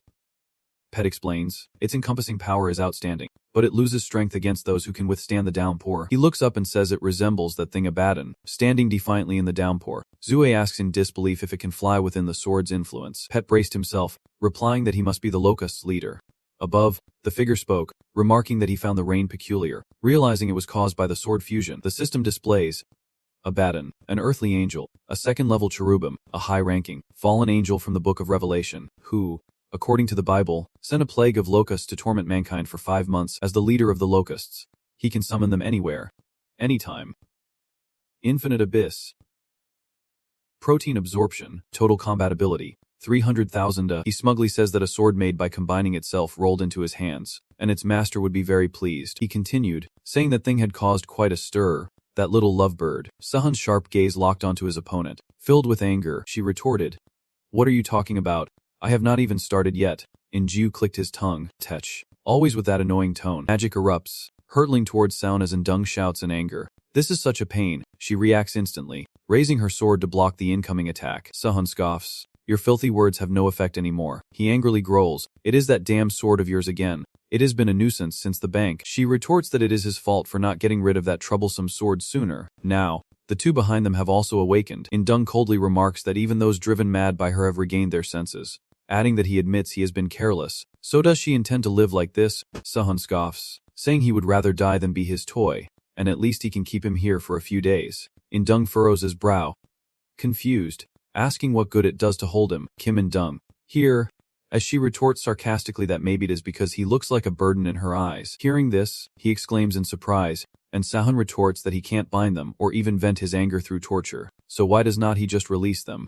Her reasoning is compelling. First, because they are still valuable hostages.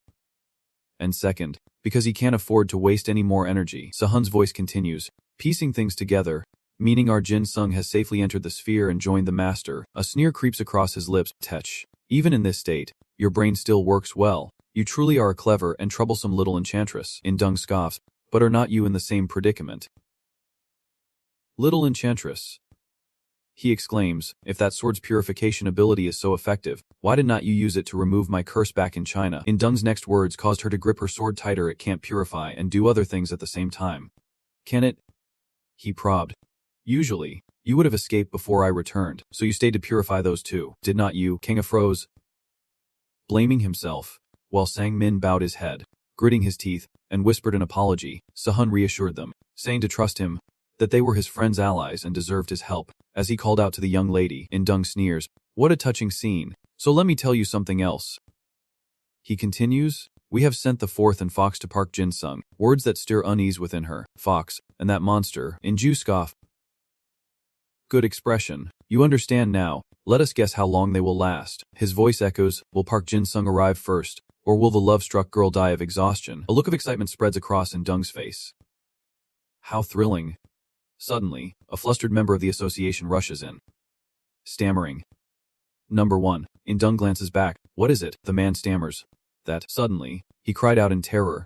Auntie. Seeing Ndung's reaction, Sang Min said, that panicked feeling. Could the captain be here? Sahan pondered. No. Time-wise, Jin Sung and the teacher could not be here yet, but if he is panicking like that, then my chance has come. How annoying. She taunts. Looks like you have to leave. What will you do? He whirls around. Startled, Tech, still as sharp as ever. Sahan threatens. The moment you step out that door, I will tear apart all your servants. Ndung's face darkens. How dare he? The man replies coldly. Then I have no choice. I can't let those intruders destroy this place alone. In her mind, she thinks, intruders. Jia is not Jin Sung, but someone else powerful enough to threaten him. A sword instantly appears in his hand as he says he can't bear to see her die. Ndung immediately retaliates, unleashing a barrage of magic. But it is better than missing altogether. A smug look crosses his face. Remember the bank incident. Fairy. In an instant, the ceiling began to crack, and Sound exclaimed with concern. Damn it, Kim Ndung. He quickly turned and left, saying, if you are still alive when I turn you over, we will see. Stones fell in chunks, mingling with Ndung's roar. That damn succubus, she lashed out, magic forming a bright ribbon, whipping and pushing away the damp rocks falling toward them. Sahan sighs, wondering if he provoked him too much, while she laments at the blocked entrance. Sahan's voice drops, wishing he had money to cut through it. She quickly regained her composure, realizing now was not the time for regret. If someone had already entered, She had to escape and join them before it was too late. Kanga and Sangmin offered in unison. We will do it. Miss. Magic flared in their hands as he spoke. This kind of labor is what the zombie squad excels at. He gently urged, please, rest, miss. But strangely, their magic only coalesced into a short, weak knife, and Sangmin exclaimed in surprise. This is, Sahan explained that the taint had been cleansed, but their idea was unstable due to mental contamination, telling them to step aside and let him handle it. But the two men paid no mind, charging forward like arrows, seeing them struggle to break through the thick rock. She pleaded. That dull knife won't work, Sahan reassured them. I understand how you feel. Just let me handle it. Kanga recalls the past. Miss, do not you remember when I and this guy charged you on the rooftop, following Bian Jizen's orders? She smiles. Of course, I remember beating you both to a pulp. Sangmin continued. What did you say back then? Miss, stop complaining about your low idea level and learn more. He lowered his head, slowly revealing his dream. We want to be like the captain, like Book Jizen. Sangmin gripped his knife tightly, but we do not want to copy his idea. It is that indomitable fighting spirit, they shouted in unison. So we won't give up. Kangha continued. Who cares what our idea looks like? They relentlessly slashed at the rock, each strike echoing, blending with their unwavering will. We are more than just our idea. Suddenly, a surge of magic flared, illuminating the space, and their weapons transformed. Sangmin noticed the change in the knife's shape. Kanga exclaimed in surprise. This is our original idea, and it is even stronger than before. Sahan explains that their mental growth restored their idea. No, it made it even stronger. They were stunned, overjoyed, and trembling, unable to believe it was happening. We, too. The two were ecstatic. Now we can dig even deeper. Let us go. She watched them go, confused. Well, I will leave the digging to you then. They agreed. Leave it to us. Director. Meanwhile, Sahan thinks to himself, Din Sung, you have to see them now. Then, changing his mind, no, I will make sure you see them soon. I promise. Meanwhile, outside, rain poured as Abaddon coldly remarked, well, if the unified sword has come to me, why should not I see it? With a chilling sneer, Abaddon taunts, if you can, then try. His eyes gleam with coldness, noting, looks like that sword's specialty is wide area attacks, not advantageous for my locusts at all. Abaddon opened his hand, revealing a bizarre, gaping maw. Musing, what if I did this? A torrent of dark energy erupted, engulfing the locusts. In an instant, they are swept away by the magic, hurtling toward Abaddon. This is his technique, Abaddon's protein absorption, devouring locusts and making their power his own. However, and cannot exceed the total power of the Apocalypse prison. Except for Abaddon himself, he laughs maniacally. My power is increasing. At this moment, the system continuously announces, total combat power 353,600, total combat power 363,430, total combat power 369,097. The scene fills Rai with dread. He is devouring those locusts to gain power. He urges, Rai, I need you to cover me. She cries out in shock. What? Beth explains that if they let him keep eating, they are doomed, and they have to act now while her sword still works. Following his sword strike, streams of magic erupt, hurtling towards the enemy as Abaddon asks in confusion what they want. Before he could finish, an agonizing pain ripped through his body, as the rain focused entirely on Abaddon, the weight of it pinning him to the ground. Abaddon was horrified, exclaiming, what is this? He wondered, why is the rain only falling on me? Abaddon seethed with rage, so the weak rely on cheap tricks after all. He quickly retreated, thinking he just needed to get out of there. In that instant, Abaddon was stunned as a cold raindrop fell on his head, forcing him to the ground once more. He grits his teeth in anger, claiming it was just luck and won't happen again. But no matter how Abaddon dodges, the raindrops cling to him, cursing his opponent. Abaddon was pinned to the ground, screaming in fury, how could you predict my movements? Proudly replies that he may have lost his talent, but his experience and achievements will never disappear. Abaddon retorts with annoyance, calling him a real nuisance. Immediately, he commanded the locusts to be wary of him, while Zhu and her comrades quickly stood before him, with Zhu saying, so that is why you asked for our help, and Bet nodded. Yes, I am counting on you guys. Zui swiftly casts her magic, her eyes burning with confidence.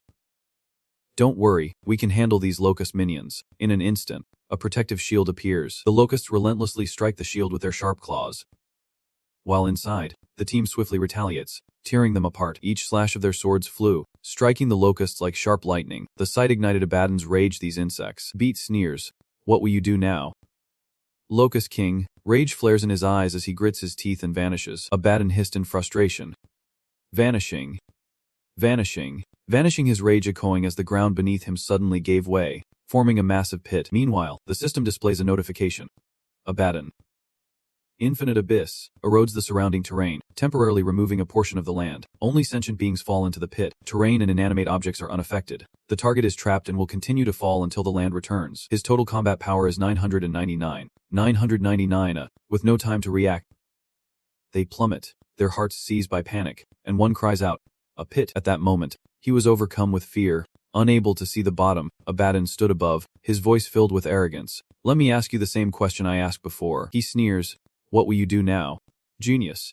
Cut to the mayor's dungeon, basement level 1, where Sung-Ho and his team press on, one exclaiming in surprise, "I can't believe a place like this exists underground, but down here, it is like a medieval dungeon." "Be careful, everyone, and stay alert," he replies. "Understood," Pio smirks confidently. "Don't worry, you know what I can do." Just then, the system displayed a message. Trajectory tracking I, level 4 Dominion Angel on Earth, focus on any target within sight and identify its kinetic energy.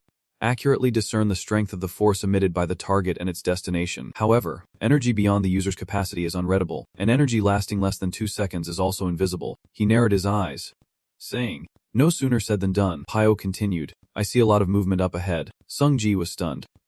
"They are." Looking at the group ahead, he confirms they have been corrupted.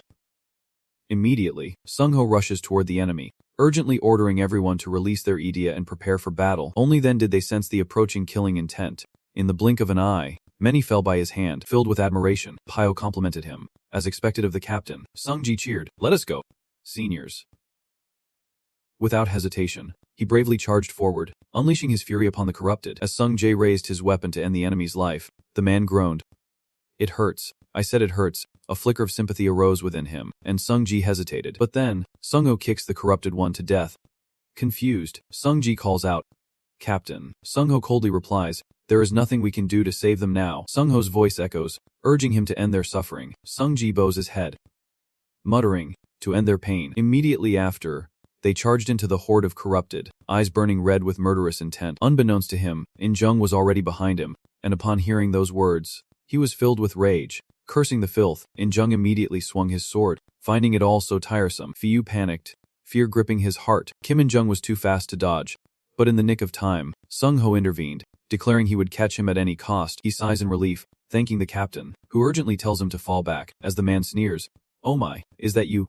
Sung-Ho, after taking a beating from the gang, you still managed to crawl here." Sung-Ho did not deny it. "That is right, I ran away back then." He frowned, his eyes flashing with coldness. "But today would be different from that time." In-jung smirked and said, "Let us see what is so different." He emanated a purple aura and roared, "Show me." The system displayed. First aberration. The blasphemer. The first absorbed idea has materialized. Idea blasphemed by the user will be downgraded. However, if the ideal's master resists, the power will vanish. Resistance, control, and the degree of reduction are proportional to the resistor's pure will. Sung-Ho's team members simultaneously felt dizzy and cried out, "My idea." Sung-Ho shouts for everyone to shut down their idea, and they quickly comply. Acknowledging his order, In-jung taunts, saying he lasted longer than the others, but it was the same back in Baiwangjiang. The system reveals a sacred domain, an angelic realm on Earth, a level 1 seraphim, the highest order, has created a hellish environment in the modern world. Within this area, combat prowess increases by 1 rank. But idea, not exceeding human civilization, will immediately have its power reduced by merely witnessing this place. He scoffed, questioning if that was all the hero could endure, if that was his limit for daring to enter this place. In-jung lashed out with his claws, declaring that he was truly being underestimated. His claws lash out at Sung-Ho, who swiftly retreats to evade the blow. In-jung remarks that his spirit is as annoying as a monkey, but Sung-Ho remains silent. Enraged, he lunges forward, demanding what Sung-Ho's contemptuous gaze means. Sung-Ho dodges the attack, thinking that wielding a greatsword is usually restricted in tight spaces. In-jung relentlessly attacks, and as Sung-Ho dodges, he realizes In-jung's idea allows him to wield the greatsword freely. Coupled with that mutated, semi-monster hand, Sung-Ho realized that in the previous battle, those who touched that hand were cursed. He thought to himself, both hands are constantly emitting curses, which is troublesome for someone who can only fight in close combat. In-jung stopped short, saying, "Not bad at dodging, Captain." He held out his clawed hand, forming a ball of fire, and asked, "But what about this?" Sung-Ho eyed the flames dancing in In-jung's palm, realizing he even possessed wide-range hellfire. The system chimed in. First beast. Left hand. Annihilation. Level 2 terrestrial angel, staggering 1.7 million combat power. Suddenly, a member of his team shouted from behind, and Sung-Ho thought, even the zombie squad can't fight long without idea. He sighed, closed his eyes, and thought, Kim In-jung is alone, so I have to take a chance. Meanwhile, In-jung taunts him. What is wrong? You fool, giving up already. Suddenly, Sung-ho opens his eyes. Resolute. Not yet, just figuring out how to deal with you. He finally looked worried, thinking to himself, what is with that look of certainty? Sung-ho commanded, zombies, release all idea, and keep the enemy away from me and Kim In-jung. The members immediately responded. Understood, In-jung scoffed, asking if he thinks he can win in a one-on-one fight, but Sung-ho calmly replies, asking how long it has been since In-jung has trained. He questions Sung-ho's words. And suddenly, In-jung looks shocked. Before him, Sung-ho swelled with power, and he thought to himself, his aura has suddenly risen a level. No, this can't be. In-jung panicked. You are not affected by the holy ground. Sung-ho retorts that he is always 10 steps ahead with his training, and as his aura flares, he vows to show In-jung his efforts. The ground begins to churn under his influence, and the arena itself warps, making it hard for In-jung to even stand. The system displays, must capture, God of War, angel level on Earth, level 1 seraphim. Low class, the desire for victory has taken shape and materialized, creating an arena for only you and your target for 60 seconds. In-jung asks in surprise.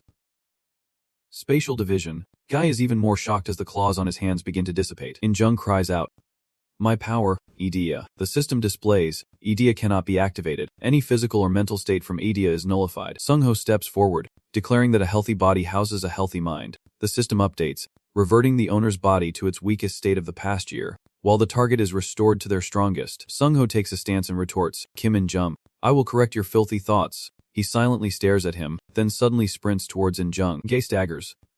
Hesitating. This slow, clumsy punch.